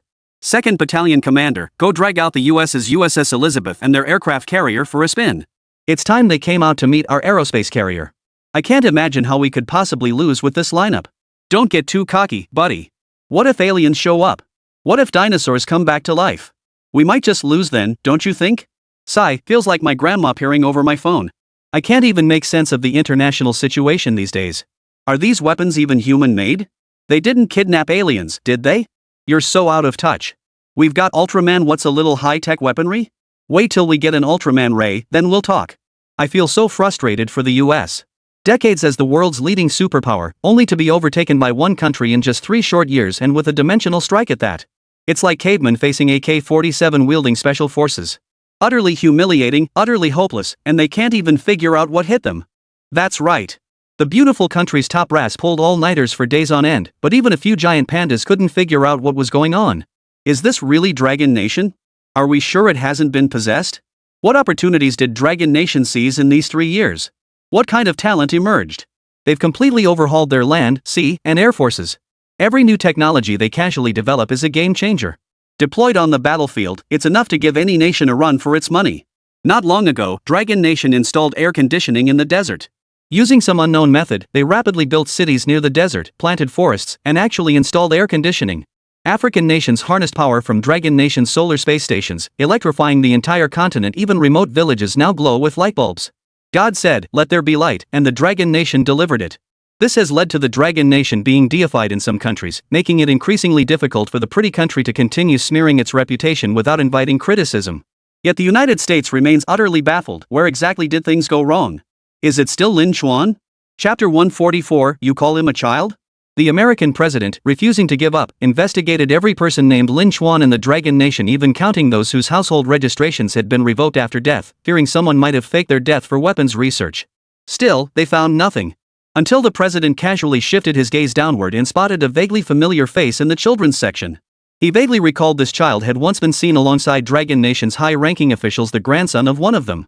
The president froze, an unbelievable thought taking root in his mind.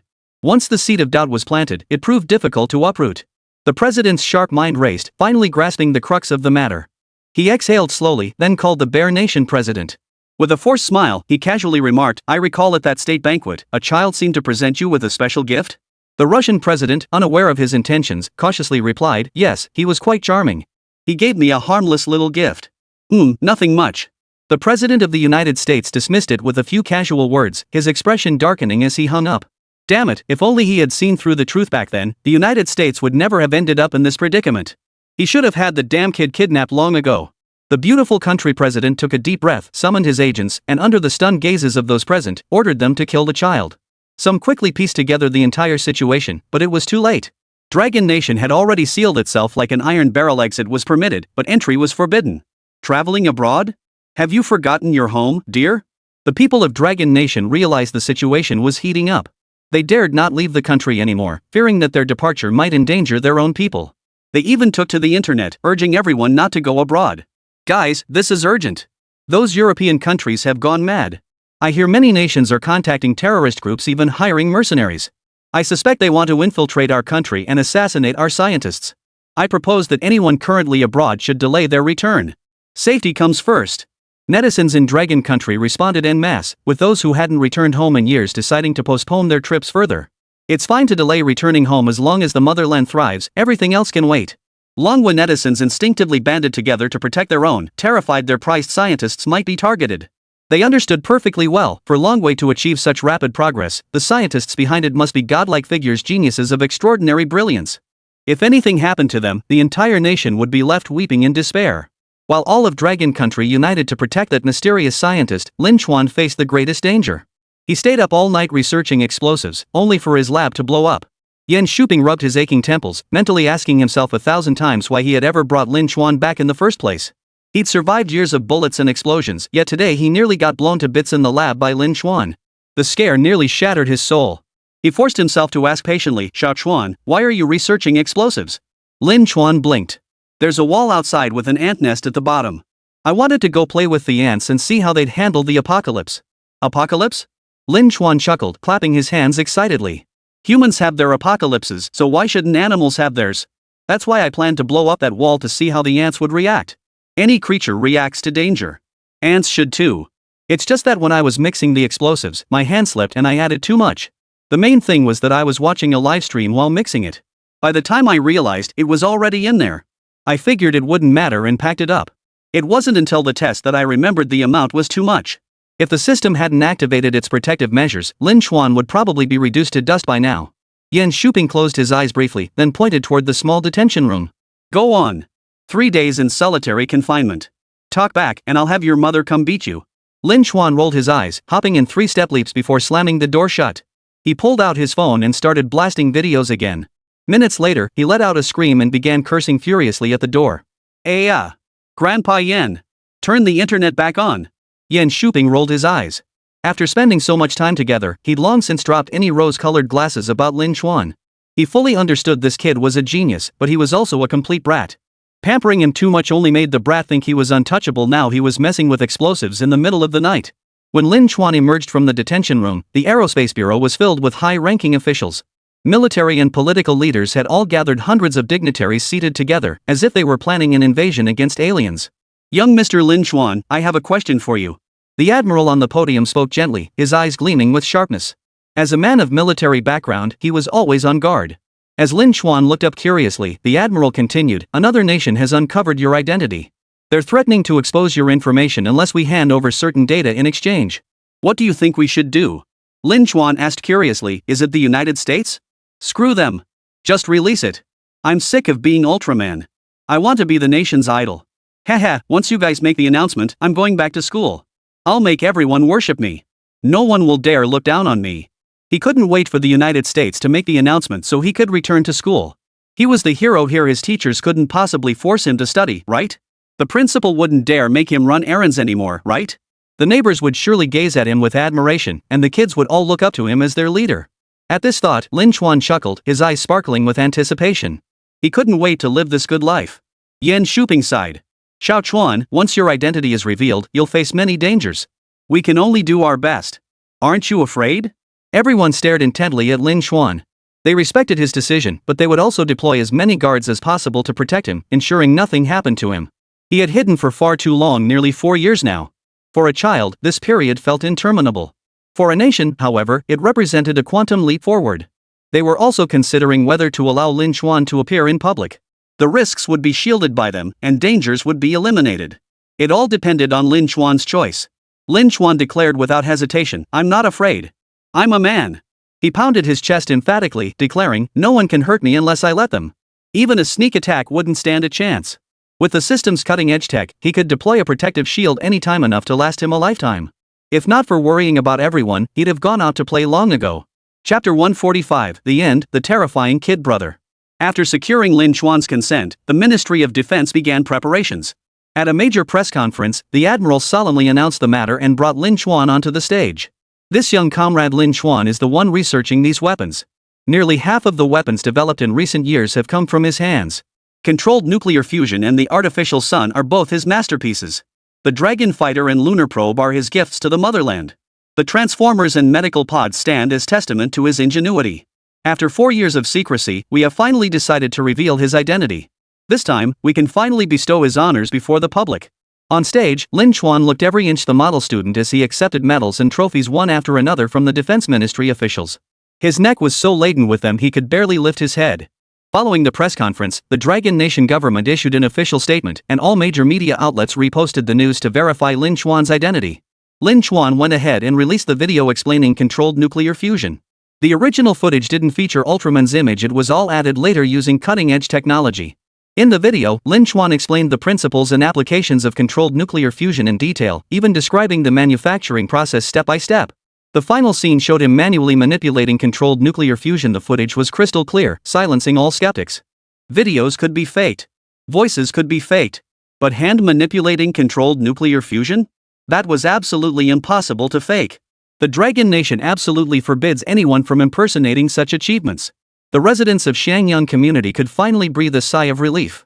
Once the authorities released the official announcement, they too could speak freely as long as they didn't reveal classified information. Soon, numerous online accounts emerged from Lin Chuan's neighbors, classmates, and others. Through the collective narratives of netizens, the complete sequence of events was pieced together. Classmates recalled how Lin Chuan often claimed he was busy researching lunar probes back in school, even loudly declaring he would definitely develop one. Shortly after Lin Chuan withdrew from classes, the Lin Chuan 1 lunar probe was unveiled. Following his leave of absence, the Konglong fighter jet emerged. As netizens pieced together the timeline bit by bit, they were stunned to discover Lin Chuan's fingerprints everywhere. He joined the police force, so officers switched to lie detectors. He visited the fire department, so firefighters now freeze areas for miles, mastering the art of building ice structures. He visited the Aerospace Bureau and Shenyang Aircraft Corporation, so aircraft appeared one after another, followed by space carriers. Controlled fusion and artificial suns that transformed human life also emerged. All this happened after Lin Chuan was taken away. Evidence piled up, proving it was all real. Netizens were stunned. Netizens went wild. Holy crap! He's only 8 years old? So he can develop lunar probes? The Dragon Fighter jet? Controlled nuclear fusion? When I was 8, I was still eating sheep droppings. My son is also 8. He just stole a bag of spicy strips and was grinning. I'm considering forcing him to work, beating him for 3 days and nights just to make him build me a lunar probe. It's true geniuses make their mark early. There's no such thing as a late bloomer. I'm officially jealous and envious. Dragon Nation netizens wept with pride and excitement. This was their Dragon Nation. Their nation's child brought such glory, shining brightly for the country. Everyone chanted slogans about national rejuvenation, but how many truly deserved the title of national pillar? Yet here was a child at 8 years old enabling the Dragon Nation to stand tall, free from the constraints of American aerospace technology, having independently developed a lunar probe. No ordinary person could achieve this feat. Netizens unanimously declared, this must be written into history textbooks and tested annually. Anyone failing to include his name should be treated as a traitor. Netizens from other countries were stunned. Seriously? Your Dragon Nation has had countless emperors, but now you've spawned a genius? 8 years old, a lunar probe, are you trying to kill us? Maybe they should move to the Dragon Kingdom too with its fertile land and gifted people, who knows, they might just produce the same kind of child. The top brass in the United States wept bitterly, wishing they could bang their heads against a wall. It's true. They've been investigating for years and still couldn't uncover this person's true identity. Who would have thought it was just a little kid? A boy barely 1.4 meters tall has actually researched controlled nuclear fusion. In the video, he speaks with such confidence and eloquence, proving he has mastered the subject inside out. No wonder the Dragon Nation built nuclear labs near elementary schools. If such a prodigy emerged among their children, they'd be eager to equip every kid with their own private laboratory. But it was all too late. After his identity was revealed, Lin Chuan casually boarded a vehicle heading home. A Hongqi limousine led the way, followed by a Jiefeng truck carrying high-ranking officials. Streets were blocked off wherever they passed. Upon arriving at Shangyang community, a group of soldiers stood outside holding medals, waiting to present them to Lin Jipeng and his wife as they emerged. Comrades, your son is truly exceptional. He has practically swept all our awards. Even the Special Merit Award we gave him doesn't fully express our astonishment. Therefore, we plan to establish a special international award in his name. Lin Jipeng and son Xiaomei exchanged emotional glances. Their son had truly made them proud. Lin Chuan returned home under everyone's admiring gaze. After raiding the fridge for snacks, he headed to his bedroom to play with his phone. Honors were exhausting in excess. He'd grown accustomed to them, especially the polite platitudes from Grandpa Yan and his parents, the kind that made you want to cover your ears. He spent the entire afternoon gaming until he stumbled upon the models and sketches he'd left behind, the early prototypes of a lunar lander he'd designed years ago. Lin Chuan stroked his chin. If a lunar probe could be this impressive, why not pursue manned spaceflight? Sending people straight to the moon, ideally establishing a base there. Otherwise, it'd be a wasted trip. Lin Chuan peeked out cautiously, watching his mother's shadow. Mom, how about we go catch some aliens? If there really are aliens out there, could we bring one back to keep as a pet? Sun Xiaomei knew her son too well. She instantly guessed Lin Chuan must have something in mind to build, otherwise he wouldn't have brought it up. Sure enough, when Lin Chuan stepped outside, he shared his idea with Yan Shuping. He wanted to research outer space weaponry, ideally deploying a human fleet on the moon. Someday, colonizing the moon would be within reach. Yan Shuping supported him wholeheartedly. No matter what Lin Chuan pursued, he backed him unconditionally, not worried he wouldn't work, but afraid he wouldn't want to. He was delighted that Lin Chuan was willing to work. Lin Chuan returned to his original room, the space that held his research history. It was there he had assembled half of the lunar probe, the other half was completed not long after. Pacing the room, he suddenly poked his head out and asked, Grandpa Yan, can I research two-dimensional foils? Everyone nearly choked on their drinks. If he could even research two-dimensional foils, Lin Chuan must be a child of the gods. The group felt a deep sense of awe, increasingly convinced that today's youth were terrifyingly formidable. Are all kids this terrifying? Chapter 146, the grand finale. After Longwei revealed Lin Chuan's true identity, the international community was sent into a frenzy. No one could believe the researcher was an 8-year-old child. Yet China presented undeniable evidence, every detail seemed deliberately preserved.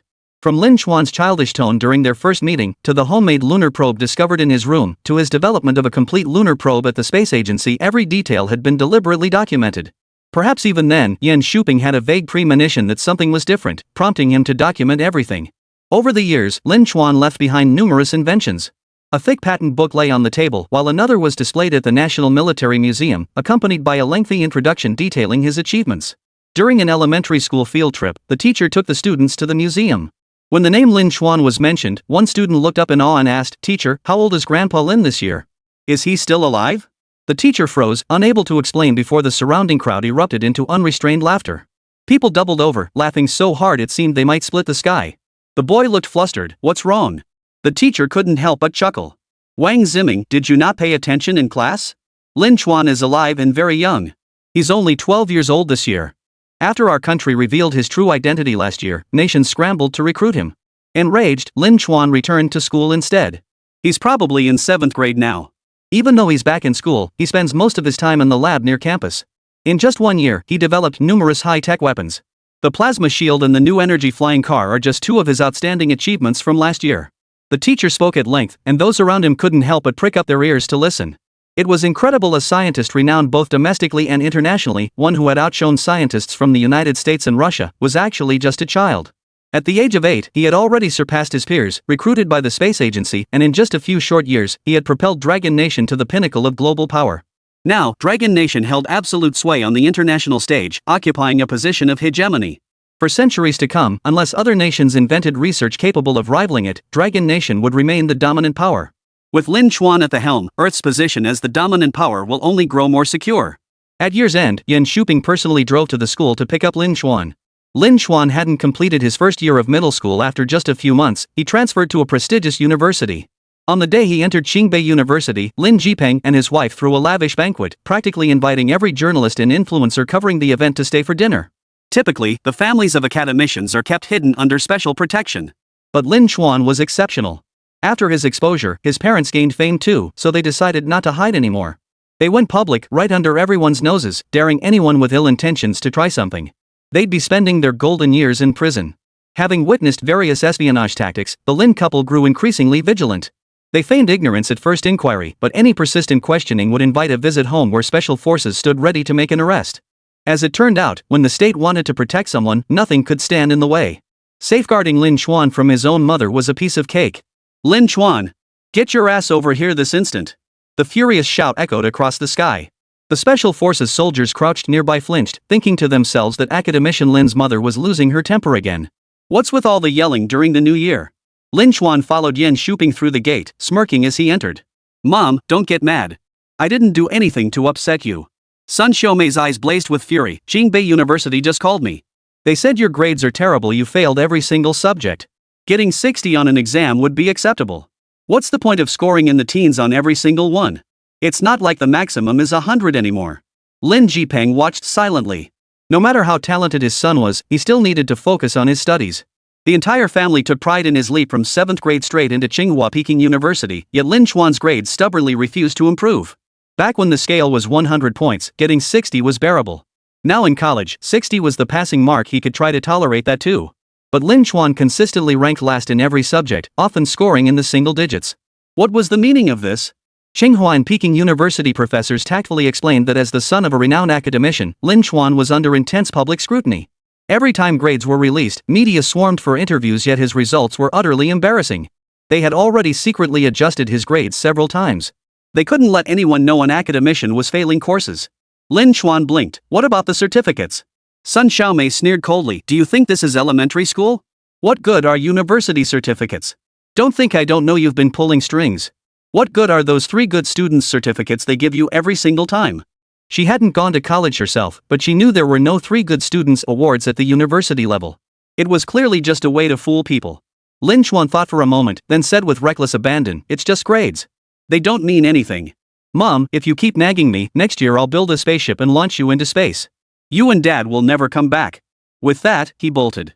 Yan Shuping hurriedly restrained the furious couple, coaxing them into not hitting the boy before explaining Lin Chuan's plan. Researching a spaceship next year? With just a few $100 billion in funding secured, we could build one by next year. Then the people of Dragon Nation could cruise through space aboard their own spacecraft. The year after that, the plan was to fully mine the moon, using the latest technology to establish a human base there and extract all its resources. On the executive's desk lay a thick notebook, filled with Lin Chuan's meticulously handwritten research proposals. Each subsequent year outlined a major research initiative and breakthrough, every entry signifying a further consolidation of Dragon Nation's standing.